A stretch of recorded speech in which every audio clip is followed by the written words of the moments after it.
This guy was born an awakened one, gifted with incredible power from birth.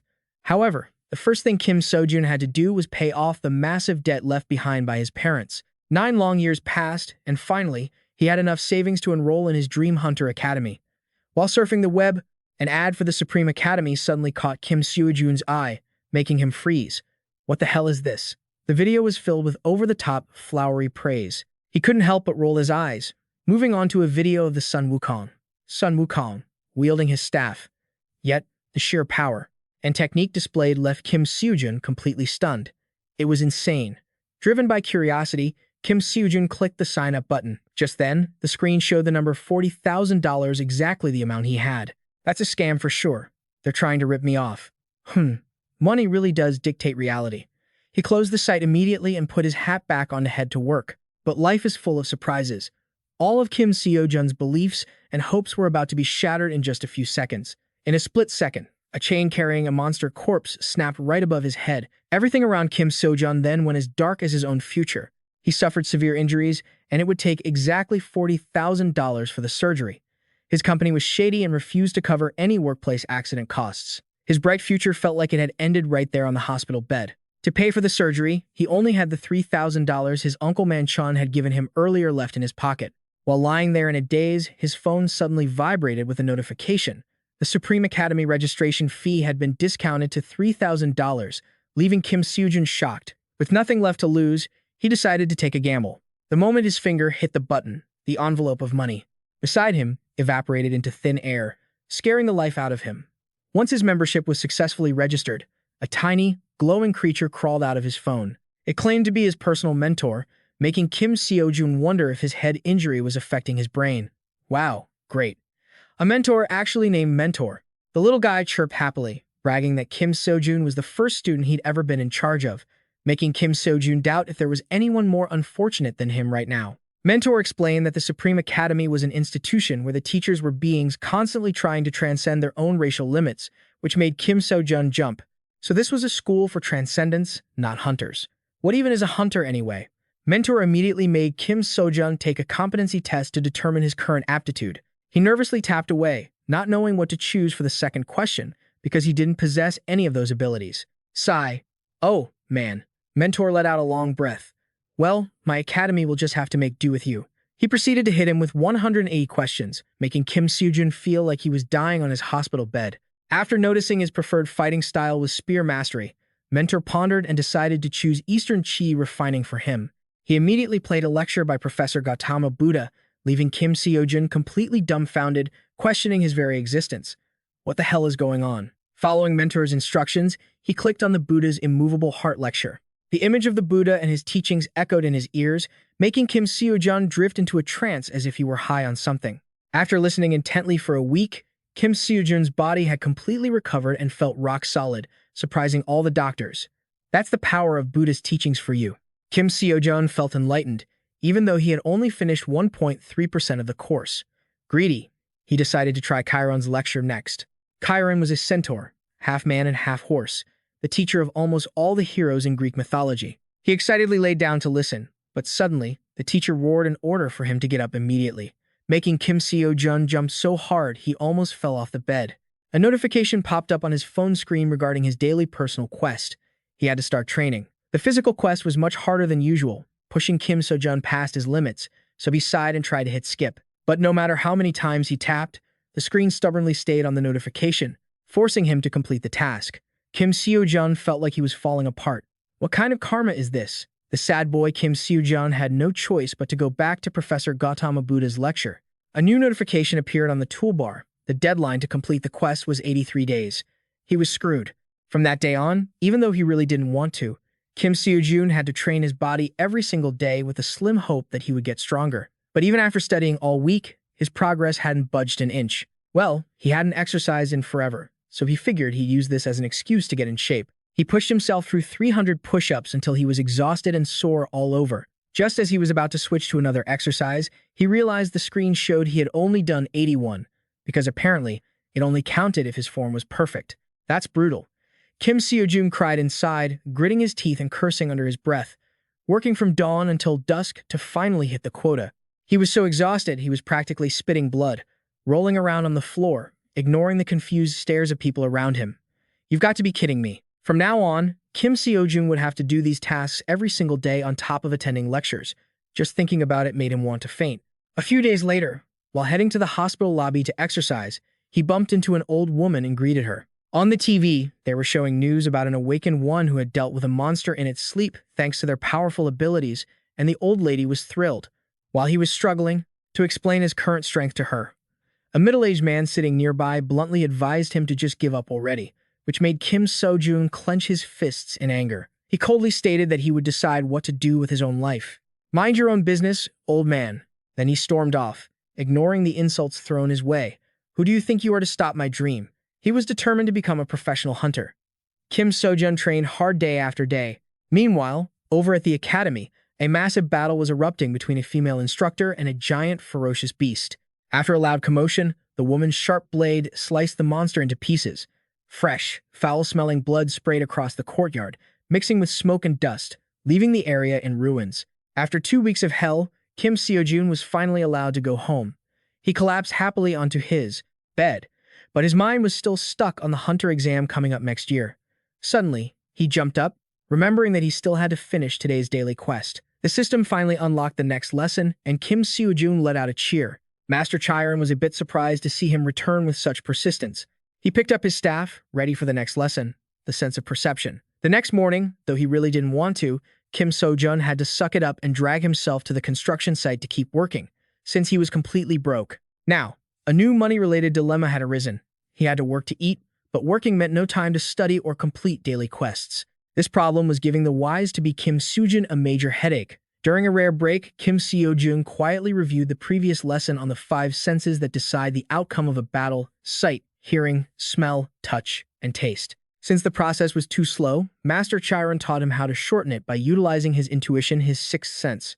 While he was spacing out, a coworker snuck up behind him and grabbed his shoulder. But surprisingly, Kim Seojun dodged it easily, as if he had eyes in the back of his head, leaving the man stunned. Kim Seojun then picked up 3 monster carcasses with a total weight of 200 kilograms as if it were nothing, even though he had just been injured, leaving everyone at the site wide-eyed in shock. Man, that felt great. He felt like he was overflowing with strength. Realizing he wouldn't have much time after work, he decided to squeeze in some squats while carrying the cargo. To his surprise, after just a few reps, the system automatically tripled the efficiency. The heavier the load, the better the gains. Once Kim Seojun realized this truth, he was over the moon.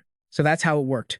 From then on, he used every opportunity to train while working, effectively earning money and saving time, killing 2 birds with 1 stone. The aftermath of those high-energy days left his body feeling completely drained, but the results were undeniable. Having finished all the previous lessons, he decided to look for other free courses to continue. After digging around for a while, Kim Seojun unexpectedly found Professor Xiang Yu, also known as the hegemon king of Western Chu, Xiang Yu. He was a legendary figure from the Chu era, and his superhuman physical prowess was viral everywhere. Anything free is worth signing up for. The moment Kim Seojun clicked, Xiang Yu started berating him, leaving him completely stunned. After listening to him rant, the system popped up a new quest: swing a spear-type weapon 5,000 times, leaving him totally confused. He barely said a few words before the lesson ended. And now this ridiculous quest? Talk about you get what you pay for. The next day, Park Seojun, the granddaughter of the Sword Saint, arrived at the construction site to investigate the recent accident, while the workers whispered in fear around her. When Kim Seojun heard the name Sword Saint Park mentioned, he felt a chill down his spine. 100 years ago, he was an awakener active back when the concept of gates was first revealed. Unlike the systematic knowledge awakened individuals have now, the monsters back then were far more ferocious and swarmed the streets. It was a time when human survival was never guaranteed, and Park Min-chin was an awakener who emerged in such a world. He was also one of the people who rebuilt this world's civilization. He was the savior of humanity. Time flows like water, and though he is old now, he is still a powerful force on this planet, which made Kim Seojun deeply respect him. As he spoke, he put even more effort into carrying the cargo, his awkward posture catching Park Seojun's attention. He continued to use the monster carcasses to train his body as usual. While chatting with his colleague, the monster carcass suddenly moved and lunged at the man with lightning speed, leaving them both unable to react. Turning back to a few minutes earlier, Park Seojun was exhausted from being swarmed by workers and slipped away into a dark corner, secretly feeling that she wasn't cut out to be the principal here. Hearing the whispers about her ability only reaching B rank made her heart ache, because even though the Sword Saint was a hero revered by everyone, to her, that name was just a heavy title weighing her down. Even though Park Seojun had received training to become a hunter from her own grandfather since she was a toddler, the wall of the Sword Saint title was still too high. She didn't have the ability to surpass it. As someone constantly compared to her super talented grandfather, her original dream had been to become a teacher, but that was crushed by him. Although she compromised by opening a hunter academy, after news spread that the academy she founded didn't feature the Sword Saint, all the students lost interest and left because they hadn't signed up for her, but for the Sword Saint. Her only desire was to find a suitable student. While lost in thought, the noisy commotion from the surroundings signaled that a monster had appeared, making her jump. Kim Seojun and the other man were now being surrounded by that ferocious beast. He didn't know what to do other than scream in despair at the sight of someone he cared about facing death. He was so panicked he froze, thinking to himself that a normal person couldn't possibly be stronger than a monster. Even awakened individuals who couldn't use mana couldn't do it. Not to mention that the beast was a 4-star monster.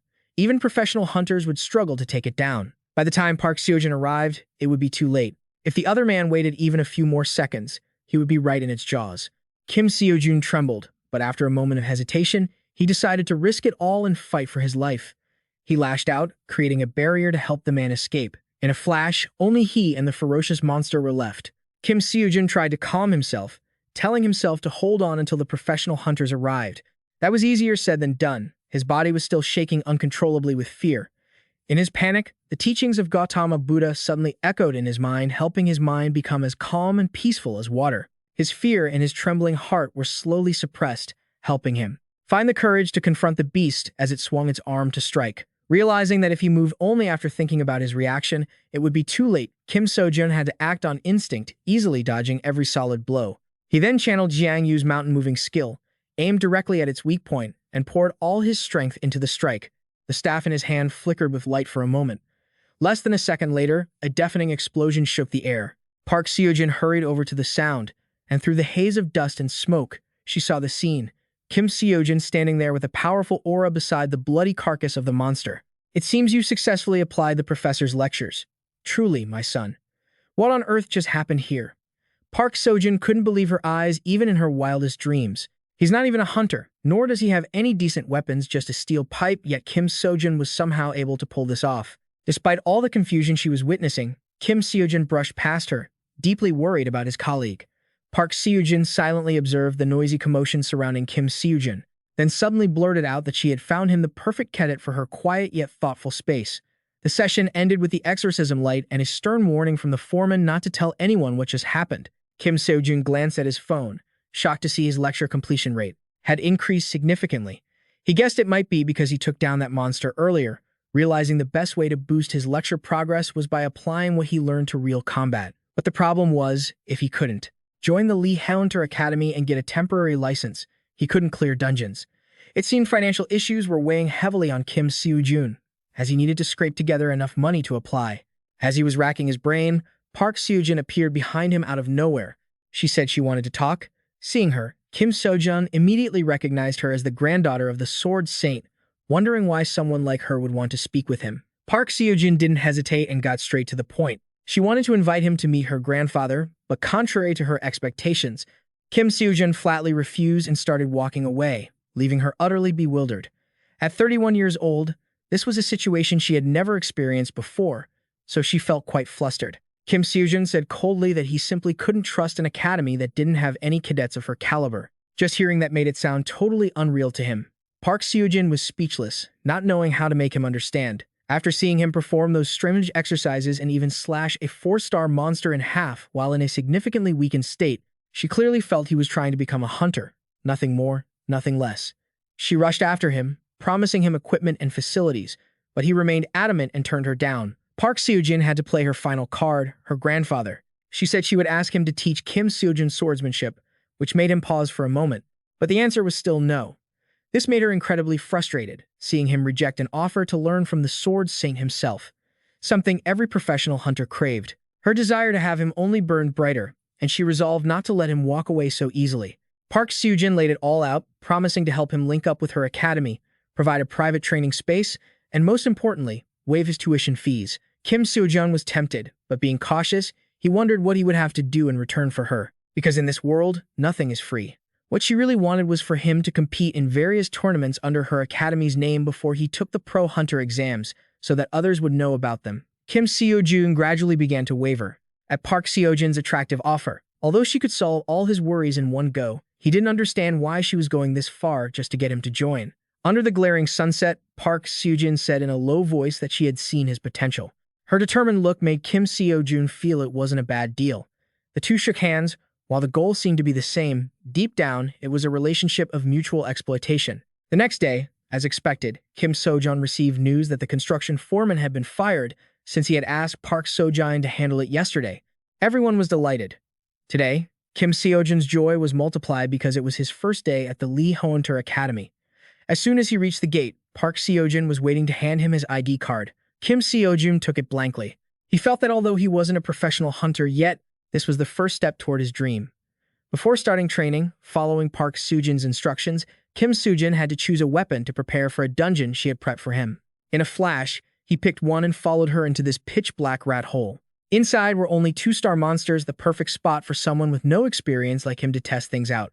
Suddenly, a rat spirit lunged at him, but Kim Seojun nimbly dodged it. He started swinging his club repeatedly at the monster, making it reel back. After a bit of fighting, Kim Seojun happily discovered his progress was steadily increasing.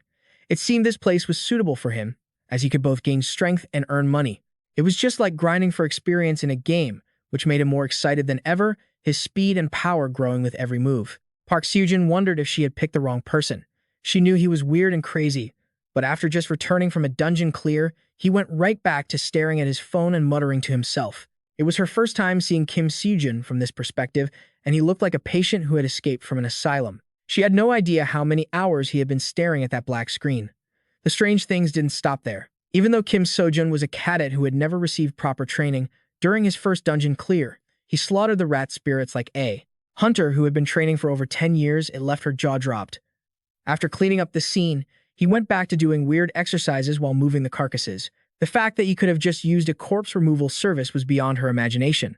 But right now, what worried Park Seojun just as much was how she would explain his arrival to her grandfather. She held her head in frustration, listening to Kim Seojun shouting because it was past midnight and he still hadn't finished his lectures. Things were getting complicated. The next day, Kim Seojun smiled. From ear to ear at his account balance, which was already showing a long string of zeros, it was all worth the effort. Yet, he felt that things cleaning up like this is really wasting time he could spend listening to the lecture. Kim Seojun suddenly wonders if he should ask his colleague, Manchun, to come over and help. Thinking back to the nearly $10,000 he just earned, Kim Seojun is momentarily conflicted about what to do with it. Dungeon sweeping has helped him earn money and speed up his lecture progress, but it isn't as fast as he expected. Suddenly, in a moment of reflection, Kim Seojun remembers the legendary Sun Wukong lecture. He excitedly clicks the register button, but in a crazy turn of events, the price jumps to $27 million, making him weep and want to smash his phone. My God, this damn capitalist academy really lives up to its ultimate name. At this price, he'll be drowning in debt by the time he becomes a professional hunter. After crying and moaning in frustration for a while, Kim Seojun finally gathers himself and continues scrolling to see if there are any decent items for sale. After some browsing, Kim Seojun's jaw drops when he sees they have everything holy water, divine shields, even the spear of the holy dragon Jinnis.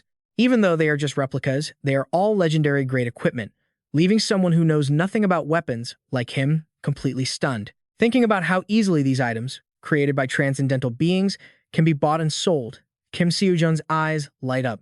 He immediately clicks to buy the spear of the holy dragon Jinnis without hesitation. That was the plan. Anyway, whether he can actually afford it is another story. Whatever happens, happens all at once. The sight of the $100,000 figure makes him train even harder than before. Kim Seojun is now crying, silent tears, because he has no idea where to get that much money. It looks like he'll have to wait until his next life to watch that $27 million Sun Wukong lecture. Park Seojun smiles wryly and hands him a document about the academy race, a competition between academies where countless students participate to show off their supremacy. She explains that these academy races are Tier 4 tournaments, and through them, participants can earn the right to enter higher-level tournaments, allowing them to register at academies authorized by the government. Because of this, hunter academies don't hesitate to pour their brightest talents into the competition. Seojun's intention is clear on her face. She laughs and says she wants Kim Seojun to represent her hunter academy. He hesitates for a moment before agreeing to give it a try, making Park Seojun incredibly happy. Although she doesn't know the exact details of the race, she explains that the points are calculated by summing up the dungeon stage scores and the cadet tournament results, leaving Kim Seojun worried about his own abilities since his only monster fighting experience is with low-level beasts. Compared to other cadets, he has no experience at all. Well, in for a penny, in for a pound. Kim Seojun thinks for a moment and suggests a sparring match with Park Seojun to see where he stands. After all, she is a B-rank hunter trained by a legendary sword master. Her hidden strength makes him very curious. They both grab their wooden staffs and get into position. Park Seojun quickly realizes that Kim Seojun's attacks, while fast, are very sloppy, making it easy for her to predict his movements.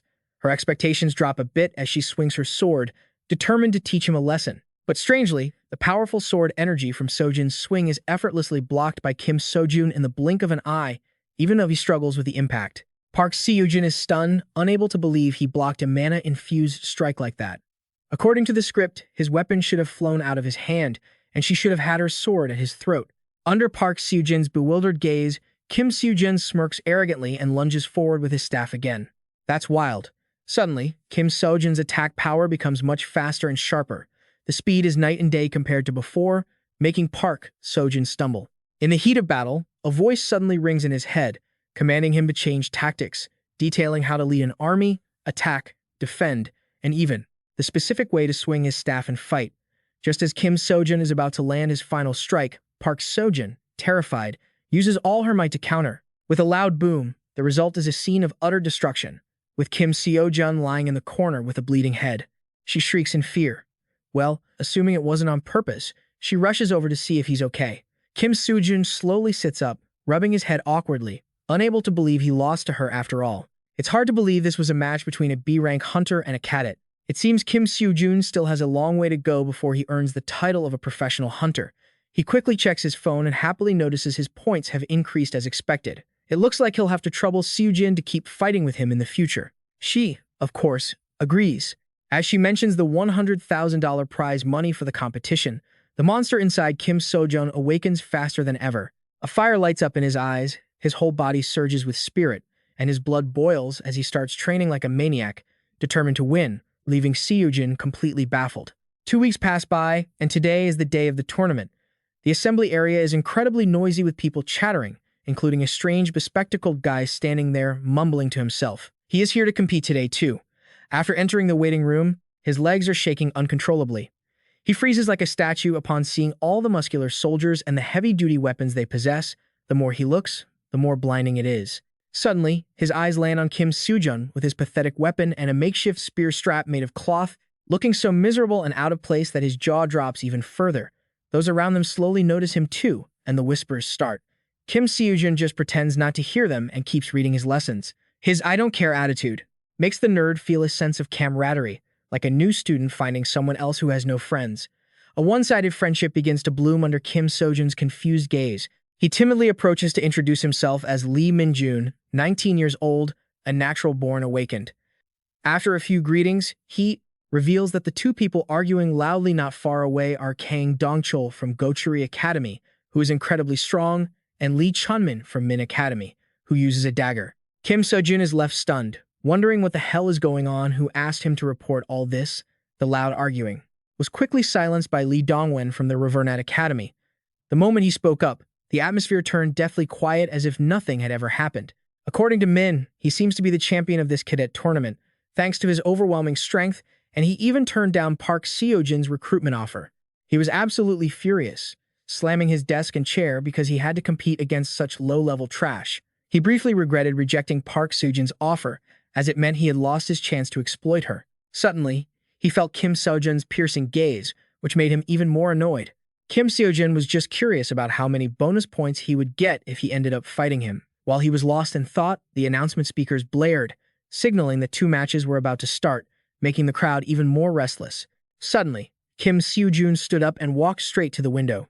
He realized that even though he had spent the last 2 weeks preparing to reach 30% progress in Chiron and Xiang Yu's lessons, he didn't feel like his strength had increased at all. He also lacked practical experience compared to the other cadets. But all of that was compensated for by raiding dungeons and fighting Kim Seojun. He clenched his fists, trying to reassure himself that he could overcome everything. $100,000, here I come, baby. Pacing back and forth, Kim Seojun almost collapsed when the speakers announced that the two dungeon maze competitions were about to begin. Just got in and already feeling crushed. Kim Seojun really has the worst luck. The first round of the tournament officially kicked off amidst the deafening cheers of the crowd below. The first round was a dungeon maze race. Other than the rules forbidding attacks on other cadets and the goal to escape the maze, there were no other restrictions. The audience was a bit confused because, even for a low-level tournament, they wouldn't make a maze so simple that you could escape by sheer luck. He secretly guessed there might be monsters in the maze to hunt, which would be the key to finding a way out, forming the most important skills test for a hunter raiding a dungeon. On the big screen, images of the dungeon flashed, showing his deadly gaze, as he swung his sword, soaked in blood, to the roar of the excited crowd. No one noticed that Park Seojun had secretly snuck in to scout the situation. Lee Dongwon's presence in the tournament shocked Park Seojun, and deep down, she immediately started worrying about Kim Seojun's safety. Meanwhile, he was currently struggling with this damn maze, its walls as hard as rock and impossible to break through. He fumbled around, regretting not having learned Thesser's mountain-shattering lesson in time. Walking on and on, Kim Seojun suddenly came to a fork in the road.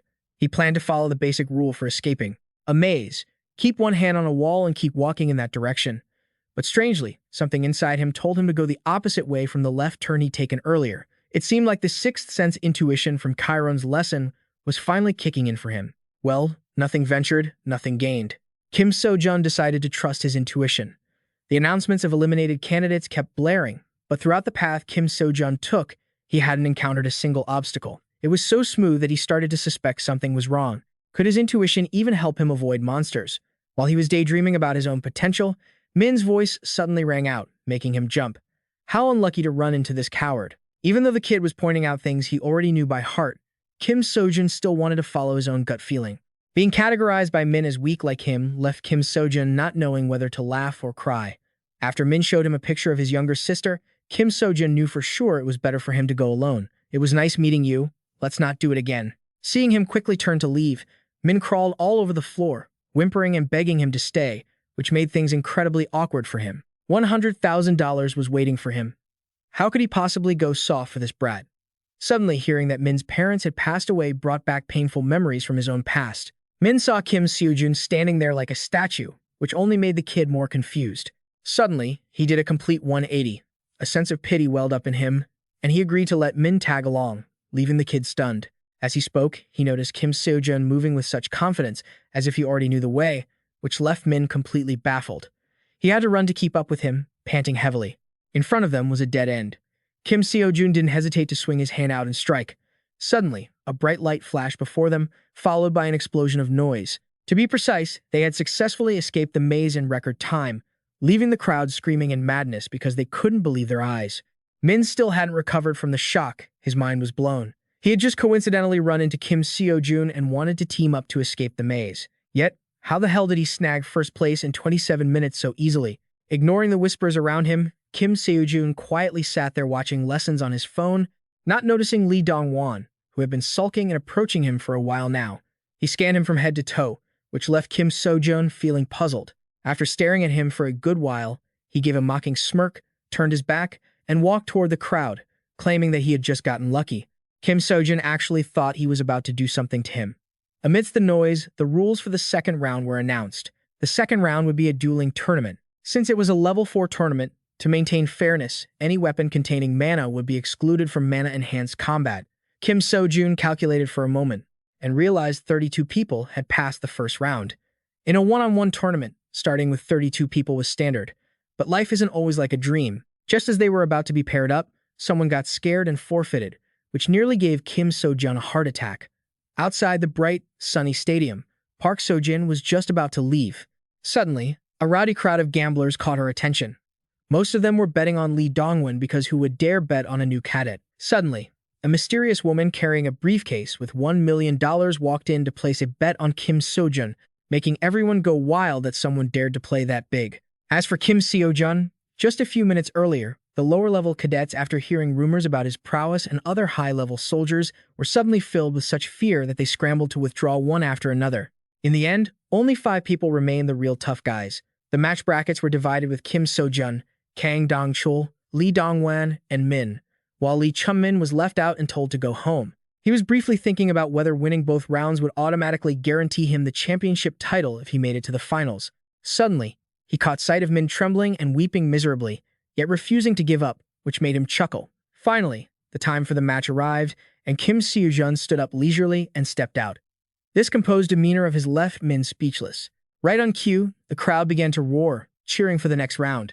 Between Kim Seojun and Kang Dong-chul, the giant from Jichuri Academy, the two exchanged some trash talk before it was time to start. Without a moment's hesitation, he channeled all his strength and lunged forward like a flash, under the arrogant gaze of Kim Seojun.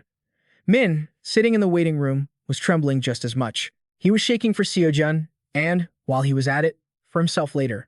2. Because Lee Dongwon's gloomy expression had been enough to scare the living daylights out of him. Just as he was about to give up hope, the screen suddenly showed that Kim Seojun had won, which gave Min a surge of strength. All the fear he had felt just moments ago vanished into thin air. A few minutes earlier, while Kang Dong-chul was swinging his sword desperately like he was pounding rice, Kim Seojun was dodging effortlessly and gracefully, as easy as pie, draining all of his opponent's stamina little by little. After a while, Dong-chul, in a fit of rage, poured all his power into a final strike, but to his surprise, Kim Seojun deflected it like a gust of wind, leaving him shaking and trembling, and forcing him to kneel at Seojun's feet in a pathetic display of defeat. Oh boy! Kim Seojun frowned as he checked his phone, realizing that even after all that effort, his stats had only increased by a tiny bit, and the deadline was fast approaching with little progress made. At this rate, it seemed he wouldn't be able to finish the lectures from Kang Dong-chul, Chiron, or even Xiang Yu in time. To avoid going broke from buying weapons and repurchasing the free pass, Kim Seojun had no choice but to win that prize money. He grumbled as he dragged his exhausted body into the room. Lee Min-jun was already waiting for him and showered him with enthusiastic congratulations. The second match began accordingly. In contrast to Min's fearfulness, Lee Dongwon was full of smug confidence, if not downright arrogant and conceited. Min suddenly trembled and spoke up. He admitted that from the moment he saw Kim Seojun, he had felt a sense of familiarity with him. Because of that, when Seojun defeated Kang Dong-chul, he felt as happy as if he were the one who had won. But mixed in with that was also a bit of jealousy, because he knew he was always unlucky and lacked any real talent. But the heart of a brother who wants to make his sister proud would always guide him. Finally, it was Lee Min-jun's turn to take the stage. Kim Seojun quietly watched the back of his small figure and prayed that they would both meet in the finals. Seeing Min muttering to reassure himself really annoyed Lee Dongwon. He channeled all his might, aiming directly at Min, his heart filled with confidence, thinking Min was just a useless jerk, a creature at the bottom of the food chain. Compared to a predator like him, nothing more than a blade of grass. Harboring the arrogant thought that he was on a completely different level, seeing Min trembling while pointing his sword at him made Lee Dongwon even more amused. The whistle, signaling the start of the match, rang out without delay. As if he had been waiting. For this very moment, Lee Dongwon aggressively unleashed a flurry of sword strikes, forcing Min to struggle for his life just to block them. His whole body was already completely tense. With a thud, a devastating punch to the gut sent Min crashing down in agony. Blood gushed from his mouth, leaving him unable to stand. He had known all along that he was no match for him. Distraught, Min suddenly thought of Kim Seojun as a source of mental strength and tried to stand up.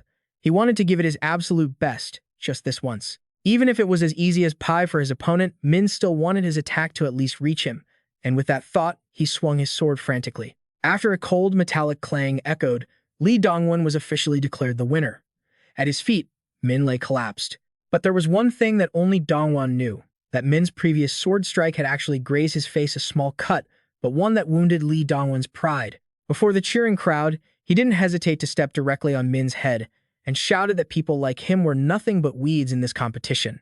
Situation grew increasingly tense. Just as he was about to stomp Min into the ground, Kim Seojun appeared, brandishing his sword just in time.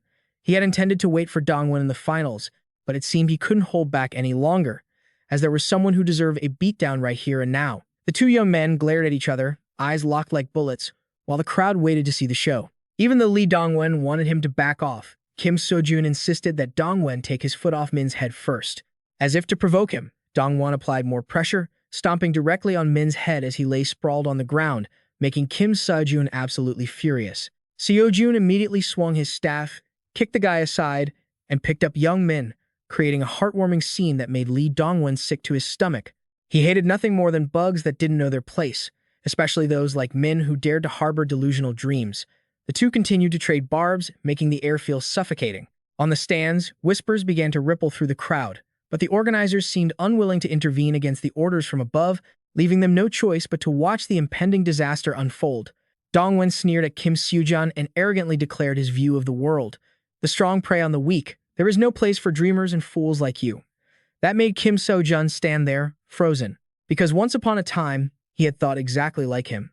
Throughout 9 years of suffering to become a super-tier hunter, he had faced reality time and time again. Kim Seojun had once been someone with nothing, neither talent nor money, and it seemed he could accomplish nothing. No matter how hard he worked, it was only enough to survive and didn't improve his situation at all, making him wonder hundreds of times what would have happened if he had just given up and done something else back then. Yet, even though fear always held him back and made him doubt himself, it was no excuse for him to let Lee Dongwon treat him like a weed. Having said that, ignoring the warnings about violating the rules of violence behind him, Kim Seojun swung his staff like a whirlwind and lunged toward Lee Dongwon. But Dongwon, with his inherent strength, managed to block the blow in an instant. The two clashed like a dragon and a tiger, their power shaking the surroundings. Lee Dongwon's strength was no joke, forcing Kim Seojun to stumble a bit. Facing his opponent's brutal attacks, Kim Seojun told himself not to lose, because this was not the time. All he needed to do now was go with the flow and move based on his instincts. A solid blow landed right on Lee Dongwon's chest, sending him reeling. Lee Dongwon went berserk, lunging forward with his sword. Even though he had always been a predator by nature, Kim Seojun's sharp gaze made him hesitate. Regaining his composure, Lee Dongwon charged at Kim Seojun once more. But this time, he was able to nimbly block every single strike. With each passing moment, his speed intensified, making it look like he was watching a wild beast ferociously pouncing on its prey. In a moment of carelessness, Lee Dongwon was knocked backward by Kim Seojun's staff. To him, this was a massive humiliation. Fuming, he whipped out a sword radiating magical energy, which made Kim Seojun panic, because if you don't know how to control mana, there's no way to win. Consumed by rage and jealousy, Lee Dongwon gripped his glowing blade, preparing to swing it at Kim Seojun amidst the panicked cries of the crowd. He realized that running away was probably his best option, but for some reason, his body wouldn't listen. His brain was screaming at him that if he ran, everything he had worked for until now would be for nothing. Suddenly, Kim Seojun remembered his teacher's lecture. You must give it your all, because the most pathetic defeat is losing to yourself. You need to trust in yourself and give it everything you've got. Even if you lose, it remains the most reckless, spirited fight. Receiving that powerful mental boost, Kim Seojun turned around and lunged forward, completely contrary to everything Lee Dongwon had calculated, making him so angry he could spit blood. All his hatred was poured into a direct clash with Kim Seojun, as if the heavens and earth were shaking and turning upside down. With a flash, dust and debris swirled wildly, leaving the spectators watching from above intensely curious, wondering who had won. A figure collapsed, and it was none other than Lee Dongwon, with blood streaming from the corner of his mouth. Beside him, Kim Seojun was gasping for air, lost in a silence too heavy for words. And just like that, Kim Seojun had successfully defeated Lee Dongwon to the sound of thunderous cheers. The stands seemed ready to explode from everything that had just unfolded before their eyes. Their so-called Lee Dongwon had been crushed by Kim Seojun, sprawled helplessly on the ground. The crowd erupted, chanting Kim Seojun's name over and over. Park Seojun, watching from above, felt like she might faint. Just 2 weeks ago, she had seen him struggling just to fight with a mana-infused sword. Yet now, he was already capable of producing such fierce energy. It was truly unbelievable. Glancing to the side, she suddenly spotted that mysterious person hidden under a cloak from earlier. He was completely stunned, unable to believe that Kim Seojun had won. This reaction, acting as if some ancient natural law had just been broken, really made Park Seojun suspicious, especially since she distinctly remembered him betting on Kim Seojun to win. Turning back to look again, he had vanished into thin air like sea foam. The sunset began to settle over Kim Seojun's weary, battered body. He walked slowly, replaying the events in his head. The organizing committee had announced that he was disqualified for interfering in the match. Even though it wasn't an official match, he had ignored all the referee's warnings, so he was considered in violation of the rules. As for Lee Dongwon, his act of using sword energy clearly showed an intent to kill his opponent. Therefore, he would be banned from participating in the Super Lee High Hunter exam for the next 5 years. In the end, the committee defaulted Lee Chunmin as the winner of the tournament. Min took second place, and somehow, Kang Dongchul ended up in third. Kim Seojun thought the result was absurd, but decided to let it slide. At least his progression had increased significantly. The rate of his training had skyrocketed while fighting Lee Dongwon. Notably, his Sea Angel training speed had exceeded 50%, likely due to the strange mental energy he felt earlier. Just as he was mindlessly scrolling on his phone looking for new lessons, Park Seojun suddenly appeared behind him, making him jump. She quietly asked how he was doing. Hearing him apologize for interrupting the match and losing his chance at victory left Park Seojun a bit dazed, because in truth, she was only worried about whether he was doing all right, especially since the prize money was gone. The absent-minded Kim Seojun only just remembered this and grabbed his head in frustrated despair. All his shopping plans were blown away like a gust of wind. Goodbye to the Longinus spear and unlocking the next course. But, well, everything had already passed. Kim Seojun sighed, saying that to say he wasn't disappointed would be a lie, but if he hadn't intervened earlier, he would have regretted it even more. Hearing him say that, Park Seojun felt a bit less worried. The two were chatting happily when Min rushed over from the distance, a white bandage wrapped around a wound on his head. Noticing that Kim Seojun was about to leave, Min gathered all his courage to say he wanted to become someone like him if he kept trying. These words scratched at Kim Seojun's already sensitive heart. Looking at Min's teary, pleading eyes, he coldly replied that it would be very difficult. To be honest, Kim Seojun realized that Min's talent would fall far behind if he were to become a Super Lee hunter in this day and age. Because trying to face this world with only dreams and ideals was extremely harsh. He wanted him not to be so fixated on becoming a hunter, as there were many other opportunities for a young person like Min. Hearing him say that, all of Min's hopes seemed to vanish. He sadly thanked Kim Seojun and turned to walk away. From behind, Kim Seojun called out with words of encouragement. He wanted him to stop lowering himself because of others' thoughtless words from now on. If he wanted to do something, he should just do it proudly, knowing that was enough. Min wiped the tears from his eyes and said a heartfelt goodbye to Kim Seojun under the pale evening sun.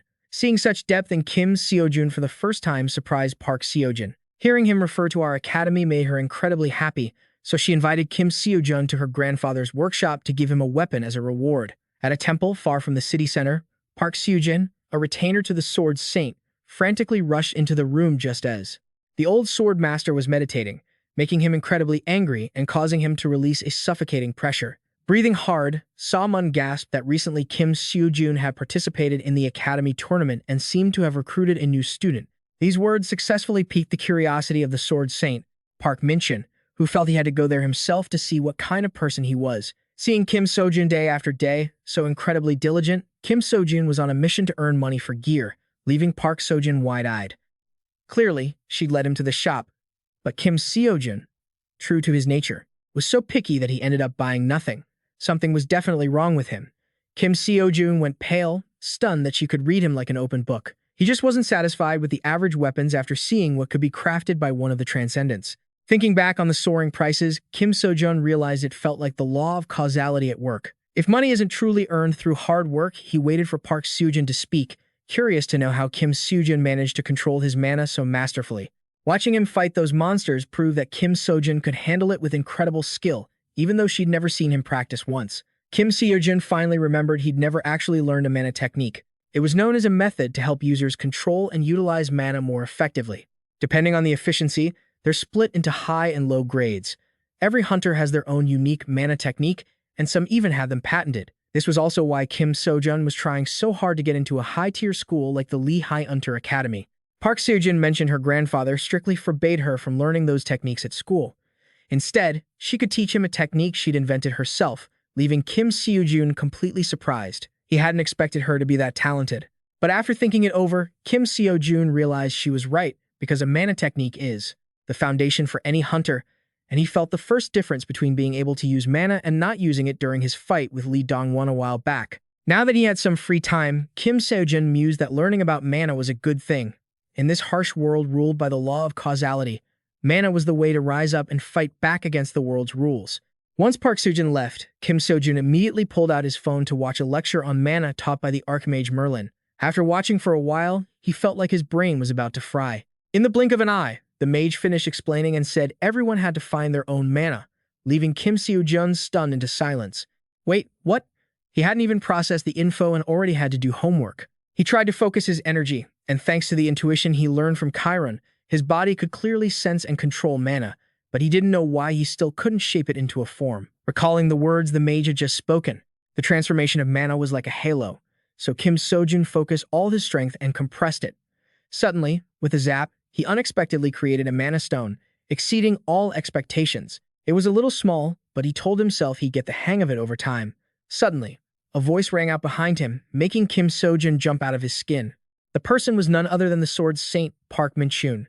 He had come to see who the new student at Park Seojun's academy was, only to witness him creating a mana stone with his own hands. Though it took a while, it was the work of a genius, as that feat was incredibly difficult. For a genius like Kim Seojun to join Park Seojun's academy made him suspicious that the boy was targeting his granddaughter.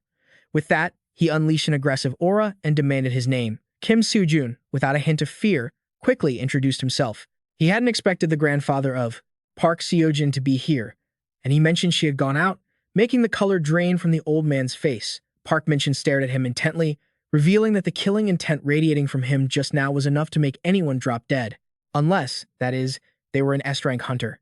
The fact that Kim Seojun was still standing there like nothing happened was truly suspicious. He looked around blankly, still not understanding what the old man meant. Park Min-chun, unable to keep his cool anymore, drew his sword and took steps toward him with a furious killing intent, scaring the life out of him. He tried to explain, but it seemed the old man wasn't listening.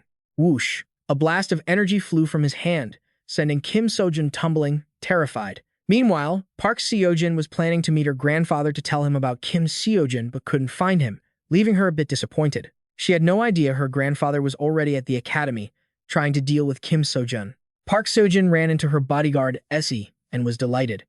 It was the perfect timing, as she was just about to contact him to ask where her grandfather was. The bodyguard's smile faded instantly, his face turning pale as he told her grandfather had already gone to the academy, making Kim Seojun's heart skip a beat. She turned and sprinted back as fast as she could. She wouldn't let those two meet alone even if someone held a knife to her throat. But it seemed all of Park Seojun's worries were already too late, as Kim Seojun and Park Min-chun were currently in a very tense situation. He noticed the old man was swinging his sword without even drawing it from the scabbard, and realized he just wanted to block him, not kill him. He nervously stammered that everything was just a misunderstanding, but his opponent didn't believe a word of it. The overwhelming pressure kept slamming into Kim Seojun, who struggled to hold his ground, exhausted. Park Min-chun was acting like a madman. His whole body was enveloped in a thick, dark aura of malice, as he assumed Kim Seojun was lying. This stubbornness made Kim Seojun want to give up. Fine, do whatever you want to me. He knew that even though the old man acted fierce, he didn't really seem intent on killing him. Because if the Sword Saint truly wanted to strike, he would have been dead the moment he felt his aura. The great sage, the Sword Saint, was standing right in front of him, the person closest to his own ideal image, and Kim Seojun realized this was a fantastic opportunity for himself. Without further hesitation, Kim Seojun gently raised his sword into a defensive stance, making Park Min-chun pause, surprised by his presence. Over the past few decades, he had met countless hunters, but only one had remained fired up to fight even after facing him, and that was Kim Seojun. His love for his granddaughter, surging in his heart, Park Min-chun lunged forward. The speed and power made Kim Seojun struggle to brace himself in the air. He opened his eyes, and a massive wave of killing intent was roaring toward him, making him sweat bullets. But a legendary survivor like Kim Seojun simply could not give up. He kept swinging his sword despite the overwhelming pressure, but in the end, he was still sent crashing to the ground. Kim Seojun realized something felt a bit off. He couldn't easily pass up the only opportunity he had right now. Especially when the old man was still holding back, he stubbornly scrambled up, hoping to end this whole thing in one more blow. His whole body was being beaten to a pulp by Park Min-chun.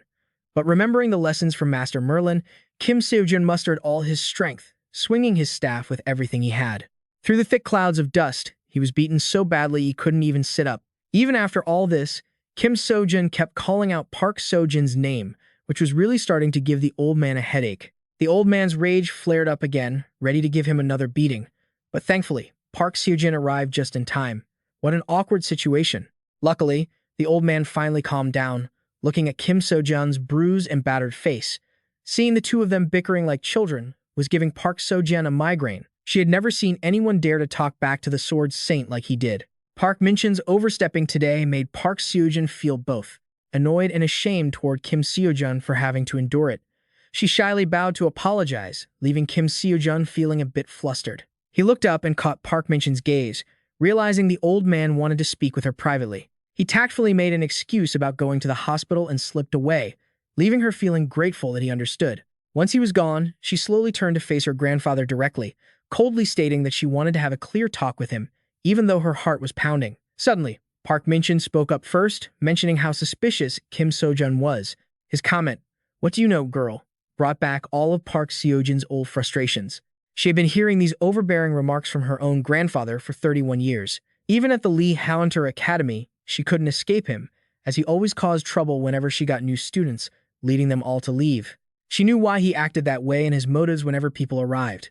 That was why she couldn't stop them whenever they wanted to leave. However, Kim Seojun was different. She didn't want to lose him. She exploded, shouting at her grandfather that she didn't want this anymore. All her pent-up resentment finally had a chance to burst forth. Tears streaming down her face, Park Seojun yelled that this was her academy and she wouldn't follow his orders anymore. They hadn't built precious memories together, and she didn't have special feelings for him. But whenever she saw Kim Seojun, she felt something strange. It made her want to stay with him longer, even if she didn't know why. She furiously declared that she couldn't live under his shadow forever, as she had never wanted that from the very beginning. Without letting him get a word in, she turned around, opened the door, and walked out, leaving Park Min-chun stunned. It was the first time he had ever seen his granddaughter express such a strong opinion. Memories of that fateful day returned the day his son passed away after the dungeon collapse. Since then, he had raised Seojun alone. He decided he had to give her the strength to protect herself. That was why he was so strict, even though she didn't like swordsmanship and only wanted to be a teacher. He knew her feelings had been suppressed all these years, but he chose to ignore it. Only now did he understand the consequences of rebellion. A few days later, Kim Seojun was walking down the street, stretching and thinking about today's mission. The day the Sword Saint came to find him 2 days ago, he thought he was done for. Luckily, Park Seojun arrived in time, or he wouldn't just be suffering from bruises. He remembered how she called him the night before to explain the current situation and the relationship between her and her grandfather, as well as what happened to the previous students.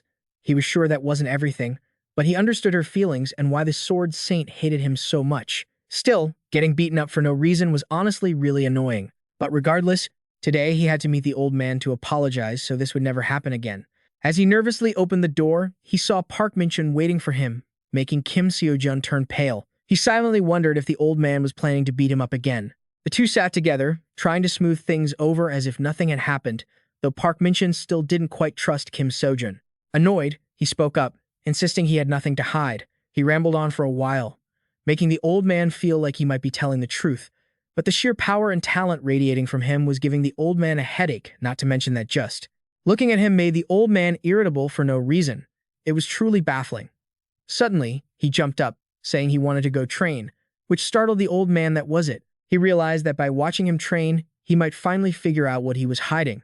But when he saw it with his own eyes, Park Min-chun couldn't understand his bizarre training method. Sitting for hours just staring at a dark phone screen, could you even call that training? Thinking he was meditating, he lectured him on the benefits of it, giving Kim Seojun a massive headache, so he just indifferently grunted in response. Seeing his nonchalant attitude really ticked the old man off. Park Min-chun played his final card, hinting that he could teach him a few things to pique Kim Seojun's curiosity. Unfortunately, he had absolutely zero interest. He rejected the offer flatly and continued to bury his head back into the screen, leaving Park Min-chun feeling like he might faint in disbelief. This was the first time a sword saint like him had been rejected so bluntly. Park Seojun arrived at that moment and, seeing Park Min-chun and Kim Seojun glaring at each other, she stepped in to stop them. He pulled her into a corner, glancing around suspiciously before whispering in her ear that Kim Seojun didn't seem quite right in the head, which surprised her a bit. Huh? He's normal, she thought. She already understood his quirky behavior very well. Seeing his granddaughter remain indifferent to his warnings, he noticed that whenever she saw him, she was so happy that a bright smile always appeared on her face, making him curious about their relationship. Looking closer, Park Min-chun rarely saw Park Seojun this happy and felt a surge of irritation at the thought of Kim Seojun aiming for his precious granddaughter, his hand clenching into a fist. Just then, bodyguard S rushed over, reporting that the Justice Church urgently wanted to see him. Kalina herself had come with a request that if anyone named Kim Seojun was there, he should come along, making him sit up in shock. Needless to say, Park Min-chun was also stunned that Kalina knew who he was. Park Seojun suddenly remembered something from the tournament. She had seen a very suspicious person in a black cloak and wondered, could it be? I wonder if she's involved in this incident, too. This is surreal. Kalina is one of the 7 apostles of the Justice Church, always treated like a head of state with immense power at her disposal. Besides that, she's also the successor to the currently vacant position of the Purity Apostle, Kang Dongchul. Yet, she personally singled out Kim Seojun today. He hurriedly turned her down, feeling he didn't know her at all, and figured staying home to train would be much better. The Star Guardian suddenly chimed in, guessing that perhaps Kalina knew Kim Seojun would refuse, which is why she asked him to deliver the message just in case. On top of that, she promised him $100,000, which hit Kim Seojun like a bolt of lightning. How the hell did she know he needed money? The Justice Church is a religious organization that serves justice as their god. The person shrouded in a mysterious cloak is the Holy Emperor, with the 7 apostles being his most crucial members. They declare that their words are justice, the words of a god. A century ago, the Justice Church was treated as a mere cult. However, during the Great Catastrophe, by linking their power with countless superheroes, they played an incredibly vital role, bringing peace to humanity and allowing civilization to develop significantly. And among all those things, the most significant threat was a giant monster of madness and brutality. Its power was so terrifying, so immense, that a formation of superheroes from all over the world couldn't do a thing against it. Some even called it the Second Catastrophe. But the only ones who could defeat that giant monster were the Holy Emperor and the 7 apostles. They were the key to ending the Great Catastrophe. At a hotel on the outskirts of Seoul, Kim, Seojun, and Minchun arrived to meet Kalina. Because he was curious about what the Star Guardian said earlier, he felt that if Kalina really wanted to recruit him into their organization, he had to meet her in person to get to the bottom of it. Following the directions, they entered a spacious, luxurious room. Minchun mentioned that this was also his first time meeting Kalina, which caught Kim Seojun off guard. He had assumed they were quite close. While waiting for her to appear, Minchun revealed that he had met the Purity Apostle before, but never the successor.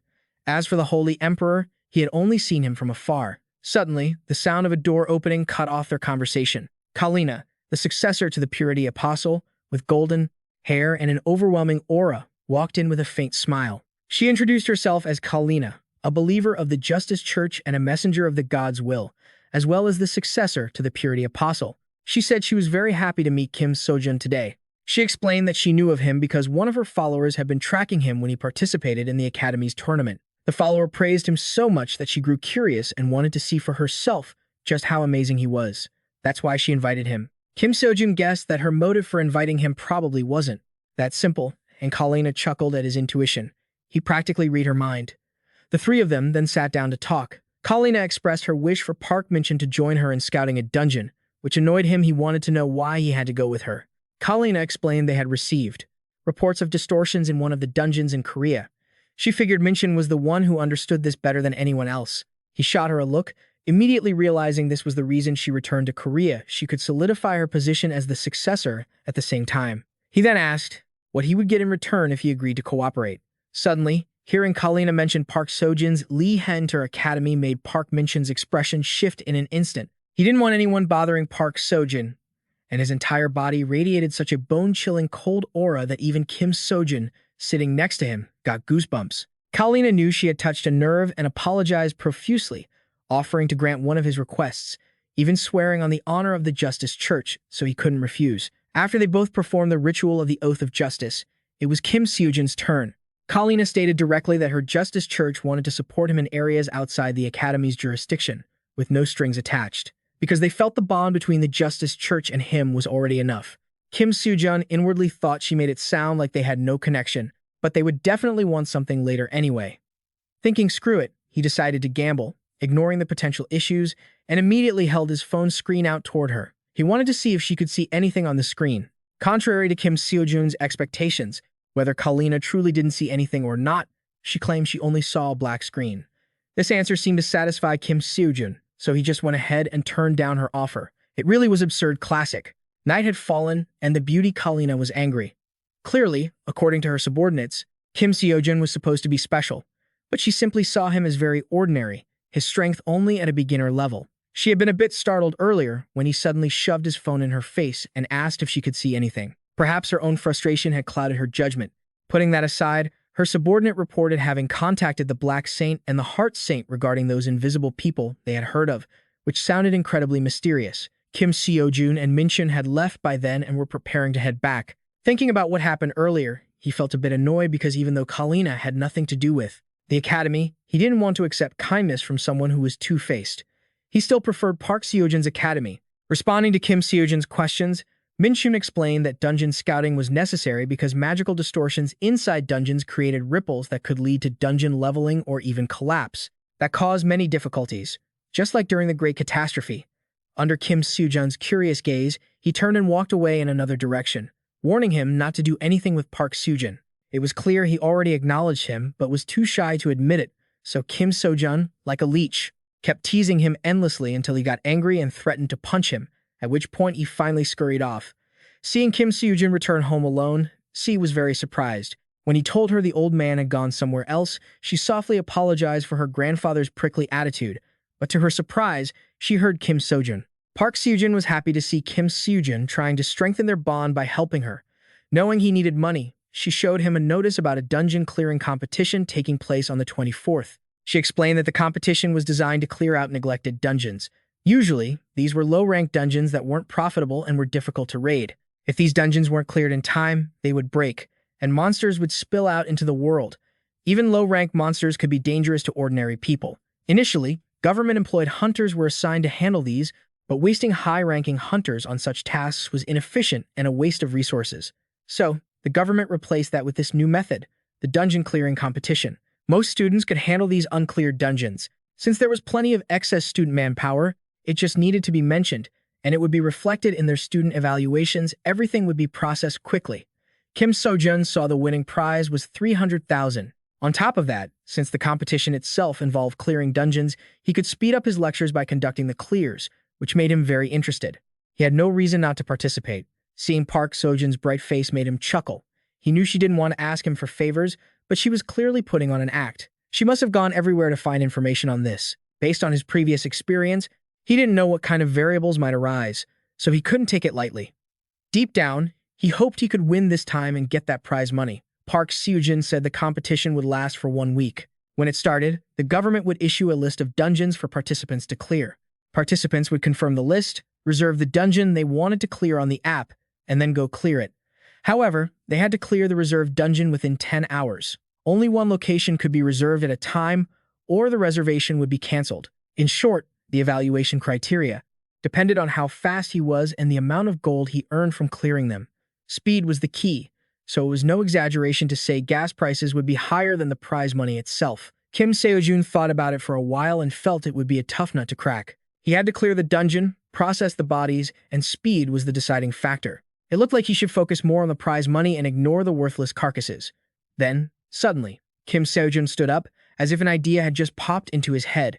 A few days later, on the day of the competition, Kim Seojun opened his device and realized that, thanks to his hard work, the progress of his lectures had increased significantly. But strangely, the progress for Chiron and Merlin had stopped increasing.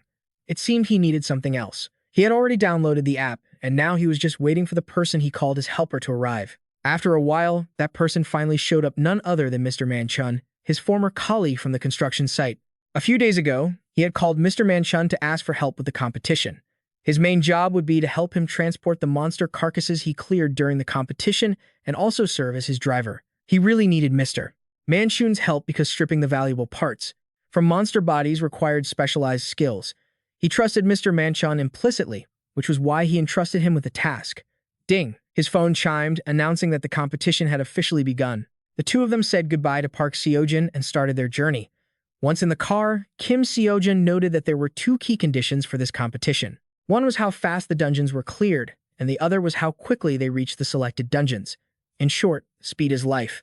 This competition mainly involved dungeons with rank 1 to 2 monsters. Depending on the dungeon layout, the clearing time would vary, but what he cared about most was how long it would take them to reach each dungeon. Mr. Manchun glanced over the list of locations for this competition. Hearing Kim Seojun say he had to find the shortest route to the dungeons, Mr. Manchun sighed, wondering if he could really pull it off. He stepped on the gas and took off like a bullet. The proctor, Go Sujin, was yawning incessantly. Seeing Kim Seojun from the mediocre Dream Academy set off, she guessed his strength was probably just average, thinking it would take him at least an hour. Seeing Mr. Manchun just standing by and watching, she felt at ease. But suddenly, the gate burst open. Kim Seojun poked his head out and shouted for his uncle to come in and help him transport the loot, which made Go Sujin rush to stop him, thinking it was cheating. Hearing Kim Seojun say he had cleared the dungeon all by himself, she couldn't believe it was he joking with her. So she went in to check for herself. To her surprise, just as he said, there were mounds of bloody monster carcasses piled up, even though only 10 minutes had passed. She couldn't help but be shocked. The two of them worked together to haul the carcasses outside and began the dismantling process. With Mr. Manchun's skills, it only took 15 seconds per monster. Go Sujin saw him preparing to process the bodies and shouted, but it was useless because what he was doing didn't violate any rules. So the two of them worked in tandem, one killing, one carving. The scene was bloody and chaotic. Once finished, they rushed to the car and sped off, leaving a stunned Seojun who still hadn't recovered from the shock. The car drove like a getaway vehicle, rushing to the next location. Talk about fast and furious. Kim Seojun ran inside and unleashed a few basic strikes. Before long, he had handled them all and frantically brought them out for Mr. Mansion to process. Then, he bolted away as fast as he had appeared, leaving the confused supervisor behind. At the dungeon management office under the Ministry of Security and Administration, the staff was in total chaos after seeing the report on the dungeon competition. Kim Seojun was in first place, having cleared 32 dungeons. Even though it seemed surreal, after confirming the data, they verified it was true. He had cleared the dungeons and every other dungeon along his route. Furthermore, according to the proctors, the clearing time was under 10 minutes per dungeon, without any rule violations. The manager, upon hearing that Kim Seojun was a student at the Dream Lee Haeunter Academy, was startled to remember that it was the academy founded by the Sword Saint's grandchild. Doubting whether the Sword Saint had a hand in this, he hurriedly went to double-check. In second place, Lee Haeun from Academy X was despondently apologizing to her father for losing the top spot. When he asked her if she could clear 32 dungeons in a single day, she paused. He smirked, saying that if someone were secretly helping her, she might be able to do it. He turned around and walked away, satisfied, leaving her feeling a bit suspicious. Could her own father have been playing dirty from the start? Her father is Lee Seojun, a former A-rank hunter, and he is currently the principal of the Y Academy, as well as Lon's father. He always held the belief that whoever achieved the most benefit was what mattered.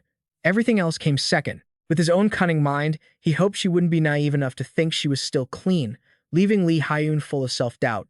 She silently left her father's room, thinking of memories of a guy from the past, a guy who had always lived with integrity, completely the opposite of her own nature. Shame and guilt surged within her, making her blood boil. The sky had turned pitch black. Kim Seojun and Manchun were lying slumped on a park bench, resting and constantly massaging their limbs because they were absolutely exhausted. He said that after deducting costs and taxes, they had earned about 78 million today. If divided 5 ways, each person would get about 3.9 million. But Manchun wanted to split it 70-30 because he felt all the credit belonged to him. He insisted on taking the smaller share, and Kim Seojun finally had a compromise. He was a bit curious why the old man didn't seem surprised at all when he saw him raiding the dungeons. Manchun said he had seen him fighting at the academy before, which took him by surprise. He smiled at the old man. Although he was a bit gruff, he was always standing behind him, cheering him on, providing a huge boost to his morale. On the second day of the dungeon conquest competition, Kim Seojun and Manchun became known as the dungeon cleaners, consistently ranking first. At this rate, he couldn't help but think about victory being within reach. With only 5 days left, they were both extremely excited about what the future held. With victory in sight and a determined mindset, they prayed for everything to go smoothly. But on the morning of the third day of the competition, Kim Seojun suddenly discovered that all the dungeons around him had been reserved by someone else already. The nearest dungeon was at least an hour's drive away, and all others had been fully booked. It looked like someone was trying to hinder him and block his path. The two decided to just head to any dungeons that weren't reserved yet to see what would happen. But when they got to the next dungeon, and the one after that, the same thing happened. In the end, he only managed to attack a measly 10 dungeons that day. This was truly strange. Manchun secretly guessed that maybe the person in second place, Lee Haeun, had played some tricks, and urged him to report it to the organizers immediately. It was enough to drive him crazy. Kim Seojun pondered for a while and realized that even though he was still in the lead, there were 3 days left. He feared that if things continued like this, he might lose the championship. Even setting aside the process of disassembling the monsters, travel time was still an issue. Manchun said he would try to find the fastest route, but if they kept getting blocked like this, there was nothing he could do. Kim Seojun fell silent for a moment, then smirked, saying he had come up with an idea. His face looked incredibly devious at that moment. It turned out that Lee Haeun's father had hired other hunters to take turns reserving all the dungeons around him while he was busy clearing his own. But a problem arose today when Kim Seojun reserved a dungeon right next to Lee Haeun. If they reserved all the surrounding dungeons, then Lee Haeun wouldn't have any dungeons left to attack either. And just as Kim Seojun had calculated, with this tactic, both he and she only managed to clear a small number of dungeons that day, so she couldn't climb the rankings. It was a classic, if I go down, you go down with me situation. Her father never expected him to come up with a way to counter it. He calmed Lee Haeun down, telling her to just keep fighting and leave the rest to him. The next morning was day 5, and as Lee Haeun was walking along, she suddenly ran into Kim Seojun and Manchun strutting toward her. He made a pointed comment, hinting at her cheating, which made Lee Haeun turn red with anger. She knew he was saying that just to belittle her, not out of any good intentions, because as far as she knew, humans were inherently selfish. No matter what they did, they judged everything based on personal gain. If it benefited them, they would do it. If not, they wouldn't.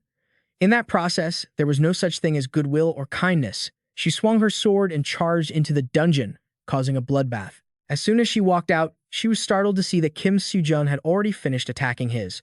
He and Manchun were busy hauling away carcasses, and he even asked for the ones she had just killed, which really made Lee Haeun wonder what was going on. He said he was doing it for money, and when she heard that, she turned away, bored. She understood that in this world, there was no such thing as good intentions, so there weren't any hunters with good hearts either. To her, it was just a job. Meanwhile, on Manchun's side, he was busy with Kalina dealing with monsters in a dungeon. He had thought it was a level 6 monster den, but it turned out to be a level 10, making him highly suspicious that the Justice Church was up to something. It was just like 30 years ago, which infuriated him, regardless of Kalina's justifications. Suddenly, Jung Jimin, a disciple of the Magic Star, appeared, and she also felt an unusual magical fluctuation that had never happened before. It seemed they needed to recheck the low-level dungeons that the association president was surveying. At Kim Seojun's competition site, 3 dungeon gates suddenly appeared all at once in a mysterious way, shocking all the supervisors. My God, this is unreal. Every time Kim Seojun and Manchun showed up at a dungeon, it was crowded with people competing to get in. It seemed they couldn't use the old trick anymore, so they immediately found a new way to get in their way. He was absolutely fuming and swore he would file a formal complaint. Honestly, they had spoiled those people too much, and now they were rotten. And thanks to her, a notification came out. In cases where a dungeon reserved by a contestant is attacked without their consent, the turn can be transferred according to the dungeon supervisor's decision, which gave Kim Seojun some peace of mind. They wouldn't have any other way to stop him now. But it seemed Kim Seojun was gloating too soon, because if one way didn't work, they would just think of another way to block him. Specifically, making up excuses like the car broke down or 100 other reasons to prevent the two from traveling. And then, the inevitable happened. The leaderboard had now been taken over by Lee Haeun. After doing some research, Kim Seojun found out she was part of the academy where Lee Sekmin was principal, a former A-rank professional hunter. She was one of the few people recognized by her grandfather. Even though her actual ability was low, she was great at manipulating others, and her connections were vast, so it would be hard to dig up anything. It looked like only the Sword Saint stepping in personally would solve this, but Park Seojun didn't dare to get her hopes up. She didn't even dare to make contact with anyone right now. It was clear Park Seojun had tried her absolute best. Manchun bluntly stated that the rest should be left for the real man, Kim Seojun, to handle himself. The moment he was mentioned, a cunning, dangerous smile played on his lips. He must have cooked up some devious plan. And, oh boy, hello to all of Kim Seojun's beloved followers. Kim Seojun used his signature move, also known as bribing the proctor, and successfully entered the dungeon to start his attack, finishing it quickly in just 5 minutes. The mobs didn't even dare to fight back because the management team was watching. When they found out he was part of the academy founded by the Sword Saint's granddaughter, they started panicking and making a scene. Lee Sekmin, driven by his bottomless greed, fiercely ordered his subordinates to take him down by any means necessary. After many days of intense effort, Kim Seojun and Lee Haeun finally ended up with the same score, forcing the committee to hold an emergency meeting. Needless to say, it was the most chaotic meeting ever. Inside, Park Seojun and Lee Sekmin were going at each other, screaming and arguing furiously. The committee announced they couldn't recognize a co-championship, nor was there evidence that Lee Haeun had committed any foul play. So, they decided on the following. After a while, Shin Jung-suk, the captain of the dungeon management team, saw that Kim Seojun and Park Seojun had both arrived, so he immediately explained the rules for the final round to decide the winner. The rules were simple. There were 3 dungeons in front of them, and each of them had to choose one and clear it. Whoever cleared their dungeon faster, and then cleared the remaining one, would be the winner. All dungeons were level 2, so they were equally difficult. Therefore, both had to choose their own.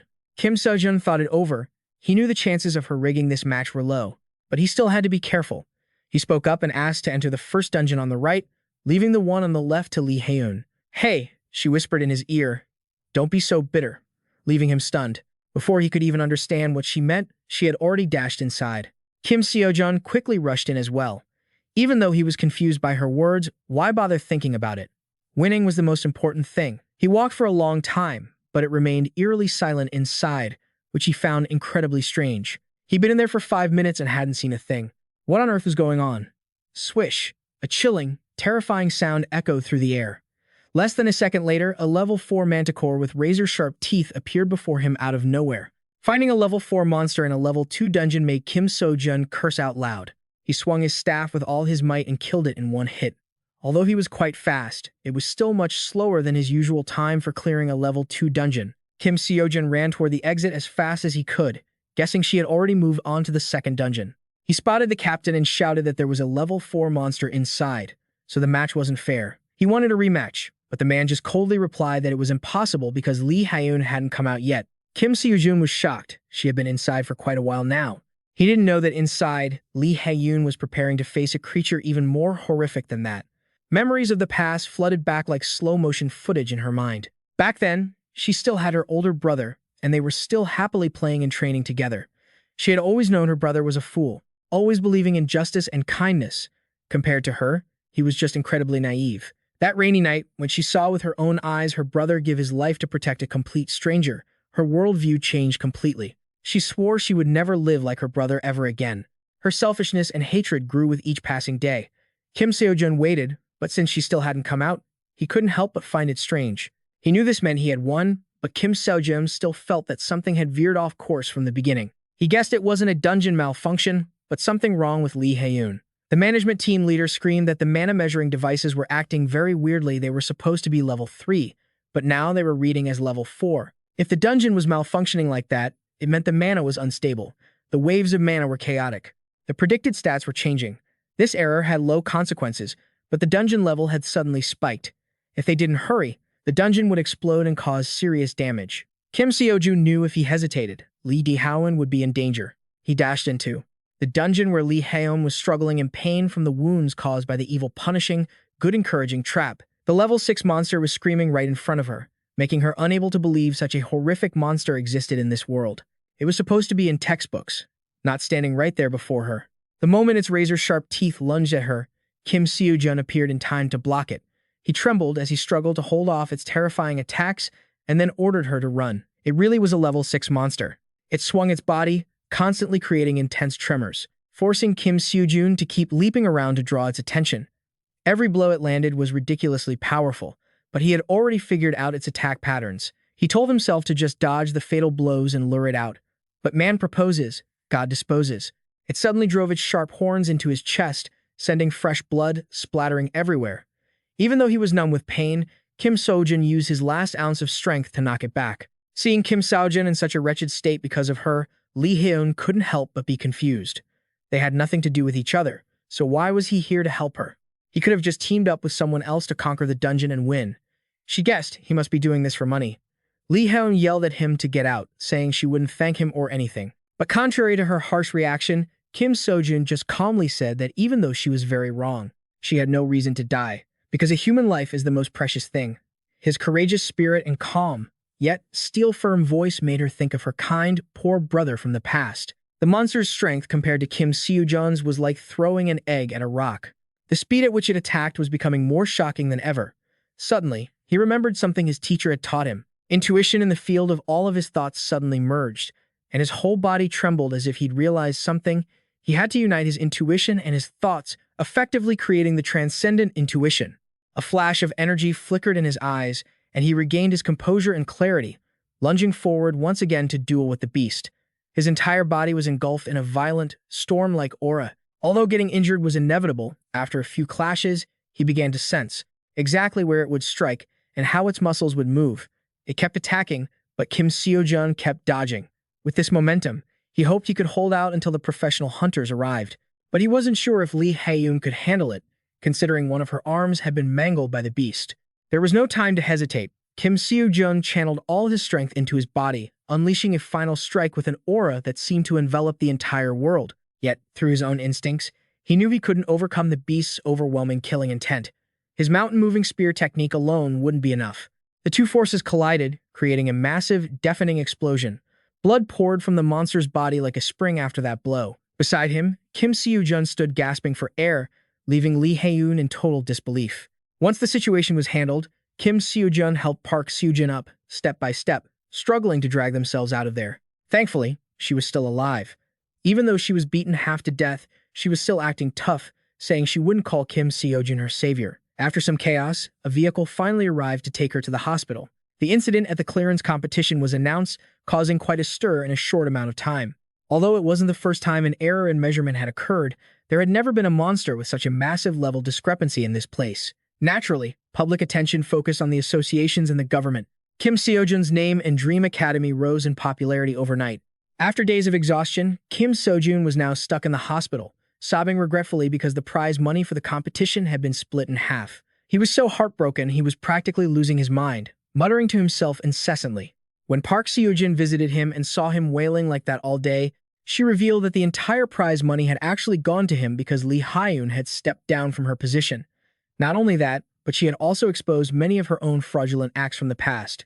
Furthermore, she had even reported the brutal behavior of the head of the XA Academy, her own father, which left Kim Seojun stunned. He couldn't believe she had done that. Park Seojun thought she might have had other motives, but she said that although her opinion of Kim Seojun being wrong hadn't changed, she had apparently realized where she herself was in the wrong. Regardless, Kim Seojun had won the prize on his own after all.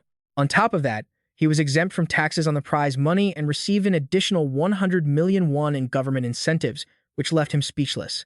Furthermore, the Dream Academy finally rose to third place, thanks to his victory providing the necessary evaluation criteria.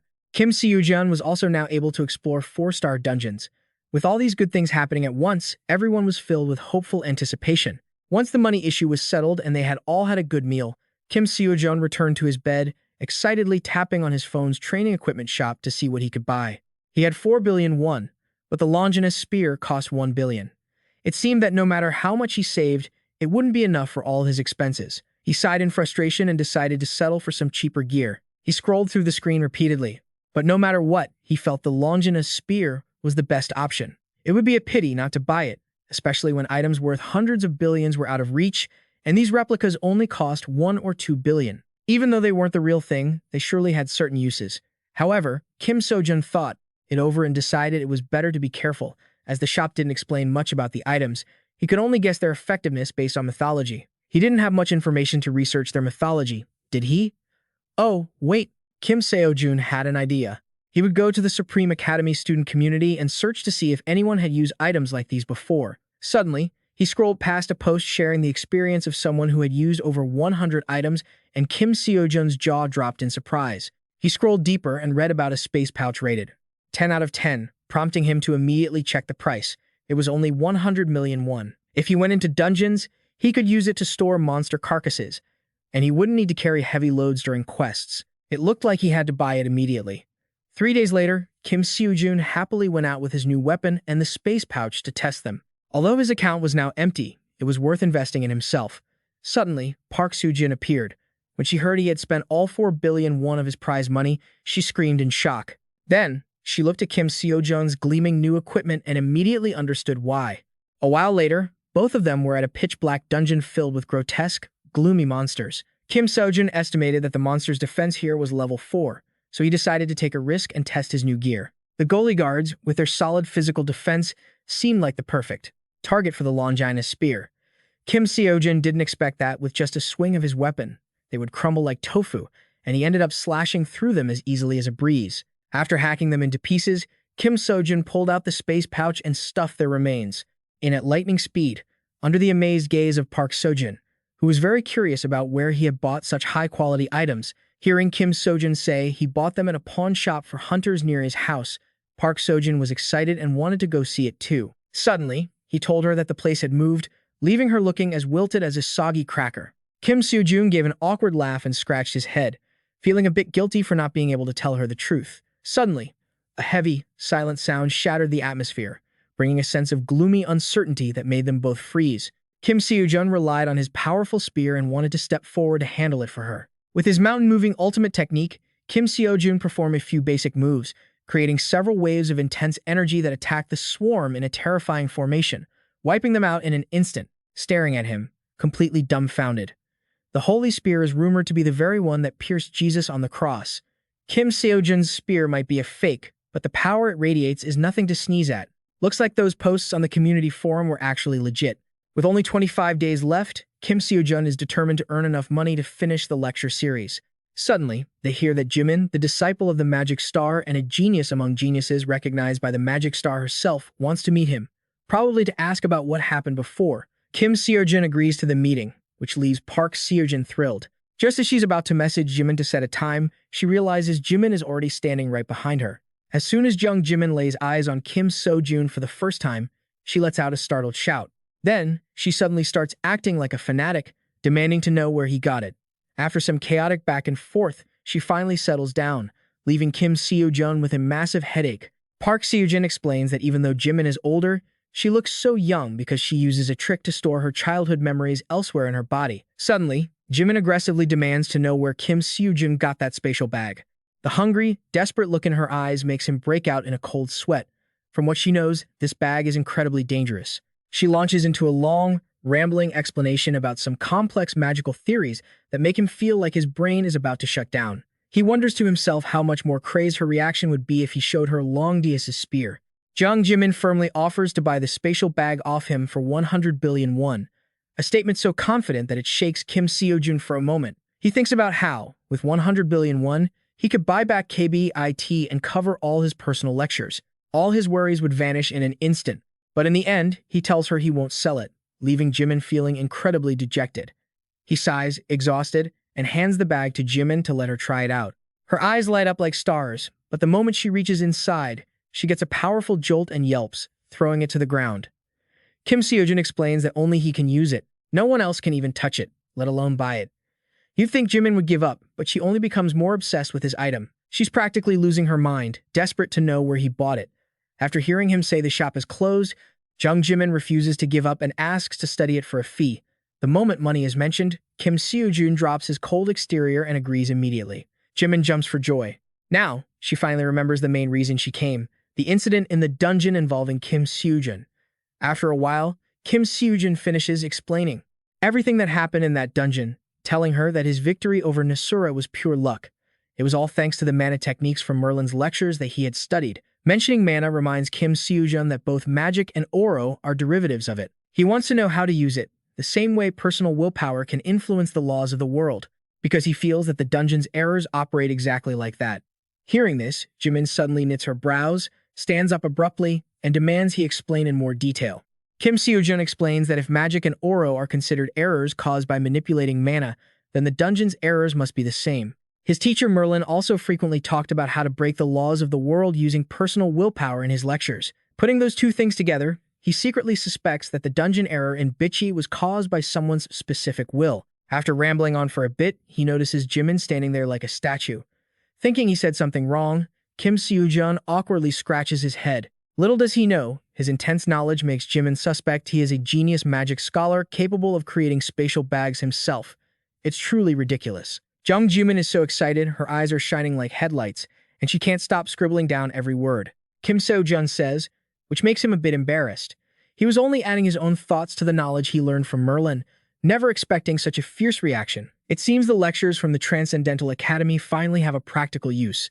Suddenly, his genius brain considers starting a class to teach this knowledge. But that doesn't seem like such a great idea, because to do that, it's not enough to just follow what was heard in the lectures. One has to truly understand and apply the contents of his lectures. Besides, who would learn such things from someone who is still a student like him? Suddenly, Jimin speaks up, saying she doesn't quite understand the concept of magic studies. She says this with a burning desire to study it, rushing straight out the door, leaving Park Seojun and Kim Seojun bewildered. He watches Jimin run off to the lab, speechless. It's truly the opposite of the image of her he had seen in the media before. Reflecting on it, Kim Seojun realizes that the disciples of the Sword, Star, Kalina, and the Magic Star are all incredibly hard to meet. And yet, he has met all three. If this keeps up, who knows, maybe even the Great Sound will come looking for him next. After eating, Kim Seojun stares at his phone screen, feeling that his teaching progress rate is still too low. Before Free P ends, he wants to complete one more course. It seems there's no other way but to earn money to top up Free P and increase his teaching speed. He walks out to ask Park Seojun about hiring more instructors and system-related stuff, but strangely, she doesn't react. He walks up and pokes her, and she suddenly snaps out of her trance. It turns out she was just worried about all the issues popping up with the new student recruitment plan. Kim Seojun asks if there are any upcoming competitions, something like the Academy competition from before or the recent dungeon clearing event. Park Seojun searches online, but she can't find any competitions before the 20th as he requested. There is only one mock exam organized at Lee Hunter M next month. A mock exam is, as the name implies, a simulation of a professional hunter exam. It's held only once a year. If you fail, you have to wait another whole year. Because of that, the pressure for this exam is immense. That's why all hunter training academies create mock competitions for students to practice beforehand. Among them, the top 3 academies in Korea organize large-scale mock exams. Most of the scores students achieve in these mock exams are equal to the scores they get in the actual professional hunter exam.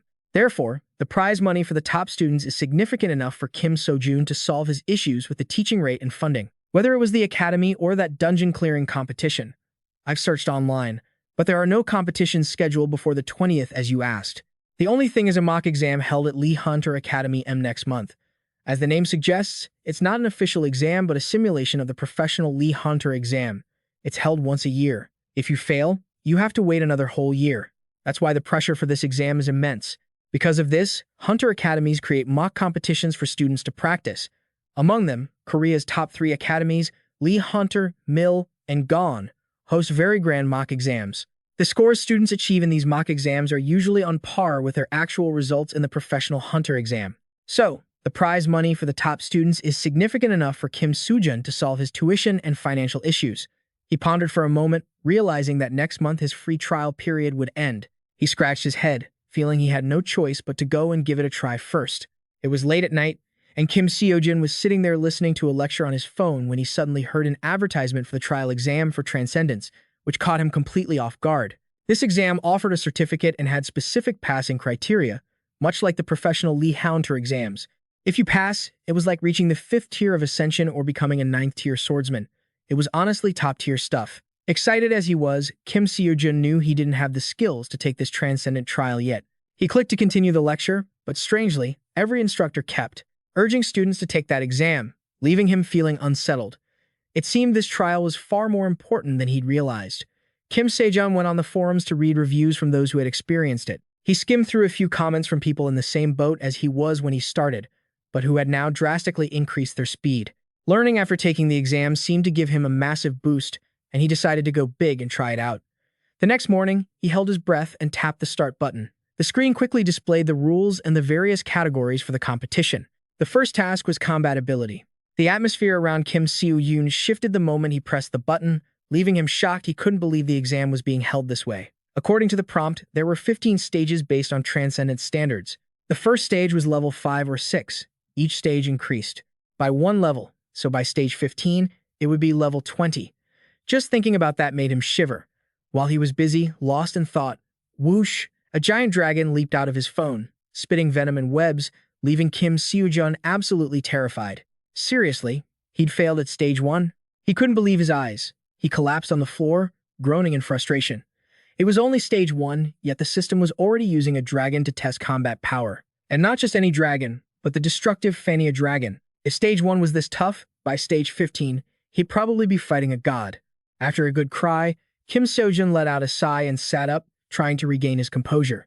At least he was lucky enough to have 10 more attempts after his first try. Even though 10 tries might not change much, Kim Seojun was determined to risk it all and see what happened. He grabbed his spear, stood up tall, and marched inside with confidence.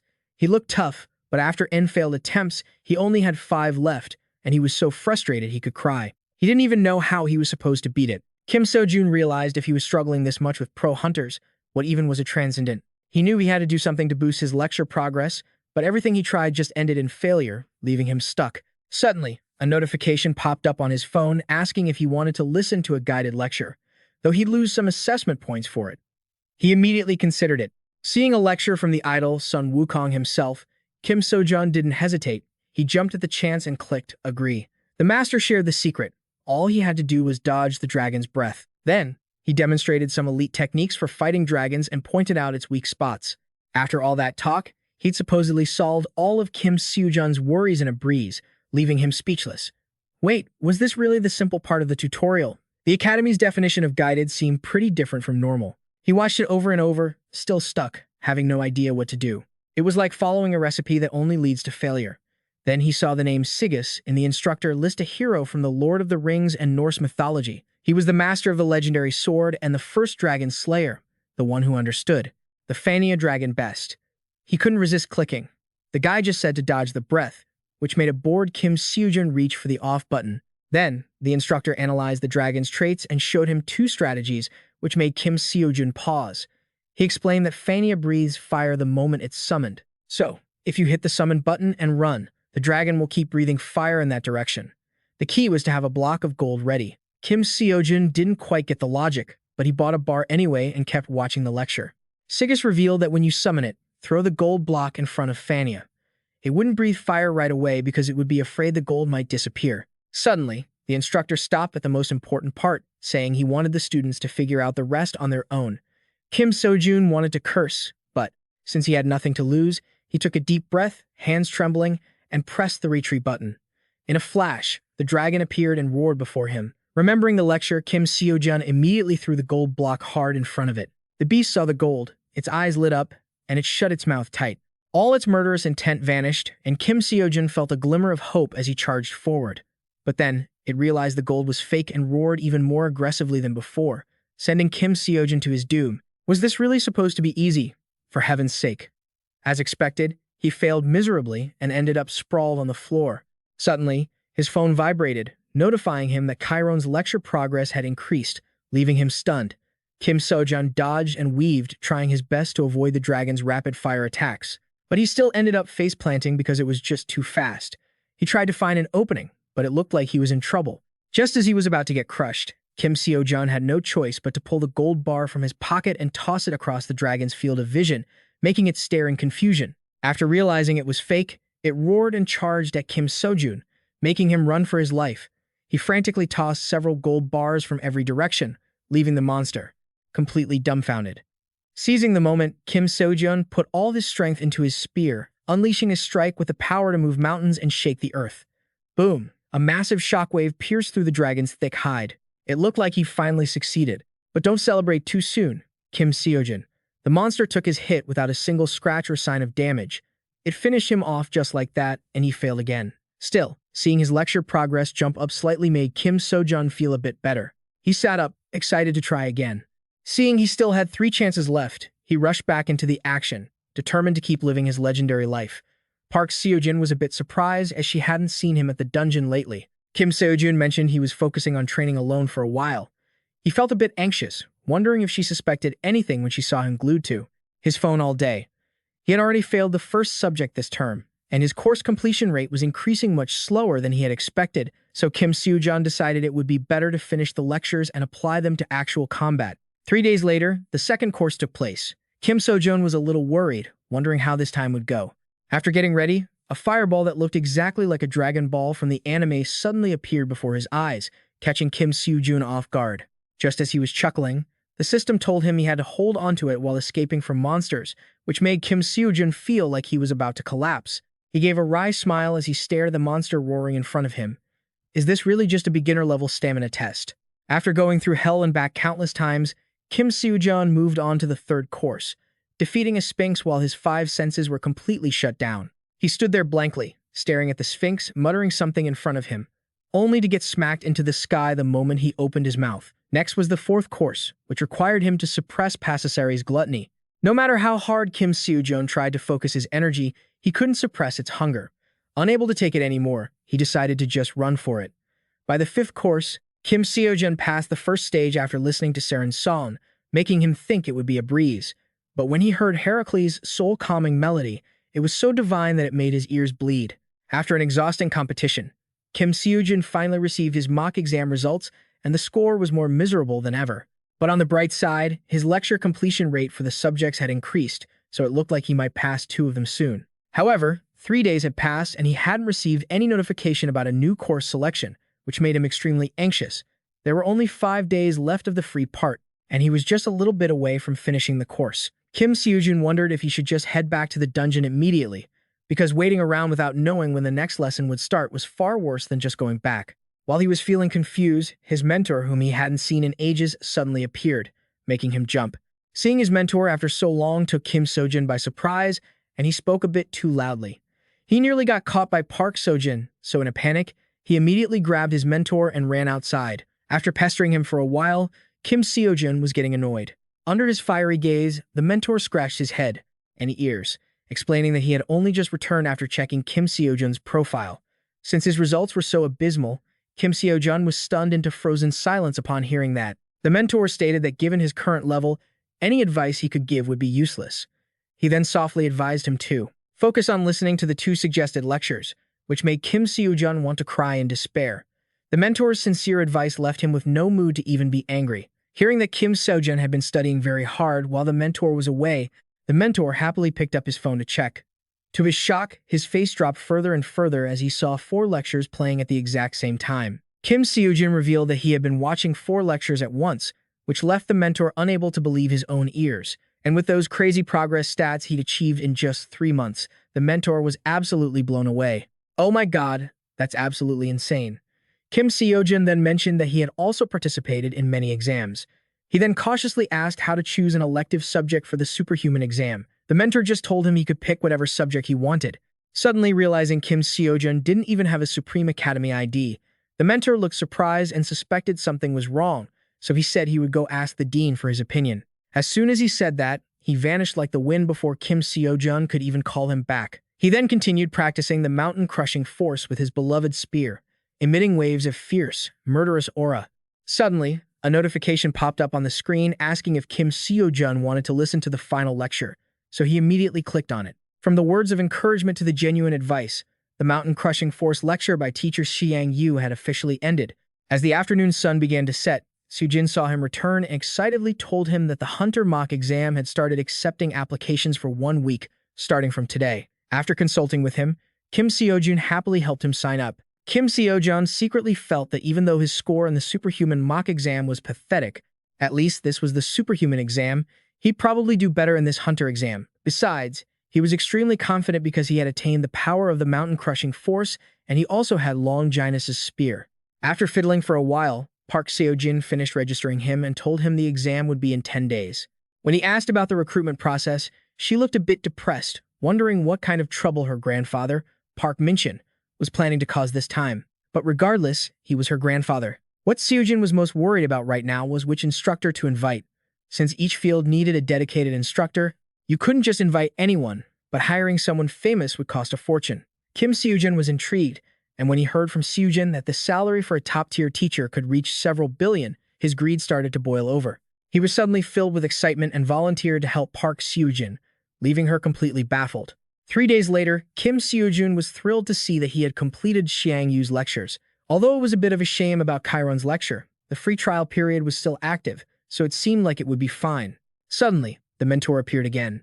Hearing that Kim Seojun had finished a course while he was gone, the mentor's jaw dropped in disbelief. Oh, and remembering Kim Seojun's earlier question, the mentor suddenly jumped up, saying something major had happened, looking very urgent. The mentor explained that it wasn't a system error, but that the Supreme Academy simply had no record of him existing, which left Kim Seojun stunned, speechless. Wait, hold on, he shouted, asking how on earth he could have been attending lectures from the Academy all this time if he wasn't a registered member, especially since they operated strictly on a membership basis. The mentor replied that the dean had received a direct report, but even he didn't know the specifics of the situation. Kim Seojun didn't know who the dean was, but it seemed like that person was a being of immense power, someone not just anyone could easily know about. It seems there's no error in the Supreme Academy's system unless causality itself has been altered. But that kind of causality shouldn't be changeable under any circumstances.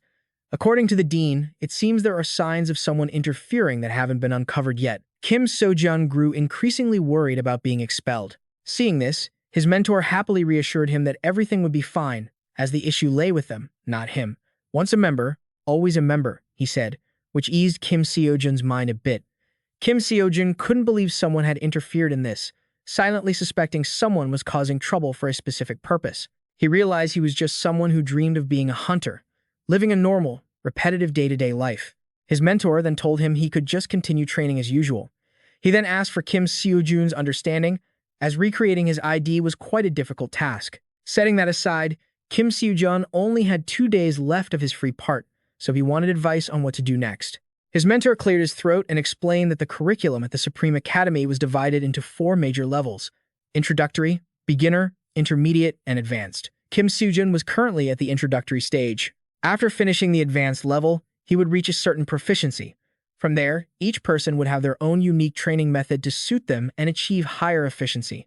The transition from advanced to transcendence is much harder than from introductory to advanced. So, it looks like Kim Seojun still has a long road ahead. With his mentor's help, Kim Seojun was shown 2 new lessons to help solidify his foundation first. Leave the other stuff until you reach the intermediate level, the mentor advised. His determined look made it impossible for Kim Seojun not to trust him. As soon as he clicked to register, the tuition fee shot up to 2 billion, making Kim Seojun's face turn pale. Suddenly, his mentor advised him to collect causality consistently, which made Kim Seojun curious about what that was. The mentor explained it was simply about status, much like how his meeting him right now was a matter of causality. He then said that once he reached a higher level, he would understand exactly what those words meant. Additionally, the mentor revealed that aside from him, there were many other students at this academy. It was currently home to 4 students who had already become transcendents. This is the highest number among all the academies. Each academy has its own unique courses and specialties. However, everyone thinks that if you want to learn magic, you go to the academy. If you want to learn weaponry, you go to G. And if you want to know a bit of everything, you go to the Lee Hunter Academy. People often say it has nothing special, which means it has no particular flaws. From that, one can guess how prominent the Lee Hunter Academy is to be considered one of the top 3 in South Korea. Finally, the day of the mock exam to become a professional hunter, organized by the Lee Hunter Academy, had arrived. Kim Seojun, mingling with the bustling crowd, arrived today alongside Park Seojun to participate. This mock exam was a competition between the 4 departments, so the scale and investment were significant. The most outstanding candidate who takes first place will receive a scholarship worth 1 billion. Kim Seojun had already calculated that the cost to buy a new free pass was about 500 million, even though he had been working hard. In the dungeons lately, his savings didn't exceed 30 million, so there was no other way to get such a large sum than by taking first place in the mock exam. The fire of ambition in Kim Seojun burned intensely. After confirming everything, he went inside, shocked by the massive number of participants. He said goodbye to Park Seojun and quickly stood in line. Suddenly, angry shouting broke out, making the crowd noisier by the second. Kalina was Kim Gangchul from the Lee Hunter Academy. Because he was given priority and didn't have to wait in line, people felt it was unfair and kept shouting at him. The crowd, seeing Kim Gangchul appear, began to whisper. It turned out the Lee Hunter Academy had sent him there. It seemed he was a shoo-in for the top 3. Suddenly, Kim Seojun and he bumped into each other. He looked at him for a moment before walking on, leaving Kim Seojun impressed by Kim Gangchul's overwhelming aura, silently thinking he really was a promising talent of the Lee Hunter Academy. While he was busy listening to everyone speculate about who would win, a shrill scream suddenly rang out from someone demanding to enter, drawing everyone's attention. Before them stood a kid wearing all sorts of weapons dangling from his body, stubbornly demanding to enter without waiting in line. This arrogant attitude really made others furious. The entire hall was chaotic, as noisy as a marketplace. Kim Seojun broke into a cold sweat, realizing that students from all the academies across the country were actually present here. Mingling in the chaotic crowd was Do Seuk, an apprentice hunter studying at a second-tier academy. He was studying there only because money follows the heart. The annual tuition for the top 3 academies in South Korea is easily in the hundreds of millions, so he had to bite the bullet and study at a second-tier school to earn a scholarship. Do Seok decided it was better to be a dragon's tail than a snake's head. He was very satisfied with today's mock exam because of Kim Seojun. The Lee Hunter mock exam consisted of 5 subjects, not just written tests like some professional hunter exams. Basic physical strength was the first category. The main factor for evaluation was how many laps one could run. After 15 laps that left people fainting and dropping out, only he and Kim Seojun remained on the field. Just winning against him is enough. Just surpassing him is enough. Do Seok thought, panting like an ox as he pushed himself to run. But wait, to everyone's surprise, the first person to cross the finish line was Kim Seojun. Afterward, he even performed a top-tier weightlifting display that broke all records, leaving everyone with their jaws dropped. It's not as heavy as I thought, he mused. Even though I train my physical strength every day, how could it be this easy? Could it be because I was able to use the overpowering force instinctively after completing Xiang Yu's course? He wondered. If the overpowering force is this strong already, I'm afraid I'll turn into a monster once I finish the Xiang Yu course. The burning passion inside Kim Seojun was blazing hot. Kim Gangchul, a student at one of the 3 largest Lee Hunter academies in South Korea, was also present today. This time, he was here under orders from his superiors, not to compete, but to monitor Kim Seojun's movements. What could this unexpected request be?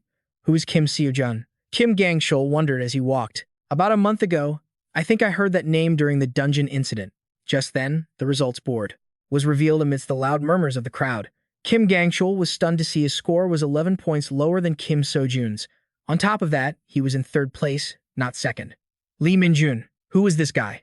There's no way I wouldn't know the name of someone talented enough to overshadow me. Who is this guy? I've never heard that name before. Where did he crawl out from?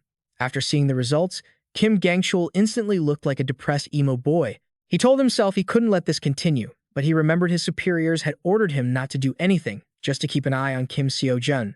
Kim Gangchul hesitated for a few seconds. The second test was mana usage. It was evaluated based on how much damage they could deal to his shield generator, so the candidates had to try to use their mana optimally to shatter the shield. Kim Seojun felt a bit insecure, glancing over at his rivals as they stepped up. Now it was Lee Hyun's turn, the goddess of Academy. She unleashed her firepower, and in the blink of an eye, she shattered the shield with a score of 100 cool as a cucumber. Kim Seojun stood below, staring at her with wide-eyed admiration. Next was his turn. Kim Seojun told himself to just go all out. He swung the staff in his hand, intending to just conjure up Merlin's mana. But, man, things didn't go as planned. That single, casual strike of his successfully sliced the shield in half, radiating an immense, overwhelming aura. Just like that, Kim Seojun shot to the top of the rankings, amidst the bewildered and stunned stares of the massive crowd below. Insecure, my foot. Even Kim Seojun couldn't believe he had actually pulled it off. Afterward, the mana shield generator broke, and the competition had to be temporarily suspended. After all the ups and downs, the hunters from the three biggest academies were left trailing behind Kim Seojun. The crowd below whispered about how Kim Seojun was the one who solved the dungeon outbreak incident. He was also the one who single-handedly took down a rank 6 Nora. Park Seojun heard this and felt a bit on edge. She felt that if things kept going this way, the mock exam would become meaningless. She never intended for him to take the lead with such an overwhelming gap. No one knew how this professional hunter competition would unfold. The fact that Kim Gangchul was left so far behind disappointed his fans to no end. They secretly felt that in the current situation, only Lee Hyun could stand a chance against Kim Seojun. Meanwhile, Kim Seojun was sitting there, yawning and catching his breath in the waiting room with a holy spear in his hand. This was the holy spear that pierced Jesus when he was hung on the cross. Just by that legend, you could tell its power was no joke. The problem was, I need to know exactly what that power is. All I know is what's been passed down. Just that story and not a single shred of explanation. Does that mean Long Dynas's spear has the power to break mana shields? Or maybe it just has the ability to close the distance? I don't know anything. Suddenly, a strange kid caught his eye. He had a bow slung over his shoulder and was singing at the top of his lungs. Kim Seojun suddenly remembered that he was the weirdo who caused trouble with the authorities on the way here. Seeing him, staring, the kid happily ran over to introduce himself. He was Lee Minjun, ranked 2nd. Lee Minjun's lively, chatty, and chaotic nature left Kim Seojun speechless. Right then, the speakers announced that the dungeon raid portion of the exam was about to start. Kim Seojun, acting like he owned the place, stepped into the virtual reality space, which was built to look just like the real thing. The monsters he needed to wipe out today were Ten and Kura. Around him, a pack of beasts had already gathered, howling loudly. So loud it's giving me a headache. He calmly swung his staff, smacking them a few times. Each and every one of them immediately bled out and kicked the bucket. That said, their strength wasn't exactly weak, totally different from back then. Of course, these guys are vastly different from the standard Ankura. But I also feel like I've become a completely different person since then. Kim Seojun parried the beast's sharp claws with his staff, while thinking that just 3 months ago, he was a nobody. Always busy, struggling to make ends meet. To be precise, he was just an ordinary guy trying to survive. But now, Kim Seojun has become a student of the Supreme Academy, met Park Seojun, and his life has changed. Although the journey to becoming an elite still has many hurdles, it's no longer out of reach. After working up a sweat, he successfully cleared the pack, hitting the 100 point mark. Coming out of the dungeon, Kim Seojun stood at the top of the leaderboard, drawing sharp, envious glares from the other candidates. Fair enough. As long as I don't get disqualified or give up, I'll definitely win. I want to compete in a match where the winner is already decided. Kim Seojun thought smugly, ignoring the murderous looks from his rivals.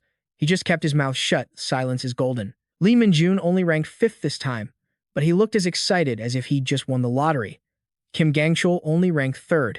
His cold, edgy look caught Kim Seojun's attention. It was only then that Kim Seojun discovered that Lee Minjun was an independent candidate, someone who didn't attend any academy and was self-taught.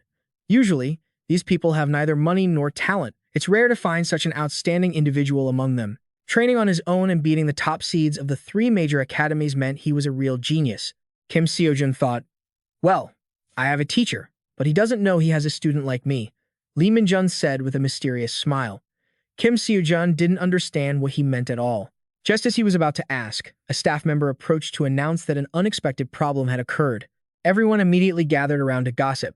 Apparently, the instructors chosen as judges for this competition couldn't make it because they had run into an unexpected dungeon outbreak. We are currently holding an emergency meeting. We apologize, and we will notify everyone as soon as we have a decision, the staff member said, bowing his head. This whole thing must have been orchestrated by the Justice Church. I'm not sure how they managed to create a 10-star dungeon, but if it's the Justice Church, they're definitely capable of it. The problem is that this could force the mock exam to be cancelled. If this happens, Kim Seojun will be declared the winner, and it will all end in a meaningless way. I don't think the church would go to such great lengths just for this outcome. Kim Gangchul thought, worried. Finally, he proposed changing the format of the exam. What if we have the students compete in a one-on-one combat format? It sounded reasonable, but it was hard to implement. The number of students participating in the Lee Hae-Unter Academy mock exam is huge. If we hold one-on-one matches, it would take a lot of time, and we don't have that much time. Plus, it would cause issues with the scoring system. The staff member scratched his head, but Kim Gangchul refused to give up. If we change the judges, at least those people have to be A-rank hunters or higher. We can't just wait here forever. How about organizing an event? It wouldn't be mandatory for all students. Only those who want to participate would sign up. The mock exam is being broadcast nationwide. It's being watched by the entire public, the association, and government officials. If the exam is interrupted due to this incident, wouldn't it ruin the reputation of the Hunter Academy? He deliberately came up with this idea, hoping to get a one-on-one duel with Kim Seojun. If he wins, all the fame Kim Seojun has earned so far would belong to him. If he loses, he'd still be recognized for having fought Kim Seojun. It's a win-win situation. Everyone excitedly agreed. Kim Seojun, however, pondered for a moment before finally agreeing, all for the sake of the money. The emergency competition was organized with 15 participants from various academies. News about the elite students from the top academies competing together exploded across the media. Everyone was buzzing with talk. The news sites were practically crashing. Dong Min, Gon, and Kim Gangchul all shared the same burning desire. That was to defeat Kim Seojun. That's a lot of pressure. Meanwhile, Kim Seojun was sitting alone, spaced out in the waiting room. He was busy calculating the prize money if he won. Besides the winner's prize, if he won the whole event, his total earnings could reach 2 million won. With 2 billion after deducting 500 million for the free pass, he would have 1.5 billion left. The lectures that his mentor recommended cost 2 billion and 2.5 billion respectively. If he gets that, he can listen to those lectures sooner than he thought. Naturally, he has to win this event first. Honestly, he wasn't worried about Dong Min, Lee Hae-un, or Kim Gangchul. The only one he was really worried about was Lee Minjun. Sometimes people use auxiliary weapons, but he had never seen anyone use more than 3 types. Usually, people focus on using one type to improve combat effectiveness and proficiency, but when he counted earlier, it seemed like he had over 8 different types of weapons. Could he really use all of them? The more he thought about it, the more confusing it was. On the screen, a live match between Lee Minjun and another contestant was playing. A fighting style that was fast, brutal, and decisive, combined with the unpredictable use of various weapons, really caught Kim Seojun's attention. This was a free, liberated style of fighting, completely unconstrained by anything. Those who weren't trained to be hunters in the standard way always had a very unique combat style. Kim Seojun was the same. Lee Minjun's style was very similar to his. Could he also be a student of the Ultimate Academy? Thinking back, it made sense because at the Ultimate Academy, they learned everything through videos.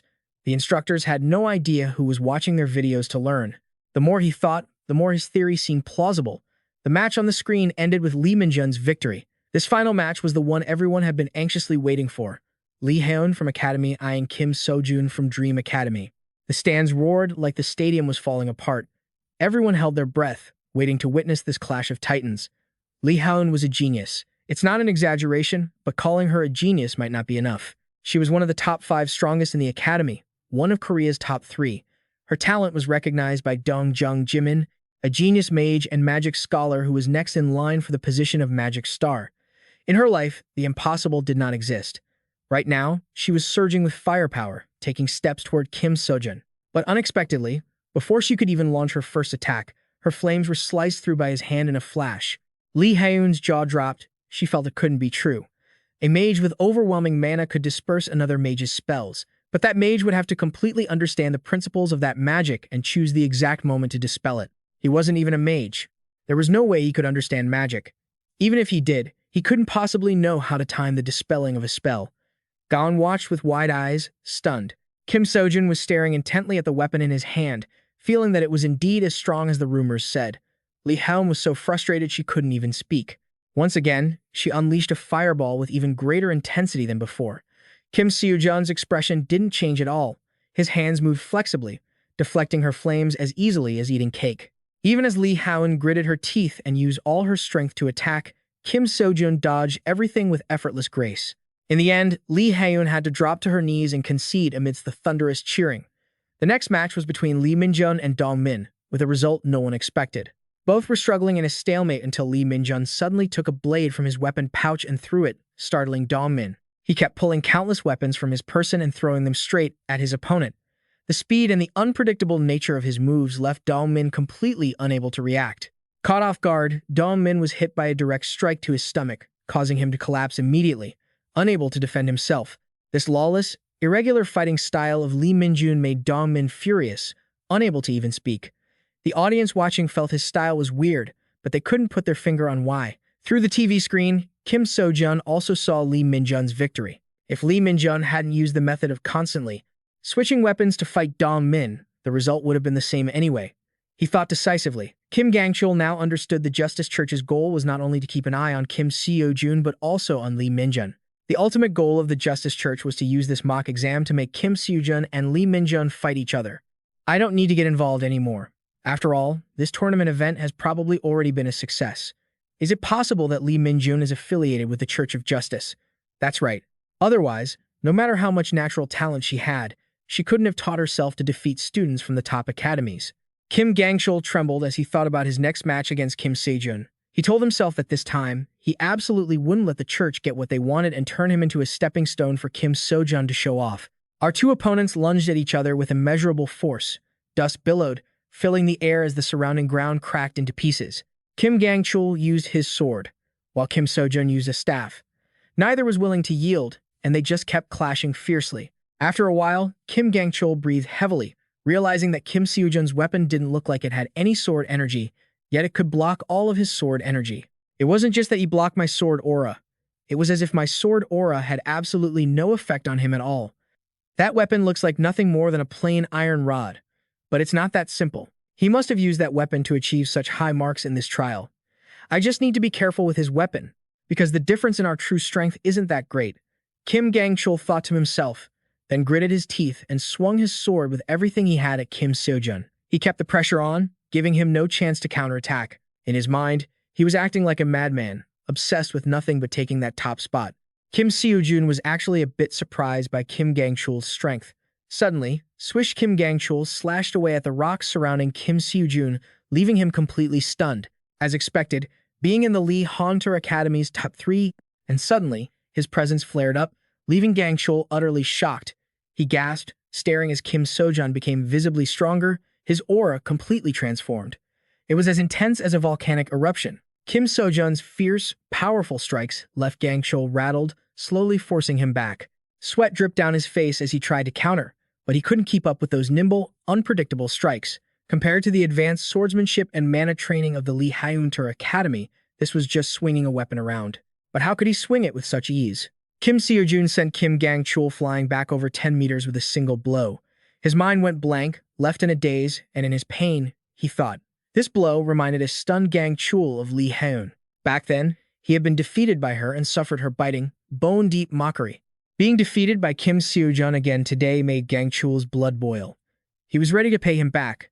A strike like a lightning bolt crashed down, fueled by the burning hatred Gangchul held for Kim Seojun. An earth-shattering explosion erupted. Through the swirling smoke, the audience watched, eyes wide, as Gangchul lay defeated at Kim Seojun's feet. There was no doubt about it, he was the one advancing to the finals. The stadium erupted in a frenzy. The final match between Kim Seojun and Lee Minjun that everyone had been waiting for was finally starting. Seeing Lee Minjun's guarded expression, he mentioned that he knew the teacher Lee Minjun was studying under, which caught him off guard. Or perhaps he was wrong. If Lee Minjun wasn't a visiting student of the Supreme Academy, then it was just a misunderstanding. But if he was like him, a visiting student of the Supreme Academy, then things would change completely. Even if we're both visiting students at the Supreme Academy, it doesn't mean we're on the same side. On the contrary, I should see him as a rival. I can't read Lee Min-jun's reaction yet, so I shouldn't rush into anything. Kim Seojun told himself he wanted to test his strength against him. Facing Lee Min-jun's suspicious gaze after Kim Seojun revealed that his teacher was a transcendent-level powerhouse, he proposed a bet.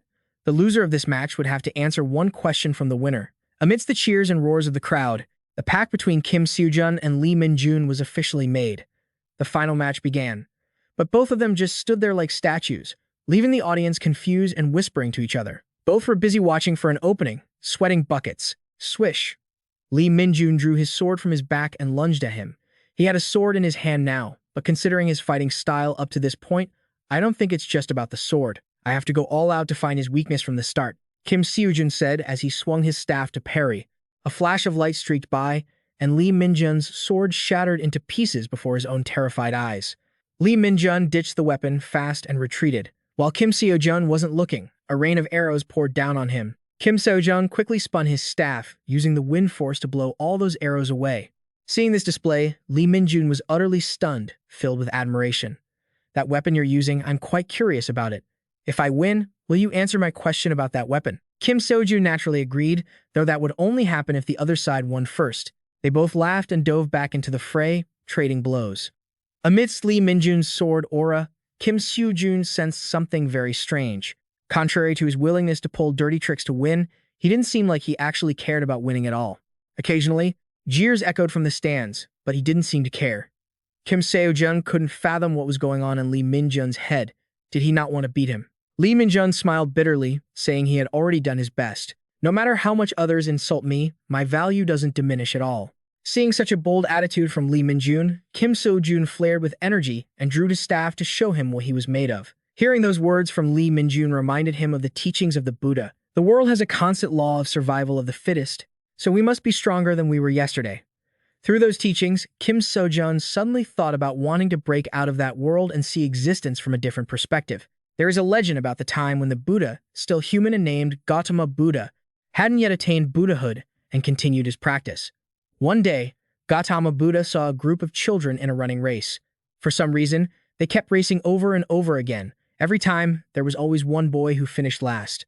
But for some reason, he never stopped smiling. Gautama Buddha was curious, so he walked up to him and asked, "Little boy, why do you keep running?" "Because I like it.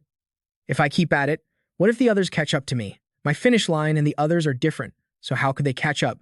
Then what is that finish line you see over there? There are other people standing there, so I'm not sure if that's the destination or not. To me, it's just a point to pass through." That boy kept finishing last. And later, in one of the biggest running competitions held in the country, I heard that boy achieved incredible results. At that time, I thought that was like building a tower. Putting in effort bit by bit, it was building one's own self, building one's own life. And so, I repeating this grueling training to build a more perfect tower than before. But as he quietly listened to that boy's words, Kim Seojun was struck by a sudden thought. Building that tower doesn't actually require it to be perfect. It's fine if it collapses. Why had he never thought of that before? Kim Seojun lived in a hyper-competitive society. If you didn't struggle every day, you'd be cast aside, fall behind, and you'd simply disappear. It was a world of kill or be killed, where the big fish eat the small. That was why he forced himself to work hard every single day, thinking that his rapid growth would keep him from falling behind. But the more he did, the more anxious he became, realizing he was becoming obsessed with the academy.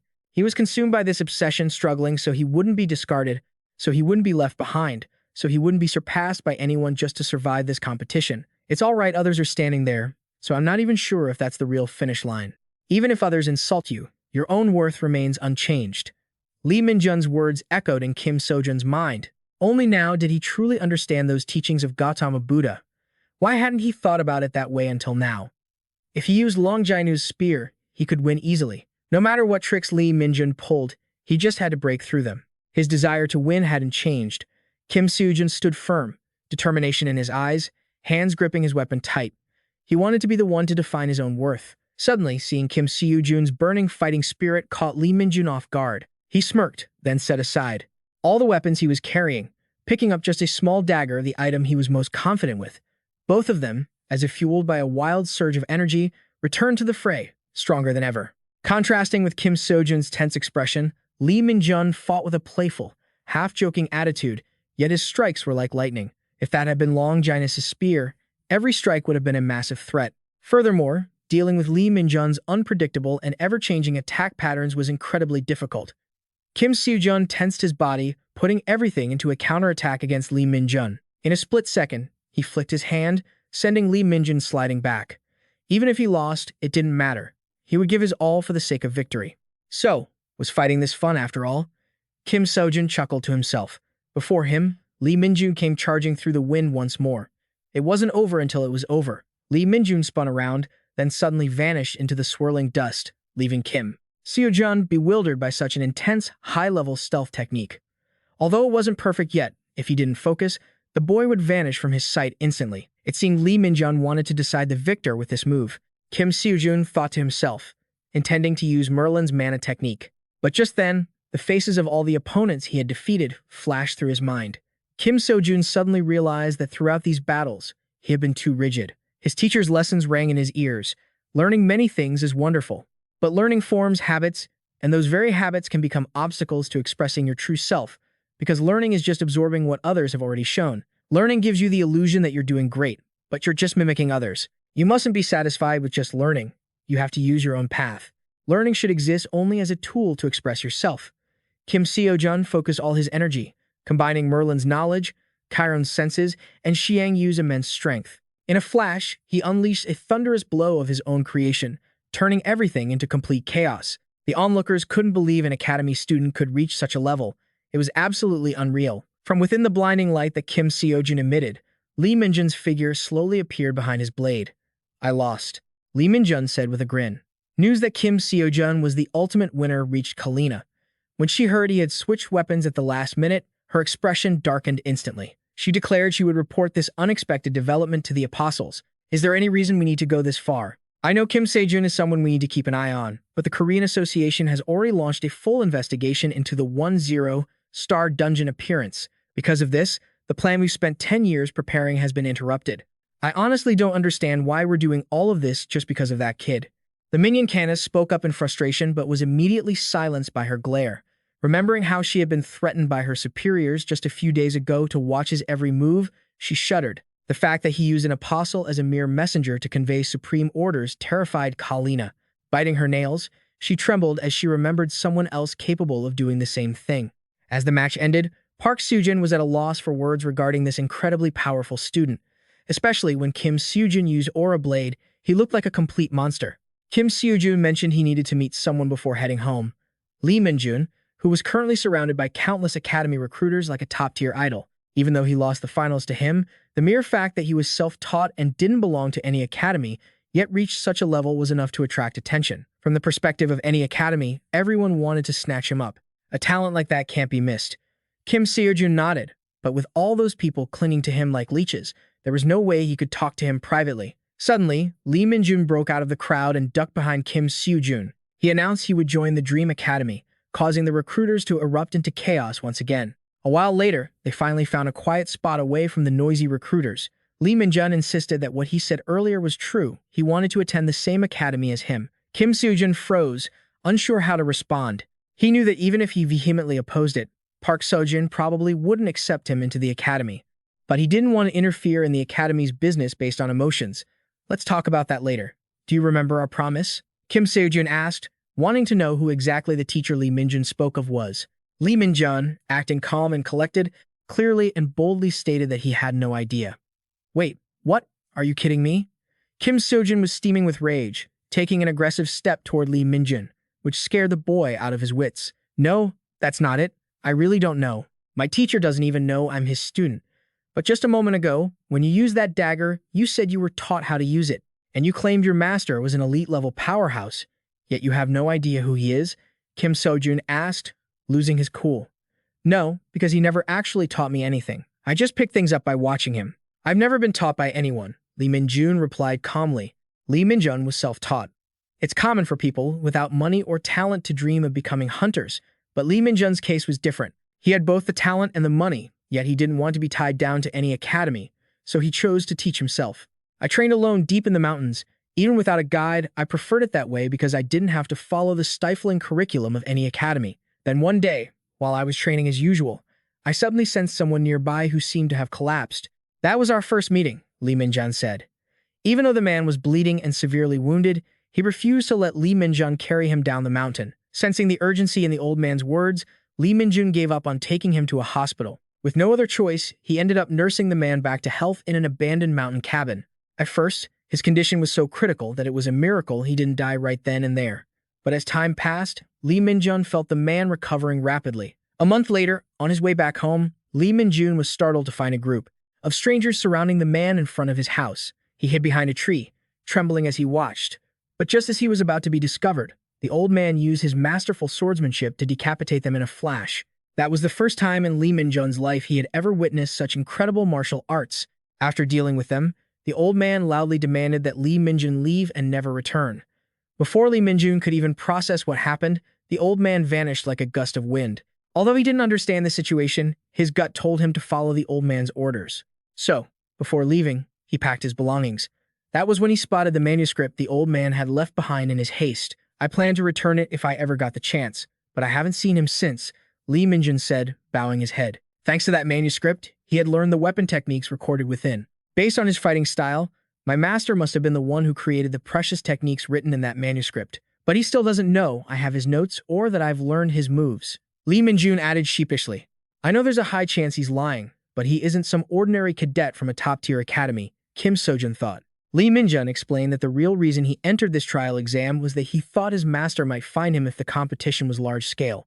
Park Seojun, having listened from the start, finally opened her mouth to ask, could the person Li Minjun called his master actually be the Dark Saint, like the Sword Saint? The Dark Saint was one of the 5 legendary heroes of South Korea. Among the 5, he was the most mysterious. Seeing that even the granddaughter of the Sword Saint knew of this mysterious man, Kim Seojun asked her to help him ask the Sword Saint about the precious manuscript in Li Minjun's possession. Finding out that Park Seojun was the Sword Saint's granddaughter left him speechless. The next day, Kim Seojun was sighing at home because the money he earned still wasn't enough to buy equipment for his online course. Remembering Li Minjun, he recalled they had agreed to return to the academy today to meet the Sword Saint. So, Kim Seojun went online and bought a free pass. That action helped accelerate the learning process in his system, helping him finish Chiron's class in a flash. But once it was all done, Kim Seojun didn't feel any changes in his body. When he finished Shang Yu's class, he could feel the platinum power flowing through him. But this time, there was nothing like that. According to the martial arts stories he had read, transformations usually involve bone-crushing realignments or purifying the body of impurities. Well, it's a bit of a shame, but I finished it, so I'll let it slide. Kim Seojun muttered, scratching his head to comfort himself. Suddenly, a chill ran down his spine, feeling exactly like a cold blade pressed against his neck. A strange voice echoed in the room, making Kim Seojun jump and turn pale. Hearing the intruder mention a difficult opponent for that kid, Kim Seojun immediately realized that the owner of this voice had to be none other than the Dark Saint himself. While Kim Seojun was spooked by the sudden appearance, the Dark Saint praised his sharp instincts. No matter how much I thought about it, I never expected you'd be able to detect my presence. Honestly, I was wondering about that myself. Maybe it's because of the transformation technique Chiron just taught me. If that's the case, it feels more like a superhuman sense than just a simple transformation technique. Maybe this technique has some side abilities. Kim Seojun thought to himself. Hearing that Li Minjun didn't even know he was the Dark Saint, or that he had intentionally left the sacred text for him, the Dark Saint was fuming. It seems Li Minjun is on his way here, too. He should be here any minute. Why don't you go say hi? Kim Seojun suggested. If I wanted to see that brat, I would have met him a long time ago. But I can't meet him right now. That's not the reason I came to see you anyway. The Dark Saint replied, time is short, and got straight to the point. He wanted to know if Kim Seojun had any connection to the Church of Justice. I spent some time tracking that church.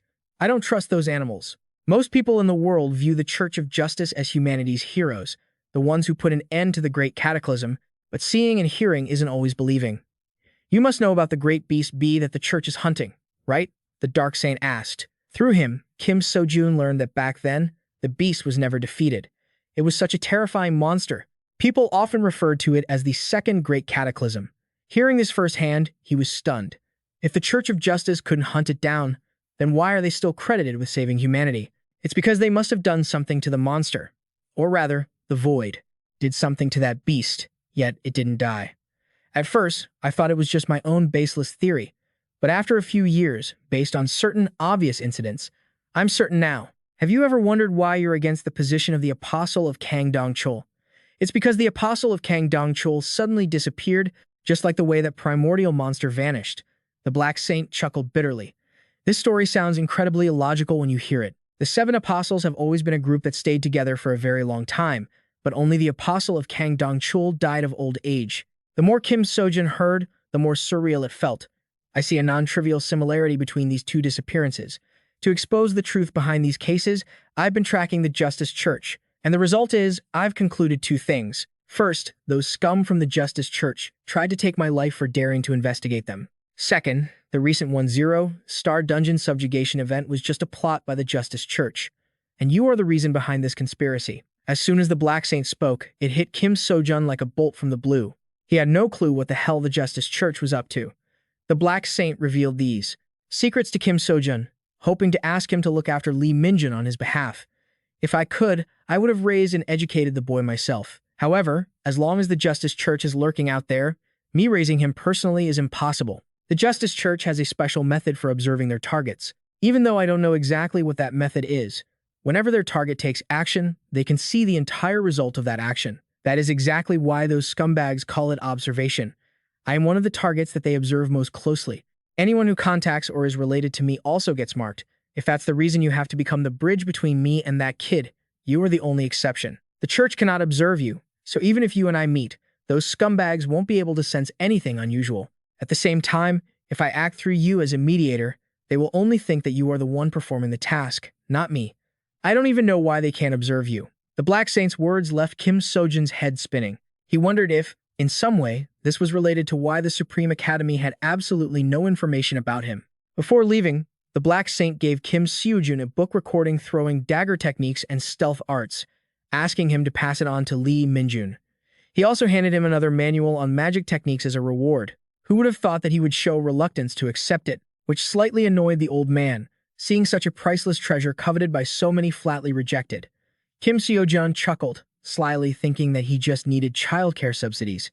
The Black Saint, one of the 5 great heroes, was stunned speechless for the first time in his life, having someone bluntly ask him for money like that.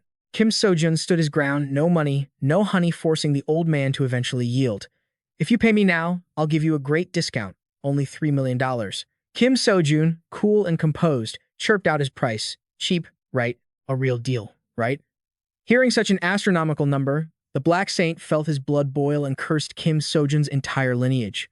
He wasn't one to back down either, immediately listing a bunch of evidence to prove he was worth those $3 million. The Black Saint, after hearing him ramble for a while, finally gave in and accepted to pay him that amount. After the deal was sealed, the Black Saint finally left Kim Seojun's house after telling him to look after Lee Minjun for him. As soon as the Black Saint left, Lee Minjun arrived at Kim Seojun's door. After hearing Kim Seojun reveal that his master was the Black Saint, the kid was absolutely stunned, speechless. Kim Seojun hurriedly gave Lee Minjun the book, feeling incredibly happy inside, thinking about the payment that was about to land in his pockets. Hearing Lee Minjun wonder why Kim Seojun didn't keep the book for himself but gave it to him, he snorted, not knowing where to begin explaining. How should I answer this? If I say these secret arts are useless to me, wouldn't that be insulting the Black Saint? But wouldn't that lead me to the Supreme Academy? Kim Seojun hesitated, unsure how to talk to Lee Minjun. Suddenly, the boy shouted, his eyes filled with belief and hope, asking to join the Lee Haeunter Academy with Kim Seojun, leaving him totally speechless.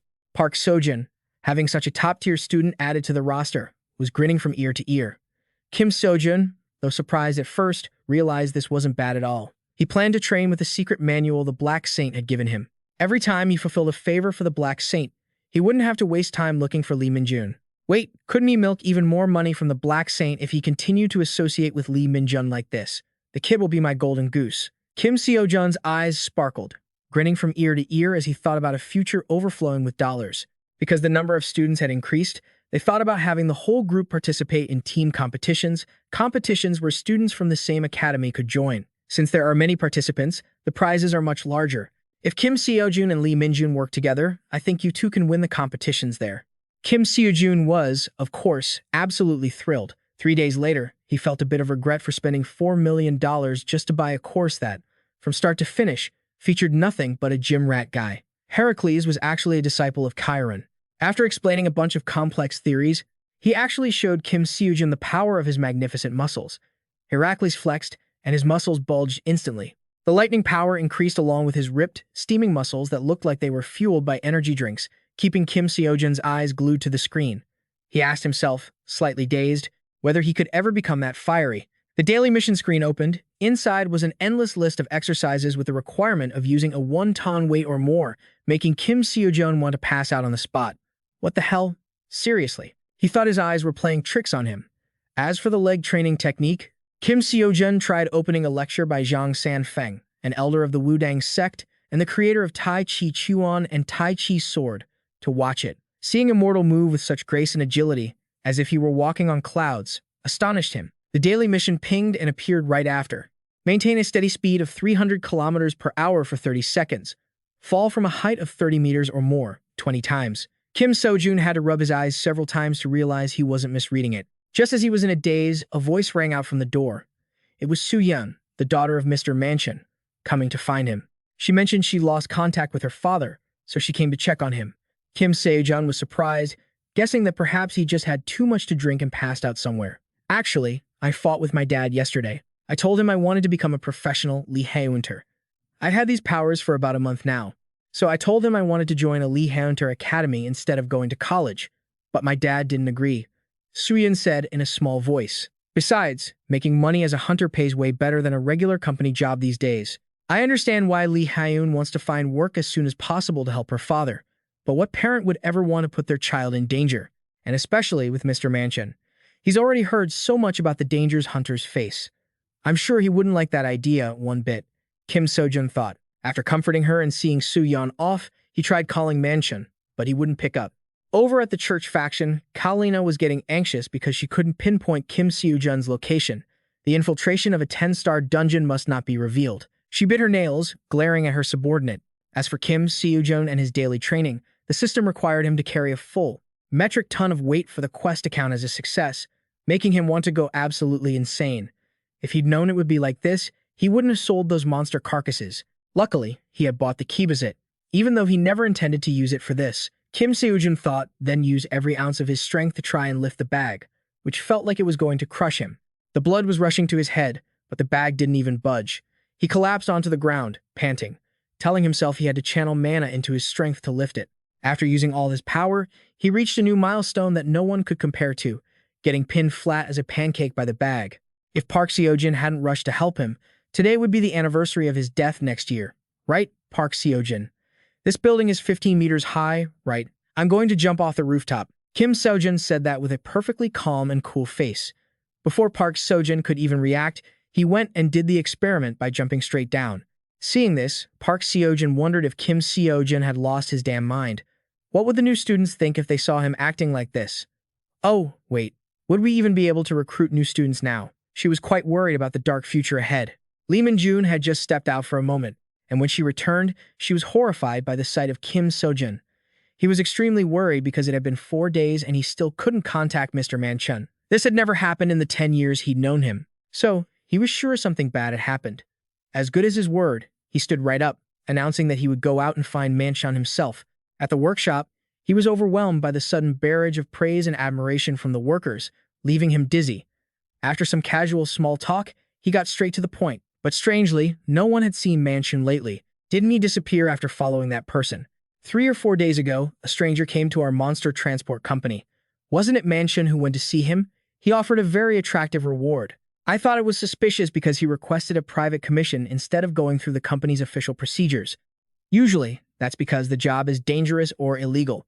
Maybe Manchun really needed the money for his daughter's tuition or something like that. A man in the workshop said. Kim Seojun's heart skipped a beat when he heard that, and he rushed off to ask for company records. But the company refused to disclose customer information. Even with a person missing, the policy remained firm. Kim Seojun lost all hope and could only sit despondently in the park. Although there was no concrete proof that Mr. Manchun was missing, he felt incredibly uneasy. Mr. Manchun was the person who had shared his hardships from the very beginning. When he lost all his savings after 9 years following the accident, Mr. Manchun was the one who comforted and cared for him. Even though he wasn't well off, he gave him 3 million won without hesitation. Kim Seojun used that money for tuition at the Supreme Academy, which is how he got to where he is today. He gritted his teeth, telling himself he couldn't just sit by and do nothing. Suddenly, Kim Seojun hurried to call Park Seojun, asking her to help him meet the Sword Saint right now. But when he finally met him, he proposed a duel. Park Seojun and everyone around them gasped. They thought he lost his mind from grief. If I win, I want you to personally intervene in this incident, not just provide simple help.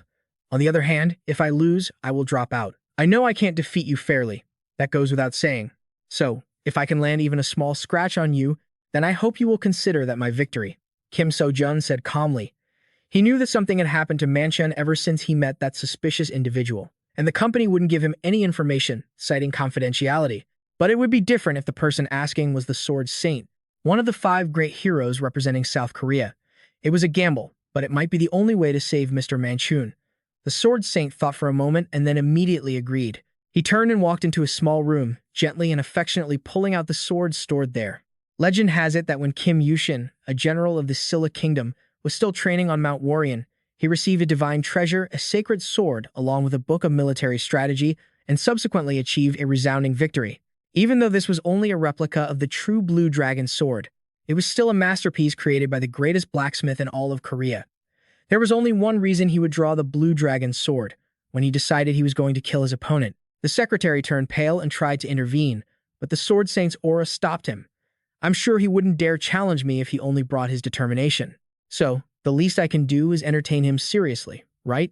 Outside, Park Seojun was terrified, trying to stop Kim Seojun. Please stop. You're a man of his word. He didn't say much more. He wanted to put an end to all these mysterious matters involving him. He still didn't have enough power or authority to protect those around him. Therefore, the Sword Saint would have to take direct action against those involved with Kim Seojun. He needed to drag the Sword Saint into this to drive this point home to everyone. Kim Seojun thought, his confident look of determination moving Park Seojun as well. The duel officially began with burning spirits on both sides. The Sword Saint did not hesitate, quickly drawing the Blue Dragon sword from its sheath. After letting him take the first move, he put everything he had into a powerful swing. But all his efforts were instantly deflected by that Azure Dragon sword. In an instant, the storm of power unleashed by that blade left Kim Seojun struggling to even catch his breath. Suddenly, the staff he was holding began to glow, launching itself toward the sword aura like a streak of lightning. The sword aura, of course, was no pushover and coldly countered his strike. He's getting serious. Every one of his attacks, every single movement, feels like a killing blow. Kim Seojun thought, breaking into a cold sweat as he assessed the situation. The sword aura, shrouded in killing intent, kept flickering in the air. Kim Seojun gritted his teeth, giving it his all to defend against this peerless master of sword energy. The Sword Saint rained strike after strike down on Kim Seojun without pause. Just a few months ago, this kid was still a nobody. Even though I sensed his potential during our last encounter, he was still just a standout student at best. But what I'm witnessing right now with every passing moment, this kid is somehow pushing himself to evolve further. The Sword Saint thought in amazement as Kim Seojun desperately deflected his attacks. The Saint lashed out with a wave of aura that caught him completely off guard. The weapon in his hand actually piqued the old man's interest, as it managed to withstand those earth-shattering strikes. This spar should have ended long ago, and if it weren't for that weapon, I wouldn't have used my full strength. But should I put a little more effort into this? He wondered to himself, then once again unleashed a terrifying surge of energy that left Kim Seojun gasping and exhausted. Damn it, I was too arrogant, he thought. I thought I could pull this off just because I beat a few other promising students. But students are still just students. They're soft, inexperienced, and haven't faced the true cruelty of the world. I failed to see that reality. I can feel the overwhelming gap between the Sword Saint and myself. It's frustrating that he's still not using his full strength. Kim Seojun felt helpless and pained as he blamed himself, his staff crashing down onto the Azure Dragon sword once more. How can you even think of challenging me if this is all you've got? The Sword Saint glared at him and said, while his hands continued to move relentlessly. I admire the Sword Saint, and I want to become just like him. I admire his power, but more than that, I admire how he achieved it. I was too confident in my own transcendent reputation, and subconsciously, I looked down on the Sword Saint. I'm still weaker than him, much weaker. But one day, I will reach a new height, even higher than his. I want to surpass him. Kim Seojun, living up to his legendary spirit, refused to give up, continuing to counterattack even as the Sword Saint kept him pinned down. Suddenly, at that very moment, he felt the weight of the weapon in his hand vanish. Even his steps began to feel surreal. In a blur, the tip of the sword saint's blade pierced through Kim Seojun. Covered in blood, he collapsed in agony. "That promise, I hope you won't go back on it." He trembled, using his last bit of strength to speak to the sword saint before losing consciousness. Uncle Manchun and that mysterious man were currently trapped in a cave. Despite their desperate situation, Manchun remained optimistic, firmly believing that Kim Seojun would come to save them. If it were him, no matter how difficult the situation, Manchun believed he could handle it. After being thoroughly thrashed by the sword saint, Kim Seojun finally jolted awake. Just then, the door swung open. The sword saint walked in and, without a word, tossed in the family heirloom, the Azure Dragon's sword, leaving everyone shocked and speechless. "Don't be so loud. I'm just keeping my promise. With that sword as a sign, everyone in the association will know what to do. I'd rather let you do what you want than have to deal with it myself." "Do it well," the sword saint said. It was unbelievable that he had actually given Kim Seojun such a top-tier legendary weapon. The Professional Lee Hunter Association is a government agency that manages and monitors hunters. It is also a for-profit organization, established by professional hunters to protect their own interests.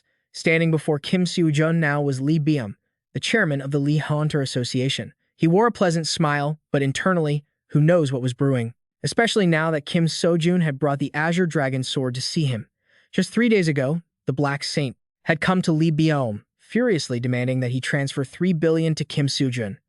Now, with him showing up in person, things were definitely not looking good. 4 days ago, a man named Manchun went missing after entering a dungeon at someone's request.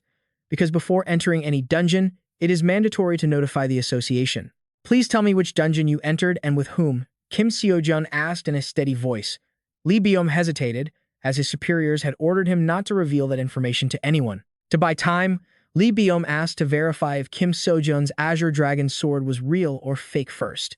"If an incident occurs due to this delay, will you take responsibility?" Kim Seojun asked. Lee Byum clutched his head in frustration, not knowing what to do. "Fine, I'll tell you. The Magic Saint is investigating the breach of the 10-star dungeon as I requested. Recently, he found a lead and went to a 6-star dungeon to investigate in secret. Wait, didn't the Black Saint say the Church of Justice was behind the dungeon destruction? Something is fishy here." Kim Seojun grew suspicious and stood up to leave. Before reaching the door, he turned back to ask Lee Byum if he could use the Azure Dragon sword as collateral for a loan from the association. A while later, Suyeon called in a panic, asking Kim Seojun about her father. He calmly reassured her, but Suyeon couldn't help but be distressed upon hearing that her father was trapped in some dungeon. Her mother had passed away 11 years ago when a dungeon broke. She had sacrificed her life to save her. Because Suyeon didn't want the monsters to take away her loved ones ever again, that was why she wanted to become a hunter. Kim Seojun gently reassured her and hung up. According to the association chairman, the Magic Saint and Manchun had entered a dungeon filled with 6-star Dryas monsters. Even though the Magic Saint was now old and frail, he was still one of the 5 great powerhouses. There must be a reason why they were trapped in a 6-star dungeon. Maybe it's a trap set by the Church of Justice to eliminate the Magic Saint. In this situation, no one can help them but me, Kim Seojun thought, his mind in a tangled mess. Suddenly, his phone pinged with a notification from the Korea Lee Hunter Association that was absolutely awesome. He had only used the Blue Dragon sword as collateral, never expecting those people to actually agree to lend him the money. It was a steal, considering the true value of that sword. But hey, this should be enough to buy some new gear. He was preparing to enter a place even a Saint Mage couldn't escape from, so he needed to be fully equipped. With the money in his account, Kim Seojun started browsing Shure without a care in the world. After picking out a spear weapon, he immediately headed toward the dungeon.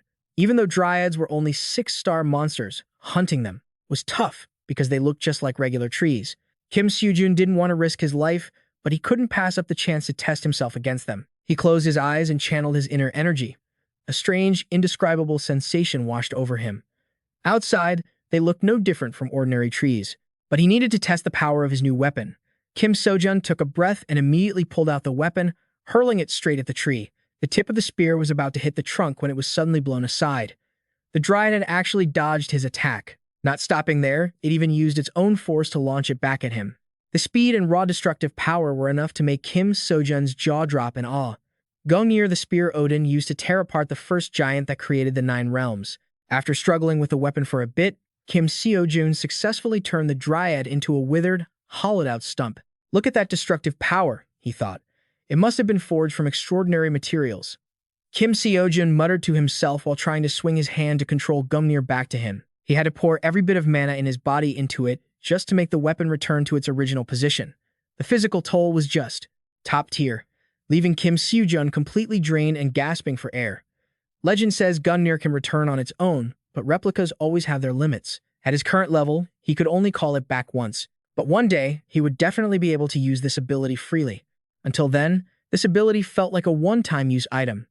Good thing I used the Blue Dragon Sword as collateral, Kim Seojun chuckled to himself. After a few basic combat moves, he headed deeper into the cave to continue searching for Manchun. Currently, Manchun was carrying that strange man on his back, running for his life as the dryads chased him closely from behind. While running, he tripped and fell hard to the ground, his whole body trembling as he awaited the wrath of the monsters. Just then, the old man woke up and hurriedly used a temporary barrier to block their malevolent energy. "Leave me and run. I'll hold them off. I'm just an old man with one foot in the grave anyway. If I hadn't brought you here in the first place, none of this would have happened. Just go," he shouted at Manchun. After struggling for a while, he couldn't hold on any longer and collapsed in pain. Manchun hugged him tightly, sobbing uncontrollably, his heart aching at the thought of Suyan being left alone in the future. Suddenly, a blinding flash of light appeared that silhouette was definitely Kim Seojun. He had found them. After telling Manchun to stay put and guard the Saint Mage, Kim Seojun immediately charged toward the dryads to draw their attention to himself. Man and monster collided, trading blows. The shockwaves were absolutely insane. Damn it. No matter how many times I slash it, its body just keeps regenerating. At this rate, I can't get close to it. I'll launch Gungnir to pierce its weak point. Kim Seojun gritted his teeth, ran to a distance, and grabbed the Gungnir lying on the ground. But unfortunately, Manchun and the Saint Mage hadn't made it out of the area yet. Kim Seojun turned pale with worry because he couldn't launch Gungnir like that. The monster grew more ferocious by the second, spewing out endless waves of malevolent energy like a flood, making things increasingly difficult for Kim Seojun. Once he realized the two of them were far enough away, he seized the opportunity to thrust Gungnir in a bold strike straight at the monster. It shrieked in agony and shattered into pieces, the force of the blast whistling like a hurricane.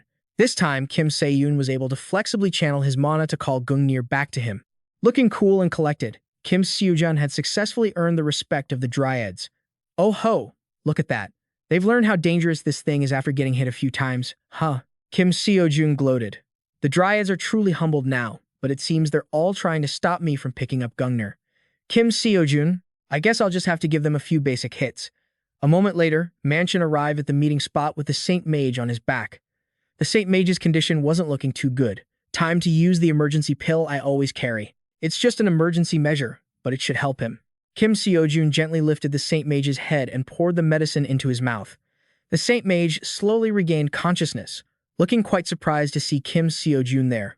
"You really came here to save us? How did you know we were here? Wait, what happened to the dryads?"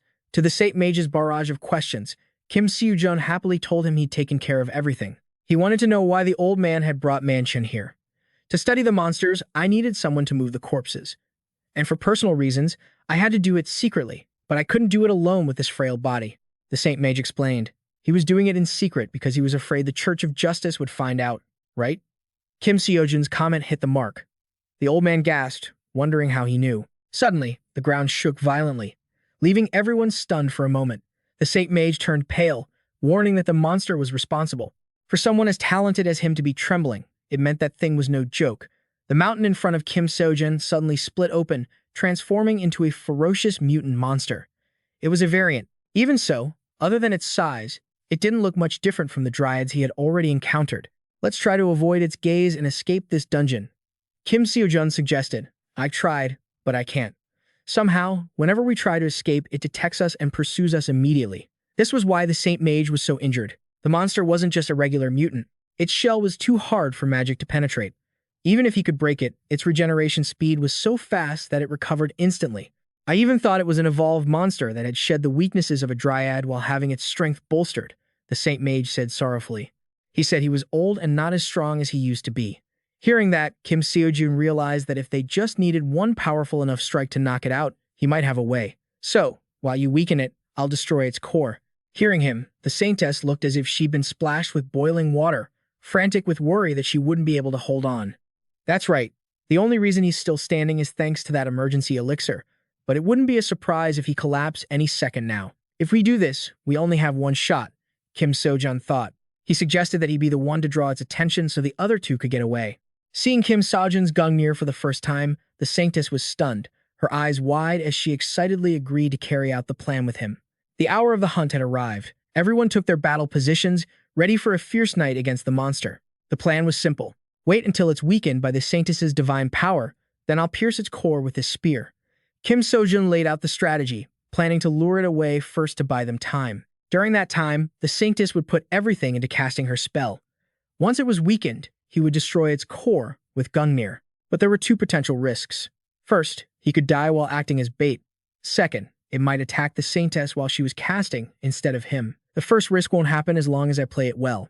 But he worried about the second. Unsure if things would go smoothly, he put his faith in Manchun. All three encouraged each other, steeling themselves for a brutal night. That evening, Kim Seojun gripped Gungnir tight, standing beside Manchun, who was carrying the Saintess on his back. Both of you stay here, don't get too close, he said, just in case it spotted the Saintess while she was casting. Seeing the determination in Kim Seojun's eyes, the Saintess and Manchun could only wish him luck. Kim Seojun smiled back and immediately dashed toward the opposite tree branch. Being this close to the monster made him shiver. More importantly, he could feel the massive amount of energy radiating from it. Now I see why the Saintess was struggling, Kim Seojun thought. He crept up when it wasn't paying attention, then shouted to draw the monster's full attention. Seeing Kim Seojun blatantly provoking it, the monster aggressively whipped its branches at him, whistling through the air. Its attacks were far more violent than he had expected, and he found himself pushed quite far from Manchun and the Saintess. Is the weakening spell not ready yet? Kim Seojun dodged and weaved, scanning his surroundings. The monster's force was so strong that the ground was already being torn to shreds, and Kim Seojun himself was tossed into the air like a rag doll. He gritted his teeth and spun around to face the monster, but the pressure it emitted made him tremble uncontrollably. Aside from dodging as much as I can, do I even have another choice? Kim Seojun gripped Gungnir, preparing to charge. Right then, he felt that the Saintess had successfully cast her spell. Perfect timing. He immediately lunged forward, standing right in front of it, yelling to keep all its attention on him. Kim Seojun ran for his life, with the monster hot on his heels. Each blow it struck landed with the force of a landslide, shaking him to the core. Good, it's still chasing me. Just a little further to the meeting point, just lure it there and it's done. Kim Seojun thought to himself, feeling a glimmer of hope. Just as it was about to catch him, the tangled roots and its entire gnarled trunk were bound by the Saintess's invisible chains. Its speed and strength dropped instantly. The Saintess's magic is quite effective. At this rate, I can destroy its core. But before he could even celebrate for 10 seconds, he realized the monster seemed to be intentionally targeting the Saintess, not him. The Saintess must be out of mana by now, and Manchun is just an ordinary man. Plus, he's carrying the Saintess on his back. At best, they can only dodge a couple of times. Kim Seojun realized he couldn't wait any longer. In a flash, he narrowed his eyes and poured all his strength into Gungnir. With a cool head and absolute precision, he successfully aimed for its heart and pierced it with the spear. The monster writhed in agony before collapsing with a thunderous crash. Although Kim Seojun had destroyed the core, his body was completely spent, and he couldn't even retrieve Gungnir. Seeing Manchun injured in the leg by the shockwave, Kim Seojun was incredibly worried, though the three of them smiled, thinking the mission was a total success. Suddenly, a strange sound erupted. The previously motionless roots on the tree began to wiggle, as if stimulated. How? I hit it square with Gungnir. Is the core not destroyed? What is going on? Kim Seojun's eyes widened, his heart sinking at the sight. Unbelievable. So it actually had two cores. The remaining core was now controlling the entire body, turning it into a bloodthirsty beast that nothing could hold back. The three of them watched in horror as the monster rampaged, sending a storm of debris flying like the end of the world. In this desperate situation, the Saintess tried to muster her last bit of strength, creating sparks of killing intent to try and hold it back. The Saintess is out of mana. She won't last long. To take that bastard down, we have to destroy the other core. Kim Seojun thought anxiously. His Gungnir was stuck between the branches, so he couldn't pull it out. Still, he had the Spear of Longinus with him. If he could land a direct hit, there was a chance he could destroy the core. He calculated quickly, then asked the Saintess to give everything she had to use the Wither spell one more time. At this point, I have to risk it all. Kim Seojun bolted toward the monster, dodging those massive roots as he ran. Though he feared failure, he was the only one who could do this. He swung his spear, creating brilliant flashes of light, but before he could do anything, the sticky roots blocked his path. To stab it with Longinus, I need to get closer, but there are no openings to get deeper. This is completely different from just luring it. He grumbled in frustration, and to make matters worse, one of his legs got tangled in a root. Luckily, the Saintess's paralysis spell managed to stop the monster just in time. Taking advantage of the moment it loosened its grip, he turned and flew backward. The magic chains are getting thinner. She must be putting so much strain on her body to activate it again when she's out of mana.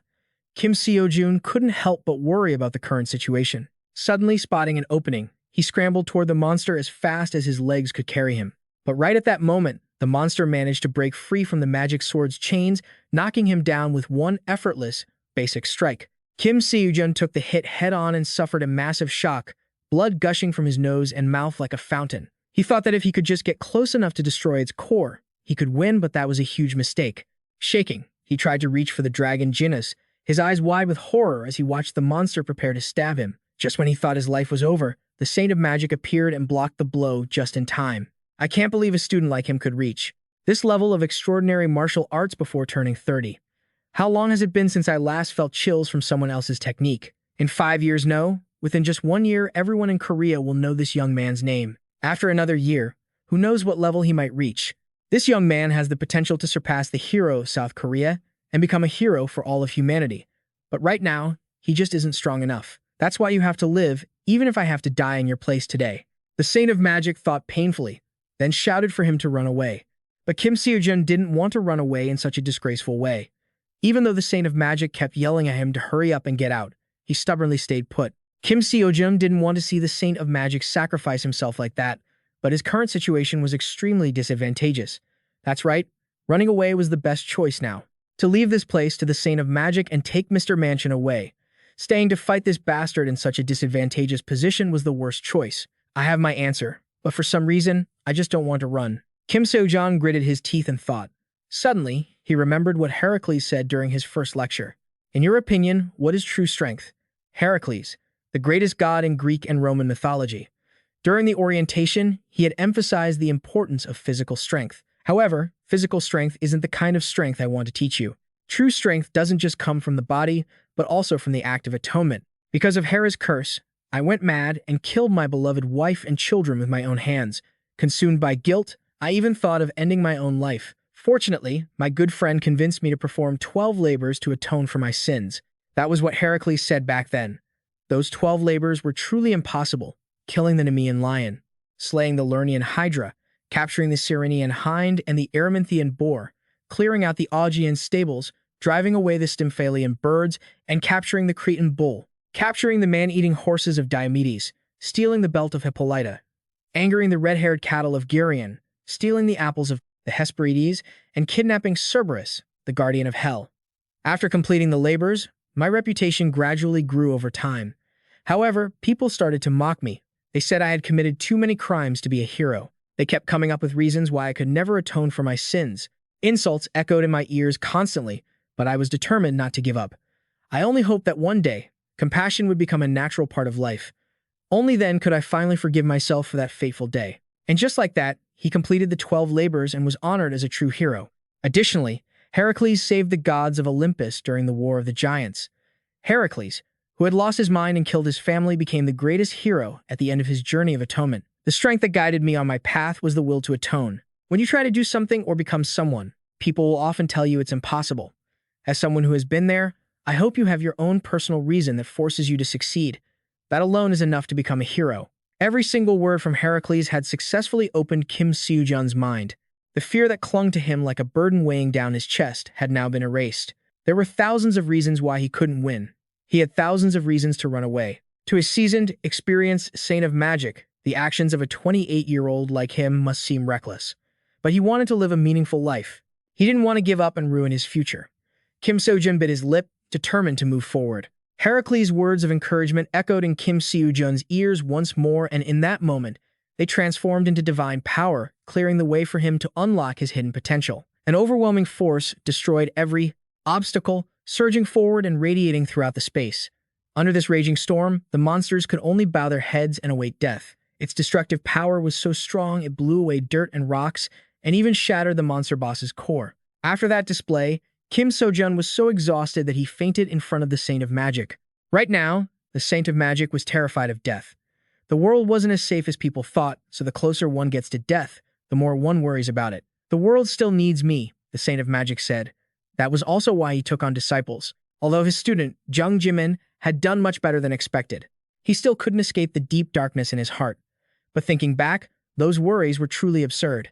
It was a wake-up call for him. Even if I die, my disciple will carry out this mission in my place. He saw the beginning of a new generation of heroes in this resilient young man. The Saint of Magic looked at Kim Seojun with pride. The next morning, Kim Seojun startled awake in the hospital. The two old men only had external injuries and nothing serious. He was shocked to find out he had been unconscious for 6 hours straight. At least it seemed like everything had been resolved and there were no more obstacles. Kim Seojun thought with relief. After hearing the news from Suyeon, Park Seojun prepared to visit him at the hospital. Of course, she was concerned about him, the person who had disappeared with her grandfather's precious sword. Knowing that Mr. Manchun had a daughter who wanted to become a hunter, the Saint of Magic offered to be her mentor. Mr. Manchun froze, stunned, thinking he must have misheard those two senile old men. Shouldn't I be passing on my amazing knowledge to the next generation now? I don't think I'll live past this year. Until then, I have nothing to do, so it's best to spend my final moments guiding your daughter as a token of my gratitude for saving my life. The Saint of Magic laughed heartily as he spoke. He also offered to mentor Kim Seojun, but he politely declined. He just wanted money. Suddenly, the hospital room door was kicked wide open by the Saint of the Sword, flattening it like a pancake. Kim Seojun immediately trembled as if he'd been electrocuted. I almost forgot contacting Park Seojun also means this person will come along too. Kim Seojun hadn't anticipated that the Saint of the Sword would actually track him down here. His mind was a tangled mess, and his whole body was agitated, not knowing what the right move was. Luckily, the magic sword was there, so the Sword Saint's anger subsided slightly. The two chatted happily for a while. The magic sword revealed that the reason he nearly died that day was thanks to Kim Seojun saving his life. The Sword Saint pointed his trembling finger at him, making the atmosphere as hot as a furnace. Even in his wildest dreams, he couldn't have imagined that Kim Seojun would dare to take his precious sword and sell it. That was truly some nerve. The Magic Saint tried his best to persuade the Sword Saint to let him off this time. But hearing the news that he had actually pawned the sword, even the magic sword was left speechless. The fires of hatred were already burning brightly in the Sword Saint, and Kim Seojun needed to know it. He hurriedly clarified that he didn't sell it, but only temporarily pawned it. Since you didn't sell the sword and out of respect for the Magic Saint, I won't kill you. So, I'll let it slide if you can take exactly one hit. The Sword Saint was boiling with rage, trying to swallow his frustration as he growled, I don't think he's just going to let it go after one hit. He's more likely planning to finish me off with one punch. He trembled, pressing against the corner of the wall, thinking to himself, forget it, no matter how much I beg. The Sword Saint couldn't contain his rising anger and swung a thunderous punch toward him. After an explosion that shattered the wall, Kim Seojun managed to block the blow just in time, even though it hurt like hell. He actually blocked it. More importantly, his arm was still fine. Normally, it should have been broken. No, it should have been shattered to bits. The Sword Saint turned pale, about to open his mouth to ask how he did it. Kim Seojun thought he was going to punch him again, so he immediately used all his strength to bolt out of the room, leaving everyone else stunned. The Sword Saint clicked his tongue and just sat down by the Magic Saint's bed, then asked to know exactly what had happened there that day. The Magic Sword told the Sword Saint everything that occurred in the cave. The Sword Saint still couldn't believe Kim Seojun could actually pull that off. The Magic Sword felt that the Sword Saint still hadn't truly recognized his talent. That's right, even if what you say is true, I still won't acknowledge that kid. I haven't seen anyone truly talented among those touted as S-rank hunters. Those people are completely useless. The Sword Saint said, the Magic Sword shares my thoughts, believing that such talent is still not enough to be called talent. The Sword Saint and the Magic Saint were both heroes who saved the world from the Great Catastrophe, so they both held the same view. Professional hunters had a different meaning in this new era. It was simply a well-paid job. They didn't deny that a new era would come because they were the ones who wished for peace more than anyone else. However, they were still worried that once all the heroes disappeared and that threat awakened, would the world be strong enough to fight back? I don't know. After all, that is the purpose of establishing the Church of Truth. But Sword Saint, among 8 billion people in the world, someone has appeared who makes the impossible possible. Our era has ended. The Magic Saint smiled and said. Kim Seojun was outside fooling around with Park Seojun and Manchun at the time. Suddenly, Lee Haoen rushed in from outside, tears welling up as she hugged her father tightly. The father and daughter hugged each other in joy. Manchun looked at Kim Seojun and expressed his sincere gratitude. People often say that the most beautiful scene in the world is when everything returns to how it was in the beginning. Time passed, all three of them were discharged from the hospital, and everyone's life returned to its proper track.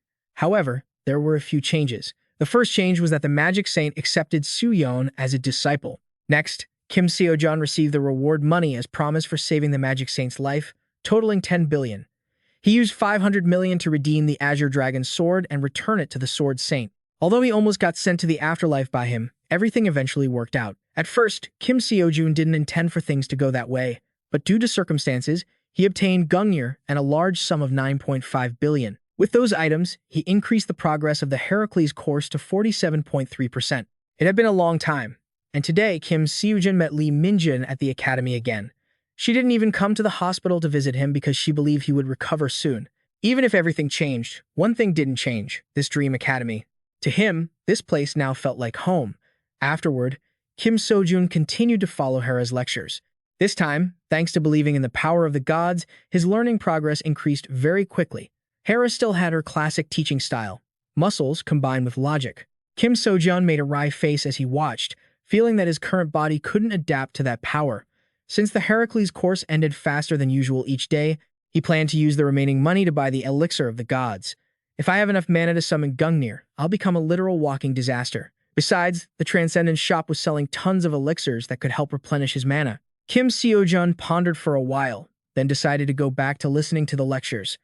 Everything was fine, except for the fact that from now on, he couldn't fully absorb the elixir of the gods anymore. Even though he had studied and practiced seriously with Merlin, it was all mana theory and had nothing to do with technique training. To be able to fully absorb the energy from the elixir, he would need to learn more mana techniques. If he had to learn them anyway, now was the best time. Kim Seojun told himself this while sending a message to the advisor, asking him to recommend some good lectures. The other party immediately introduced Kim Seojun to a series of high-quality lectures, which made him go broke once again. Park Seojun felt like she was at her wit's end seeing Kim Seojun drag his exhausted, withered self to ask her for money. She flew into a rage and lectured him like a mother scolding her child. The verbal dressing down was something else. He painfully swallowed his tears as he was still short 500 million won to cover the registration fee for the lecture.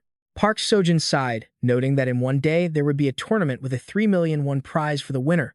But the main problem was that Kim Seojun needed a team to enter. Right now, the only two students in the Dream Academy were him and Lee Minjun. If it were Lee Minjun, he would be able to finish his part without any issues. However, the rules stated they couldn't compete without a full team of 3. Plus, whether a new recruit would be reliable was another concern.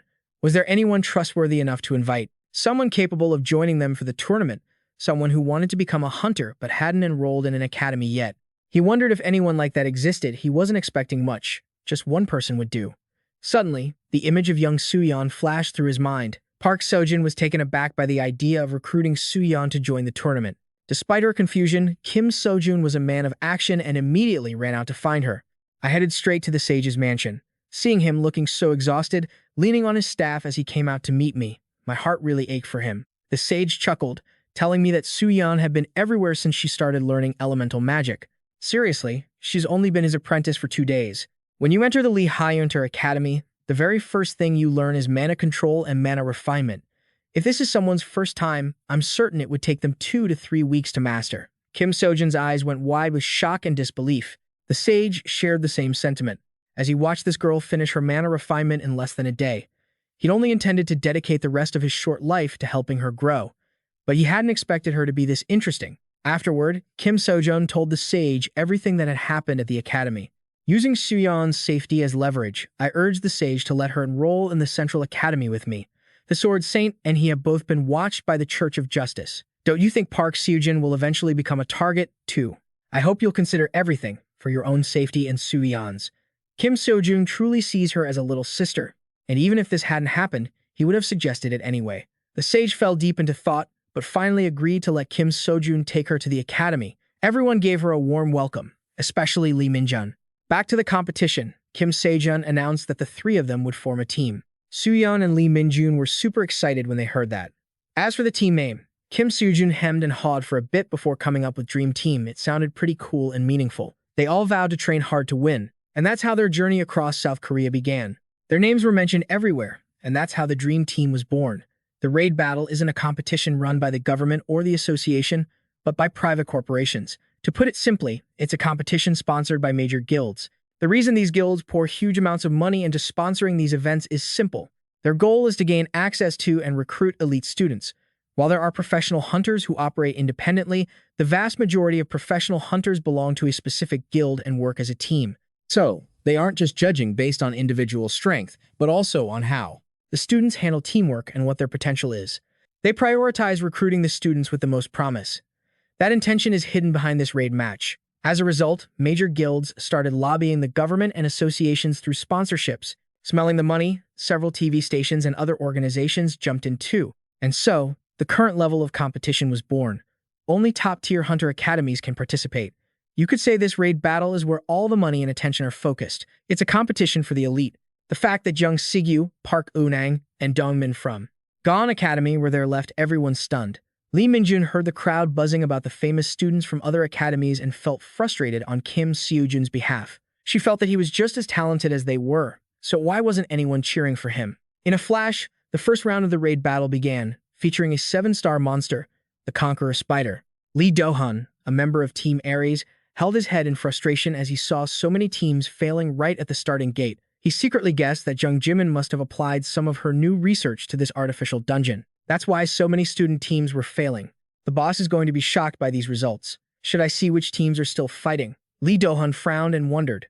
Gaon Academy cleared the dungeon successfully in 30 minutes and 12 seconds. At the same time, Kim Seojun's dream team finished in 9 minutes and 34 seconds. The judges were floored, thinking the timer was broken. Turns out, the timer was actually glitching, but it was a measurement error that made the time 30 seconds slower than it should have been. The actual time for Kim Seojun's group was 9 minutes and 4 seconds. They're absolute monsters. Let's head back a few minutes into the dungeon. To save his Gungnir, Kim Seojun used Longinus to gently slice through the thick spider webs blocking the monster's path. He cleared the way while Lee Minjun handled the fighting. The two of them worked together so smoothly it caught Lee Hae-yoon by surprise. She felt she couldn't just stand there doing nothing. With that, she channeled her mana, letting out bursts of killing intent that finished the monster off in the blink of an eye. After finishing, the three of them happily walked out of the dungeon to the sound of Lee Minjun's non-stop chatter. Seeing Kim Seojun ask where her weapons went, Lee Minjun said she'd thrown them all away, keeping only her daggers and arrows as her master requested. The two of them went back and forth, not noticing that. Everyone around them was staring with a mix of confusion and awe. They suddenly realized the two were Kim Seojun and Lee Minjun. Lee Minjun was so happy to be basking in Kim Seojun's glory, she couldn't stop grinning. She kept shouting so loudly that Soo-yeon and Kim Seojun felt like hiding their faces in embarrassment. Jung Sigyu threw a hostile look at Kim Seojun. The students from the M. Lee Hunter Academy had only just crawled out, and on top of being slow, they imagined everyone was talking about them. It was truly pathetic. Moving to the second round, which required collecting all the magic crystals in the dungeon, Kim Seojun's dream team finished first again in 4 minutes and 23 seconds. Then in the third round, to exterminate the artificial monsters, his team placed first in 19 seconds. Next was the fourth round, the Dryad Forest, where Kim Seojun and Lee Minjun split the area to attack. He pulled Soo-yeon back behind him, his hands gripping his sword, striking relentlessly at the roots. The monsters kept regenerating. They didn't disappear completely, but their numbers decreased significantly. Kim Seojun thought to himself, then suddenly spotted something glowing floating in the air, containing a massive amount of mana. Could it be the dungeon's core, or some kind of medium helping the monsters regenerate? He was startled by a hiss from behind. He immediately aimed his spear at the mysterious glowing object and smashed it, but when his Gungnir touched it, it passed right through like air. How strange. The Dryad roots kept attacking endlessly. Kim Seojun paused for a moment, realizing that all this time, he hadn't fully grasped the power of Longinus. The Longinus spear shouldn't be inferior to Gungnir. Thinking that, Kim Seojun gathered all of his strength and charged at the glowing mass, wanting to try again. Over at the Gaon Academy team, after struggling for a while, they finally finished in 44 minutes and 51 seconds. They were incredibly confident, feeling their performance would surely overshadow the other teams. We analyzed well and didn't make any mistakes. We even managed to last twice as long as the Hunter's previous record of 20 minutes, and we've pushed past our limits. It's the best result we've ever achieved.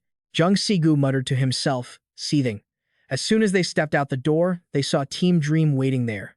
They entered at the same time as us, yet they came out first. I bet we won this time for sure, the girl in the group said smugly. Jung Sigyu wasn't surprised. In his eyes, Kim Seojun's group had only achieved things so far out of pure luck. But the scoreboard that appeared just then instantly shattered his arrogant expression. Team Dream stood in first place with an infinite time record. The absurdity of it left the entire arena in an uproar. Lee Hae-yoon's eyes widened, secretly guessing that with a record like this, Kim Seojun's team could enter the world of professional hunters as soon as the competition ended. Kim Seojun broke into a sweat, telling himself that he absolutely had to win this, no matter what. Even he couldn't believe he had actually pulled it off. At first, he had speculated that the Longinus spear had the ability to penetrate mana barriers, but Gungnir could do it too. In the end, he had no choice but to convince himself that they were of different grades. He had a feeling that this wasn't necessarily just a unique effect of the Longinus spear. Gungnir had no effect, but the Longinus spear had pierced right through. Kim Seojun recalled the moment he had moved like a ghost to shatter that sphere. Perhaps the Longinus spear had the ability to strike directly at the target's physical entity. I still need to test this many more times before drawing a conclusion, he mumbled to himself, looking dazed. Lee Minjun and Suyun, standing nearby, were also stunned that Kim Seojun had managed to make the entire wave of monsters disappear into thin air. Jung Sigu swallowed his resentment and went to find Kim Seojun. He looked down his nose at him and asked, "What kind of tricks did you use?" He had to admit, Kim Seojun was a rare talent. Not long ago, he had heard about what happened during the Hunter team's simulation test. However, achieving an infinite record in the fourth round was absolutely impossible. If it were Lee Hae-yoon, maybe, but perhaps he had been too disappointed, which was why he kept comparing this idiot to her. Her rank was on a completely different level from theirs. Jung Segu stood frozen for a moment before turning away, leaving Kim Seojun looking confused. Lee Minjun was furious, cursing behind him, her face flushed with anger. The final round was about to begin. Kim Seojun felt that his group would likely win, since they had been in first place for every round so far. These challenges were much easier than he had expected. Suddenly, a voice called out loudly from behind them. A man approached, stammering that he had a proposal. "I'm here to offer you all a deal. If you agree, we will give you passes to a competition with a prize pool of up to 6.5 billion won," the man said, and the massive sum left Kim Seojun's group shocked, unable to believe their ears. "On the other hand, I have one condition. You know there will be a 9-star monster in the 5th stage, right? Although it won't be as strong as a real 9-star monster since it's only summoned by magic, it is certainly not a monster that a few cadets can handle. Moreover, the goal of the 5th stage isn't to kill the boss monster. It's just to evaluate how cadets attack powerful monsters while adapting to the surrounding terrain. Those factors will be evaluated comprehensively to determine your scores. Of course, defeating the boss will earn you the highest possible score, but no team has ever conquered that fight before. Our condition is that you must kill the boss. If you fail, Team Dream will lose all of that prize money." Every word the man spoke made Kim Seojun hesitate. If he refused, he wouldn't lose anything. The 3 major academies had certainly used their influence already. More importantly, he needed to make sure Jung Sigu's reaction went according to plan. The other academies seemed to think they had cheated. The 3 major academies were definitely trying to eliminate Team Dream and restore the honor they had lost with this proposal. Kim Seojun looked at Lee Minjun and Suyun for a moment, unsure of what to do. "What should I do? If we succeed, we get 6.5 billion won. If we fail, we could lose the 3 billion we already have." He lowered his head in thought, then shortly after, he made a counter-offer to the man. "The total prize pool for this tournament is 6.5 billion. Use your influence to get them to raise the total prize pool to 10 billion won, and we will accept your offer." His words left Lee Minjun, Suyun, and the man wide-eyed with shock. "I need 500 million won right now. If we split the 6.5 billion prize between the 3 of us, each person would get more than 2 billion won. After spending 500 million, the remaining 1.5 billion won wouldn't be enough to cover the ever-increasing law of cause and effect. But if the prize increases to 10 billion, I could buy both the lessons and the elixir. That's enough for me to take the risk," Kim Seojun thought happily. The man had no choice but to sigh and return to relay the offer to Lee Hae-yoon. They saw through the organizers' intentions. "I think their battle sense is truly excellent, but I honestly thought they would refuse." To be fair, Team Dream didn't need to take such a risk. It just goes to show how confident they really are. The staff around them whispered to each other. Du Hyun, on the other hand, was always confident that Kim Seojun's group would be able to do it. After all, the monster this time was just a mummy. It wouldn't be anything too difficult for Team Dream. The final round of the competition started quickly. For the goal of 10 billion gold, Team Dream excitedly shook hands, stepping into the dungeon with high spirits. As soon as they entered, a strange, eerie aura blanketed the air. Outside, Do Hyun was so terrified that he dropped his coffee mug when he realized that inside the dungeon, it wasn't a 9-star monster, but a ferocious 10-star monster. It seemed there had been a malfunction here. Do Hyun didn't want to witness the scene of cadets dying because of monster damage. He immediately climbed over the fence, rushing inside. After all, there was still a scenario where cadets died from magic-summoned monsters. due to mental attacks from psychic-type monsters. A mental attack meant the brain would be damaged. In the past, the psychic monsters that caused accidents were only summoned at around 5 or 6 stars. The psychic monster in front of them now was a 10-star monster, an extremely powerful 10-star beast. That's not a monster cadets can handle. Do-hyun thought in horror. Lee Min-jun and Soo-yeon were currently being mind-controlled by the monster, their minds agitated and bordering on madness. If this kept up, the entire Team Dream would die in shame. The coordination team was struggling because the system was overloaded, with no way to resolve it. Do-hyun cursed the useless staff, pulling his hair out while thinking of Jung Jimin. Suddenly, the system screen displayed a scene that left everyone stunned. Kim Seojun was facing the monster directly, but his mind remained perfectly normal, as if nothing had happened.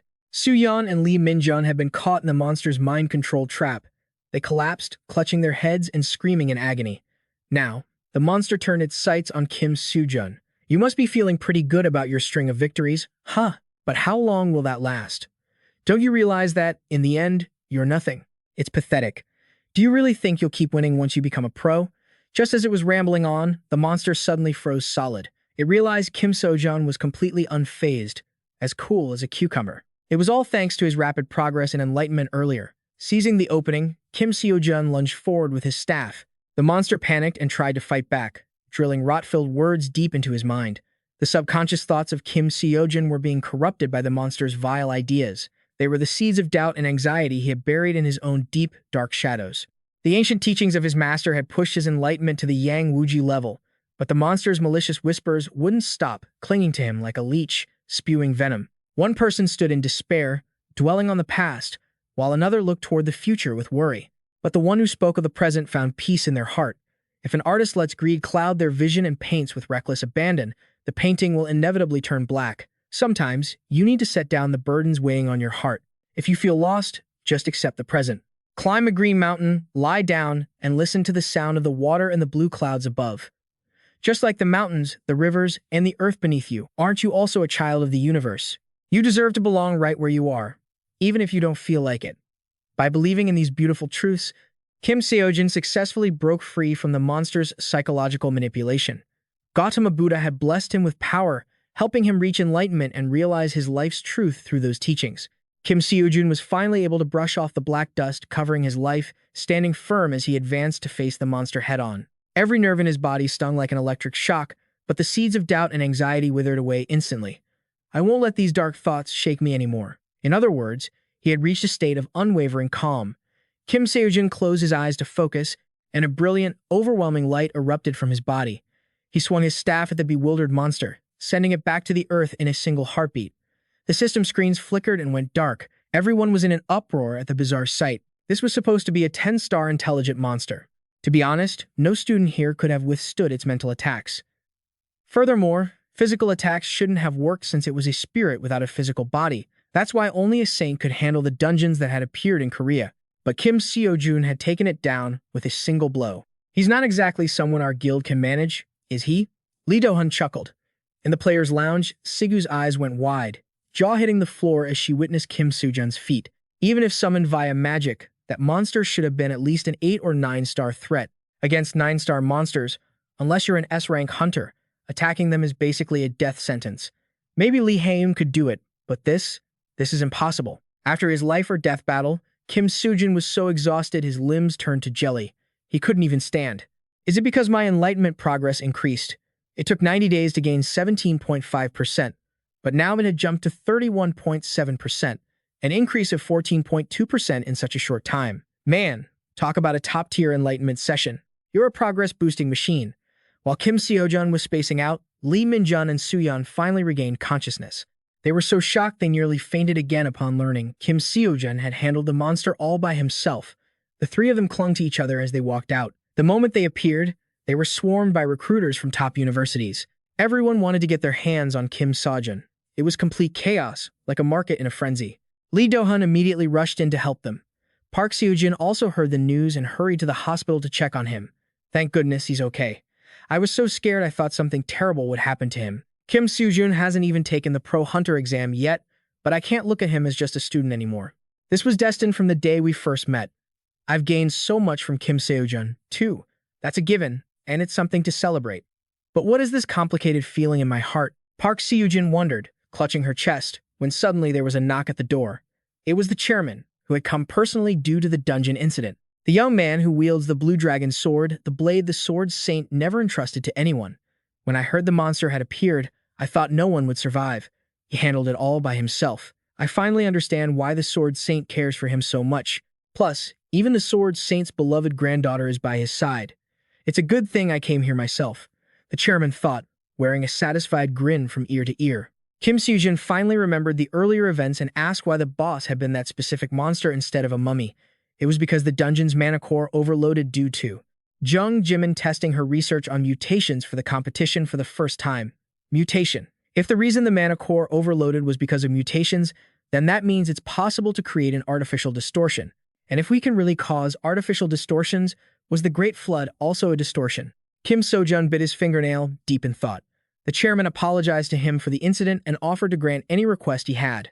Kim Seojun immediately held up 3 fingers, implying 3 billion, and for each person in his group, 2, leaving the chairman speechless and frozen solid. The raid, filled with unexpected twists, had finally come to an end.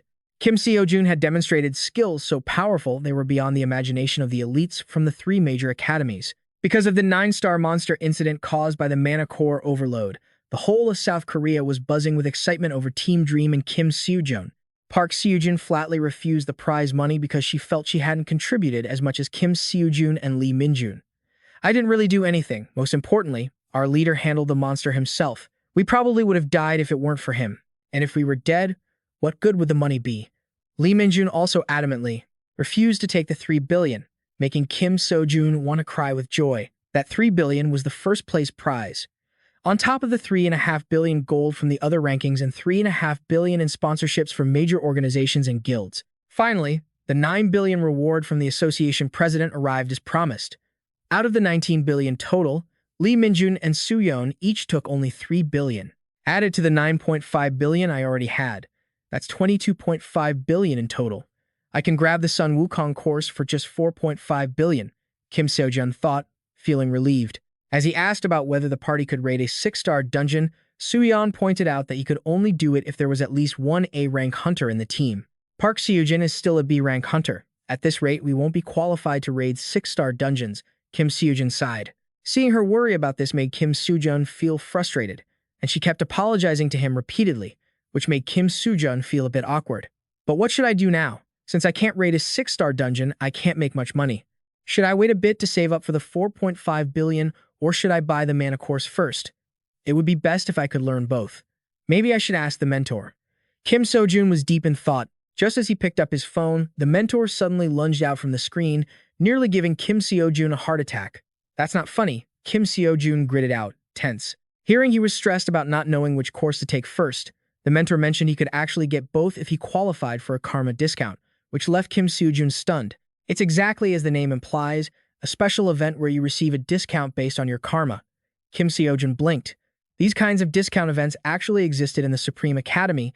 Although they weren't very common, you could get a discount of up to 100%. Kim Seojun heard this like a cannon blast, completely shocked, never daring to dream that one day he could get the Sun Wukong course for free like this. There is an event currently happening at our academy. It's a support event for students with the highest scores. Specifically, it's an event to help those who score high on the mock exams. The mentor said, if it's a mock exam for elite students, the score Kim Seojun got last time was, well, let's just say it was a total disaster. But unlike back then, now I know the footwork of Zhang Sanfeng and the strength of Heracles, and my Buddha heart determination has developed much further since then, so maybe I'll get a higher score if I retake that test, but it's still impossible to score high enough to be among the top students. Kim Seojun pulled at his hair in frustration, but suddenly the mentor changed how he explained things, giving Kim Seojun a glimmer of hope. The mentor explained that instead of calling them students with the highest scores, it's more accurate to call them students with the most improvement. Simply put, it measures the score increase compared to the previous test. The discount matches the percentage of improvement, meaning, if your score increases by 50% compared to the last test, you get a 50% discount. It means you don't need a perfect score because the benchmark is your previous test. The mentor smiled and said, in other words, Kim Seojun just needs to do better than last time, and he's good to go. Nothing ventured, nothing gained. He felt he couldn't pass up this opportunity. He immediately agreed to give it a shot, That afternoon, Kim Seojun prepared the fake gold bar that Fania liked and paid the registration fee for the mock exam. Let's see. If I do this, I'll have 21.5 billion left. I need a discount of at least 60% to bring it down to 10.8 billion so I can afford both. On top of that, if I include the 2 billion for the elixir, I'll need a 70% improvement, which would be 20.3 points. There are 7 subjects total, and I only need to increase each one by 3 points. How wonderful. Kim Seojun focused his mind, thinking it over. Then, too fast and too furious, he hit the start button. Part 1 of the exam officially began. The scene around Kim Seojun suddenly changed drastically. He gripped the gold bar in his hand, sweating as he waited for the monster to appear. Whoosh, a streak of speed suddenly flashed past him, making Kim Seojun stumble. Kim Seojun gritted his teeth, threw the gold bar toward the monster, then immediately grabbed his staff and ran in the opposite direction to create a diversion. Who could have expected it? What he didn't foresee was that this hydra had suddenly grown 9 heads, and its power had multiplied 9 times over. The time limit for Kim Seojun was only 30 minutes. Great. His luck was so bad he might as well have won the misfortune lottery. The mentor wore an innocent, confused expression, a sharp contrast to Kim Seojun, who was currently screaming his lungs out. Wait, you didn't know? I thought you knew. There's no way we just asked the same questions as the previous test, so everyone could just memorize the answers and pass.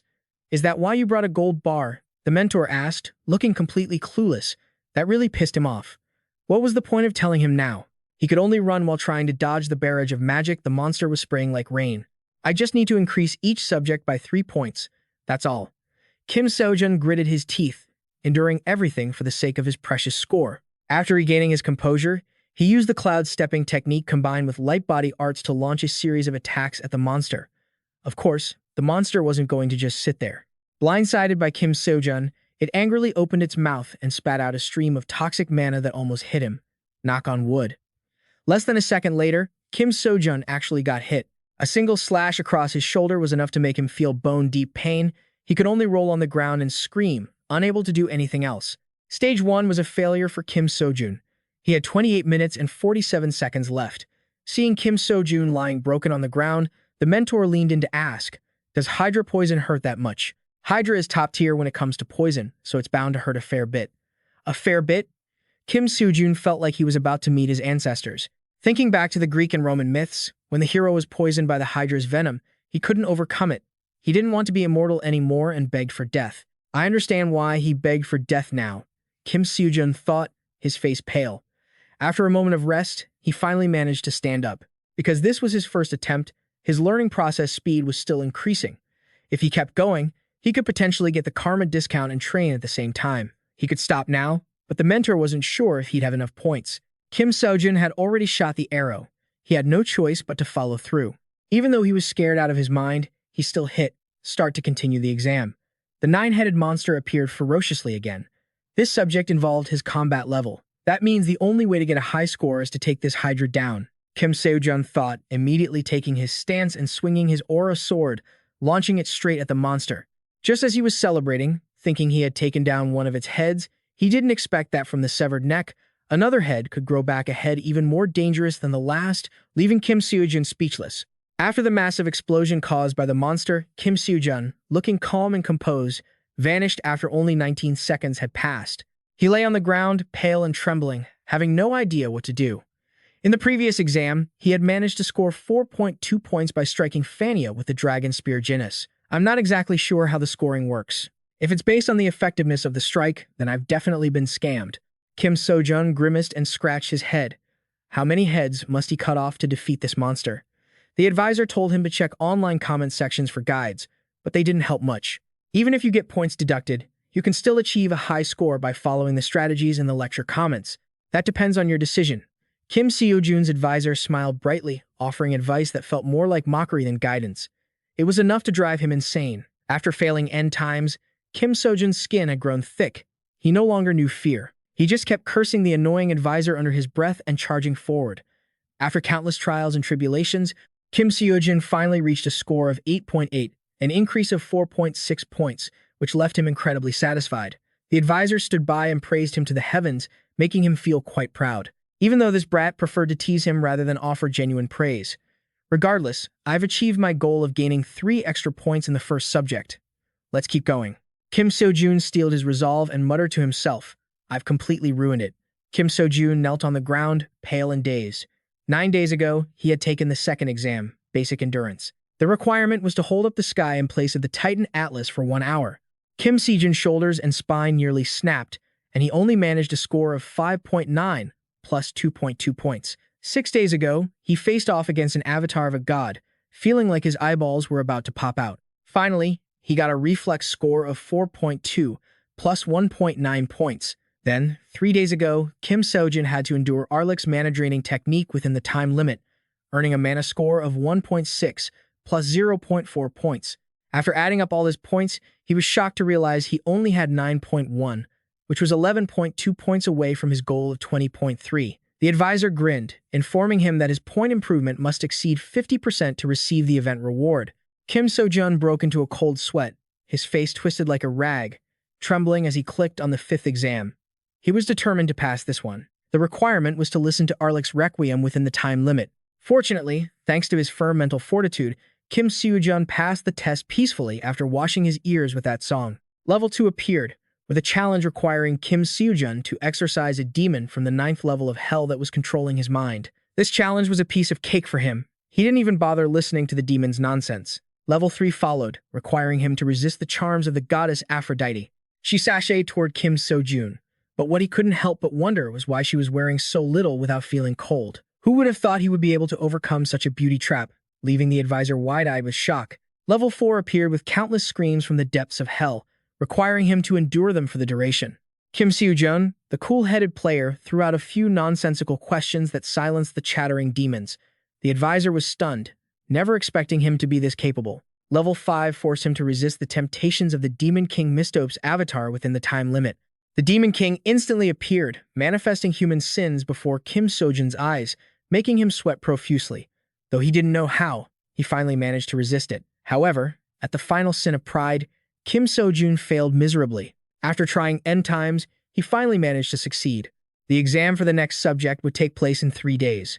The advisor was shocked to see Kim Seojun's progress, which had gone from 15.5% last week to 31.7%. Not only that, but his progress in Heracles' lectures had also increased to an absurd level, leaving the advisor in complete disbelief. Kim Seojun claimed it was all thanks to luck. After today, his mental score reached 22.8 plus 13, a truly sweet result that made him shout with joy. A few days later, they finally announced the results to Kim Seojun. He had done it. His goal was to increase it by 70%, but he had actually increased it by 80%. In other words, it was equivalent to an 80% discount coupon. Finally, he could listen to the Sun Wukong lectures. If it weren't for his strong heart, he would have collapsed long ago. I'm just curious, what score do I need to avoid failing? Kim Seojun turned to ask the advisor. The young advisor told him he just needed to score over 60 points in each subject. However, even if Kim Seojun's total score exceeded the passing mark, if even one subject was below 60 points, he would fail immediately. In other words, Kim Seojun needed a total score of 630 or higher. He felt like he had been struck by lightning. This is a disaster. Kim Seojun's total score was only 52.2, not even the remainder of the required score. After getting the coupon, he decided to sign up for Sun Wukong's class immediately. Seeing the meteor spear technique looked quite appealing. Kim Seojun tried clicking on it to check. The system showed an error because to join this class, he needed to have the Sun Wukong level 5 parry and thrust technique first. One day, I will definitely be able to learn the meteor spear technique. So first, I'll learn what I can. Kim Seojun thought, then immediately clicked on the spear technique and Sun Wukong's signature basic skills. The tuition fee of 5.4 billion won made his hands tremble, but he finally bit the bullet and registered. As soon as he pressed play, the phone screen froze, making Kim Seojun worry. If anything happens to his 5 billion, Kim Seojun's life is basically over. Just then, a spark of magical technique from Sun Wukong appeared on the screen. Finally, he appeared to teach Kim Seojun. He taught him basic spear techniques, parrying, and thrusting, while demonstrating the moves with great expertise. Kim Seojun watched with wide eyes, filled with admiration. The system then set a requirement for him to perform Sun Wukong's techniques, 100 parrying moves. Kim Seojun sighed, unsure if he could do it. Oh right, from the beginning until now, he has been taking beginner classes, but from the intermediate level, his classes would be considered transcendent. That's why the tuition was so expensive. This is a completely different level. You should feel it for yourself, the advisor said. Kim Seojun then swung his spear, trying to practice the moves Sun Wukong had taught him. They were truly supreme techniques. He just had to wave the spear a few times, and magical sparks flew out, causing the ground around him to crack. Kim Seojun was stunned, mouth agape, never expecting this magic to be so powerful. At a restaurant, representatives from the top 3 hunter academies, Gaon and Lee Hunter MS, were holding a meeting. Things haven't been looking great for our top 3 hunter academies lately. People are saying that even if you combined all 3 of our academies, they still wouldn't measure up to Dream Academy. Jin Hoon spoke up. So, what do you think we should do? Are you saying we need to do something about Kim Seojun? Jin Seong asked in return, insisting that they at least had to break his fighting spirit. Jin Hoon dropped a bombshell that left Jin Seong on edge, warning that if they messed this up, even the Y hunters might disappear. Han Yul felt that Jin Seong made a lot of sense. The two of them stood up, frustrated, and prepared to leave. Suddenly, hearing Jin Hoon mention the friendly tournament made them pause for a few seconds. Jin Hoon narrowed his eyes with a smirk, mentioning that he would consider sending Lee Hae-woon this time. Back to Kim Seojun, he had just turned everything around him into a pile of rubble with a single, basic swing of his staff. It was as if divine power had been unleashed during that swing. Kim Seojun thought to himself that despite the power, the move consumed quite a bit of energy. It certainly lived up to the intermediate-level Sun Wukong curriculum. Kim Seojun had been participating in an advanced power training course for beginners. In other words, the lessons were pushing his limits. So, right now, Kim Seojun naturally had no choice but to keep fighting. At this rate, dealing with 10 practice dummies was tough enough, let alone 1,000. Kim Seojun sat slumped on the ground, panting as he thought, isn't he also planning to join the mana course? Because lately, Kim Seojun had been making rapid progress in his lessons with Heracles. If he studied the mana course in parallel, he might be able to reach his goal. The advisor's suggestion helped Kim Seojun recover his spirits quickly. After tidying up the surrounding area, Kim Seojun, under the advisor's guidance, decided to try the key cultivation class from the sword master Lu Dongbin. After listening to him lecture for a while, even though Kim Seojun's head was spinning and it felt like trying to drink from a fire hose, he managed to grasp the gist of it, a part of the body called the Nai Guan Tong, also known as the brain. So, does that mean because the brain is the core part of the upper dantian, it's also called the mind region? Kim Seojun wondered. Upper region is the brain, middle is the heart, and the lower is the abdomen. So, to summarize Master Lu Dongbin's cultivation lesson, unlike mana cultivation, when you cultivate qi, the amount of energy in your body increases gradually. Accumulating this qi is relatively easy but takes time. If you want to be safe, you must cultivate qi. If I want efficiency and safety, I choose qi cultivation. So that's what he meant. Kim Seojun pondered, just as the system displayed a lecture on qi power guided by the SF teacher. Kim Seojun felt like something was a bit off here. I can't take 2 classes at the same time, right? According to Master Lu Dongbin, the upper dantian is the brain region. So, doesn't that mean the steadfast mind lecture by Kang Dongchul, the Gautama Buddha, could act as the upper dantian? He asked the advisor if this steadfast mind was something that had to be learned in the advanced course. It could also be said that all advanced students had self-taught the upper dantian by using the steadfast heart of Kang Dongchul, the Gautama Buddha. So that means using all 3 parts upper, middle, and lower of the dantian isn't impossible. Merlin's lecture progress speed has increased. I definitely need it. Kim Seojun made up his mind, looking at the screen and talking to himself. The advisor's other students had always just chosen based on their own interests. Kim Seojun immediately put on his cutest face, his eyes sparkling as he begged the advisor to help him ask the instructor if it was possible. He really wanted to take both, but the money issue was the biggest headache. Well, let that advisor kid figure it out first. As soon as he got home, Kim Seojun saw Park Soojun standing in the house with 3 strangers. They were representatives from the Hangterman Academy and Gon. As soon as they saw Kim Seojun, they rushed over to greet him. Kim Seojun couldn't understand why the representatives of a top 3 academy were there. It turned out they wanted to invite Kim Seojun's academy to participate in a friendly tournament with theirs. Excited at first, Kim Seojun lost all interest the moment he heard there was no prize money. Yeah, like hell he was going to participate. Despite their desperate pleas, Kim Seojun eventually pushed the responsibility onto Lee Minjun, leaving the representatives stunned because their plans had gone off the rails at the last minute. A few minutes ago, Kim Seojun's demand for 6 billion in prize money had already left them shocked and dizzy. They never expected him to be that obsessed with money. But if Kim Seojun didn't participate in this tournament, their efforts would be wasted. After all, his competition was organized specifically to defeat him. The whole group kept making a racket, which even made Lee Minjun, standing on the side, feel anxious for them. Kim Seojun also had no idea what he should do. He himself was buried under all this talk about money. After a long wait, Jin Hoon finally spoke up, sheepishly admitting that after much deliberation, they had decided to set up a prize, but it would come with conditions. They wanted to be the ones to decide the rules and format of the competition, and they demanded that everyone from Dream Academy must participate. Everyone happily agreed, and even Miss Seojun was down for it. Just like that, the prize was set at 6 billion, exactly as Kim Seojun had initially requested. The format wasn't a team battle but one-on-one, so if he won, he could sweep up all 6 billion. From that moment on, all the members of Dream Academy trained their magic skills incredibly hard every day. Because, in addition to the 6 billion prize, there were other rewards, 4 billion for second place and 2 billion for third. So, the total prize pool was 12 billion. Seeing Seojun training with all her might for his sake, sweating buckets, Kim Seojun felt a little uneasy. If she was doing all this because of me, you don't have to push yourself so hard. Kim Seojun said, "You've always helped me, and I've never done anything for you. I at least need to pay you back once.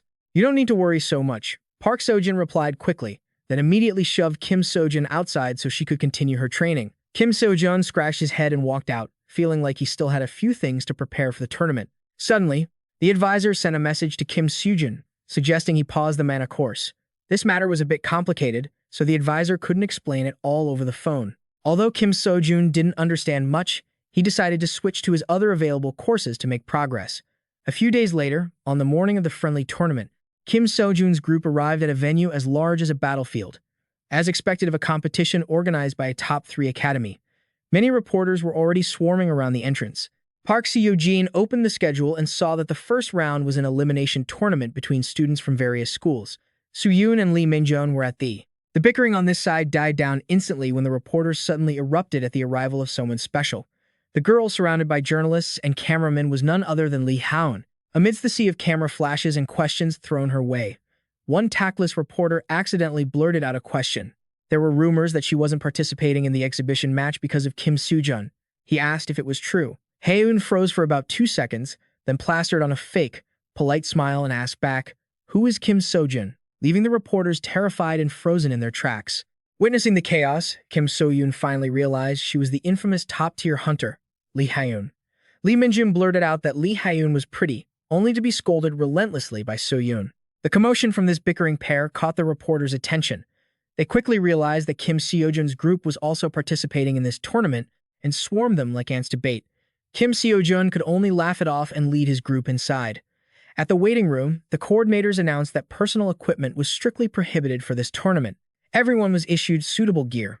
The quality wasn't bad, but the group wasn't very used to it. Lee Minjun and Seojun were like cats and dogs, always making a scene when they were close, leaving Kim Seojun speechless. Kim Seojun held the spear provided by the organizers, feeling a bit anxious about whether it would hold up. The first round was between Kim Seojun and some blonde guy, who looked at him with disdain, his weak frame clearly unimpressive.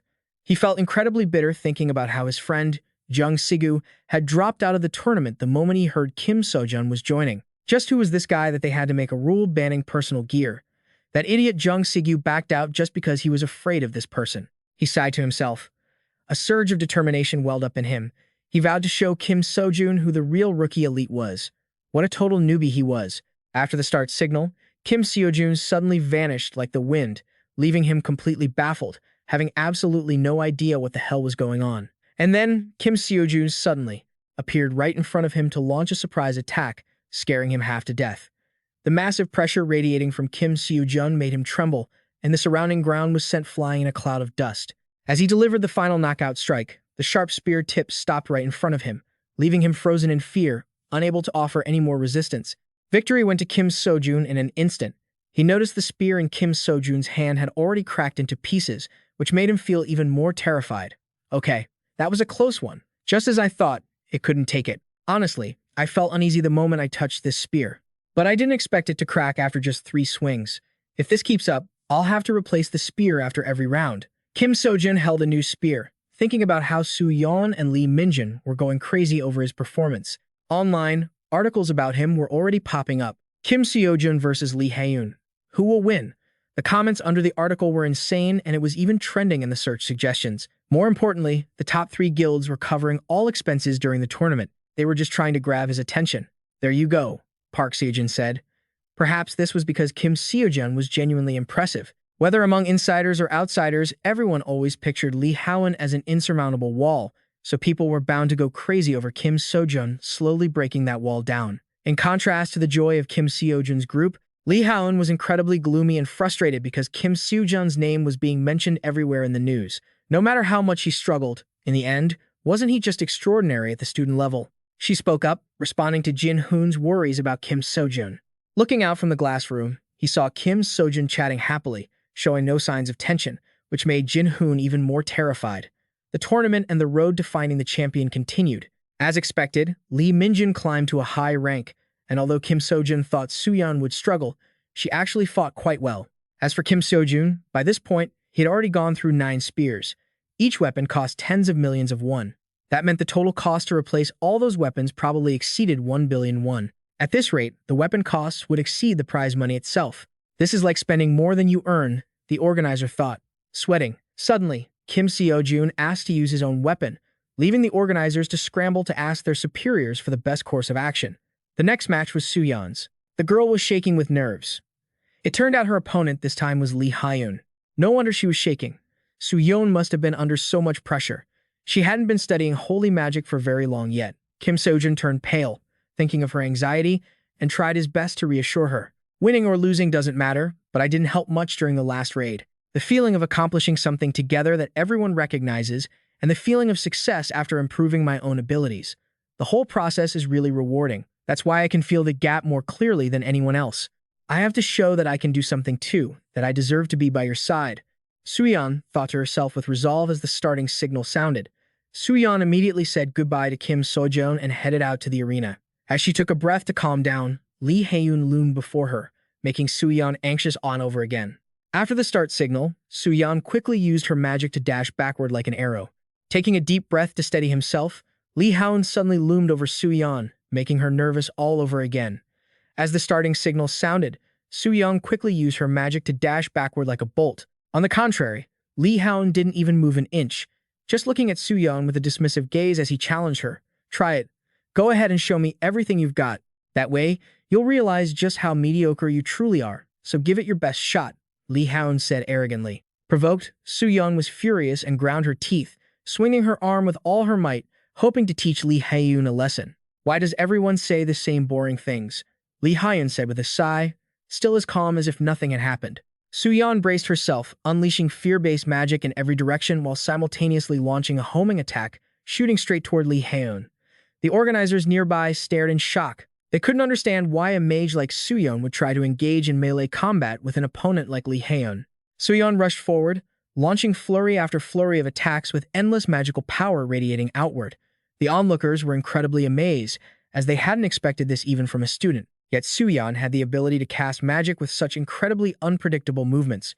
Normally, a mage's role in a team is just to stand in the back and cast spells. But does a real battle actually play out like that? What if mana becomes unstable? What if the mage is in a state of mana restriction? What happens if there's a mana explosion and the world runs out of mana? What if there are no hunters protecting the mage? In reality, the situation can change at any moment. During the peak of the mages in the Great Cataclysm era, this was the combat method the Saints used. Kim Seojun thought as he watched. In the early days of the Great Cataclysm era, the Saints was known as a calamity. In that sense, other nations called the Saints a war mage. Haeun waited for Suyeon to flutter about for a while, then finally swung her sword, the pressure causing Suyeon to cough up blood. Suyeon tried desperately to fight back, but she couldn't even scratch Lee Haeun. Lee Haeun said nothing, and suddenly struck Suyeon physically in the face, causing the girl to tumble to the ground. Everyone was stunned and turned pale at the sight. Just as Haeun pulled Suyeon up, intending to slap her again, Kim Seojun and Lee Minjun couldn't watch any longer and rushed over. Under the organizer's warning, Lee Haeun finally shoved Suyeon aside, stood tall, adjusted her hair, and headed backstage. Kim Seojun ran to help Suyeon up. By now, her whole body was bruised. Provoked by Haeun, Kim Seojun was boiling with rage and was about to charge in and grab her by the head. Suyeon saw this and quickly stopped him, crying and blaming herself for not being strong enough. After the fight with Lee Haeun, the healers came to treat Suyeon. Fortunately for the girl, her injuries weren't too serious. Lee Haeun only received a light warning for her violent behavior. Lee Minjun was also beaten black and blue by Lee Haeun to avenge Park Seojun.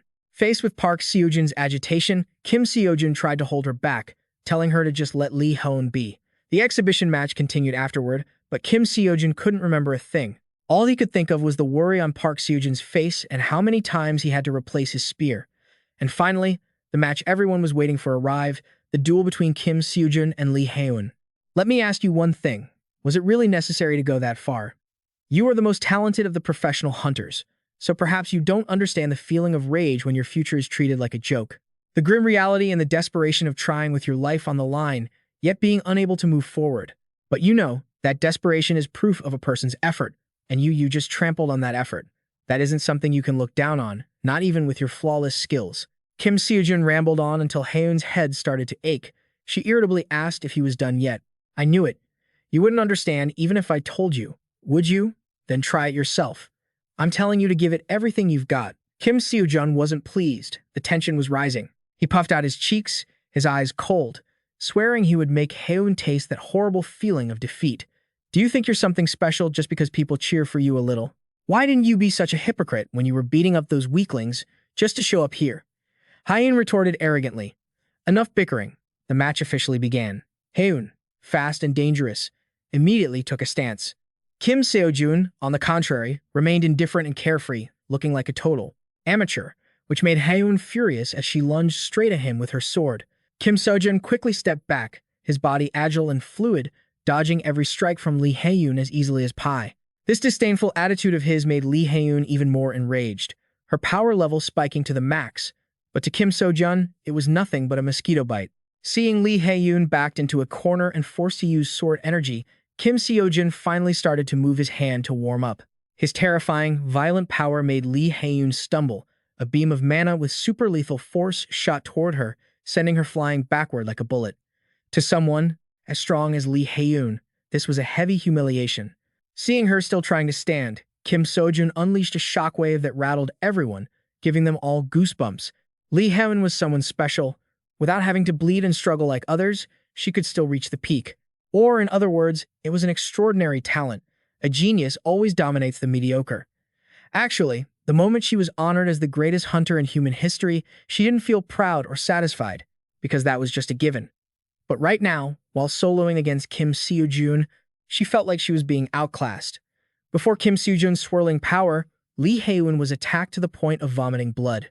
Kim Seojun had only turned his spear slightly, and she was already this dizzy. His next block tore up the ground, and the sheer force of his rotation made Lee Hae-eun collapse.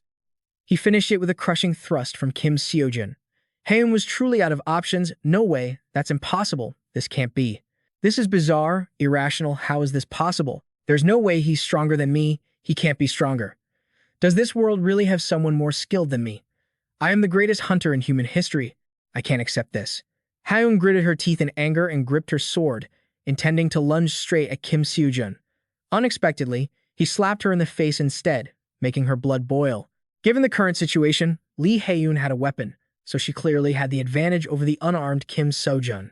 Above all, Lee Hae-eun didn't seem to have any intention of giving up. Kim Seojun was now relentlessly striking Lee Hae-eun, pummeling her like a punching bag. Maybe you don't know this, but out there are many people who accept being battered just to strive and climb higher. This life isn't easy. They don't have innate talent like you, so they have no other way but to train day by day. Kim Seojun spoke. Hae-eun didn't want to listen, continuously swinging her sword, but she couldn't land a single hit. But you know what? Those people don't care about fighting back or winning. Even if they get beaten every single day, the thing they care about is how far they've come, not whether they win or not. So, no matter how many blows they take, those people never fall. They advance slowly, step by step. They endure one strike after another and still get up from match to match. Outsiders might look at them and think everything is calm, but in reality, there's a powerful undertow. The only way to win a battle that seems impossible is to keep fighting hard. That is what a true genius is. Kim Seojun looked straight into Lee Hae-eun's swollen face and said coldly. Seeing her still stubbornly insisting that she was the greatest hunter in history, Kim Seojun retorted once again. That smirk, I took her down with my bare hands. Just what kind of genius are you? People aren't here for you to trample on and mock. Using his divine power, Kim Seojun officially knocked out Lee Hae-eun with just a single punch. Lee Hae-eun collapsed right at his feet. Everyone around them was horrified. The first round of the friendly tournament was officially won by Kim Seojun. With things having come to this, the representatives of the top 3 academies were left on edge. Although they didn't really want to admit it, they had to face the fact that defeating Kim Seojun was impossible. He knocked Lee Hae-eun out cold in just 3 moves. This wasn't the level of an ordinary student. While everyone was feeling hopeless about ever laying a finger on Kim Seojun again, Jin-hoon suddenly came up with an idea to turn the situation to his advantage. "I've been defeated by Kim Seojun, but I haven't been defeated by the Dream Academy, have I?" He bared his teeth in a sinister grin.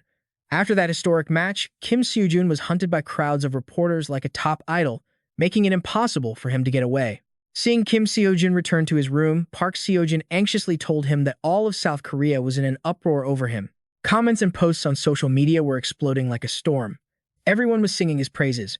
But, naturally, there were also mocking comments. Park Seojun, despite being the granddaughter of the Sword Saint, was only a B rank, and people were accusing her of just leeching off Kim Seojun's fame, which made him boil with anger. Glancing at Park Seojun, Kim Seojun felt a pang of pain, seeing her trying to force a smile despite being hurt.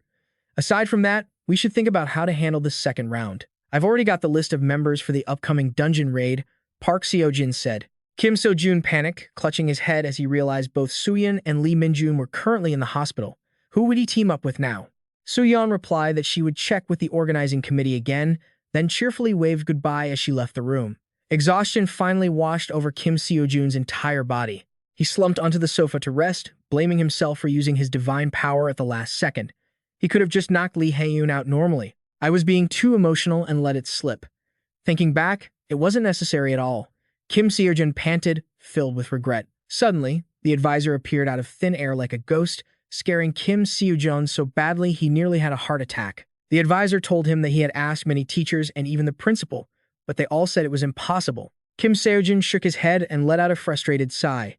"These transcendent beings don't think like I do at all. Hey, at least let me finish what I'm saying." The principal said if it's Kim Seojun, it might be possible. The advisor suddenly did a complete U-turn, making Kim Seojun's mood feel like a roller coaster. The principal only said it was a possibility. She wasn't certain. From the start, she said using both the middle and lower dantians simultaneously was impossible. First off, every living being can absorb and utilize a certain amount of mana. Mana is the essence of life's vitality, so it cannot exceed the limits of a living body. The resource limit a body can endure is constrained by causality, either the middle or the lower dantian. One of the two is already enough. A vessel that exceeds this inherent causal limit risks decay or disappearing into nothingness. However, even if you, Kim Seojun, use both the middle and lower dantian, there is a chance your body won't decay or vanish.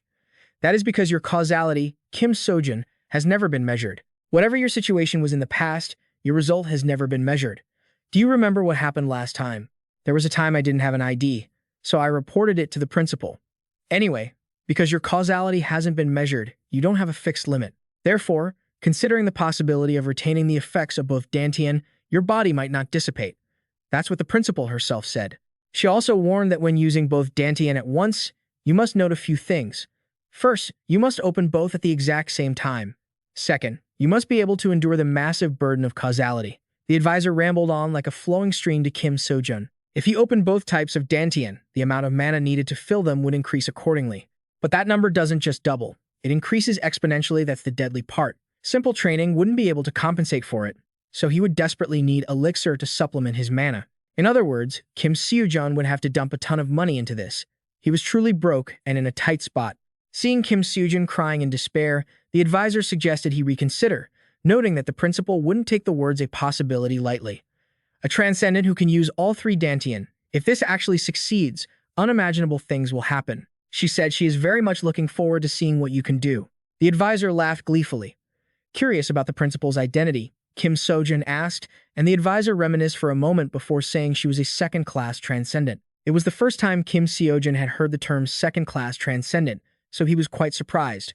Just as the advisor was about to tell Kim Seojun about the history of the Supreme Academy, Park Seojun suddenly opened the door, causing him to jump and scurry away. Jin-hoon appeared at the same time, announcing that the second round had been approved by everyone. So, we'll change the rules a bit for the second round. What do you think about us raiding the dungeon with a team consisting of 1 student and 1 instructor, instead of just students? Jin-hoon said with a smirk. If that were the case, Park Seojun and Kim Seojun could be on the same team, but Park Seojun was only a B-rank hunter. The instructors of other teams are at least A-rank. People have already said enough about Park Seojun. If this power gap is exposed, while Kim Seojun was still hesitant, Seojun immediately demanded that Jin-hoon increase the prize money, leaving Kim Seojun momentarily frozen. Don't worry about me. As a director, I haven't been able to help you even once. Let me help you this time. What they say means nothing to me. Park Seojun smiled and said to Kim Seojun. He thought for a moment before making a proposal to Jin Hoon. The representatives of the top 3 academies should step out too, to make it fair. If you give us 6 billion in prize money, then no matter what rules you set, we'll accept. Otherwise, don't even dream of it. Seeing Kim Seojun be so blunt, Jin Hoon turned pale but had no choice but to agree. The rules for the final 2 rounds were as follows. The representatives and student representatives of Dream Academy, Hangterman, Ga, and LA would form teams and raid the dungeons. The dungeon would be divided into Dungeon 1, Dungeon 2, and Dungeon 3. The students would enter Dungeon 1, the representatives would enter Dungeon 2, and they would fight solo there. If the mana stones obtained from each dungeon were placed on the pedestal, the boss in Dungeon 3 would be summoned, and it would all end when the students and representatives together killed that boss. The team with the fastest combined time for clearing the first and second dungeons, plus defeating the boss in the third, wins.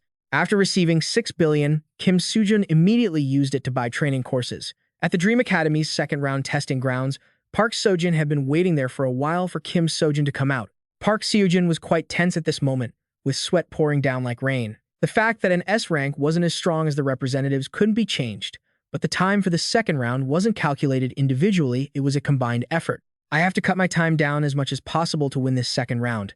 I've opened my upper dantian, but I don't know if I can keep up with those former S-rank hunters. While she was deep in thought, the notification to enter sounded. Kim Seojun waved goodbye to her and strode inside heroically.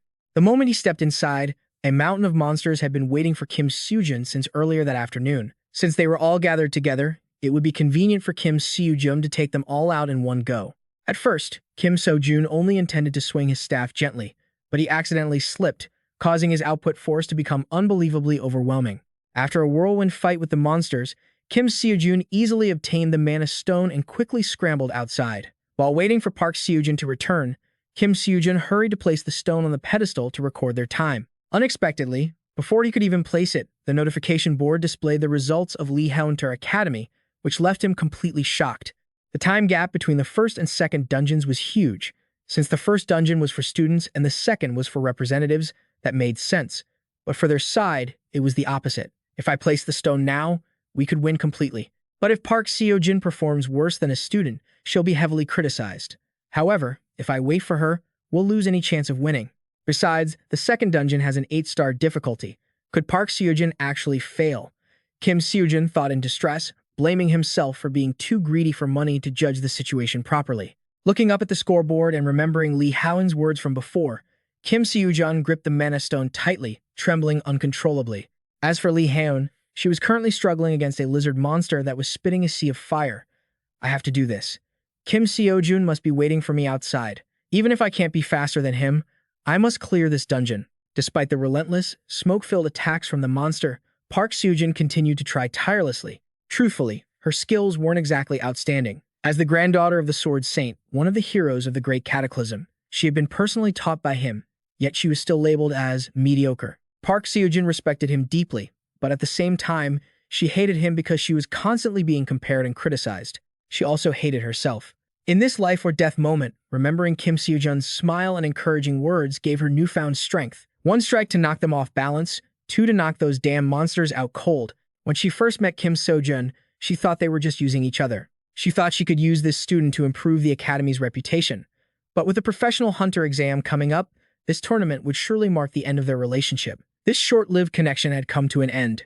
Even if it wasn't much, she wanted to help Kim Seojun at least a little, as long as she didn't get in his way. Park Seojun held the mana stone in her hand, swallowed her tears, and walked outside, heartbroken. What she didn't expect was that Kim Seojun was standing right in front of the dungeon entrance, looking as if he had just stepped out, which made her feel incredibly bitter. Why did you do that? Park Seojun asked with teary eyes at this intentional act by Kim Seojun. Park Seojun, it's true I need money, but I'm not that desperate. I can earn money anytime, but a broken heart can't be healed. Kim Seojun smiled as he said this, taking their stones and placing them on the pedestal. The system calculated the total time, stating that to win, they had to find the boss within 48 seconds. Park Seojun, I really want to say this to you. If I were alone, I could never have come this far. So, I'm counting on you this time. And in the future too. You are the only person I can trust. If I pass out, please take care of me. Each of Kim Seojun's words moved Park Seojun to tears. After telling Park Seojun what to do, Kim Seojun immediately swung his spear and lunged forward. There were about 30 seconds left. It was impossible to find and defeat the basilisk in just 30 seconds. Instead, I will suddenly use my power to strike the dungeon, making it unable to hold up any longer so it collapses. Kim Seojun was a man of his word. Too fast and too dangerous, he used aura-infused sword skills combined with divine power to wreck the place. Feeling it wasn't enough, he chugged the energy potion he had just bought. Less than a second later, a surge of magical power rolled out, leaving Park Seojun completely stunned. Kim Seojun's entire body was covered in a massive energy field. His lower and middle dantians were merging. Remembering his teacher's instructions, Kim Seojun gripped his spear, aimed from the inside out, and swung it decisively. The entire space seemed to twist and shatter to his rhythm. Finally, he delivered a piercing strike that hit the mark perfectly. Every move was absolutely top tier. A thunderous explosion erupted, setting everything ablaze, the scene blindingly bright with everything around them obscured. The students and teachers stared blankly at Kim Seojun's peak performance, too shocked to speak. Dream Academy had finished their attack in 41 seconds. That had been considered impossible until now. Opening his eyes, Kim Seojun was startled to find himself back in a hospital bed. Learning that they had won, he finally calmed down. Seeing Kim Seojun was fine and without a scratch, Park Seojun shyly thanked him. Just as they were having a sweet, sentimental moment, the romantic atmosphere was suddenly shattered by a bunch of prying reporters rushing into his room. We only lost to Kim Seojun personally, not to the whole Dream Academy. What do you think about that? A reporter lunged forward, pointing a mic directly at Kim Seojun. After pondering for a moment, Kim Seojun spoke up. I'm just a student of Dream Academy. And honestly, what did I even do? I only followed the orders of the principal here. She was startled and panicked when Kim Seojun shifted the attention to her. The reporters instantly swarmed her, firing questions incessantly, leaving her extremely flustered. Information about Kim Seojun flooded the newspapers and media outlets. With the participation of Dream Academy, including Kim Seojun, this friendly tournament had attracted nationwide attention. Not only did he defeat Lee Hee-yoon, a genius in professional hunter history, but he also blew up the dungeon. It was a truly unbelievable story. Calling this a battle of the gods wouldn't be an exaggeration, but even Kim Seojun. It's impressive, but the story hasn't been proven, right? Let's put the debate to rest. The secret lies with the Dream Academy principal himself. After mentioning Kim Seojun, the YouTuber changed the subject. He couldn't stop praising her, claiming that Kim Seojun could only accomplish everything thanks to his synergy with Lee Hee-yoon. After watching the clip, Kim Seojun's eyes lit up with joy. It wouldn't be an exaggeration to say she was the light of his life. On his way back to the academy to absorb the rest of his medicinal herbs, Kim Seojun accidentally ran into Lee Hee-yoon, who was standing there waiting for him on purpose. Kim Seojun didn't want to talk to her, so he coldly walked right past her. Lee Hee-yoon was completely brushed off and was too shocked to speak. After a while of pleading and pestering, Kim Seojun finally agreed to stop and hear what she had to say. Is there a rumor that you're a disciple of the Sword Saint? Hee-yoon asked, stuttering. If I were really a disciple of the Sword Saint, I'd be using a sword, not a spear. You couldn't even figure that out. Are we done? Good. I'm leaving, Kim Seojun said coldly, turning around to leave without a second thought. Hee-yoon didn't give up, following close behind. She kept calling out to him, asking about everything from what Dream Academy usually teaches to what he likes to eat or if he has a secret training method. He was incredibly annoyed. Kim Seojun didn't want to answer, so he hurriedly used his light footwork to dash into the sky. Surprisingly, Lee Hee-yoon managed to keep up with him, which really pissed Kim Seojun off. He let out a barrage of complaints. Good grief, you really know how to get under someone's skin. What else are you curious about? You're just looking for an excuse because you lost to me, aren't you? Were you going to drag the Sword Saint into this as an excuse? No, I'm just curious, Hee-yoon said, waving her hands in confusion. What is up with her? She used to seem so cold and arrogant. Kim Seojun scratched his head, bewildered. Upon hearing that Lee Hee-yoon needed to find Park Seojun, Kim Seojun immediately went on high alert. He warned Lee Hee-yoon not to follow him and just kept walking. Thinking back to after the friendly tournament, Kim Seojun had no idea where Park Seojun had disappeared to in such a hurry. Meanwhile, Park Seojun was kneeling before her grandfather, the Sword Saint, asking to be allowed to hold a sword again. It took him by surprise. This wasn't the first time she had made this request. Park Seojun gave her reason. She wanted to fight side by side with Kim Seojun. Do you mean you want to give up your dream just to follow that kid and become a professional hunter? The Sword Saint asked. No, sir. I'm not giving up my dream. I'm just taking a different path. I want to hold a sword again, Park Seojun said firmly. remembering what Kim Seojun had told her before, that a dream is a verb, while a profession is just a noun. At the moment, Kim Seojun was completely broke. When he bought the spiritual elixir, it cost 2 billion. He thought the price might double at most, but it turned out to be triple. It was ridiculous. Seriously. Just as he was sitting there stressed about money, the Black Saint appeared suddenly like a ghost, scaring the living daylights out of Kim Seojun. Every time I meet you, I'm surprised. Even the members of the Church of Justice couldn't sense my presence. So how do you manage to spot me every single time? I guess I must be getting old, and my skills aren't what they used to be, the Black Saint said in a low voice. Is something wrong? How is the surveillance on the Church of Justice going? Kim Seojun asked curiously. This was exactly what the Black Saint wanted to discuss. Before getting to the point, he asked Kim Seojun about how Lee Minjun was doing. Kim Seojun reported that Lee Minjun didn't have any serious injuries and had already been discharged. Tisk, that fool, I told him to only use one weapon. Give this to him. I've written some things down so he won't be defeated so easily next time. I'll give you the 3 billion I promised later, the Black Saint said. Hearing about the 3 billion, a light bulb went off in Kim Seojun's head. He mentioned that apart from Jung Jimin, the sage's disciple was also at Dream Academy, which slightly surprised the Black Saint. Kim Seojun kept repeating that the sage had given him 10 billion just to look after his disciple, subtly nudging the Black Saint, implying, is 3 billion really enough for me, old man? Suddenly, the Sword Saint appeared at the academy gates. The three of them locked eyes, tension thick in the air. Kim Seojun felt suffocated by the pressure radiating from the two hot-tempered old men. He broke into a cold sweat as he watched them start to flare up, looking like they were about to tear each other apart right there. With no end in sight, Kim Seojun had no choice but to release his own aura, which finally forced them to stop. How could he have become so strong in such a short time? They both wondered. Kim Seojun was so annoyed his blood pressure was rising, and he couldn't stop grumbling under his breath. These two old geezers, bickering like children all day long. The Black Saint then remembered what he had come to talk to him about. It seems the Church of Justice has some kind of plot involving the Great Beast, Bo Si. It's not confirmed yet, but the apostles have started moving. As soon as the Black Saint finished speaking, both Kim Seojun and the Sword Saint were startled. Do you think it's too much of a stretch to assume that based on their actions? The Sword Saint asked. Didn't I just say nothing is confirmed yet? Regardless, I'll be investigating thoroughly from now on. So Kim Seojun, can you help me? The Black Saint asked. He couldn't handle this alone. Based on what the Black Saint had uncovered so far, those scoundrels had already repeatedly carried out dangerous experiments targeting specific dungeons. Aren't you about to take the professional hunter selection exam? Once you pass, you'll be able to enter any dungeon. The Black Saint said to a bewildered Kim Seojun. The Sword Saint wanted to know why the Black Saint wanted Kim Seojun's help, but the Black Saint didn't want to answer. Seeing both old men ready to clash again, Kim Seojun could only sweat and try to stop them. Putting that aside, why are you here? Sword Saint, surely you're here to find Park Seojun. She said she had something to do and left already. I don't know where she went either, Kim Seojun said. The Sword Saint stared at Kim Seojun without blinking, deeply confused.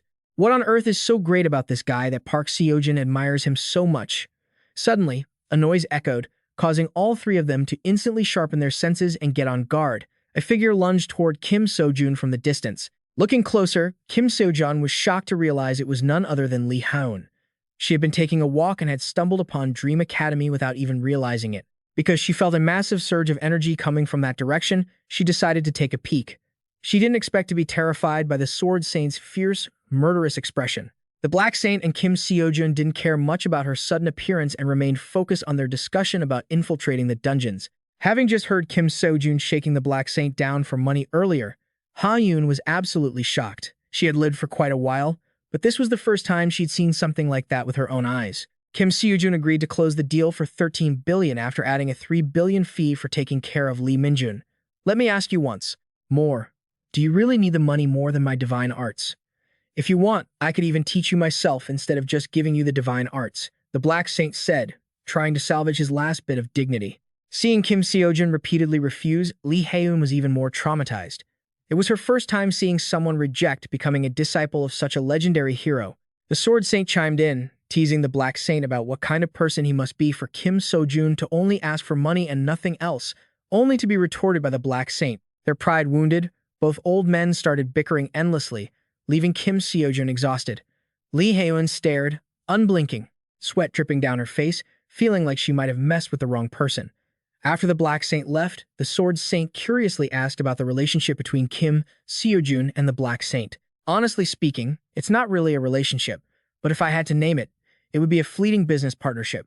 Probably. Kim Seojun replied. Putting that aside, it was now time for him to deal with Lee Hyun. Seeing her frantically denying that she was following him, he got hot-headed and threatened her with the sword Saint, scaring the hell out of her.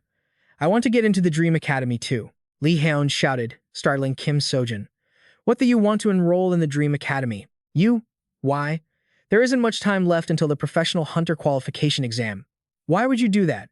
Are you two spies from the Hangterman Academy? Kim Seojun looked at Lee Hyun with a wary gaze, making her incredibly anxious and fearful. Even though she tried to explain how much she truly wanted to study there, Kim Seojun couldn't believe it.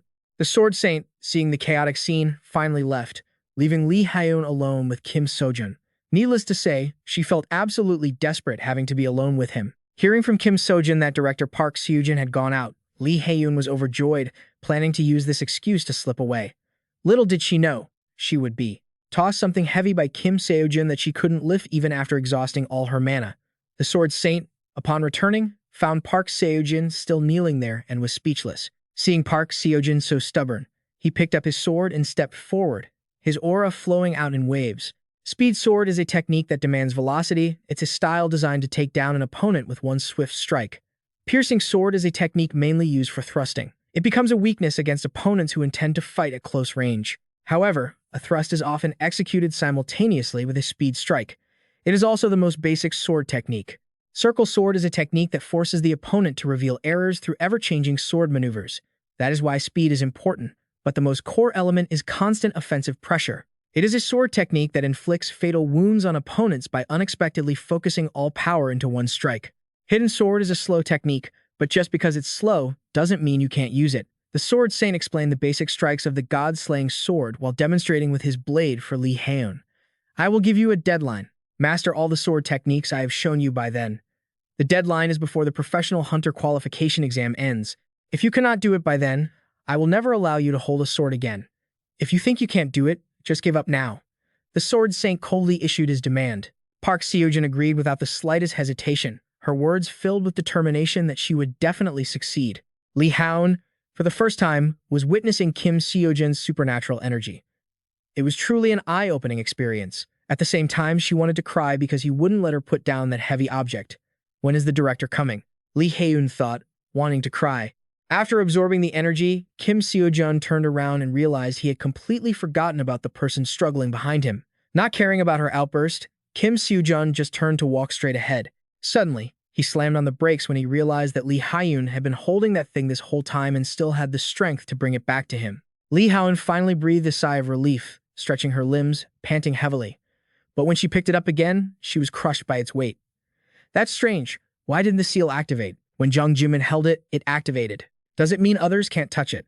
Wait, didn't Park Seojun help me pick up the cubisit when it was weighing me down? It was the same when I fainted in the dungeon after using the divine power to fight the giant tree. I couldn't put the weapon away myself, so Manshun and the Saint of Magic helped me. Maybe the seal only activates when someone tries to steal or use my equipment. Kim Seojun thought to himself and asked Lee Hyun to try putting it in her bag. As soon as she stuffed it in, the aura inside erupted, shooting out exactly as Kim Seojun had predicted. Lee Minjun and Suyeon had returned together by then. Seeing Lee Hyun there, their faces soured. Upon hearing that Lee Hyun wanted to enter the Dream Academy, Lee Minjun immediately opposed it strongly. Oh, right. Lee Minjun, your master told me to give this to you. He also said, don't keep getting beaten up by nobodies. Kim Seojun happily handed the item to Lee Minjun, not paying any attention to Lee Hyun, who was struggling to use her hands behind him. The reason I'm following him is to learn how he gained that strength. This is my chance to see how he trains every day. I will definitely take advantage of this to understand everything. Lee Hyun thought calmly. My back has been hurting this whole time. Finally, Kim Seojun asked her to hand it back so he could complete his daily task for the system. Lee Hyun was delighted, planning to sneak away, but was unexpectedly blocked by Kim Seojun, who ordered her to train with Park Seojun. Even though Lee Hyun didn't want to at all, she gritted her teeth and endured it because she wanted to be admitted to the academy. Suyeon was incredibly excited to train with Lee Hyun. Way too excited. The little girl unleashed a barrage of high-level firepower that blanketed the area, leaving Lee Hyun traumatized on the spot. At the Seoul branch of the Professional Lee Hunter Association, a boring meeting among the staff had been dragging on for a long time, It was all because of an unprecedented event in the history of professional hunters caused by Kim Seojun. South Korea was currently in chaos because of the upcoming professional hunter test.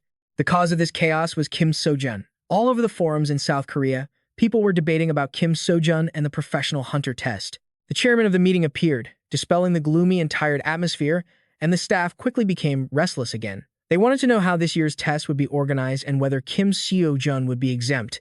To ensure fairness, the chairman announced that this year's test would use an absolute assessment method rather than a relative one, causing everyone to gasp in surprise. Secondly, the difficulty of the test will also be significantly increased. He said the difficulty of the test would be raised substantially. What do you mean significantly higher?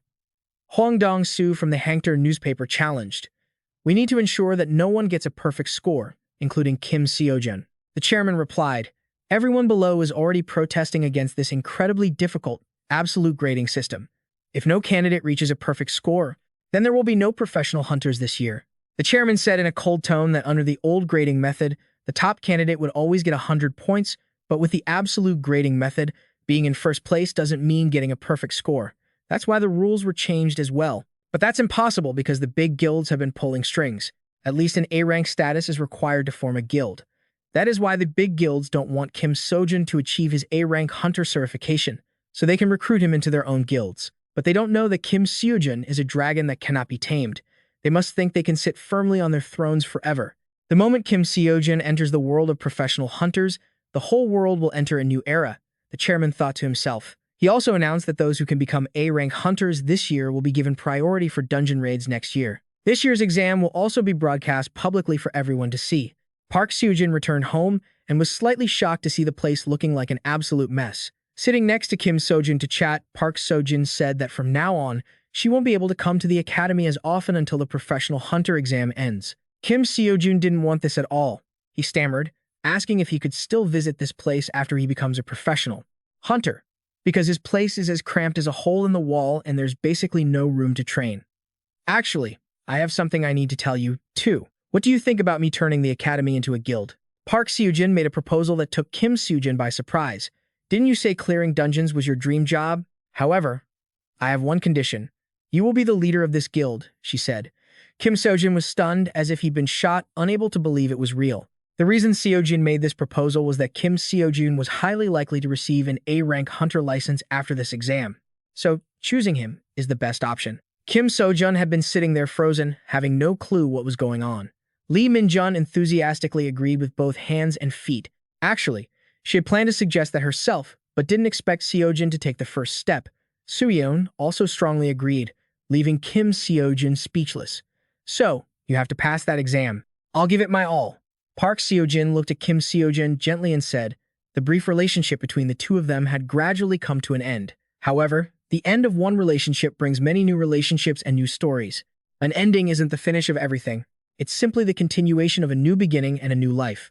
Time passed, and the professional hunter exam finally drew near.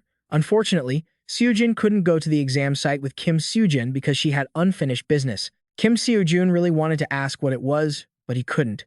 First, he needed to focus on the exam. Following Kim Seojun this time, besides Lee Min-jun and Soo-yeon, was also Lee Haeun. Even though Lee Haeun wasn't approved by Seojun to join the academy, she still tagged along after Kim Seojun, which made him quite annoyed.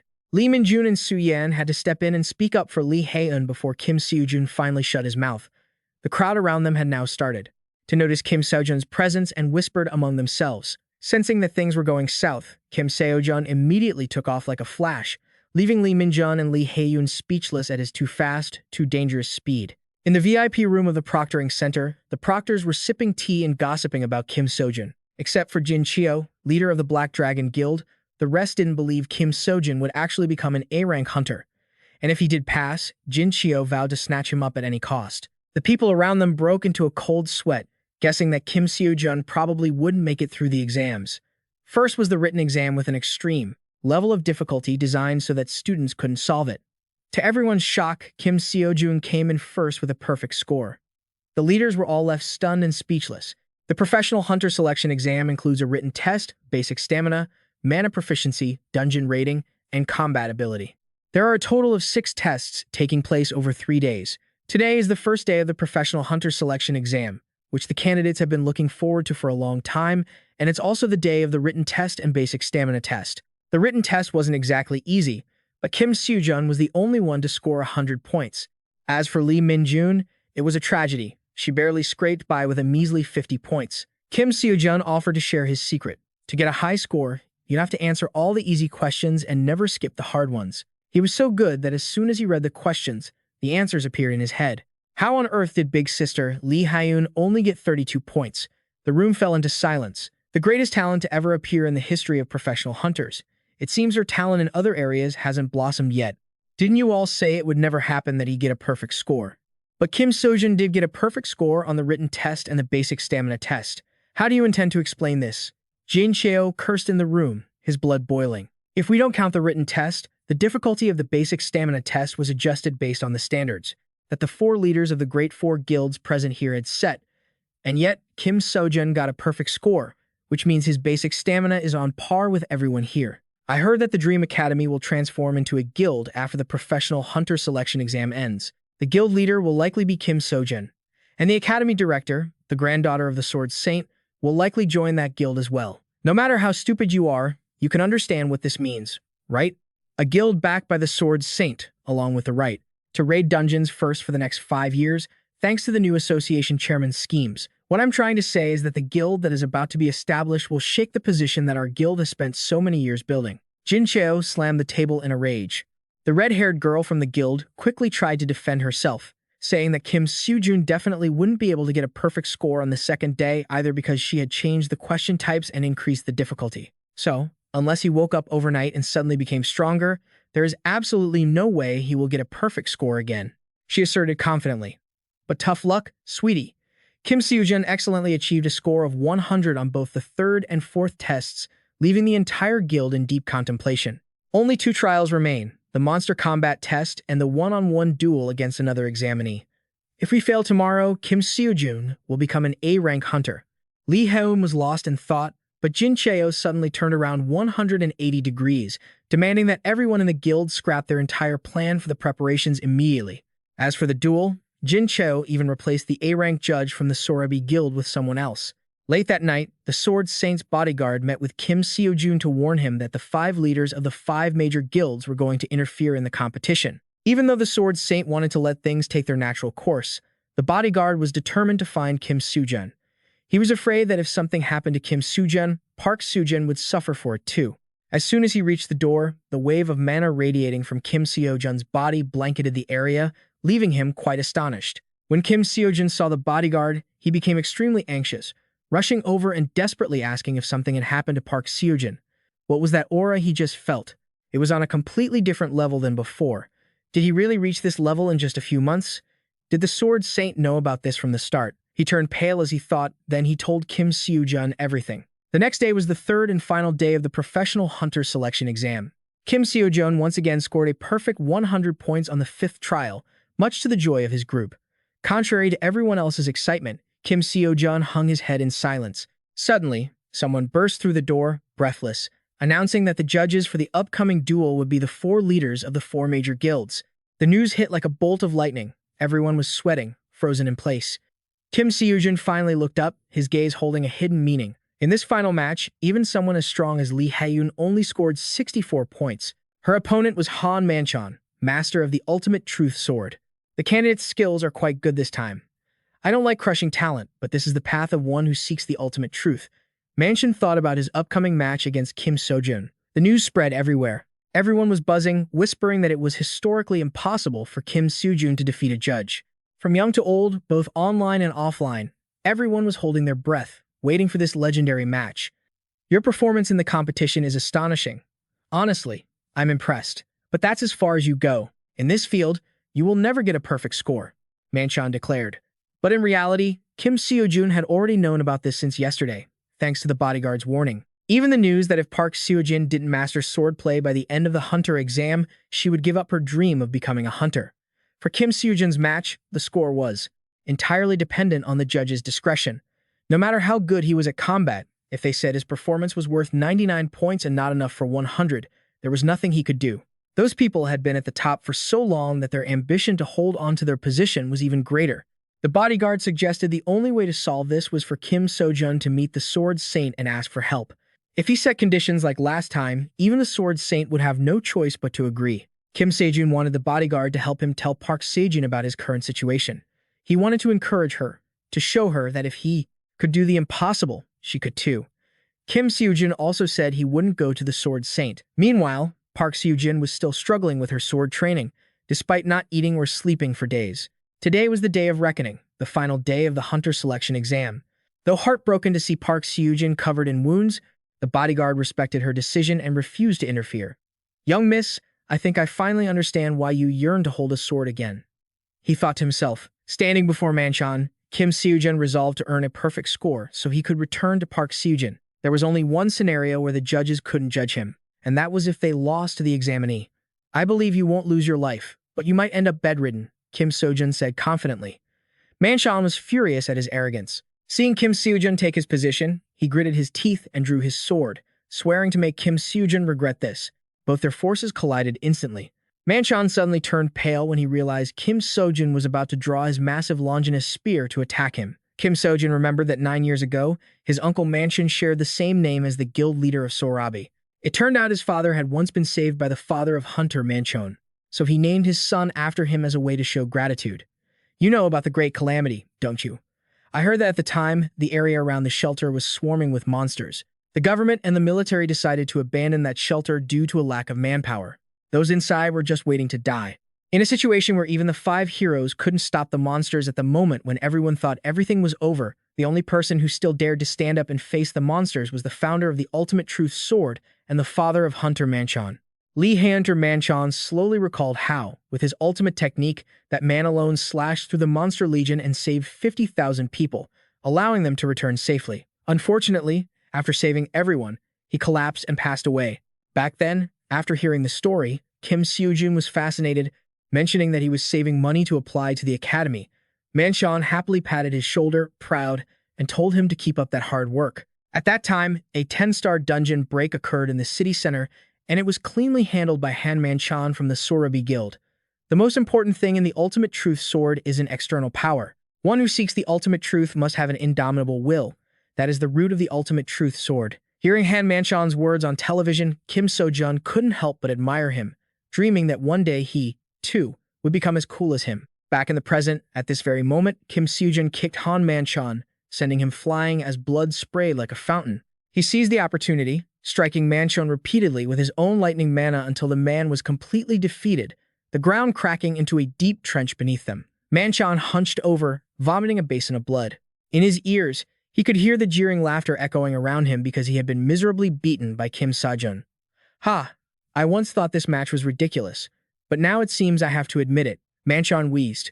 If Kim Seojun had launched the finishing blow just now, he would have been a dead man. Even after failing, Manchon still wanted to continue the match. The examiner is obligated to keep the test going unless the examinee loses the ability to fight. If someone gives up when facing defeat, they aren't a true seeker of ultimate truth. If you want to walk the path of seeking ultimate truth alongside your own ego, then ask yourself these questions. Have you truly given your all? Have you fought until your very last breath?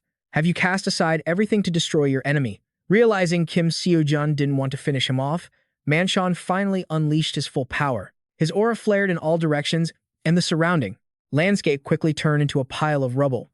"I will never lose my truth. The only time I lose my truth is when I die." Manchon screamed and unleashed his ultimate sword strike straight at Kim Seojun. "Didn't you already surrender to Jin Cheo? Is that why you're taking your anger out on me? Is it because you refuse to let go of what you're desperately clinging to for your own selfish gains? Is that the ultimate truth that the father of Hunter Han Manchon mentioned?" Kim Seojun dodged to the side and fiercely scolded Manchon, leaving him completely stunned. The ultimate truth, the root of the absolute sword, is an indomitable will. There was a time when Kim Seojun respected that indomitable will of Han Manchon. "Don't you feel ashamed to face Sir Han Manchon? Even though I want to, I won't finish you off. Like I said before, you'll be bedridden for the next 2 months," Kim Seojun said arrogantly. Provoked, Manchon snapped and lunged at him with a surge of mana. Kim Seojun calmly responded with a blast of fire that was excruciatingly painful, leaving Manchon barely gasping for air. "What the hell? Why is he so strong? What did he hit us with? Was that a punch?" Manchon felt dizzy and groggy. Panicked, he tried to scramble away and escape. But did he really think it would be that easy? Kim Seojun was lightning fast, closing the gap with a decisive, power-infused punch. Manchon was like a punching bag that Kim Seojun absolutely hammered. One punch and he's dazed. Two punches and he's reeling. Three punches and he's out cold. Amidst the blinding light of the force Kim Seojun generated, Manchon's entire body spasmed, blood poured out, and his eyes rolled back. He realized this wasn't even a fight anymore. He knew Kim Seojun was strong, but he never expected him to be this strong. He couldn't even get close or lay a finger on him. This overwhelming power was just exhausting. The moment Kim Seojun raised his fist to strike Manchon's face, Manchon tremblingly begged him to just end it all. "Fine, if you're going to beg, I'll oblige." A surge of divine energy blasted down, leaving Manchon a shriveled mess lying in the rubble. Grabbing him by the collar to lift him up, Kim Seojun felt nothing but disgust for the person before him. This wasn't the attitude of a seeker of truth. Maybe Manchon surrendered to Jin Cheo in this same pathetic way. That said, if I finish it here, who knows when he might break the agreement again.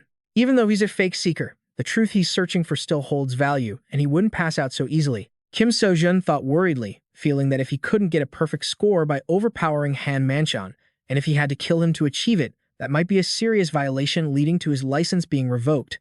From the start, Kim Seojun couldn't receive an A-rank hunter license, but the transcendents he targeted were the type to find a way even when backed into a corner. With no other choice, Kim Seojun didn't give a damn about Manchon anymore and delivered a solid blow directly to his core, deforming his face in an instant. A steadfast, resilient, and indomitable mind in all situations is the path a true seeker wants to follow to the very end.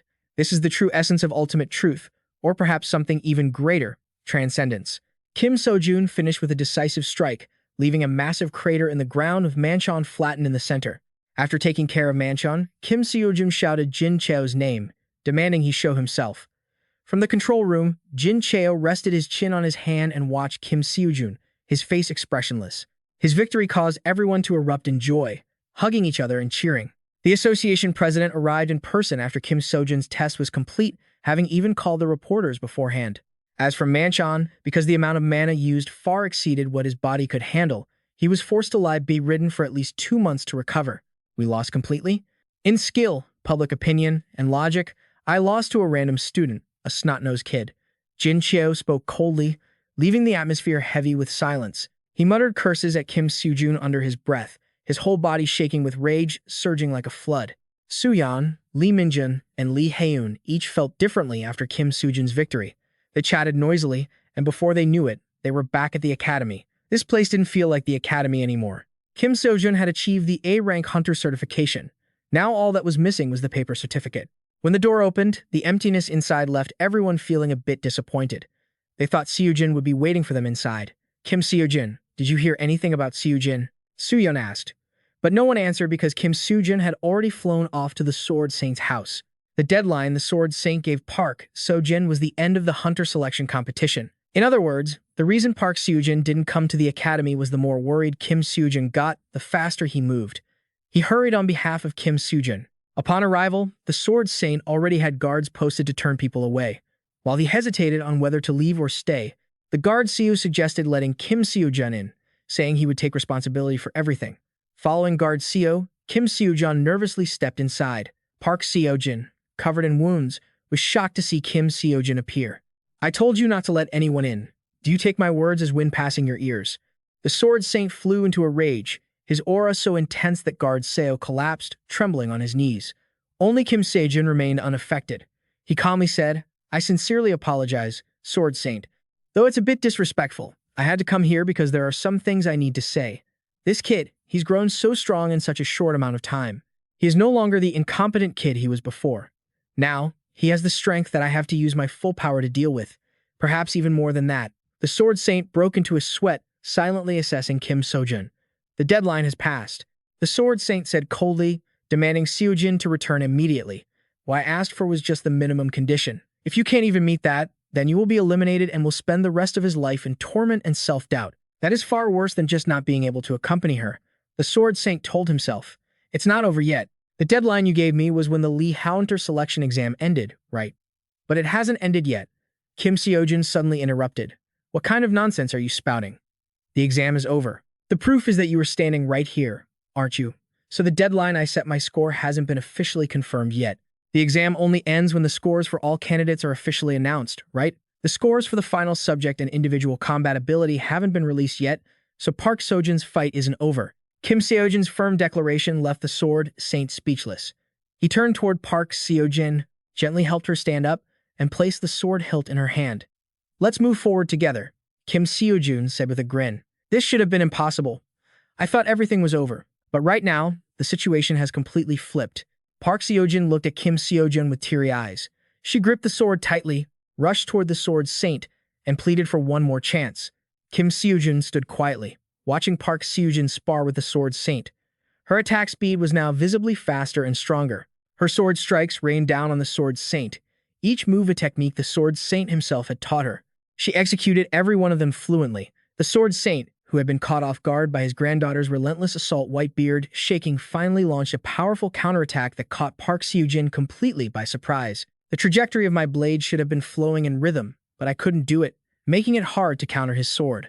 Park Seo-jun backed away, step by step, sweating as she tried to parry. Then, in the whirlwind of combat, she focused all her spirit, gripped her sword tight, and gracefully dodged the sword saint's counterstrike. Compared to her usual quick reflexes, the reaction of her swordsmanship when facing him was much slower than usual. "The sword in my hand feels so strange, it feels so stiff," Park Seo-jun thought anxiously while trying to attack the sword saint. She had grown up surrounded by talented people. She had met hundreds of great individuals, the kind that ordinary people wouldn't even see once in their lifetime. Among those great people, Park Seo-jun's mediocrity felt like a curse. But if I had met ordinary people, would I be living any differently than I am now? I kept running away from reality. But then I met Kim Seo-jun. I don't want to give up anymore. I don't want to keep being a nobody. I want to stand by his side. She steeled her resolve, and her sword strikes grew more fierce. A gust of wind blew through her heart. She knew what this feeling was. Was it an epiphany? No, it was even more than that. Park Seo-jun could clearly feel it, an unconscious action. In that moment of desperation, a spark of power awakened within Park Seo-jun. She unleashed a sword technique fast and heavy that overwhelmed her opponent, the Tyrant Sword. The sword saint's eyes widened, unable to believe she could do such a thing. She had clearly already reached her limit. That was a realm she couldn't possibly reach at her current level. But what am I seeing? The sword saint stood stunned, speechless. Park Seo-jun beamed, her eyes shining as she ran toward Kim Seo-jun. They high-fived, their eyes filled with joy. There are people in this world who only chase a specific goal. We can somewhat guess the difficulties and troubles they will face.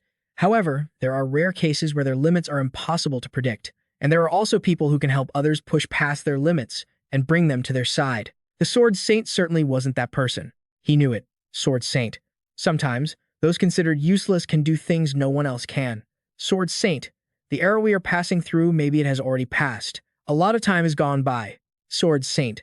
A soft, deep voice whispered in the Sword Saint's ear, leaving him deep in thought. He looked at Kim Seo-jun and Park Seo-jun, his heart filled with emotions too deep for words. On the way back to the academy, Park Seo-jun asked him what he would have done if she had failed. I probably would have gone to find the association president. No matter what it took, I would have made him postpone the end of the professional hunter certification exam, Kim Seo-jun said. Park Seo-jun felt incredibly shy yet touched, her cheeks flushing red. Just then, Soo-yeon sent a message to Kim Seo-jun saying the two association presidents had arrived at the academy and were waiting for him and Park Seo-jun. Kim Seo-jun hurried Park Seo-jun to move faster. She smiled and ran after him. As soon as Park Seo-jun returned home, the whole group rushed out to welcome them warmly. The association president was equally happy to see Kim Seo-jun return. There you are, Kim Seo-jun. I suppose I should call you Lee Hae-won or Kim Seo-jun now. Congratulations on passing the professional hunter selection exam. Lee Hae-won or Kim Seo-jun, you achieved a perfect score on the final subject.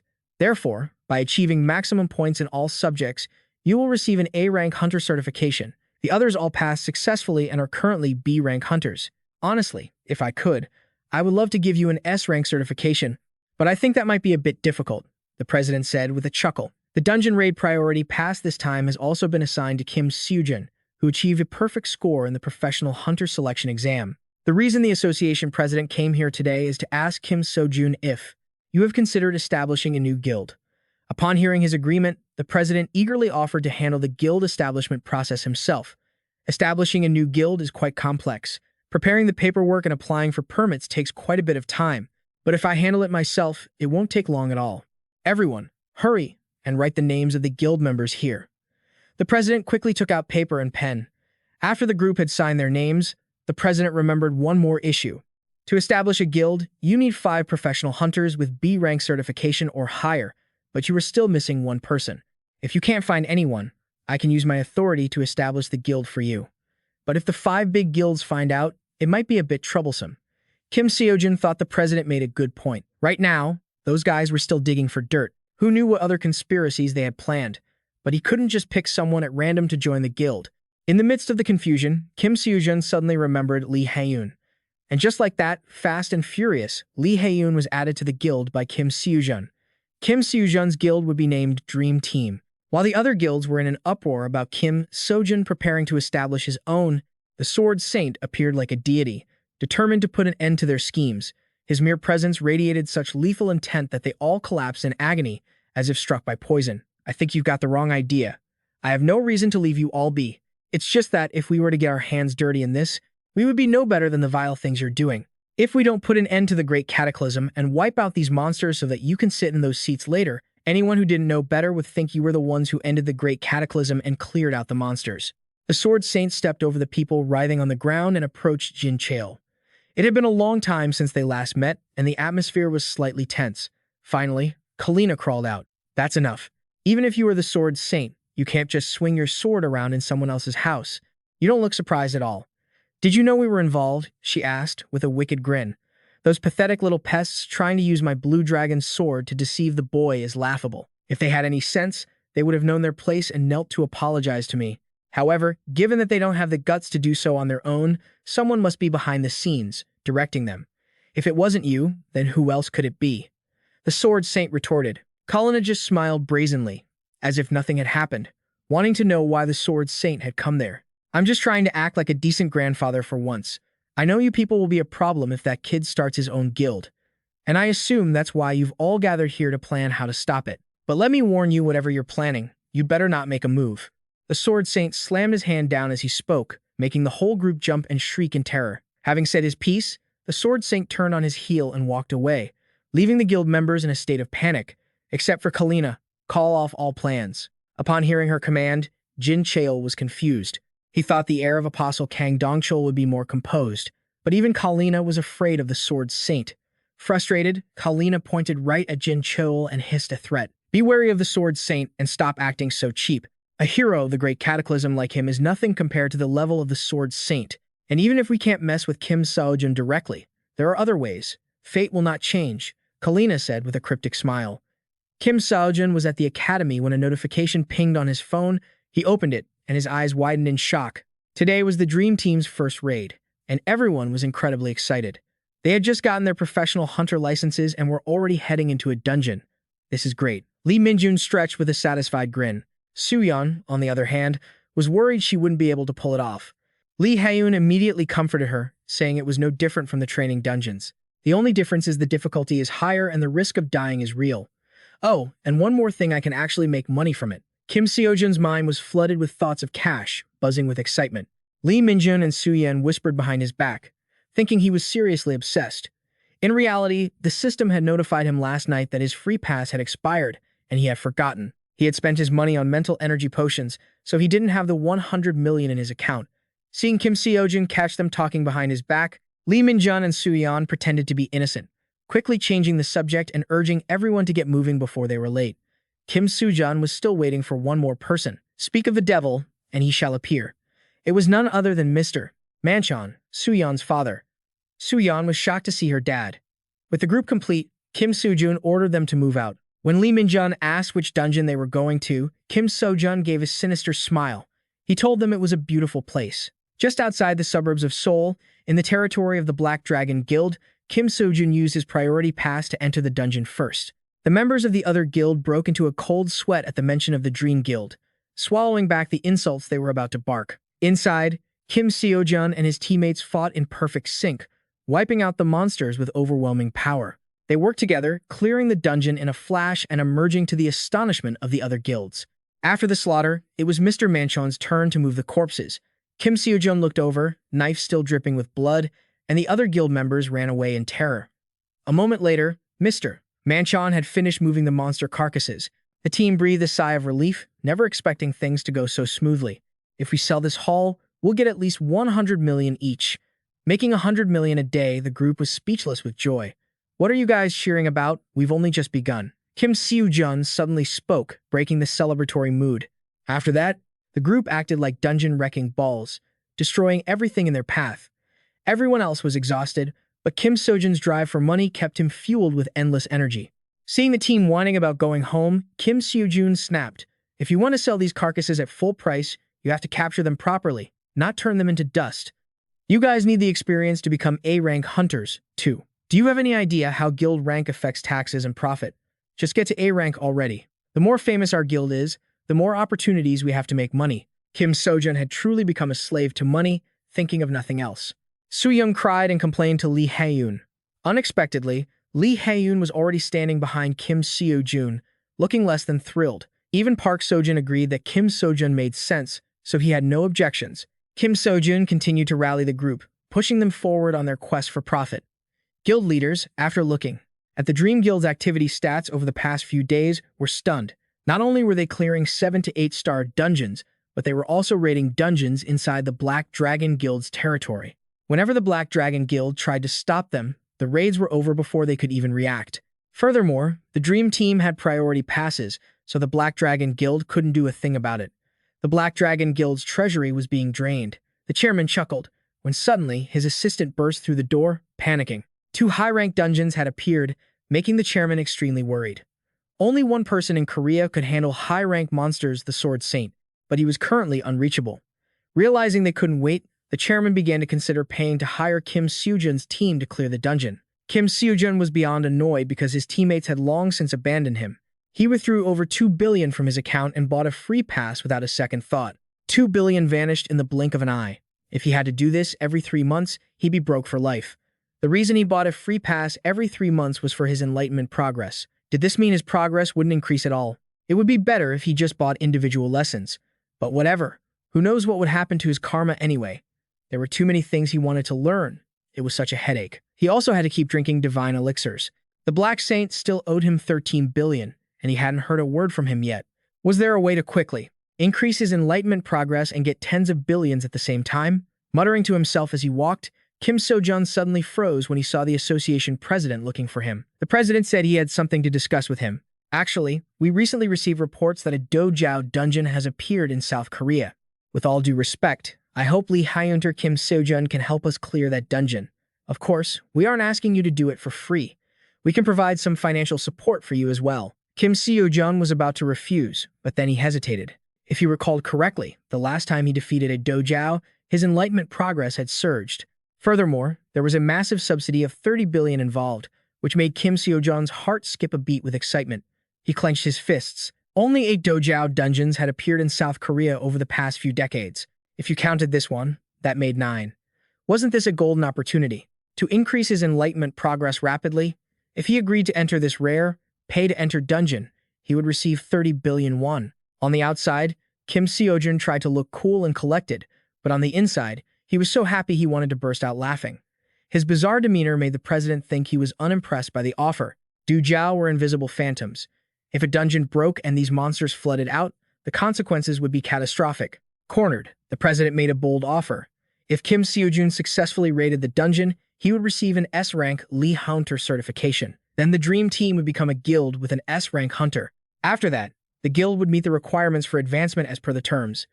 Many taxes and fees would also be waived on the profits earned by the Dream Team. The more Kim Seojun heard, the more his heart bloomed with joy. He couldn't keep his mouth from stretching into a wide grin. He was actually going to beg them to leave the dungeon to him. Wait, they're going to pay me 30 billion won and consider promoting me to S-rank. My guild will get all those benefits. I'll do it. Kim Seojun's inner thoughts were screaming in excitement. His whole body was trembling with joy. The president explained that he came to him because he couldn't contact the mental saint. Kim Seojun didn't want to miss this once-in-a-lifetime opportunity. He immediately agreed, promising to handle it as soon as possible, which brought tears of relief to the president's eyes. The president bowed his head repeatedly, thanking Kim Seojun, who was trying to stifle his laughter. He really is a talented young man, the president thought. He's at least S-rank level, maybe even surpassing the heroes, ready to sacrifice himself and rush into danger. Kim Seojun, he truly is a genuine hunter, a real hero. The president looked at Kim Seojun with eyes sparkling with affection. Meanwhile, Kim Seojun was so happy he couldn't even describe it. His whole body went stiff, unable to utter a word. Kim Seojun told his team he would be raiding the dungeon alone. He thought they would be sad, but to his surprise, they were overjoyed because they'd get some time off without him around. If they were worried at all, it was for the dojo that Kim Seojun was about to handle. This team really was something else.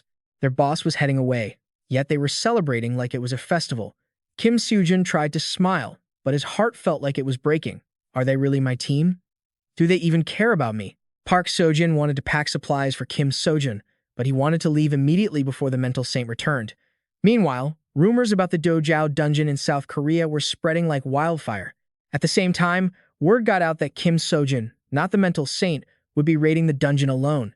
Everyone had high expectations for him. The president was reviewing paperwork when he suddenly panicked, hearing that the mental saint had made contact. She said she was nearby and would head over to clear the dungeon immediately. The secretary shouted in a panic. Just as Kim Seojun entered the dungeon, a figure radiating blue light stood blocking his path. Inside the desolate, ruined dungeon, the death energy was suffocating. A woman emitting a strange blue light stood looming in front of Kim Seojun. The air was filled with a mysterious, eerie death aura, yet there was none around her. Could you be the mental saint? Kim Seojun asked curiously. She noticed someone moving, turned to glare at Kim Seojun, and told him to leave at once. Kim Seojun couldn't believe he was meeting the Flood Hero, one of the 5 great heroes, the mental saint, right here. Taking a 2-second pause to process, Kim Seojun shouted, wanting to know if the mental saint was planning to collapse the dojo dungeon.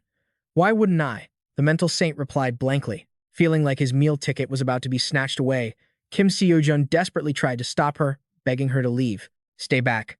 I must handle the dojo while they're still in the dungeon. These terrifying soul reapers cannot be released into the lower world. The mental saint refused to budge. The two of them argued back and forth. Suddenly, a strange sound echoed. The mental saint told Kim Seojun to hide behind her, holding her light up to reveal what was in front of them. Amidst the strange aura, the form of a ferocious dojo gradually appeared. The mental saint insisted that Kim Seojun leave immediately. Leave the rest to me, but he didn't seem to have any intention of listening. Kim Seojun was fascinated by the creature's energy and lunged toward it, hoping to make his enlightenment progress skyrocket. More, give me more. Don't stop now. Kim Seojun greedily absorbed the power of the dojo.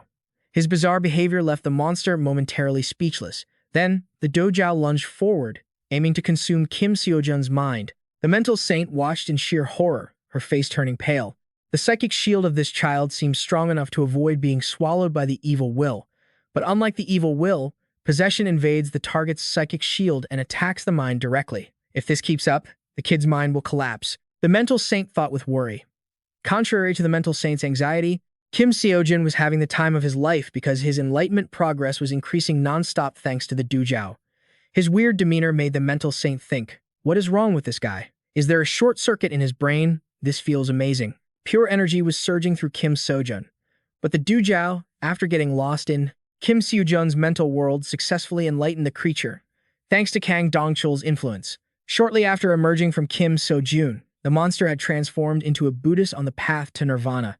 From the withered tentacles, let's see. Before entering the dungeon, the progress was at 33.8%, and now it's skyrocketed to 38.1%, a massive 4.3% jump. Assuming there are at least 10 more of those creatures left in the dungeon, the progress will reach 43%. So, the enlightenment progress should hit at least 80%, right? Kim Seojun was so thrilled he was swaying back and forth, a sight that made the holy saintess wince. Kim Seojun finally returned to normal. He cleared his throat and told the holy saintess to go back, saying he would handle everything. It requires spiritual power to completely eradicate the creatures, and a massive amount at that. Yet, he still let the monster enter nirvana. Throughout the Great Flood era, I've never seen anything like this. Even though I tried to look into his mind, I couldn't gather any results. I can't read him at all. That only leaves one possibility. This kid's soul realm is at least on par with mine, if not higher. Can he really pull this off? Never mind the other heroes. Is his spiritual power actually on par with me, the holy saintess? She fell into deep contemplation. But she said she still had things to investigate and couldn't leave yet. She wasn't even sure of the details herself. Since the Dark Saint only spoke in general terms, she only had vague information. Do the Dark Saint's words have anything to do with the Order of Truth or the Berserkers? We also consider in a business relationship, my lord. The Dark Saint suspected that the Order of Truth might have created the dungeon. Kim Seojun asked curiously. The holy saintess was slightly surprised that Kim Seojun knew about this. Although she had no way to confirm what Kim Seojun said, she still had to go and verify it. The only one capable of entering the Great Abyss dungeon is the holy saintess. Even the dark saint is at a loss. I really don't know where he went after taking the money. Wait, isn't this my chance to collect that debt from the dark saint? Kim Seojun flashed a cunning smile. He schemed to offer his help to the holy saintess. In the peaceful dungeon, there was a group of extremely dangerous wild creatures. Touching them could cause a mental collapse. However, they were the source of boosting Kim Seojun's enlightenment progress. Just like that, he could enjoy his enlightenment progress increasing exponentially. Today was truly a bountiful day for Kim Seojun and the day of reckoning for the creatures. At the Dark Saint's hideout, a legion of shadows, A.K.A. Kang Dongchul's squid apostles, descended to capture him. Because you caused so much trouble, seeking out the holy saintess was your mistake. A monster dungeon suddenly appeared in Korea. You decided to investigate without even knowing if the news was true. Is it not obvious who you were looking for? The leader of the black-clad figures spoke muffledly. The Dark Saint was startled as they hit the nail on the head. It seemed their goal from the beginning was singular. Before he could even recover, the Dark Saint was grabbed by the throat until he coughed up blood. Why did you go to such lengths? To eliminate the heroes from the Great Flood? The Dark Saint asked in pain. Honestly, there's no specific reason. We're just following the god's word, the guy replied nonchalantly. The Dark Saint felt their god was truly insane. The black-clad figure tightened his grip even harder on the Dark Saint's throat, promising to end the Dark Saint's life after this never-ending war. No matter how much you try, you can't stop us. As expected, that kid really is invisible to you. The Dark Saint suddenly grinned arrogantly. Then, while the guy wasn't paying attention, he quickly broke free from his grip. He swung his hand, releasing killing intent to stop the Dark Saint, but he had already vanished ages ago. No wonder it's hard for us to pinpoint his location. Has his invisibility technique reached the realm of selflessness? Forget him. No matter how hard he tries, he can't change her fate. Today is the day the holy saintess will die. The black-clad figure sighed casually. The Dark Saint was now gritting his teeth, sprinting toward the holy saintess. After dealing with the creatures for a while, Kim Seojun's enlightenment progress suddenly stalled, leaving him quite confused. Kim Seojun looked dejected. Then the holy saintess came over with her light, making him flustered as he said he hadn't found anything yet. But this is so strange. Even though I've just been messing around, we haven't run into any major trouble, have we? Could it be that there's no problem with this dungeon? Because neither I nor the holy saintess feel like the dungeon has anything unusual, so I'm wondering if we should think outside the box. For example, distortion? Kim Seojun asked curiously. The holy saintess replied that she had thought about that too, but didn't find any traces of distortion. Have you tried looking for other types of distortion? Actually, I was once trapped inside a dungeon related to the Church of Justice, just like the Holy Mage. But back then, there was a different type of distortion. You could call it a mutation. Kim Seojun suggested. The holy saintess thought for a moment, realized Kim Seojun made sense, and decided to check for herself. A wave of energy radiated from the holy saintess's body, covering the surroundings, sparkling and shining brilliantly. Kim Seojun felt as if he could see the most noble and sacred Holy Spirit appearing before him. The Holy Spirit suddenly approached Kim Seojun and rubbed its head against him, expressing itself in a very cute way. Among all spirits, the Holy Spirit is the most noble and sacred, so if someone's character isn't upright, the Holy Spirit won't pay them any mind. Moreover, it didn't react much when seeing the heroes from the Great Flood. Why on earth is it being so friendly to this crazy jerk? The holy saintess was speechless and wondered. Suddenly, a streak of malevolent intent rose, causing both Kim Seojun and the holy saintess to immediately switch to defensive mode. What kind of energy is this? It's on a completely different level than the other creatures. Just a moment ago, I couldn't feel anything at all. So why did it suddenly stop? Is it targeting the Holy Spirit? Kim Seojun thought anxiously while keeping his eyes on the Holy Spirit, which was now trembling in fear. It was massive, enough to make anyone feel terrified. Even during the Great Flood, I had never encountered malice at this level. Maybe I did once from the Great Beast Boco. The Holy Saintess broke into a cold sweat and urged Kim Seojun to get behind her. Kim Seojun didn't know what it was, but he was sure it was stronger than the other creatures. The stronger it is, the more experience points he gets. Just thinking about it felt great.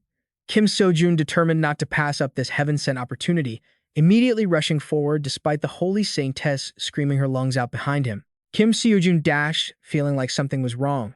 Why is it targeting the Holy Spirit instead of just the Holy Saintess? I don't give a damn. Whatever the reason is, I just need to deal with this thing before it gets any closer to the Saintess. And of course, I need to keep up the progress for my enlightenment. After running for a bit, Kim Seojun finally tracked down the source of the evil aura, a monster perched right on the roof. A legendary entity, one that truly defies the gods, a dweller of the sixth heaven, the highest level of the six realms.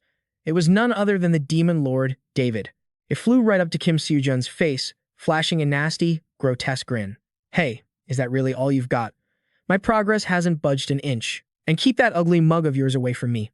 Why is your face so hideous?" Kim Seojun thought, roasting the monster in his head. He threw a punch, smacking the monster right in the face. It tumbled to the floor, dazed and confused, wondering why it had just been assaulted for no reason. The monster, now fuming, let out an ear-piercing screech. It tried to retaliate with both hands, but unfortunately, it was a complete failure. Cornered, the monster unleashed its ultimate, super-duper mega technique. Dark magic flooded the sky, causing the saintess outside to panic. But honestly, it was the monster that needed saving, not Kim Seojun. Kim Seojun's insane power was straight-up game-breaking. He suppressed all that evil energy and backed the monster into a corner with nowhere to run. Using the cloud-stepping movement technique, Kim Seojun chased the monster down, then unleashed magic even hotter than Fi, beating it so hard it would remember the pain in its next life. Seeing the saintess approach, Kim Seojun quickly told her to stay back so he could handle it. It was the first time the saintess had ever been told by a rookie, A-rank hunter, to back off, and it left her with some complicated feelings. The monster, still alive, switched tactics to a mental attack against Kim Seojun. The voice of Kang Dongchul, the Buddha, echoed in his head, whispering, "Why don't you just end yourself?" Hello. Kim Seojun might be handsome, but he's not stupid. You really think this pathetic garbage can control my mind?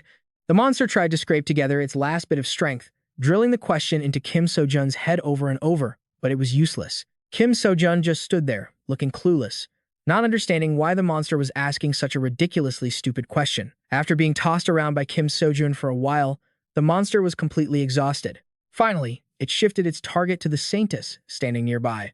Seeing the saintess stunned, it let out a satisfied laugh. Before Kim Seojun could finish it off, it vanished into thin air. Worried sick about the saintess, Kim Seojun realized he hadn't seen the Holy Spirit this whole time. He quickly turned and sprinted back to where he had left it. He didn't know why, but from the start, the demon had been targeting the Holy Spirit. If it managed to infiltrate the saintess's mind for even a second and found the Holy Spirit's location, Kim Seojun thought in a panic. But when he arrived, it was already too late.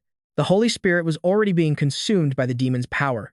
It glowed a fierce red, and a single scream from it was enough to make the saintess collapse from overwhelming mental strain. Kim Seojun had been wondering why the demon targeted the Holy Spirit, but he finally realized the demon's true goal had been the saintess all along.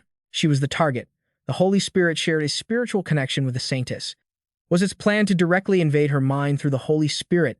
Kim Seojun thought, terrified. He rushed to support the saintess, who was in agonizing pain. Black smoke billowed out of her, and she couldn't stop screaming. If this continued, her life would be in serious danger. His progress didn't matter anymore. Kim Seojun told himself he had to take out that demon as fast as possible. The problem was, how could he attack the demon without hurting the Holy Spirit while they were still linked? There was no time left for Kim Seojun to hesitate. He took a gamble, raising his staff and charging toward the demon to face it one-on-one. Just then, its firepower engulfed Kim Seojun, trapping him in a circle with no escape. Under the demon's control, the saintess suddenly stood up, her eyes empty as she unleashed an attack on Kim Seojun. Hit by the combined force of their power, Kim Seojun gasped for air, struggling to find a way out, but every path was blocked by the deadly chaos the demon had created. To beat it, he would have to take down the saintess first, but was that even possible? Kim Seojun looked at her, her entire body radiating murderous intent, and thought with fear. The saintess was a hero of the Great Flood. Even if he gave it his all, he wasn't sure he could win. More importantly, would she even be safe if he did win? And what about him and the remaining evil spirits? So many questions swirled in Kim Seojun's head. Whatever the choice, someone had to make a sacrifice. There was no other way.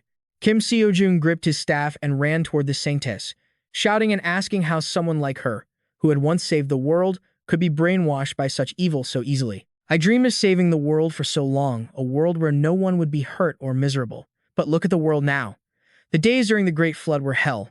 That time was meant to be the end of the world. A world driven mad by destruction, where laws collapsed and human morality was torn to shreds. I struggled to change the world on my own, but in the end, nothing changed. Even during the Great Flood, I was grateful to be alive, but now, it just hurts to exist. We are living in a world where the only difference between humans and monsters is just that. This is the world I created. That is why I wanted to rebuild it. But my comrades stopped me. They said if I tried to force a change like they did, nothing would ever truly improve. My comrades, like everyone else, chose to look away, even while witnessing people's suffering firsthand. The saintess's voice returned. She was crying as she spoke. Back then, she chose to leave. She went to a place no one knew and used spiritual training as an excuse to calm herself down. Yet, the more she trained, the more she heard the world's rage, the cries of those who suffered in the world she had created. They were the ones she hadn't been able to save. Disgusted with herself, she wanted to grant everyone equality through death. The saintess's fall wasn't just because of the demon's malice. The demon only started it by planting the seeds of doubt. Finally, I understand why Kang Dong-chul asked me that. Kim Seojun tightened his grip on the staff and swung it with all his magical power toward the saintess. So why are you only looking at them? Kim Seojun suddenly asked the saintess. You said yourself that this world is not a beautiful place. There is so much pain that goes unspoken, and because of that, many have died. But the world isn't just made of powerful people who must be fought. There are also the weak who need to be helped. Everyone carries a burden while trying to survive. Living for just one more day is a difficult task in itself, and I am exhausted by my own life as well. I no longer have the strength to share in others' pain. People say that being backed into a corner is when a person's true nature is revealed. But judging others that way isn't fair. It's arrogant. They are simply too exhausted to endure the hurtful words and actions of others. They cannot even say that they have made it through the day without having suffered the immense hardships they had to bear. Kim Seojun went on with his lecture. He knew that although the saintess was the hero of the Great Flood, she was still human. You cannot spend your whole life grieving for the dead. Do you think you can carry that burden until all the sorrow in this world disappears? Even if you could, wouldn't you be the one suffering in the end? Kim Seojun's words left the saintess in deep thought. Everyone lives for today. We hope to live tomorrow better than today, and the days after that better than the ones before. Only by doing that can we truly live. We live in fear because we don't know when our tomorrow might end. That is what life is, doing everything you can just to exist. Although it might seem mundane, people still find joy in that life. A small, simple happiness. Going out with friends, eating good food, and having a fun conversation. Singing at a karaoke bar, quietly watching the sunset with someone you love. After a long, exhausting day, that faint hope that you can endure it all again tomorrow, those are the little joys you have helped create. They can return to their daily lives now that you have ended the Great Flood. But if you have changed this hopeless world, wouldn't it be wrong to only look at the depraved ones and just endure it, while they are only thinking about surviving in a world where they can live a normal life? As Kim Seojun spoke, the saintess stared blankly, tears of blood streaming from her eyes, unable to respond. Meanwhile, the demon shrieked, creating violent storms of malice that swirled around Kim Seojun's pure energy. Bathed in his light and remembering his words, the saintess gradually began to return to her true self. Kim Seojun's massive sacred artifact projected a light that caused the demon inside the saintess to wither and eventually collapse. After the light dispersed, the saintess finally came to her senses. The demon had been completely wiped out by Kim Seojun, and the saintess returned to her cute, bubbly self.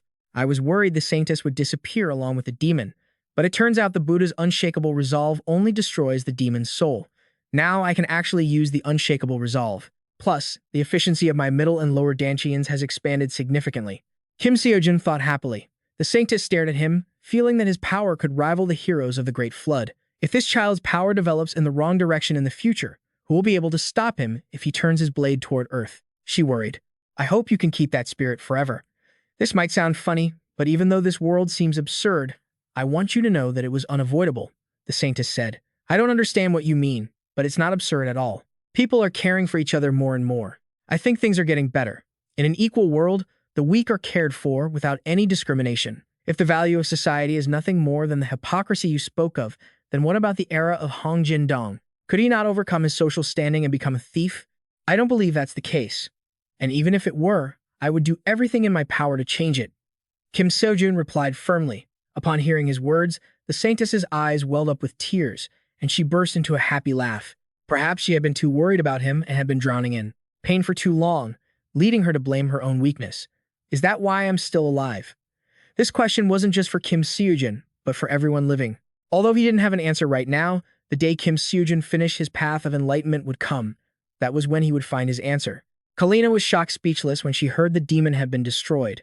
Destroyed wasn't a word used for demons, because even if the body vanished, a demon could never truly be eradicated. In this world, there's only one person who can destroy a demon. Wait, that person couldn't have appeared. Then who else could it be? She turned pale, deep in thought, until the name Kim Seojun popped into her mind. Her superior was furious at Kalina for failing to investigate him in time. I hear you and Kim Seojun are acquainted. Are you still using those Korean guilds to keep tabs on him? I need you to act. I want Destiny back on its proper course. The sinister man in black ordered Kalina. After leaving the dungeon, the saintess didn't know where to go. Kim Seojun happily invited her to stay at his guild until she made up her mind. I also need you to verify the incident regarding the Black Saint. Kim Seojun had a lot on his mind. The schemer wondered if it would be embarrassing to just live at Kim Seojun's place for nothing. The saintess offered to teach him psychic techniques as compensation. No need. Kim Seojun coolly and bluntly refused. That left the saintess feeling incredibly embarrassed, wishing she could hide her face. Did he just refuse me? The chance to learn psychic techniques comes only once in a lifetime. Even S-class hunters would do anything to change their job to a soul weaver. But then again, who am I to insist on teaching him?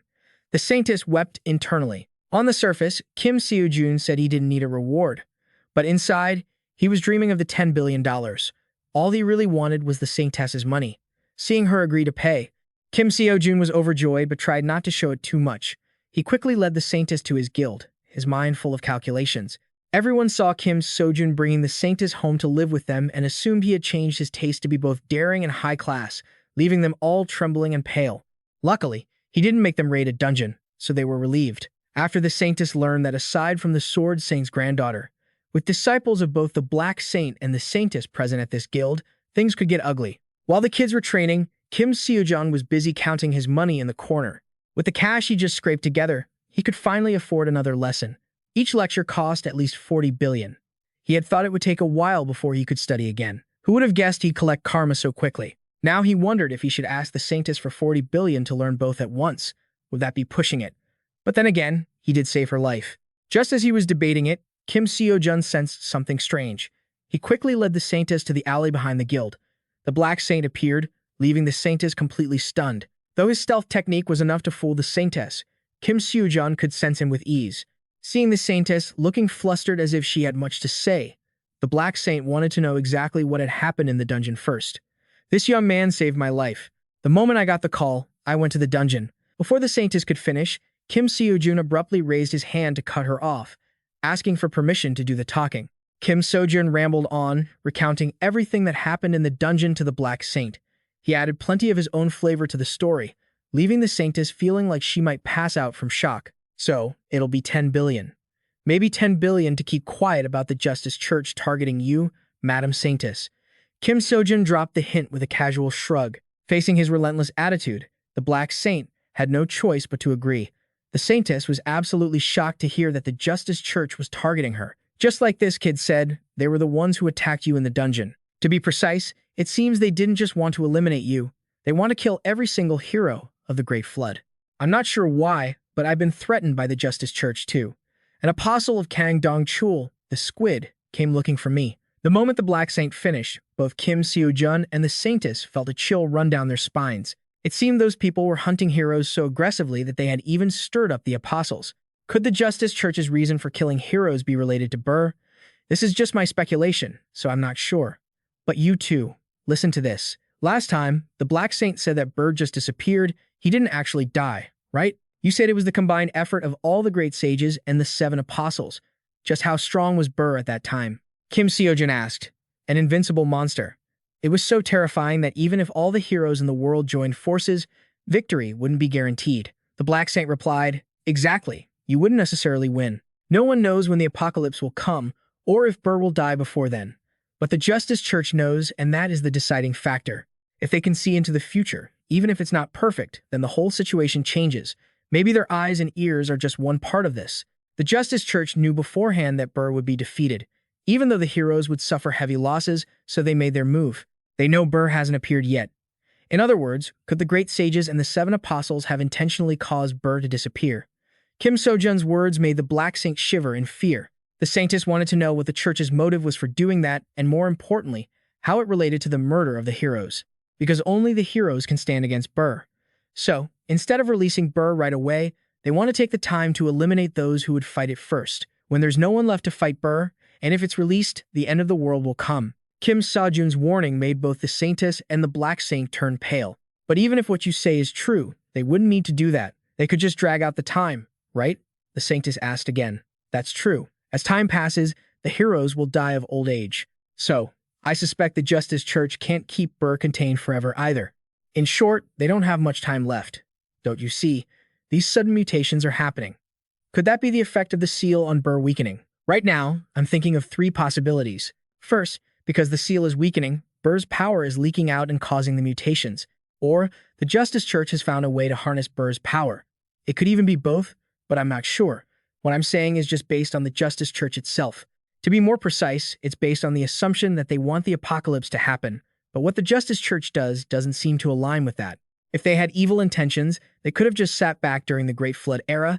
There was no need to sacrifice themselves to save people alongside the heroes. There are many things that don't add up, and I can't think of anything else since we don't know much about them. Kim Seojun went on another rant. Even though the Black Saint and the Saintess thought what he was saying sounded ridiculous, they were worried that what he said might be true. If so, one day, Burr would be released. Would this world have the strength to stop the catastrophic monster? The Black Saint had always focused on investigating Burr, but after hearing this from Kim Seojun, it seemed he had to learn about the Justice Church first. The Black Saint decided to go abroad. As long as Kang Dongchul's apostle knows I'm still alive, it'll be hard for me to move in South Korea. Regarding what the Justice Church is doing, I think we need to find out if they're targeting heroes in Korea or worldwide. The Saintess didn't know what to do. She had lived in seclusion for too long and wasn't used to this. She hoped Kim Seojun would help her reintegrate. Regardless of their goal, they definitely want to kill the heroes. I also know the reason you went into hiding. You might not like it, but I think it's a good thing you came down from the mountain. Thinking back, maybe that's why the Sword Saint hasn't been targeted. You too, be careful. The Justice Church has always had its eyes on you, they just haven't paid too much attention yet. I suspect they see you as an invisible variable, but because of this incident, it's highly likely you've become a threat to them. I'm done talking. I don't know when, but I'll come back to find you too when I have more leads. The Black Saint flicked his robe, ready to vanish.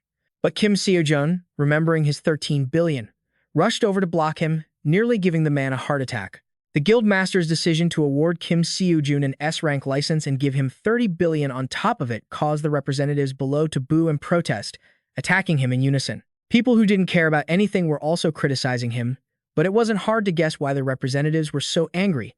So this is what you wanted, the master thought, annoyed. And so, he ignored the protesters. The master remained cool and rich. He answered with indifference, basically saying, if you're salty, too bad. I'm doing it anyway. The whole room went silent at the guild master's arrogance. Everyone thought they had misheard. What if I gave the Sword Saint an S-rank license? Would you stop me then? The master asked. Do you think an S-rank license is even worthy of the Sword Saint? Would you stop me even if I have an S-rank hunter license? The chairman asked. Do you think an S-rank hunter license is even worthy of a Sword Saint? Shouldn't it be a higher rank? The crowd below retorted. Why? The Sword Saint hasn't officially cleared a single dungeon since the Great Cataclysm ended, and the Sword Saint doesn't have any of the achievements you all expect from Lee High-Hunter Kim Seojun. However, the reason you didn't stop me is because everyone here knows well of his skills and the sacrifices he's made. Lee High-Hunter Kim Seojun deserves that much. Hero rank hunters should be treated accordingly. If you call that special treatment, then I have nothing else to say. And you just said I'm wasting tax money, right? So, how do you think we should spend our taxes so it's not a waste? I'm still using it for the people. What would happen if the Diodao dungeon opens? Just the damages alone would reach hundreds of billions of won, and that's not even counting the massive loss of life. Can you handle that? Investing 30 billion won to ensure the safety of our citizens. Isn't that what the people pay taxes for? So what's the issue here? Tell me, what's not fair? Your salaries are much higher than those of other civil servants. Isn't that unfair too? Are you saying that kind of fairness only applies to you, but not to Lee High-Hunter Kim Seojun? The chairman snapped at them, shutting the crowd below up, but they remained stubborn, insisting it was still too early for Lee High-Hunter Kim Seojun to be promoted to S rank. It wasn't that they didn't know about Kim Seojun's skills. They knew they were being unreasonable. Even so, the motivation for their actions was all too clear.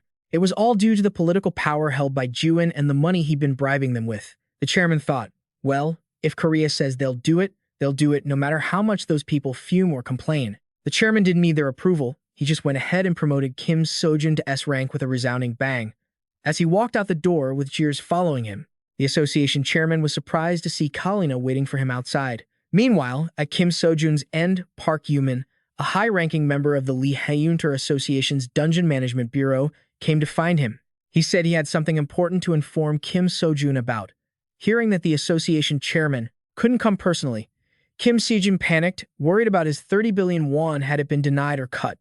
His killing intent surged, making Yumin terrified. Hearing Yumin breathlessly confirm the money had been approved and that Kim Seojun would receive it today or tomorrow, Kim Seojun immediately calmed down and beamed with joy. The way his attitude flipped faster than a pancake left Yumin stunned. Even though everyone is fiercely opposing your promotion to S-Rank, the chairman is firm, so it will be just fine. However, because something like this has never happened before, the chairman will be a bit busy dealing with the fallout, so I'm here in his stead. Hearing Yumin say that, Kim Seojun felt relieved. As long as nobody touched his 30 billion, everything was okay. Yumin broke into a cold sweat feeling that Kim Seojun didn't even care about the S-Rank Lee Hyunter license and was only focused on the 30 billion. If you asked someone to choose between 30 billion won and an S-Rank license, they would definitely choose the license. Because becoming an S-Rank hunter means you would be among the top professional hunters in the world, a position and reputation that cannot be measured by money. Then why don't I feel any greed from this person? He goes crazy for money, but he treats it as a tool, not the ultimate goal.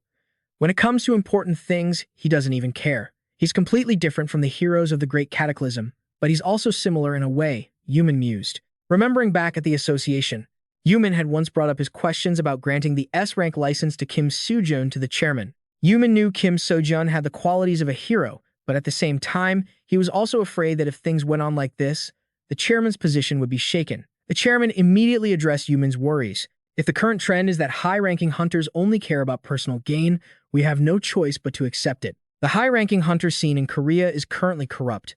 A major competitive agreement called the Five Great Guilds has held power for decades. And it's not just the high-ranking hunter world, but the whole of Korean society that is corrupt. I tried to improve it, but all we can do is maintain the status quo. For a long time, I forced myself to believe that one individual couldn't stand against the flow of time. But for some reason, I think Lee Hyunter Kim Seojun can do it. Someone who can plant seeds of hope into a mind full of doubt and denial. Isn't that what a true S-Rank hunter is? Yumin finally understood what the chairman had said before. He suddenly spoke up, saying he wanted to express his respect to Kim Seojun on behalf of the Korean people, which made him blush. A true S-Rank hunter. It seems like I'm starting to have hope, too. Yumin thought with a faint smile. The next day, when the news of the Dao dungeon raid broke, Korean society was turned upside down. It started with news of Kim Seojun clearing the dungeon, information about the Dream Guild and his S-Rank license, and even a newspaper predicting the birth of a new hero. Kim Seojun's story spread across many communities, social media, and even the morning news. At the same time, a battle broke out due to news and rumors regarding the Black Dragon Guild, even though the person involved wasn't very interested since 30 billion won had just hit his account.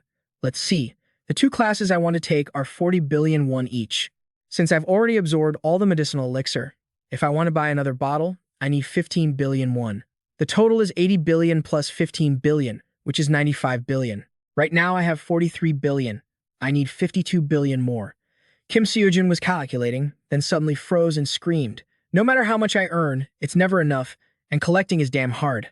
It wasn't just Kim Seojun. Many others were in the same boat, sitting around while the guild chairman appeared behind Kim Seojun at some point. He said that yesterday, Kalina had come to see him, wanting to ask for his help. I'm sorry, but do you know what's happening in Europe? The chairman suddenly asked Kim Seojun. The chairman quietly handed his phone to Kim Seojun to show the situation in Italy. It was extremely fierce and devastated by the attacks of monsters. Kim Seojun was furious because in this day and age, artificial awakening was feasible. There shouldn't be a shortage of hunters like this. I heard recently that distorted dungeons are appearing more and more in Europe. The Italian government tried to mobilize professional hunters to control the situation, but it doesn't seem to be enough. The chairman spoke softly, when suddenly the Sanctus walked in from behind and asked why he didn't ask Andrea to handle it. He just passed away. They said it was a dungeon accident. I haven't heard the details yet, but it seems a distortion occurred when he raided a dungeon. Not just in Italy, but other European countries are in the same situation. Many Great Flood heroes fought on their own, but given the danger of this situation, the European Union had asked the Church of Justice for help. Lady Kalina asked me to intervene. She wants to save Italy. The chairman replied. For Italy, that serious situation wasn't the only reason. There was also the death of Andrea. Andrea wasn't just a Great Flood hero. He was also the mafia boss of the Sicilian mafia. He was the first person to unite the mafia world into an international criminal organization. Andrea was a madman who was always shouting that he would revive that criminal organization. People thought he was just rambling, but in the end, he actually did it. Naturally, there were people in the mafia world who opposed him, but they were nothing compared to a great flood hero.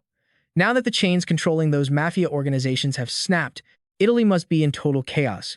The chairman also mentioned that the Italian government secretly asked the Church of Justice for help, but they all claimed to have their own problems. So, you're asking this kid to do something even a great flood hero can't handle? Do you think that's appropriate? The Saintess replied irritably. Of course I refused, but Lady Kalina asked me to pass on the message, so I just let him know. You don't have to do anything, Kim Seojun. I don't think you should go to a dangerous, unfamiliar country either.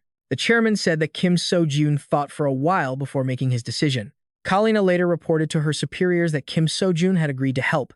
It was all because he was crazy about money. Kim Seojun demanded 100 billion, in exchange for which he would go with the members of Team Dream. The leader felt a bit of a sting, but he decided to give Kim Seojun what he wanted. The mutated monster that once swallowed Andrea was still in Italy. If he plans to go there himself, why should we stop him? He said. Kalina was still hesitant, looking distraught because Kim Seojun wanted them to pay a deposit up front. Now it's giving me a headache. Kim Seojun announced the trip to Italy to the whole team. He thought they would be too scared to go. To his surprise, everyone was extremely excited and eager because they were about to go abroad. The Dream Team's trip to Italy was confirmed. Over 100 billion was paid out. Kim Seojun received 60 billion, and the others received about 10 billion each. There were 2 weeks left until Team Dream arrived in Italy, but everyone was training so intensely that the Saintess couldn't even enjoy a cup of tea in peace. The disciple of the Sword Saint, the disciple of the Dark Saint, the disciple of the Magic Saint, each of them was incredibly talented, yet they all gathered under the guidance of one person. Except for the child who felt a bit out of place, the Saintess silently evaluated everyone and then looked toward Lee Hyun. With her spiritual vision, she saw that Lee Hyun's soul was completely black, meaning her sense of self was very impoverished. Usually, souls have different colors depending on a person's emotions. It was normal for the girl's soul to be completely black at first. If that were the case, it should have gradually collapsed over time. However, the collapse of her soul had stopped. Perhaps Kim Seojun had destroyed the small world she once knew and allowed her to step out with new hope. A child who always doubted herself and tried to change but remained lonely because she didn't know how to live in this world. The Saintess stared at Lee Hyun, making the girl blush with shyness. She then softly told the girl to follow her. Seeing Lee Hyun hesitate, she flicked her forehead hard, causing a huge lump to form. She then flicked her again, making her shriek in pain. There are only 2 weeks until you guys go to Italy. Now I have to deal with the most troublesome one. From now on, I will only accept the answer, yes. Do you understand? The Saintess suddenly roared like a tiger, switching to drill sergeant mode and putting Lee Hyun through her training, making her so scared she almost passed out. 2 weeks later, news of Team Dream arriving in Italy spread across South Korea. Leaving behind the worries and expectations of many, the whole team departed for Italy in high spirits. At the airport, countless shady-looking thugs noticed Kim Seojun's group. Just then, Elena, a member of the Italian Professional Lee Hunters Association and a manager for Asian hunters, stepped forward to greet the Dream Group. 1 A-rank hunter and 4 B-rank hunters. Since the Church of Justice sent people, I thought there would at least be an S-rank hunter. Elena thought with a hint of disappointment. Those thugs walked up and pointed directly at Kim Seojun, laughing while spewing a string of foreign words that Kim Seojun didn't understand a lick of. Elena broke into a cold sweat and told Kim Seojun's group to just ignore them. Kim Seojun was surprised to see Lee Hyun creating a spiritual connection, having learned it directly from the Saintess. He felt she was truly talented. Those brutes kept looking at Kim Seojun, laughing and whispering, assuming his group was just here for a vacation. They would have peed their pants if they knew where they were. Just leave them be. Even if we don't do anything, they'll die soon anyway. What a waste to die when they look so pretty, haha.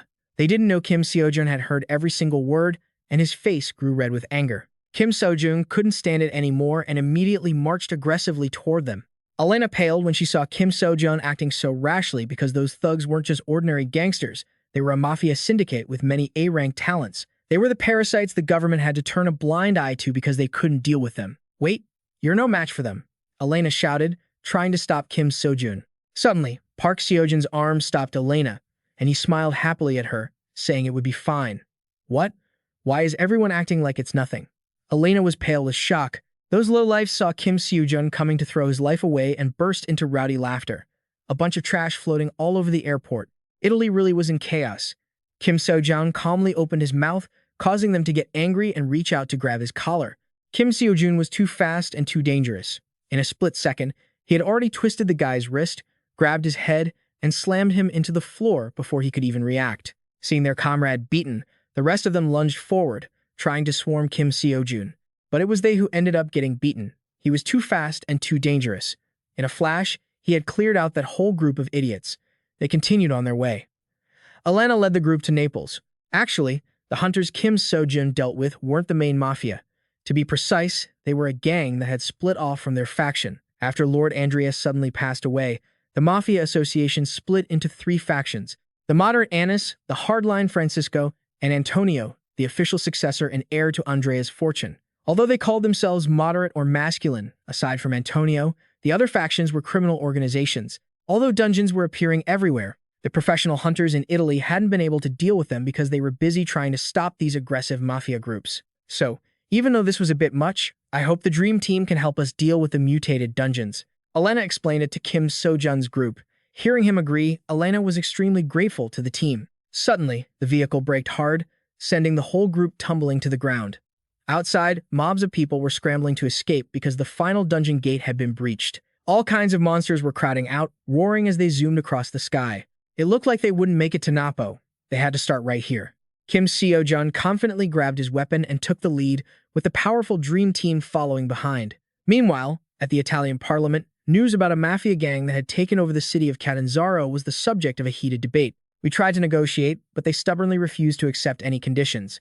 Marcello, chairman of the Italian Professional Lee Hunters Association, said it was Francisco, the Snake's faction. He said he would kill 90,000 citizens of Catanzaro if we don't hand over the presidency within a week. Marcello's words left Samuel, the Italian minister, with a splitting headache. As for Antonio, he was currently coordinating with the professional hunters to stop those rebels from leaving Sicily, but things weren't going very smoothly. Those cowards wouldn't have dared to twitch while Lord Andrea was still alive. Who would have thought that the disappearance of one hero would lead to such a catastrophe? Samuel turned pale with exhaustion. News that the dungeon in Latina had warped arrived, leaving everyone in shock. Right now, there are only about 500 C-rank hunters, 150 B-rank hunters, and 20 A-rank hunters. It seemed like innocent lives were about to be lost again. Suddenly, Marcello jumped up in a panic when his secretary reported that there were no casualties in Latina. Everything was thanks to the support of the powerful Dream Team. As for Kim Seojun's team, a torrent of Suyeon's mystical fire was currently surging, engulfing the monsters and making the air hotter than it had ever been. Lee Minjun refused to be outdone, unleashing her Ghost Soul Pursuit move with her own ultimate secret technique. In a flash, she used her dual sword dance to slash through the monsters, slicing them up as easily as cutting a steak. Park Sojun's first form of the heaven-slicing sword, performed via his lightning sword dance, didn't even need to be praised for its sharpness. It was a case of strike and hit, and you couldn't ignore the elemental spirit summons handled by Lee Haeun. With one massive blast, she unleashed an explosion of raw energy that left the monsters shivering, unable to lift a finger. Thanks to Kim Seojun's team, the innocent civilians had a chance to flee. Elena, witnessing the team's top-tier moves firsthand, was left with her jaw dropped wide open. The monsters were piling up, and the malevolent energy was thick, filling the sky. Yet, Kim Seojun only needed to launch one move to wipe the whole lot of them off the map. They are hunters from Korea who traveled all the way to Italy to help us. To defeat this horde, it would usually take dozens of hunters, yet they handled it in a flash with just 5 people. Elena stood dazed, thinking to herself, still reeling from the shock. Suddenly, the phone in her pocket rang incessantly. The caller ID showed the name Marcello, the association chairman. Elena quickly picked up and breathlessly introduced herself. But it seemed the person on the other end said something that made Elena's expression turn grim a second later. She stuttered, unable to speak, overcome by surprise. Lee Haeun, Lee Minjun, and Suyeon were showering each other with compliments after the battle. It was a total sisterhood moment. All 3 of them were so skilled. Clearly, they had all been worried about not doing well at first, but the moment they entered the fray, they became different people, powerful, and incredibly aggressive. Kim Seojun's group was just like those top students who study all night, but when asked, claim they haven't studied anything, talk about hiding their skills at the max level. Seojun was panting, wondering why these kids were so strong. He glanced at Kim Seojun and saw him busy butchering the monster corpses, which left her speechless. Kim Seojun really was a thrifty family man. Even abroad, he refused to waste a single cent. Just as he finished, Kim Seojun saw Elena walking over and asked, "Elena, you're just in time. I was wondering, how do we sell these body parts?" We have ownership of these things, right? We took them down, yes. But that's not the issue. Let me introduce you to Mr. Samuel, the Prime Minister of Italy. And this is Mr. Marcello, Chairman of Italy's Elite Hunters Association. Elena hurriedly introduced the two men standing behind her to Kim Seojun, leaving him stunned for a few seconds. He thought they were there to make him go through custom declarations. Noticing the confusion on Kim Seojun's face, Samuel and Marcello immediately shook his hand warmly. Can you communicate without an interpreter? Are you a follower of the Church of Justice? Samuel asked curiously. Not at all. One of my teammates knows spiritual arts. So, thanks to some tricks, I can communicate without any language barriers. I don't know the exact mechanics, but you can just think of it as a translation tool. Kim Seojun replied smoothly. Lee Howon, standing behind him, felt a little sick hearing Kim Seojun lie through his teeth like that. She was afraid that if the saintess heard him, she would pass out on the spot. We have something to ask of you. Can you help Italy? Please, Samuel pleaded. Kim Seojun was still confused, not understanding what he meant. He had come here specifically to help Italy, after all. I know this is a shameful request, but we will try to meet all your demands. If it's about money, name your price. On top of that, we won't take any fees for you collecting the monster corpses. Furthermore, we will cover all costs for the processing and handling of the remains. We will provide you with the best benefits, so please, help us. Please. Samuel, who had nothing but money, just kept begging, making Kim Seojun have to clench his fists to keep himself under control. He was holding back so hard his clothes were almost ripping, trying to suppress his excitement. Of course, Kim Seojun couldn't possibly refuse such an offer. Seeing him pretend to be dignified, acting reluctant, even though he was dying of joy inside, the kids on his team had to cover their faces and look away to save themselves from embarrassment. Kim Seojun was happy, but the team was not, because this meant they would have to grind even harder than before.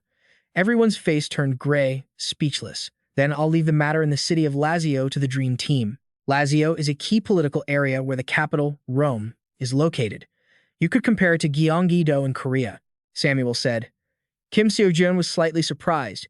He had thought they wanted him to handle everything coming out of the dungeons or something even more intense. While lost in thought, Kim Seojun saw a helicopter fly overhead and immediately asked Samuel for permission to use it, much to the worry of his team. In a flash, Kim Seojun's whole team was on the helicopter, zooming over countless different cities to take care of the monsters. After countless battles, everyone was already exhausted, but Kim Seojun kept pushing them to keep going without a break. He really knows how to squeeze every last drop of labor out of people, doesn't he? Samuel, receiving word at the central headquarters that dungeon breaks across the cities had finally ceased, was suddenly so stunned he couldn't even move a muscle. He couldn't remember the last time his heart pounded like this. It felt as if Andrea, the hero from the Great Flood, was about to return to the underworld. Andrea, I thought it would be the end of Italy without that hero. Now, we can't miss the opportunity these Asian hunters have brought us. Determined, Samuel ordered Marcello to leave the safety of the citizens to the Dream Team from now on, while mobilizing all professional hunters to deal with those despicable gangsters. News about the Dream Team hit every major headline. The mafia boss, Francisco, certainly couldn't just let this slide. Get Albano here immediately. It's time to meet that lioness, Agnes. As for the hostages in Catanzaro, just cook them all. A lavish banquet had been organized at a hotel to treat the Dream Team after their great achievements. While Lee Han, Lee Minjun, and Suyeon happily rushed to the banquet table, Kim Seojun quietly asked Elena how much they were being paid. About 42 million euros, which is around 57 billion won. As soon as Elena finished, Kim Seojun felt a surge of pure bliss, like an electric current running through him. Even if he split that money 5 ways, they each get 11.4 billion won. Just thinking about it, Kim Seojun was so happy he felt like he could grow wings and fly. Seeing him look like he'd been hit in the head, Elena broke into a cold sweat. The rest of the team was already used to his behavior whenever money was mentioned, so they just kept on chowing down. After that extreme high, Kim Seojun snapped back to reality and immediately went on a spending spree, buying courses one after another. His 80 billion won vanished like a gust of wind, but he didn't regret it at all, because he knew he'd earn even more in the future. Hearing Elena mention Italy's annual budget was about 1,100 trillion won, Kim Seojun couldn't help himself, flashing a twisted grin while the people around him looked on in existential confusion. A while later, Kim Seojun sat in his room, intently listening to the lecture he just purchased. A giant titan holding up the sky in Greek and Roman mythology. In terms of strength, even Heracles paled in comparison. Do you think the most important thing when holding up the sky is muscle? Massive strength? No, you're wrong. It's perseverance. Atlas, the one holding the sky, preached to Kim Seojun through the screen. He used cold, hard words to advise Kim Seojun that he must endure everything while holding up the sky, no matter the state he was in. There are 3 basic components of perseverance that I will teach you today. An indestructible body, the perseverance to endure any physical injury, the ability to absorb 10,000 toxins, the perseverance to never give up against any poison, heat and cold absorption, the perseverance to withstand extreme temperatures. This is perseverance, the ultimate power. Ha ha ha ha. Atlas laughed with fiery enthusiasm. Kim Seojun's daily tasks appeared, and every single one of them looked incredibly difficult to complete. Among these tasks, there was even a requirement to drink the poison of Jörmungandr. Jörmungandr was originally a giant serpent from Norse mythology, possessing a venom that could kill gods. How was Kim Seojun supposed to handle something that fearsome? Just as he was pulling his hair out in frustration, the system suddenly displayed a product on the screen, a knockoff version of Jörmungandr's venom, for the price of 2 billion won, making Kim Seojun want to scream. So that's what this was. The system was just trying to suck him dry. But it didn't matter. After he finished all of this, he would make trillions. Kim Seojun steeled his nerves and excitedly told himself that, even though Samuel never promised him any such thing, just as he was about to click on the next course, the ground around Kim Seojun suddenly shook violently. Debris clattered, leaving him bewildered, wondering what was happening. Blending into the crowd of people fleeing the hotel lobby, an arrogant thug and his henchmen marched in, announcing they wanted to find Kim Seojun. Turn back now, this isn't a place for people like you. Elena stepped forward, speaking coldly. Just as he was about to mock her, she whipped her rope, slamming him face first into the ground. Hurt and humiliated, the thug flew into a rage, screaming orders for his henchmen to take Elena down. But these small-time thugs were nothing more than mosquitoes to her. A few swipes of her hand and she had knocked them all out cold. Elena broke into a sweat, fighting while trying to buy time to call for backup. Suddenly, with a loud thud, Albano appeared out of nowhere and lunged at her, grabbing her throat until she coughed up blood.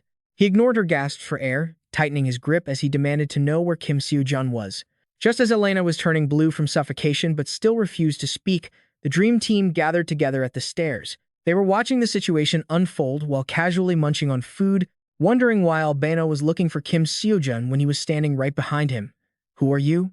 Kim Seojun, having appeared out of nowhere, whispered in Albano's ear, making him jump back in terror. Kim Seojun seized the chance, rushing in like a rocket to rescue Elena from Albano's grip. Seeing the explosive power and super speed of Kim Seojun, Albano couldn't believe he had reached such an elite level. Amidst the escalating tension, the dream team just watched and continued to eat, completely unfazed. Mafia boss Francisco had proposed a truce to Agnes, while holding the blood-soaked corpse of the traitor who had secretly colluded with Antonio. Albano had only just met Kim Seojun when Francisco said, "Kim Seojun, you mean the Korean hunter? If Albano has already reached him, he won't survive, will he?" Agnes calculated. Kim Seojun, who everyone hailed as a hero, had suddenly kicked the bucket. After that, Antonio, Marcello, and even the Italian government would fall into panic and chaos. What if the news that 90,000 citizens of Catanzaro were slaughtered got out? Francisco laughed shrilly with his suggestion, prompting Agnes to immediately think Francisco was insane because that was an unjust act. "I'm always insane. Unjust? As long as we can win, none of that matters.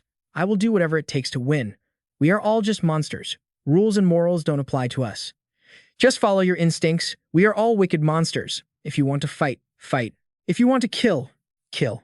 For this is the dawn of a new Italy." "Let's fight," Francisco shouted, tossing the corpse aside.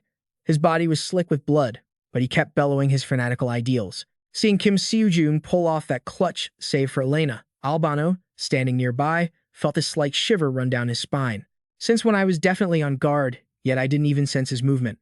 Albano, poised for battle, thought with a tremor. Hearing Kim Seojun ask who they were, Elena quietly informed him that he was Albano, the leader of the violent faction, along with his underlings. Elena couldn't believe that even though Sicily had been locked down by the association president and Antonio, he was still able to run wild like this. Ho ho, quite a surprise, isn't it? I bet you don't know the whole story, do you? I heard about some Asian bastard I've never heard of who's interested in our plan. I was curious, so I came to see who it was, Albano said arrogantly. Fine, now you see me. Take your lackeys and get lost, Kim Seojun said, then coldly turned his back and walked away with Elena, his demeanor calm and showing no trace of fear. Albano, enraged by his dismissive attitude, immediately lunged forward, intending to sneak attack Kim Seojun from behind. But before he could even touch a hair on Kim Seojun's head, Albano was sent flying back by the force of Kim Seojun's aura, slamming into the wall and coughing up blood. Overcome with rage, Albano screamed for his men to finish Kim Seojun off. But who was going to finish whom? Hearing this, Team Dream stepped forward with bone-shaking force, ready to round up the whole lot of them. The remaining members of Team Dream stepped up to protect Kim Seojun. They were annoyed at being interrupted mid-meal, so they told each other to finish these guys off quickly so they could get back to eating. And so, the inevitable happened. Albano's underlings were quickly beaten to a pulp, leaving Albano horrified. His face went pale with disbelief. He couldn't fathom how this team, who were only S and A rank, could be so overwhelmingly powerful. Kim Seojun strode toward Albano, his glowing, mana-filled weapon so terrifying that Albano nearly wet himself. Cornered, with all his men wiped out, Albano had no way out. He decided to gamble and pulled something from his collar, throwing it at Kim Seojun. A deafening explosion erupted in a blinding flash of light. Following the blast, Albano bolted from the hotel with supernatural speed. But there was no way Kim Seojun was letting him get away that easily. He crouched to build momentum and immediately darted off like a shot, vanishing from sight. A few seconds later, he appeared right in front of Albano, who was busy trying to report on Team Dream's strength. Before Albano could react, Kim Seojun blocked his path and knocked him out cold. A moment later, as Albano started to regain consciousness, he panicked, realizing he was tied up tight in front of the public and Team Dream.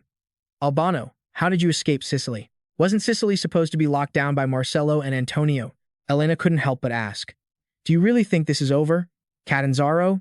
It's too late, Albano threatened slyly, pushing Elena to her breaking point. Infuriated, she lost control and started pummeling him like a punching bag.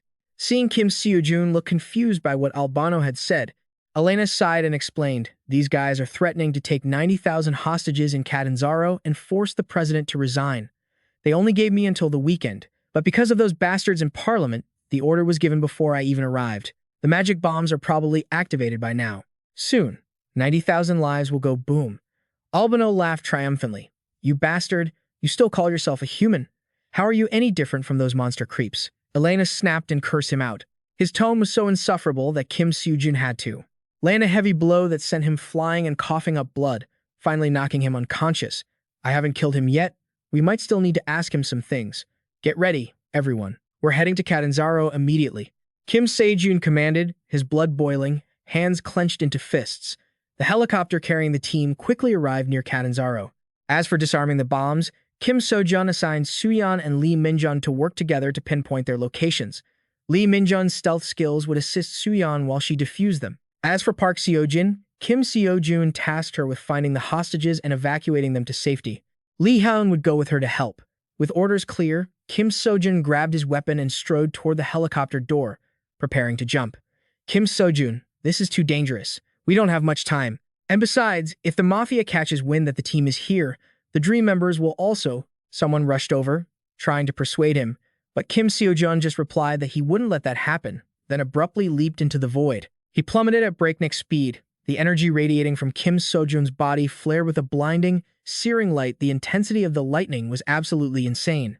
Kim Seojun sprinted like never before, activating his God's speed ability for 5 minutes, pushing his muscles to the absolute limit. Even though his body felt like it was being torn apart, the Atlas physique helped him endure. Plus, he had no time. He didn't know when the magic bombs would explode.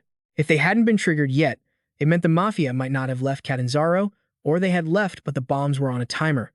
If those bastards were still there, he had to stall, until his team reached Catanzaro, until Lee Minjun found the bombs and Suyeon defused them, until Park Seojun and Lee Haeun got everyone to safety. I have to buy time. Please, let me be in time. Kim Seojun gritted his teeth and pushed harder, his speed increasing to unprecedented levels. At that moment, Cesar, the leader of the Francisco gang, was gleefully hovering over the detonator. Kant, the detonator in his hand.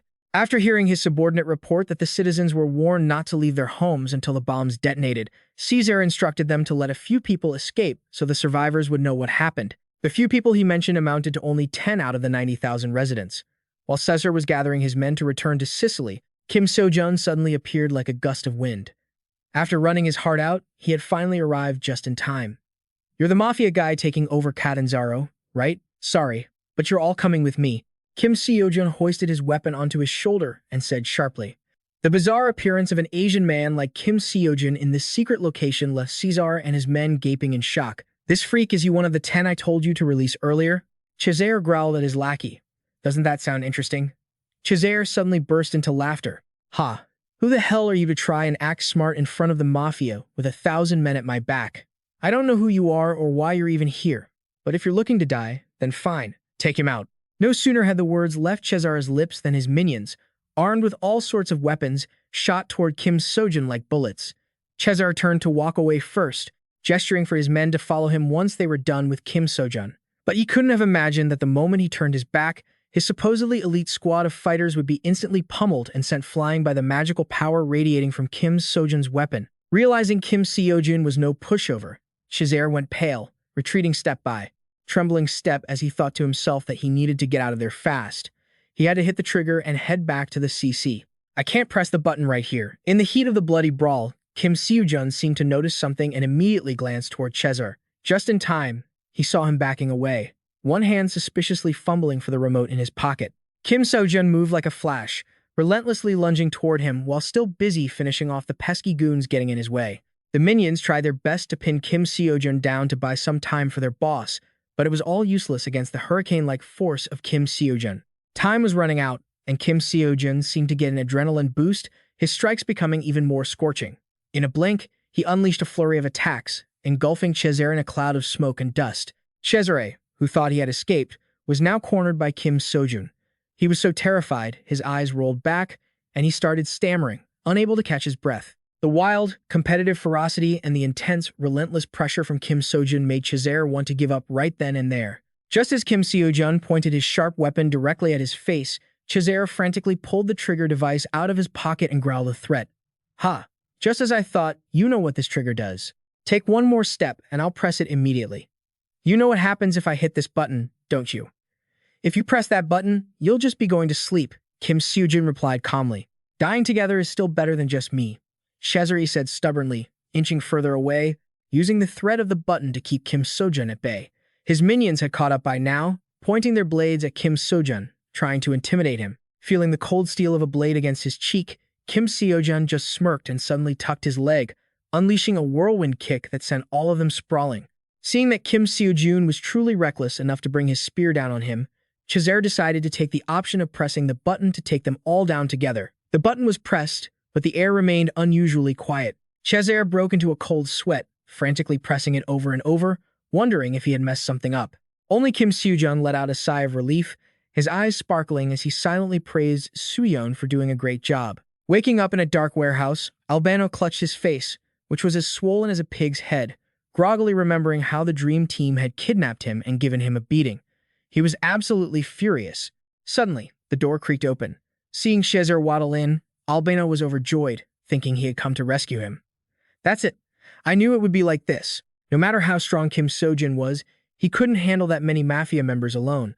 Albano thought to himself, but he didn't expect that a second later, Cesare with a face, just as bruised as his own, would reveal that he, too, had been captured by Kim Seojun, leaving Albano completely stunned. Having raided their entire nest, Kim Seojun and Elena entered, spear in hand, demanding answers. Your plan has failed. Talk. How did you escape from Sicily? Kim Seojun demanded sharply. While Albano stubbornly kept his mouth shut, Cesare dispelled everything, revealing they had used a secret passage, making Albano absolutely livid. To keep Albano from interfering, Kim Seojun gently but firmly slapped him, successfully putting him to sleep for a good long while. With Albano finally quiet, Kim Seojun found it much easier to interrogate Cesare using his highly effective hand-to-hand persuasion techniques. A long while later, after that punch, Albano trembled and opened his eyes. Seeing Cesare lying there unconscious, he realized that Cesare must have already spilled everything to Kim Seojun. If you let me go, I'll give you 70 million euros. Albano suddenly offered, shocking everyone with the sheer amount of money he was throwing around. Who do you think I am? We're not ordinary criminals, we're the mafia. We've pulled off countless deals involving drug smuggling, betting, and loan sharking. Through those illegal activities, we make 53 billion euros a year, that's roughly 78 trillion won. All of this is just the tip of the iceberg of what we've been doing right under Andrea's nose, Albano explained in a deep voice. Seeing Kim Seojun burst into laughter while listening, he assumed that although he was a hero, he was just a money grubber. But what he didn't expect was that Kim Seojun wasn't just obsessed with money. He was a true slave to it. If he wasn't going to make money, fine. But when he did, he had to make a whole lot of it. The reason Kim Seojun was laughing so hard was that he couldn't believe. Albano made 78 trillion a year but only offered him pocket change. This was way too ridiculous. It was beyond comprehension. Not gonna happen. Where's your boss? That guy who calls himself Francisco something? Whatever. He's probably in Sicily right now anyway. You guys are involved in human trafficking, right? I'm going to traffic you guys for cash right now, Kim Seojun said, rolling up his sleeves with a weird, greedy grin before swinging his spear down on Albano's head. Albano had seen Kim Seojun laughing and talking, so he thought his plan had succeeded. He never expected a 180-degree turn in attitude from the guy. He was so shocked that even as he passed out, he couldn't help but be in awe of Kim Seojun's ruthless, capitalist devilry. Team Dream was already used to Kim Seojun's personality. When it came to things like this, they could only sigh in frustration at Albano's sheer naivety. Albano's agonizing scream echoed through the air. Lee Hae-eun watched, feeling goosebumps because she had once been on the receiving end of Kim Seojun's treatments too. When Elena heard that Kim Seojun was planning to meet Francisco, she hurriedly tried to stop him. It's too dangerous. Sicily is the mafia's home base. They say there are 150,000 mafia members gathered there. Plus, Francisco is a renowned S-Rank hunter. He's almost reached the level of a great deluge hero. Even for you, it's too much of a risk. Nothing will ever be resolved unless we take out the entire mafia organization. That's the lesson we learned after the Catanzaro incident. The problem Italy is facing isn't the mutant dungeons, it's the mafia. It's not like I haven't planned for this. Didn't those guys use a secret passage before? I'm planning to go there to make a deal with them. A human trafficking deal? Kim Seojun replied with a smirk, ignoring Elena's confused look. Messina, the city next to Sicily. It's where many professional hunters live, acting as the bridge between Sicily and the Italian mainland. In the meeting room, Marcello was discussing Francisco and Agnes's suspicious movements with Samuel and Antonio. It looks like those two have officially teamed up. It seems Francisco and Agnes are preparing for an all-out war. Our spies inside their organization have stopped sending reports. They've probably been exposed. We can't just sit here and watch. We have to take action, Marcello declared firmly. Meanwhile, Antonio, the official heir to Andrea, sat there with his arms crossed, lost in deep thought. Samuel, however, was so furious after hearing Marcello's report that he looked ready to smash the table. The situation was getting worse by the minute. The Dream Team is responsible for Italy's safety. I thought we were finally reaching a balance, but it feels like I'm just making this bomb explode faster. If Francisco and Agnes's mafia groups combine forces, their numbers could reach 150,000. With our army of 200,000, the war will be brutal, and the casualties will be unimaginable. And those 90,000 citizens are all hostages. Samuel was so shocked by his own thoughts that he went completely blank, sitting there dazed, not noticing Samuel and Antonio calling his name. Suddenly, a knock at the door interrupted the tense atmosphere of the meeting. Everyone in the room was surprised to see Elena, as they had assumed she was still with the Dream Team. Lee Hunter Kim Seojun wants to see the president and master Antonio, Elena announced. Hearing that Kim Seojun wanted to meet the leaders of Italy so suddenly, Samuel jumped in surprise, guessing that something major must have happened. Samuel's group hurried out to meet Kim Seojun, only to find him standing there, laughing, with someone slung over his shoulder. This cheerful appearance was completely different from what Samuel's group had expected. Antonio, meeting Kim Seojun for the first time, saw him using auto-translation and asked suspiciously if he was a member of the Noon Church of Justice. It's just my own mental translation, Kim Seojun said with a grin. I heard you wanted to see us. Samuel anxiously jumped straight to the point.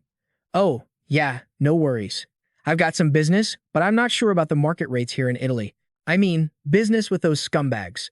Kim Seojun replied, facing a room full of stunned, confused faces from Samuel's group, who didn't understand what he meant. It wasn't until Kim Seojun tossed the two men, Albano and Cesare, whom he had been carrying on his shoulders, to the ground, that the group gasped in shock. They couldn't understand why Francisco's subordinates were here.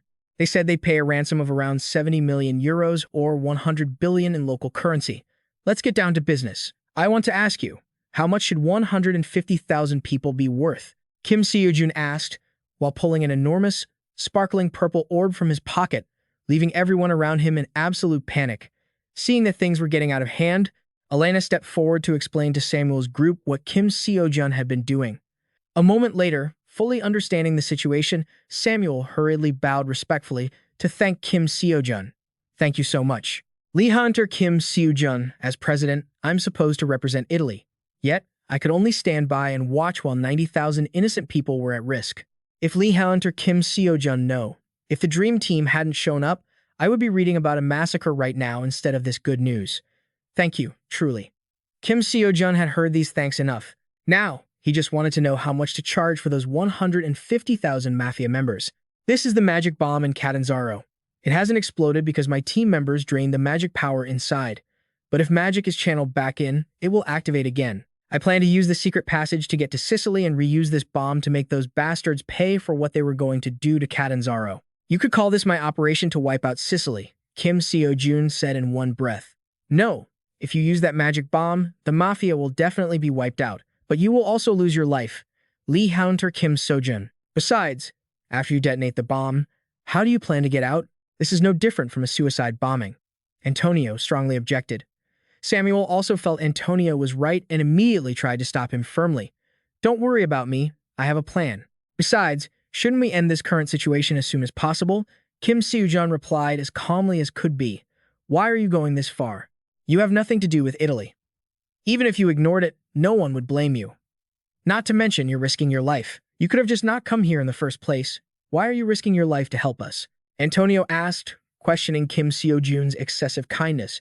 Do I need a reason to help? I'm just doing it because I want to.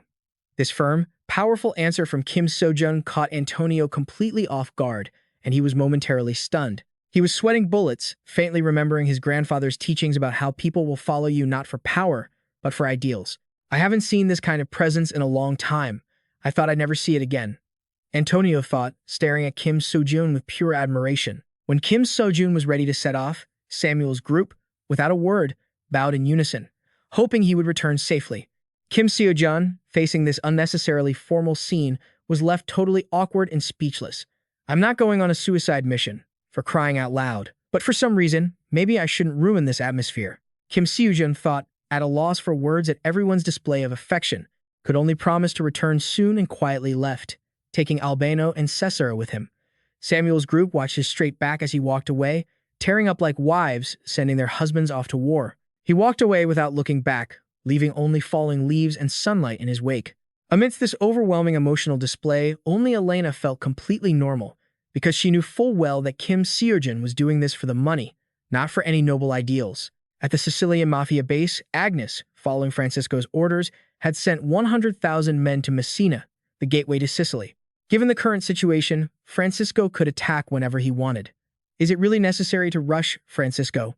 We're already at a disadvantage in terms of raw power. Now my 50,000 elite troops have to stay behind as well. I don't know if this decision of yours is too hasty. Agnes carried her weapon, glanced out the window, and softly asked, You're always worrying about nothing. That's why you'll never escape this silly. In just a short while, chaos will engulf all of Italy. Isn't the parliament's reaction too easy to predict? All we need to do is make use of that time. It'll be a piece of cake. Regardless, war is bound to happen. Isn't it better to seize the opportunity when the situation favors us?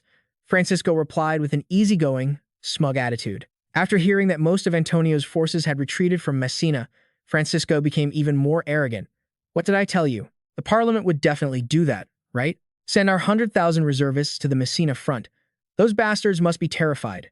If they have to fight a battle against our 100,000 troops, they'll be even more panicked. If I lead 50,000 elite soldiers to wipe out Antonio's army, by then, we will have drained all of their strength. Italy will be in our hands.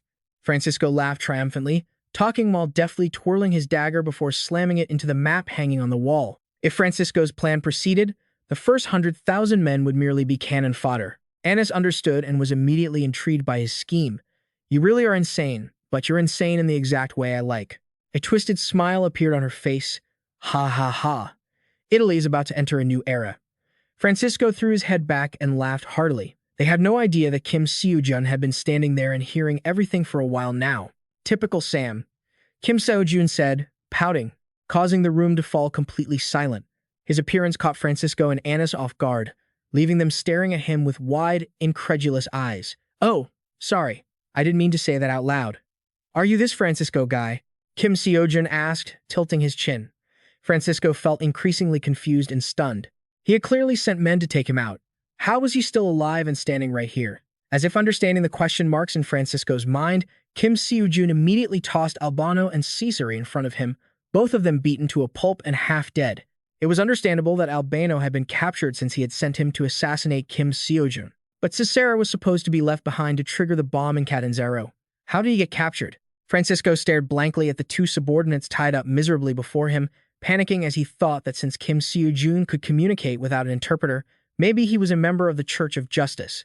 But before Kim Seojun could correct him, Francisco continued, "Ah no, you couldn't be from the Church of Justice." Francisco's words left Kim Seojun slightly bewildered, wondering if the man knew something about his background. He had only intended to come here to extort some money, but it seemed things had gone a bit too far. Feeling that something wasn't right, Kim Seojun immediately reached into his bag and pulled out the massive magic orb that Francisco himself had planted in Catanzaro, making the man's face turn pale. "How do you have that?" Francisco roared, blood boiling with rage. "You recognize it, do you? Then surely you know how terrifying this thing is." Kim Seojun smirked. "Everyone here knows that if this thing explodes, this entire area will be turned to dust in a heartbeat." Should I let it blow up now?" Kim Seojun threatened him playfully.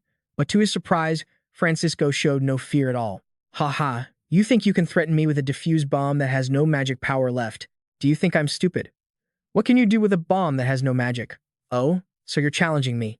In a flash, Kim Seojun used his own magic to infuse power into the orb. His aura was so strong that, for a moment, everything around them was swept away and left in shambles. Seeing that Kim Seojun could confidently threaten to trigger the orb without regard for his own life, Francisco guessed he must have had some scheme from the start and growled, asking what he wanted. "I heard you guys make a lot of money, like 78 billion every year. That's what they say." Kim Seojun said vaguely.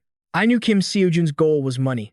Francisco sighed with relief and told him to name his price. "Does he know my plan?" "I definitely can't let him live. I'll just give him some money and wait for him to let his guard down." Francisco plotted while waiting for Kim Seojun to calculate the price. "Let's see. Those two guys mentioned their tens of millions were about 70 million euros or so, and there are 50,000 elite troops here, right? Since 100,000 were sent away, that brings the total to 7 trillion euros, right?" Kim Seojun calmly made his final demand, quoting an astronomical sum. The way he made it sound like he was bargaining for groceries in a market made Francisco's eyes pop out. He had met plenty of greedy people before, but never someone as greedily bold as Kim Seojun in all his years. Francisco realized that he had run into a lunatic who wouldn't leave even a bone behind. He would rather have died than deal with Kim Seojun. After being cursed at by Francisco for his audacity, Kim Seojun just pouted, looking sulky. "You just said I could have anything I wanted." Francisco sighed in frustration, his jaw twitching. "Fine, I'll give it to you." However, before he could finish his sentence, Francisco suddenly unleashed a surge of scorching magic, striking directly at Kim Seojun. Luckily, he was fast on his feet and managed to dodge it in time. "That was too much, old man. What if I had let this magic orb explode?" Kim Seojun blocked the front of the orb, speaking up in annoyance. "Try it then. You think I'm scared? I don't care what you're plotting, but you definitely wouldn't want to let it blow up that easily. 7 trillion euros, right? If you're so tough, come and take it." Francisco shrieked in a frenzy, channeling his power to unleash a barrage of savage magic blasts at Kim Seojun. He parried with a flurry of strikes, thinking to himself, he was right. He couldn't just detonate the bomb recklessly. In the worst-case scenario, I could escape before being caught in the blast using the divine speed of the Saintess, but I'm still not used to that technique, so it would take some time, and it would be hard to do what I want if those two jumped in to interfere. Francisco, seeing his assistant trying to use a hammer, shouted a warning. "What are you doing, idiot? That bastard definitely won't detonate the bomb." Quick thinking. "I guess it's because you all have experience with terrorist bombings, huh?" Kim Seojun mocked them just as Francisco's group was about to gang up on him. Kim Seojun unleashed a violent wave of aura with his spear, blowing their entire squad away in an instant. Francisco and Agnes were sent reeling, struggling to stay upright in midair. Even now, the two of them couldn't believe Kim Seojun had become this strong. "Of course, I'm not naive enough to think you guys would hand over the money so easily. Stop wasting time dragging this out. Let's just end it. But before that, I still have a few questions for you too." Kim Seojun said coldly. He stood before the dazed but still cautious expressions of Francisco and Agnes, and the terrified, trembling forms of the two albino men nearby. Kim Seojun whispered a single boom under his breath. It was quick and lethal.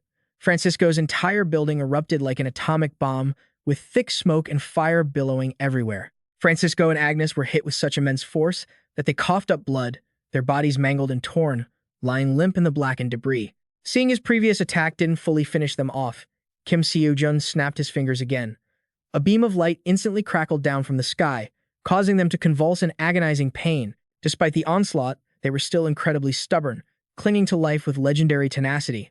They still tried to muster all their strength, launching a desperate, coordinated sword attack to counter Kim Seojun. After that high-octane, full-force assault rained down on him, Kim Seojun still left them gaping in shock as he dodged it as easily as pie in a flash. He didn't just dodge with style. His magical counterattack was so top-tier that the whole lot of them couldn't even react in time to defend themselves. A while later, Francisco groggily regained consciousness amidst the desolate ruins. Before him stood Kim Seojun, radiating such a terrifying aura that he was shaking to his very core. He easily dodged our attacks. Even those who have reached the rank of hero, not even the disaster rank hero Andrea, the one who crushed and unified the entire Sicilian mafia, could compare to him. He isn't someone that I or Agnes can stand against. Francisco thought to himself in pained despair. Francisco's plan had been perfect from the start. First, exploit the warped dungeon to whittle down Antonio's forces. Next, sow chaos in Italy by triggering a catastrophe for the people of Catanzaro. Then use his 100,000 men to strike bases and the Awakeners Association to intentionally weaken Antonio and Marcello. Finally, he would lead his elite forces to overrun all of Italy and seize power. But man proposes, God disposes. The only thing that caused Francisco's failure wasn't Antonio, nor was it the Italian Awakeners Association. It wasn't the supreme parliamentary judgment or the suppression by opposing forces. It was all because of Kim Seojun. What Kim Seojun needed Francisco to clarify now was how much money he could pay him. How ridiculous. If I give you money, will you let me survive? Francisco asked in frustration. That depends on how much you're offering. This absurd response from Kim Seojun made Francisco unable to hold back, and he burst into a hearty laugh. Take it. Even if I can't give it to you right now, when Antonio takes power, he will pay you. But can you really get it? Do you know what will happen when you detonate that bomb? Beyond the fact that all 50,000 mafia members here will be wiped out, that's the true consequence. This bomb will turn the entire city into ashes. And who do you think I got that bomb from? Do you really think we could create something like that? Hearing these ominous threats from Francisco, coupled with his earlier suspicion that he was working for the Church of Justice, Kim Seojun began to vaguely guess that Francisco was indeed a member of the Church of Justice. Having his bluff called, Francisco just gave up and lay on the ground, chuckling. I knew it. You know the true face of the Church of Justice, don't you? Those hypocrites I dealt with Andrea. No. To be more precise, I instigated the Church of Justice to deal with him. They acted very cunningly, staging the tragedy as a dungeon incident, and that bomb was originally meant to deal with the monster that killed Andrea. The plan was for Andrea to be taken out, and then place that bomb in the dungeon to eliminate the monster, because that was the only way to kill that terrifying beast. But I didn't do that. I thought it would be such a waste to use such a beautiful and terrifying bomb just to kill a mediocre monster. So I decided to use it in a better way. Hearing Francisco say this, Kim Seojun understood he was deliberately referring to the Catanzaro incident. His expression darkened instantly, his hands clenching into fists, boiling with rage at this despicable man. It's such a pity. I really wanted to see the sight of all 90,000 people turning into ashes. Furthermore, do you notice anything strange? Why am I suddenly telling you all of this? Because now, it's all meaningless anyway. Just as Francisco finished his sentence, he caught Kim Seojun off guard and suddenly lunged with his sword, aiming straight for the orb behind him. The sword pierced the orb, creating a long, jagged crack.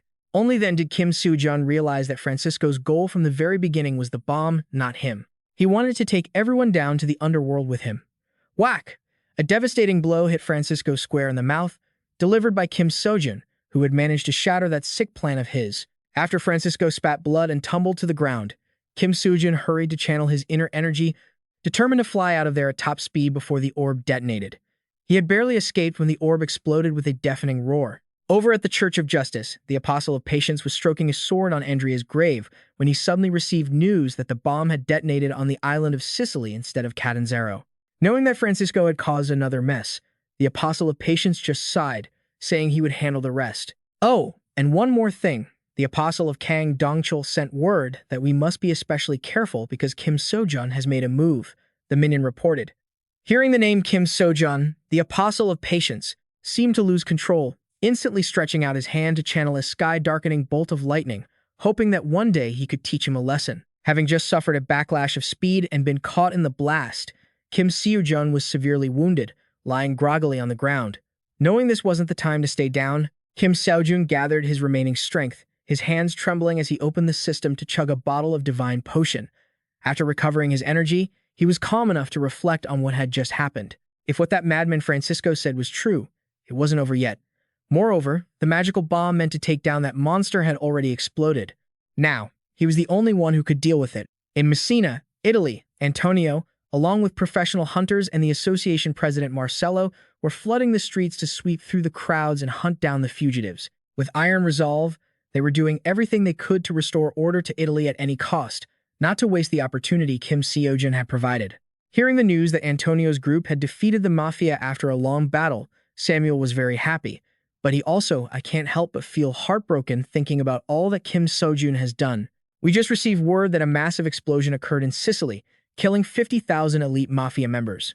That explosion means Lee Hae-unter Kim Seojun has fallen as well. He chose to sacrifice himself for the people of Italy, people he didn't even have any connection to. We will never forget this debt, and we won't let the opportunity you gave us go to waste, Samuel whispered to himself. Upon hearing that the remnants of the Francisco and Agnes gangs had been wiped out, Antonio and Marcello cheered and hugged each other in joy. Both of them collapsed, panting heavily, their hearts full of overwhelming emotion as they thought about the debt they owed Kim Seojun. But they didn't have long to celebrate. An abnormal surge of magical energy suddenly appeared in Messina, then spread across all of Italy. High in the sky, a giant, deadly demon eye emerged. From within that eye, a ferocious, deadly demon crawled out, its deathly roar plunging the entire country into darkness. People were coughing up blood and dying in droves. Amidst the stampede of people fleeing, Antonio desperately wanted to do something, but sheer panic froze him stiff. He couldn't move a muscle. Just as it seemed certain that a horrific death was about to descend upon all the people, Seojun, with her mastery of ice magic, suddenly unleashed an attack that froze the monster solid, rendering it unable to move. Lee Minjun seized the moment to unleash his secret spirit hunting technique. A barrage of thunder slashes struck down, blowing the monster to bits in an instant. Johan wasn't going to be outdone. Launching his heaven-breaking technique, combined with a bloody flame slash, waves of firepower flew from his sword, raining down directly on the creature. The nine-tailed fox, carrying the spirit-cleansing power of Lee Hae-yun, suddenly manifested. With one swift movement, it dissipated all the toxic miasma in a heartbeat. Every cool, handsome, and beautiful member of the Dream Team had gathered here, giving their all to destroy the monster. Lee Hae-yun's elemental magic combined with Suyeon's tremor attack to create a massive earthquake shaking the ground beneath the monster. Seeing it off guard, Seojun frantically unleashed her ultimate ice-shattering technique with insane intensity that seemed to break the world apart. A single heart-piercing strike sent the creature back to the earth with power beyond what she could imagine. Watching the Dream Team coordinate to kill the monster, the citizens were both astonished and filled with admiration, excitedly gathering around them to applaud loudly. But it seemed they were celebrating a bit too soon, because a second later, the monster roared and charged at them as if nothing had happened. Everyone stared in panic because they had clearly seen it get taken down by Seojun just moments ago. It wasn't until Park Seojun and Lee Minjun rushed in to attack it together that they saw the creature's regeneration power for themselves, even though it had been sliced apart just a second before. Things only got worse when countless more monsters began to emerge from the ground. It turned the scene into a living hell, filled with suffering and despair. The tragic scene, filled with screams and cries, left Marcello so drained he could barely stand, and he finally just collapsed to the ground. Even though every member of the Dream Team was heavily wounded by the monster's attacks, they still did everything in their power to protect the people at any cost. Seeing the fighting spirit and strong will of the Dream Team, Marcello couldn't take it anymore and screamed out, "Please, just run away. That's more than enough. You've sacrificed enough for us. Please don't risk your lives for us anymore. Just run," Marcello cried as he shouted, his face soaked in tears, painfully remembering how Kim Seojun, a young foreign hunter with no connection to this country, had fought to the death against 50,000 elite mafia soldiers for their sake. Italy has received help from Lee Hae-unter Kim Seojun of the Dream Team that we can never repay. We cannot let our benefactor sacrifice himself like this. This is the time for Italy to sacrifice for our benefactor, even if hundreds of thousands of people have to become bait, Marcello sobbed, thinking to himself. But the Dream Team stood firm, fighting to the very end, which made Marcello wonder, were they waiting for Kim Seojun to return? If you are waiting for Lee Hae-unter Kim Seojun, it's useless. He isn't coming because he is already dead. Despite Marcello's desperate words, the Dream Team didn't believe him for a second. They were certain that someone as strong as Kim Seojun couldn't possibly be dead. Besides, he hadn't even collected his paycheck yet. The only things that could kill Kim Seojun are the Great Economic Depression and the end of the world. Lee Minjun laughed and joked with the group, leaving Marcello stunned. He couldn't understand why the Dream Team possessed such an unshakable will and optimism. Suddenly, Elena rushed in with her whip, appearing from out of nowhere to stand before Marcello. She advised him to hold on just a little longer because Kim Seojun was almost here. Elena said that, then charged back into the fray to fight alongside the dream team, leaving Marcelo alone in a state of confusion and bewilderment. What kind of faith is this? He's gone. There's no way he could have survived an explosion that large. That is an undeniable truth. Even if he survived and came here, it wouldn't change anything. But why? Why on earth do I want to believe what they're saying? Marcelo wept, his body trembling as he sat in pain, blaming himself by the roadside while the dream team was still going all out against the stubborn monster. Antonio gently approached, patted Marcelo on the shoulder to comfort him, and spoke with a firm, glowing gaze. If it isn't our benefactor, then who else could do it? The more Marcelo heard, the more moved he felt, his tears flowing like rain. As if realizing something, he immediately regained his spirit, stood up forcefully, and declared that he and Antonio would help the dream team fight the monster. No matter what it takes, we must stop that monster right here. Until Lee Howenter Kim Seojun gets here, nobody die on me. Don't step back, don't run, keep fighting. If we fail, Italy is finished. Let's protect Italy with our own hands. As Marcelo charged forward with his men to support the dream team, he heroically raised a rallying cry for all heroes. Men fought the monsters, the people fought the monsters, everyone was now doing their absolute best, aiming for a common goal, to take down this ferocious beast. The battle had been going on for a long time, but the monster showed no signs of fatigue or weakness. Every attack it launched was precise, sending many people flying. Most of the dream team was already injured, with only Park Seojun left, struggling to hold on with his last ounce of strength. Wiping the blood from the corner of his mouth with his aching hands, Park Seojun thought painfully, I thought I could last a little longer. I just hope he doesn't scold Kim Seojun too much. Yet, unexpectedly, just when everyone had reached the depths of despair, Kim Seojun appeared in the nick of time like a godsend. His entire body was glowing with brilliant mana as he dove from the sky like a falling meteor, arriving just in time to fulfill his mission of wiping out the monsters. Everyone was overjoyed to see Kim Seojun appear, immediately bursting into a chaotic commotion. But Kim Seojun didn't have a moment to respond to their cheers because he was busy dealing with this persistent beast. Realizing his opponent was no pushover, Kim Seojun quickly unleashed his full power from the start. He used his restraint and dispersion abilities, switching between them fluidly, before ending it with a massive blast that left onlookers staring in sheer terror. Everyone rejoiced, thinking the monster had been defeated, but Kim Seojun knew all too well that things wouldn't be that simple. With a whoosh, the monster recovered to its original state as if nothing had happened. Its thick, sturdy pincers accelerated as it chased Kim Seojun relentlessly. No matter how hard Kim Seojun tried to strike with his dispersion and restraint attacks, the monster's regeneration speed kept pace with his movements, giving Kim Seojun a massive headache. Unable to keep up with that recovery speed, Kim Seojun let his guard down and took a brutal hit, causing blood to spray from his mouth like a fountain. This is the first time I've faced something that could withstand 3 hits of the Great Sage equaling heaven, Kim Seojun thought, teeth chattering. Before him, the monster still stood in its bloodthirsty, aggressive stance, ready to charge. You don't have to carry everything on your own. Captain, just give us the order. What should we do? The synchronized voices of Team Dream suddenly rang out behind Kim Seojun, making him pause for a few seconds. It was a nearly immortal being. Even 3 hits of the Great Sage's restraining strikes had no effect on it. With his current level, there was no way he could handle this thing. It was completely impossible. He knew that for a fact. But the path he walked and the person he wanted to become were for those who paved the way when there was no road left, and for those who could overcome the impossible. Kim Seojun stood there, lost in thought, before suddenly asking Team Dream to help him buy some time until he could regain his strength. As if that was a difficult request, it was a piece of cake. Upon hearing the order, Team Dream coordinated with Marcelo's forces. Everyone, without needing to be told, poured all their strength into a fierce charge, determined to protect Italy and protect Kim Seojun. The scene of this desperate, chaotic battle left those in the monitoring room, including Samuel, pale-faced and trembling uncontrollably. Everyone, please, run from here. Go and warn the others. Italy has fallen. Request reinforcements from neighboring countries. Beg them not to abandon the refugees. If you have to kneel, then kneel. If you have to slam your heads into the dirt to beg, then do it. Beg them. Do not abandon our people, Samuel said, utterly hopeless. His weary legs carried him toward the door. He wanted to stay there with everyone else, a place where 200,000 professional Italian hunters and the mafia were still fighting to protect this land. Thanks to Team Dream and the others buying him time, Kim Seojun was finally able to harness all the energy in his body, focusing every ounce of strength into his dispersion and restraint techniques. He used the divine speed of the Great Sage, added the striking power of the Great Sage equaling heaven, and pushed his speed to the absolute limit, straining every muscle to surpass the monster's regeneration. The attack, imbued with the power of a celestial being, was launched by a desperate Kim Seojun and successfully blew the monster away like sea foam. The magical reaction from the monster vanished, returning the clear blue sky and freedom to the people of Italy. Everyone immediately erupted into applause and cheers, feeling as if Italy had been reborn.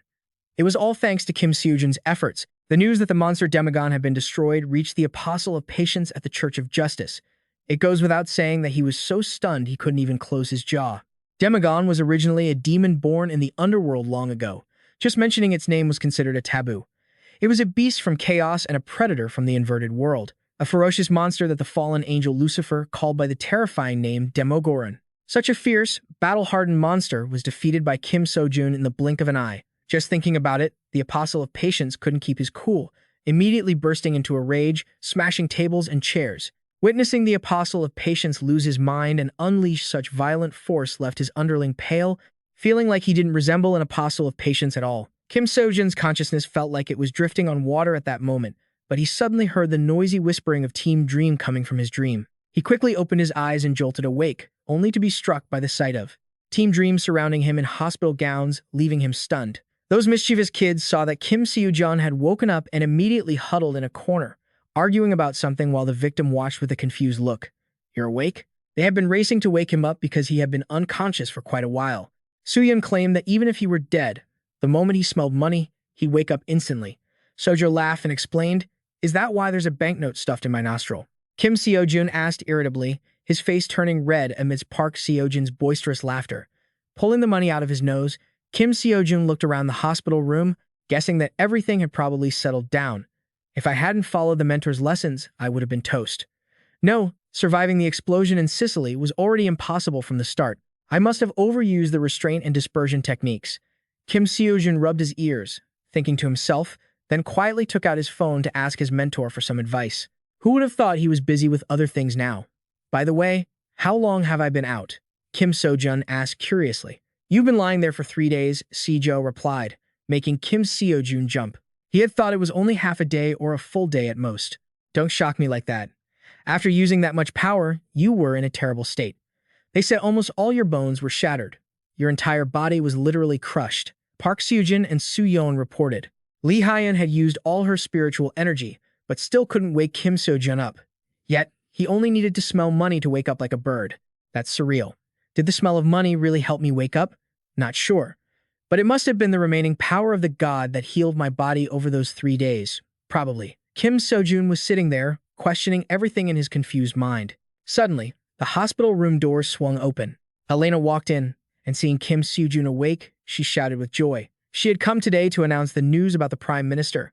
The association chairman and Antonio arrived to discuss the rewards with him. As soon as he heard the word reward, Kim Seojun was so pumped he practically shot up like a rocket. Samuel, Marcelo, and Antonio walked in through the door. Everyone was anxious to check on Kim Seojun's current health. Upon hearing from Kim Seojun that he was just having a little trouble moving, Elena, Antonio, and Marcelo were stunned. They thought about how Kim Seojun had used that much strength to favor Mation, take down the Demogorgon and nearly met his maker, yet he only had trouble moving. They felt he was truly a monster. To save time, Elena cleared her throat and pulled out a thick envelope to hand directly to Kim Seojun. Marcelo explained that it was the profit from the monster carcasses he had dealt with, totaling about 90 million euros. On Antonio's side, they also decided to hand over the dirty money earned by Francisco and Agnes to Kim Seojun. It was worth about 7.5 billion euros, or 11 trillion won. With so much money hitting him at once, Kim Seojun was so thrilled and ecstatic that he stopped caring about what anyone was saying afterward. If it weren't for you, Italy would have collapsed.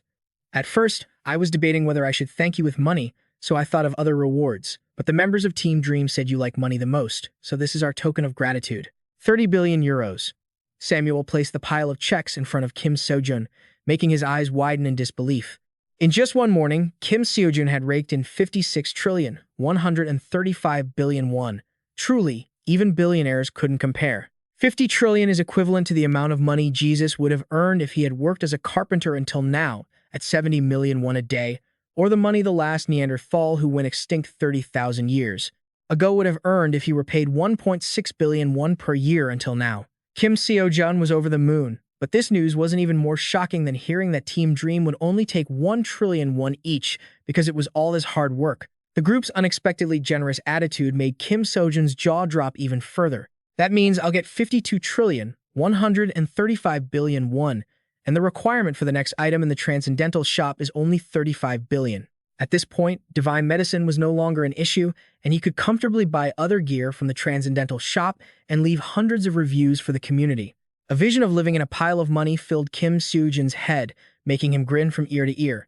For Kim Seojun, this was more than he could have ever hoped for. Even though the problem had been handled, Italy had suffered heavy losses. The incident had paralyzed the country, so Italy was currently busy recovering from the damage. The fact that Prime Minister Samuel could set aside this much money meant he had done everything he possibly could. It feels like I could take down another Demogorgon right now, Kim Seojun thought contentedly. Suddenly, Samuel spoke up with a request. If you don't mind, could I ask you for a favor? If possible, could you go down to Rome just once, please? Samuel wanted to ask Team Dream to help the Italian people regain hope after such heavy losses by cheering them up. The car braked to a halt in the heart of Rome. Team Dream stepped out one by one, cheerfully greeting the sea of people surrounding them. A cute little blonde girl approached and gave Kim Seojun a picture she had drawn herself. Kim Seojun happily went over to accept it, patted her head, then quickly said goodbye to join Team Dream on the podium. The State Lee Hunter Association officials and the Mafia were already dressed to the nines, solemnly placing their hands on their chests to swear an oath before the eyes of the people. We swear to respect and protect the weak, to defend honor and glory with courage and justice. We will eradicate injustice, corruption, and deception. We will face any challenge ahead with honesty. Your pain is our pain, and your happiness is our happiness. No matter where you are, we will respond. Your enemies are our enemies. We will remember everyone in Team Dream, including Lee Hunter, Kim Seojun, as our heroes. We will look at you as the father of our big family and are willing to be your children. Capo di tutti. Everyone shouted in unison, moving Team Dream to tears.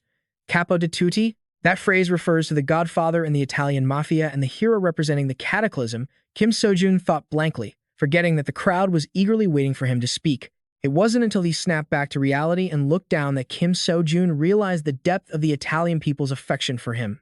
People say results are everything in life. They aren't wrong, because Kim Seojun himself used to think that way. However, after going through so much, he finally understood that was just something people said when fighting an enemy. No matter the result, people will still stand by your side as long as you put in the effort. The destination isn't everything. People become narrow-minded, thinking that the destination is more important than the journey and that efficiency matters more than experience. Kim Seojun realized that perhaps the true reward was this very moment. He hoped that everyone witnessing this scene would find happiness. Kim Seojun knew that what they had gone through was worse than hell. There would be those who were injured but survived, and those suffering with a bleak future. Happiness might be a fake piece of the puzzle for these people, but he still hoped they would find joy. Just like a caterpillar, living day by day with the belief that one day it will become a butterfly. No matter how desperate the situation, even when facing an unavoidable fate, as long as one keeps searching for the meaning of life, they can rise again and again. Please be happy, everyone, Kim Seojun shouted, making everyone laugh because they thought he was going to say something very solemn. No matter what happens, we will be happy. The crowd giggled and cheered in response to Kim Seojun. An atmosphere of joy, like Independence Day, covered the country and brightened everyone's faces. News about Team Dream from Italy had caused a stir worldwide. Professional hunters across the globe began talking about them. Although there were still many skeptics, more and more people were learning the name Team Dream. And in South Korea, Italian Prime Minister Samuel requested Korea's cooperation in the recovery efforts. At the same time, thanks to the positive image of South Korea created by Team Dream, countless supplies, construction companies, food, daily necessities, as well as many other aspects related to human life, were gradually recovering and strongly boosting the South Korean economy. Today, while Team Dream went out to eat pizza with Elena, Kim Seojun asked to stay home. He seemed quite irritable and annoyed. It turned out he was waiting for his mentor to come and give him some advice. After a long, weary wait, he finally arrived just before Kim Seojun lost all patience. Hearing him say he was starting to feel his limits, the mentor opened his phone to check his system. Countless processes and high-level elite-tier courses for Kim Seojun appeared, filling the screen, making the mentor think Kim Seojun's system was glitching. The hot-headed mentor growled, ready to rush in and smash it with a hammer, despite Kim Seojun's helpless attempts to stop him. After seeing Kim Seojun's system board, the mentor seemed possessed. He just sat in the corner hugging his knees, giggling foolishly to himself. Once he finished laughing, he snapped and started scolding Kim Seojun, feeling that his current level was already sky high. So what the heck was he complaining about limits for? The more the mentor thought about it, the more his blood boiled. He felt like he was being mocked. It was exactly like those honor students who score a 9.75 and still cry because they didn't get a perfect 10. So, what exactly were these limits he was talking about? After a moment of irritation, the mentor finally calmed down and asked Kim Seojun in a defeated tone, "Honestly, I want to learn the great sage equaling heaven's meteor staff technique, the technique behind dispersing and blocking thrusting attacks. While I was trying to learn it, a notification window popped up saying I had to complete the thrust blocking dispersal first before I could learn it. But as you can see, the lecture progress for the great sage equaling heaven is very slow." Kim Seojun sighed as he explained, "Don't you realize you're learning incredibly fast?" The mentor retorted with a smirk, leaving Kim Seojun a bit flustered. "Is that so? Well, never mind. It doesn't necessarily have to be the great sage equaling heaven. I've accumulated a lot of karma this time, so any technique will do. Give me the best way to surpass my current level." If there's no limit on karma, I can suggest 2 methods for your current level. The first method is to increase your magic capacity. Unlike other cadets, you can utilize internal energy from all 3 Dantian centers, upper, middle, and lower, right? By simply increasing your magic capacity, you can easily break through your current limits. Put simply, it's like using all your karma to buy an elixir. And the second method is to learn the meteor staff from the great sage equaling heaven himself. Like you said, this doesn't require completing the thrust blocking dispersal, but rather learning directly from the great sage as a private tutor. Have you ever heard of Spartan training? It doesn't last forever. But since our academy is updating the curriculum, individual lectures have also been updated. I'm sure there's a lecture from the great sage equaling heaven in there. After rattling off a list of solutions, the mentor pulled up the Spartan training ad for Kim Seojun to see. After waiting for the long, tedious commercial to finish, Kim Seojun finally found a course lecture from the great sage hidden at the bottom. The mentor assured Kim Seojun firmly that if he signed up for this course, his progress in the thrust-blocking dispersal would increase as well. Moreover, not only would he have a chance to learn the meteor staff, but also other abilities of the great sage equaling heaven as well. However, since the lecturer is invited directly, the price is extremely high. Even though he will only be in spirit form and have no physical influence in this dimension, his mere appearance consumes a massive amount of karma. So, your karma will be drained by the hour. Just hearing the mentor describe it, Kim Seojun already felt incredibly excited. But that joy quickly faded like a flickering neon light after the mentor told him the course cost 1 trillion per hour. After thinking about it long and hard, the famous Kim Seojun decided to take just 1 hour, even though his heart was bleeding money. He tried to reassure himself that learning directly from the great sage equaling heaven made 1 trillion well worth it. Although he said that, he couldn't stop the tears from streaming down his face. It seemed he was truly hurting inside. The financial pain was deep in his heart. Just as Kim Seojun finished speaking about the class, the great sage equaling heaven appeared silently, behind him without a sound, making Kim Seojun jump out of his skin. I couldn't even sense his presence. No entity should be able to escape the senses of a centaur, Kim Seojun thought, stunned. Seeing him standing there looking dumbfounded, the great sage equaling heaven growled, "Are you the first-year student who wants to spar with me?" The great sage's massive, menacing figure terrified Kim Seojun so much he almost wet his pants, and he stuttered, unable to speak. He turned pale and cursed the mentor under his breath, because clearly, the mentor had just said the great sage would teach him directly, not come here to solo him. He paused for 2 seconds, then turned pale again, remembering the system had only shown information for a one-on-one duel with the great sage, with no mention of teaching or anything else. It's all over now, he thought. He had to duel the great sage, and Kim Seojun was done for. The mentor, realizing he had given Kim Seojun bad advice, quickly scurried away, feigning total innocence. The great sage equaling heaven, waiting for a while without getting a response from Kim Seojun, grew slightly annoyed. He leaned close to Kim Seojun's ear and repeated the question, making him lose his cool completely. The great sage equaling heaven, Sun Wukong, was a sage equal to heaven, a title he gave himself.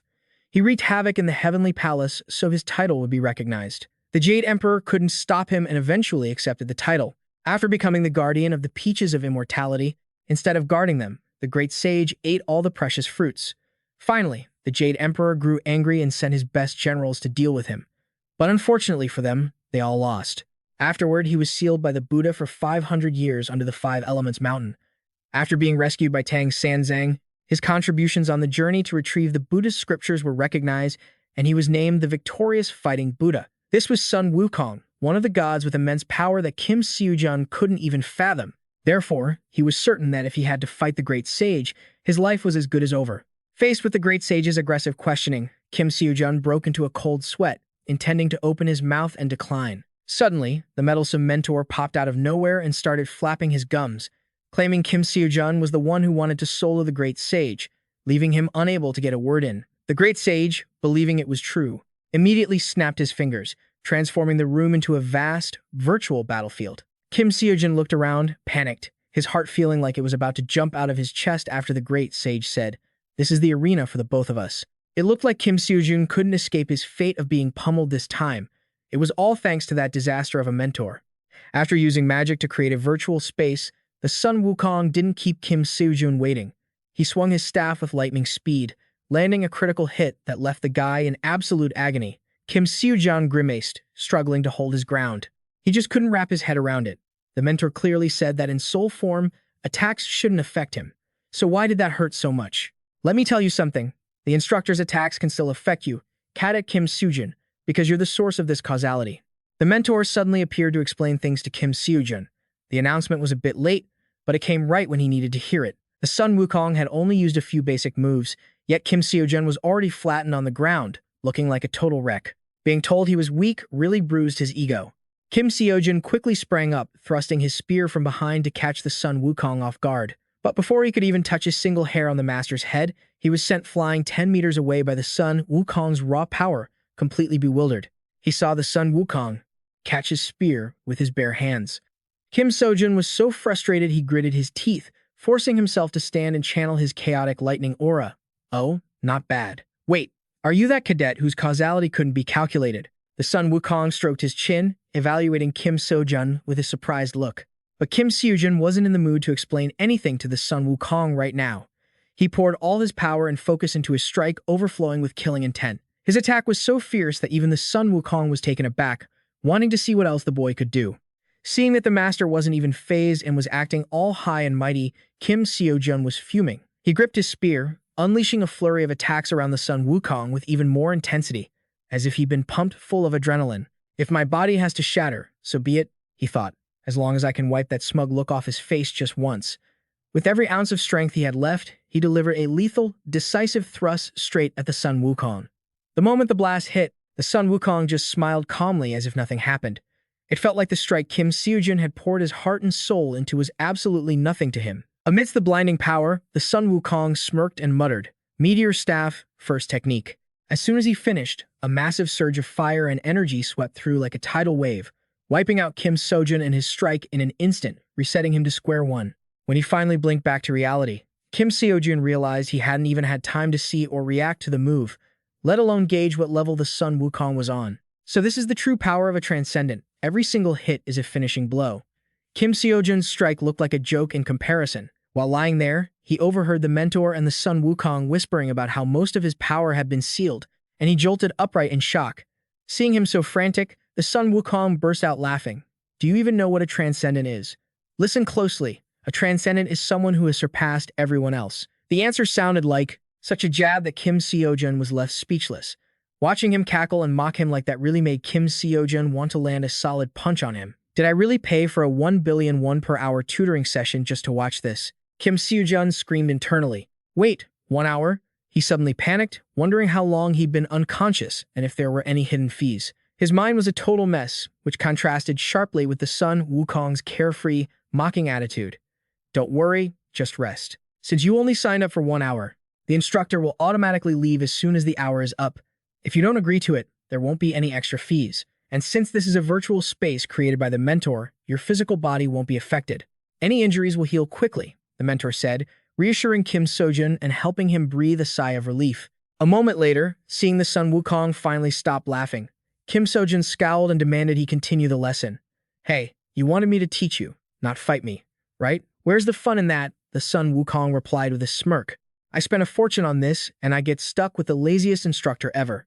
Kim Seojun had to bite his tongue to keep from lunging at him. Suddenly, the system chimed, informing him that his lesson progress had jumped to 13.5%. His jaw dropped. The advisor called this a Spartan training.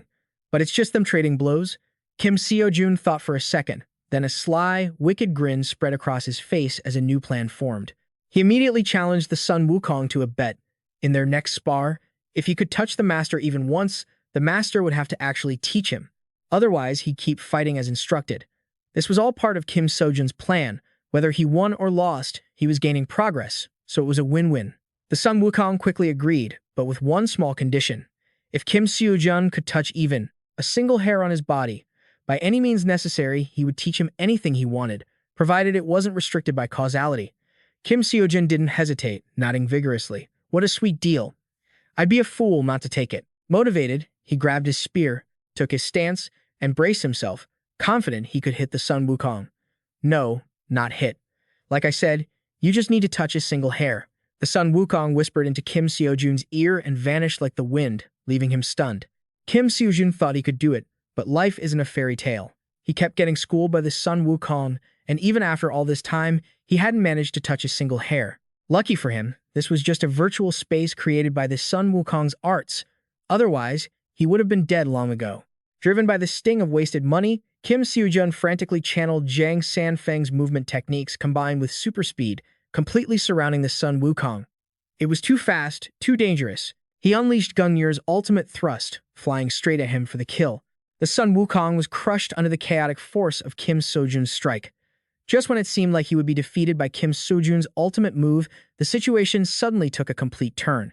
That strike of his was never aimed at the real Sun Wukong. It only hit a clone. As for the real Sun Wukong, he had already braced himself and landed a kick that shook the heavens and earth, sending Kim Seojun's sword flying. Kim Seojun was so shocked he couldn't even catch his breath, never imagining that he had been fighting a clone of the Sun Wukong this whole time. The Sun Wukong's paralyzing technique had left Kim Seojun stiff, unable to move a muscle. Taking advantage of the moment he couldn't attack, the Sun Wukong casually pulled out a bunch of his hair, creating an entire army of clones that lunged greedily at Kim Seojun. And just like that, Kim Seojun was relentlessly beaten by the group, screaming in helpless misery. No matter what, I have to take him down. No matter what it takes, I have to deal with that annoying monkey. Kim Seojun mumbled to himself, dazed in the moment he was being physically beaten to a pulp. After being pummeled within an inch of his life for 3 straight hours, Kim Seojun didn't even have the strength to stand up anymore. His whole body was limp, lying flat on the ground and groaning in agony. Seeing that Kim Seojun could no longer fight, the Sun Wukong politely bid him farewell and vanished in a flash. If this kept up, the remaining 43 billion would be wasted. My precious 43 billion, well, it's not exactly a waste of money. The progress of the other classes is increasing too. I guess getting beaten up to learn something isn't so bad. Kim Seojun opened his system, which was skyrocketing. He sighed and thought, no matter how strict the laws of causality are, you can't underestimate the power of a transcendent. Moreover, the Sun Wukong was one of the top transcendents. The cunning mentor spoke up to tease Kim Seojun, hearing him softly wonder what makes someone a transcendent. Mentor rubbed his chin and explained, I only consider them beings with superhuman power. But when you truly meet one and get beaten up by them, you realize they are in a completely different realm. Let me give you an example. Imagine there is a super powerful ant in this world. That ant is so strong that even thousands upon thousands of other ants attacking it at once are no match for it.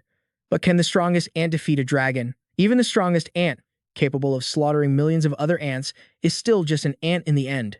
And an ant can never defeat a dragon. That is the species limit I mentioned. And transcendent means surpassing that limit. More accurately, surpassing the limit of rank.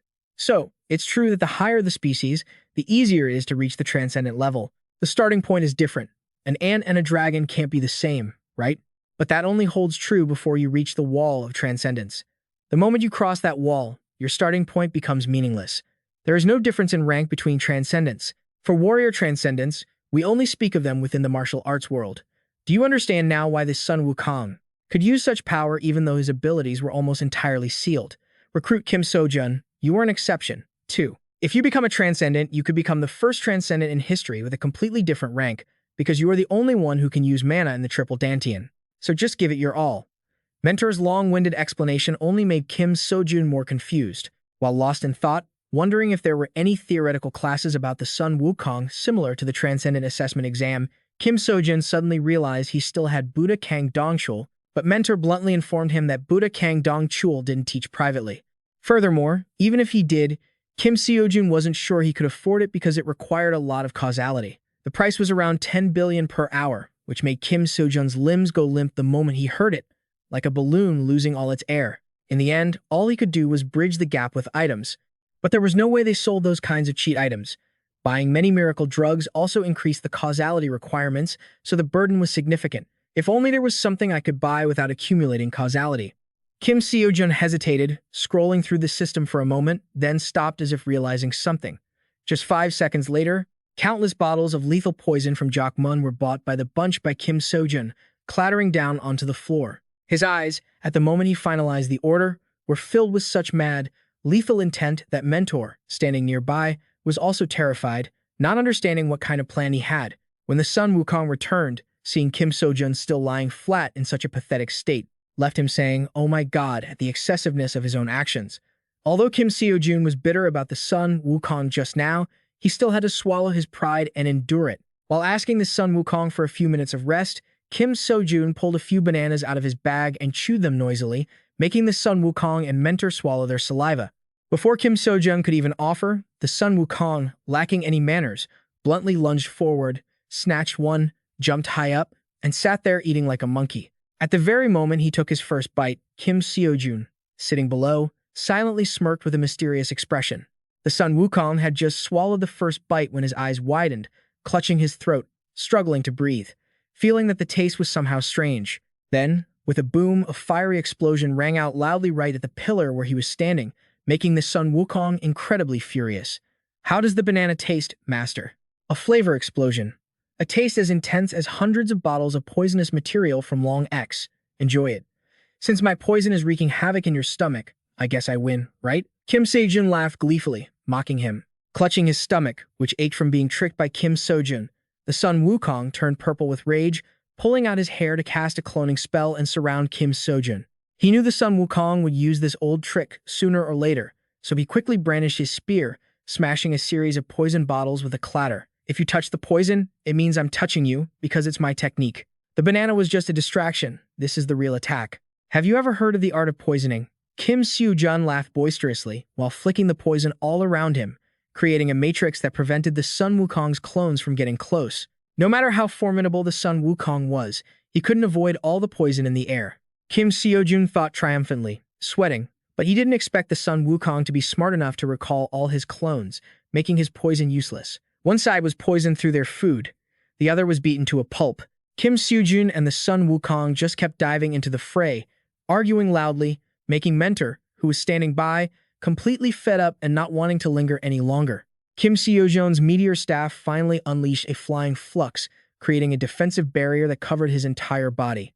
"Ha ha, look at that. You can't even touch me. That banana from earlier must have really done the trick." Kim Seojun laughed, taunting the great sage, Sun Wukong, with a cheeky grin. Luckily, he'd used his speed boost in the nick of time, otherwise, he'd be a goner. Annoyed by Kim Seojun's teasing, Sun Wukong glared at him with murderous intent, as if he wanted to tear him apart. Kim Seojun's sword, now coated in thick poison, surged forward with his rising fury, slicing through the air straight toward the great sage.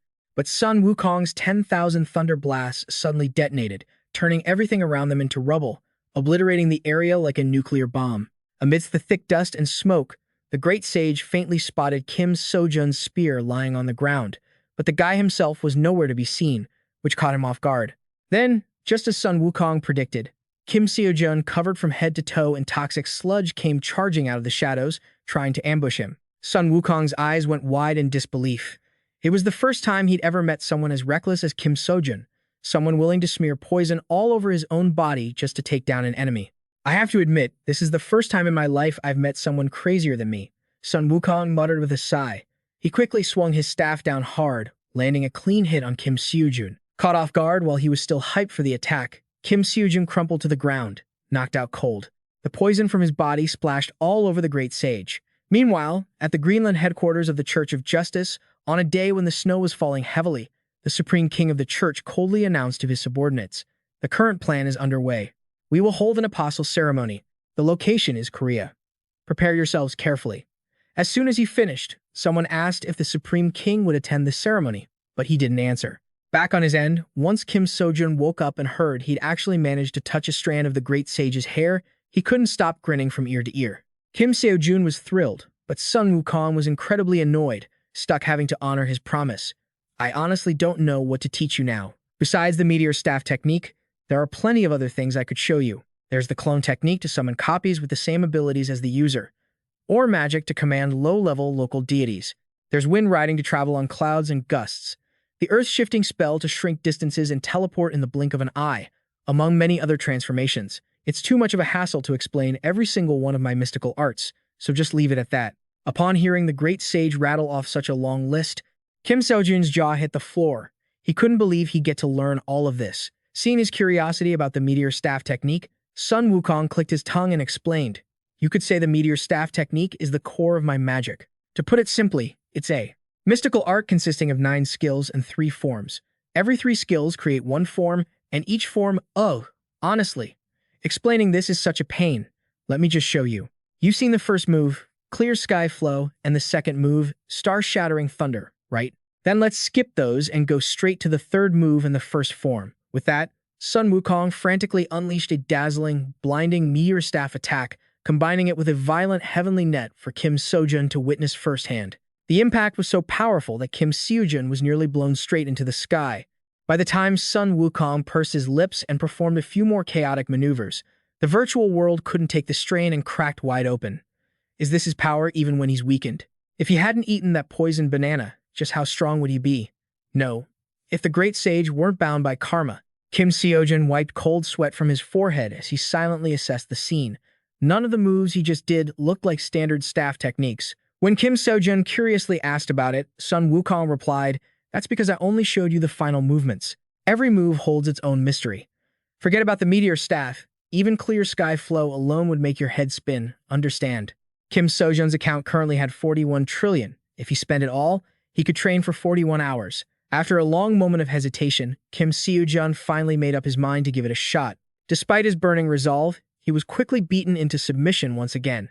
A long while later, Kim Seojun was lying flat on the ground like a wounded soldier after that nightmarish training session with the great sage. Even though his mentor pointed out that he'd learned which lessons to focus on and helped him design his own unique moves during today's session, Kim Seojun just wanted to cry because, to learn all that, he'd had to get beaten to a pulp until his progress bar finally went up. Seeing the dream team chirping as they returned, his mentor quickly scurried away. The whole group had just come back from eating and having a great time, but they hadn't forgotten to buy gifts for Kim Seojun. Everyone's face was beaming with joy. While they were out having fun, poor Kim Seojun had been stuck at home, working himself to the bone. Such a miserable life. "All right, we've rested enough. Let's head back to Korea," Kim Seojun suggested, and the group agreed in high spirits. "Hey, Park Seojun, can I ask you for a favor? Could you lend me some money? I don't have enough for a plane ticket. Actually, the saint still owes me a bit, so when I get back, I'll get it and pay you back immediately." Kim Seojun stammered, sweating bullets. The entire dream team froze in shock, thinking they'd misheard him. How could someone like him be broke? The room fell into an eerie silence, broken only by the sound of Kim Seojun's sweat dripping and the murderous aura radiating from Park Seojun's face. They thought he was joking, awkwardly scratching their heads and trying to force a laugh to break the tension. But looking at Kim Seojun's expression, it seemed he wasn't joking at all. Park Seojun forced a warm, affectionate smile and asked how much he had left. "Actually, I don't have a single cent left. I spent all 46 trillion. I met someone," Kim Seojun replied, trembling and hesitant, which only made Park Seojun's blood boil and her nerves snap. Thinking Kim Seojun had blown all that money on some girl, Park Seojun started screaming and drew her sword, but luckily, the dream team stepped in to hold her back. Kim Seojun thought Seojun was planning to take on the great sage, so he resisted with all his might, turning the atmosphere into an absolute madhouse. Elena, who had intended to bring pizza to the group, walked in just in time to see this brawl over money and immediately turned around to hide. Luckily, thanks to the Italian government lending them a private jet, everything was eventually settled. As soon as the dream team landed at the Korean airport, they were swarmed by a massive crowd of eager reporters. It was a good thing Samuel came to pick them up, or the group would have been swarmed by fans like top idols. As soon as they got in the car, Samuel handed everyone in Team Dream a professional hunter certification card, which thrilled them all. According to the Italian Lee Hunter Association, clearing all those dungeons is considered a massive achievement for the team. Even though you aren't S-rank hunters yet, you've all met the qualifications to be A-rank hunters, and Kim Seojun. "This is your S-rank hunter card," Samuel said, handing a separate card to Kim Seojun, while the rest of the team watched with envious, admiring eyes. Because it was an S-rank card, his was made of platinum and diamonds. It looked incredibly cool and expensive at a glance. Park Seojun was already worried that Kim Seojun would try to sell it off any day now. Thinking about how he could handle things that made everyone else shake their heads, things even the great disaster-level heroes couldn't do. Perhaps Lee Hyun or Kim Seojun is ready. Samuel watched the chaotic, playful dream team and thought to himself. The next morning at the academy, Kim Seojun was listlessly chewing on a copy of The Immortal Peach, feeling bored. He thought about the 35 billion won he'd received from the Holy Spirit, which had already evaporated into thin air after he returned to Korea. It was all to buy this peach. Suddenly, the Sword Saint appeared at the door, making the whole group stare in surprise. He hadn't come to see Kim Seojun. He was there to break some bad news to Lee Hyun. The Saint of Magic was in critical condition. Hearing this shocking news, the group, along with the Sword Saint and the Holy Spirit, rushed to the hospital in a panic. The Saint of Magic's disciple was waiting at the door to lead them in. As soon as she walked in, Soo-yeon burst into tears and approached the Saint of Magic, who was lying in bed. His entire body was tangled in wires, looking pitiful. "You all didn't come here just to visit a dying old man like me, did you?" The Saint of Magic's face was pale, his lips trembling as he tried to speak. "We're only here because you're dying, you know. If you were still healthy, why would we even be here?" The Sword Saint replied, "Saint of Magic, I heard you were back. I thought you'd never show your face again. If some kid hadn't scolded me, I would have thought the same." Holy Spirit Yang Yang looked at Kim Seojun with tears in her eyes before turning back to the Saint of Magic. In those final, life-or-death moments, the Saint of Magic used his last bit of strength to instruct Soo-yeon. "I was so scared, too. I was afraid of death approaching. I was truly worried about what would happen to the world after I died. But I'm not worried anymore.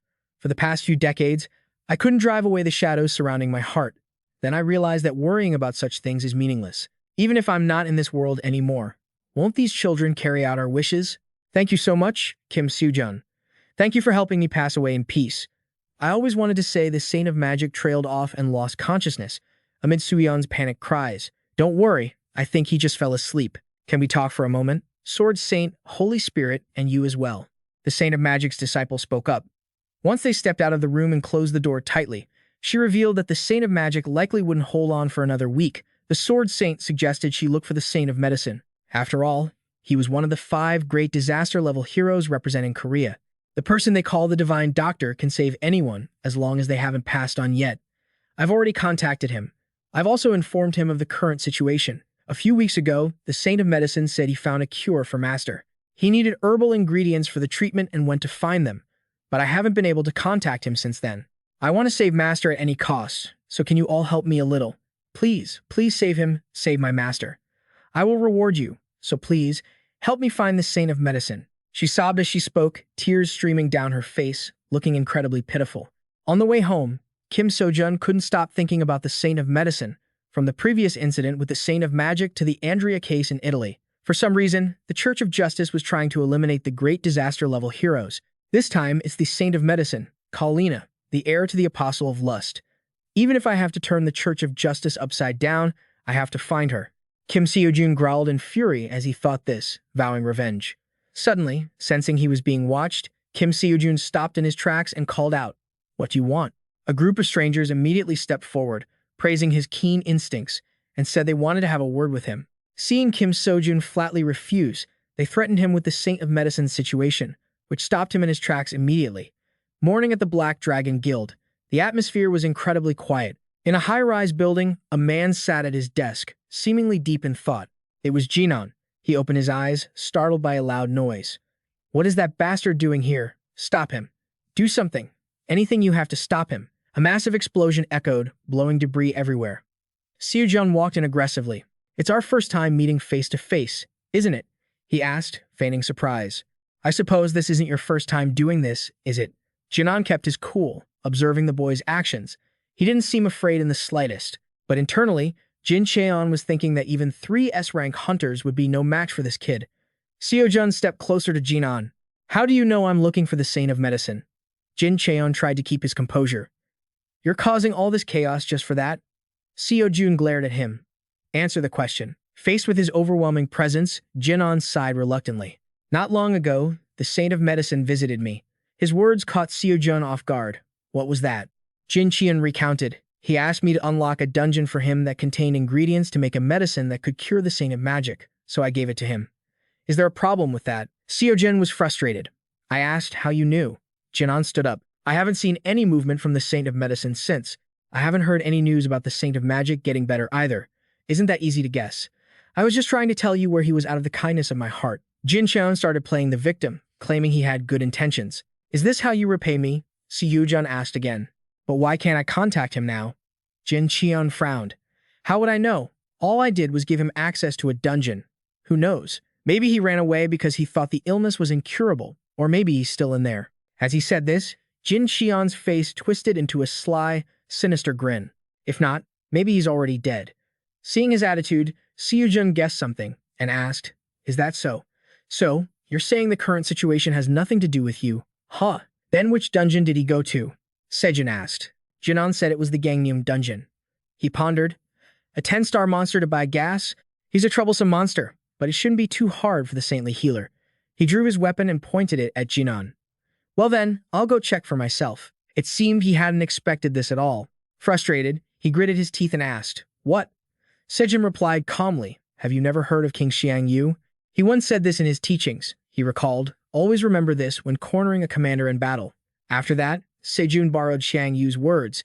Never trust a word a man says while he still has something to cling to.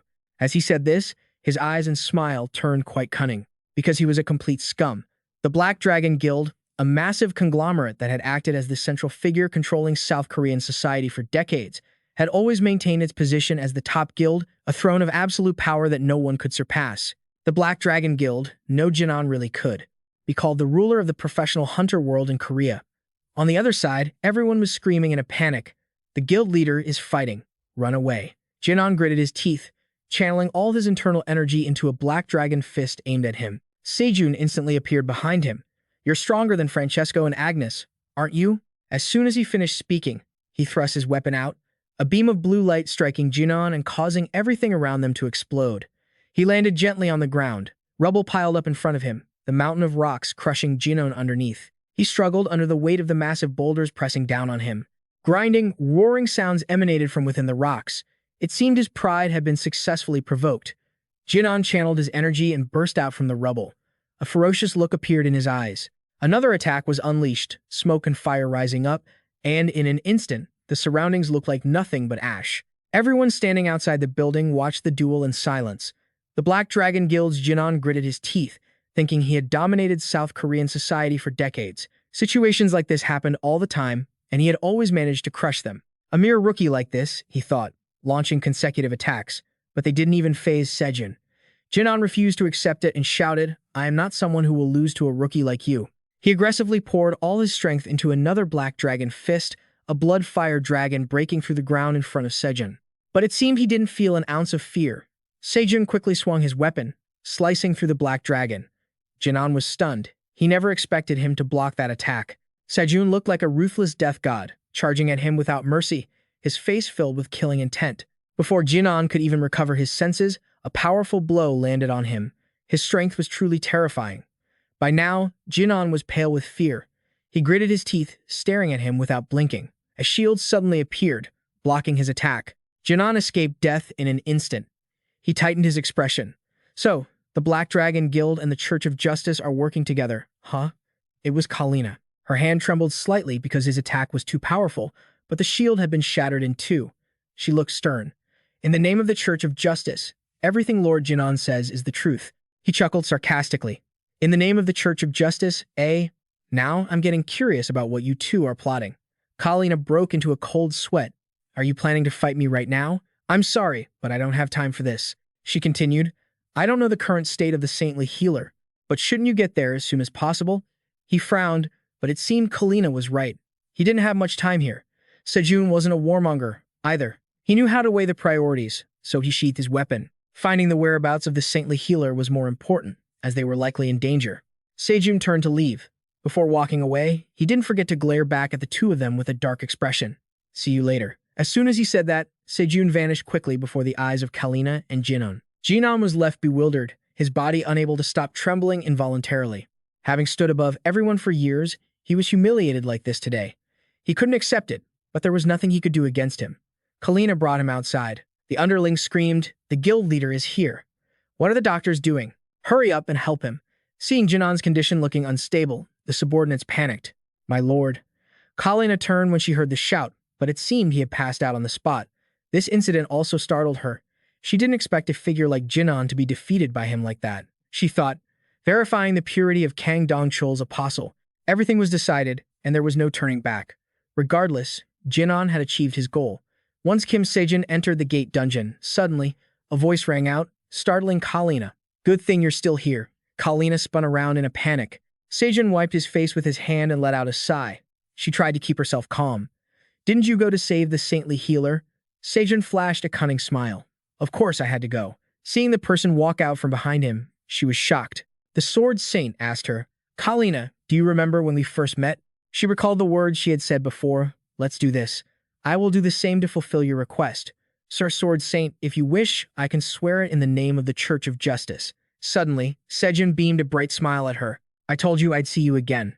The Sword Saint lunged forward aggressively, grabbing Kalina by the collar and lifting her up. Fulfill your oath of truth, Kalina. He glared aggressively at the cunning woman in front of him. You will also enter the dungeon with us. At Gangneung, a black whirlpool had been waiting for them for a while. Kalina went in first, with the Sword Saint and Seojun observing from behind. He urged her aggressively. What are you waiting for? Are you not going in? Do you intend to break your oath of truth? Kalina stood before the dungeon gate for a moment, then she reluctantly stepped inside. The Sword Saint and Seojun watched her go in, the two standing there in thought. He looked at the Sword Saint. You know we can't put any more pressure on Kalina, right? The Sword Saint gave a firm nod and said, Kalina is the successor to the apostle of Kang Dongchul, the Pure One. If anything happens to her, the Church of Justice won't just stand by. Seojun then started to head in as well. On the other hand, as long as Kalina is with us, the Church of Justice won't be able to pull any tricks. Knowing this, Kalina must be terrified. He turns his head and looks at the Sword Saint with a cheerful grin. So, let's hurry up and find the Saint Healer. When Kalina sees the two of them walking in, she immediately becomes alert and draws her sword. Seojun doesn't say anything and starts pulling out his weapon. Kalina panics. What are you doing? Seojun replies calmly. What else? Immediately after, a powerful attack strikes toward Kalina, slicing off a few strands of her hair. We need to find the Saint Healer, right? Turns out you were just killing a monster standing right behind her. Looking at her reaction, Seojun continues happily. So, where is the Saint Healer now? Facing his overwhelming presence, Kalina trembles all over. As he walks, he answers. I see. So, it's the core inside the Demugate. The Sword Saint speculates. So you intend to isolate the Saint Healer, get the core, and send this kid to him. Seojun says, setting aside how we plan to isolate the Saint Healer, the chances of the core appearing are quite low, right? I don't know if any Demigate even has one. The Sword Saint says, if it's that bastard, I think he might know how to extract the core. Seojun is surprised. Sorry, you mean extracting an artificial core? Is that even possible? The Sword Saint says, I don't know the details, but if he entered this dungeon and claimed he had a way to save the Saint Mage, then there must be a way. The problem is, how do we find him? As soon as he finishes speaking, he glares aggressively at Kalina. She understands the Sword Saint's intention the moment she sees him. I don't know either. Seojun frowns in thought, then suddenly turns to leave, leaving the Sword Saint and Kalina confused. Seojun says, let's leave it at that. Hearing this, the Sword Saint realizes he has a plan. Seojun says, I have an idea, but there's no guarantee it will work. Please give me a moment. Saying that, he stands in a quiet corner and closes his eyes. It's unclear what method he is referring to. Every sensory cell in Seojun's body is working at full capacity to find any clue regarding the Saint Healer. Seojun says to himself, there's no sign of the Saint Healer around here. He doesn't give up. He tries searching further afield, but it seems like he hasn't found anything yet. Seojun exerts all his internal energy, continuing to push further. As he spreads his senses, he suddenly feels a familiar aura, making his eyes snap open. He draws his weapon, thinking silently. Found you, but he's too far away. Seojun says nothing, just silently channels his energy and launches a powerful attack forward. His sword flies forward relentlessly. The Sword Saint stands to the side, observing the situation. Seojun is excited. That faint sensation I felt just now, go, find him. The sword seems to understand its master's command, moving forward and spinning a few times. From the sword, auras emanate, acting like a compass to guide the way. Suddenly, it seems the sword has realized something. It stops and points straight ahead. The sword's speed is incredibly fast, as if it's pouring all its strength into racing toward the target. A streak of red light flashes, illuminating the entire forest. Seojun turns around to look at the sword. I'll go ahead. Please follow at your own pace. The sword saint asks blankly. What? In front of him, the spear is quickly enveloped by a massive surge of Seojun's power. He runs off, leaving his words behind. Because I have to stop Gungnir before it pierces the saint healer. As soon as Seojun leaves, the sword saint changes his attitude. He turns to Kalina and says, Now, let's talk about the thing we haven't been able to discuss yet. It seems Kalina is still hiding something that Seojun doesn't know about. Outside in the city, the urban atmosphere is still lively, as if nothing has happened. One apostle is frustrated. The apostolic ritual is being held in such a small country. The other remains calm. This was decided by that person, so stop making noise and be patient. Just as he finishes, another subordinate rushes in to report. He bows low. This humble servant asks for an audience with the apostles. He is surprised. Why are you here? Where is Kalina? The man stammers, not daring to look up. Well, that is. After listening to his report, both of them are shocked by the story and shout in response. What? In the forest, a man is frantically running forward. It seems he is about to run out of strength. A giant, long centipede is chasing him. It seems it doesn't intend to let this man live. It looks like it's not just one, but many creatures chasing him. The man's situation is hanging by a thread, and he is none other than the Saint Healer, whose whereabouts Seojun and the Sword Saint have been struggling to find.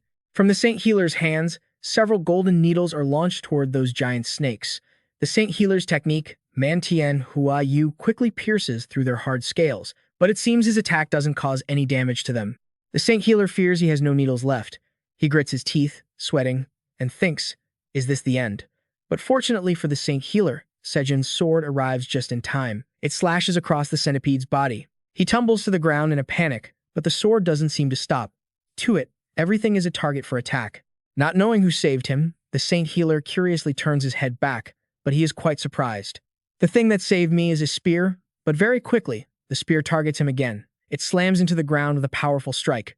The Saint Healer screams, what the hell? He stands there, stunned, watching the spear continuously rushing toward him. Am I its target? I can't dodge it. But fortunately, Seojun arrives just in time. He shouts in a panic, oh my god. Seojun scratches his head in embarrassment and says to the spear, that was almost a big disaster. Right after, he turns back to look at the man happily. Are you all right, Saint Healer? The man stares blankly at the young man in front of him. Who are you? How did you get here? But the giant monsters haven't been wiped out yet. They continue to climb up aggressively because they see their companions died at his hands. Seojun stands in front of him. Let's deal with these guys first, then we'll talk. In just a moment, he cuts the monsters into many pieces that fall to the ground. The Saint Healer is panicked, destroying so many monsters in such a short time. He cannot suppress his curiosity and steps forward, asking, who are you? Seojun smiles happily. Nice to meet you. I'm the Dream Team leader, Kim Seojun. He adds, the Saint Mage asked me to come here. The Saint Healer quickly recognizes him and exclaims in surprise, you're the young man the Saint Mage mentioned? Seojun laughs. I don't know what he said, but that sounds about right. Haha. The Saint Healer exclaims excitedly. Just as I expected. He jumps down from the centipede's back. Did you come here to find the medicinal herb to heal the Saint Mage? Have you found it yet? He says. I have obtained it. However, for some reason, I haven't been able to escape the dungeon. The Saint of Healing suddenly remembered. Wait, how did you even get in here? Seojun thought to himself, did they isolate the Saint by sealing the dungeon? Master, I'm here now, so they can't pull any stupid moves, Seojun told him. That issue is resolved. You can leave now, so let's go together. The Saint of Healing replied. If that's the case, can we extract more of Demet's core? I already did some, but I was in such a rush that I'm worried it might not be enough. Seojun scratched his head, but the Saint of Magic was in critical condition. He said, I know, but there's still time to extract the medicinal materials, so don't worry. Seojun was helpless before the Saint's sincerity. If he insisted before Seojun could even finish his sentence, the old man had already moved quickly. Thanks. Just wait a moment. The Saint of Healing quickly picked up his scalpel. It seemed he intended to harvest something from these centipedes. Seojun stood by and watched, thinking, is it really okay to extract it like that? The Saint explained. The medicinal core is a spirit stone containing a massive amount of magical power. As he worked, he explained so the boy could understand. It is the product of concentrated mana. Seojun still looked puzzled. So, is it feasible to concoct medicine using the medicinal core? The Saint, still busy and not yet finished, replied nonchalantly. Of course, Seojun felt so intrigued that he covered his mouth in awe. You can make medicine from this medicinal core? Naturally, they are less effective than the potions from the Supreme Store, but since there are no side effects, we should just collect as many as possible, right? Seojun's whole body trembled. Just imagining it made him happy. Seeing such a strange reaction from the boy, the Saint of Healing grew curious. "What's wrong with you?" Seojun stepped forward. "If you don't mind, could I try extracting the core?" The Saint of Healing replied, "It's not difficult, but I don't think you can do it. It looks simple at a glance, but there are many complex factors involved." Seojun remained stubborn. "It might look like that, but I've been processing monster carcasses for 10 years now. I'm confident in this." Seeing the boy's enthusiasm, the Saint felt helpless. What a determined young man. But he thought to himself, if the boy tries and fails, he'll give up on his own. The Saint of Healing quickly agreed. "If that's the case, I'll teach you." A long while later, a yellow core was quickly extracted by Seojun. It emitted a beautiful glow. Seojun cheered happily. "I did it." The Saint of Healing stood beside him with his jaw dropped. Seojun shouted with joy. "Easier than I thought." The Saint of Healing was incredibly shocked, thinking, "How is he even better at this than I am?" Deep down, the Saint couldn't stop screaming. Could it be? No, it must just be a coincidence. Afterward, he told the boy, "Do another one." Seojun was surprised. "What? Sure thing." He stepped over to the next centipede carcass and placed his hand on its body. "Let's see." Seojun slowly recalled the divine intuition of Chiron, the wisdom of Merlin, and the strength of the great saint, combined with his experience in dissecting monsters. Very quickly, another one was successfully dissected by him, to the complete shock of the Saint of Healing. He couldn't believe his own eyes, standing there dumbfounded with his mouth agape, watching the boy skillfully dissect the carcass. Seojun asked, "If you have any cores left over after healing the Saint of Magic, could I have a few to use?" The Saint of Healing excitedly lunged forward. "I'll teach you how to concoct medicine if you want, so become my disciple." But Seojun quickly refused. "No thanks, I plan to concoct the medicine myself." The Saint of Healing was surprised again. "Could it be that you already know how to make them?" Seojun replied flatly, "No, not yet." In just one session, the Saint of Healing had been surprised again and again. He raised his voice. "Are you not going to reconsider? You shouldn't waste such talent." Seojun said nonchalantly, "No, I'm fine." The Saint of Healing wouldn't give up. "So what? I won't." He had taken such a liking to the boy that he kept pestering him. "Just once, learn it just once. And if you don't like it, let me know. So just try it once." But Seojun still refused. The Sword Saint finally caught up and was shocked to see the scene before him. "What are you doing?" The Saint of Healing rolled on the ground. "Sword Saint, listen to me. This guy is about to waste a once-in-a-century talent." Seojun didn't care and turned to look at the Sword Saint. "You're late." The Sword Saint grumpily tossed Kalina in front of the two of them.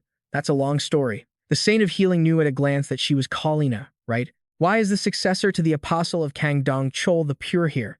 And why is she so badly injured?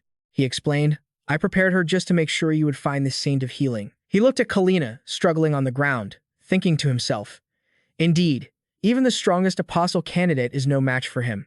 Then he held his spear and aimed it toward Kalina. She still sat helplessly on the ground, not resisting. The sharp spear tip was quickly pointed straight at her throat, making Kalina panic. Seojun quickly changed his expression and aggressively asked, "There's no need to explain what happened here, is there?" He sternly said, "Let's start with a simple question. How did you create the distorted dungeon?" Kalina quickly threatened, "If you kill me, the Church of Justice won't let this slide." But he didn't care. It wasn't important. His response left Kalina stunned. She asked back, What did you just say?" Before the opponent's surprise, Seojun calmly repeated his words. "I said it's not important." With a deadpan expression, he added, "I don't care at all." Kalina's face went blank. She couldn't believe it, so she frowned and thought, he's bluffing. "We are a massive organization present all over the world. Even disaster-class heroes don't dare to touch us. He's just saying he doesn't care to put pressure on me." Suddenly, Seojun sighed. Then he brandished his spear in front of the pale-faced Kalina. It seemed there was no other way. She forced a cunning smile. "When the apostles arrive, I'll just ask them myself." She blankly stared straight at the spear preparing to strike her, her mind racing.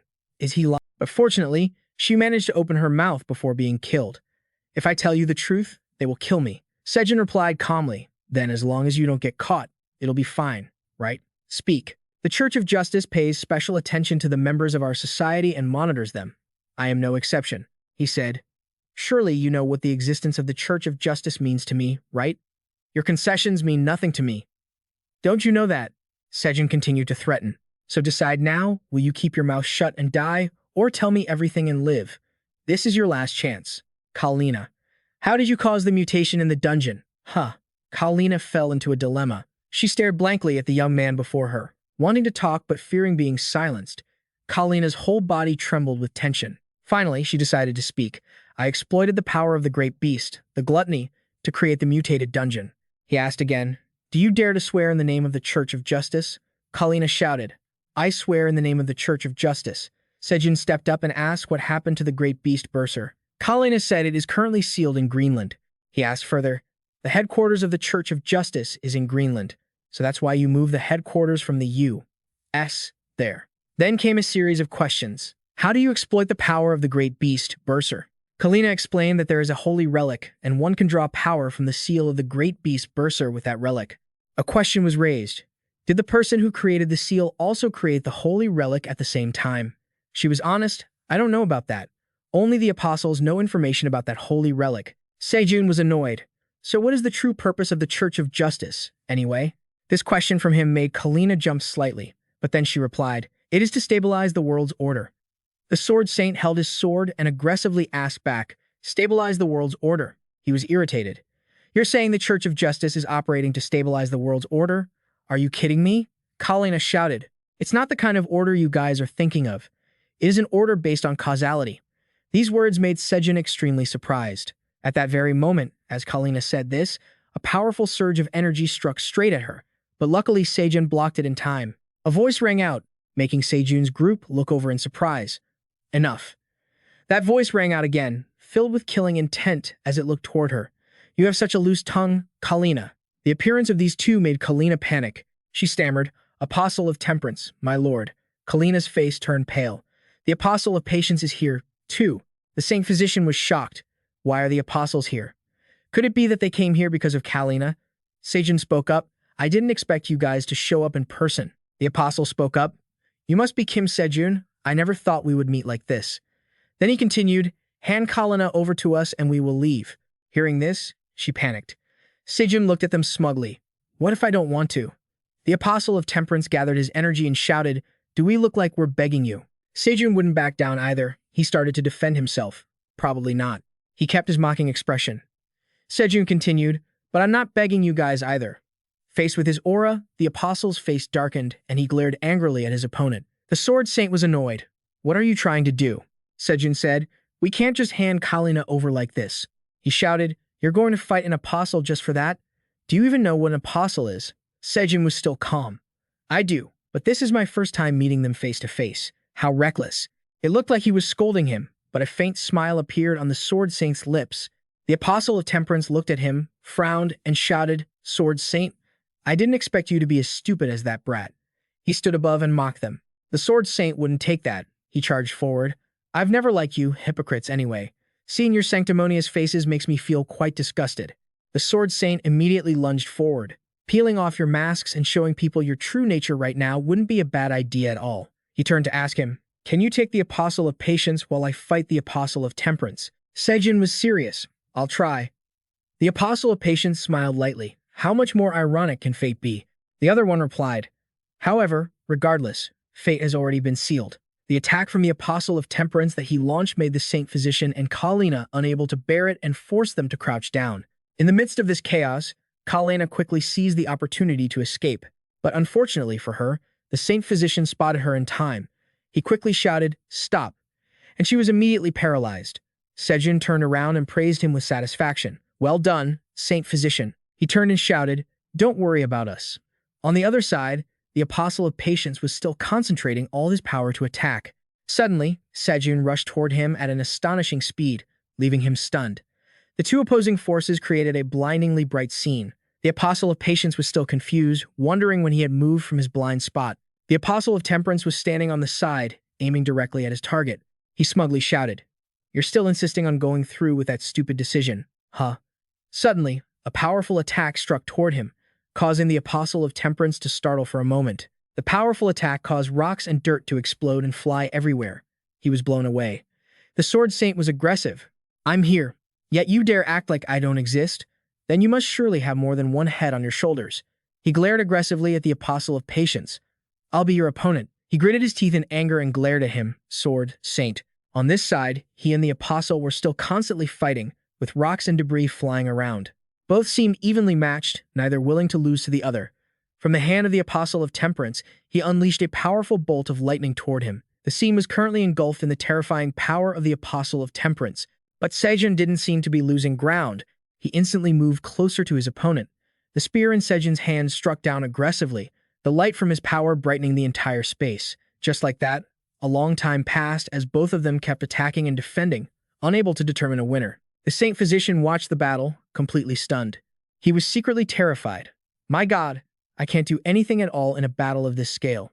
A decisive attack was unleashed, and another loud explosion rang out, shaking the entire forest. At this moment, both he and the apostle stood still, silently observing each other. The apostle was also terrified in his heart. No way! I knew he was strong. But who would have thought he'd be this strong? After saying that, he threatened him to give up and hand Kalina over. This battle will only end when one of us dies. His expression didn't change. Seojun looked at him and thought to himself, I know that overloading the mana of the 3 Dantian can produce extraordinary power, but it is very difficult to control. At this moment, Seojun started to watch cautiously. In reality, the Apostle of Temperance was gaining the upper hand. Furthermore, before he could finish thinking, the Apostle of Temperance shouted again, The Saint Mage doesn't have that much time. Don't you care about him? Seojun's expression turned grim. I'm also at a disadvantage regarding time. The Saint Physician said that only if we arrive within a day can he fully cure the Saint Mage's illness. Do you think we can actually overcome this obstacle and make it in time? Even if we take down the Apostle of Temperance, we still have the Apostle of Patience to deal with. We could have gained the upper hand if one of us took out an opponent so the other could help finish off the remaining apostle. But in this situation, it's hard to expect any help. Obviously, if you just handed over the item, this would be over. But the problem is Seojun doesn't want that. He's gritting his teeth in frustration. Damn it. Suddenly, Seojun's entire body erupted with a powerful blue light, catching the apostle off guard. At that moment, he seemed to feel a flicker of fear, realizing his own anxiety. The apostle was annoyed. What is this restlessness? I didn't expect a mediocre S-ranker to make me feel this way, he threatened. You want to keep fighting without worrying about the saint? Then, a violent gust of wind kicked up, and black clouds completely covered the sky. The scene was eerie. The apostle frowned, acting aggressively just as he wanted, then poured his full strength into an attack directed at Seojun. Seojun remained calm, standing perfectly still. I didn't plan on using this here. A look of reluctance crossed his face. Who would have thought I have to use this so soon? Like a raging storm, the gales intensified. A massive wave of power was surging out from Seojun. It was so strong that the ground began to shake. The giant centipedes he had killed suddenly flew into the air. The Apostle of Temperance seemed to be wavering. He couldn't help but take a few steps back, his expression turning serious. He whispered in shock to himself, What kind of hellish power is this? Seojun stood his ground, pointing the spear in his hand straight up at the sky, then glared at the Apostle with such intensity that it threw the man into confusion. The Apostle didn't know what Seojun was doing, only seeing him continuously spinning the spear in his hands, his lips murmuring, saying something no one could hear. Reminiscing about the words of the great sage, Sun Wukong. What's so hard about it? Back then, when you were learning, I said, just go like this, then boom, like that. Me too. Seeing him lying motionless on the ground, the great sage sighed. I'll say this one last time, so listen carefully. 9 techniques and 3 forms. The basic movements aren't that different. But you use a spear, while I use a staff. There's the spear technique of Prince Neja, and the spear techniques of the gods of war, Ares and Athena. I mean, my technique is an improved version combined with the spear arts of those other gods. I've never taught anyone as hardworking as you. Back then, Seojun was crying his eyes out. You mean I'm just your punching bag? He had learned 3 techniques and 1 form. Even then, he had only just begun to grasp the 3rd technique, remembering the illusions created by the Taoist arts that allowed for rapid recovery. As for the 1st form, he had only mastered the theory. If you keep going like this, you won't be able to learn my technique in the real world without suffering a backlash.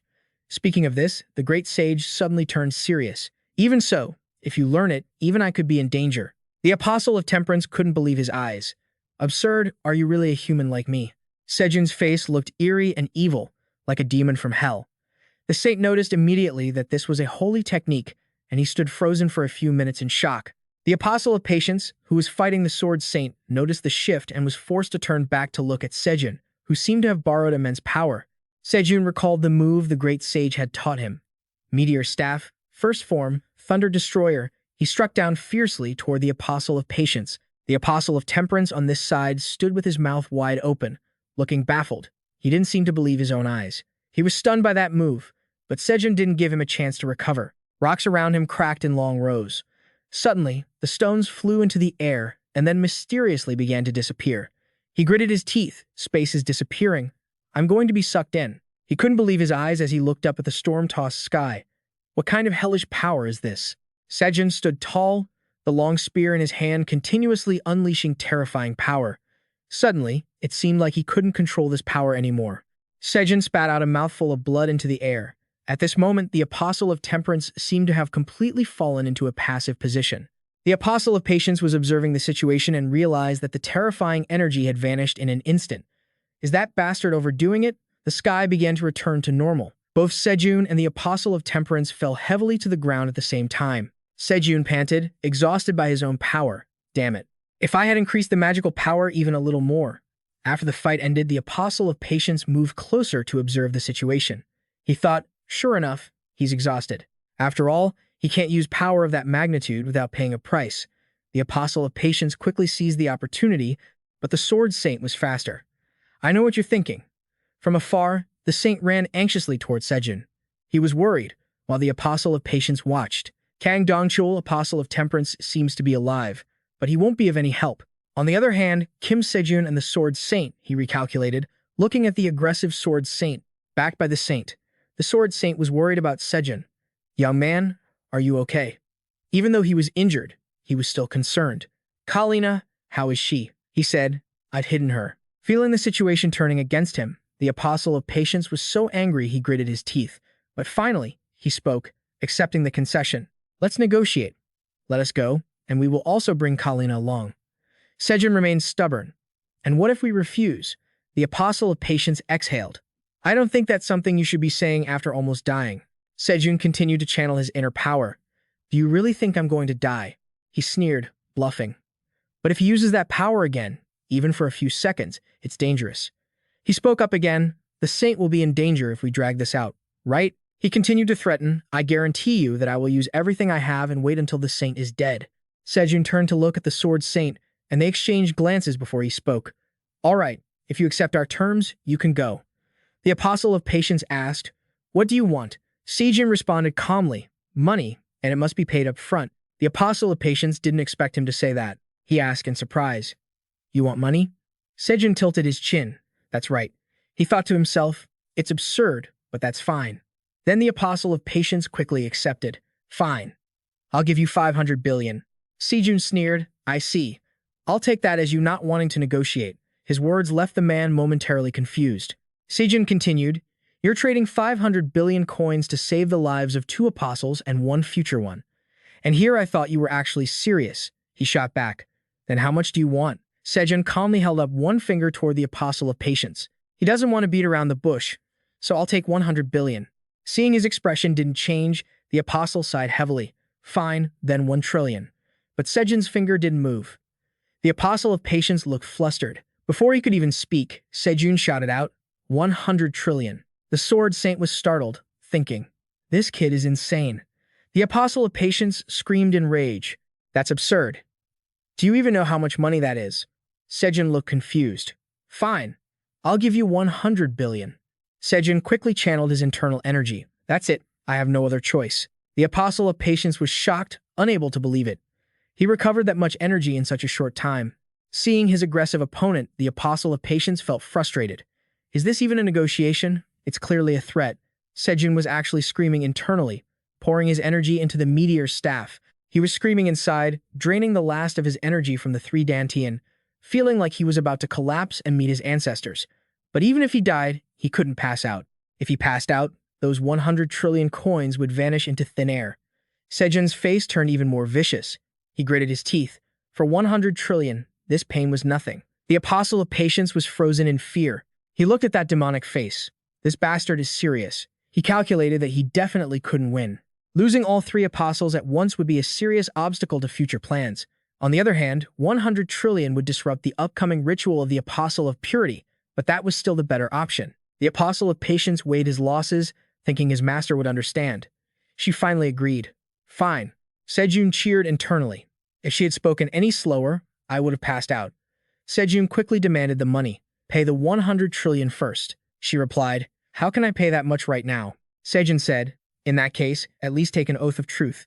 The Apostle of Patience shouted, I will pay the 100 trillion. I swear it in the name of truth. Seojun said dejectedly, I wonder when you'll actually pay me. He added impatiently, "What if you change your mind?" She was speechless. The saint of medicine also looked confused. Who would dare to scam this kid? The apostle of patience turned away. "Then, as promised, I will pay the 100 trillion coins within a week." Then, she and her cronies vanished. The saint of medicine cheered happily. "They're gone." He patted Seojun on the shoulder. "Let's head back quickly. We need to treat the saint of magic." Suddenly, Seojun's body went limp like a rotting tree in the wind, unable to hold himself up as he collapsed. The saint of magic panicked. "Hey, young man." No matter how much the saint of magic cried out, Seojun remained motionless on the ground. At the palace where the other apostles resided, 4 of them knelt on the ground, none daring to lift their heads, all trembling in unison. The leader of the apostles shouted, making one of them jump. "Speak." The man stammered, "Kang Dong-chul, he has been defeated. Luckily, he was spared, but we must pay compensation of approximately 100 trillion coins. Because of this, we are forced to postpone the saint-making ceremony." After the report, no one dared to breathe loudly. The leader of the apostles suddenly fell into deep thought, his intentions unknown. He finally spoke. "Fate has already been determined." The apostles kept their heads bowed in silence. The leader became angry. "Do they think they've escaped? When the stars align in their orbits, they will slowly collapse, unable to reach the power of the true super. That is a predetermined fate and a future already set in stone.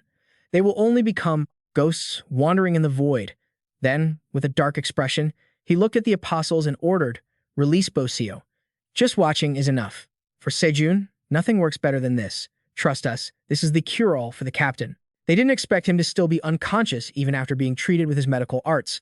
Seojun opened his eyes, wondering, what is this familiar, unpleasant smell? Seeing him wake up, everyone was stunned, and Seojun was surprised too. The thing Suyeon shoved into his nose for him to smell was a rolled-up 50,000 won bill. She cheered happily. "What the? See, I told you this would work." The saint of medicine's jaw dropped, thinking, "No way, even my medical arts didn't work." "Seojun, are you awake?" Seojun was speechless. "Damn it, they're doing this again. Damn it, this time they actually gave me 50,000. The saint of medicine was devastated. "Does that mean my medical skills aren't even worth 50,000? Seojun looked confused. "How could you believe that?" "It's just that your medical treatment is finally taking effect now." The saint of medicine's eyes sparkled. "Really?" Seojun shouted. "Of course. Do you really believe I could wake up just by smelling money? Can you not believe it?" Suyeon was always pulling his strings to play games like this. Suddenly remembering, he asked, "How is the saint of magic?" The saint of medicine said, "The treatment went smoothly." He explained, "With that perfect Dimmel gate core, there won't be any problems. It's all thanks to you." Seojun asked further, "Then, what about that illness?" The saint of medicine continued, "It has been completely cured." Hearing this, he felt relieved. Suyeon continued, "Big sister Jimin and the master went out with the other saints because they had things to do. They should be coming back soon." Seojun was a bit surprised. After sustaining such a fatal wound, they have fully recovered and gone out already? He looked over in admiration. Truly, the saint of medicine is something else. Surely, I didn't wake up just because I smelled money. Suddenly, Suyeon stepped closer, looking serious. "Seojun." She bowed repeatedly and said in a very sincere tone, "Thank you for saving the master." A hit made her frustrated. "Why did you hit me?" Seojun blew on his hand. "It wasn't me, it was the saint of medicine."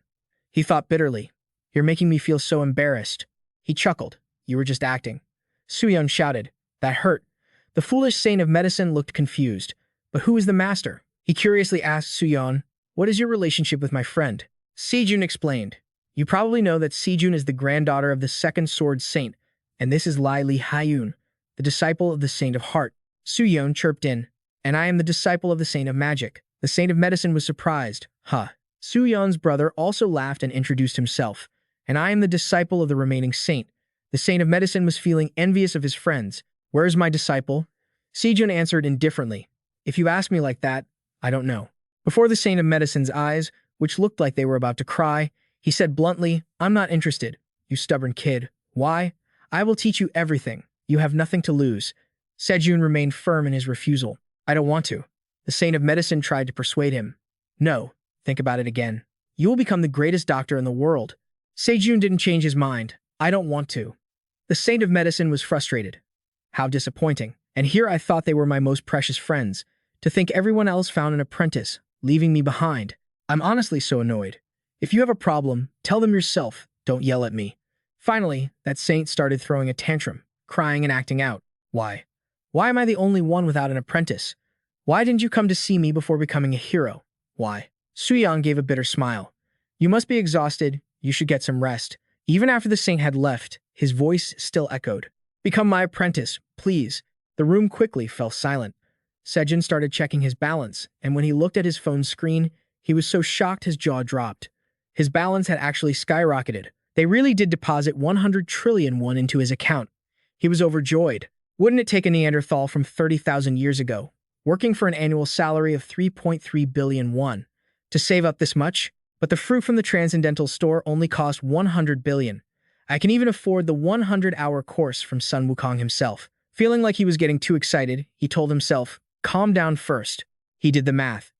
Studying with Sun Wukong right now wouldn't be very useful. His current magic power is only enough to perform the first technique of the Heavenly Meteor Spear. My priority now should be increasing my magic power to the level where I can fully execute the first form. However, burning karma on divine medicine isn't a great strategy either. He picked up his phone. This is the only way left. I should consult the mentor first. Seojun quickly typed out a message. I have something urgent to discuss. Can you come over? Suddenly, the mentor popped out of the phone, shouting, What is it? Seojun yelled back. You scare the hell out of me.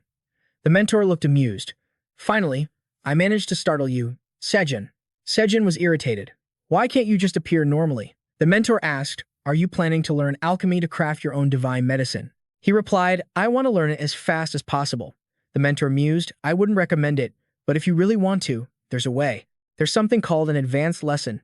If you use it, you'll learn much faster. Seojun was surprised.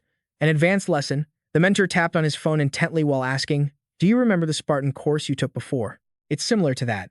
Based on my calculations, the karma you'll have to pay Hua Tuo for an advanced lesson is about 10 billion per hour. Seojun stared blankly. That's not even that expensive. Give me your phone, let me pay for it. Seeing how decisive he was, the mentor was a bit startled. The mentor shouted, I'm not done yet. The production room isn't just about theory lectures, it's more hands-on. There are countless tools needed for the practical sessions. The instructor, Hua Tuo, said he would need 100 tools for alchemy. By your standards, that'll cost about 5 billion per item. What do you think? His face remained completely calm, without a flicker of emotion. Deal. As soon as he said it, he quickly paid. Faced with this, the mentor was so stunned he froze. Where on earth did you get that much money? Even a handler like the mentor was so shocked he fell to the floor. What the hell is going on? For a very long time, humans have always longed for one wish, immortality. In the kingdom of God, where all beings yearn to go, two researchers appeared, venturing into and exploring the kingdom of God. These two researchers were born for a purpose. An old man with a flowing white beard appeared and asked, Do you want to learn how to brew potions? He was the legendary apothecary Hua. Seojun was serious. Yes, I want to craft the divine medicine. Alicia, myself. The apothecary asked in surprise, You said the divine medicine, Alicia. The apothecary explained, Actually, brewing potions isn't the method to invent the divine medicine, Alicia. Seojun was shocked. Really? What do you mean? He continued, I guess we should start with a basic lesson on brewing. Brewing is the process of changing the inner nature of medicine. The medicine outside is a type of compound. The reason why a small dose, treated with sulfur, silver, and cinnabar, all called burning medicine, is precisely because of that. Liquid gold and golden perfection also exist. Since the process goes through a total of 7 stages, it's called the sevenfold burning, and the return process of the 9 stars is known as the essence. Why? And this person, after studying for a while, the apothecary was satisfied. Truly, a wonderful newcomer. You learn quite fast. He continued. However, we need to review what we've learned, so let's stop here for today. Seojun's face turned pale. My head hurts so much. Why can't even my wisdoms keep up? He observed. So this is outer elixir. The outer elixir is made from extremely rare medicinal ingredients. I should give it a try, right? Thinking is doing, Seojun quickly swallowed that pill. Suddenly, a new sensation spread throughout his entire body. He was dazed. It was even more wonderful than he had expected. Even 1/10 of the effect had already brought about a tremendous result. At this moment, he felt so happy he laughed out loud. Seojun was crying with joy. He was truly proud of himself he had done it. Finally, I can say goodbye to the days of living for karma and start a new life without worrying about money. As a reward, I can ask Jung Jimin to create a magical device for me to complete Atlas's daily tasks. Initially, I planned to ask for a reasonable amount, but now I have plenty of money. System notification, daily task withstand temperatures of 1000 degrees Celsius with your whole body for 10 minutes. Completed, 10 out of 10 minutes. Daily task: withstand temperatures of -1 degree Celsius with your whole body for 10 minutes. Completed, 10 out of 10 minutes. Seojun was excited. Is such a dream too small? He was overjoyed. I'll buy all the land around here to build the dream team headquarters. The mentor finally woke up. Is the lesson over? Seojun was enthusiastic. Yes, the lesson was great. The mentor saw his reaction and asked, "You seem to like it a lot, don't you?" Of course, how could I not? Thanks to it, I don't have to worry about money anymore. Seojun couldn't hold back his joy and started laughing hysterically. The mentor continued. I think the time has come. Seojun asked, the time for what? You mean the time for me to proudly show off?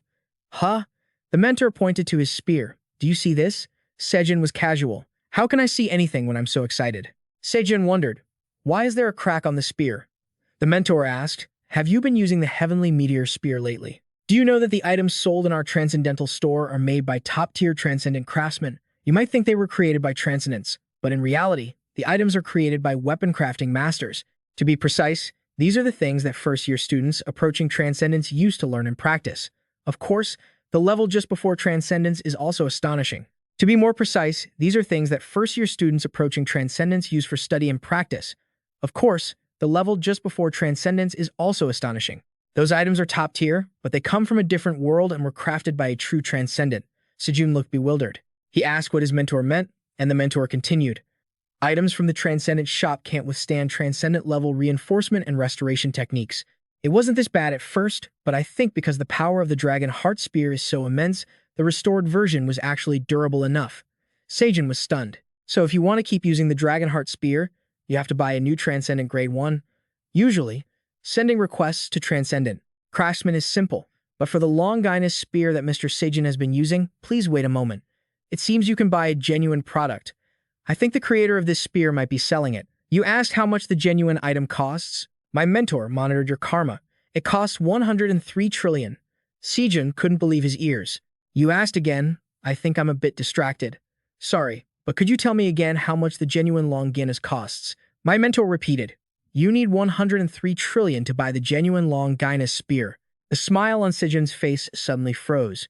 Only then did the words hit him, and his brain felt like it was going to explode. Seojun shouted, what the hell, mentor? That's impossible. God, Seojun, he turned pale. Is that for real? Do you think 100 trillion is just paper? Even if the genuine Longinus spear has the power to destroy a nation, don't talk nonsense. Seeing this fierce reaction, his mentor started sweating. If you say so, you can buy it later. Seojun was frustrated. Later? How can you say that given the state it's in right now? Look at these cracks. In this condition, if I used it to swat a fly, it would shatter into pieces. My mentor scratched his head. You're right. My mentor continued. But a genuine product is definitely different from a knockoff. The power of transcendent equipment will surely exceed your imagination.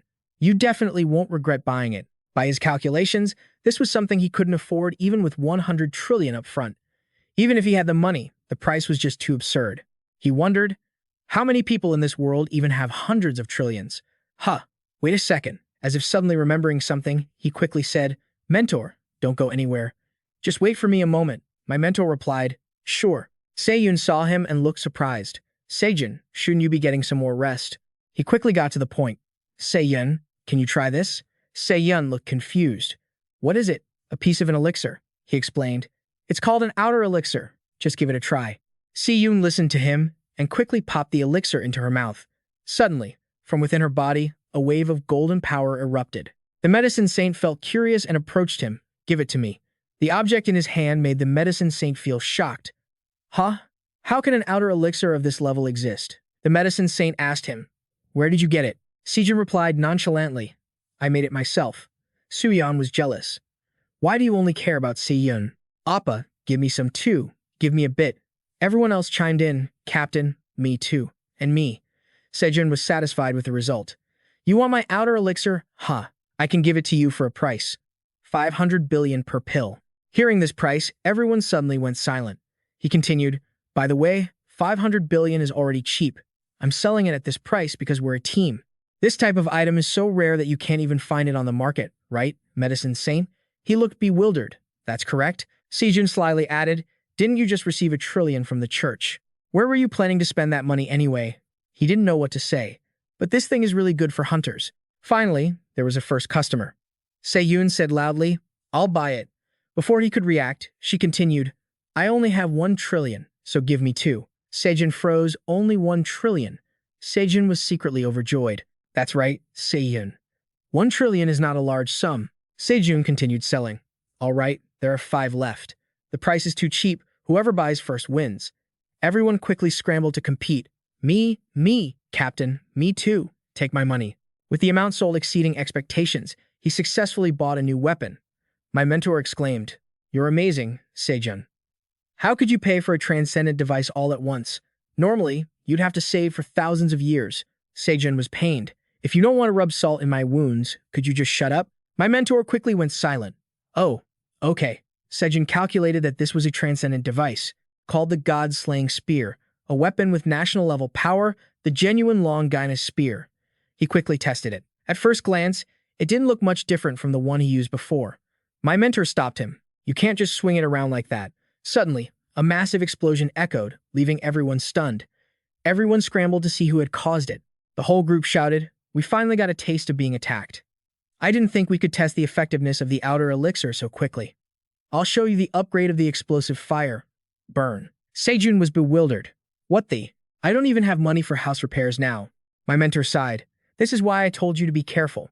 My mentor was speechless. I told you it would be beyond your imagination. Seojun still stood motionless and bewildered. I didn't think it would be this different. He confirmed it was definitely worth 103 trillion. This was truly unbelievable.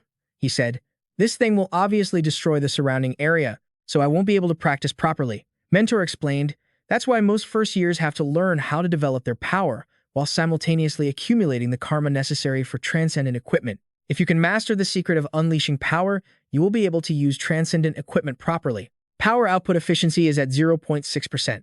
He turned pale and said, In other words, I have to invest more money? Mentor hurried to respond, Anyway, I'm leaving now. If you need anything else, just call me. Before he could finish, he was stopped. Wait, I have a few questions. Mentor turned back. What do you want to know? He recounted. I actually heard the word karma from a place I didn't expect. I remember asking if there were any other transcendent students in this space-time. You still can't answer me? Mentor was thoughtful. My fault, I want to tell you, but I can't. Seojun thought. There's no doubt that the Church of Justice and the Transcendent Academy are related. Let's try a different approach. Seojun continued. Then can you tell me about the history of the Transcendent Academy that you were going to tell me last time? Mentor said, Of course I can. Mentor began to tell the story. Last time I briefly mentioned the principle of the Transcendent Academy, right? Seojun gave an aha. The spear only said she was the second transcendent. You still remember that I said she was the second transcendent, being the second person to reach the transcendent realm, and also the very first freshman student to attend the Transcendence Academy. The first freshman student to... Hearing this, Seojun seemed to understand a little bit of what you meant. The mentor continued. That's right, there was one more person. They were the first to set foot in the transcendent realm on the whole world and founded the current Transcendence Academy. Seojun interrupted. Wait a minute. If the founder exists, then why does someone else hold the principal position? No one knows the reason. This answer from the mentor surprised him. Sorry. The mentor looked helpless. No one knew things would turn out like this, not even the principal. More accurately, there is no more causality for the first transcendence. His face tightened. No more causality, the mentor said. I don't know much about this either.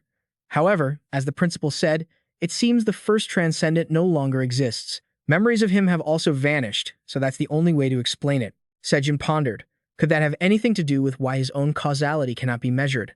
Suddenly, a voice shouted loudly. Seojun. The mentor was startled. Oh my. Time flies so fast. Then I'll see you next time. Su-yeon hurried in. Seojun, we have a problem. I just received a call. We need to go to the Lee Hyunter Association right now. He asked. What happened? Her appearance was extremely worried and hurried. I don't know either. He said that as long as I told you BC, you would understand. Hearing this, Seojun also became tense. At the Lee Hyunter Association, everyone was panicked. Is Behemoth going to break out soon? That's right, the Black Saint said so. Mindu was urgent. Wait a minute. Behemoth? Is that the giant monster from the Great Flood? Didn't it die already? Seojun continued. That's right. The Great Flood ended with the conquest of Behemoth. What are you saying? The Sword Saint spoke up. I think it's time you all knew the truth. He continued. Behemoth isn't dead. It's just sealed. And the Church of Justice, who cast the seal, has been using Behemoth's power to cause chaos. We are not sure of their motives, but they are not as purely good as everyone thinks. Suyeon was panicked. What? Seojun spoke up about Behemoth. Did something happen in Greenland? The Sword Saint replied. No, it's in England. He was surprised. England. The president of the Lee Hunter Association pushed a piece of paper in front of him. Please take a look at this. He thought, a letter in English. He continued, this is a secret letter from the Queen of England sent to Korea. In short, dungeon distortions have appeared in England that cannot be handled, so she asked for our help. The Sword Saint continued. Behemoth probably hasn't fully escaped yet. Otherwise, England would have been destroyed long ago and there would be no time to send a secret letter. The president said, for some reason, the Church of Justice will not take any action, and it's also suspicious why they sent a secret letter instead of sending an official dispatch.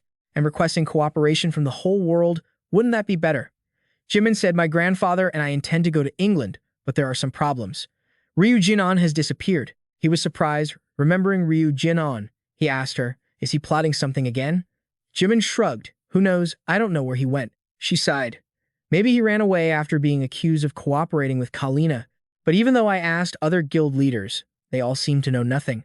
He was dazed. It seems a lot happened while he was unconscious. Jimin continued, I'm just worried that something will happen if he and I leave here in this situation. Actually, the biggest reason was her words that made him curiously turn around. The Queen of England specifically mentioned you, not us. Seojun said calmly, I'll go. Everyone was panicked. What? Are you crazy? Suyeon shouted, is this something you can decide so lightly? You will have to fight that apocalyptic monster. Mindu was also frustrated. You should be more careful about thinking about tomorrow's breakfast than this. Seojun smiled bitterly. What good is staying here? You have to work hard to earn money.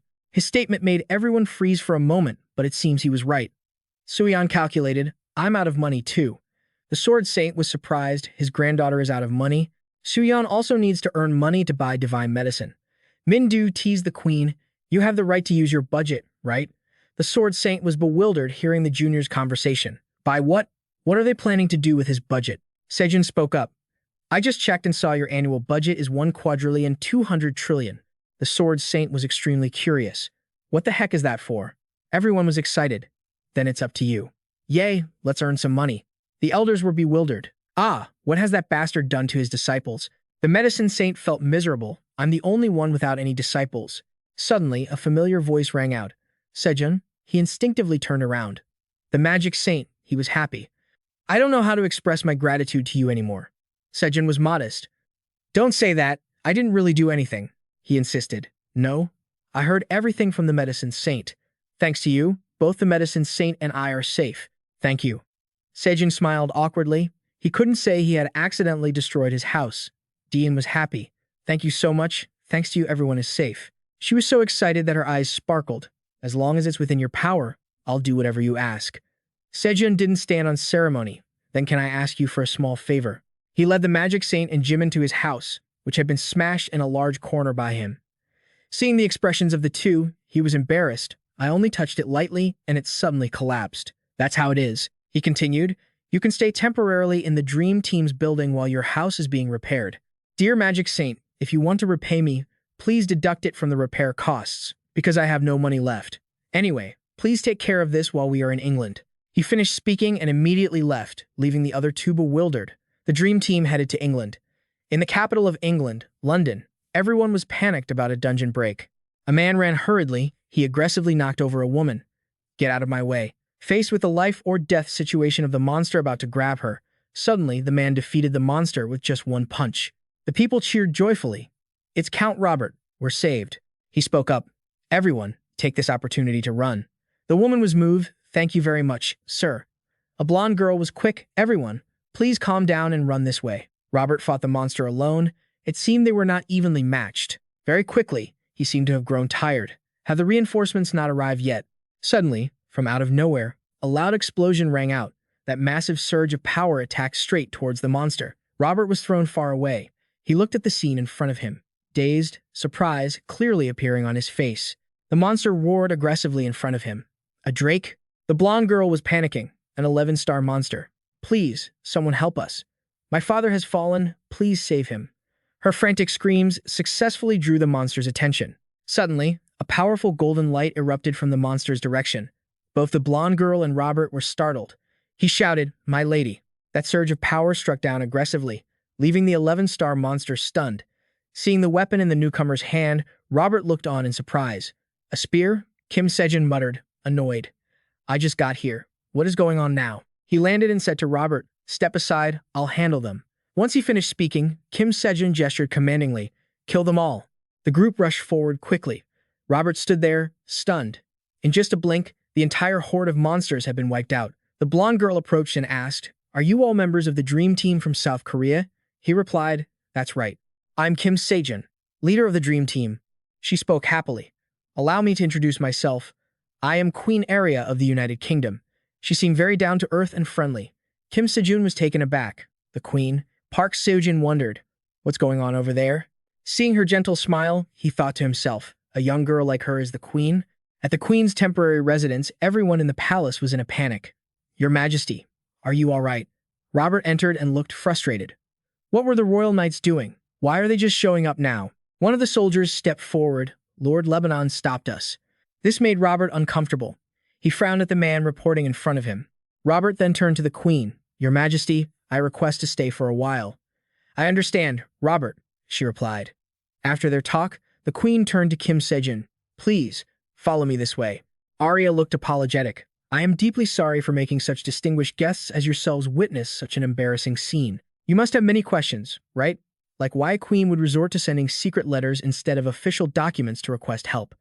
At this point, Arya sighed sadly, a look of pain crossing her face. In truth, I am nothing but a puppet. Hearing this, Kim Seojun's group was stunned.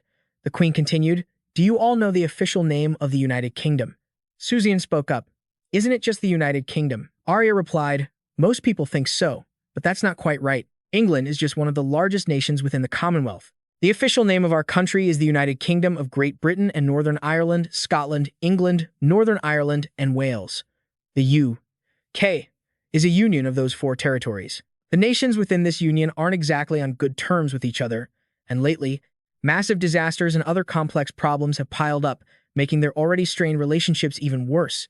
A few weeks ago, right after the death of my grandmother, the late Queen Elizabeth, the already fragile union collapsed entirely. Kim Seojun thought to himself, the death of the late queen, an event that major. I certainly knew about it. But who would have expected the successor to the throne to be such a young girl? Just the queen's death alone was shocking enough. The queen continued her story. While all of England suddenly fell into chaos, my grandmother called me to her side and told me something. Terrifying monsters. That statement made everyone present gasp. Arya detailed. She said I had to stop a horrific monster that should never have appeared in this world. My grandmother left to stop that monster and never returned. The Prime Minister also passed away suddenly. The newly elected Prime Minister also lost his life in a dungeon-clearing accident. After the successive deaths of the country's leaders, I was the only one left to inherit the throne, without even a proper coronation. It's no wonder the country called the United Kingdom is falling apart, and from that point on, 2 heroes from the other territories began demanding the throne. This shocked Lee Haun. They demanded the throne, yes. Lee Haun and Park Seojun guessed. If they are heroes from the U.K. territories, they must be Lord Lebanon and Lady Alice, right? The Queen answered, that's right, Lord Lebanon of Scotland and Lady Alice of Northern Ireland. They were living witnesses who overcame difficult times with my grandmother, Elizabeth. Veteran hunters from other regions began gathering around those 2 heroes and started ignoring the tragedies happening in other parts of the country. They even declared they would not help me until I agreed to abdicate. I am truly useless. Unlike my grandmother, I am not an awakened. I have no experience, no skills, and no connections to ask for help when I need it. Arya recalled painfully. I didn't even want to inherit the throne. I even thought it might be better for the people and this country if a powerful monarch like one of those 2 heroes steered the country instead of a useless person like me. But that was when I discovered those 2 were the masterminds behind everything. The Queen pleaded, Kim Seojun, I have heard of the miracles you performed in Italy. I know it's rude for me to ask this of you. The Queen's entire body was trembling, but I promise to grant any request you have, be it wealth, fame, or something even greater. So please, the Queen clenched her fists. Then she said loudly, please stop Lord Lebanon and Lady Alice, those 2 heroes from the territories. Arya's eyes were filled with tears as she looked at Kim Seojun, appearing very pitiful. One could only imagine the terrible things this queen had endured over the past years. The Queen was about to continue. The heroes, but the atmosphere grew tense. Park Seojun interrupted. Wait, so you want us to? Suddenly, a soldier rushed in from outside. Your Majesty, we have a problem. Captain Robert and Lord Lebanon are clashing in front of the palace. The situation outside was dire. Lebanon said aggressively. You're getting arrogant, Robert. You dare block my path without knowing your place? Robert is no match for him. Lebanon said arrogantly. As expected, the stupidity of that puppet queen has spread to her subordinates. Lebanon was the infamous hero, the Dragon Slayer. Robert breathed heavily. Only those with verified identities are permitted to enter the palace. Lebanon scoffed. Why can't I enter the palace that will soon be mine? Robert shouted. So you're not even hiding your dark intentions anymore. Lebanon didn't bother explaining and raised the blade in his hand. I was going to give you a chance, but I don't need a dog that barks without recognizing who its master is. Robert shut his eyes tightly. He had mentally prepared himself for death, ready to prove his loyalty. His final thought was of Her Majesty, but luckily, Seojun arrived just in time, blocking the aggressive blade before it could strike Robert. Lebanon looked at the young man before him, stunned. An Asian? Before he could even react, Seojun swung his leg, kicking Lebanon and sending him flying. It seemed that attack hadn't taken much effort from Seojun, yet the opponent was severely injured. Then, Seojun looked over at Robert. Are you all right?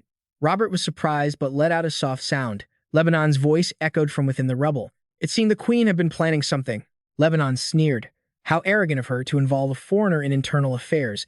It's truly shameful. Seojun spoke up. You're a disaster-class hero. Why are you doing something like this? Lebanon was surprised. Even though you aren't speaking English, I can feel you projecting directly into my mind. Could it be you're a follower of the Church of Justice? Lebanon told him. It seems there's been a misunderstanding here. Seojun thought to himself, a misunderstanding? The disaster-class heroes essentially don't trust the Church of Justice because they know the ugly truth that the Church acts against the world's perception of it as a religion meant to save humanity. Lebanon continued, I have no intention of interfering with your plans. Today, I just wanted to take a look around the palace. I'll be moving in soon. I wanted to do it a bit earlier than planned. Seojun concluded that they were indeed collaborating with the Church of Justice to seize the throne. He asked Lebanon, have you ever heard the name Seojun? Lebanon lazily repeated his name, Kim Seojun. I feel like I've heard that name somewhere before. No sooner had he finished speaking than something suddenly approached him. Lebanon panicked. Don't tell me that's you. As soon as he said that, Seojun reached him. One punch sent Lebanon flying far away. Before he could react, Seojun launched another blow, leaving him no time to counter. Lebanon was truly enraged now, shouting, You arrogant brat. Both sides traded lethal blows continuously, seemingly well-matched. Robert's men panicked, and he broke into a cold sweat. Damn it. Shouldn't we stop them? One of them spoke up. How can we stop them when we can't even get close? Lebanon was aggressive, glaring at Seojun like a mortal enemy. I won't accept this, he thought to himself. To me, fighting is just hunting. It's simply about tracking the targeted prey and taking the spoils. But before the thought could finish, Seojun spoke up. You mentioned Her Majesty involving an outsider in internal affairs, yet you're the one colluding with the Church of Justice. It seems the one being hunted is actually me. At the same time, Seojun mocked him. What a hypocrite. He acted smugly. How do you say this? I wonder if there's an English saying for this. If I play both sides, it's considered romantic, but if someone else does it, they're just cheating. Lebanon felt deeply insulted. He was so angry, his eyes turned bloodshot. Shut your mouth. Seojun continued to launch lethal strikes, darting toward Lebanon. He teased, You're quite hot-headed. For many years, no one had dared to provoke him like this. It was unacceptable to Lebanon. He cursed loudly, You bastard, you want to test your strength against me. With that, he aggressively slashed a blade towards Seojun. Two chaotic surges of power collided, creating a massive shockwave in front of the palace gates. He threatened, You will face power that makes even dragons kneel, you fool. Lebanon was relentless. Your arrogance and pride will crumble. It will all crumble. Seojun struck Lebanon with immense force. In this situation, he was overwhelming him. Lebanon couldn't believe it, asking himself, Am I losing? Me? No way. Suddenly, Seojun's spear shattered into pieces right after he swung it. Looking at the broken spear in his hand, he muttered in dismay. Oh man, Seojun felt annoyed. I already controlled my strength, but it still broke. Lebanon panicked. That bastard is even stronger than a dragon. There's no telling what would happen if we kept fighting. He was terrified of an enemy as strong as Seojun and felt he had to delay his plans. At that moment, the queen and Seojun's group rushed out. She called out anxiously, Sir Robert. He bowed weakly. Your Majesty. Seeing him, Arya immediately asked, Are you okay? Lebanon sheathed his sword. Let's stop here for today. Before leaving, he looked at the queen and threatened. But remember this, the more stubborn you are, the more the people around you will get hurt. Seojun spoke up. Where are you going so suddenly? Lebanon asked him. Do you intend to fight me without using a weapon? Seojun pulled a new weapon from his bag and said, Hey, How could I do that? Defeating a disaster-class hero empty-handed is still a bit too much to ask. Lebanon retorted, "What kind of nonsense are you babbling?" No sooner had he finished than a powerful aura erupted from Seojun. Seojun looked at Lebanon happily, then lightly swung the artifact in his hand. Lebanon couldn't react in time. He could only scream before standing there stunned, taking the hit as the surroundings turned into a mess. Everyone was buzzing. Seojun asked, "Have you searched over there yet?" Everyone was busy. "We're still looking." Seojun scratched his head. "What should we do now? He loves to cause destruction more and more." Lee Haeun worried. "We don't have to pay for the repairs, right?" Seojun felt wronged and retorted, "I really did control my power." Finally, he found him. It turned out they were looking for Lebanon. Seojun cheered happily. "Ah, there you are." He cleared all the rocks weighing him down, suddenly noticing something glowing. Seojun curiously picked it up to examine a beautiful red heart-shaped stone. He was bewildered. In another turn of events, a man stood helpless before a monster. "Is this the end?" He bowed his head in defeat. "Elma, I was going to propose to you after this battle ended." But suddenly, Seojun flew in with a weapon, shouting loudly and shattering the gloomy atmosphere. His group swarmed in. "It's done. Next, hurry up, move, move, move." Robert looked at the chaotic scene before him, stunned. Everyone was working enthusiastically. "Watch out for that debris. Be careful. If you do it that way, bring the severed parts over here." Robert, not understanding what was happening, spoke up. Philip, the cheerful young man, asked, "Captain Robert, are you feeling better?" Robert stood frozen. "I'm fine. But what is everyone doing?" Philip quickly explained. "We are dismembering and transporting the monster's remains." Robert said, "No, I know that." Philip explained that this was ordered by the Queen herself. He was surprised. "The Queen did this?" Philip explained. "She said we must analyze the bodies quickly while the team is over in England. The Queen needs money urgently, so we need to sell them as fast as possible." Suddenly, Suyeon collapsed to the ground, crying out in pain. "My face is pale. I can't walk anymore." Minu was in tatters too. Same here. Everyone looked completely drained. Seojun was deep in thought about the dragon heart he obtained after defeating Lebanon. He had asked Huada to brew medicine for him, but it would take a full 30 hours. 30 hours meant 300 billion. He turned and shouted, "What are you doing? If you're done, move quickly." The crowd is protesting, saying this is exploitation and that they need a break. They keep chanting, "We need a rest, a rest, a rest." He shouted back in frustration, "Quiet. Don't you realize everyone owes me 1 trillion? The crowd grumbled, "So petty. Does he really think he'll get stronger just by hoarding all that money? Greedy jerk. Based on everything he's shown us so far, it seems like he is." Seojun snapped, "Shut it." He thought to himself, "Damn it, I've got enough money now. I'll save up enough if we push a little harder." Suddenly, a sound echoed. It was the Dream Team. Everyone cheered when they saw them. "Dream Team, Dream Team, Dream Team." Minu looked confused. "What's with this atmosphere?" Seojun didn't look any better. "I don't know. Just waved back." "Nice to meet you all." In the north of Airland, a voice filled with resentment rang out. "Is this all we can do? Just watch." Two spies were talking. Currently, an Asian hunter named Kim Seojun is known to be clearing dungeons all across England. Besides that, we haven't been able to contact Lebanon since he arrived at the palace. With the current situation, more and more people are supporting the Queen again. Alice grumbled, "How annoying." She glared, "How dare you, stupid Scott, speak such nonsense in front of me." The person witnessing the horrific scene shrieked in panic, "Please, spare me." The lady replied indifferently, "Don't worry. I was planning to let one person survive anyway." She ordered them to get lost and told the other fools that it was time to gather in London. Suddenly, she changed her mind. "Come to think of it, you don't need to be alive to do that, do you?" Alice just reached out her hand, and the man instantly turned into a moving white skeleton. She looked at the skeleton in front of her and ordered it to go and tell them exactly what she had said. As they left, the lady let out an evil laugh. "This Kim Seojun doesn't seem that bad, does he?" She asked someone hiding behind the wall. "It seems you haven't been keeping your eyes on him at all, have you?" The mysterious person replied in a chilling voice, "Act on your own from now on." The moment the words were finished, the figure in the black cloak vanished. The lady stood up. "Whether it's the past or the present, I never understand what she's thinking, and who her father is doesn't matter either. I just need to kill everyone who welcomes that little girl as the new queen, while I look down on them, the great hero of the apocalypse, and turn them into corpses." Everywhere in her domain was filled with skeletons. No one was left alive. It seemed to be the lady's hobby. Her face suddenly turned even more cruel. "Let's head to London, shall we?" Scene shift back to Sejun's room. The apothecary spoke up. "It's finished." He was surprised. "So this is the medicine made from the dragon heart, but it doesn't look any different from the last one." He said it was because the dragon heart remained perfect. To maximize effectiveness, it was crucial not to ruin the product's appearance. Anyway, eat it quickly. I want to see you absorb the dragon heart medicine. Seojun was surprised. What? Oh, I'm completely out of money. If I run out of cash while making the medicine, I'll be in big trouble. The apothecary sighed with regret. No, I want to watch the absorption. After he consumed the dragon heart, Seojun's body absorbed it very quickly. A massive tremor echoed through the entire castle, startling Robert and the queen. Robert was terrified. The energy is so great that the entire palace is shaking. What is happening? Everyone was in an uproar. Is it an earthquake? What is this energy? The queen asked.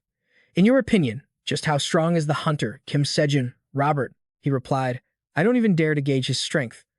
Arya was shocked. Does that mean Lee Hae-yoon or Kim Se-jun has surpassed the heroes of the catastrophe level? He affirmed. That's right, Robert said. This is just my inference. But perhaps there is no one in this world who could threaten Lee Hae-yoon or Kim Se-jun. Robert looked at the young man in front of him and thought, perhaps the apocalypse monster could. Arya blurted out, I'm so jealous. Robert didn't understand what she meant. He asked, why is that? The queen thought sadly, if I had that kind of strength, I wouldn't be this useless, and people wouldn't have sacrificed themselves for nothing. She reminisced, Arya, remember, people can become anything they want to be. Suddenly, she couldn't hold back and called out to her grandmother unconsciously. The queen thought, but for someone useless like me, this crown is too heavy. Seeing her so sad, Robert stepped forward. Your Highness.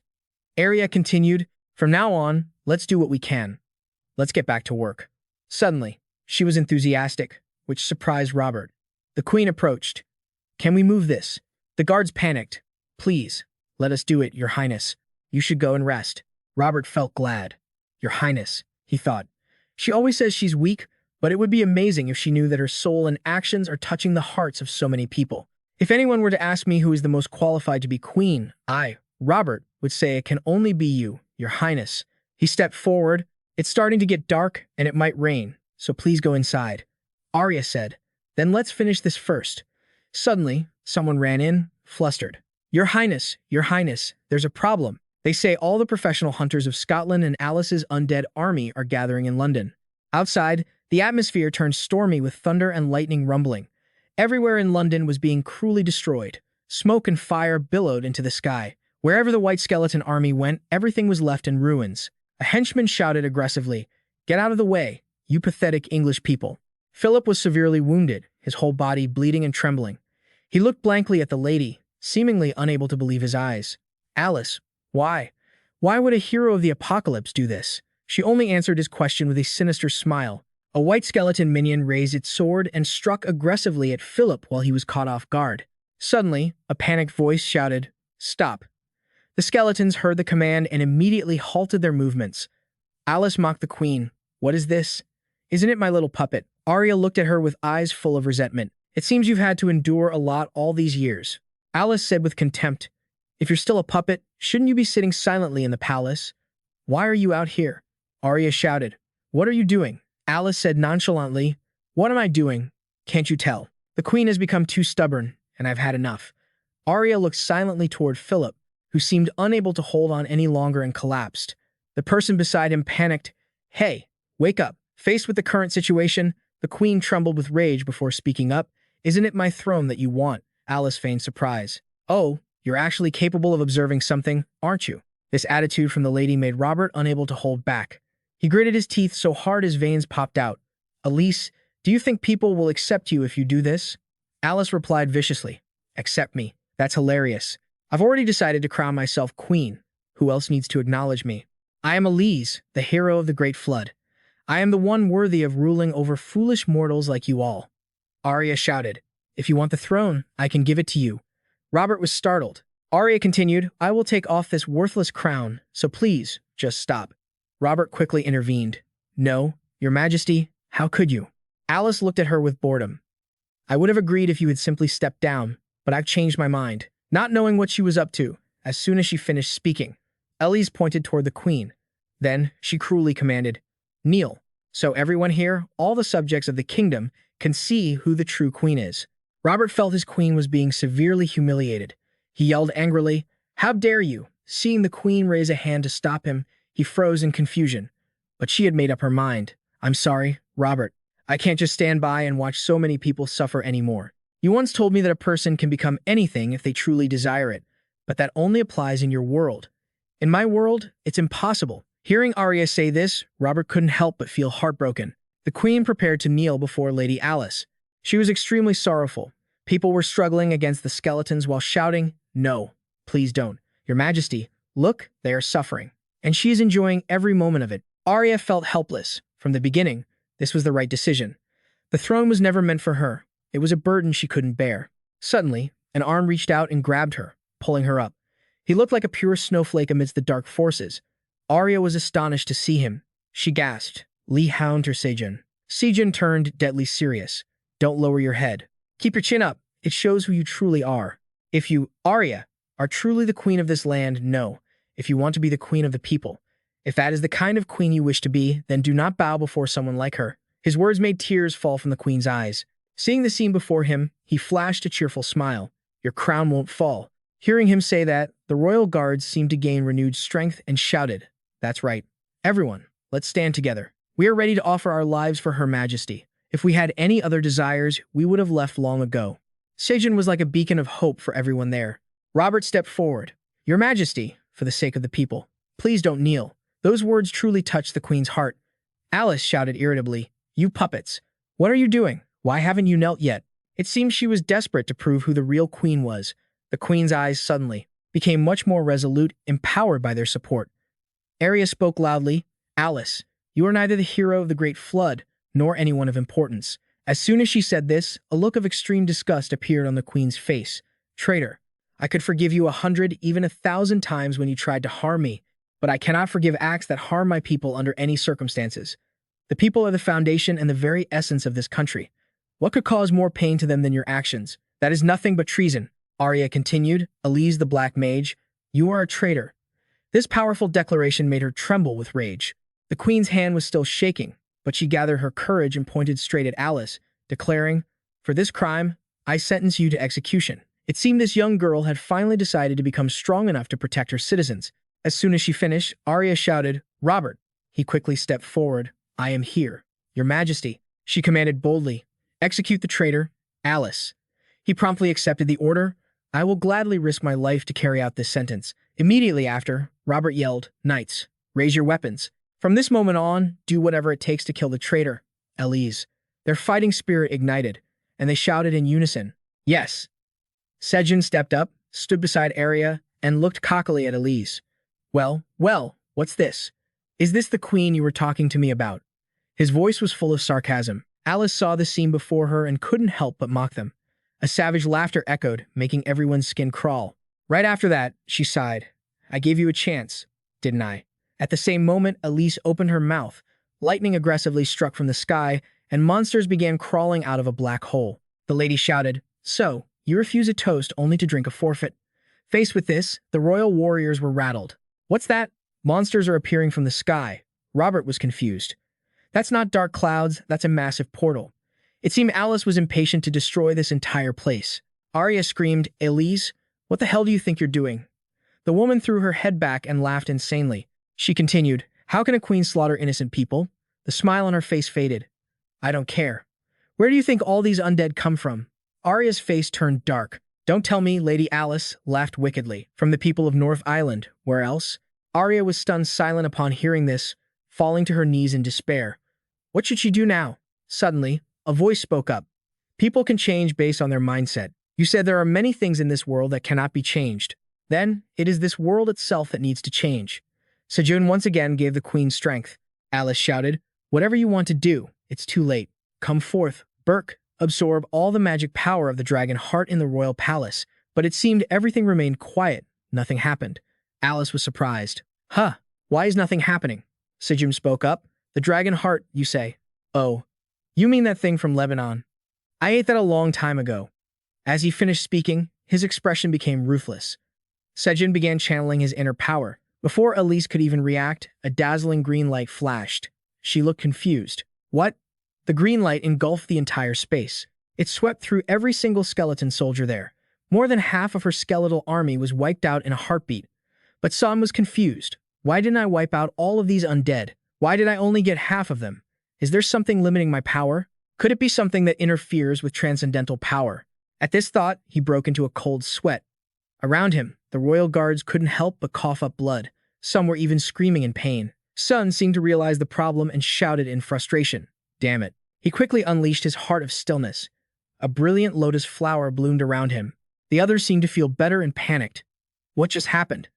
I thought I was dead. Look up there. Following a soldier's pointing finger, a crimson-red orb, like blood, appeared in the sky. Everyone looked up in a buzz of confusion as the red sphere condensed into something else. No one had seen it with their own eyes except for the heroes of the Great Cataclysm. But instinctively, everyone knew what it was. A creature at the top of the food chain, a dragon. Among them, the strongest dragon that ruled over all others. Its face was bizarre. Unlike any dragon people usually saw, it was the Dragon Emperor. Song's eyes widened at the sight of such a massive dragon. Damn it! The Dragon Emperor aggressively opened its maw and roared, the surrounding earth shattering from the sound. Sun quickly grabbed his long spear and stepped forward to intercept the dragon. Everyone around him was still struggling to hold their ground. He thought, it hasn't been completely unleashed yet, probably because I swallowed that dragon heart. I have to finish this before the seal is completely broken. Elise's deathly voice echoed, do you think I'll let you leave so easily? Another voice rang out, go. Hurry. A massive explosive technique was launched toward the skeletons. Facing this, the lady was dumbfounded and turned to check the situation. What is this? Your team has arrived quickly to provide support. Minyu shouted, your opponent is us. The captain won't let us down. Everyone chimed in, Seojun, leave this place to us. We'll handle that giant dragon. Captain, with them here, you don't believe your friends can't take down this disgusting woman, do you? Seojun quickly replied, all right, I'm off then. Elise watched in shock, then screamed, who gave you permission to leave? Minyu stepped closer to the target. I already told you, your opponent is me. Robert also quickly regained his composure and ordered, everyone, listen up. Destroy the traitor, Elise.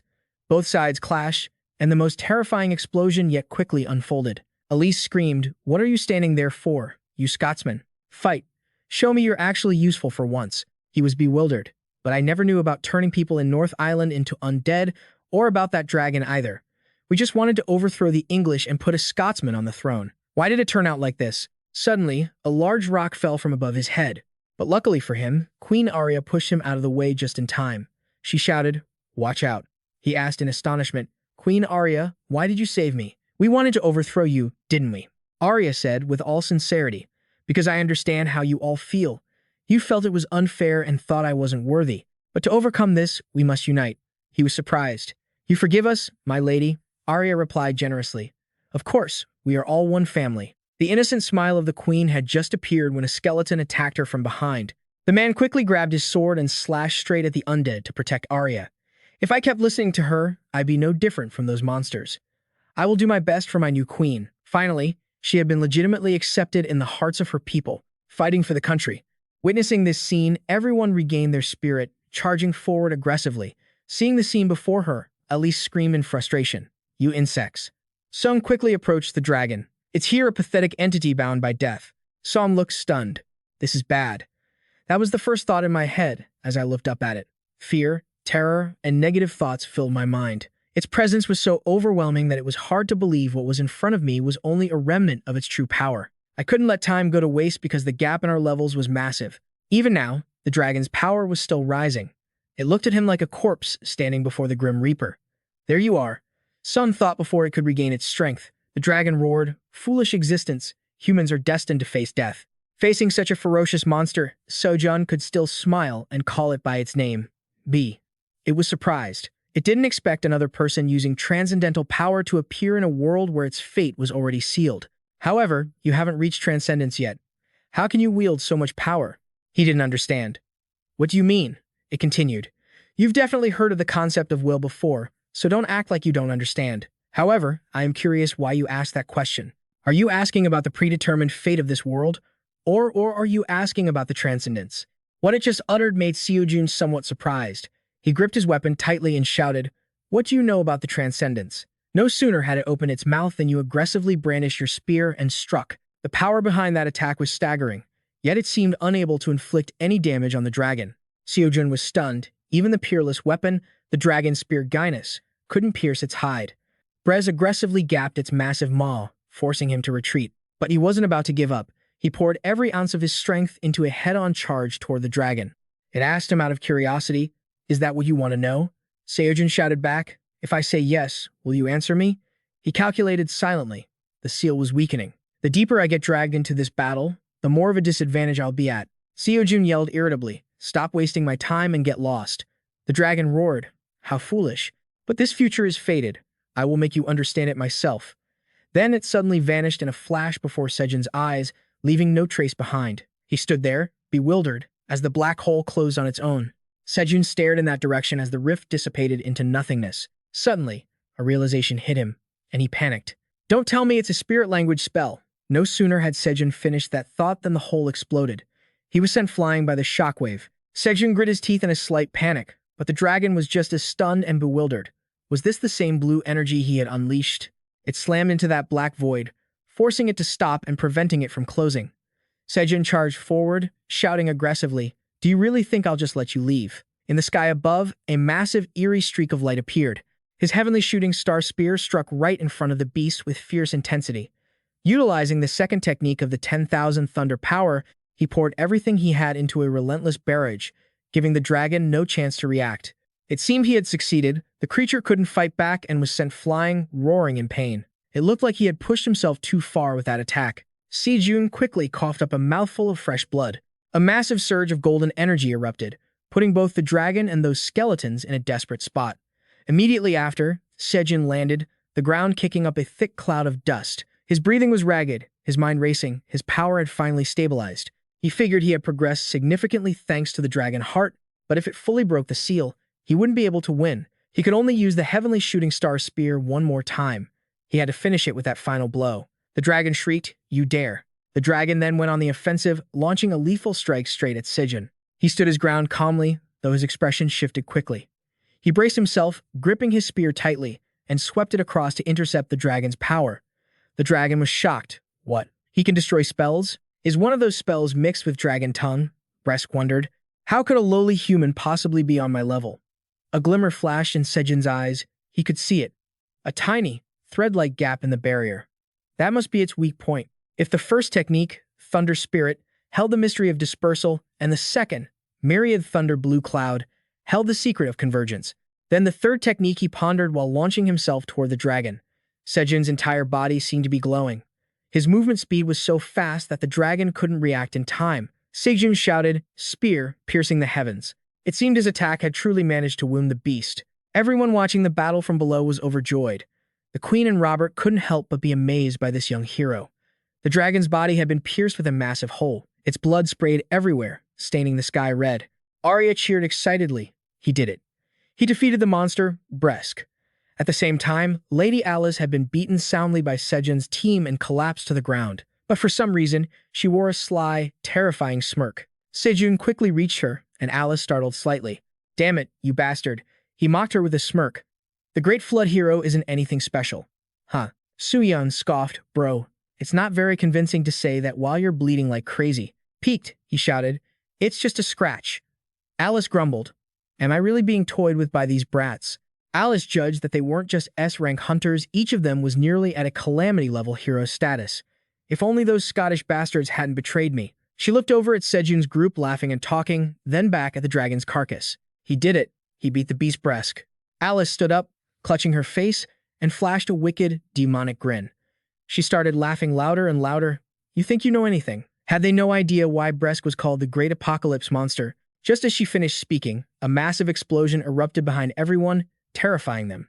Everyone turned around, panicked by the deafening sound. Seojun suddenly spat out another mouthful of blood from overexerting his energy. The dragon, which had seemed to disappear, was back. "This is bad. If I had shifted the spatial axis even a second slower, my heart would have been shattered." His body trembled. "Damn it, this was a mistake. I should have been more careful. That was my third and final move, but I was too impatient."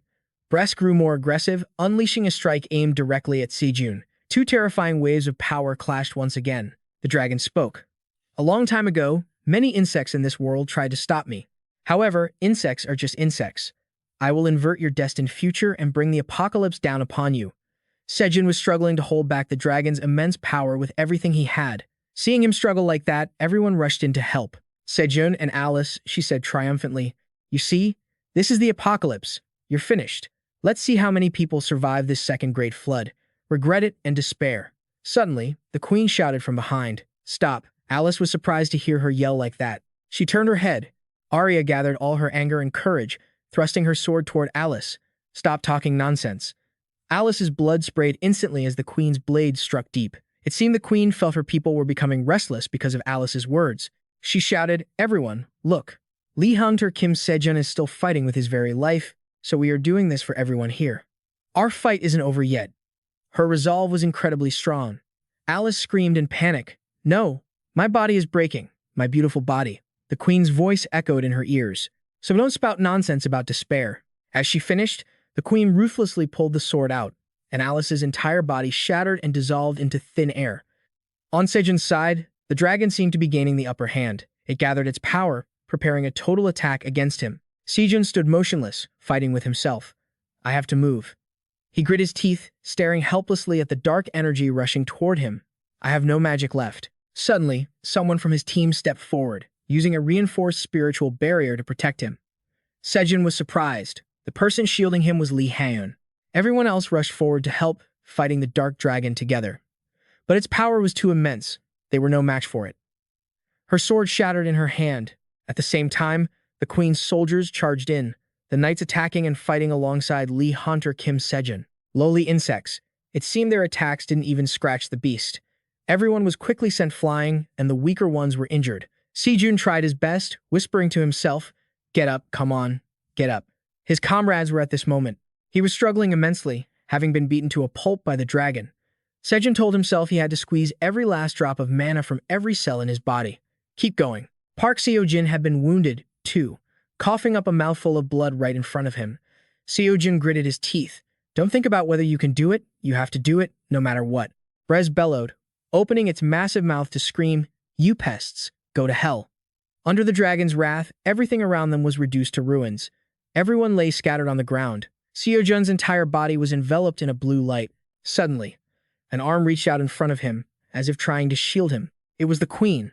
Her small yet resilient frame stood tall, staring defiantly at the arrogant dragon.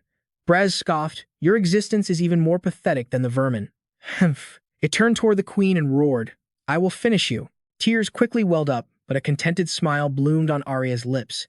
"Now I can finally become the person I want to be." She recalled her encounters with Seojun.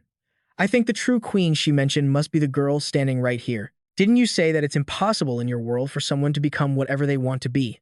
Lady Arya, then we just have to change that world." Her heart felt warm. "Thank you so much for saying those words to me." Lee Hunter Kim Seojun. Suddenly, a familiar silhouette lunged forward, surprising the queen. It was Seojun. He was finally able to move again. He remained silent, stepping forward all on his own. Arya watched Seojun's back. He remembered the conversation he had with the great sage. "You're curious about how strong the first form is, aren't you?" "I'm curious too. But if you can avoid using it, don't." At the time he had asked, "Is it because my body can't handle it at my current level?" The great sage replied, "Even if your body can withstand the mana backlash, if you and your spear aren't in perfect harmony, it's too dangerous for your life. Save it for later, save it." At that moment, the Sun Wukong added seriously, "Most importantly, your world probably can't withstand that kind of power." But in the end, at this very second, Seojun decided he had to use it. Stellar Spear, first form. Recalling the great sage's teachings, each technique of the heavenly stellar spear contained its own unique mysteries. If the first form, Thunder Destroyer, carried the mystery of dispersion, and the second form, 10,000 Thunder Clouds, carried the mystery of containment, then the third, Heaven-Piercing Spear, contained the mystery of piercing. When the three mysteries dispersion, containment, and piercing were combined, Seojun thought this as he stepped defiantly forward. The dragon stood still, watching its opponent's every move. Seojun thought, "My heart feels like it's about to explode." No, it feels like it already shattered. An unbearable force was surging through his body. This wasn't power granted to him. It was a strength far beyond his current limits. But I don't care. Thinking this, Seojun closed his eyes to focus. Even if I die here, even if I can never stand up again, even if my very existence fades away, I will do this. With that thought finished, he opened his mouth, Heavenly Stellar Spear, first form. He began to spin in midair, man and spear lunging ferociously at the dragon Brez. A single word escaped Seojun's lips, and the dragon seemed to be writhing in pain from his power. This potent golden light made the dragon feel as if its entire body were being incinerated. Brez had never felt anything so terrifying. It shrieked, space, time, all things, they're all collapsing. Looking at the resilient young man before it, the dragon couldn't help but be startled. It wondered in shock, does he dare use power that exceeds his own limits? Regardless, this strength is truly unbelievable. It seems that guy will disappear along with me. Just then, that mysterious cloaked figure appeared again. The dragon was terrified at the sight. You are. Before it had a chance to say anything more, the mysterious figure in the black cloak clenched their fist as if they were crushing the life out of the dragon in their hand. The surrounding landscape was completely ruined and desolate, with most people collapsed on the ground. The queen sat up in a panic. Brez, what happened to Brez? She looked up and saw that the sky had returned to its beautiful, original blue. Everyone looked on, confused, as both Brez and the giant portal vanished. Robert wondered, have they turned into nothingness? Everyone couldn't believe their eyes. Robert cheered with joy. He did it. He really did it. We survived. He defeated the world-ending monster. Arya was overjoyed. He really did it. She ran toward him. Thank you so much. Lee Hae enter Kim Seojun. But before she could finish, she saw him collapse to the ground, unconscious. The queen screamed in a panic. Lee Hae enter Kim Seojun. Everyone else rushed toward him in alarm. She looked at the young man lying on the ground, heartbroken. No, you can't. Si-yoon was also worried. Seojun. She quickly pressed her hand to his chest to check his condition. But to Si-yoon's horror, his heart was no longer beating. She was frantic. Lady Arya, please call the healer. The queen quickly complied. I understand. While waiting, Se-yoon began performing CPR on him. Seojun, you can't die. Seojun. She was so worried she was sobbing, repeatedly calling his name. A sudden voice made Se-yoon freeze. It's useless. Standing before him was that mysterious cloaked figure. He stared at Seojun coldly. That chilling voice echoed once more. Get out of the way. Seojun's soul was drifting in the void. His eyes were tightly shut, but his mind raced. Had he really died? Right. After taking the full backlash of his attack and draining all the energy from his 3 dantians, it would be a miracle if he were still alive. But he had no regrets, for he had saved everyone and his comrades. Perhaps his only regret was not having received his reward money yet. He spoke up, thinking he had planned to use that money to summon the great sage, Heaven's equal, to fight him using the Heaven Star Spear technique. Suddenly, a voice rang out from nowhere, startling him. Are you the new Transcendent? How strange. You seem far too mediocre to be a Transcendent. He opened his eyes in surprise, and the voice continued. You aren't a Transcendent, so how did you get here? Wait, don't tell me Seojun was still dazed. The figure kept asking questions even though he hadn't answered yet. What is your relationship with the first Transcendent? By now, Seojun had gathered his wits. Could I ask who you are first? He thought. He thought he was dead. So what was this black and white space, and who was this person? The figure didn't answer. How strange. He isn't a Transcendent yet, so why can't I see his status? This can't be happening. Seojun shouted, Wait, hold on a second. You've just been monologuing this whole time. Can I at least ask who you are? What do you mean by my relationship with the first Transcendent? He asked. You don't know the first Transcendent? Seojun quickly replied. Of course not. I've only heard of them. The observer mused. It seems you aren't lying. You just asked who I am? Seojun was getting annoyed. He's monologuing again, he thought. I'm the one who wants to ask the questions here. The observer seemed surprised. It's impossible for a student of the Transcendent Academy to not know me. That comment caught Seojun off guard. He knows I'm a student at the Academy? Could he be connected to it? The observer said, There is no name that can define me. However, other Transcendents call me the Observer, the observer added. Seojun was surprised. The observer? What exactly do you do? I'm not sure, the observer replied flatly. Seojun was speechless. What the? The observer asked again. Anyway, you really don't know the first Transcendent. Seojun raised his voice. I already told you I don't. Why do you keep asking? The observer continued, I ask because I can sense that bastard's energy within you. Which spacetime do you exist in? Seojun looked confused. Spacetime, the observer explained, I mean the world you're living in. Seojun quickly caught on. Ah, is he talking about Earth? Then, the observer let Seojun go, which took him by surprise. The observer introduced himself. I am the one who manages all spacetime, ensuring they function as intended. Seojun retorted, Didn't you just say you didn't know what you did? The observer replied, Well, I know now. Seojun was frustrated. Is this guy losing his marbles? He asked curiously. Are you related to the Transcendent Academy? The observer said, No. Seojun asked again, Then who are you? The observer said, Didn't I just tell you I'm the one who manages all spacetime to ensure they function correctly? Seojun kept wondering, Then what exactly do you manage? The observer grew irritated. Things that defy the laws of the universe. Can't you just shut up and listen to my story first? The observer began to explain. A world is built upon laws. It's commonly known as the law of causality, but very rarely. Entities are born that defy these laws. Seojun sounded like he heard this before.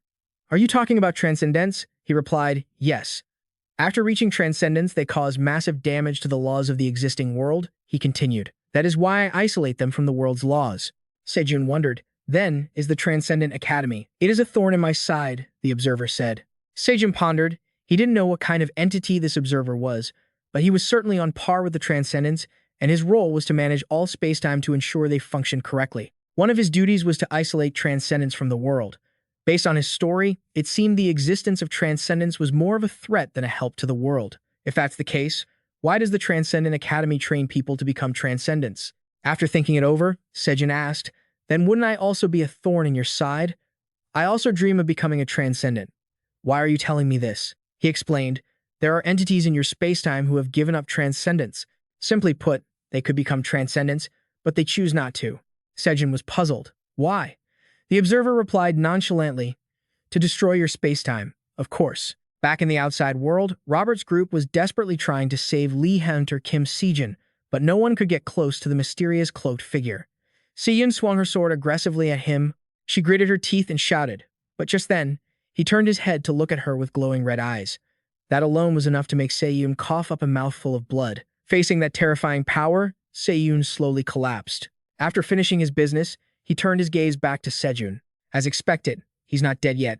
I've been wondering where the dragon heart went. It was supposed to be set free in the London sky, bringing the era of destruction to Earth, but the future had been distorted, and everything had turned out the opposite. Because of this variable I never expected, I don't know who he is or why he knows these things. The end hasn't come yet, but if you stay alive, fate will eventually reverse. As he spoke, he reached his hand towards Seojun, who was lying motionless on the ground. Seojun looked up and saw the scene, panicked. No, Seojun. She was so worried that tears streamed down her face. Wake up, get up and run away. Seojun, that voice kept echoing in his head. When you become a Transcendent, you can no longer interfere with your current world. Indirectly, perhaps, but you must pay a price equivalent to the causality caused by your Transcendence. When they give up Transcendence, those entities gain the right to interfere with spacetimes not entirely, but enough to destroy your spacetime. And finally, because he gave up Transcendence, I cannot isolate him. Seojun wondered, the reason you're telling me this is, the observer pointed at him and said, find that entity, and kill him. Hearing this, Seojun's expression suddenly turned serious. The hand of the dark-cloaked figure was nearing Seojun's throat when he suddenly froze. Then, he decided not to harm him anymore. Perhaps I must postpone our meeting for a bit longer. He stood up, turned around, and left, not forgetting to say, if you can stop it, do your best. At the same time, deep within his consciousness, he happily replied, I understand. I will find the entity you mentioned and stop him from destroying my spacetime, observer. But you've forgotten one important thing. He paused, his eyes brightening. If I do this, how much will you pay me? The observer stared at the tiny entity before him, momentarily speechless. Seojun smiled and continued. If you could pay me up front, that would be even better. The observer felt helpless against this crazy bastard. He frowned at him. Aren't you protecting the world you live in anyway? So, money. Seojun was dissatisfied. Didn't you ask me to do this because it benefits you too? Mr. Observer, isn't it your job to ensure the world functions correctly? He hesitated. That is true. But Seojun quickly interjected. Then you should help me out a bit, too. More importantly, the entity trying to destroy my dimension is someone who gave up Transcendence. That means he's still comparable to a real Transcendent, right? With Seojun's silver tongue, the observer didn't know how to argue what he said was true, but Seojun just sighed theatrically. How am I supposed to defeat that entity now? Even Boseo, who was just released, gave me a lot of trouble, you know. The figure hesitated. That was enough for him to keep pushing. So, you're telling me to find that entity and kill it. What is the point of that? And what exactly is that entity anyway? The figure replied, I cannot tell you that. My job is to ensure the world functions correctly. Seojun looked bored. I thought as much. You can't tell me anything. Isn't this your responsibility anyway? But aren't you just asking me to do this while pretending to know nothing? Suddenly, as he said this, he had an epiphany and stood blank-faced. Is that why you're called the Observer? The figure continued. Whether I ask you or not, you will have to do it anyway. Forget it. The observer thought to himself, where did this little jerk come from? Finally, the figure compromised. What do you want? Seojun didn't beat around the bush. Money, of course. The observer refused. If you are talking about karma within your dimension, that is impossible. Even I cannot directly grant you karma. He wondered. If the observer watches over dimensions, couldn't he just adjust it? The figure explained. Karma cannot be changed or adjusted under any circumstances. It is the absolute law that builds a world. He answered. If that were possible, I wouldn't have asked you to do this in the first place. At this point, he felt a bit frustrated. The observer analyzed, but karma separated from the world can be controlled to some extent. Seojun was eager. Oh, the figure asked him. You are a student at the Transcendent Academy, correct?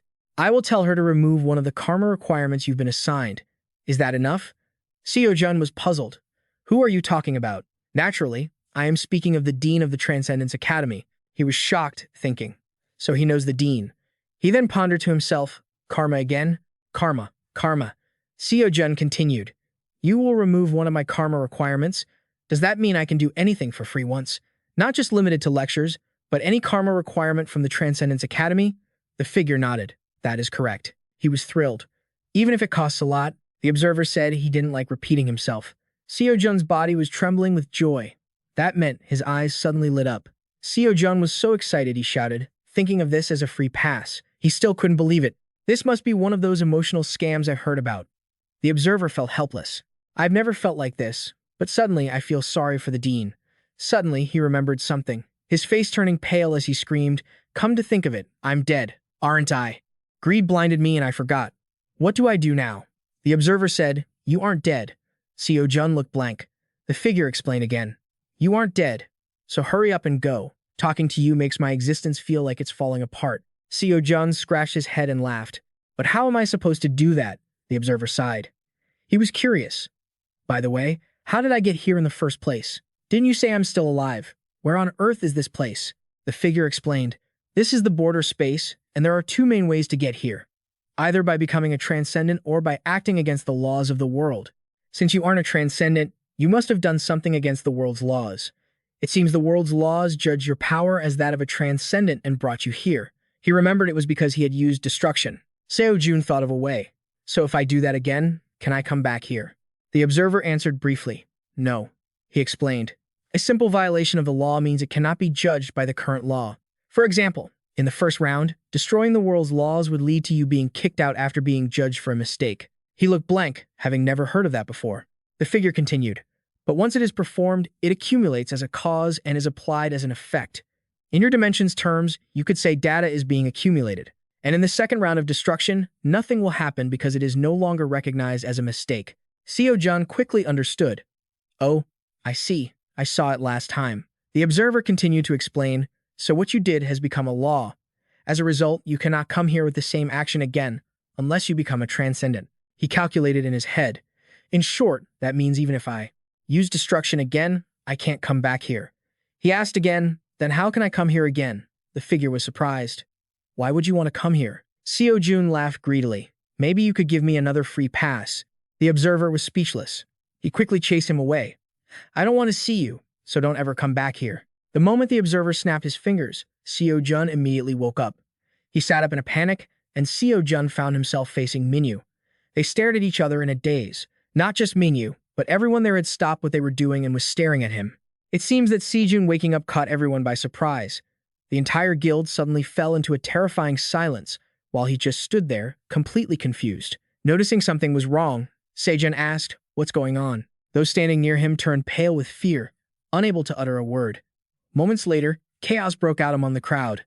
The team leader has become a ghost, no a zombie. Someone revived him and turned him into an undead.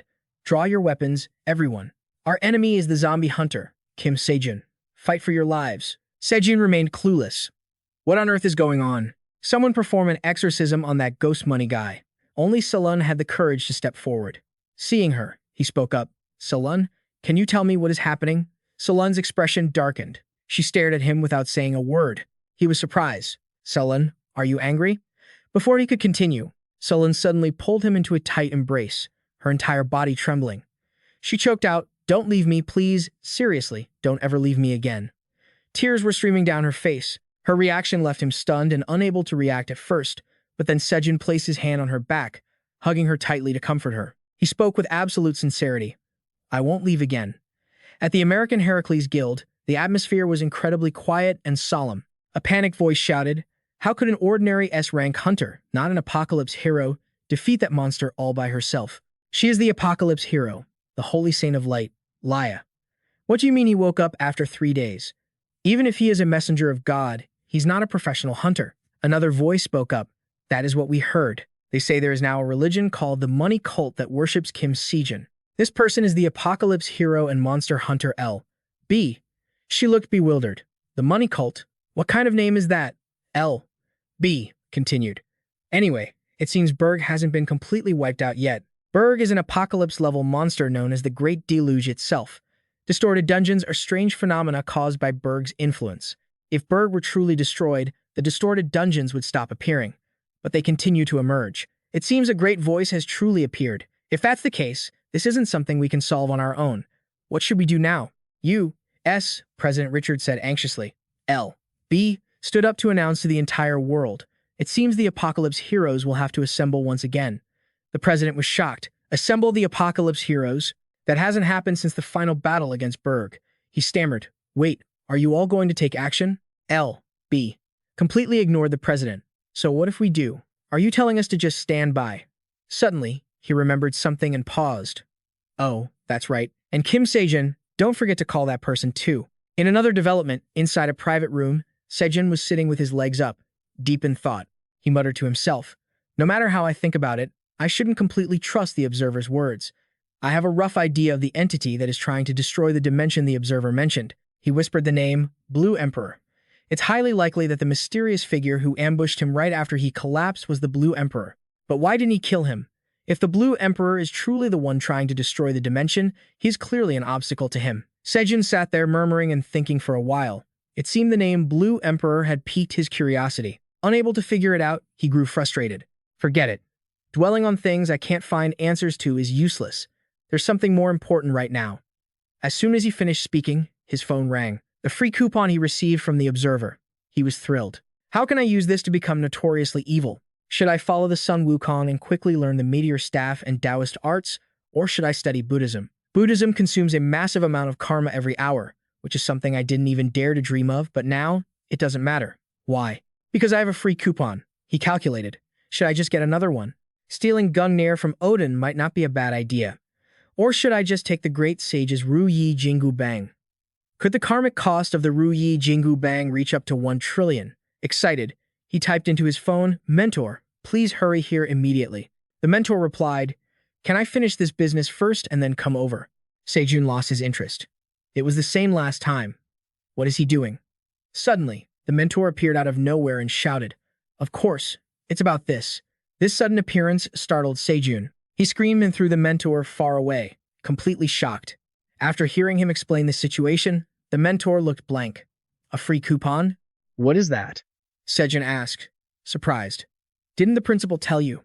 The mentor said, "No, he didn't say anything." Seojun was shocked. "No way.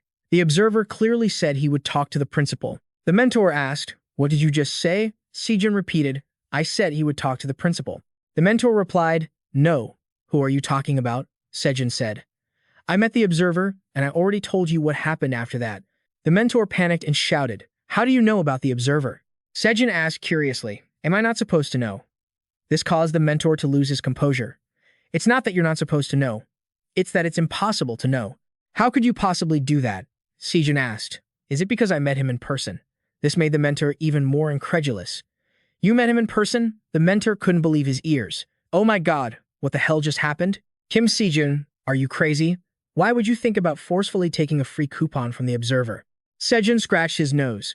"It seems the observer is a more powerful entity than I thought." The mentor explained, "From what you said, the reason the Transcendent Academy asks students to contribute karma is because of the observer. Simply put, we are asking the observer for permission to intervene with the students." Seojun replied nonchalantly, "But it seems he doesn't like this academy very much."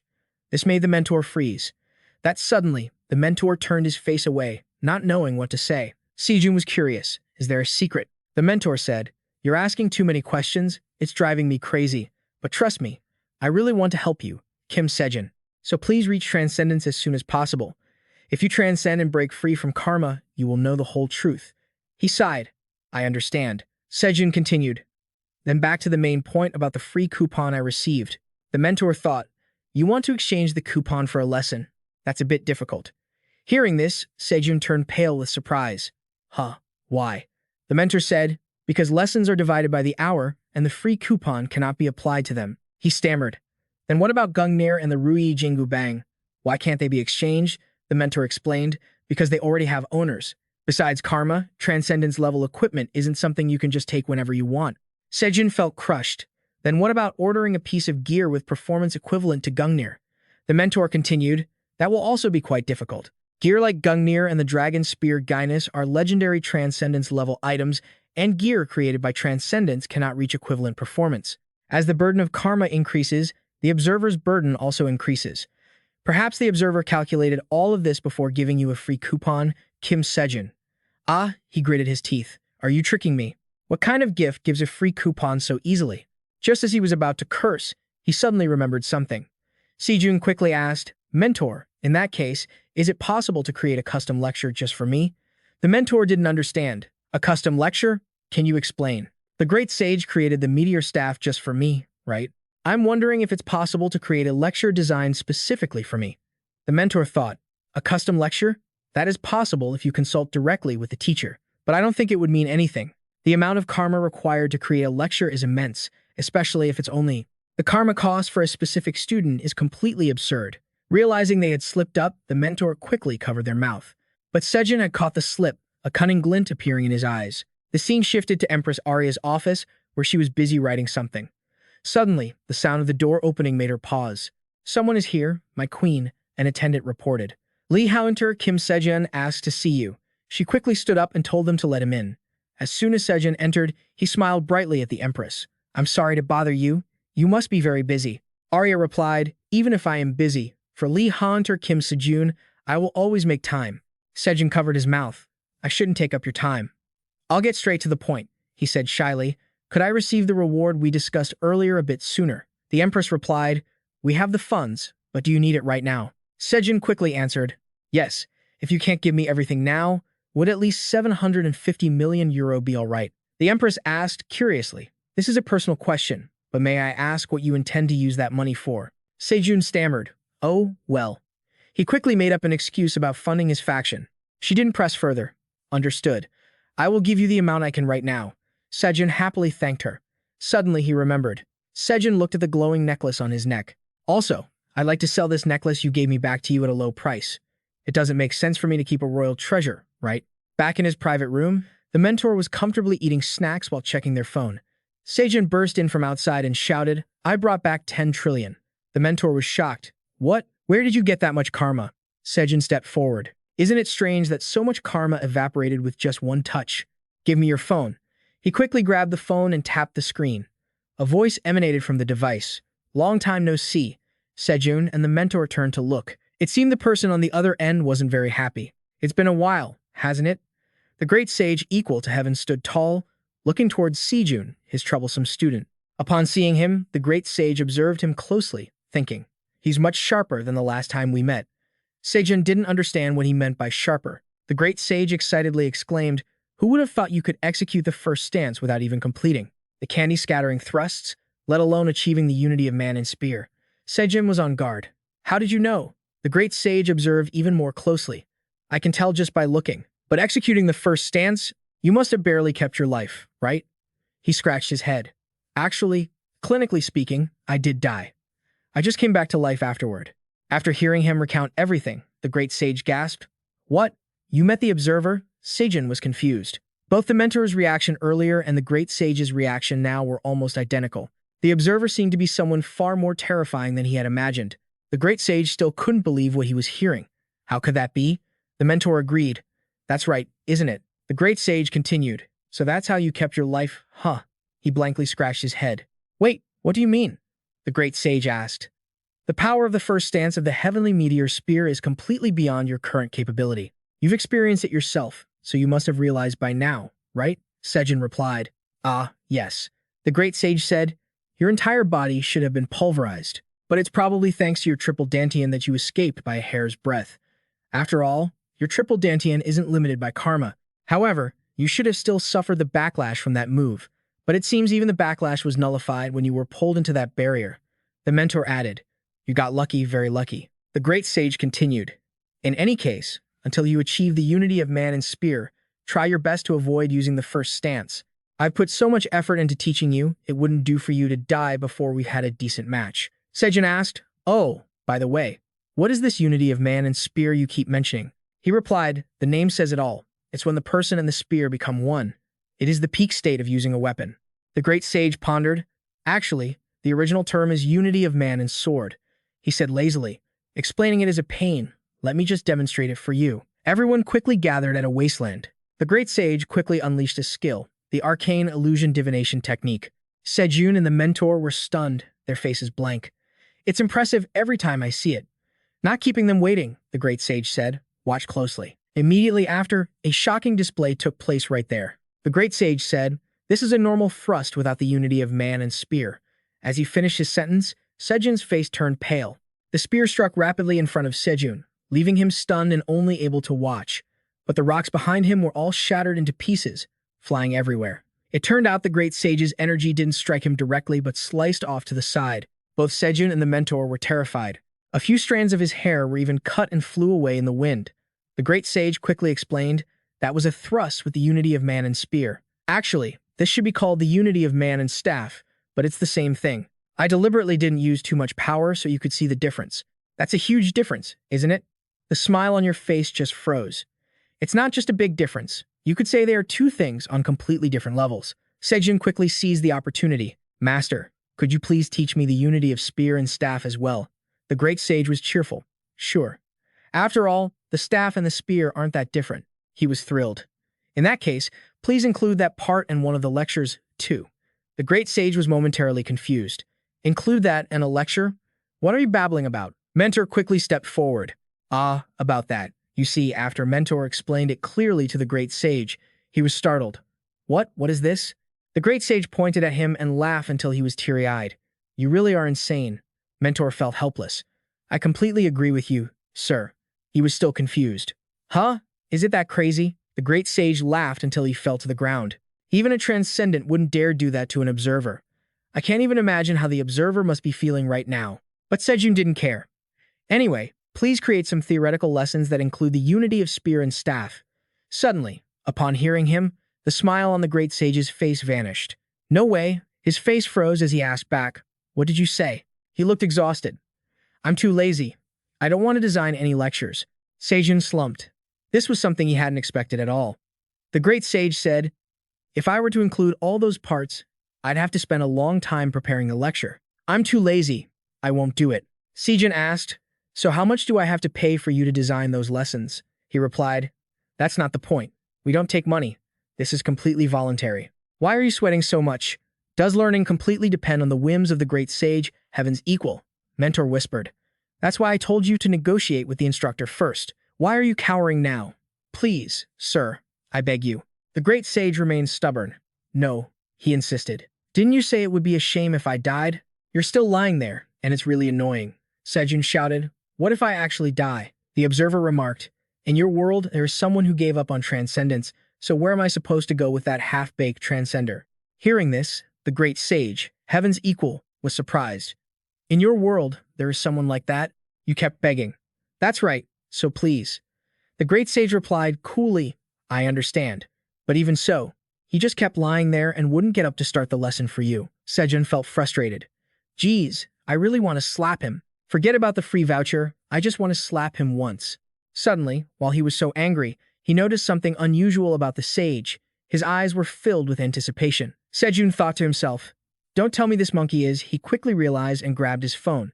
"The upfront cost is 1 trillion. Seojun's face darkened as he asked, "That should be enough for a 10-hour lesson, right?" "All right, let's fight one more round." The great sage quickly jumped up, delighted.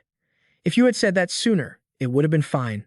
He continued, "This time, it's not just about touching. You have to hit us at least once." Seojun was excited and understood. He calculated inwardly that the odds were actually tipping in his favor, even if he had to land a hit on him, because he was a different person now. With the transcendent equipment, Longinus, he could completely withstand the first to third forms of the heavenly meteor spear with ease. Well, no matter how skilled the great sage, heaven's equal is, he won't be able to look down on me. After that, he added, make sure you keep your word later. The scene shifts to Queen Arya's palace. She sighed wearily, finally finished today's work. After finishing, the queen lay on her desk. Time for a little break. She looked up at the sky where the full moon hung, remembering the image and words of Seojun. Then, go and change this world. Arya smiled happily, but suddenly, a sound interrupted her thoughts. Someone outside spoke, Your Majesty, it is I, Robert. The hunter Kim Seojun requests an audience with you. Seeing his appearance now, he looked no different from a starving ghost, disheveled and wretched like an addict. The queen looked at him, momentarily not understanding what was happening. His face was gloomy. Could you give me some more money? The queen was stunned and disillusioned. In her imagination, Seojun was a handsome young man saying, let's change the world. During training, the great sage laughed loudly. This time it's much more satisfying than last time. Seojun coughed up blood. Damn it, is Boseo also a beast of the apocalypse? What the hell? If Boseo was a beast of the apocalypse, he looked at him in terror. Then this great sage, heaven's equal, must be the great sage equaling heaven. He looked at him smugly. If I gave you another 1,000 years, you might certainly be able to resist my power. As soon as he finished speaking, the staff swung violently down at him, sending Seojun flying. He thought, I don't need to win. No, I don't need to win. Just one hit. Thinking this, Seojun gripped the spear in his hand tightly. He muttered, by any means necessary, just one hit, and it will all be over. The great sage, heaven's equal, laughed happily. Your weapon looks scary.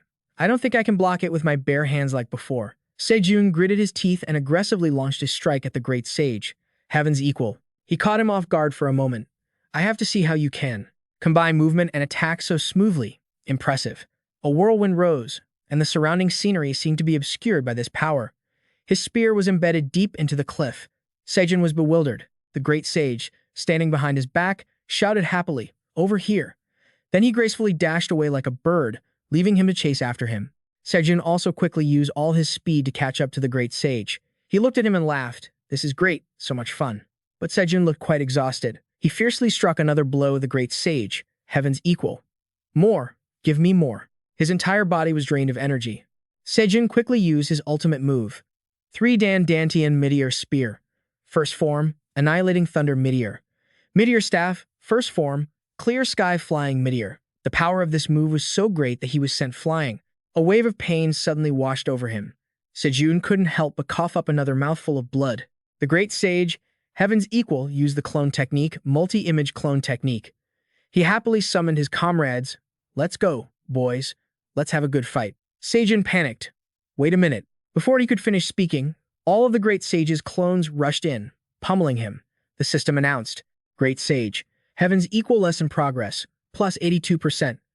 100% of the basic staff and spear, Wokendan, mentor, Great Sage, heaven's equal. Through this lesson, you have fully understood the unique style of the Great Sage, heaven's equal, Wokendan.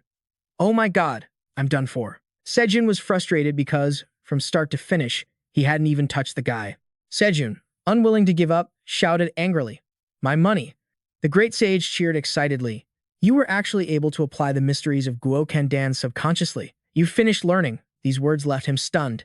What had he learned from start to finish besides getting beaten up? Mentor was speechless. As I told you before, don't underestimate the power of a transcender. Furthermore, the instructor, the great sage, heaven's equal, is a top-tier transcender among transcenders. So, just thinking about the fact that you could fight someone like the great sage, heaven's equal to this extent, your progress is truly phenomenal. Seojun felt miserable. What's the use if hundreds of trillions are about to go down the drain? 30 trillion is gone, he thought. Given the current situation, it's impossible, no matter how much money I have, unless I have a way to weaken the great sage, heaven's equal.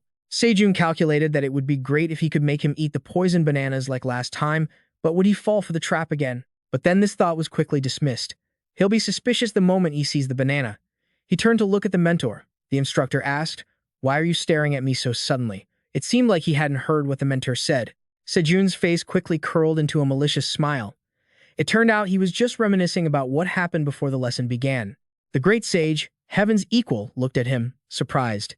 He asked, What was that? Why are you still lying there? Seojun asked, Why don't we celebrate finishing the Guokendan lesson by you beating me until you're satisfied?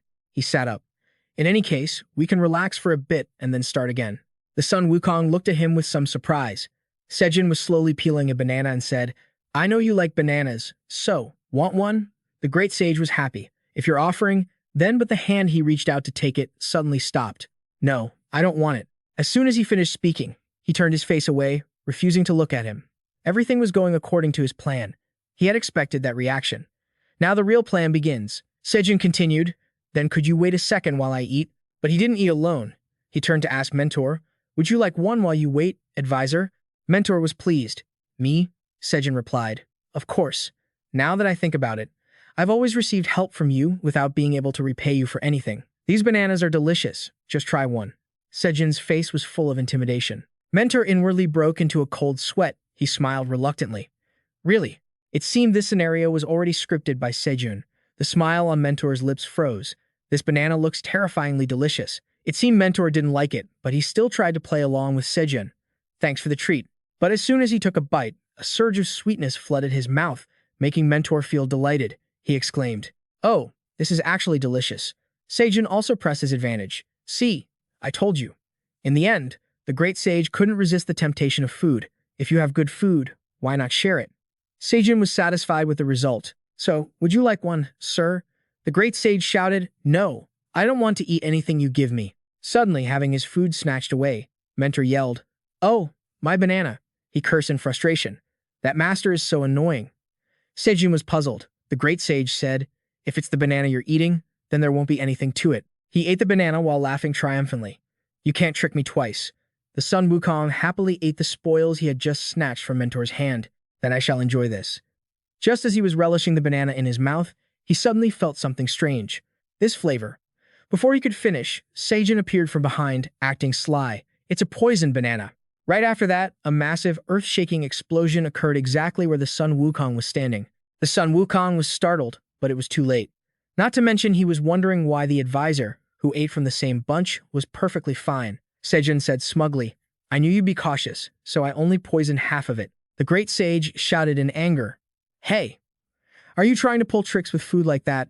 And what about my banana? Seojun replied slyly, you said I could do anything to hit you. Who told you to get tricked again? Mentor looked at the two teacher and student and felt helpless. Seriously, why are they like this? Afterward, Seojun aggressively charged forward with his spear. Now, just be quiet and die. The Sun Wukong was also annoyed and thought to himself, you're done for. He used the first form of the meteor spear, Thunderbolt Meteor, while the great sage used the first form of the meteor staff, clearing the sky. Seojun was pleased. He wasn't sent flying like last time. He laughed loudly. Master, it seems the stolen banana was indeed quite poisonous. You aren't as overwhelming as before. Seeing him acting so cocky, the Sun Wukong felt frustrated and speechless. Seojun struck aggressively, but still couldn't land a hit on him. Where he missed, the ground exploded, and the rubble flew toward the great sage. He was stunned. Could someone really improve this much just by completing the distracting lecture? If it were the same condition as touching the hair last time, I would have lost. At the same time, from behind Seojun, a surge of aggressive power was aimed at him. The first form, Meteor, was unleashed with incredible destructive power, but what surprised the great sage was that the feeling wasn't like Thunderbolt. But this time, Seojun successfully dodged that attack with ease. The great sage looked at his smug, smiling face and was confused, not understanding what was happening. He cursed in frustration. You jerk, you tricked me into thinking you were using the first form. Seojun said, I'm not crazy enough to use Thunderbolt again. The great sage repeated what he just said. I'm not crazy enough to use Thunderbolt again. At the same time, a kick was launched. Very fast, the long spear in Seojun's hand thrust toward the Sun Wukong. Mentor fell from his shoulder after Seojun's attack. His mouth spewed a mouthful of blood, but he still smiled slyly. In a grand hall, the surrounding atmosphere was extremely dark. It seemed the people here were setting up some kind of formation. An eye-shaped gem placed in the middle of the hall looked incredibly eerie. A mysterious man in black robes had a cruel look on his face and spoke in a cold voice. Begin. The black-robed apostles there suddenly glowed. Strange black smoke emanated from them. From within that formation, lightning began to strike. The formation started to become chaotic. The apostles began to tremble as a feeling of suffocation overcame them. It seemed this gem was starting to absorb the energy of the apostles, with lightning and black smoke swirling around it. Suddenly, the gem shattered into 3 pieces. An apostle among them stood up and approached the gem. He reached out his hand and slowly touched the 3 fragments. The 3 fragments very quickly merged back into 3 complete gems. He thought, The heart of the Dragon King Bescu, it was split into 3 pieces, yet its magical power is still terrifying. Now that Bescu is dead, this is just a source of power. A massive power that transcends causality, which no one can obtain. The hunters are being drawn to this power. They will fight and destroy each other because they cannot escape their predetermined fate. The scene shifts to the observer, who stands there lost in thought, wondering how things ended up like this. Then, something appears that surprises the observer. He cries out in panic. Where did all these points come from? Back to Seojun, Mentor is screaming and crying. He says in a sulky voice, I can't live without you, Kim Seojun.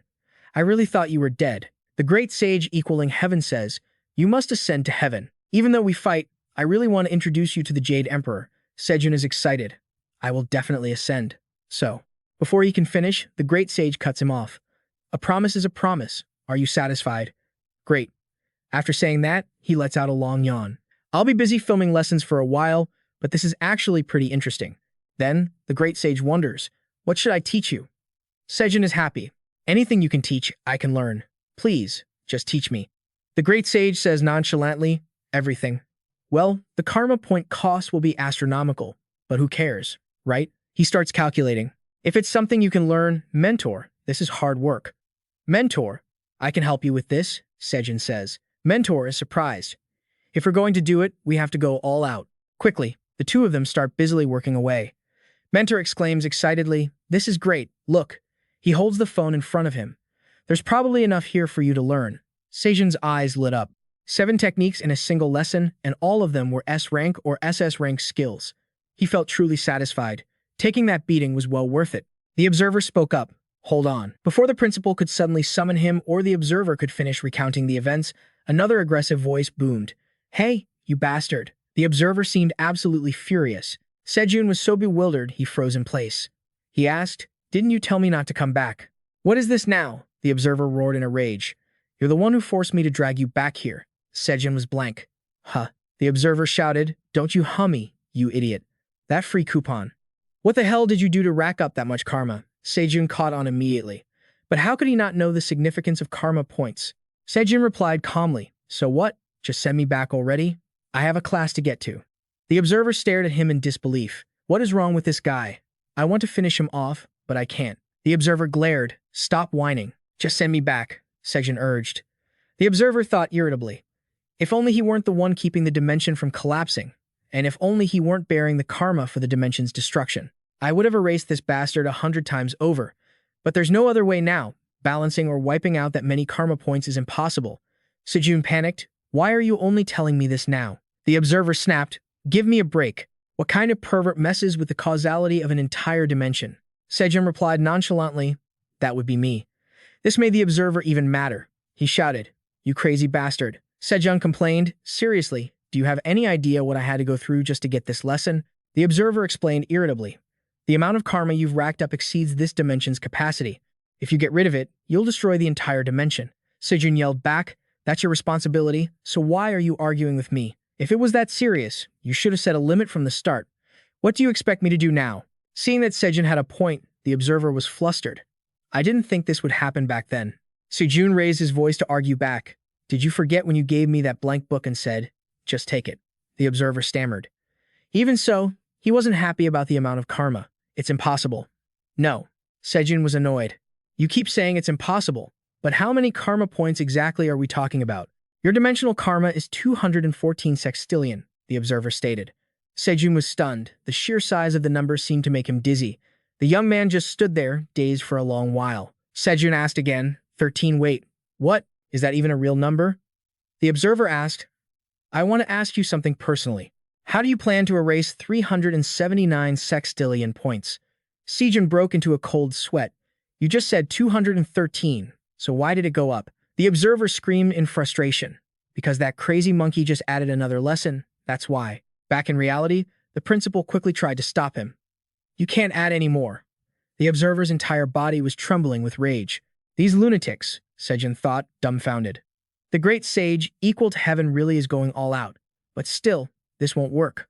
A look of disgust appeared on Seojun's face. Suddenly, the observer remembered something. Right, even he couldn't possibly collapse the whole dimension. Seeing Seojun's indifferent attitude, the observer felt strange. He asked, what now? Seojun replied casually, I'm just doing it. Suddenly, Seojun shouted back, Sue me, then. The observer roared. You! He screamed in a fit of rage. You crazy bastard, no matter how hard you try, that much karma cannot be erased. Seojun continued, Then shouldn't you be able to erase at least some of it? Why won't you give me a number? If you say the free coupon is void, then all the trouble I've been through was for nothing. The observer stammered. That Seojun kept going. I don't know anymore.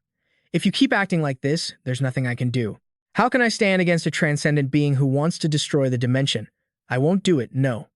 I can't do it. Finally, the observer had to compromise. Fine. What do you want? Seojun said quickly. I have an idea. First, tell me exactly how many points you can waive for free. The observer thought, I have to be patient. The only person who can prevent the dimensional collapse is this bastard. One technique per lesson, nothing more. At his offer, Seojun smiled brightly. That sounds good. The observer started to speak, but before he could finish, Seojun lay down. Seojun, you mischievous brat. Forget it, then. The observer reached his boiling point. Should I just wipe out this entire dimension and be done with it? Seojun made his counteroffer. 2 free coupons and a refund of the causality I used earlier. If you don't give me these, I can't keep working. The observer was speechless. I don't have to meet his demands. If this bastard wants to live, he has no choice but to stop the entity trying to destroy his dimension. So, I can just take back the remaining free coupons and force him out of this border space. However, that would only be possible if he hadn't used those free coupons yet. He had already used them, so his dimension was currently bearing the causal weight to reclaim them. The owner of that causality had to authorize it. Seojun asked leisurely, Tell me the truth. Why do you handle causality like this? This is clearly your fault, so you should compensate me. The observer explained, Causality is woven through all dimensions. If a problem appears in one, it inevitably affects the others, and everything will collapse. The observer thought to himself, if I send him back like this, that horrific karma will vanish. Thinking this, he felt a bit relieved. Fortunately, this bastard doesn't know that. He told Seojun, Me giving you those free coupons was an act of kindness. I am under no obligation to do anything else. Besides, as I mentioned before, this is about protecting your dimension, isn't it? Even if I didn't help you, you'd eventually have to deal with it anyway. Seojun still wasn't intimidated. Sue me. These words of his had no effect on the young man. Eventually, the observer had to give in. So how much causality have you used? Seojun replied, 79 quadrillion. The observer felt he had spent quite a lot. Seojun explained, It's not easy to land a hit on the master, the great sage, equal to heaven. Anyway, I need you to refund me 80 quadrillion. The observer wondered, Didn't you just say 79 quadrillion? Seojun explained, The great sage, equal to heaven, is currently in his true form, which costs 1 quadrillion per hour. Another hour just passed, so it's 80 quadrillion in total. Hearing this, the observer couldn't help but start cursing again. You crazy bastard, Seojun replied calmly. Getting angry now is useless. If you don't give me the refund quickly, it will just keep increasing. The observer said, I understand, but I cannot refund you in your dimension's currency. He flashed a cunning grin. What now? What is this? Observing fuss about this time, Seojun shouted, You're asking me what it's about. Obviously, you have to pay me back in the same currency I used. Why are you trying to make me accept something else? The observer wouldn't back down either. I don't know what to tell you if it doesn't work that way. Hearing this, he looked dissatisfied. Aren't you a higher entity than an awakened? How can an observer of causality be so useless? You seem even more incompetent than I thought. The observer silently mused to himself. Should I just wipe out his dimension and everyone in it? The greedy Seojun set his terms. Fine, then give me 3 coupons instead. Seeing his sly face, the observer grew wary. I can't if I give him 3 coupons. Who knows what he'll do? The observer said, What about an item rated at 80 quadrillion from the Transcendental shop? Seojun took the opportunity to haggle. You're trying to push me around again. The observer continued, I won't apply the causality accumulation. I'll give you 5, but Seojun still looked unsatisfied and asked for 10. Neither would budge, starting a tug of war. 5, 10, 7, 10. Finally, the observer gave in. Fine, 10 it is. Stop pushing. Seojun thought with satisfaction, 2 free coupons and 10 items from the Transcendental shop. Not bad at all. The observer asked, So, this means you're willing to forfeit the previous causality, right? Seojun replied, This should be fine. Oh, right, one last thing. The greedy Seojun made a request. If I ever return to this boundary space, please give me a free coupon. The observer was shocked by this greed. What? Seojun explained, I know nothing is happening now, but what if it's an emergency? Don't you dare summon me without my consent. So let's set a penalty. The observer felt helpless. Fine, I understand. Now get out of here. We probably won't be seeing each other again anyway. Returning to reality, the great sage, Heaven's equal, was intrigued. Add this, add that. Keep going. Mentor stood to the side, looking pale. We're all going to disappear. We're going to die. That observer is going to wipe us all out. Seojun asked in surprise, "What are you two doing?" The great sage exclaimed the moment he saw him. "How did it go? Did you actually make it back alive?" After hearing what Seojun said to the observer, the great sage, Heaven's equal, couldn't help but laugh until he cried. Mentor was stunned. "Master Kim Seojun, aren't you afraid of the observer?" He replied nonchalantly, "Not really. It was his fault to begin with, anyway." The great sage laughed until he collapsed on the ground. "He's definitely insane. Not just normally insane, he's the craziest person in the entire dimension," Mentor said happily. "Anyway, each coupon is only enough to cover one skill in that lecture." Seojun continued, "So I was thinking, maybe combining the meteor spear." "What do you think, Master?" The sage said, "I think so too. Although the Taoist arts are good, given your current power level, you won't be able to handle both. You're not ready to master both the Taoist arts and the meteor spear, are you?" The great sage said. "And I was planning to convert all 10 vouchers into divine medicines from the Transcendental shop." Seojun found it interesting. "Sounds great. Give them to me. I'll choose the most perfect ones for you. Let me see, here are some that are perfectly suited for you." Ambrosia grants the user immortality. It's also known as the food of the gods, the very thing Achilles ate to attain divinity. Soma, the favorite drink of the Indian gods, a 10,000-year-old snow ginseng, said to appear only after absorbing the essence of the mountains for 10,000 years. The heavenly demon's detox wine, a legendary liquor obtained after suppressing the Suteni. The commander's water, said to grant the strength of 1,000 men. A 10,000-year-old fleece flower known to contain 1,800 years of internal energy. Golden apples, the fruits of the gods. Mentor was excited. "They are truly magnificent. Master, they are perfectly suited for Master Kim Seojun's condition." Seojun silently calculated. As expected, a monkey that eats divine medicine like snacks. The great sage continued, "If you absorb too much power at once, your body won't be able to handle it and will shatter. But your energy core has no limits, right? You can eat all these divine medicines at once without any problems." Seojun suddenly turned generous. "Thank you for choosing these for me, Master. Would you like a banana?" The great sage was delighted. "Bananas?" Seojun quickly took out a pile of bananas. "How many do you want? Please eat as many as you like as a token of my gratitude. According to the plan, you'll be filming lectures for me in the future, so this is nothing." The great sage, Heaven's equal, trembled with joy the moment he saw the bananas. "You brought this many bananas?" The two of them ate together, both happily enjoying the treat. Suddenly, the great sage vanished. Seojun was startled. He blurted out, "Am I out of money?" The great sage secretly lamented. "My bananas." Seojun reluctantly accepted it. "Next time, I'll have to buy a lot more bananas when he comes." Having said that, he continued to enjoy his spoils. Changing scenes to the airport, a plane had just landed. Robert bowed respectfully to the person stepping off. "Welcome to the UK, Master Swordsman. I don't know why you are here so suddenly."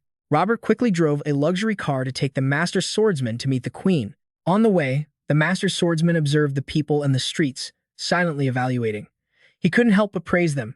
Although the bug destroyed a part of the city is so vibrant. Robert laughed heartily. "That's all thanks to the Dream Team and Master Kim Seojun, sir." He recounted how even the people, who were once divided by fatigue and distrust, were now united by hope, thanks to them. "Even the Queen and I feel the same."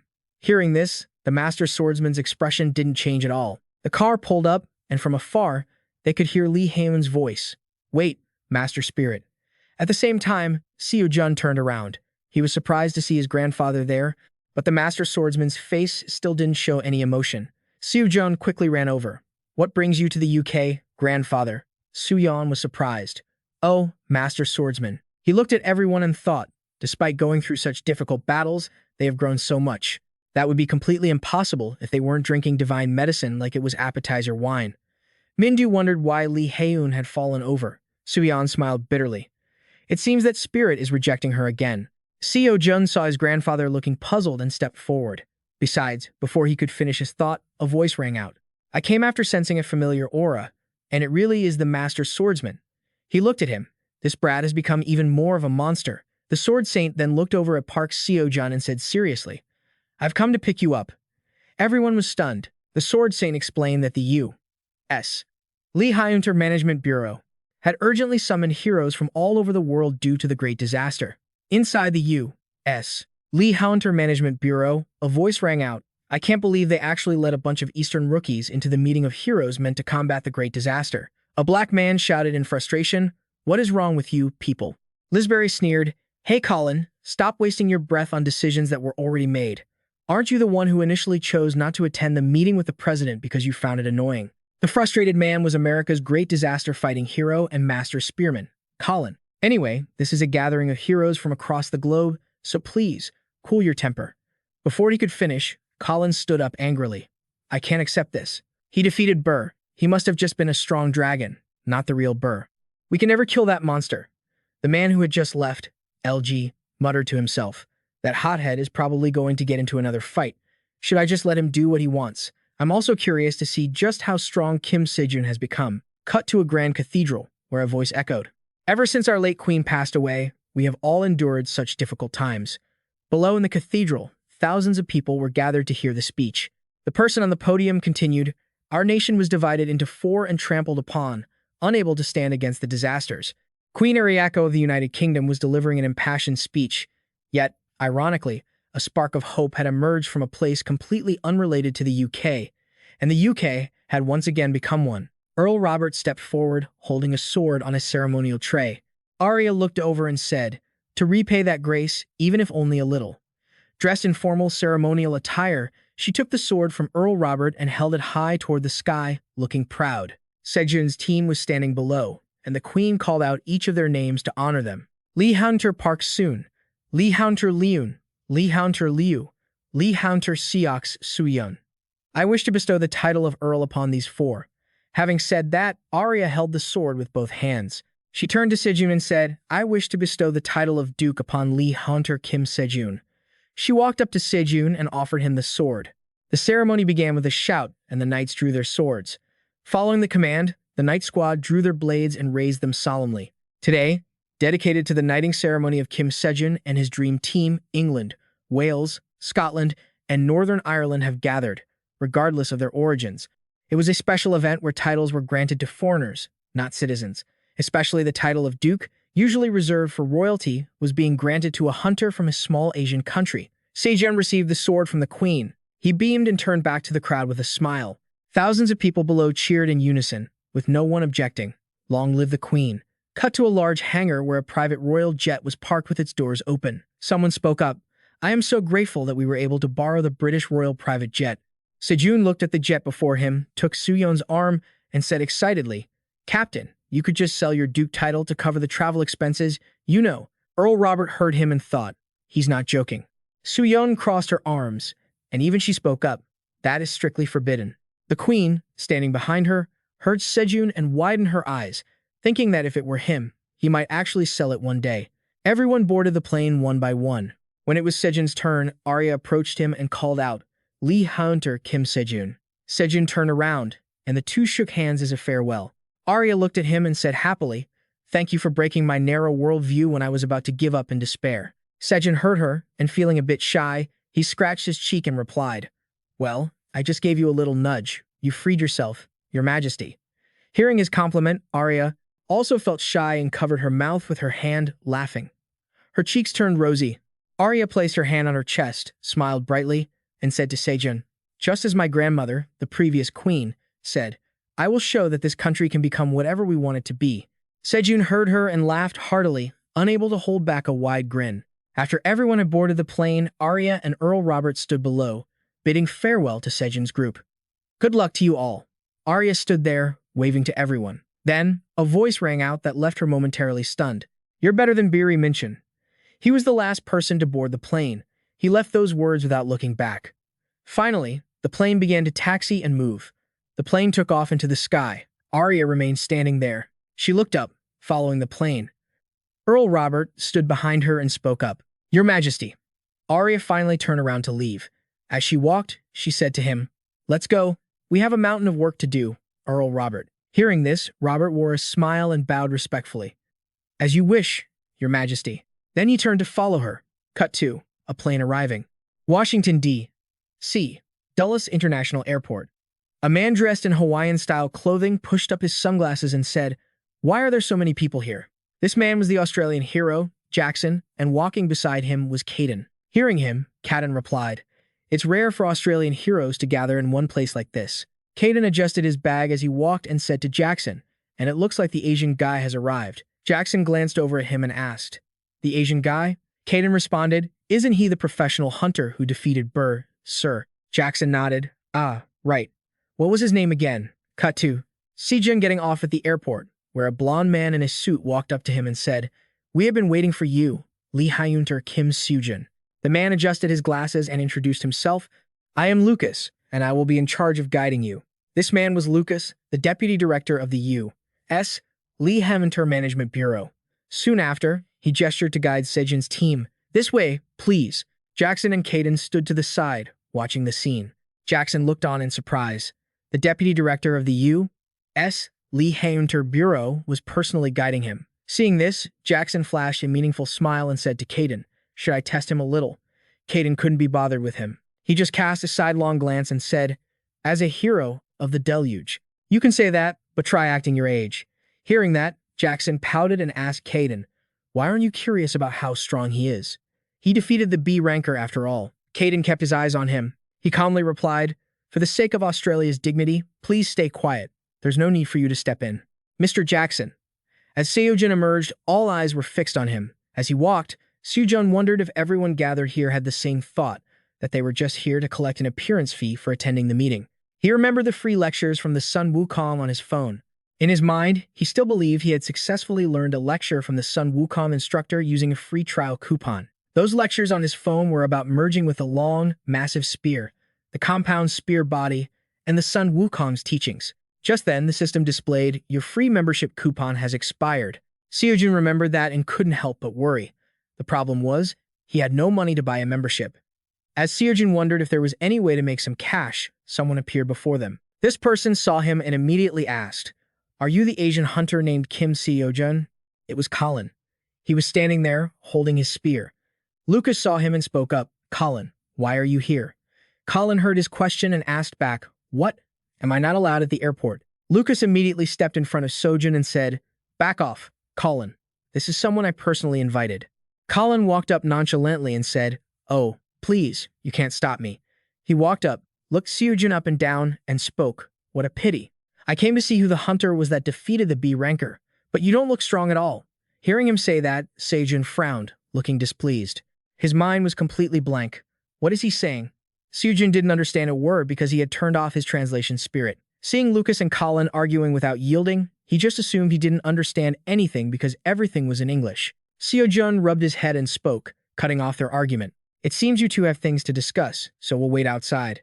Seeing Seojun leave like that, both Lucas and Colin were stunned. Both of them had giant question marks over their heads. Colin could only sputter a word. After speaking to the two, Seojun went to his group and said, "Let's go. Quickly. Hyun, can you turn on the translation spirit? I have no idea what they're saying." Just then, Seojun turned back and smiled in greeting, "Nice to meet you. Goodbye." Seeing him like that, Colin flew into a rage. Colin angrily shoved Lucas aside, and as he lunged forward, he shouted, "You bastard." He glared at Seojun's retreating back and screamed, "How dare you ignore me?" As he finished, Colin thrust his spear towards Seojun.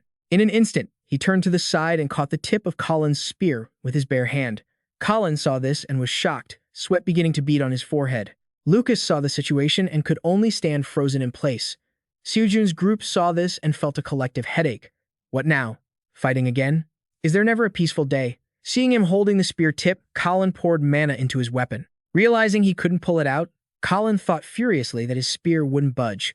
Seojun was still holding the spear tip with one hand. He turned with a cold, sharp gaze, mixed with a hint of anger, and asked, "What is this?" Standing in the middle of the airport, Seojun asked Colin, "What is this?" He closed his eyes, his expression clearly showing his annoyance. Seojun thought to himself that he was being looked down upon. He let go of Colin's spear and said to him, "I don't want any trouble, so let's end this here." With that, Seojun turned, shoved his hands into his pockets, and walked away. Lucas rushed over, frantic, and asked, "Are you okay?" Lee Hyunter Kim Seojun. Watching the backs of Seojun and Lucas leaving, Colin spoke up again. "Coward, you're not going to fight back? I heard you use a spear too. Isn't this a good chance to learn from your senior? Seojun heard him and stopped. Colin smirked, continuing his provocations. One coward and 4 useless lackeys claiming they defeated a B ranker? You call that a guild? Faced with Colin's provocations, Seojun finally couldn't watch anymore. He glared and immediately turned back to where Colin was standing. Colin had no idea what was about to happen to him and kept ranting. It seems your defeat of the B ranker was just a bluff. Suddenly, Colin felt a surge of fear as he looked at Seojun. He thought to himself, since when Seojun clenched his hand into a fist, emitting a massive surge of power. He cut off Colin's train of thought. You should be grateful. There are so many people around. It's because of them that I didn't use the Longinus spear.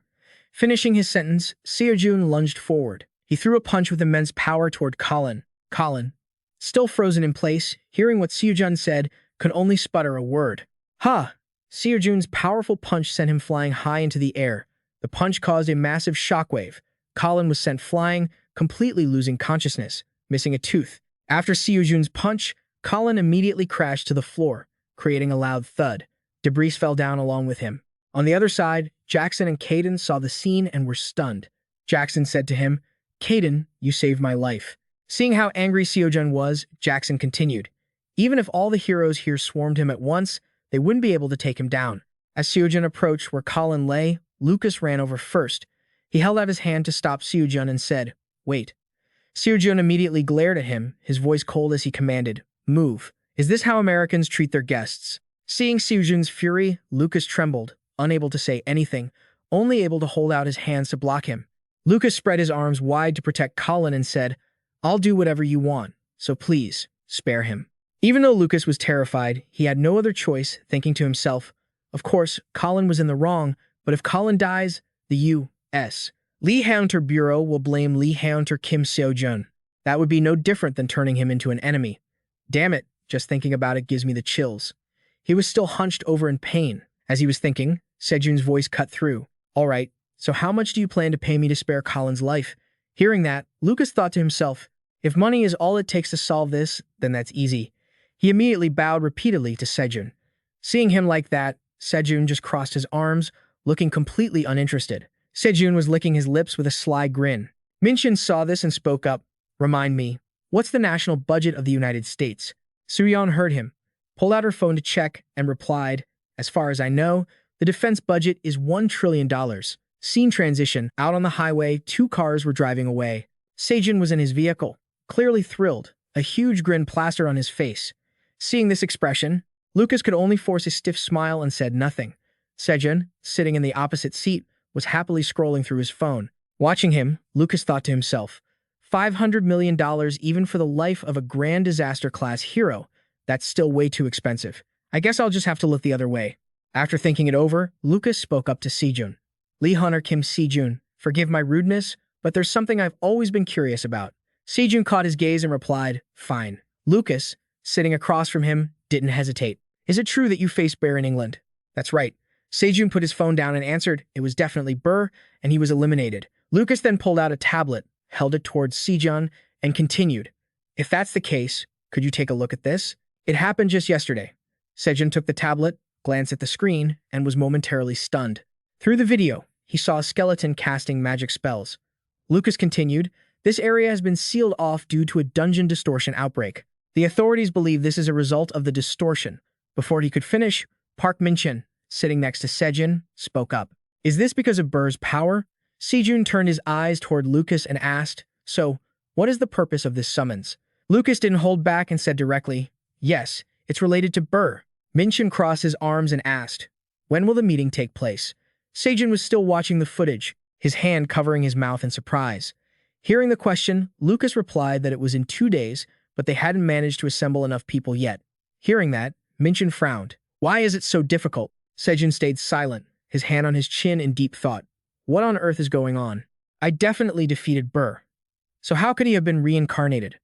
Sejun couldn't believe it. With that thought, he lifted his head and hurriedly asked Lucas, where exactly is this place? You didn't tell me where it was. Scene transition. At an area engulfed by a massive, dark power, a man holding a sword had a radio attached to his gear. A voice came through the radio immediately. Alpha Team, what's the situation? Is everyone all right? The man was Logan. Hearing the radio, he answered, this is Alpha Team. The monster from the video on the tablet Seojun had just seen was right there. Logan continued reporting, "We are confronting the 15-star monster. We have many casualties requesting support. Requesting support? We just contacted the director. Everyone is struggling to hold the line against the elder monster." The radio crackled again. "If you can hold on a bit longer, the director will." Logan watched the monster in front of him with horror and muttered, "Damn it, it healed again." Just moments later, the monster unleashed a fierce attack on Logan's team. Everyone else had fallen, only Logan remained. Trembling and unable to stand steady, he collapsed to the ground.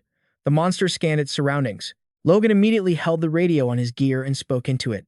"Even for an undead, this regeneration speed is abnormal. Quickly, find its life source. It's not a normal lich." The monster pulled out a book, staring at it while chanting continuously. Dark energy swirled around it.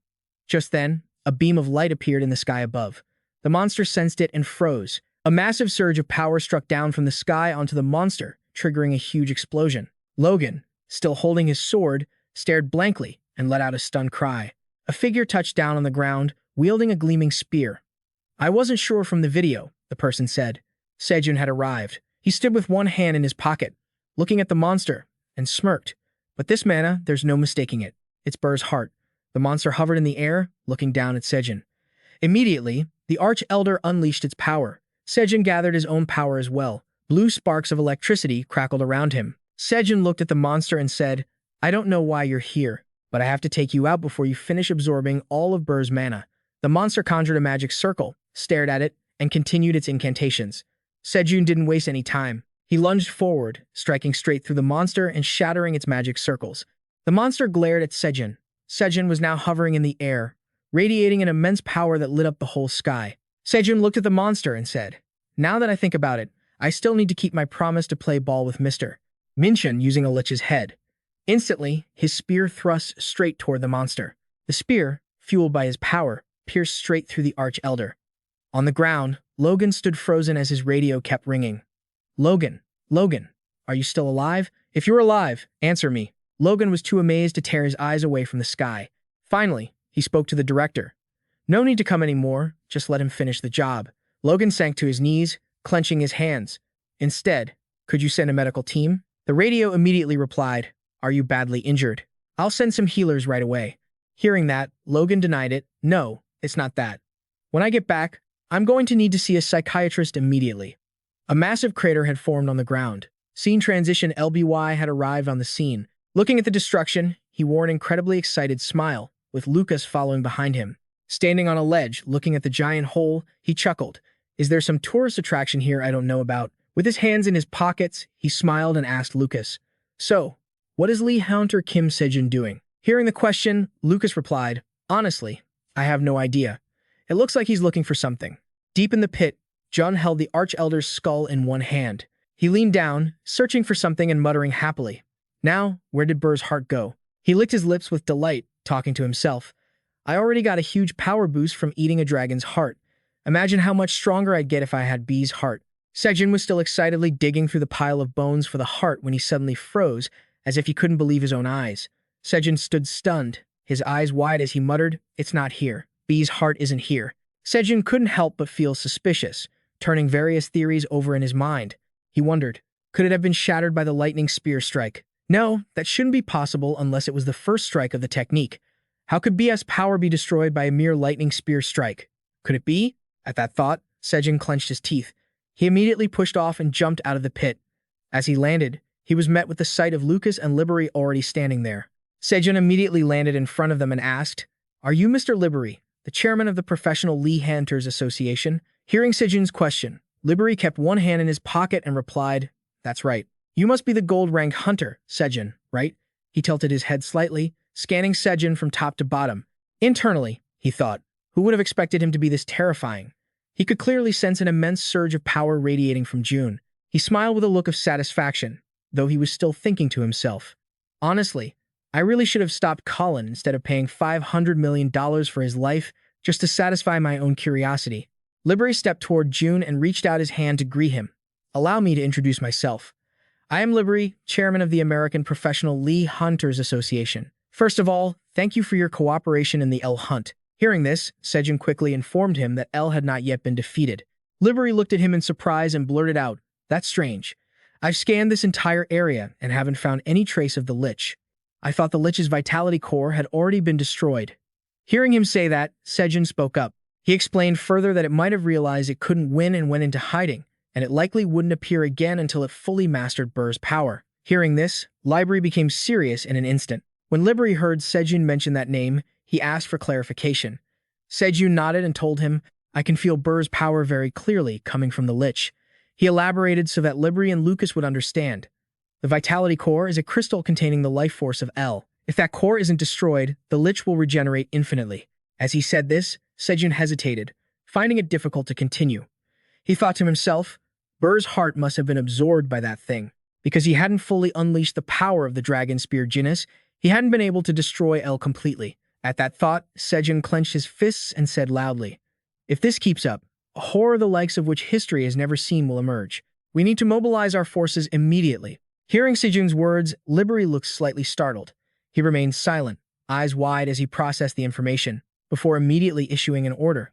Lucas, summon the heroes at once. Lucas was startled and exclaimed, Huh. Libri turned to leave immediately and told Lucas, We meet in 2 hours. Let's go. Lucas stuttered, Wait a minute.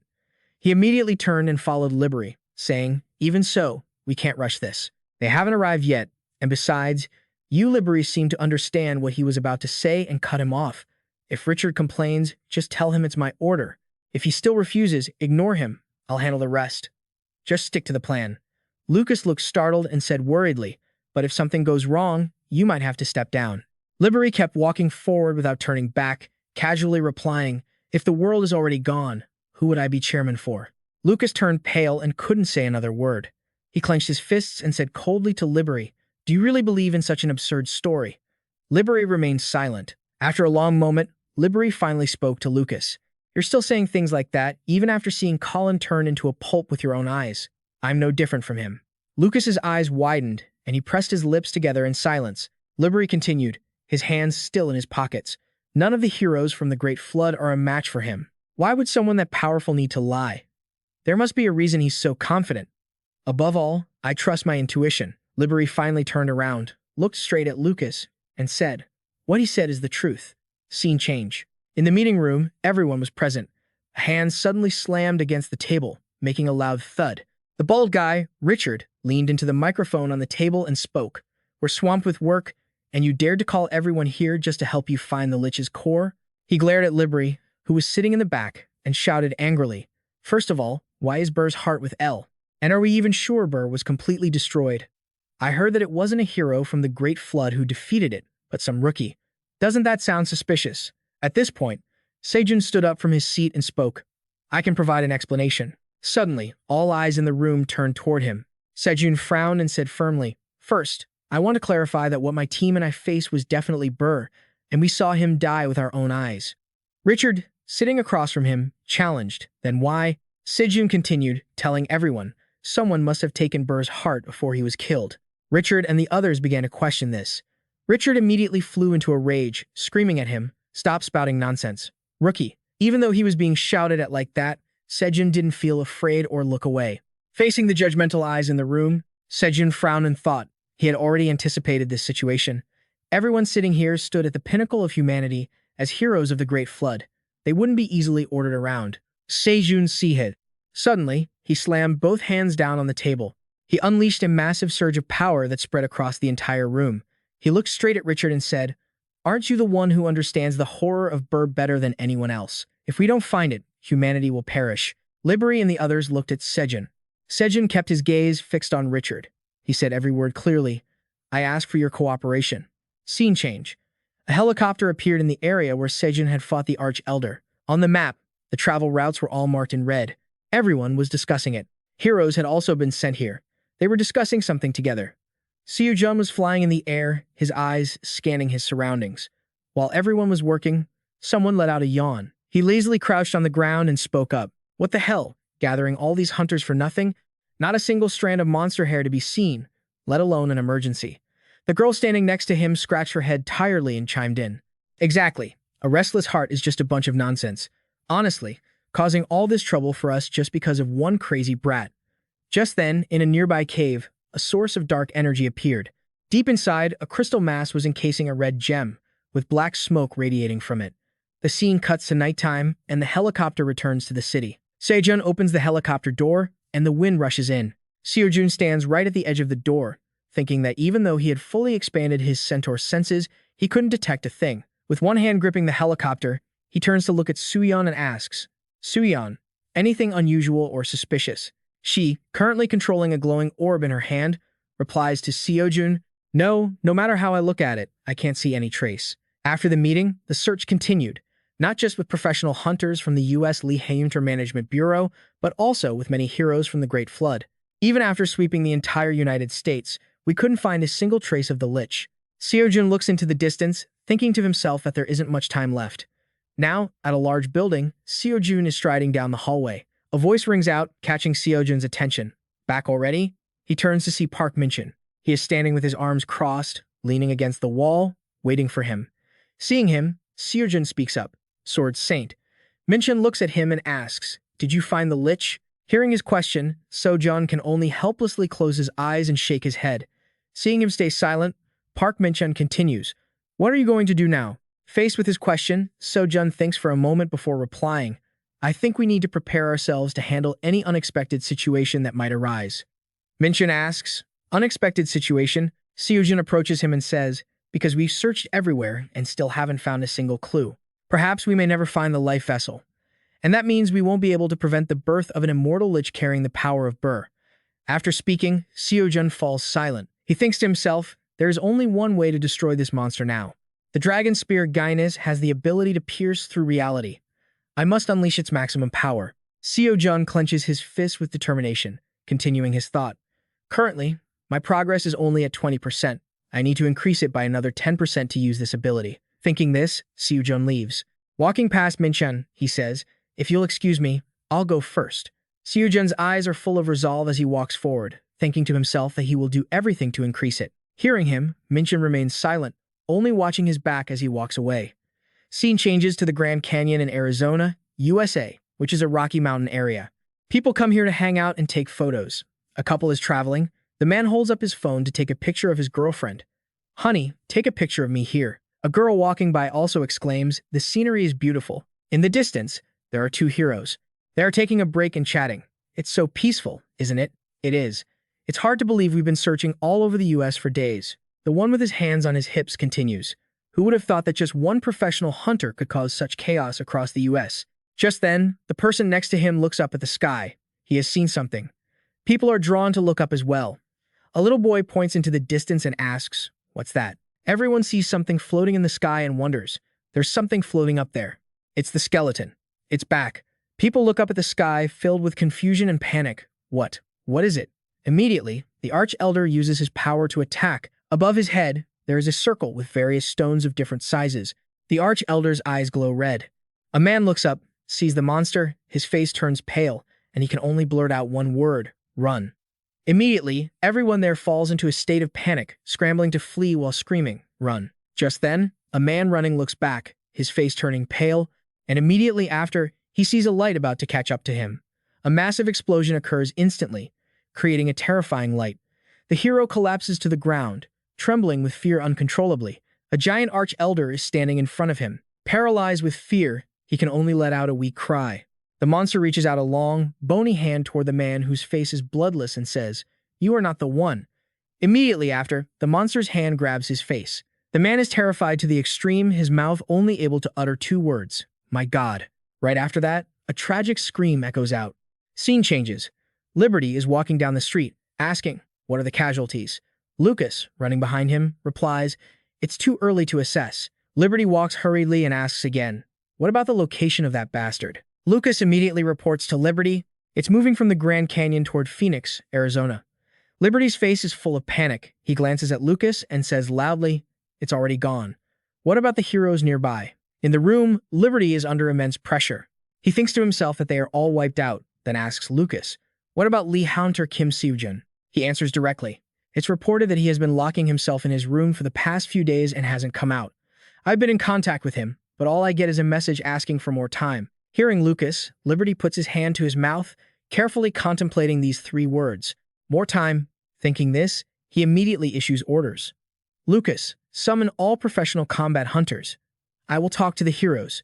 Hearing that, he immediately replies, "Yes." After speaking, Liberty prepares his gear. He tucks 2 scimitars into the back of his belt. Blueberry frowned, gritting his teeth as he muttered to himself. It really brings back memories. The scene shifts to the hallway outside. Rapid footsteps echo. "What's going on?" Seojun. She ran through the hallway in a panic and replied, "Our grandfather is coming with us too." Park Minchin walked forward in a rush. Without looking back, he told his granddaughter, "You two stay here." When Seojun heard her grandfather say that, she looked dissatisfied and protested. "Why? We can fight too." Seeing how stubborn his granddaughter was, he shouted, "Enough." Right after that, he turned his head to look at Seojun and said loudly, "This is an order. This isn't a battlefield where the likes of you can intervene. Stay there." Hearing how firm her grandfather was, Seojun didn't know what else to say. The Sword Saint looked at his granddaughter. He seemed reluctant, but he couldn't do otherwise. Minchin turned away and left, leaving Seojun standing in the hallway. The scene shifts. At this moment in the city, most buildings and structures had already been destroyed by the monster. As it passed, casualties lay scattered on the ground. 2 heroes were there. The young woman was extremely panicked, grabbing her hair and saying, "We're going to die, we're going to die." The man, clutching his shield and sword, stayed on guard and cursed, "Damn that monster." He held on, waiting for the other heroes to arrive. Just as he finished his sentence, a blast of power struck them. The Archelder had arrived. It spoke up, "Foolish insects." The woman could only clutch her head and scream at the sight. The Archelder stood before her, raised its hand, and said, "Let me show you personally the terrifying miracles awakened from the deep shadows. Despair, before the inescapable death." Having said that, it immediately conjured a magic circle in the air. The heroes standing on the ground looked up, trembling in total despair. It was all over. Just then, someone lunged out from somewhere. It was Larry. He shielded the 2 heroes, his body crackling with blue electricity. He immediately channeled his power to confront the monster, gathering lightning bolts together. In an instant, Larry's hair turned from black to white and his eyes began to glow. He drew his 2 twin blades. The man who had been critically injured by the monster was suddenly covered in a golden light. The woman beside him began to calm down. She stood up and saw a giant figure bestowing power upon the heroes. At this moment, others gradually appeared. The Archelder looked down and spoke, "I can see what has vanished forever within these fleeting lives." A faint hope. Standing before him now were Lowberry and the heroes who had once been legendary.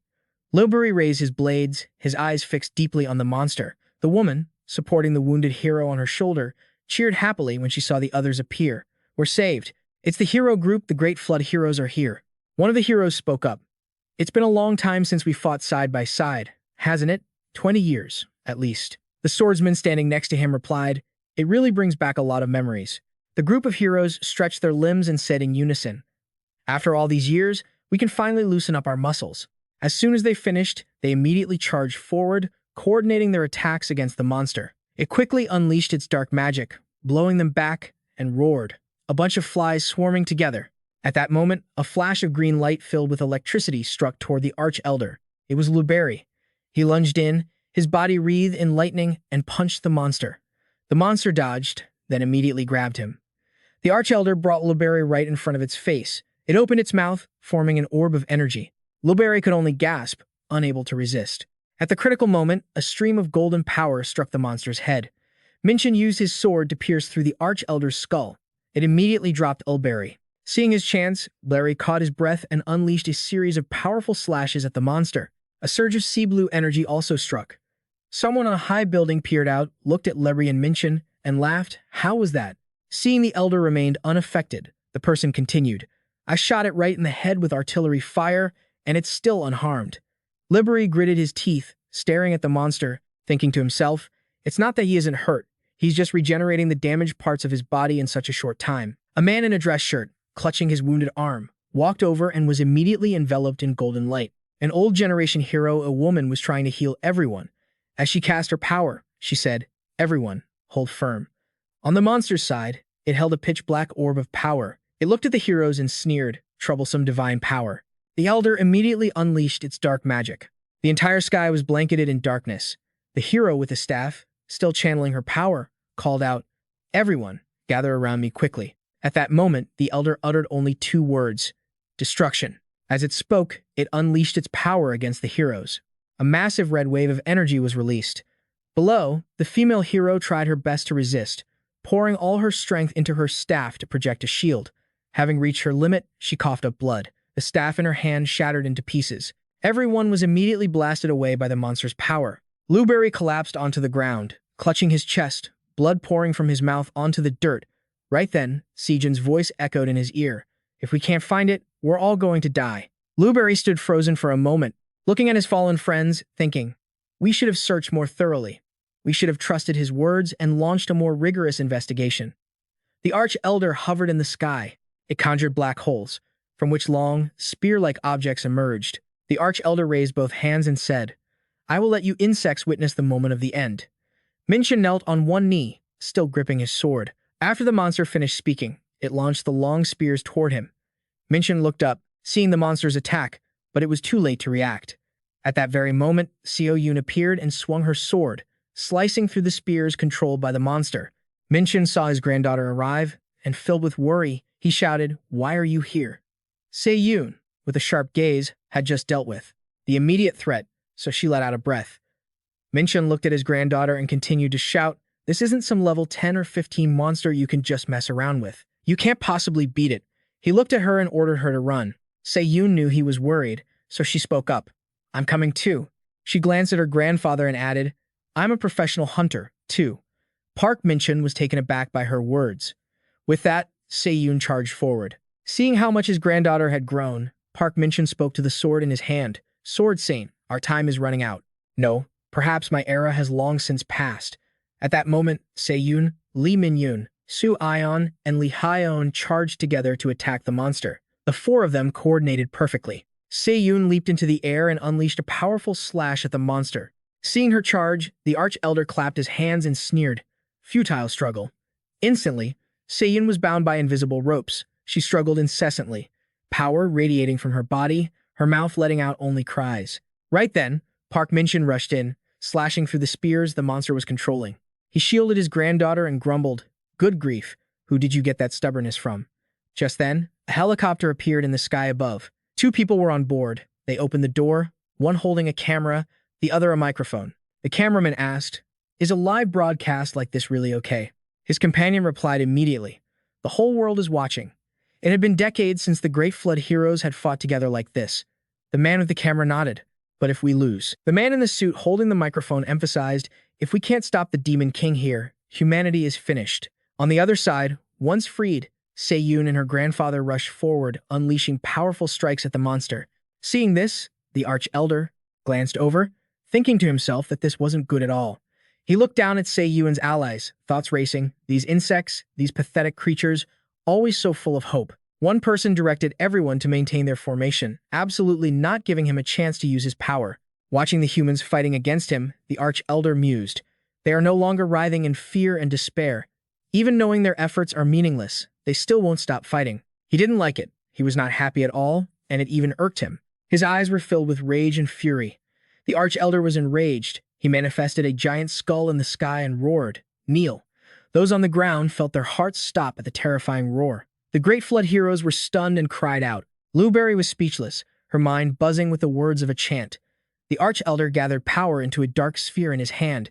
He immediately hurled the dark energy orb at the heroes. Seojun collapsed to the ground, her head ringing with strange words, and she clutched her forehead.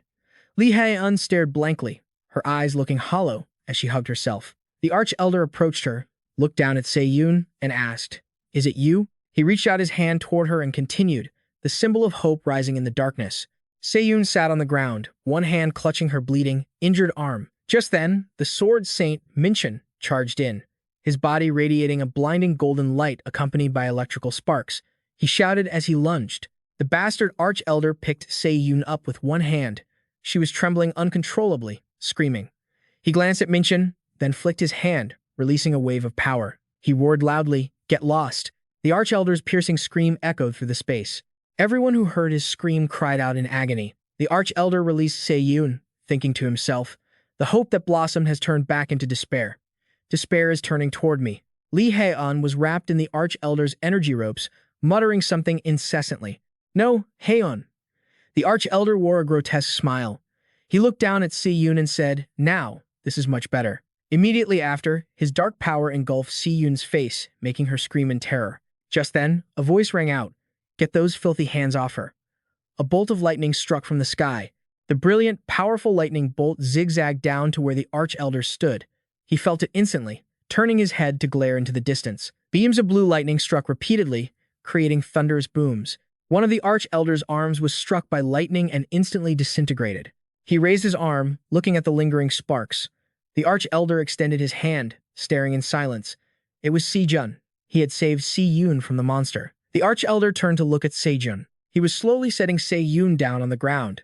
The Arch-Elder let his arm hang limp and said to him, "Endless despair blossoms from great hope."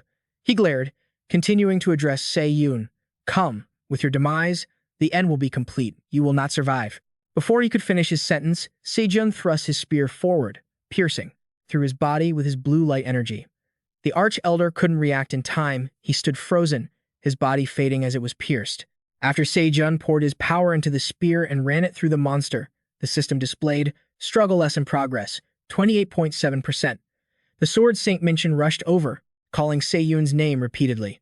Seojun, who was kneeling on the ground healing her, saw how worried Park Minchin was and said, "She is still alive." Park Minchin looked at his granddaughter, lying unconscious on the ground, at a loss for words, only clenching his fists. Knowing his granddaughter was okay, he looked up at the sky.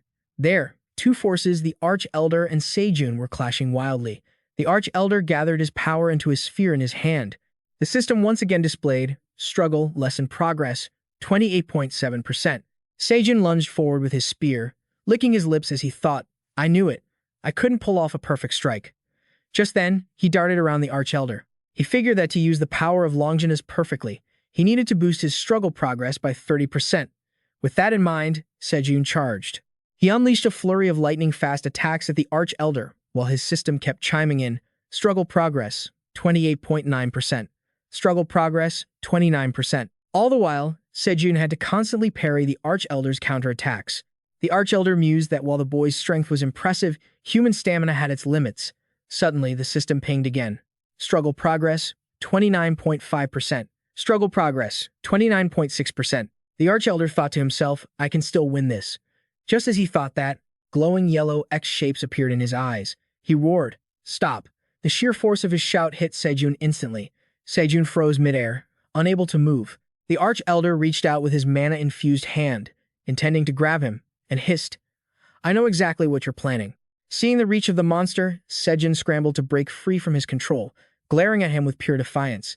His divine eye activated instantly. Seojun swung his spear, unleashing a lightning strike that shattered the very space around them, and retorted, "Looks like you're the one suffering from delusions." The Arch-Elder was shocked, thinking, "He broke my spell." Before he could even react, Seojun slammed down a bolt of lightning that tore through reality. He told the Elder, "Time is not on either of our sides." Hit by the strike, the Arch-Elder was left paralyzed. A chunk of the monster's skull had cracked off. Seojun was now engulfed in arcs of lightning. He was only 0.1% away from mastering struggle. The Arch-Elder, stunned by Seojun's sudden surge in power, could only watch in silence, unable to move for a moment. Then, the monster spread his arms, chanting something unintelligible, and released a cloud of black mist. Seojun covered his face, wondering if this was just a fog. Seojun lunged forward again, thinking, "He's trying to run away just like last time." He shouted at the Elder, "Do you really think I'll let you get away with this?" Seeing the boy charge in without hesitation, the Elder let out a booming laugh that echoed through the space, causing Seojun to suddenly halt. He was caught in the monster's curse vines. The Elder immediately unleashed a powerful blast of energy, sending Seojun flying backward. Struck by the attack, Seojun clutched his bleeding wounds, coughing up blood. "I miscalculated," he realized. "I thought I reached the struggle level during my last fight with the Lich Elder. But even if the interval is 0.1 seconds, it's not the same. To reach that specialized level, it isn't just about the system's progress percentage. It's about the student truly understanding and internalizing the core principles." Seojun sat slumped on the ground while the Arch-Elder loomed over him, staff raised high. Seojun mentally beat himself up for that fatal miscalculation. The Arch-Elder stared at him with a chilling gaze and declared, "It's over." Trapped by the monster's overwhelming power, Seojun couldn't even struggle. He wondered, should I try the second form? No, it's too unstable. In his vision, the Arch-Elder's dark, crushing power was bearing down on him. He couldn't stop thinking that even if it cost him his life, he had no other choice but to use the first form. Annihilation. Suddenly, a sharp shout rang out. "Snap out of it, you idiot." It was Park Minchin. The old man had rushed in and pulled Seojun away from the monster's strike. Realizing it was the Sword Saint, Seojun looked up and acknowledged him. The Sword Saint ignored the formality, simply hoisting Seojun onto his shoulder. Meanwhile, Littery and the others below had managed to set up a formation. The Sword Saint commanded the heroes to fire, and immediately, beams of holy light surged toward the monster. The hero's power clashed with the dark energy. Minchin tossed Seojun to the ground, causing the boy to cry out in pain. After dropping him off, Park Minchin soared into the air, calling back, "Go get healed." Seojun, still on the ground, shouted, "Wait." But this, a healer hero approached, extending a hand to aid those who were coordinating their efforts to hold back the Arch-Elder's power.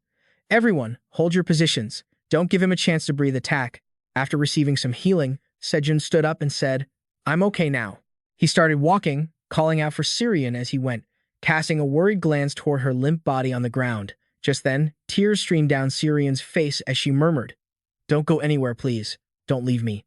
Seojun heard her plea, standing in silence as he thought, after making one foolish decision, I'm about to make another. The answer wasn't set yet, but Chiron's voice continued, "I told you last time." Seojun realized he had known the answer all along. He turned back with a bright smile and told her, "I'm not going anywhere without you, Chiron." Seojun kept thinking to himself. He knew from the very start, the Arch-Elder Lich couldn't be killed by physical strength alone. He remembered Merlin once telling him that learning is wonderful, but when it becomes a mere habit, it prevents you from expressing your true self, forcing you to just follow in someone else's footsteps. Is that learning or just copying? Seojun gripped his spear and stepped forward. He recalled Merlin stroking his beard and saying, "Remember, learning isn't just about gaining knowledge.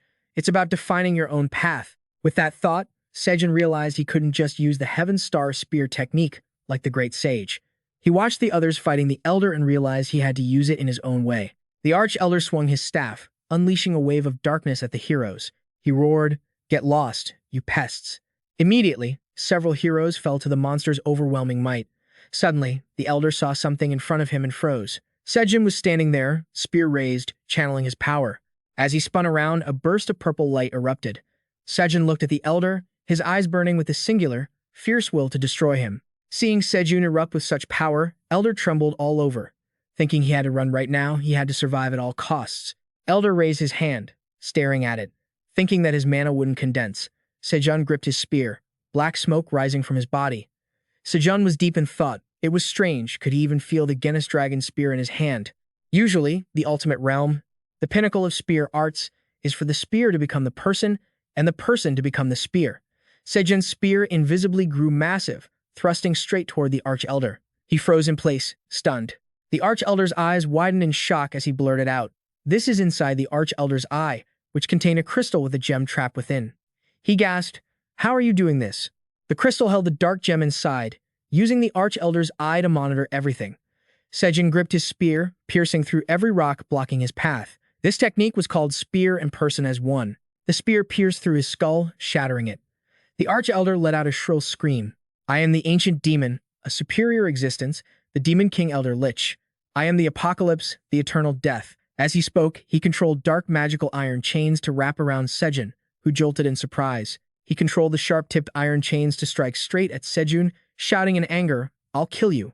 Seojun stood on the ground, witnessing this terrifying scene, and loudly called out to Seojun. Minu stood below, looking up and muttering to himself, "What is happening?" Seojun stood with one hand on her hip. She joined Minu, saying it was a destruction magic. That bastard wanted to drag Seojun down with him. At this critical moment, Sword Saint Minchin jumped out to stand in front of Seojun. He swung his sword to deflect the iron chains. Sword Saint Minchin. In his mind, he realized the only way to break the destruction magic was to die. However, if someone sacrificed themselves for the boy before the souls were fully linked. He didn't look back, only telling Seojun, "You owe me a life." With that, he charged toward the Arch-Elder. Before leaving, he didn't forget to instruct Seojun, "Take good care of Suyeon for me." The Arch-Elder's chains immediately surrounded Minchin's body, intending to capture him. Even now, his only thoughts were for Seojun. Had the boy really been enduring this pain all by himself? He remembered the image of his granddaughter smiling, then thought that if Seojun died, Suyeon would be heartbroken. He closed his eyes and sighed, accepting his fate. Just then, a hand reached out. It was Seojun, who lunged forward to pull the Sword Saint back. Minchin looked at him, startled. He stared at Seojun, gritting his teeth. "What are you doing?" Seojun looked at him and said, "If something happens to you, Suyan will be devastated. Besides, debts should be settled with money, not lives. As he spoke, Seojun held up 2 fingers and gave him a cheeky grin. At that very moment, the Arch-Elder's chains coiled around him. Seeing Seojun caught in the dark chains, Park Minchin reached out toward him, shouting, "You idiot!" Suddenly, in a dark space, Seojun was squinting at something when the Arch-Elder's voice echoed, "How foolish! Do you think you can escape me? This is the domain of death. Even if you've awakened that power, you will never get out of here alive." Seojun faced the elder right in front of him. The monster, now with only one eye, smiled maliciously, telling Seojun, "The only way to escape this place is for both of us to die." Hearing this, Seojun finally spoke up. "Hey, since we've come this far, why don't we chat for a bit?" No sooner had he finished speaking, Seojun sat down on the ground and said excitedly, "I have a few questions for you." The Arch-Elder had never met anyone like this. A question mark appeared in his mind. The elder spoke again, "Don't bother asking how to leave. It's useless." Seojun replied, "I just want to tell one last story. Since we're both fated to die, you don't need to be so on guard." He pointed to the glowing gem in the Arch-Elder's chest and asked, "That heart, where did you get it?" Hearing the question, the monster replied, "I don't know." Seojun looked at him searchingly. "You don't know." The Arch-Elder then told him, "Because my very existence depends on this heart, I know nothing about it." Seojun heard him and immediately pressed on. "So you mean you were born because of a distortion within that heart?" The Arch-Elder stood before him and nodded. "That's right." Seojun looked at the monster and muttered, "Then why didn't you say so from the start?" "About that, the heart won't be destroyed after you die, right?" The elder answered honestly, "It won't be destroyed. Most likely, it will return to its source of life." Seojun sat cross-legged and asked, "Then where exactly is its source of life? I've searched everywhere I could." The Arch-Elder then told him it was a place with yellow-brown soil and mountains. The people there called it the Grand Canyon. Seojun was startled, saying, "I've tried searching there, but there's nothing." The Arch-Elder explained the reason. A barrier had been created using the magic of that heart. Seojun let out a sigh of relief. "I see. What a relief." The Arch-Elder, confused, asked, "What's a relief?" The elder watched him stand up and asked, "What are you trying to do?" As Seojun stood up, he twirled his spear and said, "Don't worry, I'm just looking to die." He smirked, adding, "Only death can get us out of here, right?" With that, Seojun gathered his power. A massive, brilliant blue light surged forth. He unleashed his first lightning strike. If the first 3 forms of the meteor sky spear contained the essence of piercing force, then the 3rd through 6th forms held the power of the gods. Seojun lunged forward, dazzling yellow electric arcs appearing. He was now using the power of the Thunder God, the 4th form, Thunder God Spear Strike. His eyes glowed brilliantly. This was known as the power of the Fire Dragon. The spear was instantly released, accompanied by a torrent of immense power. This was the 5th form. Fire Dragon scorches the heavens. Seojun swung his spear, unleashing a wave of purple energy, the power of the Spirit of Darkness. 6th form, Dark Spirit of Destruction. His eyes flashed with electrical sparks. Seojun looked at him with hostility and used the 2nd form. Meteor Sky Spear, Heavenly Phenomenon. Seojun swung his spear down, sending a beam of light shooting out. Just then, he stumbled. He could no longer wield his spear. Witnessing this scene, he could only silently observe. Seeing Seojun collapse on the ground, the Arch-Elder approached him and said, "He's dead." He looked at Seojun from behind and continued to mutter to himself. Was that his final struggle? As soon as he finished, the Arch-Elder's body dissolved into dust. The last thing he said before completely vanishing was that perhaps the Demon King wasn't him, but rather someone else. Scene change, the observer appeared once more, seeing an image of Seojun making a V sign against his forehead. He licked his lips playfully, posing and even winking. The observer, seeing him like this, commented, "Are you serious, you lunatic?" The Arch-Elder's skeleton turned into dust in the void.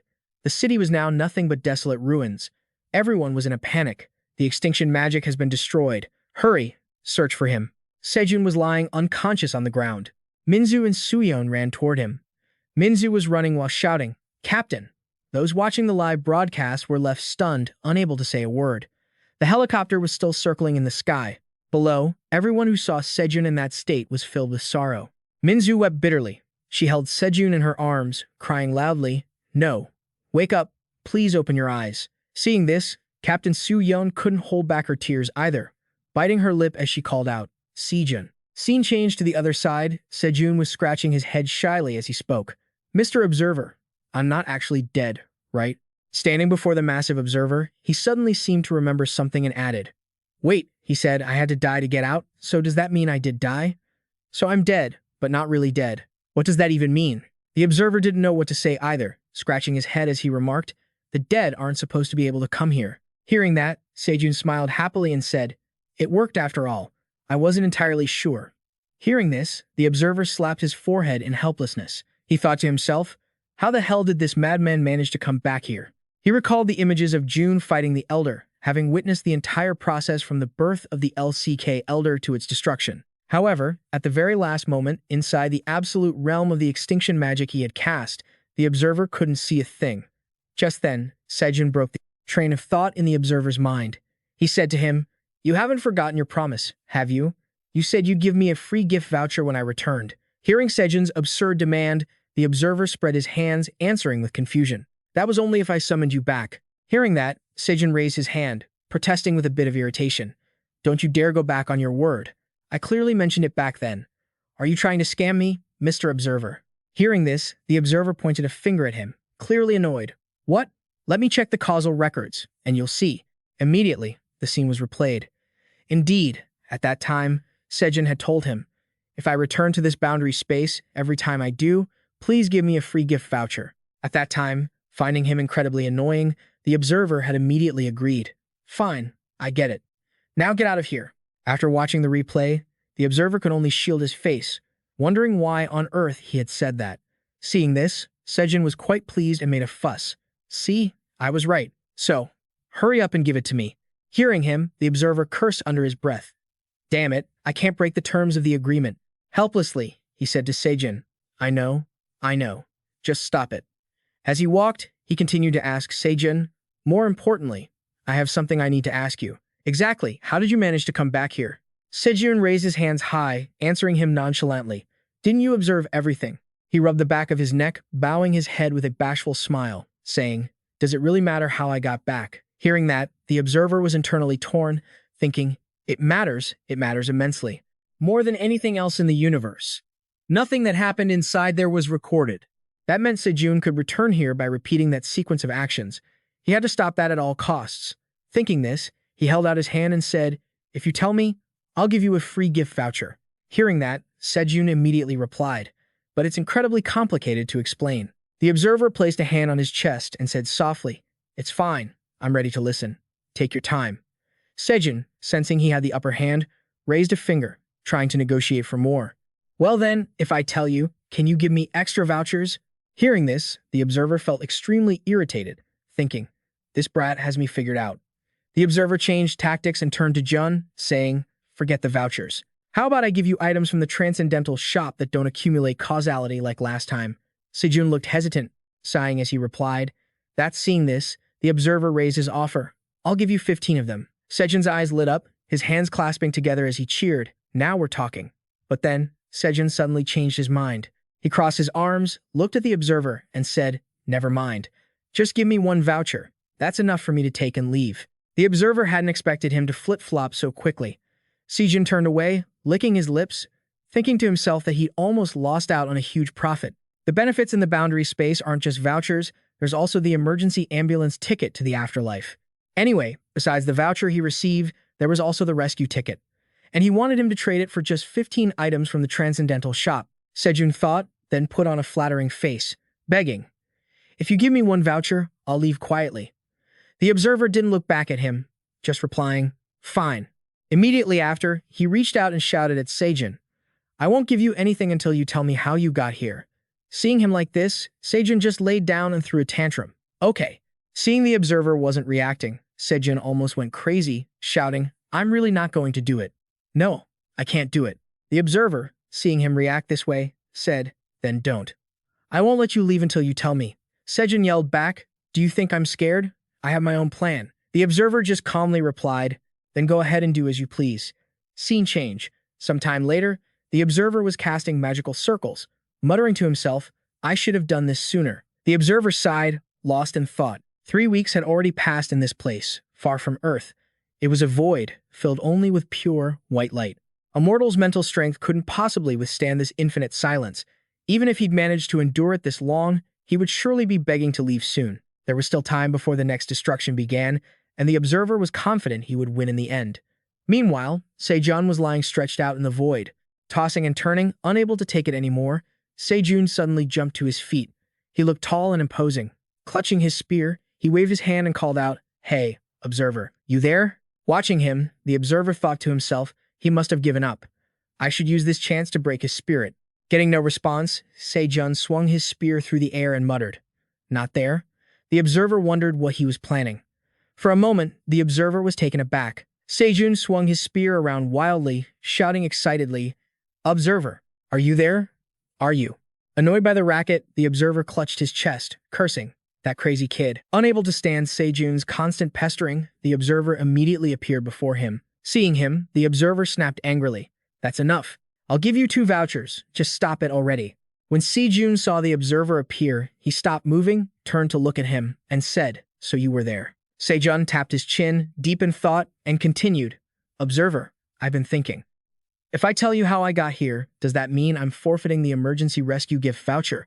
Including the rescue, how about 2 gift vouchers and 10 items from the Transcendental store? What do you think?" The observer, unable to take it anymore, threw his hands up to argue. "That's ridiculous. No, you don't get 2 vouchers. That's the limit." Seojun immediately challenged him, "Is my life really only worth that much?" The observer retorted, "Rules are rules. If you don't like it, you can stay here forever." Hearing that, Seojun shouted, "You're threatening me again, aren't you?" The observer spoke up again, "Transcendental forbidden technique." Suddenly startled, the observer shouted, "You madman. Wait, that forbidden technique requires a massive amount of energy." Seojun stood there, looking bewildered, and said, "I already used the voucher you gave me, sir." The observer raised his hands, adjusting something that emitted a series of mechanical noises. Seojun called out, "Sir." He watched as the observer manipulated the glowing magic circles. "While I wait for the causality records, can I ask a few questions?" The observer sneered, "Even if I said no, you just keep blabbering anyway. Go ahead, ask." Seojun sat cross-legged on the ground, propping his head up with one hand. "The entity trying to destroy my dimension. Why doesn't it just act? If that's what it wants?" The observer replied, "I can't give you the details, but you can consider it a reason similar to mine. It cannot surpass the constraints of causality." Seojun held his spear close, looking pensive. "Is that why it's trying to kill me?" The observer fell into a heavy, silent pause. Seojun then asked why it was trying to destroy the dimension at all. He sighed and closed his eyes, wondering, is he not willing to answer this either? Just as he thought that, the observer spoke. "I don't know the specifics." Seojun opened his eyes at that. He looked at the observer with a puzzled expression, thinking to himself, it's not that he doesn't know, it's that he's being vague. He definitely knows, but he's hiding it. Seojun was lost in thought when a notification chime grabbed his attention. A system message appeared. Atlas lecture progress plus 5.7%. Total 47.4%. Atlas lecture progress plus 2.4% total. 49,8%. Atlas lecture progress plus 3,9%. Total 53.7%. Seeing the progress jump suddenly, Seojun asked himself, why did the Atlas lecture progress suddenly spike? He pulled out his phone, looked at it, and asked the observer, "By the way, what state is my physical body in back in reality?" The observer answered, "Every creature that comes here is removed from the laws of causality. Simply put, time for your body has stopped." Seojun frowned, calculating. Then how could the progress possibly be increasing? The Lich Elder was dealt with. 2. Wait. The Lich Elder, the frenzied heart. Seojun walked toward the observer and said, "Sir, please send me back immediately." The observer replied, "The causality records aren't finished yet." Once they are, Seojun interrupted urgently. "I won't ask for the gift vouchers even if I return with transcendent powers or weird phenomena, so please, send me back now." The observer pointed a finger at him and warned, "I'll be keeping your things. Be careful of the observer." Seojun heard a voice whispering in his ear and felt confused. Seojun thought, what was that? Whose voice is that? The voice echoed in his ear once more. If the time comes to choose, no sooner were the words spoken than flames erupted. Seojun returned right at that moment, his entire body engulfed in intense fire. Seojun gasped. Fire. His phone was ringing with constant notifications. Seojun was lying inside a sealed coffin, burning. He shouted out, "So this is why the progress is improving." The system sent another alert. Atlas lecture mission. Endure 1000 heat for 10 minutes with your entire body. The coffin exploded, and Seojun leaped out. He was wearing a suit as he soared into the air, looking down. Everyone from the Hero Association and his team was there. They were all stunned to see Seojun burst out of the coffin. Seojun, seeing him, stopped crying and shouted, "Seojun! Appa! Seojun! Seojun! hovering in the sky, addressed them. "Everyone, I'm sorry, but I have an urgent matter to attend to. I'll be right back." The crowd, unable to believe their ears, screamed in shock. Back on the ground, Lee Haeon stood frozen. She raised her hands to the sky as if surrendering. "The dream team," she muttered. She shrugged and said, "See, that's the power of money. Everything we sacrificed over these 3 weeks was worth it."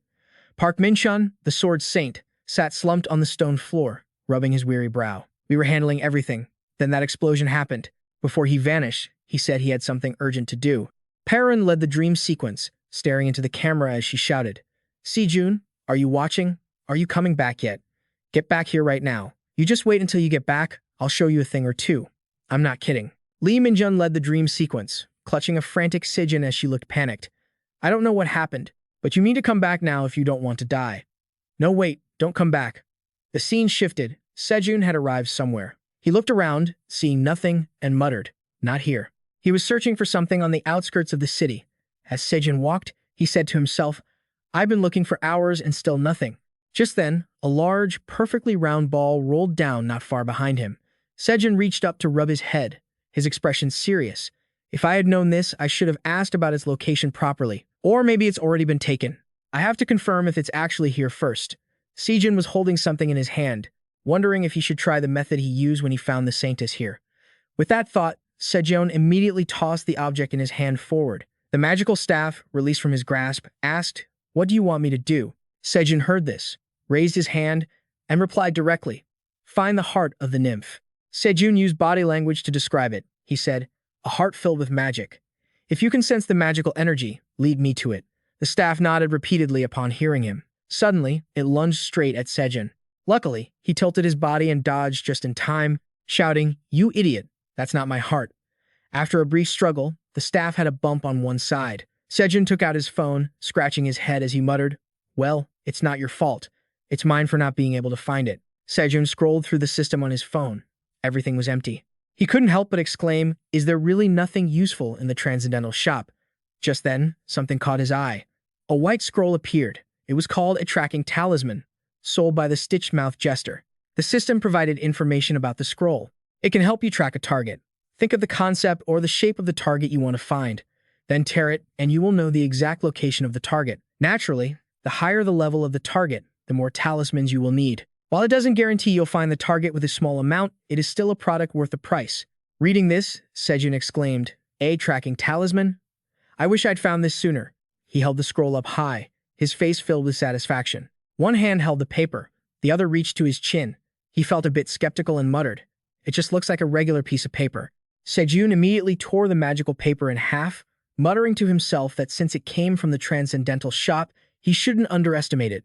Seojun tore the paper, but nothing happened. He stood rooted to the spot, muttering to himself, "What the?" It had no effect. Seojun held the glowing paper up in the air with one hand, observing it, and spoke up. According to the seller, the number of papers used depends on the target's level. The system displayed a prompt to buy more. Immediately, Seojun bought many more skill papers, but there was still no reaction. Just then, the mentor appeared and said to Seojun, "You've been scammed." Seojun heard this, let his hands drop, and replied, "What? I bought it from the Transcendental shop." The mentor heard this and asked, "The seller's name is the Stitched-Mouthed Jester, right?" "That's the nickname of Instructor Loki. It seems he's playing pranks on the cadets again. Whenever he's bored, he does that. Even though the headmaster has reprimanded him several times, nothing can stop him." Hearing this, Seojun put both hands on his head, pulling at his hair, not knowing what else to say. Seojun immediately asked the mentor, "So, do I get a refund?" Hearing this, the mentor, who was floating in the air, replied, "I'll talk to the headmaster, but a refund that's probably not happening." Seojun, who had just regained a glimmer of hope, felt as though he had been struck by lightning. Seojun stood there, stunned. He thought to himself, 10 items bought with karma from the Transcendental shop, why does this happen to me? A near-death battle with the Elder Lich, a long war with the Observer. Seojun's whole body was trembling with anger. He let out a bitter, dry laugh. He couldn't let his hard-earned spoils go to waste. The mentor saw him looking so dejected, smiled, reached out a hand, and comforted him. "Mr. Kim Seojun, don't be sad." Seojun heard that and became even angrier. Veins popped out, and his pupils constricted. Seojun gritted his teeth and said, "What did you say?" Seeing him in this state, the mentor tucked his tail and didn't know what to say. Seojun then asked the mentor, "Mentor, Loki has a special class, right? The mentor heard him ask and, unable to hide it, replied, he does. But what do you want to do? Hearing the mentor's question, Seojun calmly replied, call him here. The mentor explained that because it was a special class, it would cost as much karma as the class with instructor Sun Wukong. If calculated at your rate, it would be 5 trillion per hour. Do you still want to do it? Seojun heard this, closed his eyes, and cursed under his breath. Damn it, I'm pretty short on cash lately. Seojun opened his phone and immediately saw a notification showing a large number in his account balance. He was a bit surprised. Seojun thought to himself, where did they get all this money? What were they doing while I was dead? Seojun immediately opened the phone to watch. Footage from the heroes in his party had been updated. Seojun thought to himself, forget it, knowledge is what's most important. With that thought, he turned sharply and told the mentor, Mentor, I accept. Call Loki here. Immediately, the screen on Seojun's phone displayed a notification. You will understand the deception when you experience it yourself. Seeing this, Seojun hesitated, then pressed the screen. Immediately, Loki appeared before Seojun. His expression was not friendly at all, and he spoke as soon as he appeared. What is it? Seojun looked at the person in front of him, feeling less than happy. He thought to himself, that bastard, now I know why he's called the stitched-mouth jester. Seojun went straight to the point and asked him, why did you do that to me? What? Loki immediately pointed at Seojun. He said gleefully, you're the idiot who got scammed by me. I didn't force you to buy it. It's because you didn't do your research, you idiot. Hearing him say that, Seojun's face went dark. Loki danced around happily in front of Seojun, he chuckled. And since you paid a small fortune to hire me here, I won't just stand there and let you hit me. What are you going to do about it? Anything else to say? Be more careful next time, he said, turning around to leave immediately. He didn't even forget to wave goodbye. Mentor was stunned by his audacity and stammered, hey, you can't just leave. Class isn't over yet. Loki replied flatly, didn't you read the course title? You'll understand deception once you experience it yourself. That means I've taught you everything I know. Hearing that, Seojun smirked and said, sure, if you want to leave, then go. Mentor couldn't believe his ears and stuttered. But the very next second, Seojun threatened him, I'm going to go see Odin. Loki stopped in his tracks, but without turning around, he asked, what for? Seojun shrugged and replied, I have a few things to discuss with him, including something about you.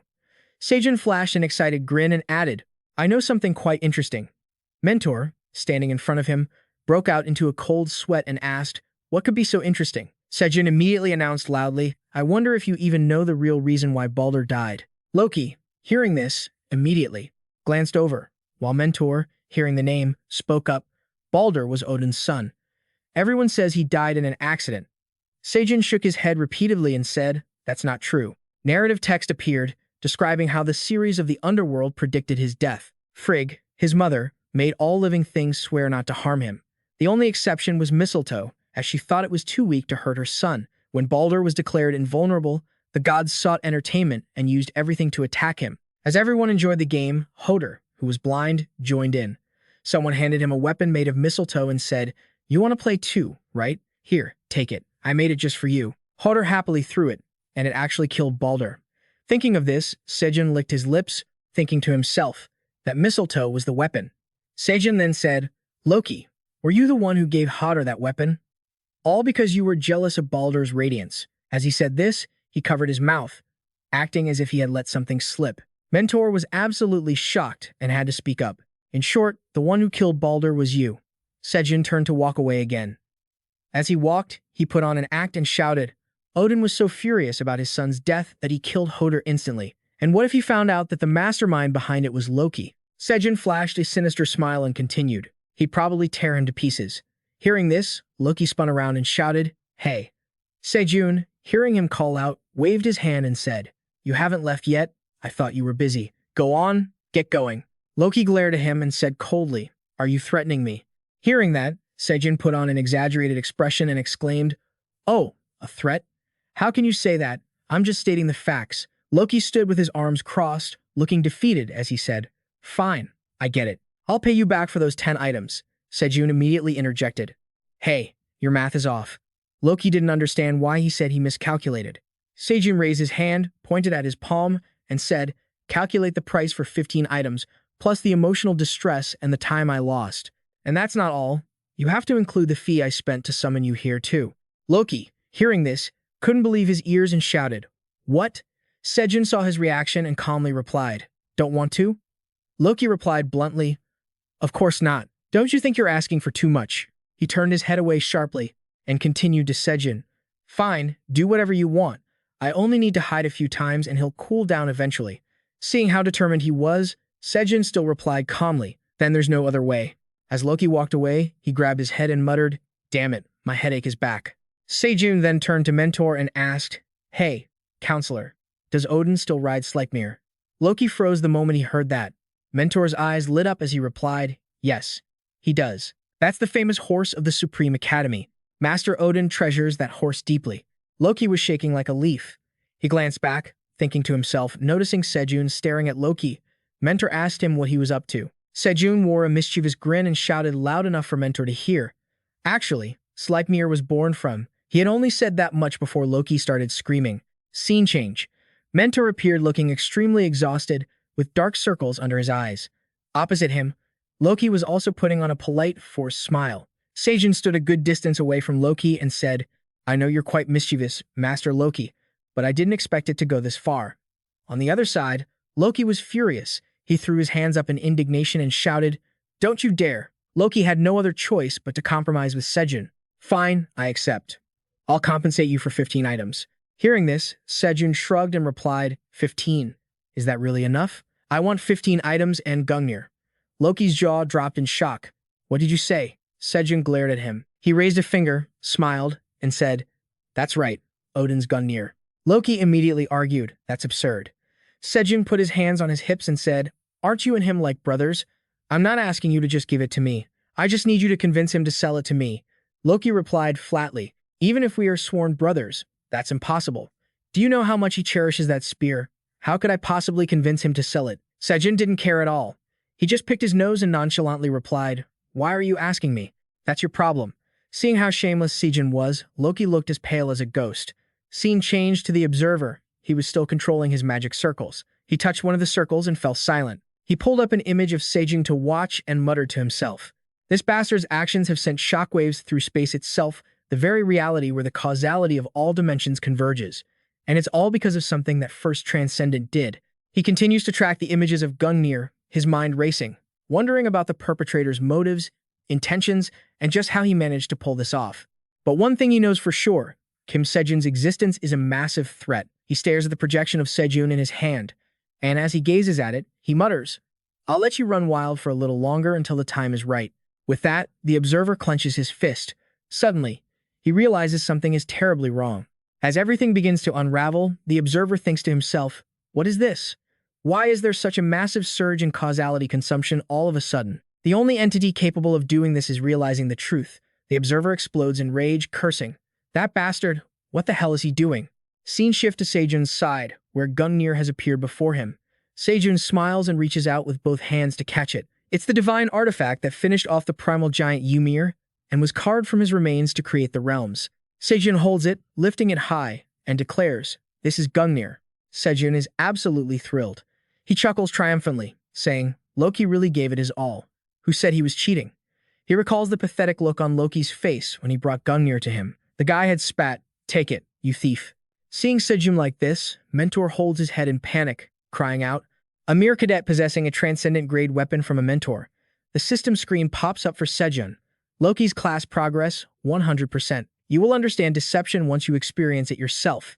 After completing Mentor Loki's class, you have received S-Rank Dao Arts. While hovering in midair, Mentor says to Seojun, You really are the craziest student in the Supreme Academy, Kim Seojun. Seojun, holding Gungnir with one hand, replies, Oh, you're exaggerating. There's still Mentor Sun Wukong, isn't there? Mentor immediately shakes his head, denying it. No, I'm serious. Seojun is pumped up, thinking to himself, he had failed using the fake Gungnir earlier, but with the real deal, he'd finally be able to find Burr's heart. With that, Seojun throws Gungnir straight into the sky and commands, Find Burr's heart for me. Upon receiving the order, Gungnir shoots off instantly to track it down. Watching Gungnir fly off so fast, Seojun is a bit overwhelmed. He thinks, It's too fast. If I'm not quick, I'm going to lose it. Even Mentor is panicking at Gungnir's insane speed. He calls out, The rumors about you are already spreading like wildfire, you know. Right then, Gungnir streaks across the sky again. Gungnir radiates a brilliant red energy, darting forward at incredible speeds. Seojun, carrying Mentor in his arms, chases after it with all his might, panting, "Why is it flying so fast?" Seojun senses something is wrong, thinking, "If it keeps flying like this, it's going to shatter the heart." With that thought, he pulls out another weapon. Seojun throws it, shouting, "Go, follow your father." The baby Gungnir responds immediately. High in the sky, there is now only a single, blinding light remaining. Gungnir descends toward the ground, heading straight for a cave protected by a magical barrier. Just then, Seojun catches up. He swings his spear, striking Gungnir to force it to stop. Seojun bellows, "Stop." Finally, Gungnir comes to a halt. Seojun clutches his head and sighs in relief, muttering, "Thank God." He shields his eyes from the glare, looking ahead excitedly. That was close, it almost destroyed the heart. He thinks of the heart. He's been searching for the heart of his father's enemy. Just then, another Gungnir lands nearby. Seeing it, Seojun uses his spear to knock it into submission. "You're here too, huh?" Seeing the cave right in front of him, Seojun joyfully approaches it. He exclaims happily, "Well, time to go get it, right?" Gungnir, watching him, curses silently. "You absolute piece of trash." Scene shift. A voice keeps calling out, "Advisor! Advisor!" After much effort, Seojun's mentor slowly opens his eyes, still groggy. As soon as he wakes up, Mentor jumps up in a panic, asking, "Where am I? Who am I?" Seojun is kneeling beside him. Seeing Mentor is awake, he says, "You're up." Mentor immediately shouts, "Kim Seojun, why did you kidnap me out of nowhere?" Seojun rubs the back of his head, blushing in embarrassment. "I was just in a hurry." He holds up a red orb and says to Mentor, "More importantly, look at this." Mentor, confused, asks, "What is that?" "I can feel a strange energy coming from it."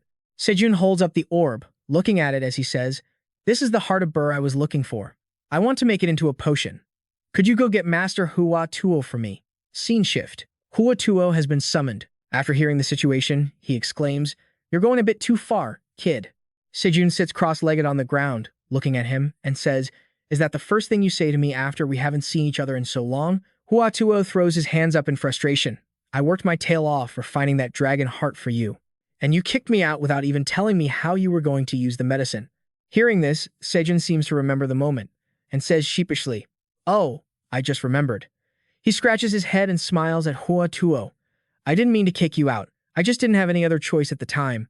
Hua Tuo, hearing this, seems to calm down, crossing his arms and saying, "Dragon heart is an extremely rare item, even for transcendence. It makes for excellent research material." Listening to him, Seojun says, "I don't know how to express my gratitude." Before he can finish, he pulls out Burr's heart and hands it to Hua Tuo. The old man stammers, "Where did you get this?" Seojun replies cheerfully, "I just found it. Aren't I lucky?" Seeing Burr's heart in Seojun's hand, Hua Tuo's eyes sparkle with uncontrollable admiration as he mutters, "This is my first time seeing it in person." Seojun watches him, thinking, "This is the first time I've ever seen him this surprised." After studying the dragon heart for a moment, Huato finally turned to Seojun and said, "With this, you can wield dragon power. It might be a bit weak, but you can even use dragon tongue." Seojun was stunned. Dragon tongue? Really? He thought back to the monsters he had wiped out. "So this is spirit language," Seojun mused. "The magic that lets you rewrite the rules of reality, and it can actually help me use dragon tongue, the highest form of it." Mentor was panicked, waving his arms around, his face deathly pale. A human using dragon tongue? "Oh my god, Seojun. You're going to become a monster instead of a transcendent." After a moment of thought, Seojun looked at Huato. "Can we start now?" Huato stroked his beard, his face beaming. "Of course. It's been a long time since I've felt this excited." Just then, Huato seemed to notice something. He froze, his eyes widening. Seeing his expression, Seojun held the jewel up to him. "Is there a problem?" Huato stroked his beard again, replying, "A problem? It's much worse than that." He paused, covering his mouth with his hand, and whispered to Seojun, "Is this only one piece of the dragon heart? But how is that possible?" Cold sweat broke out on Seojun's forehead. "What do you mean?" Huato leaned in and explained it to Seojun directly. He revealed that someone had intentionally shattered the dragon heart into multiple pieces. Seojun was struck dumb. He didn't know what to say. Scene change. In the middle of a forest, a man was holding a piece of the dragon heart. Another man lay on the ground nearby, trembling. He struggled to lift his head, his teeth clenched tight. He fought through the pain just to see the dragon heart. "There are 2 more fragments of the dragon heart scattered out there," he thought. The man holding the fragment flashed a smug smile. Without hesitation, he raised the heart and swallowed it. The Black Saint screamed in terror, "Jin Qian, stop this madness. That energy is not something a human can control. It must be destroyed. He coldly interrupted. I don't care. The Black Saint flinched. Jin Qion spoke with chilling indifference. I have lost everything. If I use this for revenge, this world will burn. The Black Saint was shaking, his eyes filled with sheer horror. No. Jin Qion ignored his screams and firmly bit down on the dragon heart. In a heartbeat, a powerful aura surged forth, his blood boiled, and violent energy began to tear Jin Qion's body apart. He roared in agony, his crazed cries echoing through the air. Leh. Jin Qian's eyes bulged in terror, his body stiffening in a way that defied imagination. The hazy silhouette of the Azure Emperor appeared. Following that voice, the guiding jewel in his hand began to crack. He frowned in confusion. Why me? The Azure Emperor's voice was calm and steady. There is no one more suitable. Jin Qion contemplated for a moment before turning away. I don't care. That crazed heart you mentioned, it can kill Kim Seojun, right? The entity watched Jin Qian in silence. Before speaking slowly, it can. As he finished, a flash of murderous intent crossed his face. Well, it doesn't matter anymore anyway. Kim Seojun, if only I could drag you down to the abyss with me. The jewel finally shattered into dust as dark energy swallowed Jin Qian's body, only to be absorbed into him. He slowly lowered his head. The Azure Emperor watched in silence. A mocking smile curled on Jin Qion's lips, his expression twisted and dangerous. What an unexpectedly good body. And the sheer amount of magical power with this much mana. I can finally use magic to its full potential. But will this body be able to withstand such immense power? The figure said sternly, You don't need to worry about that. The Azure Emperor slowly approached the unconscious Black Saint. He gathered his strength, power coalescing in his hand. With a flick of his finger, the energy lifted the man's body into the air. He offered a warning. Your time is running out. Even though you've borrowed a body, you don't belong to this dimension by nature, so the observers will certainly find a way to eliminate you. Jin Qion sneered with contempt. Observers? Who the hell are they? The Azure Emperor lowered his voice. That is why I will entrust the final stage, the task that was meant for me, to you. The final phase of the end. Meanwhile, elsewhere, Seojun was still gaping in shock. Wait, this is the only piece left out of 3? Are you kidding me? It doesn't even look like a fragment. Huado mused, I'm still skeptical, but I'd say it's 8 parts true. This dragon heart is exquisite, but incomplete. The part that was stripped away is where its true power lies. Seojun looked at the dragon heart in his hand suspiciously. So this is only the overall power. Huado stroked his chin. Still, that just makes the mission even more challenging. I think it would be best to consult 2 other masters. Understood. Mentor chimed in excitedly. Please, leave that to me. A moment later, a man appeared. A pleasure to meet you. I am Bien Kui, a renowned physician from the spring and autumn period. The person beside him introduced himself as well. I am Paracelsus, an alchemist. Bien Kui rushed over to Huado, greeting him. That's enough talk. Tell me, is this really a dragon heart? He gripped the dragon heart tightly. I'm dying to refine it. Seojun let out a deep sigh. So, I'll leave the refining to the masters, and I'll just sit here and listen to the lecture. Mentor poked his little head out. Ah, Kim Seojun, I'm sure you're aware that the current causality consumption per hour is quite high. He replied calmly. I know, because each advanced course from Huado costs 10 billion coins per hour, and I have 3 people, so that's 30 billion, right? The little guy scratched his head awkwardly. The courses from Master Bien Kui and Paracelsus aren't just simple alchemy or ritual magic training. They aren't just high-level courses. They are special masterclasses. Hearing that, Seojun felt a wave of anxiety. Wait, really? Mentor winked mischievously. With 3 of you, the price is 1 trillion coins per hour. Seojun went completely numb, his face turning pale in an instant. The little guy kept talking without a pause. And regarding the dragon's tongue, since you've never used spellcasting before, you'll have to enroll in a separate course. I've picked out a spellcasting curriculum that's perfect for you. Countless notifications appeared one after another. One word spoken could kill thousands. No, an entire nation. Teaching Jungen, just thinking about it is enough. Forbidden curse. Taught by Leviathan. It doesn't matter if you can't cast curses. Azure Dragon Hokdo. Taught by the Azure Dragon's Reaper. Mentor nodded excitedly. I recommend these options for you. One of the notifications caught his eye. It doesn't matter if you can't cast curses. Azure Dragon Hokdo. The Blue Dragon's monster-slaying course tuition is 100 trillion. Once you finish this course, you'll obtain the SSS-Rank Dragon Heart. Are you insane? How many zeros are even in that number? Seojun shrieked in outrage. What kind of tuition fee is this? The mentor pouted. Even though he had already signed up for high-level courses, the ones from now on would be even crazier. However, he had also registered for the minimum required causality, so the situation was still under control. Lee Seojun was with the other cadets. He scrolled through his phone in frustration. By the way, the cadet with the nickname Twisted Life had to farm causality for 137 years just to take one of these courses for cadets. Huh? That really is twisted. Seojun glanced distractedly at the three men in the corner. He still had to buy the high-level P. The mentor's eyes showed interest. Life and magic power go hand in hand. If he absorbs magic power like that, his body will surely suffer a backlash. Paracelsus looked mesmerized. Then he must either suppress it or return it to a state of natural magic. Huado looked dreamy. The goal is absorption, so returning it to natural magic would be better than suppressing it, wouldn't it? He stopped on a notification. Would you like to purchase the high-level P for 150 trillion? Sure, it's for a limited time, so I probably won't fail, right? A moment later, the mentor was still fast asleep. The sound of a system notification startled the young man awake. You have purchased the high-level P. The three people behind him cheered immediately. This is a heart solidified by our essence. Huado's voice was urgent. Hurry, try it now. Seojun inspected the dragon heart in his hand with a scrutinizing look. This time, the appearance hadn't changed much, but the eerie aura surrounding it had vanished, replaced by a pure, clean glow. Paracelsus nodded in agreement. Perhaps in other worlds, such a miraculous medicine doesn't exist. It's no exaggeration to call this the ultimate miracle drug. Before he could finish speaking, the two summoned people disappeared instantly. He panicked. Could it be that the money in my account has dropped below 1 trillion? Huado froze on the spot. He shouted urgently, I can't leave without admiring it like last time. Hurry and try it, Seojun replied immediately. Okay. With that, he decisively took a big bite of the dragon heart. Seojun evaluated it as he ate, noting the many flavors, which excited Huado to no end. Suddenly, a new wave of power began to invade his body. Seojun was shocked. There was a crack in his magic core. He wondered, is this okay? The old man watched with delight, while the mentor was terrified. Wait, my magic core is cracking. He was a bit worried. Is this actually working? The next second, Seojun fainted and collapsed to the ground. Huado sighed, oh my. His whole body was motionless as if his energy had been drained. At the same time, the situation on Valeri's side was extremely tense. Then Jinchun spoke calmly. You don't know where the cadet named Kim Seojun is either. He was getting impatient.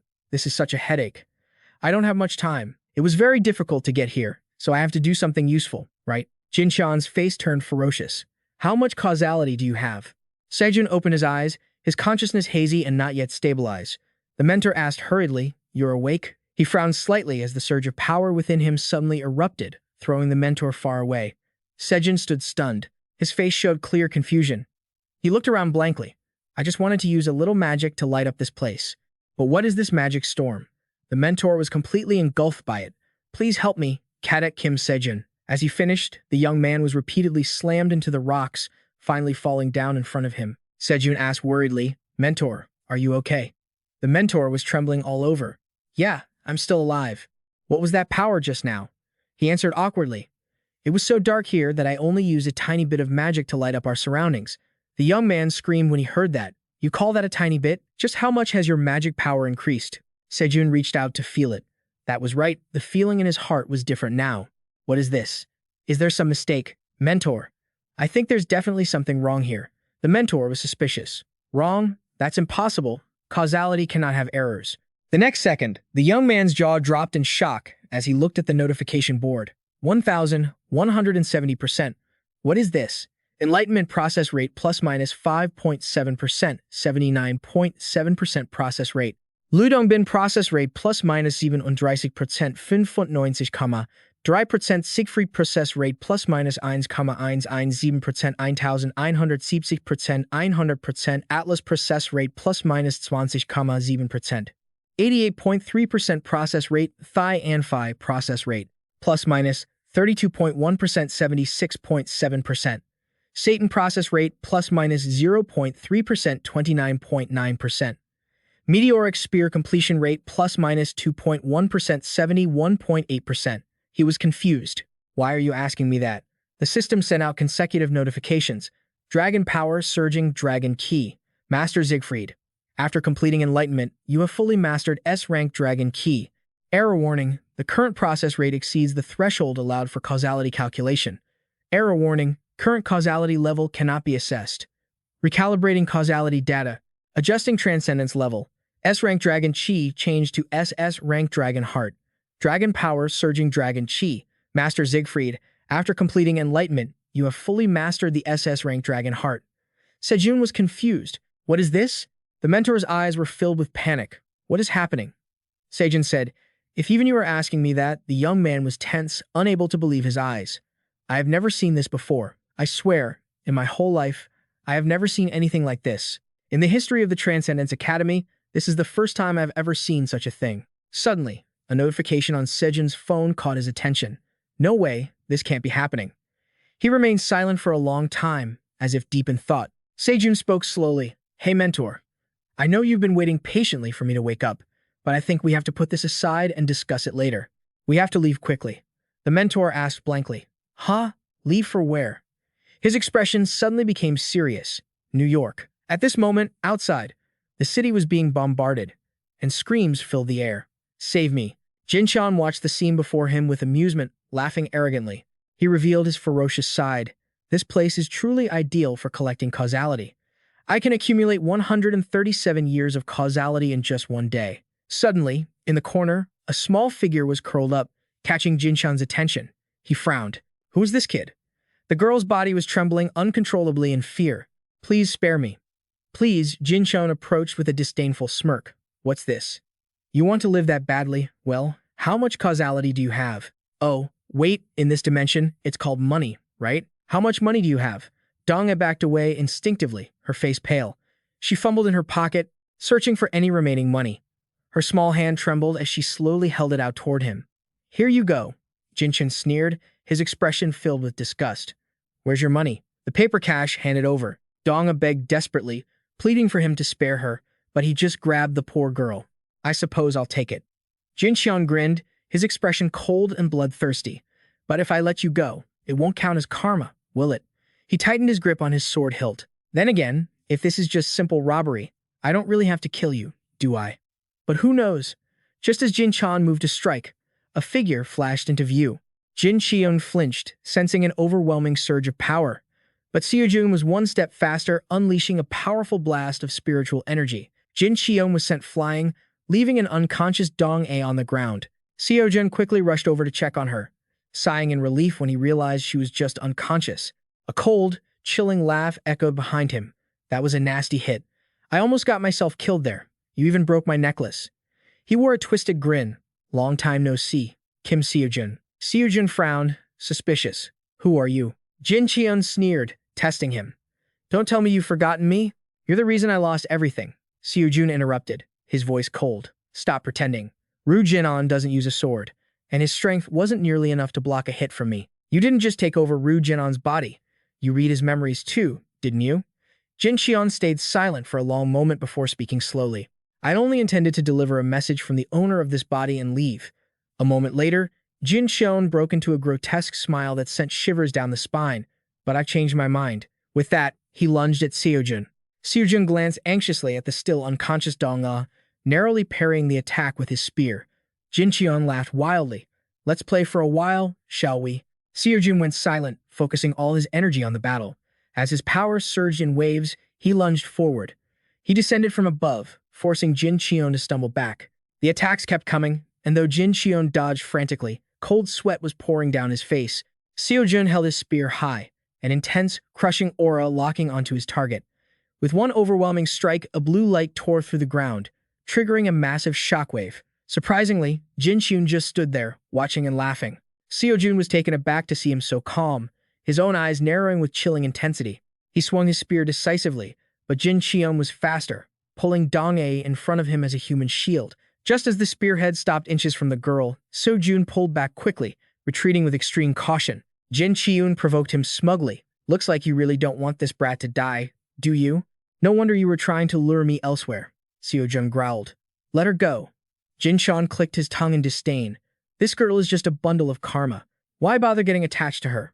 Karma? Seojun questioned. Jin Qian's cold, oppressive aura grew thicker. Could he be Seojun demanded? I have a proposal. Jin Qion looked wary. I'm not interested in your proposals. Ignoring his protest, Seojun said, I have two conditions. First, today is the first time I've ever seen that girl. She has nothing to do with me. So don't try using her life to threaten me or play games. Because no matter what you do, it won't work. Jin Qion looked amused. Just as I thought. You see the kid as nothing more than karma too. Seojun cut him off, voice ice cold. And second, a massive surge of power suddenly erupted. Seojun emphasized every word. If you lay a finger on her, you die. Jin Qian stared in shock at the sheer scale of the power before him. His pupils constricted as an unexpected blast of force hit him, sending him reeling back before he could even react. Jin Qian frowned. If he hadn't blocked with both hands on his sword, he would have been cut in half. He hadn't expected Seojun to be hiding such strength. Had he been testing him this whole time? I don't get why you're going this far. What's the big deal if one brat dies? She's just a bundle of karma, right? Seojun's voice was devoid of emotion. Is that why you're doing this? Over a little bit of karma? Jin Qian was ecstatic. A little bit of karma? Just thinking about all the trouble I had to go through for it gives me chills. But this place is amazing in just one day. Karma has been flowing toward me like a river. It really is a paradise of karma. That's why I don't understand you. For beings like us, karma is everything. If you can harvest karma this easily, why wouldn't you? Seojun's face remained expressionless, his bloodlust rising silently. Jin Qian was curious. More importantly, what kind of karma is tied to your current actions? Seojun recalled his mentor's words. Karma was just an excuse for the Transcendental Academy to interfere with the cadets' business. He knew it too, that the karma the Academy demanded was just a flimsy pretext. Whether it was stealing 100 million or earning it through hard work and opening one's own gate, the Academy didn't distinguish between the two. Right now, there wasn't a single hunter on Earth who could stop him. If he pillaged and seized assets, just like the guy standing in front of him, he could take all the karma in the world. He leaned down to set Dong-A on the ground. But Seojun's gaze was freezing. I don't know what karma means to you, but I have no interest in it. He took the coin from the girl's hand. My karma. Seojun smiled faintly, gripping it tightly. This much is enough. In a flash, he sprang forward, his figure vanishing. In an instant, Seojun appeared right in front of Jin Qian, wrapped in cold killing intent. Meanwhile, in another part of the city, evacuations were underway. Everyone, please stay calm and move carefully. I'm here to assist you. Thank you, thank you. Kang In sighed with relief. Damn it, we don't have enough people. Who would have guessed the entire professional Lee High-Hunter Management Bureau would be wiped out? B replied dejectedly. Still, no contact from Director Lisberia. He nodded. Yeah, it looks like he's what about Lee High-Hunter Kim Seojun? We haven't been able to reach him since he left the funeral. Maybe he's a victim too. B quickly signaled for him to lower his voice. Hey, watch your mouth. Minwoo looked anxious. Sis, Yuna said calmly. It's okay. We just need to do what we can.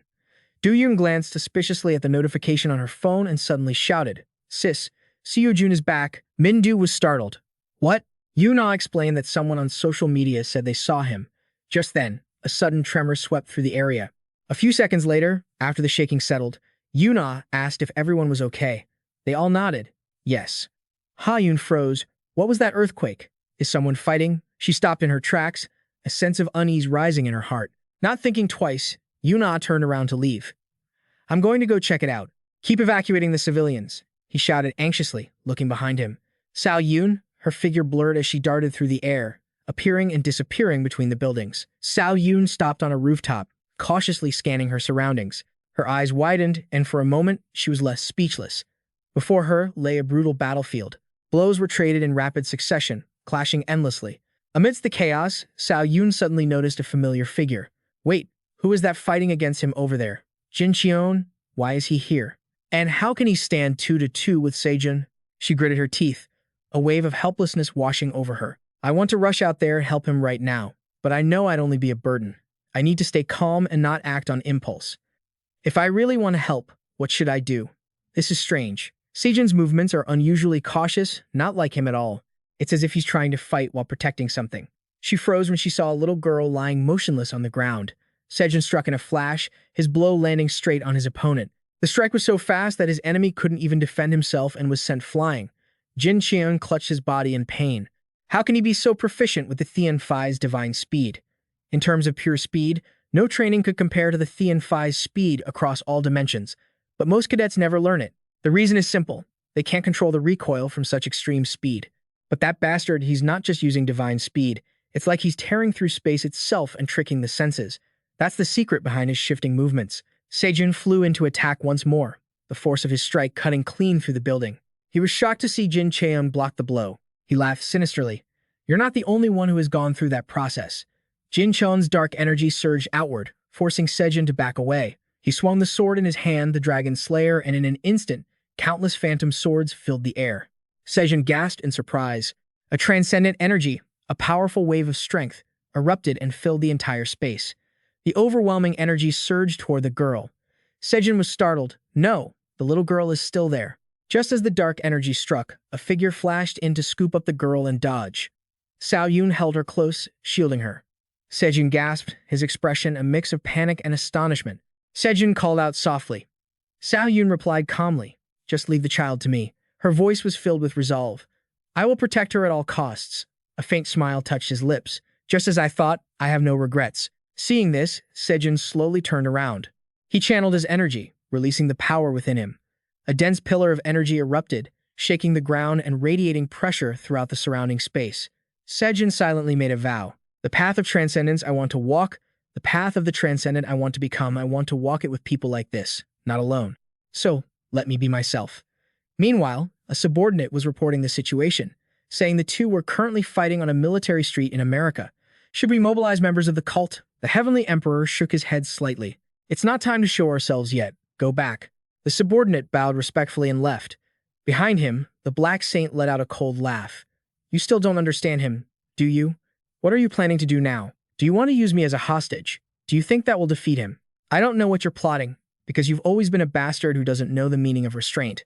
But by now, Seojun's battle had reached its climax, his spear firmly lodged in Jin Chiron. Seojun's sharp gaze was focused on every strike. His opponent was completely overwhelmed and couldn't even react. The Black Saint looked amused. It seems you can no longer see the future, can you?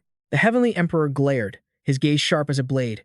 Jin Chiron spat out blood, clear pain etched across his face. He grinned madly. So, when he said he would set the stage for me, this is what he meant? Seojun frowned. Who the hell are you? Jin Chiron thought for a moment. I don't have a specific name. As he spoke, his entire body was shrouded in thick, dark energy. Seojun quickly leaped back to put some distance between them. Jin Chiron smiled with contempt. If I want to explain who I am to you, I have to start with my dimension. Seojun asked suspiciously. Your dimension? He nodded. If I use the language of this dimension to make it easy to understand, you could call it the demon realm. Those of us in the demon realm have no parents. Most of us are born from the negative emotions of humans, the most primal fear of darkness in the human heart. From that fear, the entity known as the Demon King emerged. The cruelty in the human mind, the fear of evil. From that cruelty, demons were born, the things humans fear most. The tremors that shake the earth, the tsunamis that overturn the seas, the most genuine fear, the root that no one can explain, created the existence called a god. Here is the problem. I was born in the demon realm, so what fear gave birth to me? I am the unreal fear that gave birth to the Demon King and countless other demons. The fear of reality caused humans to create the existence called a god. An existence born from both a distorted and twisted thing that, even existence itself hates and denies. The fear humans have for their own kind. An entity whose mother is primal negative emotion. Humans call me the aberration. Hearing this, Seojun's whole body went rigid, unable to believe what was happening. Seojun frowned in thought. The aberration. The name famous throughout the Transcendent community, known as the 137-year-old existence. That trash, the aberration, it took 137 years just to collect causality. How could that thing get here? And can entities from other dimensions come to Earth? While he was lost in thought, Jin Chion's figure suddenly blurred. Seojun snapped to attention, on high alert. He's going to attack. In the blink of an eye, he was the only one left on the road, as if the other had never been there. Seojun blinked, confused and failing to understand what had just happened. Elsewhere, Jin Chion was panicking, running away as fast as he could. He was terrified. Oh, damn it. This is the first time I've met a cadet that's terrifyingly strong. Besides, the spear he used is weird. If it were normal, I would have recovered my strength by now, but this time, I lost a little bit. Could that be a transcendent weapon? No way. Whatever, I shouldn't fight that thing for now. Anyway, the amount of causality I've gathered here is massive. I've only just started collecting. Just a bit of fruit here holds more than what I've managed to accumulate in over 137 years in the demon realm. If I use this, I'll be several times stronger than before. Thinking this, he felt a surge of excitement he would make good use of it.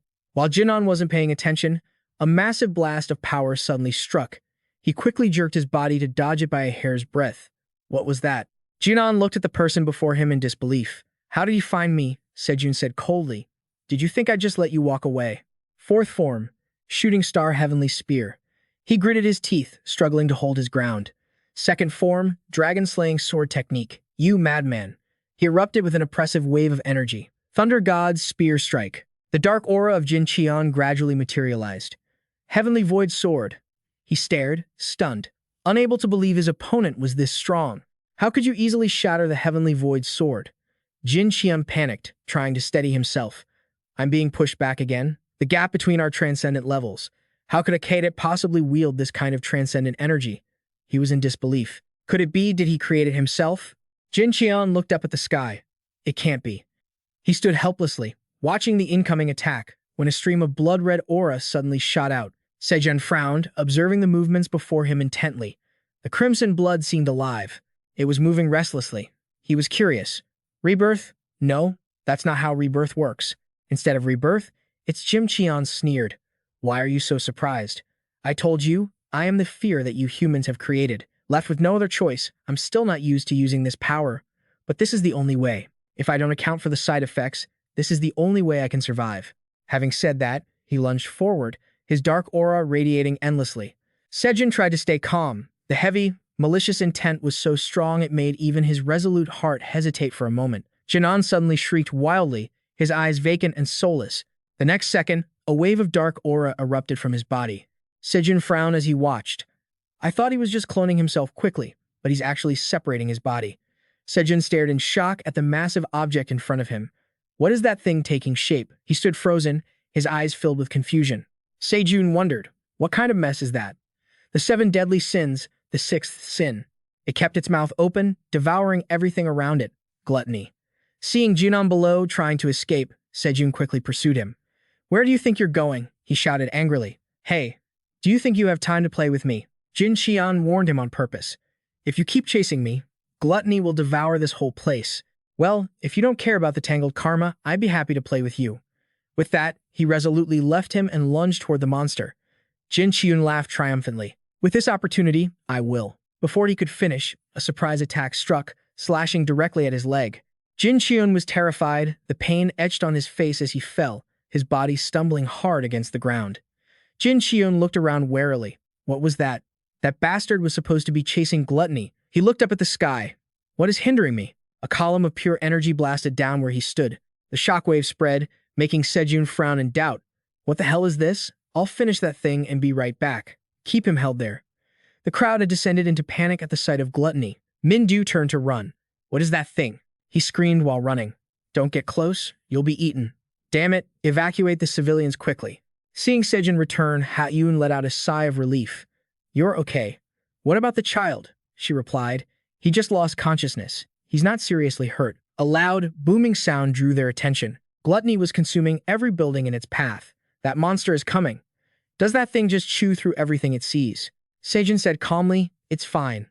Ha-Yun looked at him vaguely. Seojun smiled confidently. He'll be here soon. Seojun dragged his sword across the ground, leaving a trail of dazzling light. Dust swirled everywhere. He leaped to block the path of the monster, his eyes focused with determination. Seojun invoked his technique, a powerful wind sweeping by. Spear and man as one. Insight. He whispered the shooting star spear technique's first move. The power struck straight down into Gluttony's gaping mouth, the intense pressure making its entire body tremble. A powerful wave erupted, shattering everything in the vicinity with overwhelming force. Thunder of annihilation. Clouds of dust rose high, enveloping the entire space. Everyone was panicked. The monster is gone. One of them realized, look. At that moment, he touched down on the ground. Lee Hyunter Kim Seojun. Everyone suddenly became excited. It's Lee Hyunter Kim Seojun. Lee Hyunter Kim Seojun is back. A gentle smile bloomed on Seojun's face. He sensed it too and smiled back at her. The next second, Seojun vanished from everyone's sight. On Jinan's side, he was still screaming in agony. Why do you keep attacking me? Damn it. It keeps destroying me relentlessly. I can't do anything. Being stuck like this is bad. Damn it. Is there really no other way? He suddenly shrieked like a madman, and the dark aura surged accordingly. Jinan cried out in resentment. I was created from 7 powers, the 7 deadly sins. Among them, I will discard the 5th power. Luxuria lust and all the karma I possess to manifest my true form from the demon realm right here. Another wave of power slashed at him again. Jinan's entire body seemed drained of energy as he collapsed, his body completely motionless, his eyes vacant like an empty shell. At that moment, Jinan's true form from the demon realm broke free, and he burst into wild laughter. Jinam quickly turned to flee, a gloating smile on his face. Done. As expected, it's not following me anymore. Losing all that karma is a waste, but it couldn't be helped. Just consider it an investment for a bigger profit. After all, that bastard promised to give me all the karma in this space. Only, Seojun was hot on his heels. As long as he was still alive, he could take it. He flew forward, putting force into every step, determined not to let him escape. Jin Xian gritted his teeth in frustration. Stubborn bastard. Damn it, if I get caught this time, I'm dead for sure. He had no choice but to use another technique. I will sacrifice the seventh sin, Asadius Sloth. The next second, Seojun's eyes seemed to track every movement, and he swung the long spear in his hand, preparing to strike. Jinan's figure was blurring just as he was about to strike. He shouted in resentment, "Next time we meet, everything will be different." Jinan gritted his teeth as he saw the blow just inches away. "You," he roared, "I will definitely kill you." The technique he unleashed dissolved into the empty space in front of him. Seojun looked around blankly, unable to see Jinan anywhere. He clicked his tongue. He vanished. Gumia was lying scattered on the ground. Seojun walked over and picked it up. The mana trail was no longer connected. He sighed in frustration. He got away. I always thought I'd eventually face another cadet, but I never expected it to be like this. It seems he's decided to retreat for now, but he'll definitely be back.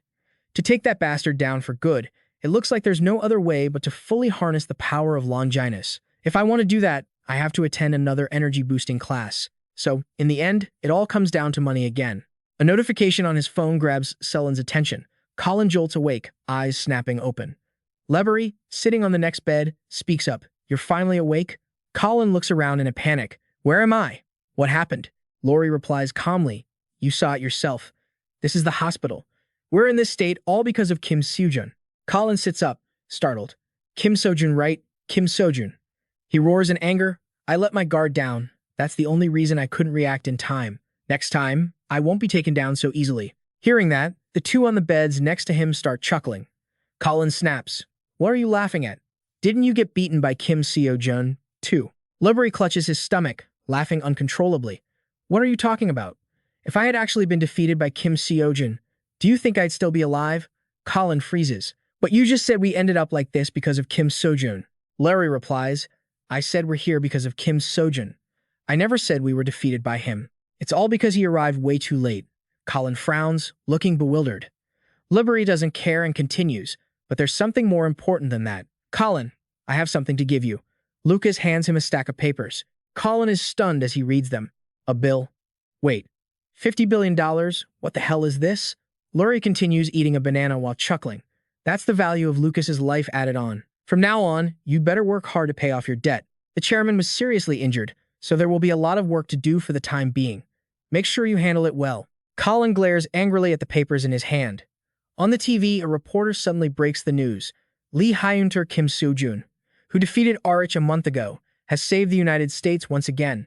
On the screen, Seojun is scratching his head, helplessly enduring a scolding from Selin. Colin watches the TV nervously, his voice trembling. Just who in the world did I mess with? The scene shifts to the building where Seojun is staying. The mentor's voice rings out. "So, you finally met a cadet from another dimension." The kid crosses his arms, looking helpless. "Maybe it's just me, but bizarre things keep happening around you." Kim Seojun, who is holding his phone, agrees. "Exactly." He shows his phone to the kid. "Hey, can you take a look at this?" The kid is shocked. "This is Seojun," replies. "When I checked my phone after letting the cadet from the other dimension escape, a huge sum of money suddenly appeared. No matter how much I look into it, it doesn't seem like it was sent by anyone, so I wanted to ask if you know anything." The mentor ponders for a moment before replying. "If it's you, I suppose you'll be fine. After all, you become aware of the existence of the observers. Basically, cadets can steal karma from each other. This is a method established by the observers." Seojun is surprised. The observers? He wonders why the observers would allow cadets to steal karma from one another. The kid replies, "You know that the relationship between us Transcendents and the observers isn't exactly great, right? Because of the treaty, the observers can't intervene directly. Internal fighting among cadets in the same dimension is highly encouraged." In their minds, an image of an observer appears, excitedly clenching his fist. "You all understand, don't you? From this moment on, slaughter each other." Seojun realizes he wants to reduce the number of cadets, and at the same time, reduce the number of transcendents. The observers are the ones who want the dimensions to be stable, but the more he learns, the more it seems like that might not be his only goal. The kid's voice rings out. Be careful of the observers. Seojun wonders to himself, come to think of it, whose was the mysterious voice I heard last time? He looks at the kid. I guess I have to become a transcendent to know all the details. Huh. The mentor scratches his head and laughs. Seojun tries to reassure himself, it'll be fine. He speaks up, hey mentor, can you help me register for a short class? The kid is puzzled. You say a short class, who exactly are you thinking of? Seojun grins slyly. Master Satan. A fiery red magical aura descends from somewhere. A person with 2 horns on his head laughs loudly. He bares his teeth. Today, I've collected hundreds of souls again. The system shows that the great demon who fought the gods, Satan. In the past, Seojun had attended a short class to defeat Arich, so he had known Satan for a long time. Seojun approaches excitedly. We meet again. Master Satan. Satan asks, so, have you dealt with that demon king you mentioned last time?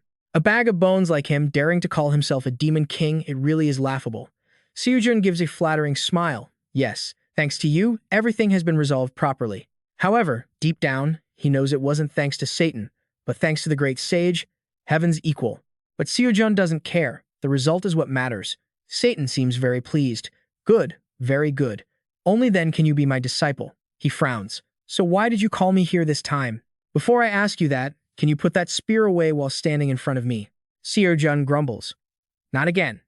He is holding the holy spear, which is soaked in Jesus' blood and can cause critical damage to demons. He says, even if you don't like Longinus, this is all I have left. It's not my main weapon. Besides, it's a javelin. Satan is surprised. Doesn't that belong to the guy named Thor or something? How do you have it? Seojun whispers in his ear. It's like this. What? Satan is stunned. Wait a minute. Professor, no, cadet, you're talking too fast. He wonders, but I don't really understand this part. If you had gone easier on him, you could have gained more benefits. Seojun replies with a sly face. That wouldn't work. If I took it all at once, it would be over. We need to leave some conditions so we can use them later. The mentor watches the conversation, bewildered. Satan scribbles in a notebook. So that's it, playing the long game to catch the big fish. I understand. He suggests, can I use it in my class? Sure. Recently, the demon cadets think my class is very boring and won't focus on listening to anything at all. Seojun is surprised. What? Satan puts his arm around Seojun's shoulder intimately. Do you think I set up this class on applying power just for fun? If this keeps up, I'll get fired. So help me out a little. Also, why don't you just become a demon with me? I see. Could I use this in my class? Yes. Lately, the demonic cadets all think my class is boring and won't focus on anything. Seojun is shocked. What? Sha Wujing puts his arm around Seojun familiarly. You think I set up this power use class just for fun? If things keep going like this, I'll get fired. So help me out, will you? And hey, why don't you just become a demon with me? Let's teach this class together. Seojun said, thanks, but no thanks. Let's not waste any more time and just start the lesson. Mentor spoke up. All right, I'll be back in a bit. Kim Seojun, you're surprised? Where are you going? The young cadet replied, I think I need to report that cadet to the principal. Mentor promised, I'll be back soon. Just keep listening to the lecture. Seojun looked at him, stunned, while Sada standing nearby was yawning his head off. A moment later, he snapped his fingers. All right, I don't want to waste any more time, so let's begin the lesson. The floor was gradually covered in glowing red magical threads. Sada laughed loudly. Only those angels would come up with such foolish explanations. We demons always rely on real combat. Hit whatever you want, break whatever you can. Enough talk. Now, hurry up and use your magic to attack me. Seojun gripped his spear, blue magic surrounding him. He lunged towards Sada. Sada's eyes didn't even blink, watching the spear intently. Suddenly, a bright red shield appeared in front of Seojun. His spear only managed to strike the shield. Seojun looked surprised. The dragon spear genus was completely devoid of any magic. Behind the shield, Sada smiled smugly. Suddenly, the blue magic on the spear flared up. It pierced through the shield, almost reaching Sada. The shield vanished, and he stepped out, dusting off his hands. Every time I see that spear, it disgusts me. Sada asked, did you feel anything unusual just now? Seojun replied, yes. It felt like my magic flared up way too late. Sada answered, exactly. To help you understand this concept, I intentionally slowed down the release of your magic. Seojun was secretly amazed. I thought he was just blocking it, but is that even possible? Sada described the attack process as having 2 steps. A physical attack on the opponent and a magical attack used to amplify the power of the physical strike. Just now, I intentionally reduced your magic output so you could notice it, but normally, that's not the case. These two forces occur almost simultaneously. The difference between them is so small your senses wouldn't be able to tell them apart. But that difference definitely exists. Sada curled his fingers into a zero shape. Using power effectively minimizes the loss of magic by shortening this gap. It's a way to utilize your strength efficiently. The pinnacle of power utilization is called power release. He looked at Seojun. It's a state where the deviation of an attack is perfectly zero. A spear appeared in Sada's hand. Let me show you once. He swung in an arc. This is an attack with deviation, which is the kind you usually use. And this Sada held the spear behind his shoulder and slashed straight forward. Seojun was stunned by the efficiency of the attack. Just by a gentle wave of his hand, space itself, Sada continued. This is power release at the perfect zero state. When the deviation between two forces hits zero, it creates a resonance like that, causing distortions in space and time. Its power can be called transcendental. Seojun was panting. Currently, his progress in power utilization was 29.9%. He thought it was only 0.1%, but it wasn't. I was too arrogant to think I could reach this level while fighting dogs. Sada spoke up. Mastering release isn't easy, and not many transcendentals can do it. Usually, they just learn the basics of power utilization and give up. But what about you? Seojun clenched his fists. Even if it was difficult, he needed it. He asked anxiously. That zero deviation, what do I need to do? Sada watched him in silence, then flashed a grin. Seojun was gasping for air. He thought tiredly. The progress is still 29.9%. I practiced for so long, but it won't budge. Seojun groaned softly. Isn't this effective enough? Sada snapped. What do you mean not effective? Look around you and tell me if it's really not effective. Around them, black cracks had appeared on the walls of space. Sada looked around, thinking to himself that small cracks in space had appeared. Even if it was only for a split second, the deviation reached zero. Can someone really reach this level in such a short time? In my experience, it's definitely impossible. Yet, this brat Seojun scratched his head. But it's still not quite there, is it? Sada roared in anger, you greedy fool. That greed alone is enough to get you kicked out of heaven. But if you keep going like this, you'll succeed soon enough. He looked curious, but I'm a little intrigued. Why do you want to learn power release so badly? Didn't you say the Lich King in your dimension was already defeated long ago? The Lich King. Seojun scratched his head. You mean the Lich?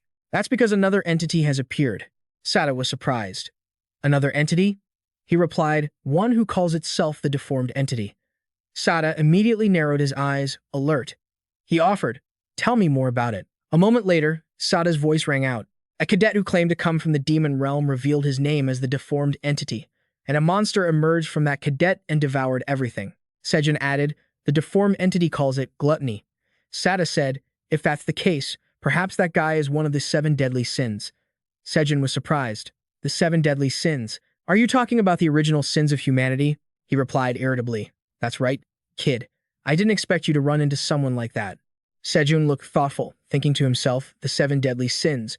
Pride, gluttony, envy, wrath, lust, greed, sloth. These are the 7 roots of human sin. I see. The deformed entity said that he was born from the fear humans have for each other. The root of that fear is linked to human malice. Sada warned, if that's truly the case, you should be careful. Do you know Mephistopheles? Seojun replied, yes, I do. The devil who tried to tempt Faust to fall. Sada nodded in agreement. That's right. That bastard was obsessed with Faust. There was a time he was doing stupid tricks to try and make Faust fall. That was the creation of the hell of pleasure based on human original sin and the 7 deadly sins.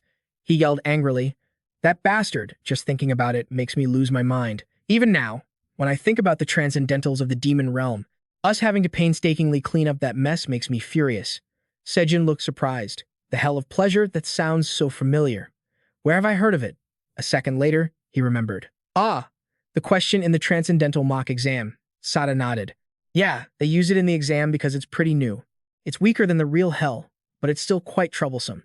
Hell is the dimension where we demons live and train. Or, to put it another way, if humans are dragged down to hell, we demons become even stronger. But if hell were just a place full of suffering, nobody would ever want to go there, right? So, we came up with the opposite idea to lure humans into temptation so they'd fall into hell. Even though Mephistopheles only focuses on seducing people into corruption, you get what I mean, don't you? And so, we demons created a hell that wears the mask of a paradise where no desire is ever denied. The hell of lust, a world where everything you want is within your reach. You can possess anything, a paradise that lacks nothing.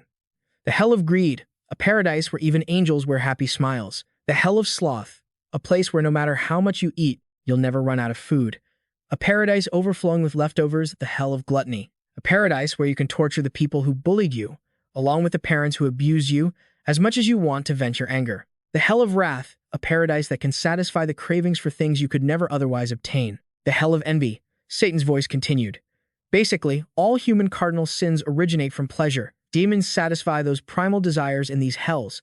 But then, an incident occurred. He looked at Seojun. You were there when it exploded.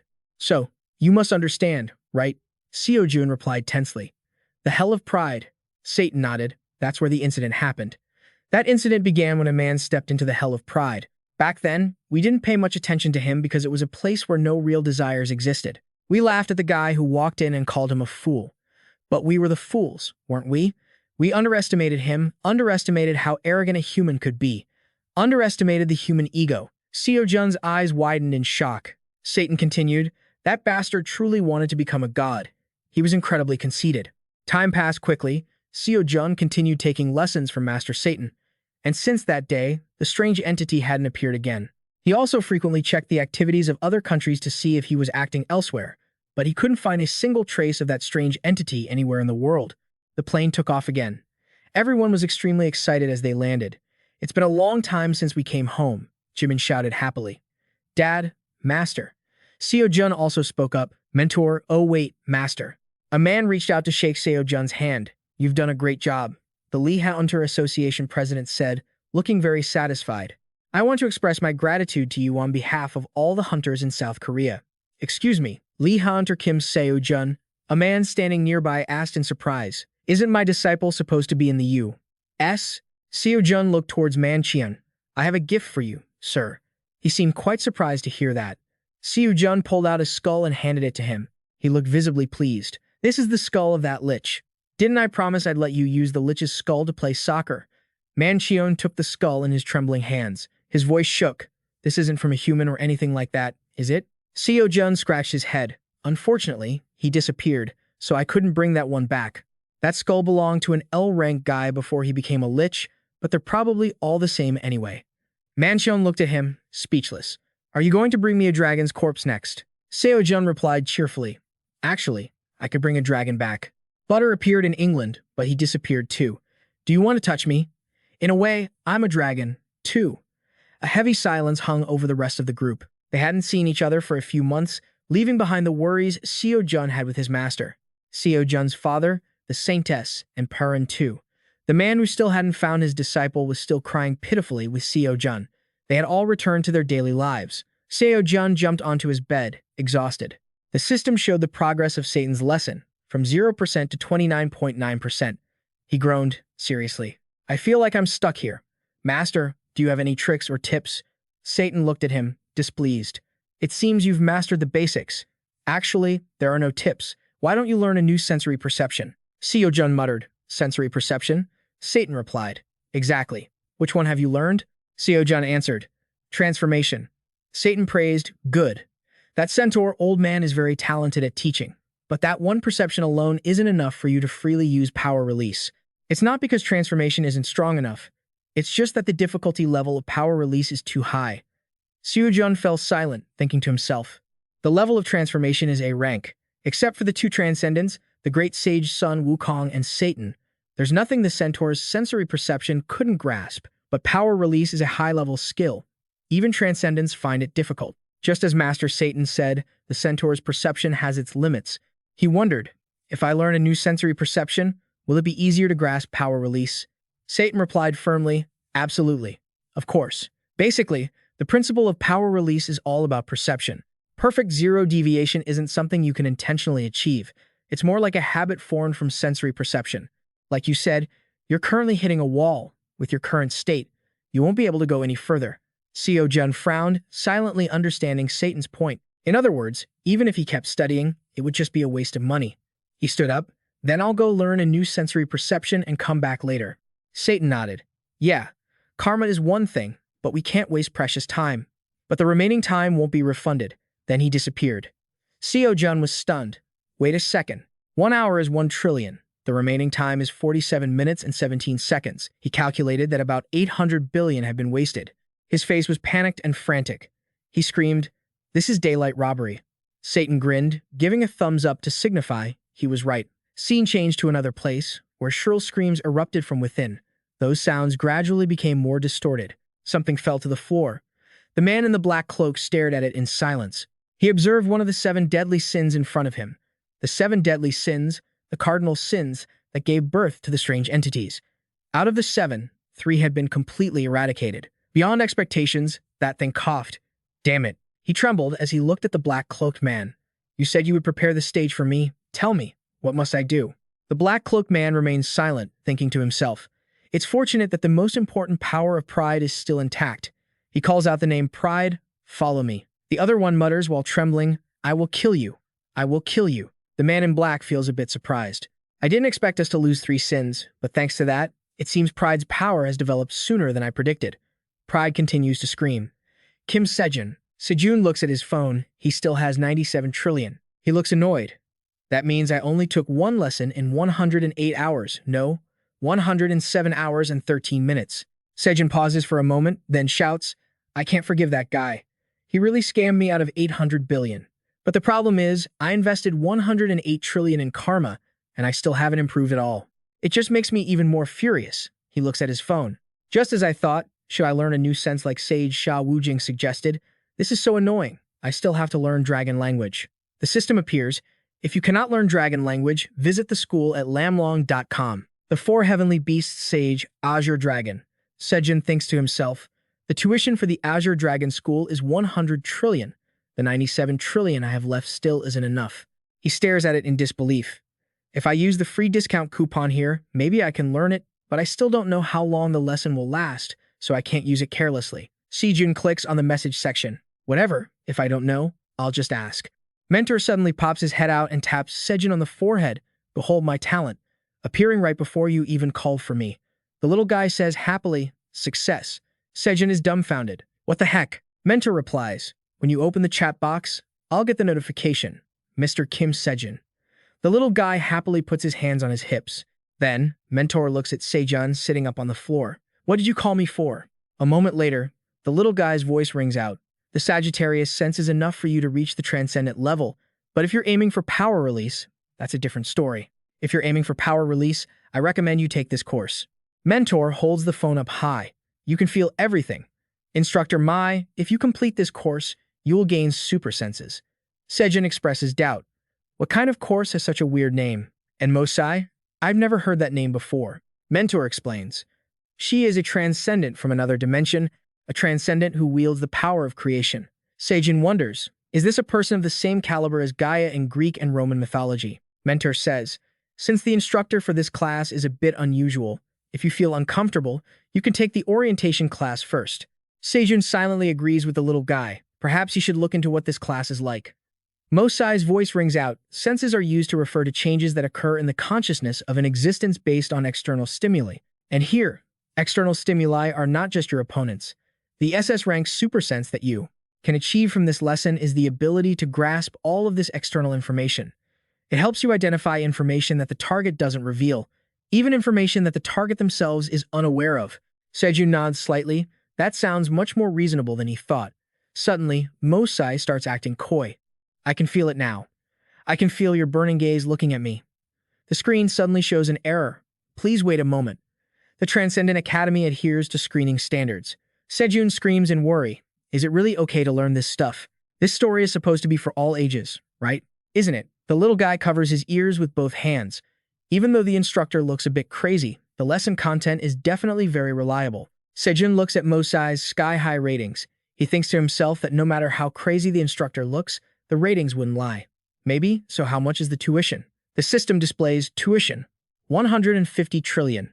That's insane. We only have 97 trillion left. How are we supposed to pay for that? Seojun holds his head and screams. How much money does this damn academy need before it's considered rich? What should I do? I only have 1 free discount coupon. I can't save that much money. And besides, I still have to retake Sha Wujing's class later. The tuition is ridiculously high. I wish I could lower the price a bit. Suddenly, a spark goes off in his head. Mentor looks at him cautiously. I'm just checking what you have.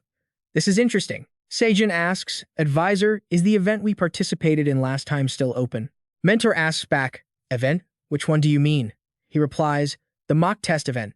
Mentor realizes, oh, you mean the Transcendent Mock Test Improvement Support event. That event is still open. Seojun is overjoyed.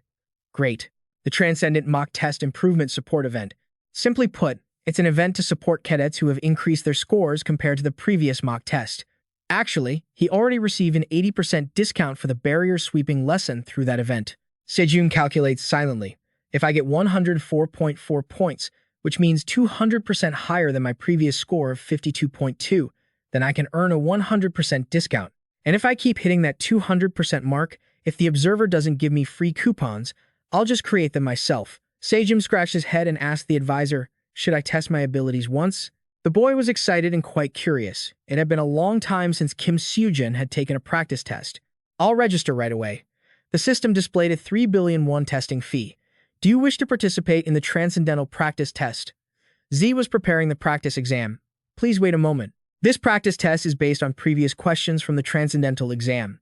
The difficulty is set according to Transcendental exam standards, and the trainee's causality will not affect the test.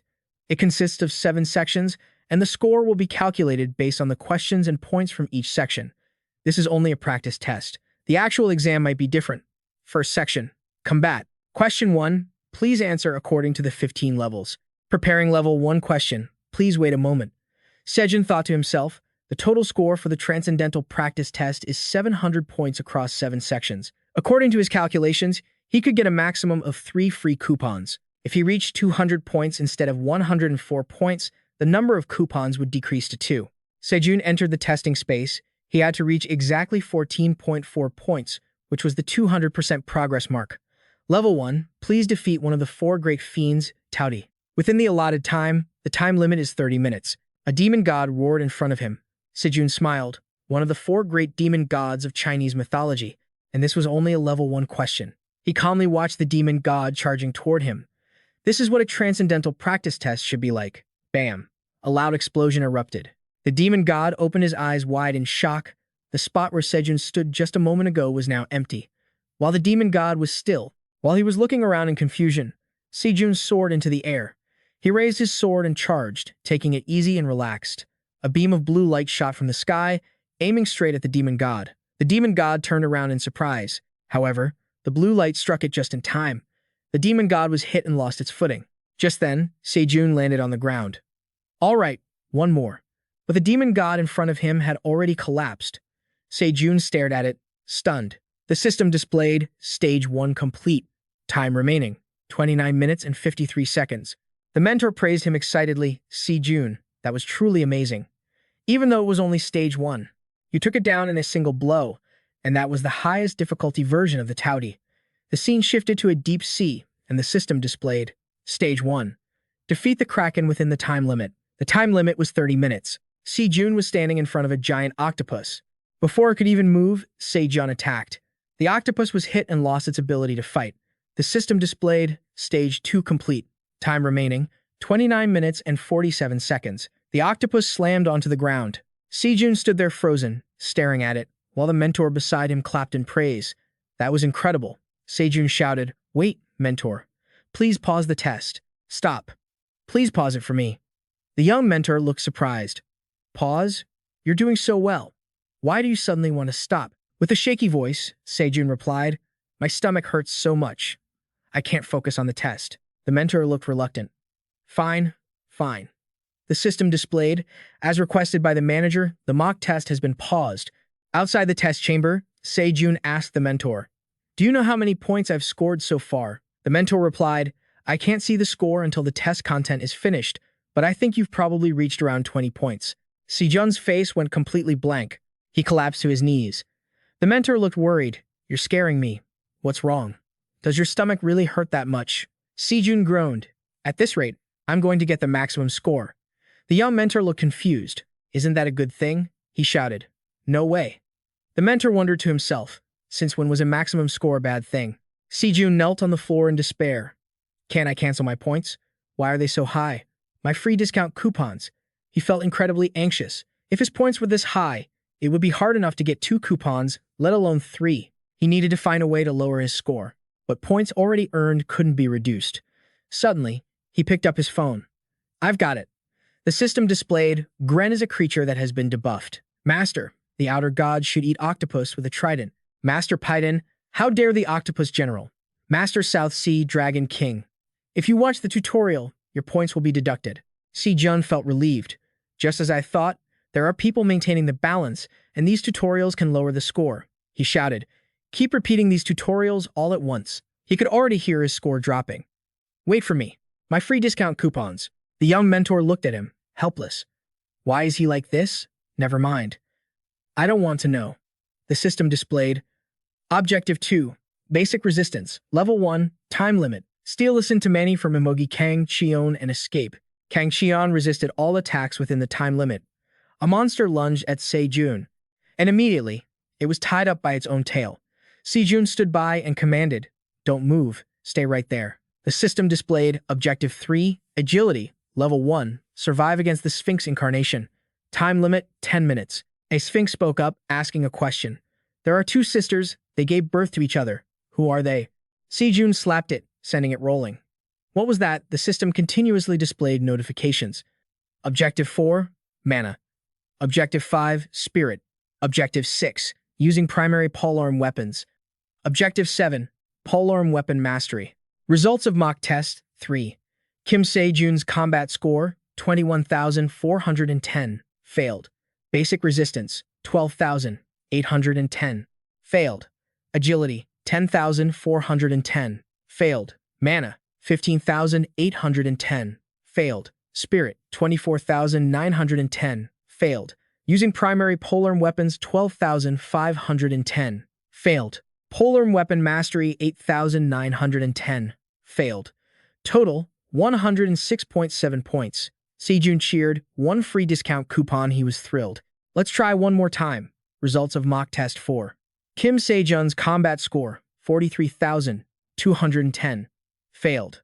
Basic resistance, 26,810. Failed. Agility, 21,710. Failed. Mana, 42,210. Failed. Spirit, 34,510. Failed. Using primary polearm weapons, 25,510. Failed. Polearm weapon mastery, 20,110. Failed. Total, 214 points. Seojun was ecstatic, got the second coupon. If I include the Observer's free discount coupon, that's 3. He was incredibly happy. The young mentor watched with his jaw dropped. I wasn't even sure about that last test, but now I'm certain Kim Seojun is manipulating his score perfectly. Is it okay to adjust points just to get coupons? Wait, more importantly, how is he even doing that? Suddenly, Seojun turned his head toward the mentor. Let's start again. I still have one more try. The mentor was dumbfounded. One more time, Seojun was very excited. Good. This time I'll give it my all. The mentor glanced at the phone, which had just beeped with a notification. The mentor called out, Kim Seojun, the principal wants to talk to you for a moment. Seojun turned away abruptly. I'm busy. Do it later. The mentor panicked. What? Seojun thought to himself. It must be about the free discount coupons. He kept walking forward. Let's do the interview later. Hurry up and start the mock test. The mentor followed him in a panic, calling, Seojun. The mentor grabbed his leg, begging. The principal is pleading with you. She asked if you could talk for a moment without worrying about causality. Seojun shook his leg. Let go of me. The mentor begged, please. Finally, Seojun scratched his head and said, fine, make it quick. What do I have to do? He thought to himself. If she takes back the coupons, I'm just going to lie down and not care. The mentor was relieved. Great, just wait a moment. Elsewhere, a girl with shiny blonde hair smiled slightly. In a place where no one could see, a hand gently patted down, and at the same time, a strange feeling arose in Seojun's heart. He startled and looked behind him. Huh, what was that? It felt exactly like when I used destruction. And as soon as he turned to look forward, he was standing on the clouds, facing a towering skyscraper. The mentor sighed, looking unhappy. I never thought I'd come to headquarters with you. Seojun looked in terror at the modern building standing tall before him, finding it hard to believe. Is this the ultimate academy? Inside the building, a dark goblin was on the phone. How have you been? My course is almost over. And I was wondering, inside the office, noisy conversations and phone calls echoed in the corner. How have you been lately? My course is about to end. And I'm wondering. In the office, the sound of loud phone conversations echoed in a corner. A staff member panicked. What are you worried about? This isn't like you at all. Seriously, you aren't the type to obsess over student reviews. Wait, what? You're planning to eliminate everyone who left a review? Hold on, someone else is complaining. Why is Loki posting so late lately? Another person answered the phone with a headache. I don't know. Something must have happened. Everything is a mess right now. And in that noisy office, Mentor led Seojun past them like a strange guest. He accidentally overheard two people talking. One asked, "How's the causal financing situation at the academy?" One person replied, "It's terrible. Some ascender just bankrupted the academy." The other side, "I guess we'll have to cancel other plans." Hearing this, Mentor showed Seojun the way, saying, "Go this way." Suddenly, they encountered someone walking toward them. The other person asked cautiously, "Who are you two? You don't look like new ascenders." Mentor saw who it was and let out a sound. Then the boy smiled. "Greetings, Thoth." The person appearing before them was Thoth, a god of wisdom and writing from Egyptian mythology. He questioned, "What is an ascender student doing at headquarters? Did you bring him here, Mentor?" The boy replied, flustered, "Oh no, this is Kim Seojun, an ascender from Earth. The director wants to see him personally." Thoth was slightly surprised. "Irina wants to see him personally? That's strange," he suddenly exclaimed. "Oh, so it's you." Seojun asked curiously, "You know me?" Thoth sighed and squinted, complaining. "Of course, who doesn't know you by now?" He kindly reminded him, "If possible, don't let anyone know who you are." Seojun stood there, blank-faced. At that same moment, not far away, a staff member shouted, "What the hell happened to the causal count?" The angry roar echoed throughout the office. Which student caused this mess with the causality? Thoth answered Seojun's confusion. "They might come after you." After the meeting with Thoth, Mentor led Seojun to take a special elevator to the director's office. "We have to use the teleportation elevator." As soon as the elevator signaled they had arrived and the doors opened, they heard someone talking outside. One person seemed unhappy, saying, "You rarely show your face, don't you? Why did you suddenly call me here?" A female voice questioned, "Don't you really know why? How could you not know that the Academy's causality was destroyed because of your lecture?" The great sage picked his ear indifferently. "Don't blame me. You try meeting him, and you'll understand." Seeing the familiar figure, Seojun thought to himself, no wonder that voice sounded familiar. It turned out to be the great sage Sun Wukong. Then he turned to look at the slender figure with long, golden hair. So the person standing in front of him must be her. The girl replied irritably, "Then let me see." After finishing her sentence, she didn't turn to look at the guest she had invited but gently clapped her hands. This action caused Seojun, who was standing still in the elevator, to be suddenly pulled away by a powerful force which terrified him. But instead of losing his balance and falling face first to the ground, he was caught by the great sage. He smiled. "Long time no see." Seojun looked at him gratefully. "Great sage Sun Wukong." He let go. He turned around, standing firmly on the grass, looking curiously at the girl in front of him. "So this must be her," the girl spoke up. "It's a pleasure to meet you." Seojun was stunned by her beauty, silently confirming to himself, the director of the Supreme Academy and the second ascender. Just as he thought that, she introduced herself. "I am Irina, director of the Supreme Academy." Seojun followed his train of thought. "She looks so different from what I imagined. Is she a spirit?" Seeing his student captivated, the great sage whispered to him, "Don't be fooled by her appearance, kid. She's ancient. You should actually call her." But before he could finish, a loud thud followed. Irina had used her power to slam him headfirst into the ground, right before Seojun's astonished eyes. Seeing his mentor knocked down without being able to resist, he felt a bit terrified. Even the great sage can't move? And this place is an extra-dimensional space, with no causal restrictions. Irina cleared her throat. "I'll get straight to the point." She revealed that the Academy's financial situation was not doing well. "It's a bit complicated, but simply put, the Supreme Academy pays for the free discount coupons the Observer gave you, and that's the problem." Finally, she concluded, "So I'm afraid we can't continue the promotional program you're benefiting from." Seojun raised an eyebrow, understanding it perfectly. "I knew it." He pondered for a moment and replied, "Fine." Seeing him being reasonable, Irina was delighted. "Thank you for understanding. Because of our current financial situation, we can't support other students." But she couldn't be happy for long before seeing Seojun lying flat on the grass. He expressed his opinion uncomfortably. "You'll have to step over my dead body." Mentor slapped his forehead, sighing helplessly. "I knew it would end up like this. This is why I told you not to meet him." Irina was stunned, not knowing how to handle the situation. And the great sage laughed. "Ha ha, I told you. You never know what this kid is going to pull." Lying on the ground, Seojun was as fierce as a fishmonger at the market. "What am I going to do? Do I look like someone who would return the coupons? Do you think I'll just let this slide?" Then he began a ruthless argument. Look here. If this is a problem, you shouldn't have organized the event in the first place. I didn't exploit any loopholes or anything. I just followed the rules of the game. Irina still naively countered. But you clearly abused a loophole. Seojun didn't accept it. That's your fault for not writing it clearly from the start, Irina argued. We allowed the use of promotions to help students who couldn't afford the causality. And I just did exactly what you said. He kept arguing stubbornly, trying to get as many coupons as possible. As the two argued back and forth, the great sage and mentor pulled out 3D glasses and popcorn from who knows where, eating happily while watching the show. On the other side, Irina was so angry, her hair was standing on end. I didn't intend to say this, but you should know the truth. Hearing that, Seojun immediately became defensive. She tried to smile gently, maintaining her composure as much as possible to talk to him.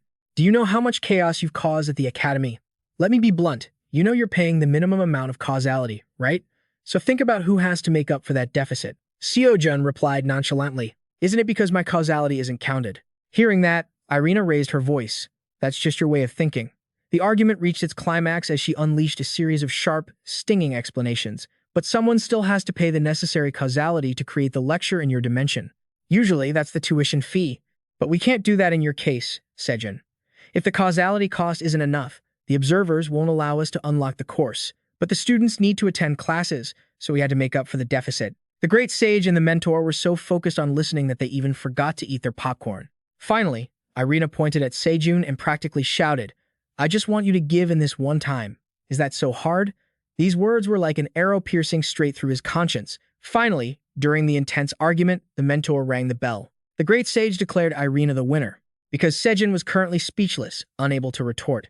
Refusing to give up, he still wouldn't compromise. What does that have to do with me? The mentor broke into a sweat for him. Oh my, I really can't believe this. Seojun is still lying on the ground. Step over my dead body. This remark annoyed Irina even more. She raised her hand and used her power to lift him into midair. If that's what you want, I'll grant your wish. Do you even know where you are? Angering a spirit is not a wise move at all, especially since this was a powerful spirit. Irina easily manipulated Seojun's body. She growled. You said to step over your dead body, right? A terrifying aura radiating from her made him shiver, but he still gritted his teeth, determined not to yield. The principal touched him with one finger. So why don't you stop whining and get up? Seojun trembled and thought to himself. Thinking back, it didn't seem like the observers needed him alive. The principal could kill me, right? He gritted his teeth, but I can't back down here. A wave of blue magic pushed him away from the principal. The great sage looked surprised. Oh, you've overcome the pressure? What now? Are you planning to counterattack? Seojun was still enveloped in a blue magical aura. Then, to the astonishment of the onlookers, he slumped to the ground. Seojun shouted, whatever, just cut it open. The great sage, the principal, and the kid looked at him, speechless. The great sage chuckled. Are you going to lie down again? Seojun remained sprawled on the ground. I don't know anything. He thought to himself, actually, I feel a little guilty. It was an undeniable fact that the Supreme Academy had played an essential role in his growth up until now, and he thought they had been somewhat lenient with him. But he also had lectures to attend, and he couldn't just keep tearing up his free tickets like this. He spoke up. Fine, I'll give up all the free tickets I earned from the mock exams. The mentor was shocked. What? Are you crazy? Seojun, did you hit your head when you fell? Seojun sat up. But I have one condition. The principal was surprised. A condition? He continued, I have lectures that I want to take using the free tickets. Please teach me directly, principal. The principal shook her head. That's impossible. Seojun guessed. Because you're an observer? She nodded slightly. As expected, you've figured it out. Normally, I wouldn't be able to meet with students. That's because the causality burden of an interview is too great. Seojun rested his chin on his hand, thinking. Based on what she had said so far, the Supreme Academy's financial situation wasn't exactly great. If they had been well off from the start, they wouldn't have forced him to give up those free tickets. So, who exactly is bearing the causality burden for this meeting? The answer was simple. He asked if the meeting was requested by an observer on the condition that they would bear the causality burden of the interview. The principal replied, that's right. They said they would bear the entire causality burden for the meeting on the condition that I force you to give up the free tickets at any cost. Seojun thought, bingo. He reasoned, then wouldn't the causality burden from you teaching me become the observer's burden? Principal Irina sighed. Even so, there's no way the observer wouldn't know. The causality burden won't just disappear. Seojun nodded. I know, but that burden will just be counted against them. But so what? The principal looked at him in astonishment. Huh. Seojun spread his arms wide. What do you think this place is? The principal replied uncertainly. It's the Supreme Academy. Suddenly, she started. Don't tell me. Seojun grinned satisfactorily. Just as you thought, he mused. This place is the Supreme Academy. It's a space outside of dimensions, like a border space, a place where the observer's gaze cannot reach. Seojun continued, what are we doing here? How would the observer know? If they nag you about this and that, you just tell them that you told me to give up the free tickets. What's the problem? It seems they've already dumped the causality issue on you, so just pay it back. Even if it looked like paying it back 1,000 times over, who cares? The principal pondered quietly. The great sage appeared extremely interested. Suddenly, the principal called for the mentor. Can you go down for a moment and call Thor for me? The kid asked, astonished. Sure. The great sage looked surprised. Really? You're planning to join in on this madness? The principal shrugged. What other choice is there? Without causality, we have to fight with our physical bodies. Then she turned to Seojun. I can't teach you everything. I am shifting the causality burden onto the observer, but if that burden becomes too large, this dimension could collapse. He nodded repeatedly. I know that very well. The principal asked, what do you want to learn? Seojun replied, the transcendent senses of A, Instructor Mose and the Dragon Language Lecture of the Blue Dragon Faction. The principal nodded, then those sensory-related techniques would be appropriate. She turned to the side. Great Sage, equaling heaven, could you lend a hand? The Great Sage grinned in agreement, taking out his Ruyi Jingu Bang. Can I go a bit hard? The principal replied, whatever. The Great Sage slammed the staff down. All right, principal, teach away. The transcendent senses of Mosai. By examining the entire external environment constituting the target, Mosai limited it to the range of perception, but if one expands it a little further, it touches the realm of being able to control the environment around the target as well. And when the territorial sense reaches its peak, even something like that is possible. Great Sage, equaling heaven, you jump high into the air and raise your Ruyi Jingu Bang. Here I come, Ruyi Staff Technique, First Form, Celestial Star Peak. A powerful wave of magic shot down. Seojun stood below, panicked. Hey, are you crazy? He said loudly. If you suddenly use the Celestial Star Peak like that, suddenly, Seojun felt as if many rays of light were piercing through his body. He was astonished. It feels as if the entire space I'm standing in is targeting me. Even just taking a step. Even the act of breathing feels like I need someone's permission to do anything at all. The Great Sage placed a hand on his shoulder and asked, hard to endure, isn't it? But you need to focus and look closely. Among all the ascendants, only the headmaster could pull this off. She stood right there before them, calmly watching the fireballs hurtling toward her. After all, she is an X-rank. She simply raised her fist, and a faint white light emanated from it, causing the raging red magic to vanish entirely. Seojun looked around in shock, unable to believe his eyes. What the? The traces of ascension energy are completely gone, as if nothing even happened. The headmaster turned around with a smile. How was that? Seojun asked. Weren't you going to teach me about perception? The headmaster replied, this is perception. The Great Sage spoke up. It's not for nothing that she's an X rank. Seojun pushed him away. What even is X rank? Does a rank like that actually exist in the Supreme Academy? Another voice cut in. No, the rank itself doesn't exist. Tho stepped forward. It transcends the records of causality. It's already beyond the rules. Hey, the Great Sage said cheerfully. Good to see you again. Tho, the bird-headed one, stared at the headmaster. Why did you call me here? The headmaster replied, to teach Kim Seojun about perception, we probably need to register the causality with the system. Seojun froze. Could you repeat that? I'm exhausted, so I'm not really processing this well. The headmaster said calmly, when I teach Kim Seojun, I need to record the causality in your book. Tho hesitated for a moment. Who are you teaching? The headmaster repeated blankly. Who am I teaching? Kim Seojun. Tho was silent for a moment, then answered reluctantly, I understand. But a second later, Tho shrieked, are you insane? Irina, do you have any idea what will happen if you teach a student that? The headmaster laughed. Well, there are always exceptions to the rule, Tho trembled with anger. There are no such exceptions. Unless an observer takes responsibility for the causality, Irina cut him off. The Great Sage chuckled, watching Tho's bird-faced expression as his jaw hit the floor. Suddenly, a hand rested on Seojun's shoulder. Tho's eyes glittered as he looked at him. Do you intend to record the lecture? This talent, you mean? Tho glanced over. What do you think? Irina, the headmaster, replied. I thought about that too, but since he is just a student, there are limits. Tho replied firmly, I'll definitely find a way. Seojun stammered, no. I just came here to listen to the lecture. The Great Sage watched them, amused. The academy is running smoothly, isn't it? A book appeared in Tho's hands, the Akashic Records. Letters began flying out from the book. Seojun wondered, what is he doing? Irina replied, he is registering the technique I just showed you into the causal record. Since Kim Seojun hasn't reached transcendence yet, there are still limitations. Tho opened the book and muttered something. A moment later, the book closed. Seojun was startled by a phone notification sound. Tho looked satisfied. Registration complete. The system is now displaying perception. Seojun asked the headmaster, does that mean I can use perception now?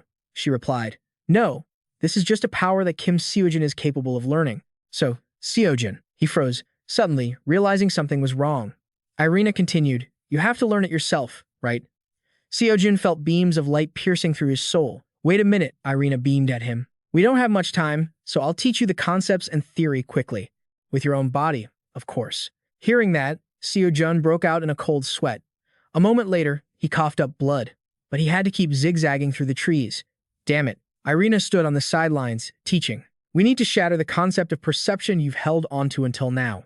Kim Seojun, you must move beyond the simple concept of sensation and perception. Think about creating your own realm through your senses. By doing so, you will control the space with your own domain. Irina manipulated the space around her. She just pointed like this. Seojun panicked. He lunged out of that space. A second later, Seojun felt relieved. That's insane. Space was completely distorted. If I'd gotten out a second later, my body would have ended up like that. Irina waved her hand.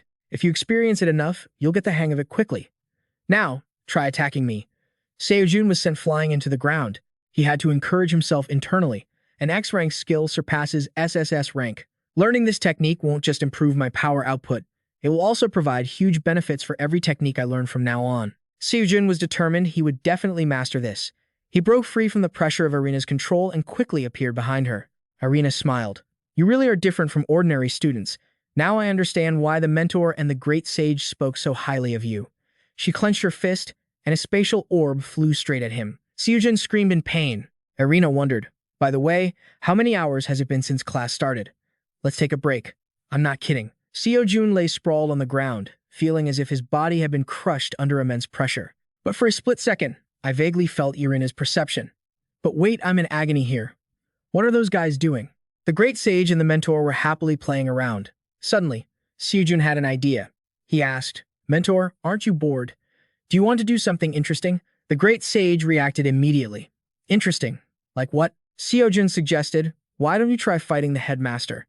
The great sage immediately turned his head away. I'm sitting this one out, thanks. Seojun stood there, stunned by this reaction. He was secretly amazed someone so obsessed with fighting was refusing. Seojun shouted, but you love fighting. I don't love that, the great sage muttered. I like fighting, sure, but I have no interest in getting one-sidedly beaten to a pulp. One-sidedly beaten? Seojun whispered. Is the headmaster really that strong? The great sage replied, strong doesn't even cover it. Even if every Transcendent in the Supreme Academy attacked her at once, I couldn't guarantee she'd be defeated. Seojun's jaw dropped. What? Then just how strong is she? Plus, the great sage continued, I've never even seen her go all out. The mentor agreed. Now that I think about it, I've never seen it either. Seojun stared at them blankly. Then when does she ever get serious? Suddenly, the great sage said, but there is one person who could go head-to-head with her. Seojun looked skeptical. Huh? Someone like that actually exists? The great sage laughed hysterically for a while before saying Seojun's eyes widened, his face turning pale. Me? The great sage replied, exactly. You can use the 3-stage field, that alone is enough to go against her. The mentor nodded slightly. The great sage continued, besides, your growth rate is absolutely insane, too. You might even beat Irina. Seojun couldn't believe his ears. Beat the headmaster? Beat that monster? He was shocked. Is it really that crazy? Honestly, people keep telling me I'm extraordinary, but I feel like it's just the same thing I've always been doing, so it doesn't really feel like anything special. Irina's voice suddenly cut in. Being extraordinary isn't enough. Like I said, one day, I'll step down from being the principal. Seojun scratched his head. You already said that, didn't you? Mentor reminded him, do you remember the first time you consulted the principal about the Tamdon Dien? Irina continued, to be precise, there is one other person besides Kim Seojun who could rival me. Seojun asked, are you talking about the first Transcendental? Hearing that, Irina lowered her eyes in sadness. She shook her head, no, not my master. How could I ever compare myself to him? Seojun looked puzzled. I've always wondered, what happened to the first Transcendental? Irina was silent for a moment. Then she said, I don't know either. His causality records have disappeared. Every trace of my master's existence has been wiped clean. Seojun was shocked. Wiped clean? Could it be? Irina replied, yes, that's right. The observer wiped it all away. I shouldn't even be able to remember I had a master, but there are still lingering traces. It seems that before the observer completely erased him, he must have done something, she muttered softly. Or perhaps he erased himself. Irina turned to Seojun. That's why I want you to uncover that secret. I have high expectations for you. Seojun felt shy at the compliment. Irina propped her chin up. All right, enough talking, let's continue. The great sage let out a long yawn, stood up, and offered. Watching is getting boring. Can I help out? Irina was surprised. You want to? Seojun shouted, Hey, didn't you just say you hate fighting? The great sage replied calmly. That's only if that old lady is the opponent. Fighting you is fun. Seojun yelled, feeling wronged. Are you only choosing weak people to fight? Master, are you really that shameless? The great sage raised his Ru Yi Jingubang high. As long as I'm having fun, who cares? Seojun instinctively grabbed his spear. The scene shifted to the Professional Lehigh Hunters Association. The chairman clutched his head, muttering, Is this for real? The other person replied, Yes, I verified it multiple times. It's the truth. He was extremely anxious. The chairman has given the order. We must find the hunter Kim Seojun immediately. Seojun was struck by the Ruyi Jingu Bang and sent flying. The great sage grumbled, So boring, try a little harder. Seojun panted heavily. This was the true power of the great sage, equaling heaven without causality restraints. The great sage let out a long yawn, boring to death. You have to take responsibility for this. Seojun was furious. That crazy monkey. The great sage looked disappointed. What? You've already given up? Seojun yelled in anger. I'm not your opponent. Besides, I'm supposed to be training my senses, aren't I? If you just keep beating me up, what am I supposed to do? The great sage replied coldly.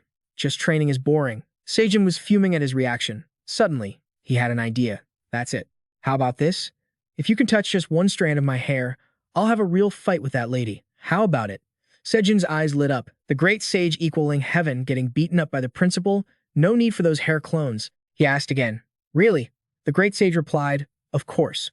I like to joke, but I never lie. The lady smiled. Deal. Seojun immediately got into his stance. I don't need to land a hit. Just touching his hair is enough. You have to keep your promise. The great sage laughed out loud. Of course. You know that. But can you do it? Or are you just going to keep getting hit without learning anything before you get kicked out? Seojun felt annoyed by the provocation. Seojun shot straight toward the great sage. A streak of blue light flashed. You'd better get ready to take a punch from the principal. The great sage quickly dodged his attack. Too slow. Seojun landed on the ground, looking around. Where did he go? Even though his senses had reached their peak, he still couldn't keep up with him. He shut his eyes tight. His opponent was a crazy monkey and one of the strongest transcendental beings. It was normal not to be on his level yet. If I can't catch up, I have to be one step ahead. Irina's voice echoed in his mind. Senses start with recognizing the elements that make up the surroundings of the target. For an entity to exist, it needs space. And therefore, it's unavoidable that it affects the space it occupies. The airflow changes when breathing, the slight vibration when it steps on the ground. There are unavoidable limits for any entity that requires space. No one can surpass those limits, so even if you can't see the target, you can indirectly detect them through those clues. The principal told him to go further and control the surroundings. He slowly felt each step, gradually unraveling it like his own domain, pulling the surrounding space into the world of his senses. Seojun was slightly disappointed. His senses were still nothing, but he could faintly feel the presence of the great sage, like a thread within reach but hard to grasp. Suddenly, he opened his eyes wide and lunged forward. The great sage was indeed right there. Seojun looked at him seriously. The great sage looked at him in surprise. Irina outside also widened her eyes in shock. Seojun felt one of the great sage's feet step back, then the other. He thought to himself, he's backing away. Seojun realized the movement of the great sage. For the first time, he saw his speed and the trajectory of his strikes. He calmly gripped his spear, sensing everything. The Ruyi Jingu Bang tore through the air. Seojun quickly dodged the staff and dashed forward. The great sage looked surprised to see him dodge his attack. He quickly evaded Seojun's strike. What is this? Suddenly, you've improved so much. Seojun remained silent, just feeling everything. The great sage smirked. Still a bit green. In a flash, Seojun was hit by his attack again and sent crashing into the ground. The great sage landed and looked at the cloud of dust in front of him. Seojun struggled to get up. Again, one more round. The great sage laughed. Your eyes have changed. Fine. as many rounds as you want. He thought to himself that he had observed very carefully, but still couldn't feel the final blow. I have to make my senses sharper. Seojun lunged at the great sage again. But just as they were about to collide, an invisible pressure stopped them, and Irina's voice rang out.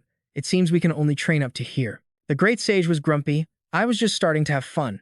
Seojun pleaded. I can still do a little bit more. Irina replied concisely. No, your condition isn't great right now. Kim Seojun, you're pushing yourself too hard. Even if there's no problem with your physical strength, relying on Buddha's mental power has its limits. Seojun looked at his hands in silence. He landed on the ground. Is greater than music, is greater than, Irina praised him. Regardless, you're very talented. I didn't expect you to learn so fast. It seems you've understood the theory. Now you just need to adapt it in your own way. More importantly, someone is waiting for you, you should head back. Seojun was surprised at the remark. Someone is waiting for me? I don't think there's anyone. Suddenly, the phone in his pocket rang. The system displayed Atlas class progress 0.688.9%. Atlas class progress 0.589.4% progress. Atlas class progress 0,389,7%. 7% more for Atlas class progress 0.7. 90.4%. Atlas class progress 0.3. 90.7%. Seojun shouted in a panic. Oh man, I'm burning up again. Great Sage chuckled. Whoever he was, he sure was terrifying. Seojun looked at Irina, pleading. Headmaster, please, just send me back already. She looked stunned. Didn't you just say you could hold out a bit longer? Besides, if we say goodbye now, who knows when we'll meet again? Do you really want to leave already?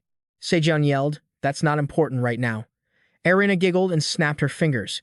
Seojun fell into a dark void. She smiled. I hope we meet again one day. Seojun had vanished. Irina smiled at the person standing behind her. I didn't expect you to come here directly. The observer, that was who called Irina, looked astonished. Irina, have you lost your mind? Your actions are clearly a breach of contract. You haven't forgotten the consequences of breaking that oath, have you? Irina smiled. Absolutely not. You think I've broken our deal? The observer replied, manipulating causality without permission. I never authorized you to mentor him. Yet, you acted on your own. Irina feigned ignorance. Huh? Mentor who? I have no idea what you're talking about. The observer, frustrated, asked, Are you intentionally playing dumb? Irina replied, I'm not pretending. I honestly have no idea. I simply gently persuaded Mr. Kim Seojun, and he voluntarily gave up his exemption tickets, just as our agreement stipulated. The observer roared in anger. Are you mocking me? Anyone can see he gave up his exemption tickets in exchange for your lecture. Irina remained calm. No, I'm completely clueless about that. What evidence do you have to claim I did such a thing? She giggled. Did you see it with your own eyes? The observer was trembling with rage. He shouted, Then I want to see that proof for myself. A book appeared, the record of Thoth. There must be a record of it in here. Pages flipped rapidly. A powerful surge of magic erupted around Irina. She coldly insisted, You are not to interfere with the Academy's affairs. Her eyes were filled with murderous intent. The rules clearly state this. The observer fell silent and closed the book. He put it away. You can't use such petty tricks. Is it really that bastard? Whoever it is, this is a foolish decision. The burden of causality in this dimension. The greater it becomes, the weaker the constraints on that bastard. That is exactly why we stopped him from using those exemption tickets. You know that well, don't you? Or do you think he can withstand his true version? The one even you had to exile because you couldn't control him? Irina crossed her arms, cutting him off. Let's just wait and see, the observer warned. Don't get it twisted. Irina, even if you are called the third transcendent, you are still a late bloomer. You won't be able to achieve anything. Irina frowned at him. You probably said the exact same words to my master, right? But in the end, you couldn't deal with him and had to erase him. The observer replied curtly, Think what you want. But remember one thing. He turned his head. You will definitely regret today's choice. Outside, Jimin was commanding her fire magic. Burn. Hellfire. A vortex of fire appeared. She muttered, Still not waking up. Do I need to burn him more? Seojun had just opened his eyes, stunned by the current situation. Jimin unleashed the hellfire once again. Seojun irritably stopped her immediately. She scratched her head, replying, Oh, you're still alive. Seojun yelled, What are you trying to do? Jimin answered, I'm cremating you. Suddenly, Lee Haeun walked in from outside, calling out loudly, Mr. Seojun. She was panting. Why do you keep dying and coming back to life? The association president has been waiting for too long. Seojun was startled and stopped her. Wait, hold on. He shouted shyly, Please don't come any closer. Li Haoen's face suddenly flushed red. Jimin only then realized that Seojun was not wearing any clothes. Li Haoen stuttered. I didn't see anything. Seojun snapped. Get out immediately. In the meeting room outside, Li Haoen's face was still slightly flushed. Seojun entered. Sorry for keeping you waiting. Various voices rang out. Team leader, you're still alive. You recovered quickly this time. The president bowed slightly, looking apologetic. I woke you from a deep sleep, didn't I? Seojun waved his hand. It's not like that. I just visited a place like the afterlife, so don't worry too much. By the way, why did you come here today? Sir. The president silently reached into his coat pocket and placed something on the table. I paid back the full 25,000 on time. On the table were two photos. One had black smoke, and the other showed a man being held captive. Mindu jumped up in agitation. Master, the president said, these are photos sent to the association by an anonymous source. At first, we thought they were faked, but after verification, we believe they might very well be real. Seojun silently observed the photo. He saw a man standing with his back turned. The exposed parts of his body were wrapped in white bandages. Seojun thought and suddenly realized something, the twisted entity. Seojun asked, are they asking for a ransom? The president replied, no. However, they wrote that if this matter is exposed to the world, the dark saint will be killed. Mindu was shocked by those words. The president closed his eyes slightly. I'm sorry to say this, but this is most likely a trap. Seojun was silent. In his mind, he completely agreed with that speculation. For sure, the fact that they sent these photos while avoiding attention proves they want to notify a specific person. Notify me. He gripped the photo tightly. Seojun stood up. Where is this place? Mindu looked at him, trembling. Team leader Seojun smiled. Do you think I would ignore your master? He reassured him. Don't worry. We will definitely save him. Suddenly, from the door, a voice rang out. We'll go together this time. The four elders appeared together. No one here would abandon a former comrade. Seojun stopped them. No, please stay in Korea. He continued. This is just my speculation, but it's very likely the Truth Organization is involved in this. If the Dream Team and all the heroes leave, Korea will be defenseless against any backlash. So, heroes, please stay behind and prepare to respond to any situation. The four of them looked at each other. Was it those guys again? It would be extremely dangerous if everyone left. The Saint of Magic replied dejectedly. Understood, we will stay. Seojun nodded. I'll entrust this matter to you heroes. He turned toward the association president. Where were those photos taken? He replied. The southern tip of Africa. South Africa. The scene shifted elsewhere. A hand was holding some precious gems. He laughed loudly. Just sitting still is causing causality to pile up until it overflows. Truly, this is the pinnacle. Outside, a man was shouting at a group of locals to move quickly. A pair of terrified eyes trembled, covering their mouth, hiding in the nearby bushes. In South Africa, Kimberley Airport, Seojun and the others stepped out. Suddenly, he noticed Mindu was tense. Seojun placed a hand on his shoulder. Seojun reassured him he will surely be safe. He turned toward the others. Time's up. Split up and gather some intel. Let me know immediately if you find anything. Understood? Sun pulled out a weapon. Don't waste time, he ordered. Hurry and find him. The Black Saint is in a rush. He launched the tracking device. To Seojun's surprise, it suddenly started spinning in circles. Seojun scratched his head in confusion. That's strange. Why can't I track him? Could the True Truth cult have done something? Suddenly, a young boy's voice rang out. You're a professional hunter here for that reason, right? Seojun turned around, stunned. He leaned in slightly. Did something happen regarding that? The boy gritted his teeth in disgust. What? You're one of those True Truth cultists too, Seojun countered. No, I'm not. The boy cut him off. Stop pretending already. I know everything. Then the boy ran off. He tried to stop him. Wait, hold on a second. The people around them suddenly swarmed in. Who are you? Are you a True Truth cultist? They started happily offering him a pile of food. Please, take this, sir. And this as well. It's thanks to everyone that we're still alive. Seojun panicked. But I'm not a True Truth cultist. He ran off to find the boy from earlier. Where did that kid go? I barely got away from them. Seojun thought to himself. It was clear at a glance that faith in the True Truth cult here ran incredibly deep. But when the kid thought he was a believer, he immediately showed hostility and mentioned that matter. He must know something. Suddenly, a scream rang out. Quebena was slammed hard against the wall. The boy shouted, I already paid off my debt. I paid it all. So why do you keep chasing me? The thugs replied coldly, We've told you already. That was just the interest. They looked at the basket he was carrying. Is that a bunch of medicinal herbs in his basket? These must be valuable. Hand them over. Quebena refused. No, I can't. One of them grabbed his shirt. Still haven't had enough, huh? Seojun's voice boomed. Stop. The thug looked at him. Who the hell are you? You better get lost before we teach you a lesson. Seojun smiled. Can't do that. I have business with that kid. The thug let go of Kwabena. Business? What kind of business? Did you lend him money too? Seojun replied. Not exactly. He scratched his head. I'm just deciding what kind of trouble to cause right now. The guy was furious.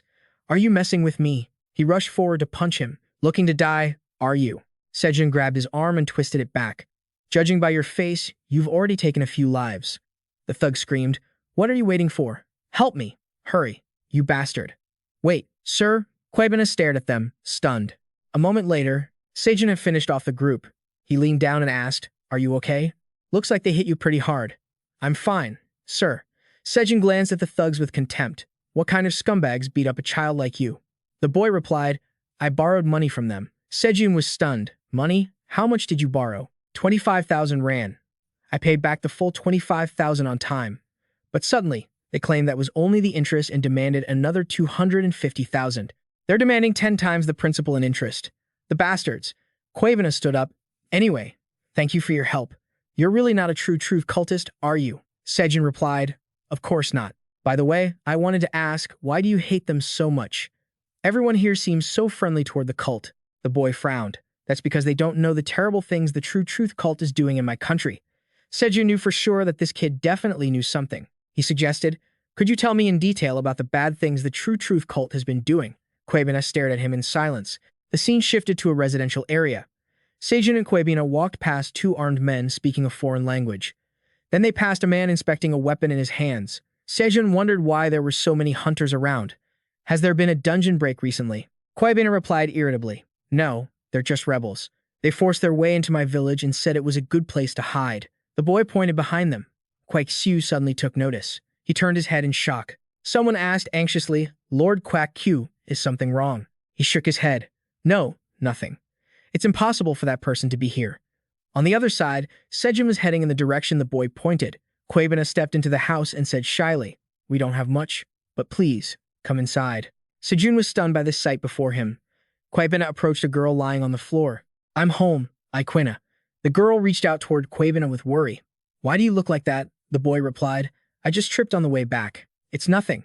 Iquina frowned slightly. Really? The boy nodded. Really?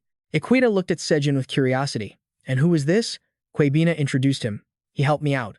I invited him here because there's something I need. Hearing that, the girl smiled happily. Thank you for helping my brother. Seojun replied. Don't mention it. Kwabena picked up a pestle and began grinding the medicinal herbs he had gathered.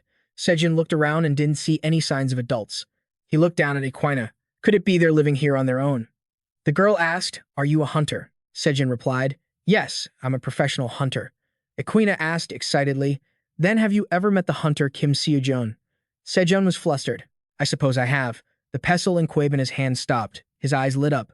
Really? You've actually met the hunter Kim Seojun? Kwabena asked eagerly. Is that why you're so heroic? What is Kim Seojun like? Is he as handsome as his skills suggest? Is his personality great, too? Does he have an aura radiating from behind him? Seojun was stunned. Huh? No, he's probably just an ordinary person. Kwabena was annoyed. He can't be just ordinary. The boy mused, Lee Hind or Kim Seojun must be even cooler than I imagined. Seojun was startled by the image in the boy's imagination. Who is this? He exclaimed. No, I'm asking for real. Who is this exactly? In reality, Seojun looked as ordinary as anyone else. Kwabena was still lost in his fantasy about Kim Seojun. Ikina whispered in his ear, Lee Haeunter Kim Seojun is his idol. Seojun was stunned. His idol? The girl said proudly, My brother has always dreamed of becoming a professional hunter. He even has a natural talent and awakened on his own. My brother is amazing, right? Seojun looked at the boy in surprise. No wonder I felt his energy was a bit different. Iquina lowered her eyes. If he had proper training, my brother could become a great professional hunter. It's just because of me. Kwabena went to her side anxiously. Iquina, that's not true at all. I've been working hard to save up. The boy brightened. Soon, I'll be able to join the Lee Hunter Academy. The girl asked in surprise, Really? The boy replied, Of course. I'll soon become someone like Lee Hunter Kim Seojun and take down all the bad guys. I'll buy you lots of delicious food, so you need to take your medicine and keep your strength up. You hear? The boy handed Iquina a cup of medicine. The girl beamed, Yes, I will. The scene shifted outside the house. Seojun said to the boy, "You borrowed 25,000 rand from those gangsters to buy medicine for your sister, didn't you?" The little girl asked in surprise, "Really?" The boy replied, "Of course. I'll soon become someone like Lee Hunter Kim Seojun and round up all the bad guys. I'll buy you lots of delicious food too, so you have to take your medicine and stay healthy, okay?" "Got it." The boy handed Waikina a bowl of medicine. The girl beamed. "Yes, I will." Scene change outside the house. Seojun said to the boy, "You borrowed 25,000 won from those thugs to buy medicine for your sister, right?" Waikina replied, "Yeah, the truth is, I don't have the money for the academy. My little sister is still seriously ill." He looked at him with bright, hopeful eyes, "But I'll never give up. Do you know? Even Lee Hunter Kim Seojun was as poor as me before he became a hunter. He couldn't even join the Hunter Academy at first. Even so, he didn't give up. He just kept pushing forward. Now, he's officially the greatest hunter in the world. Pretty cool, right?" Seojun scratched his cheek, looking a bit awkward. Waikina said excitedly, "One day, I'm going to be just like Lee Hunter Kim Seojun." Seojun fell silent for a moment before patting the boy's head. "I'm sure you can do it." Waikina looked astonished. "Really? You think I can do it?" Seojun replied. "From where I'm standing, I think you've got even more potential than Kim Seojun." He grinned. "I promise you, in real life, Kim Seojun isn't that special." His eyes light up at the sight of money, and he doesn't have the best personality, either. Waikina scolded him angrily. "Who do you think you are to talk bad about Lee Hunter Kim Seojun?" The boy didn't agree, insisting, "No matter how strong you are, you can't compare to Lee Hunter Kim Seojun." Seojun chuckled to himself, thinking he was so polite before, and now he's getting all fired up. A moment later, the boy shyly reached out his hand. "Anyway, thanks for helping me and for saying I can become a hunter. So, I'll officially introduce myself to you. My name is Waikina." Seojun was about to answer when a warning shout cut him off. "Emergency! Emergency! We've been discovered by the government." Waikina's face turned pale with fear as the alarms kept blaring. "Everyone, get ready." Suddenly, a pitch-black, six-armed monster appeared, baring its grotesque white teeth. A few minutes earlier, two men landed on a rooftop, looking at the village in the distance. The name that appeared in the photo Seojun received was at that village. "Is this where the rebels are hiding?" Waikina asked, rubbing his hands together obsequiously. "Yes, that's right," he continued. "Honestly, I didn't want to bother you with such a troublesome task, but since the catastrophe hero is in that village, I had no choice." Jin Chan replied, "Since you already gave me a diamond as a reward, I don't mind. We just have to wipe them all out, right?" Waikina nodded repeatedly, but suddenly a voice interrupted their conversation. "There you are. I was wondering where you'd gone." Jin Cheon looked surprised. "Assistant, wait, aren't you an apostle of Kang Dong Chul, the Iron Tree?" The man spoke with a weary expression. "Everything is prepared. He's looking for you." Jin Cheon scratched his head. "Is that so? Guess I have no choice." Waikina was startled. "Wait," he shouted. "This goes against our agreement." Jin Cheon kept moving, waving his hand behind him. Don't worry. I'm not scamming you. You can't cheat karma anyway. I'll come back to take care of it later. Wait just a minute." Waikina said angrily. "If you leave like this, I'm not giving you the diamond." Jin Cheon suddenly froze, his voice turning cold. "Are you trying to mess with my karma?" Jin Cheon turned his head, radiating murderous intent. "Do you want to die?" A bizarre, distorted magical space suddenly manifested. Waikina begged in terror, "Please, spare my life. Apostle of Kang Dong Chul, don't kill him. I still need to cooperate with the government." Jin Cheon clicked his tongue, annoyed. Why are humans so troublesome? He reluctantly let Waikina go. "Fine, I'll let you off this time. Since I'm about to become a god, I'll be generous with you." The apostle sighed, watching as Jin Cheon grinned. "Anyway, I just need to satisfy my pride." He patted his chest, and Waikina watched in horror as a black mass dropped out. A pitch-black, six-legged monster emerged, baring its teeth and drooling. The second power of the seven deadly sins. Greed, avaricia. Jin Cheon's voice echoed. He looked at the monster as it clutched a pile of diamonds to its body. "Well, is that not enough yet?" He pointed toward the village. The monster cast its gaze in that direction. Jin Cheon said, "See that village over there? It has everything you need to fill that void." He laughed. "The more painful, the better. Make them drown in the terror you desire. Kill them all." Back in the present, the monster bared its greedy teeth. The fighters in the village stepped forward to face the monster. "I heard we were discovered by the government. But what is this thing? Did that guy come alone? Don't they know the hundreds of rebels here are the best of the best? Hey, stop right there and identify yourself." One man warned angrily, "If you come any closer, this won't just be a warning." Behind him, someone was suddenly dragged away. The monster grabbed the person it had snatched by the neck. It grinned and finished him off. The people around them shifted into an attack stance. You bastard. Attack. Everyone, attack. The monster picked up a brick and raised it high. It slammed it into the ground, sending everyone around flying into the air. Then it reached out its long, 6 arms to grab them. Kwaku leaped up, a stream of white magical smoke swirling around his body. Kwaku aimed at the monster and shouted, "Everyone, retreat." He slashed across its torso, causing the monster to stumble, and tumors sprouted on its head. The monster turned, enraged. It grabbed Kwaku by the leg and smashed him into the ground. Kwaku coughed up a mouthful of blood, and everyone nearby was stunned. They called out in panic, "Sir Kwaku." The monster reached its hands toward him. The sounds of screaming filled the air. Kwaku gritted his teeth, trying to get back up, but suddenly a flash of light stopped the monster. A beam of blue light struck its head, and a second later, a bolt of blue lightning crashed down. Shooting star spear, lightning god, spear, strike. Seojun looked down at the monster, which was now emitting black smoke. This unpleasant aura. I've felt energy like this before. He looked back in surprise. Seojun looked around. That twisted thing is here. Seojun stood on the rooftop, holding his spear. He frowned, looking down. Kwaku's eyes widened as he looked at the newcomer. I wasn't mistaken, he wondered.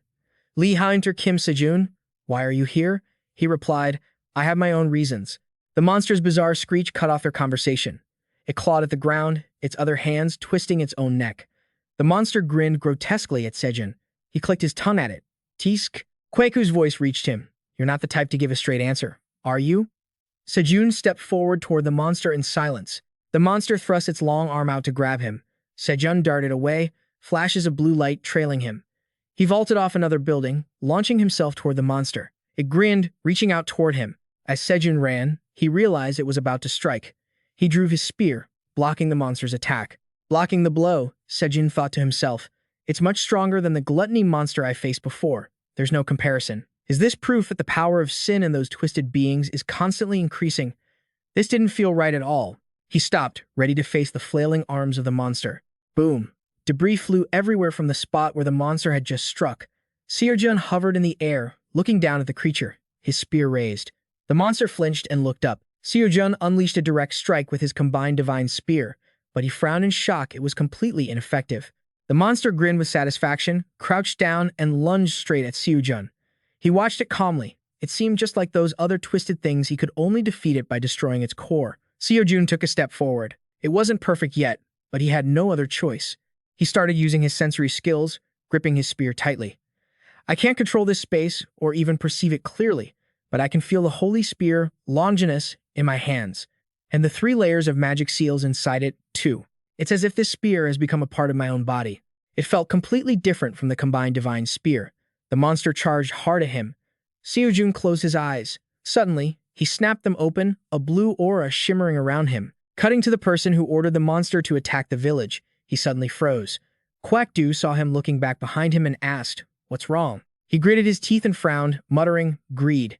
Back at the battlefield, Kwaku was stunned. The monster was gone. The creature that hadn't even budged against an elite team's full-force attack had vanished so easily. Where it had stood, only black smoke remained. He looked toward Seojun.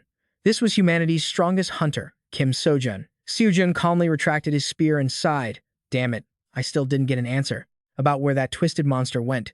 He scratched his head and walked toward the pool of black liquid. He'd have to rely on the traces left behind. He looked down, surprised to see diamonds.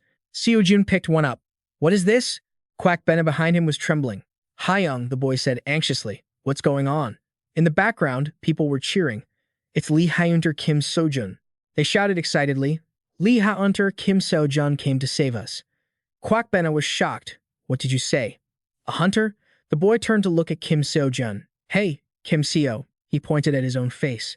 The boy immediately let out a gasp of surprise. Seojun gave a wry laugh. Ha ha. Quack Bena stood frozen, unable to believe what was happening. Kwaku bowed his head in gratitude. Thank you. I truly don't know how I can ever repay this debt. Seojun looked awkward. No, you don't need to do that. He gestured toward the black pool. How should we handle this? I'm not sure why, but when we killed it, this dropped.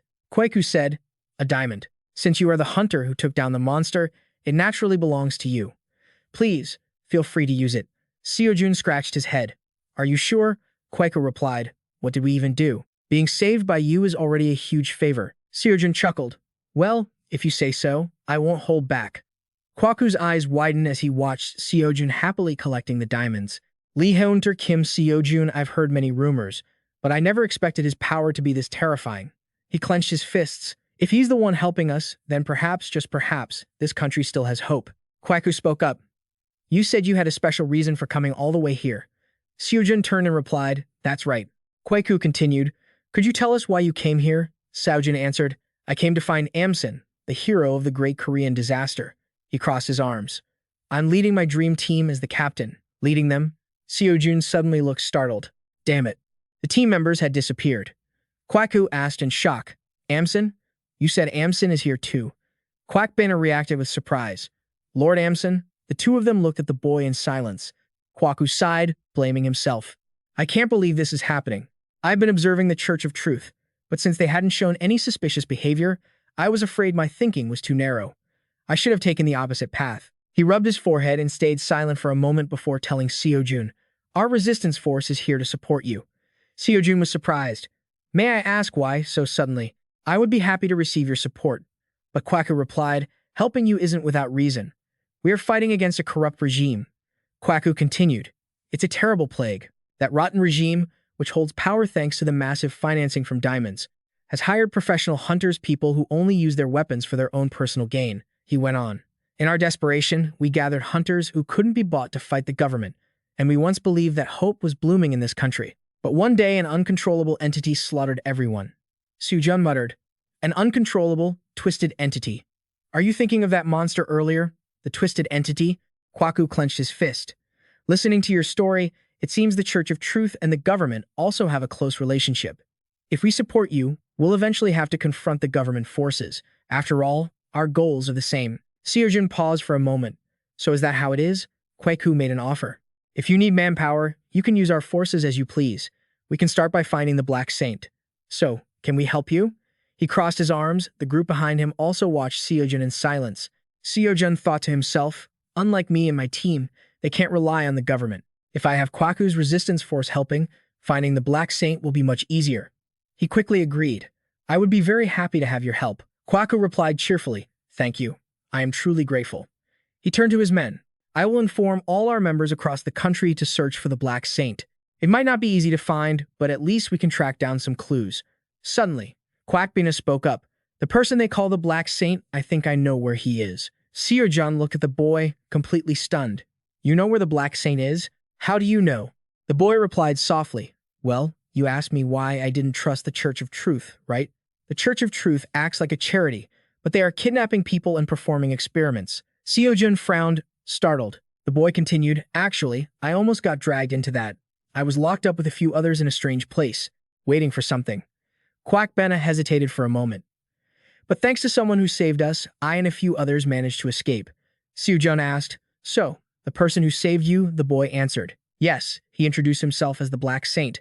The image of a man flashed through the boy's mind. Seojun asked, can you tell me the location? The boy replied, it's not hard, but it's hard for you to get there.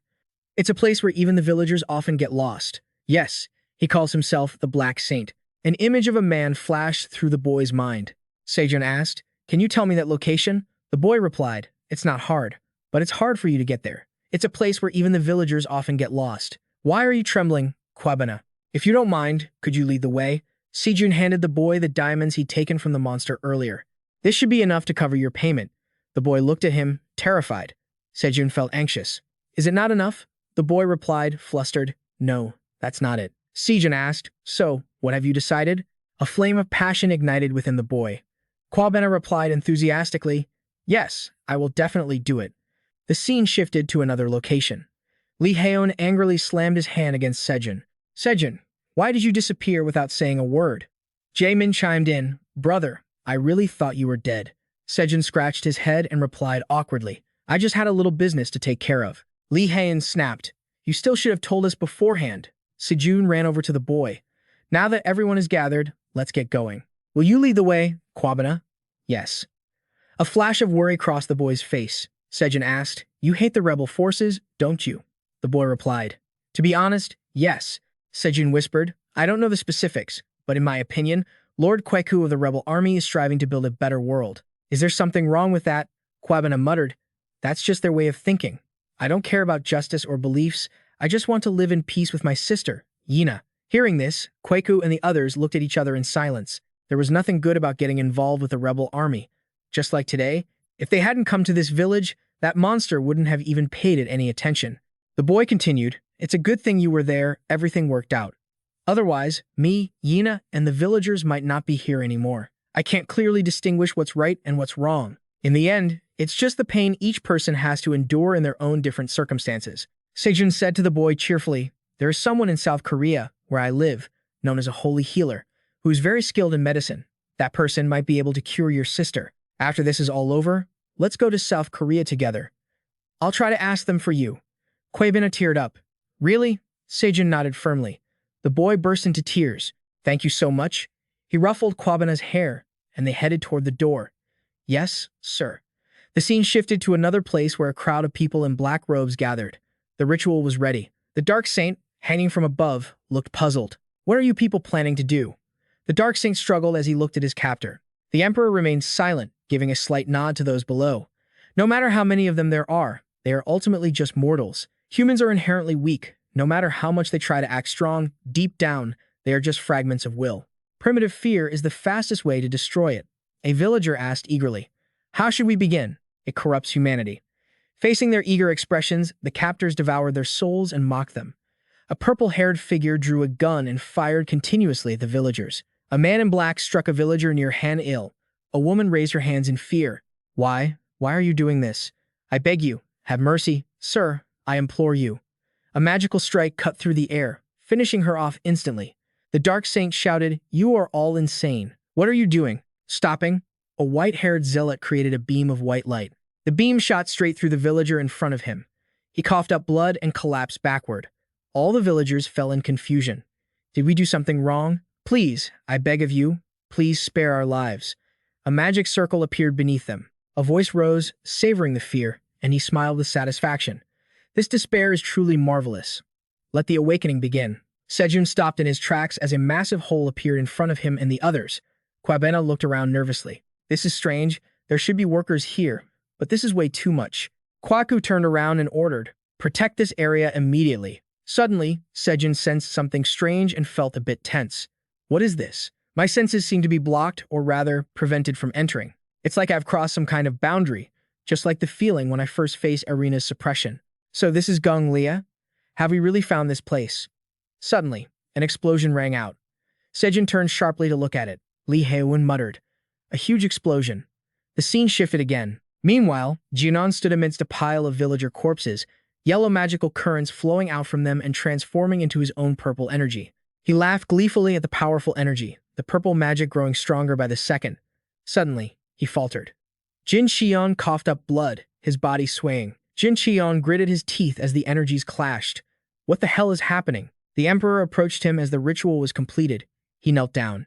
Then why are the powers attacking each other? The emperor replied.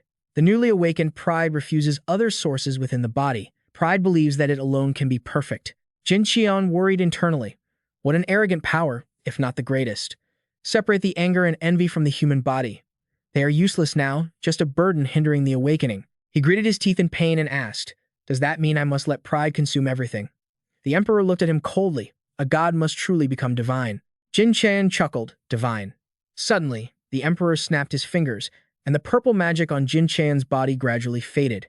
He was surprised. The pain, it's gone? The emperor replied, only temporarily.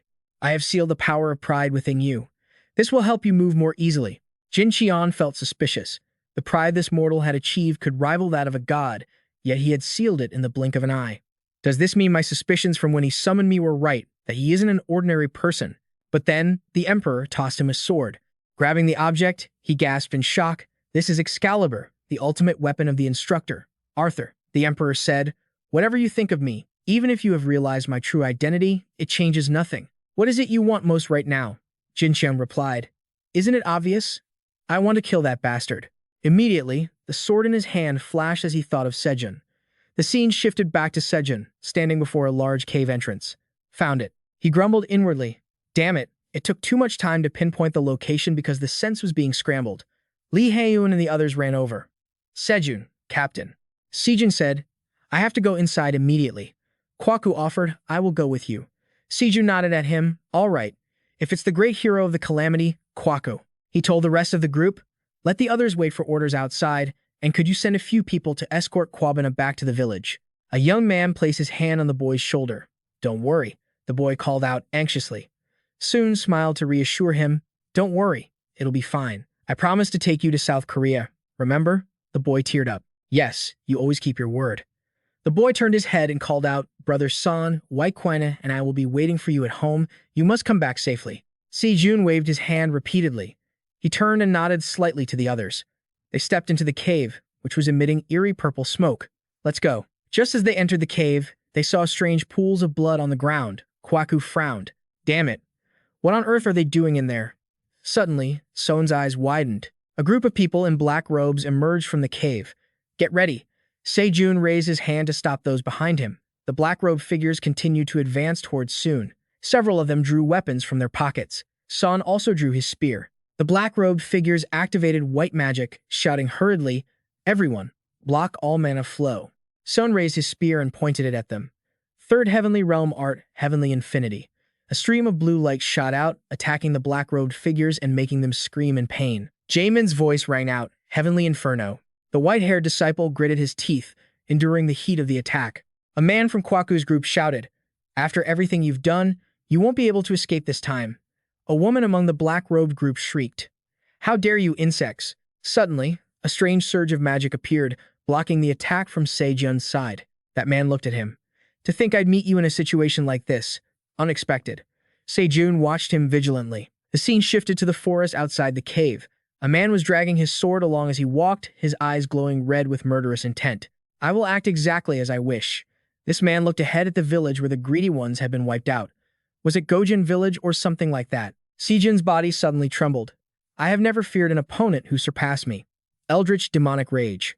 Great saint, I must admit, he is truly terrifying. Satan. The only ones worthy of being compared to me are the principals of the Ultimate Academy. Principal Irina-san hid her trembling. Is that the Azure Emperor? Everyone was stunned. The Supreme Voice? Is it really him? The religion that ended the Great Catastrophe and became the light of salvation for humanity. The Church of Truth. Their followers numbered in the hundreds of millions, dominating the globe and standing at the pinnacle of the cult. Is it truly the Azure Emperor? He spoke. This was never a predestined encounter, so the Black Saint must have interfered. Could it be that randomness and necessity have merged to forge a new destiny? Regardless, your end will not be decided by me. Saying this, he walked past them. The black-robed figures bowed at his feet. How shameful. I should have prepared more thoroughly. But this is also a destiny I was not meant to witness. A vortex appeared on his hand. That vortex engulfed the disciples as well. The black-robed men vanished one by one. Jamin was shocked. Mass teleportation? No way. That shouldn't be possible. Sun suddenly lunged forward. He aimed his spear at the Azure Emperor, but he blocked it coldly. Soon gritted his teeth and thrust his spear at his enemy, while he silently raised his hand, creating a vortex to block it. He spoke, Are you throwing your life away? Seojun was annoyed. You've already escaped, and yet you're still acting all high and mighty. He thrust his spear harder. I never said I'd let you get away easily. The spear continued to emit an even more powerful blue light. The Azure Emperor was startled. Sun continued to push forward. He looked at him and muttered softly, As expected, you surpass all my expectations, but you are still just a fool. His faint vortex gradually swallowed Sun's blue magic. He clenched his fist and soon stood still. The magic surrounding him had dissipated. The Azure Emperor coldly raised his hand. Seojun trembled, biting his teeth. Dangerous, but my body won't move. Suddenly, he surged forward. Sun appeared behind the guy in a flash and attacked him. The Azure Emperor looked at him, astonished. Must overcome the feeling of suppression. How weak. But just now, did you replicate that feeling of suppression? He questioned. Did Irina teach you that technique? Even if you learned it, it's not something easy to use. Seojun was stunned. You know the principle. Who the hell are you? He looked surprised. So, Irina never mentioned me? Seojun gritted his teeth in anger. He held his spear toward him, thinking, If she won't tell me, I'll force you to reveal it. Seojun dashed forward, firing toward his back. The Azure Emperor looked at the oncoming spear tip in surprise. Crash. An earthquake erupted. The Azure Emperor quickly clenched his fists, struggling against being blown away. He quickly created many glowing swords. Seojun looked worried. He quickly blocked the attacks. The Azure Emperor looked at him coldly. I do not accept a destiny that is constantly twisted. At first, I only intended to use you as bait for this play. He threw the Black Saint at him. Seojun was stunned by this sudden action. The Black Saint crashed into him, sending him flying into the wall. Seojun gritted his teeth in anger. Get lost. Facing him, the black-robed figures prepared to teleport again.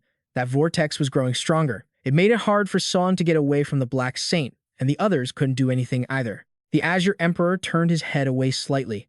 He muttered, "The first transcendent of this world, your path has ultimately failed. But I will be different." Son trembled, struggling to stand. He raised his spear and leaped toward him.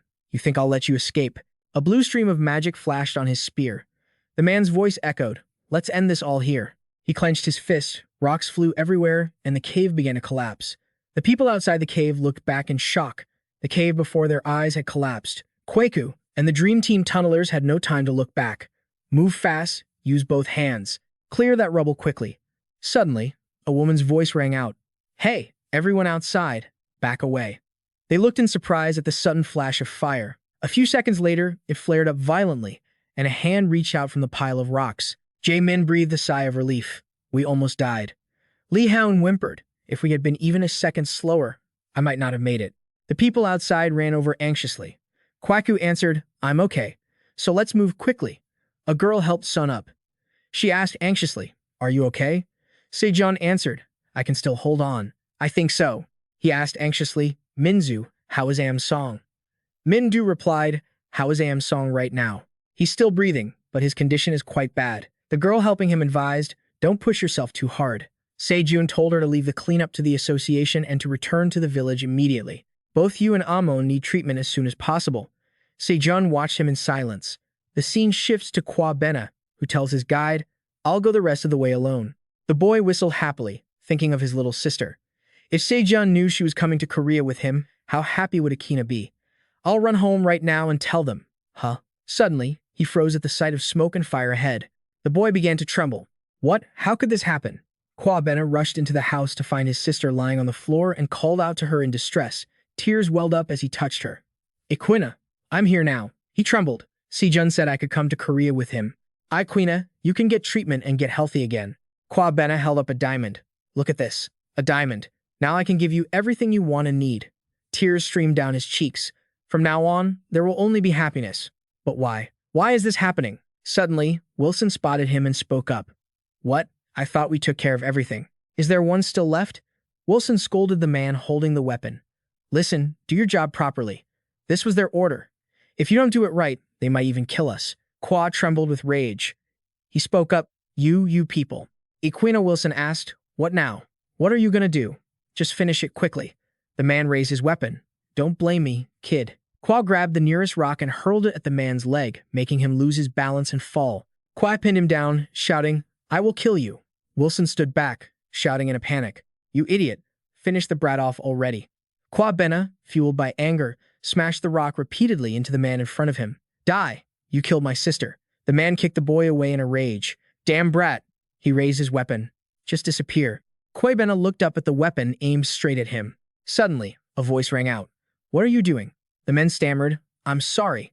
Jin Cheon thought to himself, "I figured if we wiped out the village, that bastard might show up." Suddenly, he caught sight of Kwa Bena's furious expression. Jin Cheon smiled. This was an unexpected windfall. Wilson spoke up. "The job you assigned is almost." Jin Cheon cut him off. "You bastards didn't just kill the villagers, you killed innocent children too?" Wilson tried to hold his ground. "What?" Jin Cheon instantly finished them both off. He walked over to Kwa Bena and reached out a hand. Kwa looked up at him. "Who is this guy? Why is he helping me?" He placed his hand in his. "Anyway, it doesn't matter. He had just killed the people who killed Equina." A brilliant red light enveloped them both. Jin Cheon licked his lips with satisfaction. Such immense rage. He looked at Kwa Bena. Anger towards the strong, ira, the sin of wrath. Jealousy towards the strong, invidia, the sin of envy. The sins within him were stirring, as if resonance had been found. "This is the place. A perfect nest for you." The scene shifts to Kwaku's group, who stood there in shock. This was the destroyed village. Kwaku ordered them to search for survivors. A hand gripped his arm, trembling. He coldly said, "Please, let go." The girl asked, "Where do you think you're going?" "In this state, even if you go, you can't do anything." Seojun hesitated to answer, but Lee Houn intervened. "Wait." She touched Yina's face. Haeun declared that the girl was still alive. She turned to Jun. This child's soul hasn't left yet. The scene shifts to a villa, where a glass suddenly shattered, hitting the floor. Damn it, it was Akudo Appo, smashing things in anger. Why haven't the bastards from the Cult of Truth contacted me yet? Have they eliminated the rebel leader or not? His rage flared up violently. Even after swallowing all those diamonds, Akudo Appo collapsed in a panic, his face full of confusion and anxiety. He stammered, "What the hell is this?" The man standing in front of him spoke with biting sarcasm. "Long time no see." Jin Cham wore a malicious, disdainful smile. "By the way, calling your bodyguards won't help. I already finished them off." Akudo Appo backed away in fear. "What do you want? Diamonds? If it's diamonds, I can give you as many as you want." Jin Cheon spread his arms with a refreshed tone. "Don't worry. I don't intend to give you a hard time." He pointed behind him to a boy walking in. "It's just that someone wants to see you." A skinny figure in a sleeveless shirt, radiating resentment. It was Kwa Bena. "If it weren't for you people, if it weren't for you bastards," Akudo Appo's eyes widened, sweat pouring down in terror. Kwa Bena continued to advance with an aura so intense it felt like he would swallow him whole. Iquena wouldn't have died. Akudo Appo retreated, his face drained of all color, stammering, "Wait. If it's money, I can give you anything. Just don't come any closer." In another scene, Iquena lay breathing faintly, a gentle light surrounding her. Lee Haeun was using her magic on Yina's body. Seojun was restless with worry. How was she? Haeun felt helpless. "I've managed to bind her soul so it won't leave her body. But one day is the absolute limit." Seojun crossed his arms, his expression grave. "What about the others?" "No other survivors besides Yina." Jimin kept her eyes closed, beads of sweat on her face, her voice full of frustration. "I've searched everywhere," but Jimin looked dissatisfied. "Damn it." Iquena remained motionless despite every attempt to save her. Perhaps a regular doctor or healer couldn't save her. Seojun was deep in thought. "If only I could attend the high-level lecture by Hua Tuo." No, the influence of a transcendent only works on their students. With Hua Tuo's help, I could treat her myself. But I can't risk Ikena's life like that. Seojun had his own calculations. Just the actual flight time from Korea to South Africa was 15 hours. He picked up his phone and contacted someone. The only person who could save Iquena now was the medical saint. Kweku also turned to ask Seojun anxiously, "How are things going?" The two stood discussing Iquena's situation, and Jun quickly explained his strategy. "I've contacted the medical saint in Korea. He said he'll be here immediately." Kweku looked quite satisfied. "Then we'll send someone to pick him up." Suddenly, a man ran in, looking panicked. "Captain Kweku, Chairman Akudo Appo has been captured." Kweku was shocked. "What did you say?" The man added hurriedly, "I just heard the news from a member in Johannesburg, so I don't know the details yet. But right after a major riot at the mansion, Akudo Appo was dragged away, covered in blood. Do you have any idea who did this?" His voice grew increasingly urgent as he recounted exactly what he had heard. They said they saw the attackers' faces, but they were people they had never seen before. All they knew was that it was one man and a young boy. Seojun seemed surprised. Seojun asked the man, "Can you pinpoint the exact location?" The man seemed hesitant. That wasn't hard to provide. But Duwoo stepped forward. "You intend to go there alone?" "We'll prepare to go with you." Sejun's firm refusal caught them both off guard. "No, this time I'm going alone." Caden stepped up with the intention of joining him, but upon hearing that answer, he was extremely upset. "What? But Captain, is it because we're too weak? Are we just going to get in your way?" Sejun, deep in thought, explained immediately. "No, that's not it. You're all strong and very reliable." Caden didn't understand why they couldn't accompany him on this trip. Then why? The Black Saint stepped forward with a somber tone. He was being supported by Jimin, looking heavy and covered in wounds. "When I was captured, I overheard the True Truth cult's plan. Their conspiracy is to use me as bait to lure you all in." He continued to warn him, even if the plan went off track, they would be in real danger this time. "You might actually." Sejun was still determined to go. "I have a promise I need to keep." Sejun's face showed a firm certainty that he would go alone this time. "That is why I will go by myself." The other four stood silent at Sejun's answer. Meanwhile, Kweku had mapped out the location, pointing to the map based on all the information from the members. "This is the most likely place they are hiding." Sejun was grateful. "Thank you for letting me know, Kweku." He replied, "Didn't he? I'm the one who should apologize. I talked big about helping out." Then, Kweku reached out to shake Sejun's hand. "Good luck in the battle." The two shook hands, a grip that showed their determination. Duwoo expressed his feelings to Sejun in his own uniquely pouting way. "Sejun, if you die again, I won't forgive you." He quickly ran off. In a while, he reached the location he needed. Sejun saw the street, completely empty and devoid of people. Sejun saw a man lying face down on the ground. "So, This was the chairman they said had been dragged away. Behind Seojun appeared Kwabena. Seojun turned around to see a young boy. Equina, she's already dead. I can't sense any human presence at all.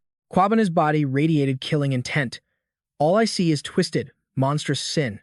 At this point, I just want everyone to die and get it over with. Seojun spoke softly to the boy. When I heard about a boy traveling with a mysterious man, I pray that it wasn't you. The resentment and killing intent shrouding the boy seemed unstoppable. Kwabena, the boy remained stoic, his face expressionless. Get out of the way. Get lost. I don't want to have to fight you. Seojun Hyung. Seojun knew why the boy had become this way. Aikina is still alive. Kwabena didn't believe those words. Naturally, he was very skeptical. That's a lie. Seojun understood the boy's current state of mind. I understand why you don't believe me. The girl's condition was very critical at the time. Seojun gently persuaded the boy. The boy froze. Seojun continued. But the saint of healing is on the way from Korea to treat her right now.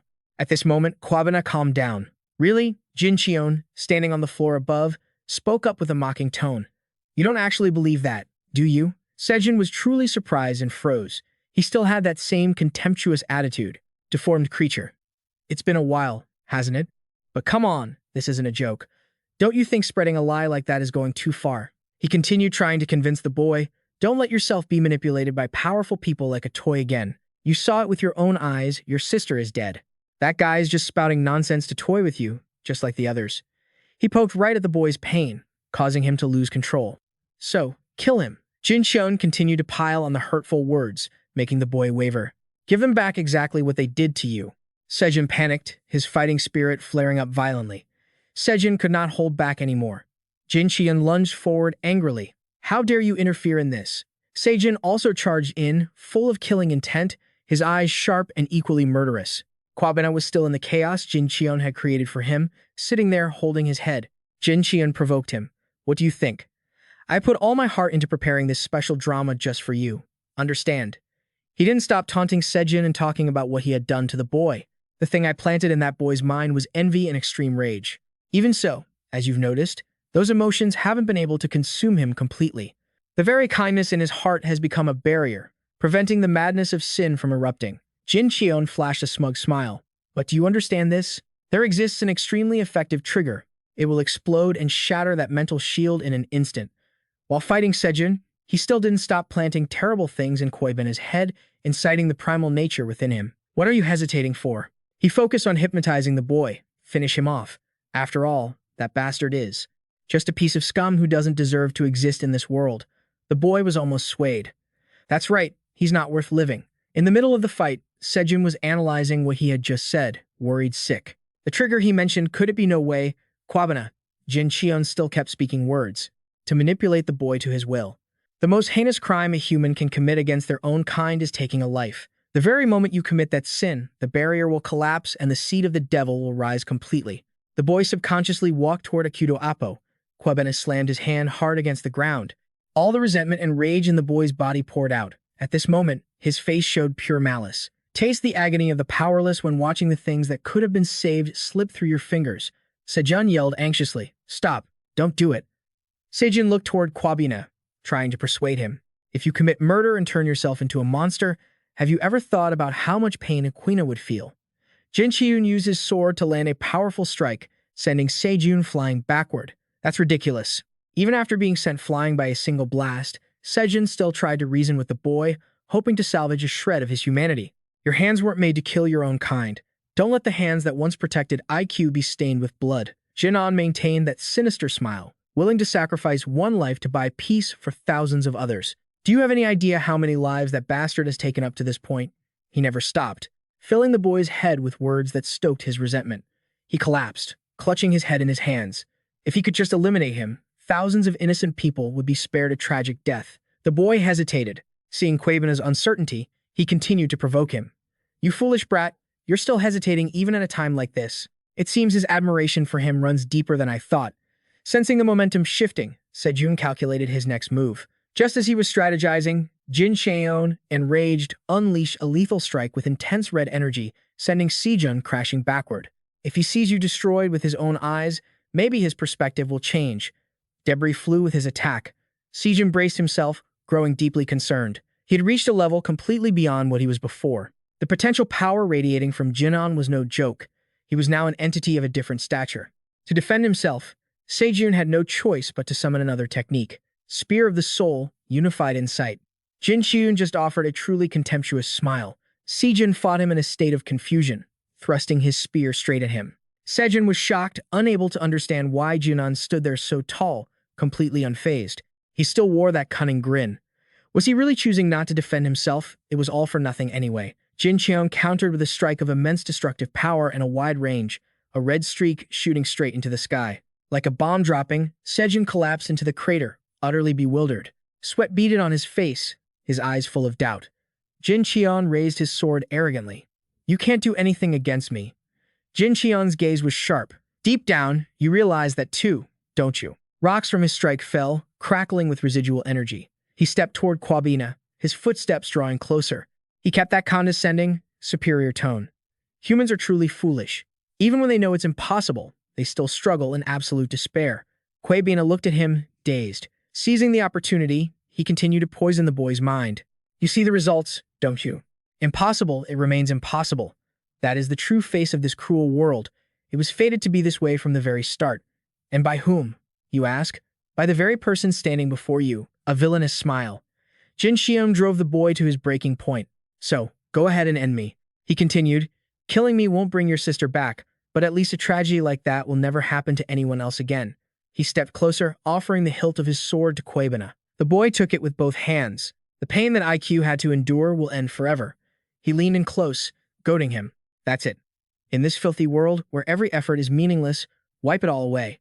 Only then did Seojun manage to pull himself together enough to rush over and try to stop him. Seojun gripped his spear with one hand, struggling to stand.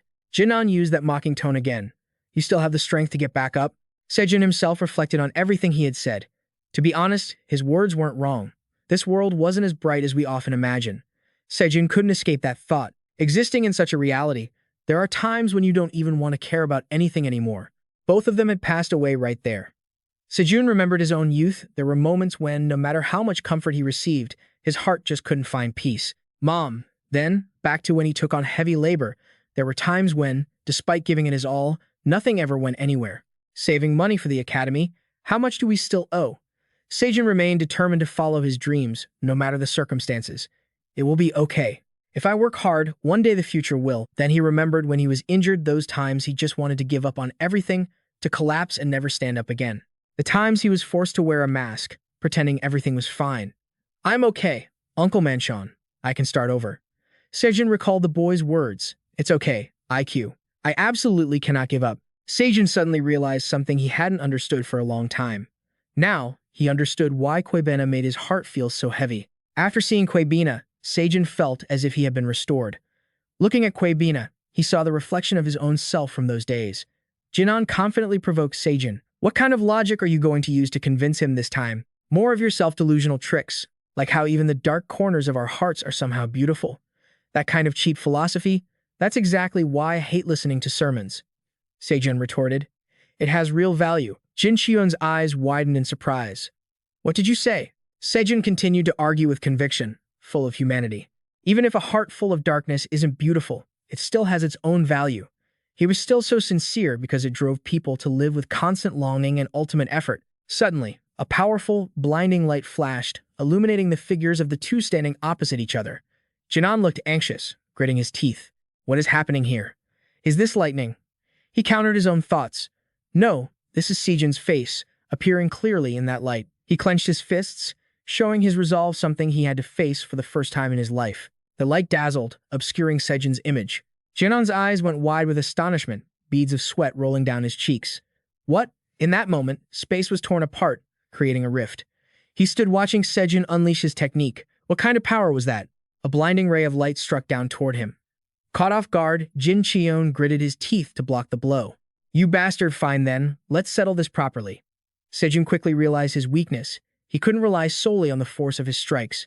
He watched Jin Qian blocking the attack and analyzed. The thing reviving the body of this twisted creature is the magic of his maddened heart. The magic contained within is almost infinite, but clearly, there is a limit, a vortex of power. There is no such thing as perfect immortality in this world. That's where the thinking starts. He unleashed another powerful blast, nearly suppressing Seojun's previous technique. Useless, he boasted triumphantly. I am a god, a deity who has reached the threshold of transcendence and experienced the depths of arrogance. Do you think you're some messenger of justice? Stop living in a fantasy. You are nothing but a filthy, pathetic human. Seojun challenged his mind once more. If you're going to be human, then show off those filthy human desires. Not everyone sells their soul to chase after desires like you do. Stung by those cutting words, he gritted his teeth in anger. Seojun kept at it. A twisted being like you, who only exists to manifest the corruption of humanity, how could you ever understand? Perhaps it's time to end this game. Jin Cheon firmly urged Gu Ben on. What are you doing, kid? Stop wasting time and finish him off already. The pressure mounted with every word. The boy raised his blade, preparing to deal the final blow. Kill him! Kill him! Seojun shouted in a panic. Gu Ben unleashed a technique towards Seojun, filled with destructive power. He screamed, Where do you think you're going? Jin Chan did his best to intervene. This is a crucial moment, don't you dare interfere. Gu Ben raised the blade over his head, preparing to commit an act that even he himself couldn't control. Why would he go this far? We're just total strangers. What am I to him? I'm just some kid he could have easily ignored. The boy struggled inwardly. Is everything really going to end with just this act? Once again, Jin Cheon pressured him to swing the blade decisively. Just once. You can do it, kid. From what I've seen, you might even be good at it. I'll see to it personally. When this is all over, let's go to South Korea together. I'll talk to them and get you some help. Let's go. Gu Ben's body shook uncontrollably. I hate this. I truly hate and despise this. Why? Why go this far? Why do this pointless thing? I can't. Tears streamed down the boy's face. Are you really going to force me to make this painful choice? I can't do it. Jin Cheon landed a blow on Seojun. He rushed toward Gu Ben, continuing to stir the beast within the boy. What are you doing? That's the man who killed your sister. Don't tell me you believe that bastard's lies. He was losing his composure as his plan started to crumble. He roared, Fine. Let's just pretend she's still alive. Even if she isn't dead, the fact remains that he tried to kill your sister. That hasn't changed. So, kill him. Jin Cheon pressed harder. You've already been granted the power, so what's the problem? But despite that, Gu Ben still lacked the courage. The boy stammered. Aye. He had run out of patience. Jin Cheon touched the boy, funneling dark intentions into Gu Ben. Die. Behind him, Seojun unleashed a sneak attack on Jin Cheon. A finishing blow. Jin Cheon flew back, crashing into the wall and shattering a chunk of it. He glared at the boy in silent agony. It seemed the boy had also been gravely wounded, lying in Seojun's arms. Seojun, you said she was still alive, right? Seojun answered softly. She's still alive. She's in critical condition, but once the master arrives, she'll pull through. You promise? The boy asked weakly. Thank God, truly, thank God. Seojun looked worried. The forced activation of the power of sin was becoming violent. At this rate, Gu Ben opened his tear-filled eyes and offered a guilty smile. I know it's shameless of me to ask, but please take care of my sister. She's just sick. She can do anything. The boy spoke his last words as if he were about to leave this world. Seojun gritted his teeth in pain. I'm so glad I met you. Seojun comforted him. You aren't going to die. Gu Ben breathed heavily. Seojun stood up, his heart heavy with concern.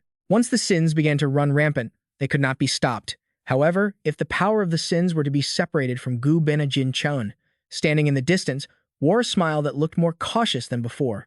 Seojun gritted his teeth. Emotions surged, and his mind threatened to become hazy. Usually, one had to avoid being consumed by their emotions.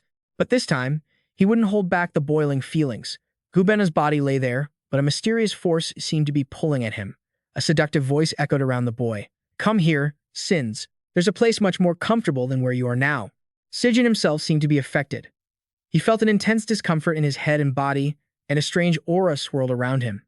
Jin Cheon stood opposite, watching smugly. What? I thought he was going to do something incredible. Is he just absorbing the sins into his own body to die in that kid's place? How foolish.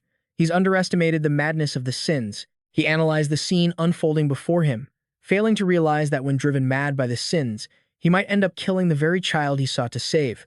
Seojun caressed Gu Ben's head lovingly. His smile seemed to have lost its humanity. It's okay. Don't worry. Do you want to go to a safe place? Gu Ben nodded quickly. Yes. On the other side, Jin Cheon was deeply confused. Everything was going differently than he had predicted. What the hell? How is he maintaining his sanity? He was driven to the brink of madness. I can't feel the power of the sins in his mana. But that wasn't the look of someone consumed by madness. Could it be? The dark, overwhelming force surrounded Seojun, but he stood firm. Jin Cheon was completely baffled. Was he suppressing the madness of the sins themselves? Seojun began walking toward him, and for the first time, Jin Cheon felt fear. No way. How could a normal human control the power of the sins? The wall of calmness should have collapsed by now. So why? I don't always think positively, you know. Seojun asserted that as a human, he was no different from anyone else, but he continued, "You'll never understand." He had a sharp, analytical mind for precise judgment. The roots of human sin, pride, wrath, envy, gluttony, sloth, lust, greed, and the supreme mental barrier that prevents us from being swallowed by these negative thoughts. Seojun calmed himself down.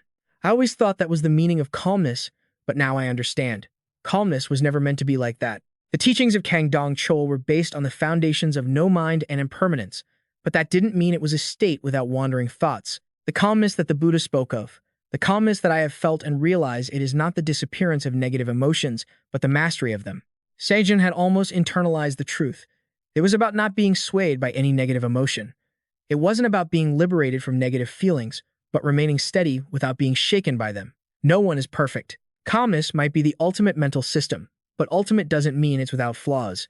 The lotus flower that the Buddha loves so much, paradoxically, blooms from the muddiest sludge. A beautiful flower blooming from a filthy swamp. Just as they say, the most radiant hope always blooms from the depths of absolute despair. Jinan couldn't believe Seojun was actually pulling this off. Sin itself isn't evil. It's simply an inherent human emotion. It only becomes sin when it's manifested through action. Jinan broke into a cold sweat. No way, I can't feel the power of the sins anymore. Seojun remained calm. However, if one doesn't linger too long in those emotions, if one isn't shaken by them, Seojun's eyes radiated an unwavering strength. The two sins were completely subdued. Shocked and shaken to his core by the counter-hypnosis, Jinan gritted his teeth. Am I feeling fear? Me? Unleashing his combat power, he launched his dark technique. I am a god. Dragon-slaying sword art, first form, phantom blade. He roared, die, as the invisible, devastating strike surged forward. Meanwhile, Seojun stood motionless. Sat Tang continuously analyzed the techniques. Attacks consist of two main processes: the physical impact on the opponent and the magical force amplifying that strike. The energy surge occurs when the margin between those two forces is exactly zero. No, Sat Tang laughed mockingly. This isn't a realm that's easily reached. It's not a technique one can use at will. Even transcendent beings usually fail after one try and give up. But infinite's a big if you could make the margin between those two forces hit zero. Before Sat Tang could finish, he unleashed his technique. Jinan's sword was sent flying, and Seojun stepped into that infinite martial realm beyond reason or logic. A powerful distortion of space and time unfolded. He continued, its power is nothing short of extraordinary. He gave a cunning smile.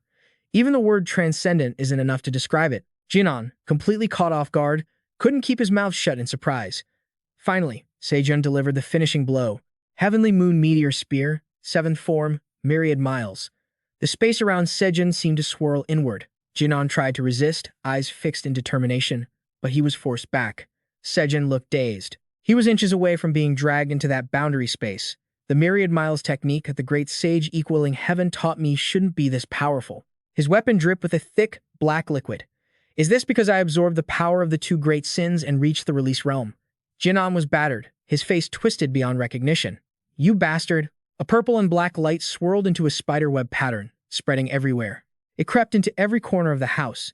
Jinan morphed into a terrifying shape with a savage face and long, sharp claws sprouting from his hands. I will show you the price of defying a god. Seojun had already anticipated his power and replied calmly, You really are arrogant, aren't you? Seojun dragged his blade, which radiated an invisible, bright red power, a force opposing Jinan's, suppressing the purple with its crimson light. They lunged at each other, fueled by intense bloodlust. Seojun took pride in his sword. I have my suspicions about this sword. It truly is a transcendent weapon. How did you get your hands on a genuine caliber? Jinan wasn't a pushover, either. His own weapon had been upgraded since their last encounter, bridging the gap between them. His eyes blazed.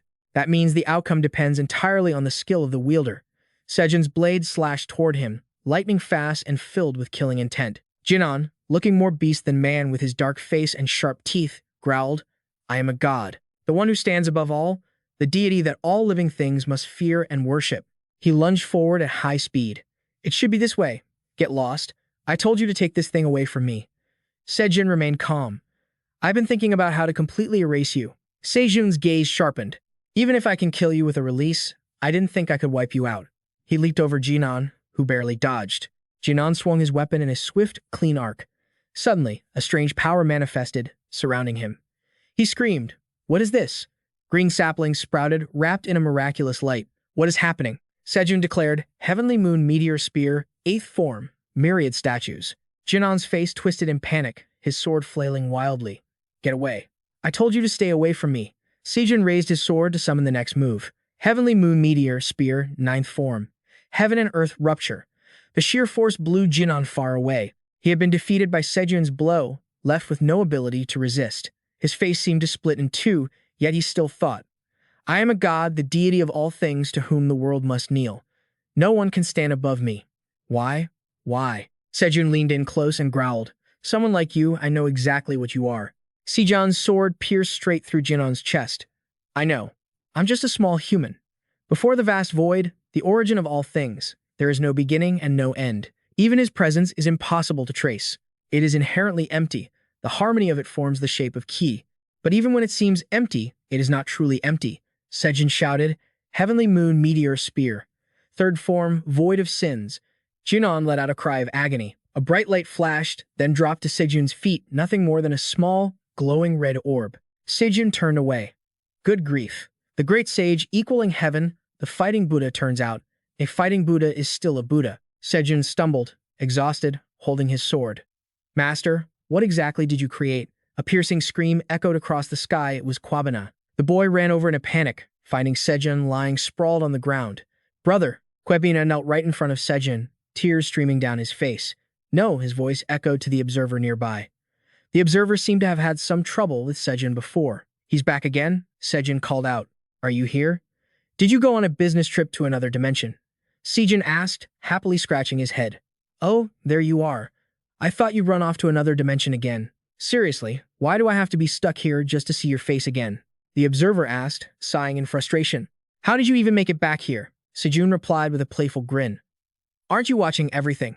The observer groaned.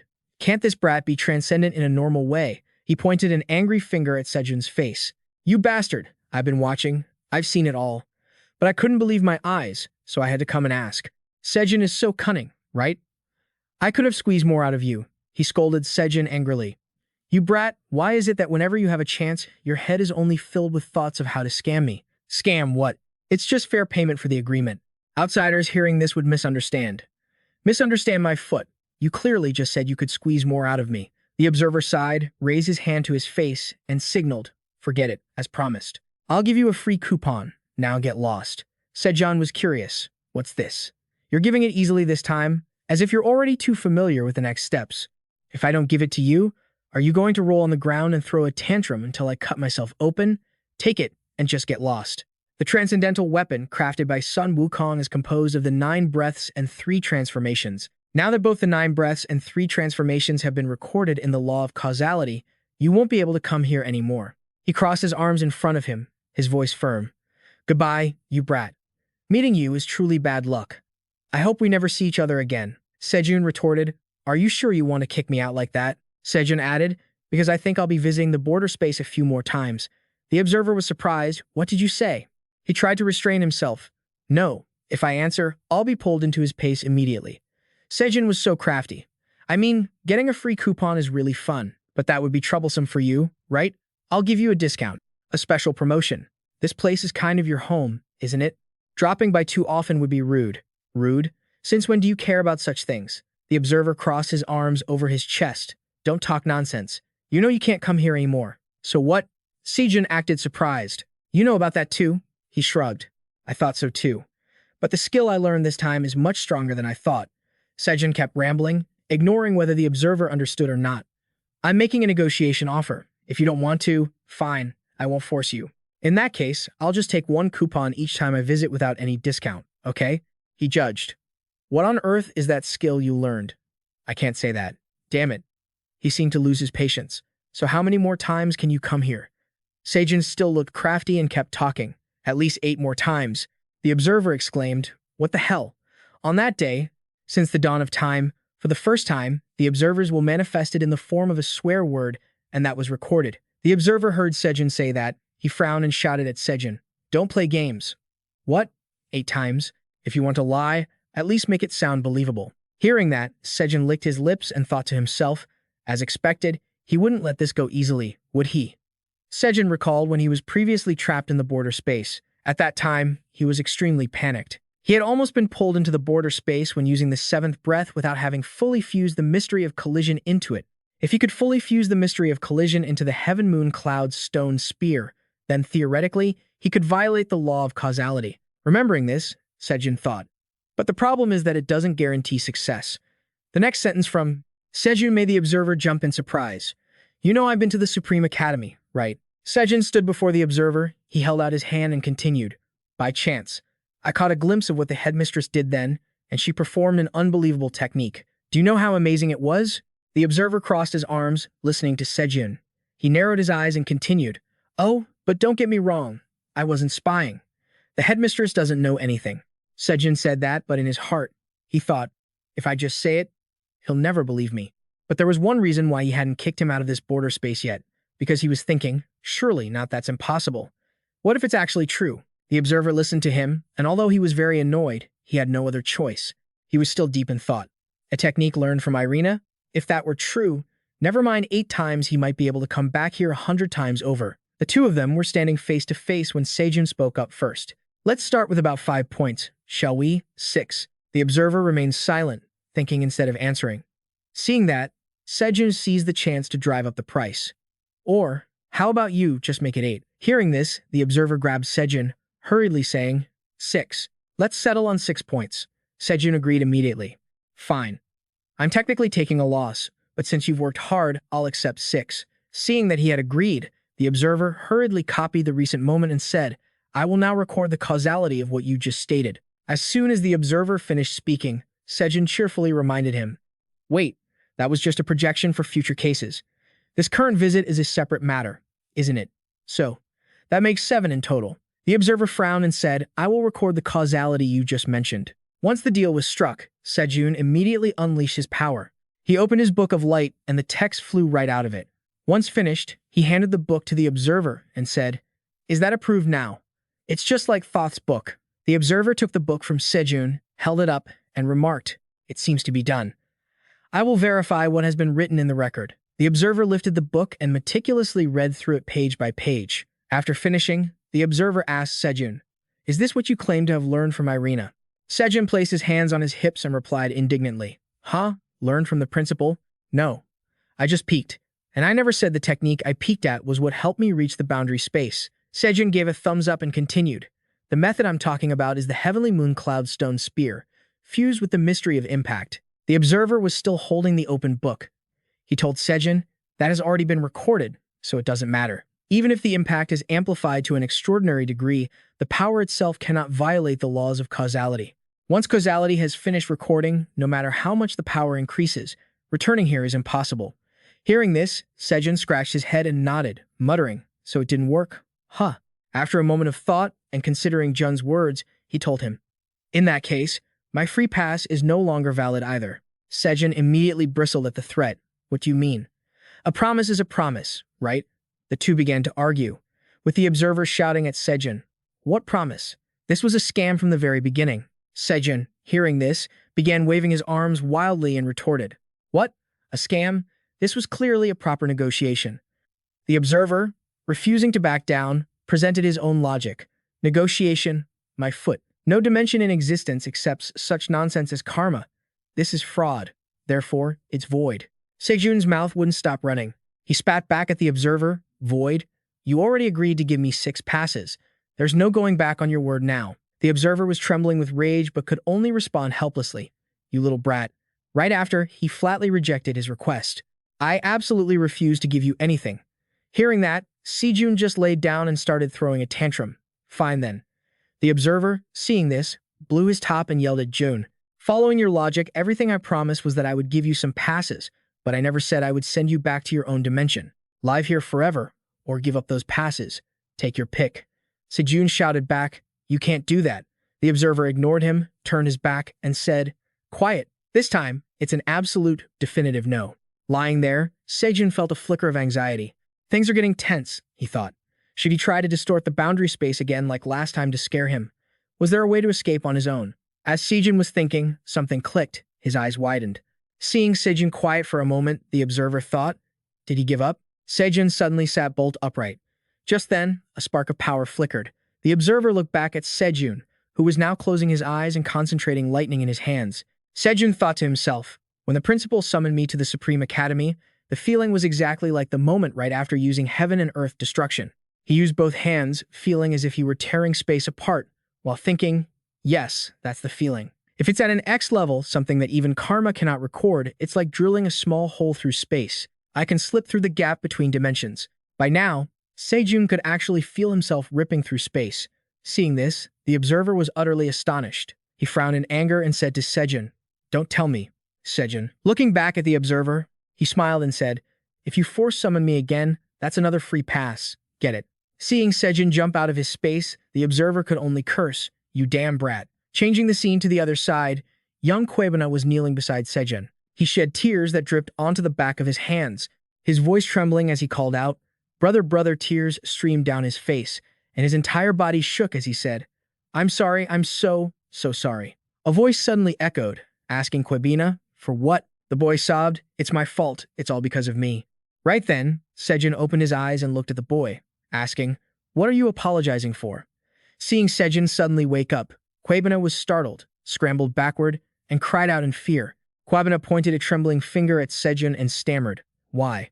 Why? How are you still alive? Seojun sat cross-legged on the ground, looked at Kwebina, and asked back, so, did you want me to die? The boy immediately denied it.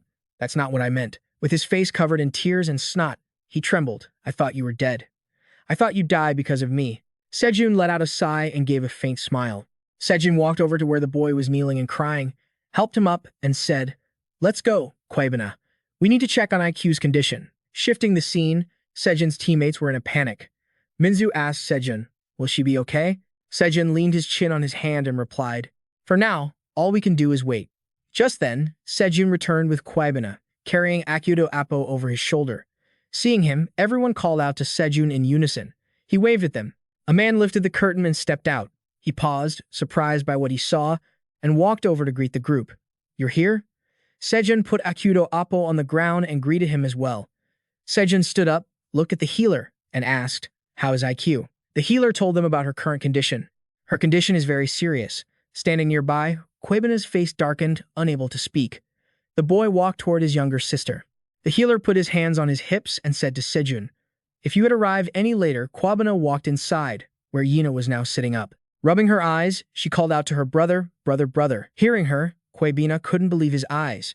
His body trembled slightly. Kwebina immediately rushed over to hug his sister tightly. Seojun and the others standing outside felt a sense of relief at the sight.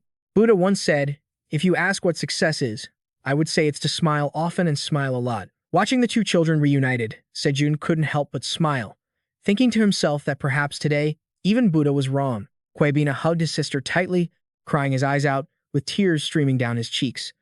The sky had turned to twilight, the sun setting and disappearing behind the mountain. Scene change. The healer was holding something in his hand, looking confused as he asked, how did you know I would need this? Did someone guide you? Kwebina replied shyly, scratching his cheek. No, I didn't have the money for that, so not exactly. Hearing this, the healer was overjoyed and exclaimed, you mastered this without a teacher. Seojun stood to the side, looking at everyone, thinking that IQ would likely be fine. He then turned and walked away, taking out his phone with one hand while keeping the other in his pocket. As he walked, Seojun thought, the poison from Akudo Appo has been handed over to Kwebina, and the most urgent matters have been resolved. Should you deal with the newly acquired Excalibur and the Heart of Fury right now? Just then, Seojun's phone screen lit up. He started, blurting out, since when did I get so many notifications? The screen showed 20 unread alerts. Seojun immediately unlocked his phone. A flood of system notifications poured in one after another. Poison immunity course completed. Heat and cold immunity completed. Indestructible body learned. Ultimate physical conditioning completed. Instructor Atlas mastered Diamond Indestructible Body. A-rank poison immunity and A-rank temperature immunity courses completed faster than anyone else. Unlike the others running at the speed of light, Instructor Unknown learned Godspeed. S-rank course completed. Becoming one with the great and mighty spear. Spear body fusion. Instructor Sun Wukong fully mastered spear body fusion. SS-rank course completed. Sky Moon Meteor Spear Instructor Sun Wukong fully mastered SS-Rank Sky Moon Meteor Spear. Seeing all these system notifications, Seojun stood there with his jaw dropped, speechless. Suddenly, a red alert appeared. Seojun stared at it, wondering, what is this? The system display showed, error. Error warning, values do not match the student's causality.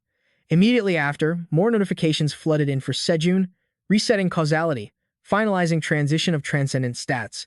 S-Rank Deception skill evolved into SS-Rank Deception of the Belly Masterful Deception. SS-Rank recording new causality. After a moment, the system warnings continued. Error. Error warning. Causality stems from a non-existent course. Error. Mandatory course unlock required to provide causality. Error. Error warning. Cannot assign course to this causality. Error. Error warning.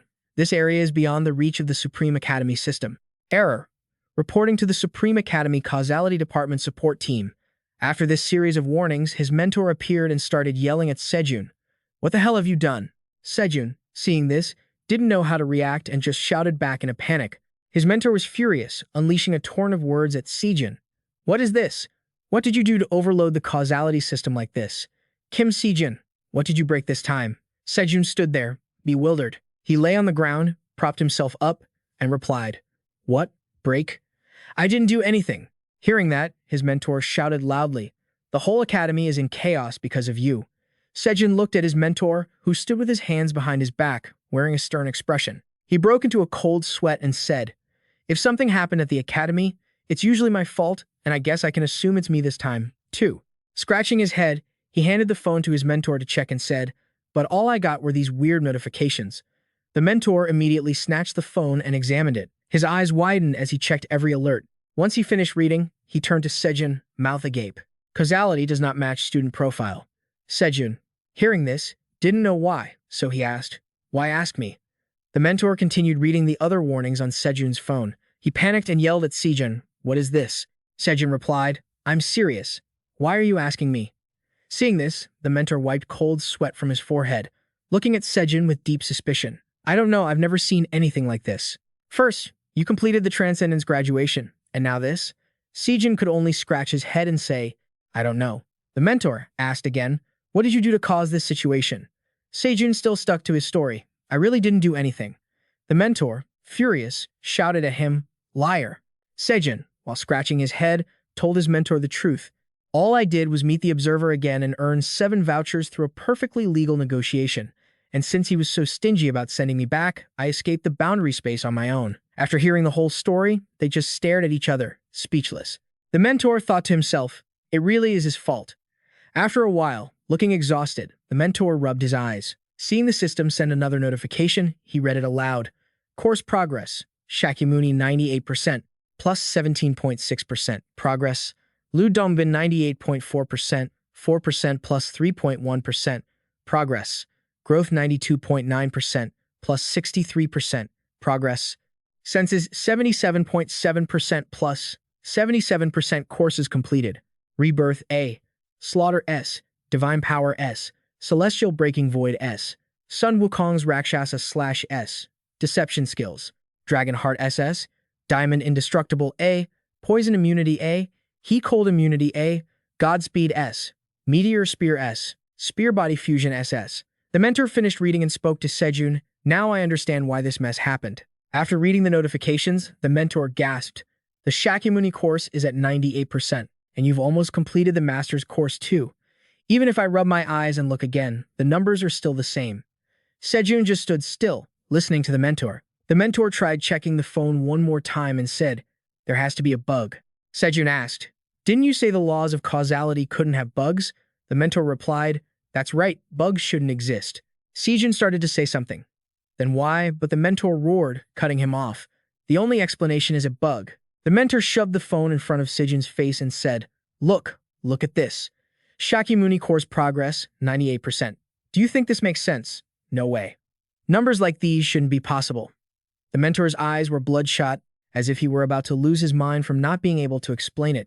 He kept shouting at Seojun. That course is infamous among the freshmen for driving people insane. Even some transcendent beings failed to complete the Shakyamuni course. But what? You've reached 98% in just over a year? The mentor leaned in, his face inches from Seojun's, and yelled, Even you must know how absurd that is, right, Kim Seojun? Hearing the threat, Seojun broke out into a cold sweat. He stammered, "It is absurd, but I really did it." The mentor backed away, holding the phone, looking suspicious. Then, he clenched his hand into a fist. He raised his hand, winding up to smash the phone, and said, "I'm going to smash this glitchy piece of junk. I should have done it last time. I'll take this chance to buy you a new one. Stop using this broken scrap metal." Seojun panicked at the sight and reached out to stop him. He used both hands to hold the mentor's arms tight to prevent him from taking such rash action. Seojun called out, "Wait, calm down, mentor." The mentor struggled in vain, then helplessly shouted, "Let go." Any device that misreports causality must be purged from this universe. After a moment of struggle, the mentor finally won. He laughed happily and raised his hand again. He stepped back, winding up to swing, and said, "How can this even be real? It makes no sense at all." Seojun tried to say something but couldn't get the words out. Right then, the mentor was still furious. He glared at Seojun and shouted, "Speak. If you're planning any more crazy stunts, tell me right now." Seojun tucked his phone into his pocket and replied casually, "It's not really anything crazy." But when Excalibur appeared, the mentor's jaw dropped. He stared at the sword in Seojun's hand and said, "Isn't that the transcendent weapon that Instructor Arthur cherished like his own life? How do you have it, Kim Seojun?" Seojun then spoke up, telling the mentor that its owner had been erased, so he had acquired it. The mentor, hearing Seojun say that, asked in bewilderment. The owner was erased. He didn't even want to think about it. The mentor imagined Seojun killing someone and shouted, "Who erased him? Was it you, too, Kim Seojun?" "That's right." He examined the sword in his hand carefully and said, "But it's not very useful to me, so I want to sell Excalibur. Are students allowed to trade directly? Or is there an auction house?" The mentor's face turned pale at his question. At that moment, he began falling through the air. Not seeing him anymore, Seojun called out, "Mentor." Seeing his mentor had fainted with his eyes tightly shut, Seojun kept calling him, "Mentor, mentor." Even while unconscious, the mentor kept muttering, "Playing dumb to shirk your duties won't work on me." Seeing it was useless, Seojun sat down and shouted, "Mentor." Hearing the piercing scream, the mentor jolted. He immediately sat up, still dazed on the ground, and asked, What just happened?" Seojun, who was sitting cross-legged on the ground, told him, "You fainted the moment I asked if I could sell Excalibur." The mentor nodded upon hearing that. "Right, I did faint, didn't I?" Just seconds after regaining consciousness, the mentor roared at Seojun again, "Don't toy with me. How dare you do that? How could you kill Instructor Arthur?" Seojun replied in a panic, "What are you talking about? Kill Instructor Arthur? Why would I do that?" The mentor looked at him suspiciously and said, "To steal Excalibur and sell it." Seojun couldn't believe his ears and challenged him, "What kind of person do you think I am?" Hearing this, the mentor calmed down a bit and asked, "Then why do you have Excalibur?" Seojun sat cross-legged on the ground and said, "The first-year student from another dimension I mentioned. Remember? That student kept it." Hearing Seojun say that, the mentor replied with a skeptical voice, "That's even more absurd. How could a first-year possess a transcendent weapon tied to history like that?" Seojun scratched his cheek and agreed with that point. "I wanted to ask you that very question, but while I'm at it, I also wanted to ask for some advice on the curriculum." Hearing Seojun, the mentor sat down, arms crossed, looking thoughtful. After a moment, the mentor said to Seojun, "Before we get to the course shop, let's resolve the Excalibur issue first." He grabbed Seojun's phone and continued, "There's no auction house here, but there is something similar. However, since this is Excalibur, even the Transcendents might swarm in to fight over it." Seojun heard this and let out a soft sound. Mentor stared intently at Seojun and asked him, "Should I put it up for sale right now?"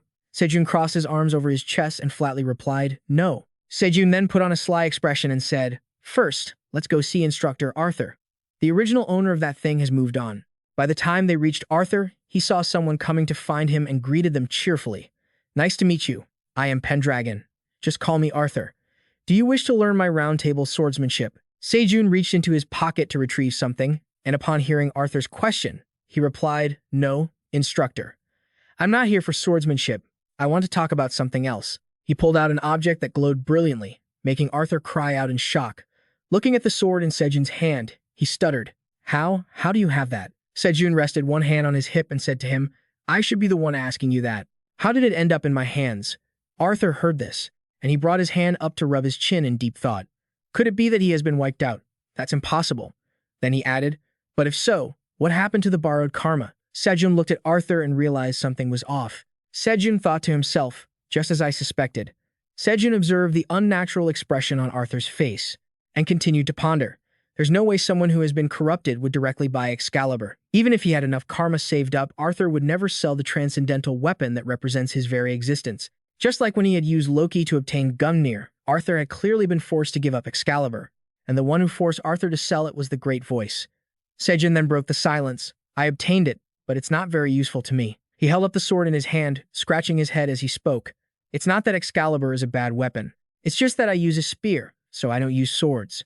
Because of that, I want to sell it. Arthur was startled by his words. Mentor, who was standing beside Seojun, turned to look at him. Seeing Seojun wearing such a smile, Mentor's jaw dropped. He's smiling way too gently, he thought. Something's wrong, trouble is coming. Seojun raised his hand and spoke to Arthur, who was standing right in front of him. But Excalibur is a weapon that you, instructor, treasure deeply. Seojun squinted and smiled, then continued. Transferring it to someone else just feels wrong. I would feel so guilty. Guilty? Mentor heard him say that and felt something was definitely off. He thought to himself, Seojun, feeling that kind of emotion. Hasn't he been worn down since ancient times until he became a perfectly rounded person? Seojun then handed the sword over and said to Arthur, That's why I want to give Excalibur to you. Instructor, you? Arthur was so incredulous that he asked, Are you serious? He leaned his face close to Seojun's, smiled, and said, Well, I won't refuse. Seojun pulled the sword behind his back, smiled, and replied, Of course. Then, with the sword slung over his shoulder, he winked at Arthur and added, But it won't be free. Before I take it to the auction house, I'll give you the first chance to buy it. Simply put, it's a priority purchase, right? Arthur's mood dropped instantly, but he regained his composure right after. Arthur stroked his beard and asked, Very well, how much do you want? Seojun scratched his head, pretending to think, and said, Usually the seller names the price first, but he held up one finger and winked at Arthur. Seeing him hold up a 1, Arthur made a direct offer. Fine, 10 trillion. Good, I'll pay it right now. Seojun heard this and put on an innocent face. 10 trillion? Excalibur is worth much more than that. Arthur frowned, thinking. No wonder it sounded cheap. He continued to negotiate with Seojun.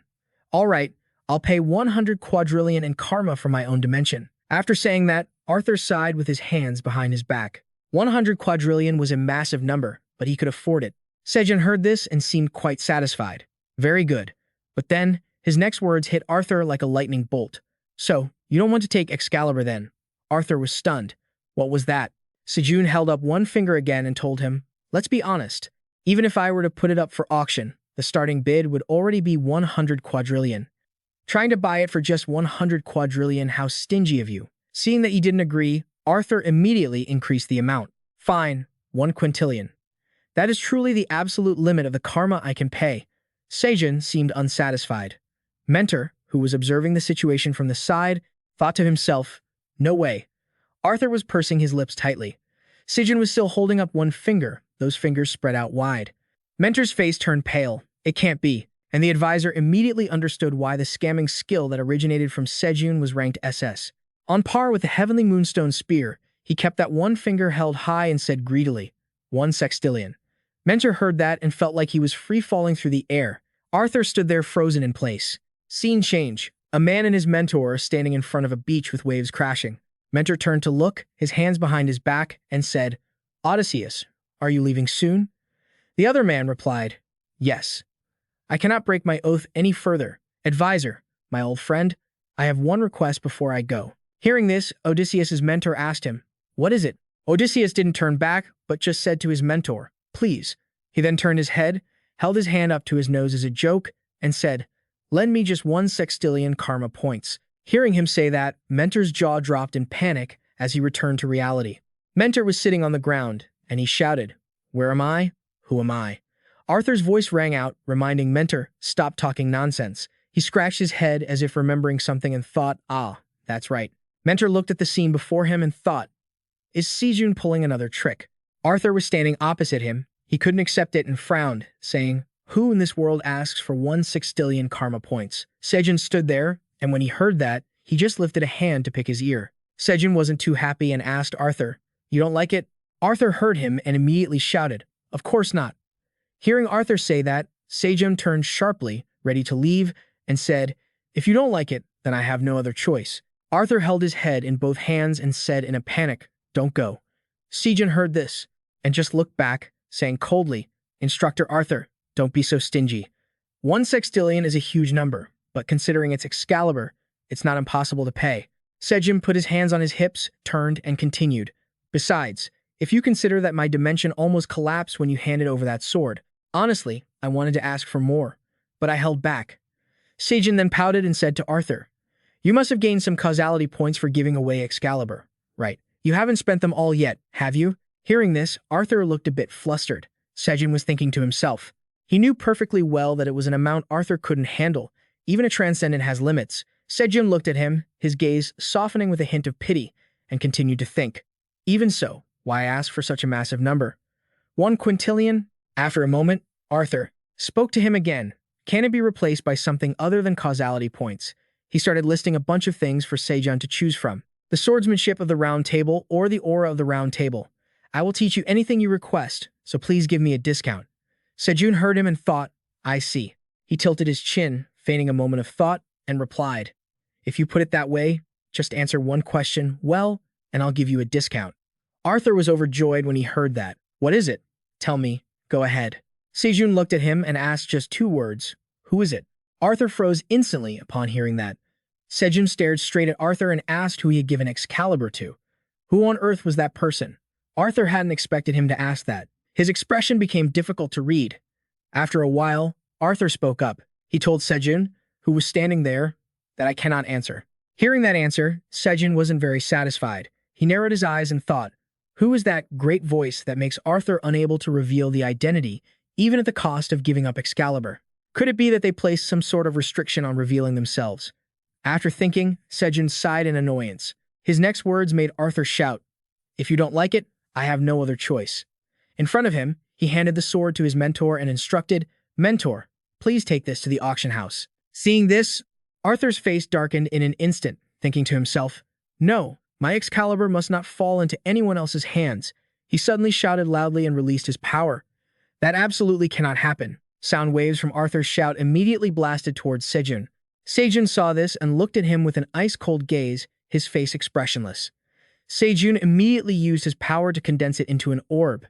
The power crackled with lightning. Arthur saw such terrifying power and raised his hands to shield himself. After the power dissipated, Arthur stood there dazed, thinking, even with a causality contract, this has exceeded the handling capacity of a normal first-year student. But that kid, even when receiving my magic, he wasn't affected at all. On the contrary, he even overwhelmed it. Seojun stood there, his eyes glowing. He clenched his fists, releasing a massive surge of power. He said to Arthur, Then, if there's another chance, I'll see you later, instructor. He turned to leave and said, Let's go, mentor. Arthur could only stand there, watching his back as he walked away. He reached out and shouted, Wait a minute. Seojun wore a smug smile. He turned back and changed his tone. What now? Why do you keep calling me? I'm busy, you know. Arthur clenched his fists and told Seojun, I can't say it directly, but he reached down, intending to take something out. Seojun saw this and curiously widened his eyes. Arthur pulled out a cup. Seojun saw it and guessed, a relic, not just a cup. He and his mentor walked back to Arthur. Seojun put a hand to his chin, looking puzzled. What is that? Arthur brought the cup in front of Seojun and said, This is the reward I received for lending out Excalibur. Seojun heard this and exclaimed in shock. Excalibur was only worth this simple cup. Right then, Seojun instinctively looked down because the pouch at his side was twitching. Seojun saw it and thought in confusion, What is this? Longinus was reacting inside the Kibisa's pouch. His spear was constantly emitting a sound.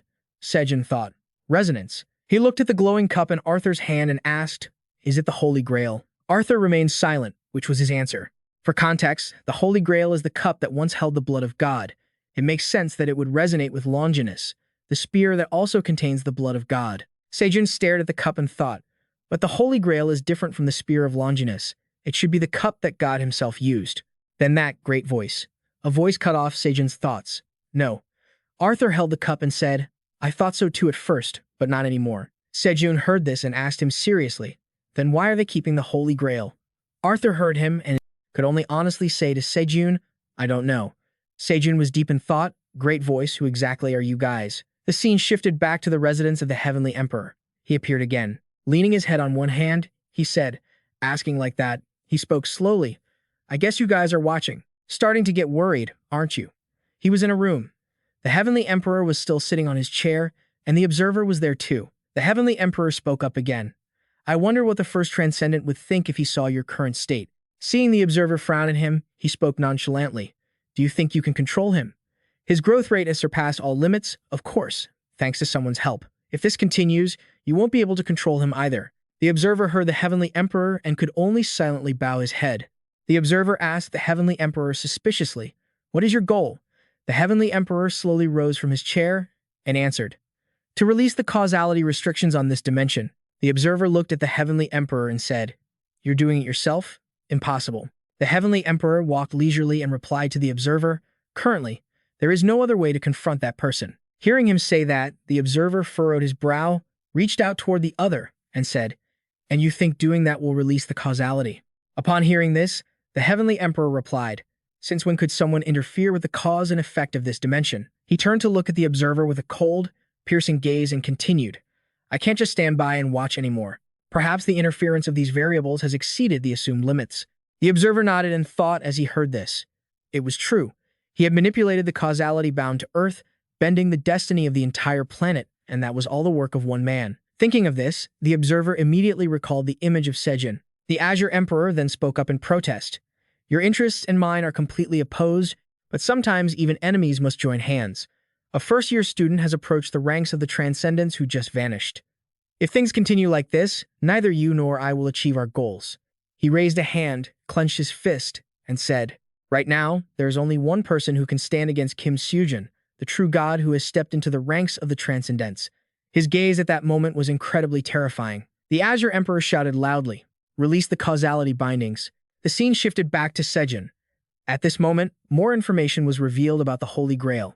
It was a holy relic that granted its owner extraordinary power, happiness, eternal youth, and endless wealth. Seojun was reminiscing, his hand on his chin as he looked lost in thought. According to the legend of King Arthur, he was obsessed with finding the Holy Grail. He had wondered why he gave back Excalibur, but if the price was the Holy Grail, it made perfect sense. As for why the Great Voice possessed the Holy Grail, let's set that question aside for now. Having finished his thoughts, Seojun spoke to Arthur. Understood. Seeing him speak so abruptly, Arthur reached out his hands and asked, Then what about Excalibur? Seojun, while picking his nose, replied to Arthur nonchalantly, Obviously, it's 100 quadrillion. Hearing this, Arthur's expression immediately turned sour. He waved the cup around wildly and tried to reason with Seojun. There is no justice in this. You clearly said. Before he could finish, Seojun cut him off. I said I'd give you a discount if you told me who you really are. I never said there would be negotiations on what I receive. Hearing this, Arthur was furious. He trembled, but couldn't do anything, only clenching his fists in restraint, thinking, What? This ridiculous situation, this brat. Watching Seojun stand there smugly, picking his nose, Arthur could only continue to think. To be honest, I'm afraid I'll lose if we fight. He seemed to think of something and looked down at the Holy Grail in his hand. After a long moment, Arthur could only close his eyes and sigh, a breath of helplessness, thinking, So this is truly something I can never possess. He looked up at Seojun and said, If I give you the Holy Grail, if I hand over the Holy Grail, what then? Seojun hadn't expected him to say that. He was a bit surprised. Hearing Arthur, Seojun replied, You'll be able to buy it at a 50% discount. Arthur, upon hearing this, crossed his arms over his chest and said, Fine, I will try to manage 5 trillion. Seojun raised his hand and said, All right, so, including the Holy Grail, it will be 5 trillion and 5 trillion. Arthur felt something was wrong and immediately countered. You said 5 trillion, so what is the extra 5 trillion at the end? Seojun replied nonchalantly, The personal tutoring fee for the instructor is 5 trillion per hour. As for us, the value-added tax will be paid by the consumer. Arthur stood there dumbfounded, not knowing what to say. Conversely, Mentor, who seemed used to this, spoke up to comfort him. Instructor, this is not your fault. Even the observer or the principal couldn't do anything about this. Finally, Arthur handed the Holy Grail to Seojun and said, It will take some time to prepare the 5 trillion. It might take a while, so I will hand over the Holy Grail first. Seojun reached out to take the Holy Grail from Arthur and said, All right, I'll take this first as a deposit. He beamed with joy, taking the chance to squeeze out a bit more profit. However, if you don't give it right now, another personal tutoring fee will be charged, and you also realize that 5 trillion in value-added tax will be added as well, right? Hearing this, Arthur, despite shaking with rage, could do nothing but reply, Understood. Immediately after, Arthur vanished. Before leaving, he didn't forget to tell Seojun, "I will prepare the causality in return." Seojun, seeing this, advised him, "There are still about 31 minutes left, yet you're giving up 257.3 billion. Mentor, standing next to Seojun while holding his sword, thought to himself, "If it were me, I wouldn't want to stay here for another second." After Arthur left, Seojun held the Holy Grail in his hand, lifting it up under the sunlight. Seojun looked at the shiny cup in his hand and wondered, "So this is the Holy Grail. It doesn't look like anything special at first glance. Should I try pouring water into it and drinking?" Thinking was doing, Seojun found a bottle of water, opened it, and poured it into the cup. He lifted the cup filled with water and drank it without a second thought. Immediately, Seojun's eyes widened. He felt something. Seojun put his hand to his forehead and said excitedly, "Are you kidding? This is literally a medicine-producing machine." Mentor, seeing his over-the-top reaction, asked, "What? Is it that good?" "Me too. Please let me have a sip." After a while, Seojun held the Holy Grail in one hand and put his other hand on his hip, thinking. Setting aside the taste, if the imprinting effect doesn't activate on products created from the Holy Grail, then the ways to use the Holy Grail are almost infinite. At this moment, Mentor was chugging the entire bottle into his mouth because Seojun had filled it with the holy water created by the Grail. Seojun was still thinking, what if this Holy Grail is used during the training of the Raging Heart? After drinking the water, Mentor coughed violently. His coughing immediately cut off Seojun's train of thought. He held the bottle filled with water, flew in front of Seojun, and said, "I'll be back later. I think I should ask the principal what other lectures Kim Seojun should take here." Hearing Mentor, Seojun nodded in agreement. "Understood. While you're asking the principal, could you ask the instructor, Sun Wukong, for me?" Seojun excitedly gave a thumbs up to Mentor and continued, "Tell him that I am perfectly willing to settle everything with a head-on duel." Mentor heard him, said goodbye to Seojun, and vanished. "I'm off then." Now, only Seojun was left here. He walked while thinking, the Excalibur issue has been resolved. I should get started too. Just then, Seojun saw people in front of him. They were whispering about something. Seeing the crowd, Seojun walked toward them, thinking, what is this? Why is everyone gathered here? When he arrived at the scene, he asked everyone, what's going on here? Seeing it was him, Minwoo scratched his head and greeted him. Captain. Seojun suddenly noticed something in front of him and was slightly startled. Looking at the man bound and trembling on the ground, he immediately recognized him as Akuto Apo. The man looked up when he saw him. At that moment, someone approached from behind Seojun and spoke up. We in South Africa have had to endure long, agonizing suffering that was impossible to bear, said Kweku. He approached with two others and said to Seojun, I have thought about this for a very long time. In my heart, I wanted to tear them apart and kill them immediately, but I felt it wouldn't be right to kill them so meaninglessly. More accurately, we don't have the right to do that. Akuto Apo, kneeling on the ground, felt a pang of guilt upon hearing this. Hearing what he said, Seojun spoke up. I don't know what I should do, but I will step up. Seojun stood facing him and continued. Please gather journalists from all over the world in my name. There, I will expose the reality of South Africa to the entire world. The brutality of Akuto Apo, the suffering and sacrifices of innocent South African citizens, and all the crimes the Truth Sect has committed. Kweku and the others were stunned when they heard Seojun say this. Kweku reacted immediately, throwing his hands up and asking, Seojun, what? Are you planning to confront the Truth Sect? The Truth Sect is not just a simple religious organization. Doing that is no different than an individual standing alone against almost the entire world. Seojun, along with the Sanctus and Kwabena, stood to the side listening, looking deeply worried. Hearing this, Seojun replied to Kweku, I know. But I also know that the Truth Sect is the root of countless sufferings. I intend to take down the Truth Sect. Will you help me? Kweku was stunned, unable to react, staring at the determined look in Seojun's eyes as he stood before him. Kweku looked at him and thought for a moment, then immediately agreed to Seojun's proposal. All right, I will help you. The two people behind him started to say something. Captain Kweku.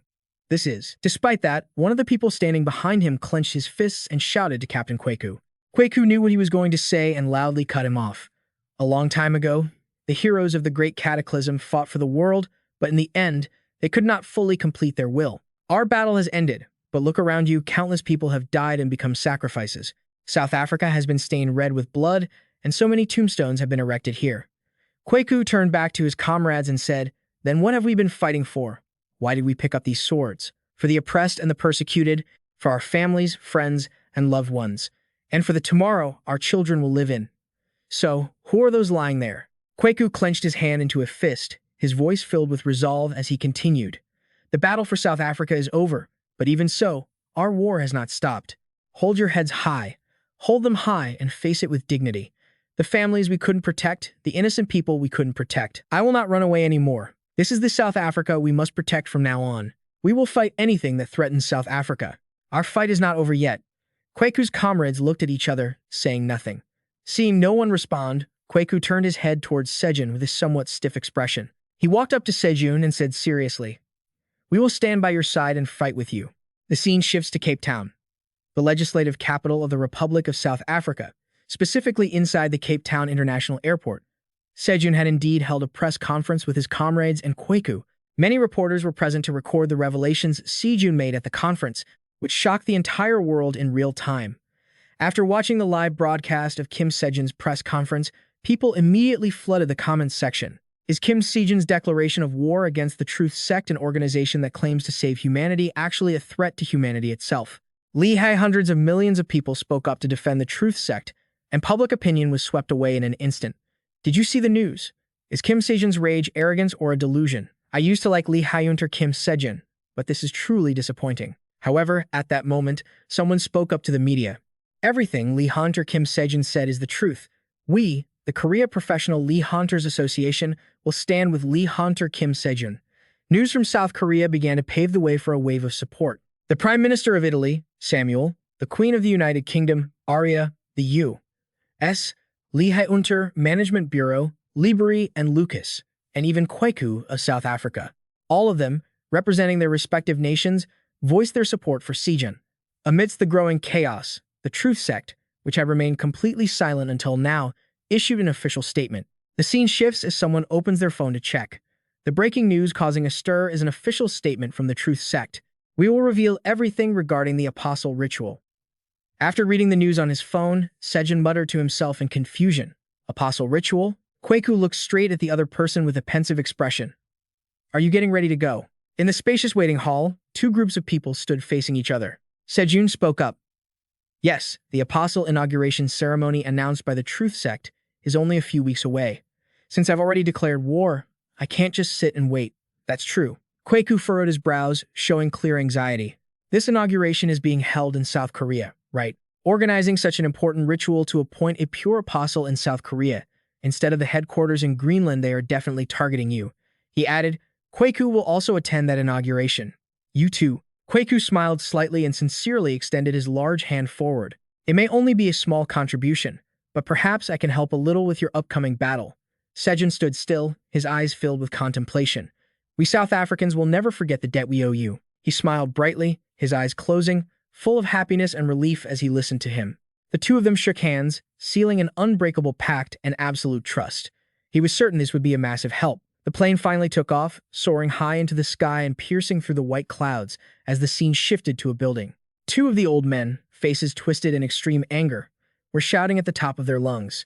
Bishu, isn't this completely unreasonable? You really are trash. Bishu and Parcel took turns yelling, leaving Seojun standing there, just forced to take it. His face was splattered with saliva. Do you have any idea how much hardship I went through to refine that heart for you? And you're just going to kick me out like that. You really are trash. He scratched his head and gave an awkward, sheepish explanation. I didn't kick you all out, it was unavoidable. He was the only one who had stayed and witnessed it all. Seojun rummaged through his bag while speaking nonchalantly, trying to calm the tense atmosphere. So that's how it is. Well, not exactly. A brilliant light emanated from the glowing red orb in his palm, causing the expressions of all three old men to change in unison. I prepared something else, too. The three of them shifted from pure rage to utter astonishment upon seeing the precious item he held in his hand. How on earth did you manage to get your hands on that? Could I trouble you all to refine this once more? Cheers erupted instantly. Everyone's faces beamed. Of course. Let's get started right now. Before that, he had excitedly brought out a large jar and a white cup. Please, seniors, take a sip. Would you like to try a cup first? They downed it in one go and were immediately stunned, their eyes wide with shock. What the hell is this? He held the glowing orb high in his hand, to the immense excitement of those around him, and continued, This is holy water created from the Holy Grail. What if we use this to refine the heart? This is insane. This is absolutely insane. The three old men couldn't hide their amazement mixed with fanaticism, fighting over the chance. Once in 1,000 years. I'll do it right now.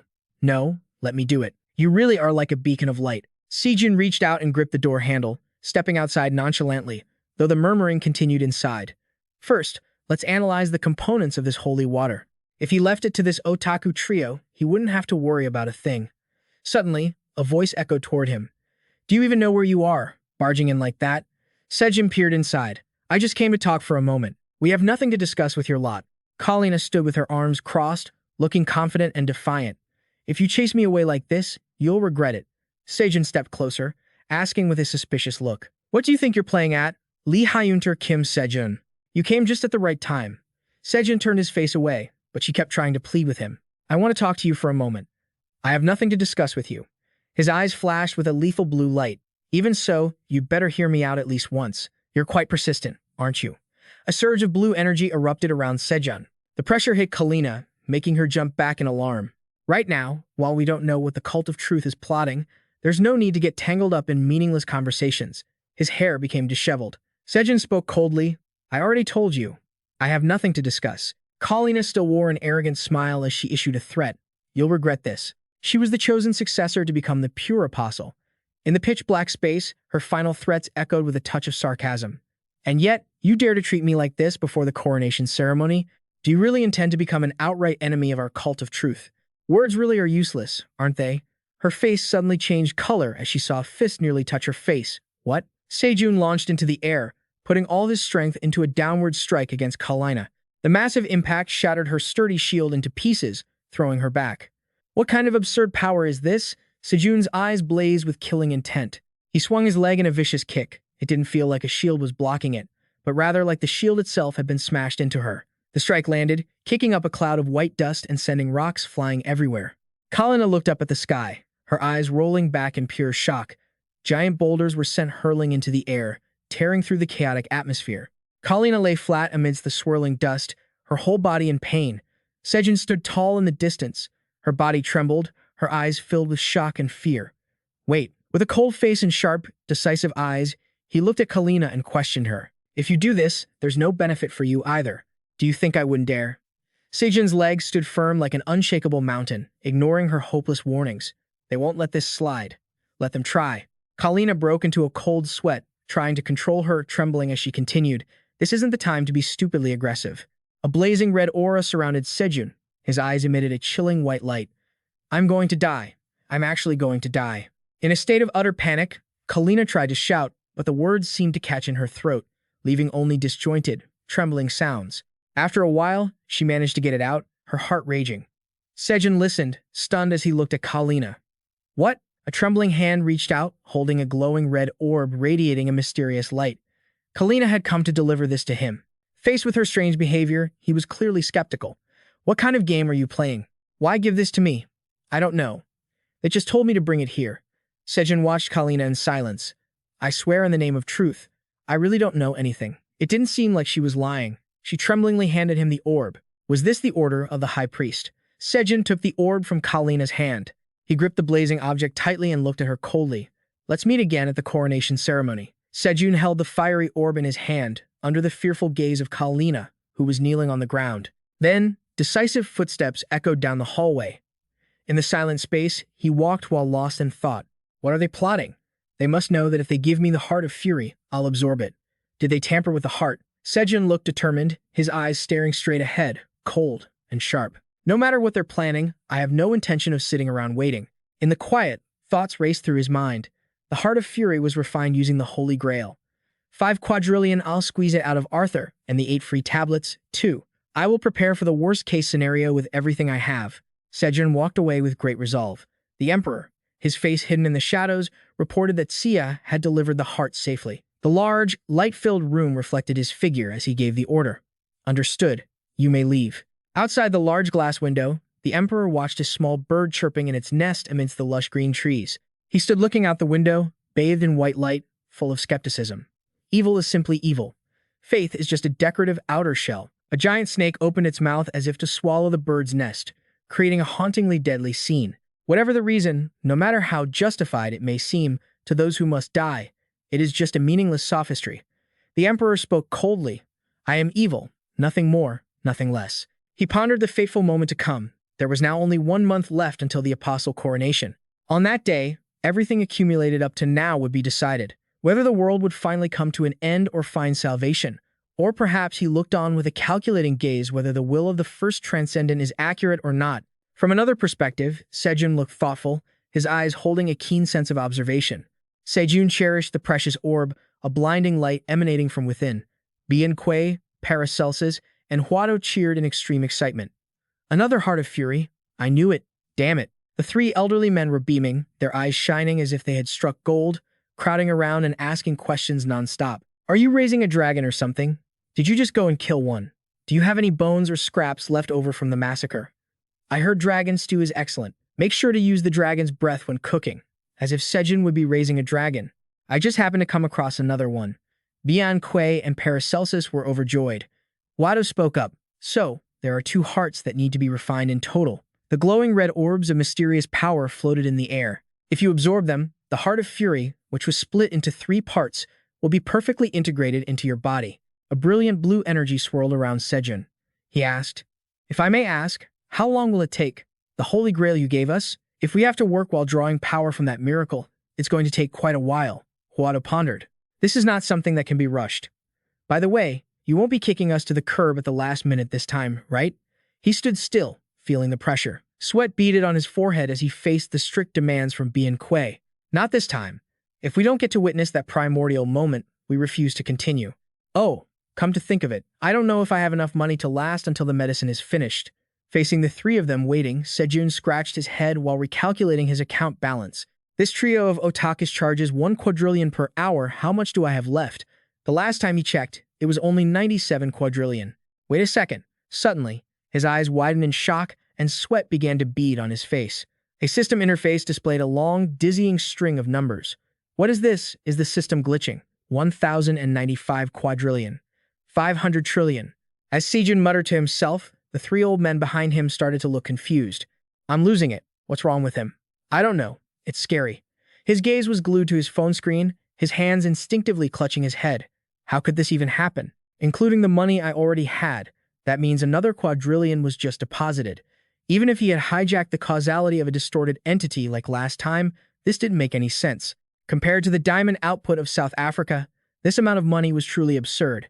He fell into deep thought, his face revealing clear skepticism. No, from the start, there was no place capable of handling a cash flow on the scale of a quadrillion. Standing alone in the darkness, illuminated only by the light from his phone, it was as if he had finally found the last piece of the puzzle.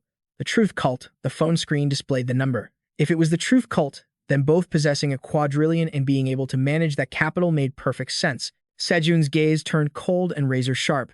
Did I just hijack all the causality that the truth cult had prepared to support that distorted entity? Holding the phone in his hand, he turned to ask for Huado's opinion. How long will it take to process everything? We should budget about 1 month. Seojun looked straight ahead with a slightly worried expression. Probably around 700 hours, 300 trillion. The 3 old men laughed gleefully, expressing their surprise. I can pay for up to 1,100 hours. Oh, you're being so generous this time. The 3 of them turned and walked away. So, can we safely continue our research now? I'm counting on you all. He stood with his hands on his hips in the middle of the room, while in front of him, the elders wore faces of pure excitement. Surely 1 quadrillion is enough. The efficacy of this holy grail is far greater than we anticipated.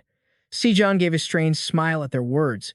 We should seriously consider other applications as well. That won't work. The research might take longer than expected. He seemed to be trying to reassure himself in the face of the current situation. Wonderful. We have plenty of time anyway. Let's see. It'll probably be fine, right? Mentor suddenly appeared, causing Seojun to jump in terror, his mouth falling open. Mr. Kim Seojun. The scene became chaotic as the little guy kept fluttering around, leaving him dizzy. This is bad. Emergency. Emergency. He quickly grabbed Mentor with gritted teeth. After calming down, Seojun looked at the little guy resting in his palm with a worried gaze. Are you okay? Don't worry. A little thing like this is nothing to me, Mentor said in an anxious tone. More importantly, Mr. Kim Seojun, this is truly serious. The little guy recalled the image of Irina, her face etched with severity and anger. What do you think you're doing? She was speaking to the observer, who had released the causal restraints of a dimension. Do you know the consequences of what you've done? Don't you realize that once he is freed from his shackles, no entity will be able to hold him back anymore? The observer spoke up to explain. I did not completely release those shackles. Irina looked confused by the explanation and asked sharply, what does that mean? It is true that I tried to loosen the causal constraints upon him. However, no matter who I am, interfering with the laws of the world formed at the dawn of creation is impossible. He continued, at most, I could only adjust them. So, I merged the chaotic flow of causality from another dimension with Earth. I thought that would be fine. I believed I could release the shackles while installing a safety mechanism. The observer bowed his head slightly, but behind her, where she looked on in shock, were images of boxes representing dimensions collapsing like dominoes, that all dimensions are organically linked, that a fissure was created while I was adjusting the flow of causality to merge the two dimensions. Could it be? The observer confirmed. Yes, the blue energy threads intertwined, tangling together into a chaotic sphere. That bastard has bound the causality of all dimensions into one. Irina's eyes were heavy with thought, her brows knitted in deep concern. At this point, I have to ask. She turned and asked directly, why on earth did the master disappear? And him? Irina clenched her hands in front of her chest, her face full of confusion. How can you still retain your memories of the master without them being erased? Back in reality, Seojun sat on the floor, looking up at Mentor floating in front of him. So, that means now, not just Earth, but the causality of all dimensions is tangling together. That's right, that's exactly what it is. The little guy was speaking mid-sentence when Seojun suddenly pushed the door open and rushed in, looking panicked. This means that not just Earth, but the constraints of all dimensions have essentially disappeared. According to Director Seojun's assessment, suddenly, the sky above the skyscrapers was engulfed by a massive, dark purple energy vortex. Amidst the crowded street, Seojun stood frozen amidst the whispers of the crowd surrounding the strange phenomenon. That's impossible. How could that gate? His face suddenly became tense, sweat beading on his forehead as he heard the grim news from Mentor clinging to his shoulder. When the phenomena from all dimensions intertwine, the movement of entities between each space will no longer be limited. Seojun glanced at the little guy with a look full of worry. That terrifying chaos is inevitable. And we must even consider the possibility of the collapse of all dimensions as a reality. That was the director's assessment. He looked up at the sky and fell into deep thought. A giant gate obscured the entire sky. The purple energy vortex continued to expand. Has the process of multidimensional merging already begun? A woman comforted a crying child in the middle of the street. Seojun and those with him looked helplessly at the scene before them. If it has progressed to this point, preventing it now is almost I'm so scared. It's okay, just like always. The Lee Hunters will save us. His eyes narrowed, determined yet anxious. No, it's not over yet. Seojun stood motionless in the middle of the road while facing a difficult question. If there truly were no way out, the great voice wouldn't have bothered doing such troublesome things. Is there really no other way? Mentor glanced at him, his eyes suddenly turning cold and unusually serious. The only entity not bound by the flow of causality, the unique existence capable of resisting the unified causality of different dimensions. Such immense destiny. The boy became excited. The director said that if it's you, Kim Seojun, you might be able to stop it. The sky above the city suddenly turned ghastly, revealing a deep black hole as if trying to swallow everything below. Between the towering buildings, deafening, violent collision sounds rang out in rapid succession. In the office, Seojun crossed his arms with a tense expression. Losing his patience, he grumbled. Seriously, how long are you all planning to argue about this? Come on, why the rush? Something this important shouldn't be rushed. We have to be careful, then more careful. Prepare and then prepare again. His face darkened, irritated when they handed him an empty glass. I've been debating so long, my throat's dry. Go get me a glass of holy water. Again, facing the collector with a bill in his hand, Seojun could only scratch his head awkwardly as he heard the notice. Do you know that officials came here asking if the pipes burst because you're using so much holy water? The water bill has gone up 100 times over. Well, we have several holy water machines in the house. The three of them were busy clinking glasses. Seojun helplessly threw his hands up, pleading with them. In any case, I'm begging you, please. The apostolic ritual scheduled by the Church of Truth is only 2 weeks away. All right, stop nagging. He was helpless against them, only able to stare at his phone screen with a tense and worried expression. The mentor should be here soon. Just as he was feeling exhausted, the mentor appeared with a bright smile. Kim Seojun, I've finally arrived. You're here? Seojun asked impatiently. And what about the task I asked you to handle? I have a few things to discuss with you regarding that. But first, let me show you this. The system board appeared, Moonstone Spear Mastery, Instructor, Heavenly Sage. All the skills you possess, Instructor, Heavenly Sage. If the Dragon Gate doesn't work, then the Azure Dragon, 4 Spirits Azure Dragon Divine Spear Alliance. Skill Optimization complete. Phenomena Manipulation. Instructor Arena. Causality. Instructor Arena. Transcendental Enlightenment. Instructor Arena.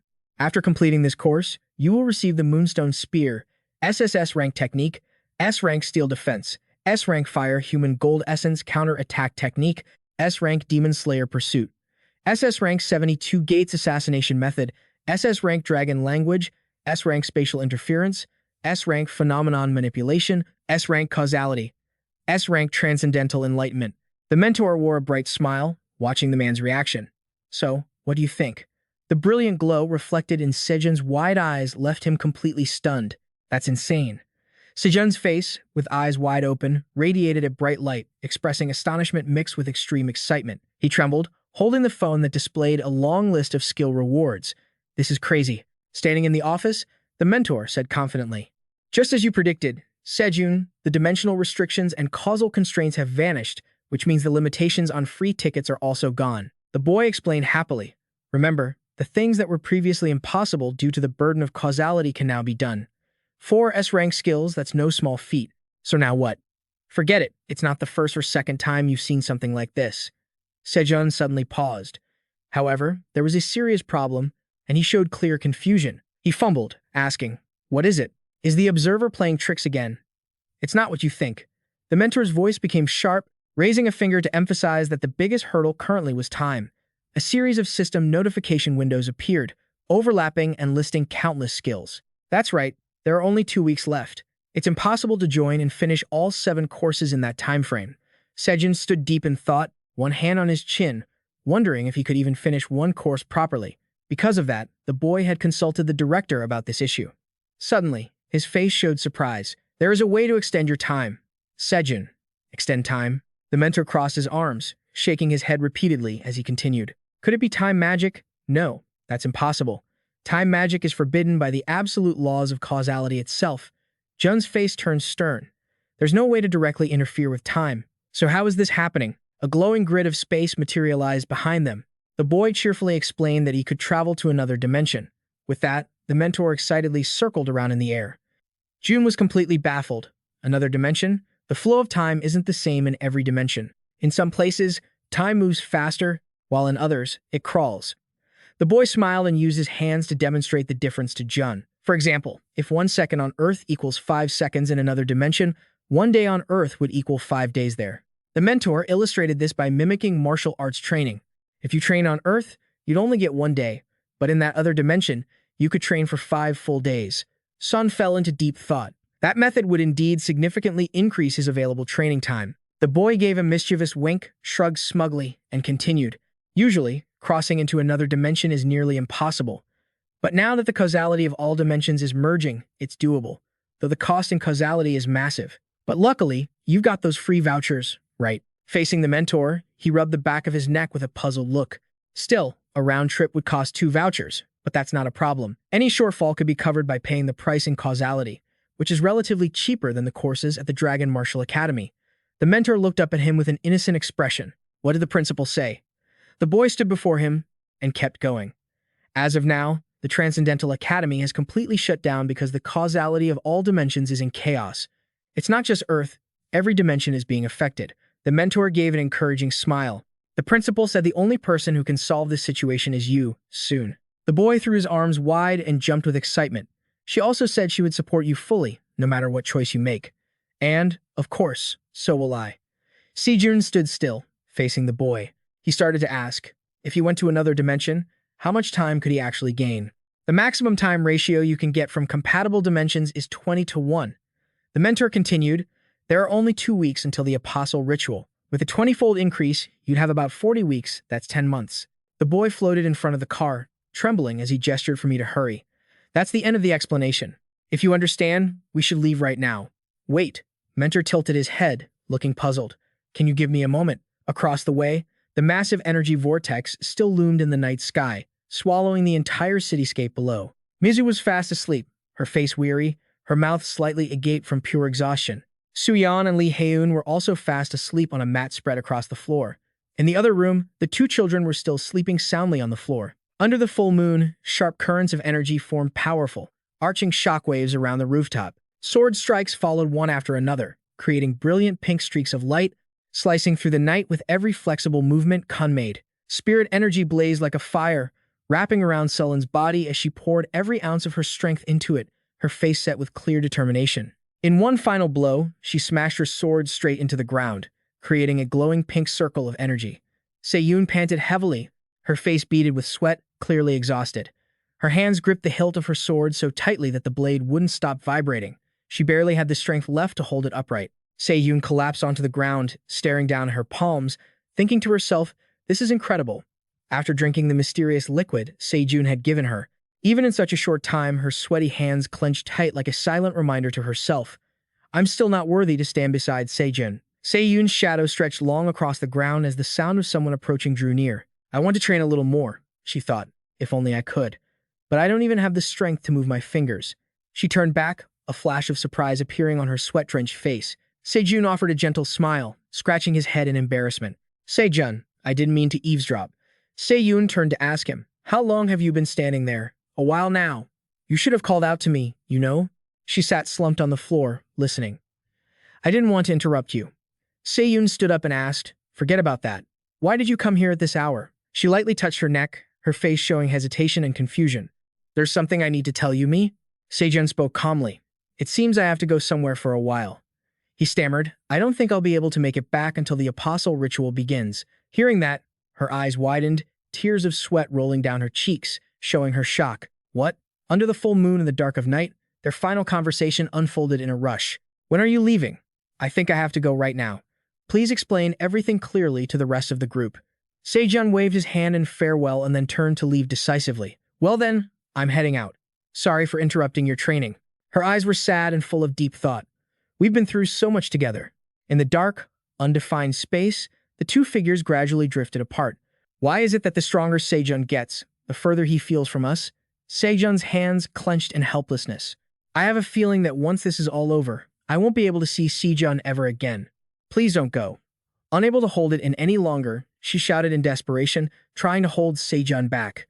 Please, Seojun, don't go. He glanced back with eyes both cold and resolute. He stood with his back to her, looking at her in confusion. What's wrong, Seojun? Sullen's face was etched with anxiety, beads of nervous sweat on her brow. I just wish you would rely on us a little bit. He stood there in silence. You're always the one acting as a shoulder for everyone else to lean on.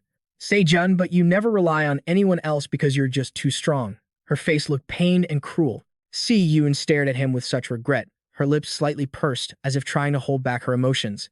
Even if I wanted to stop you, I can't. Please, just come back safely.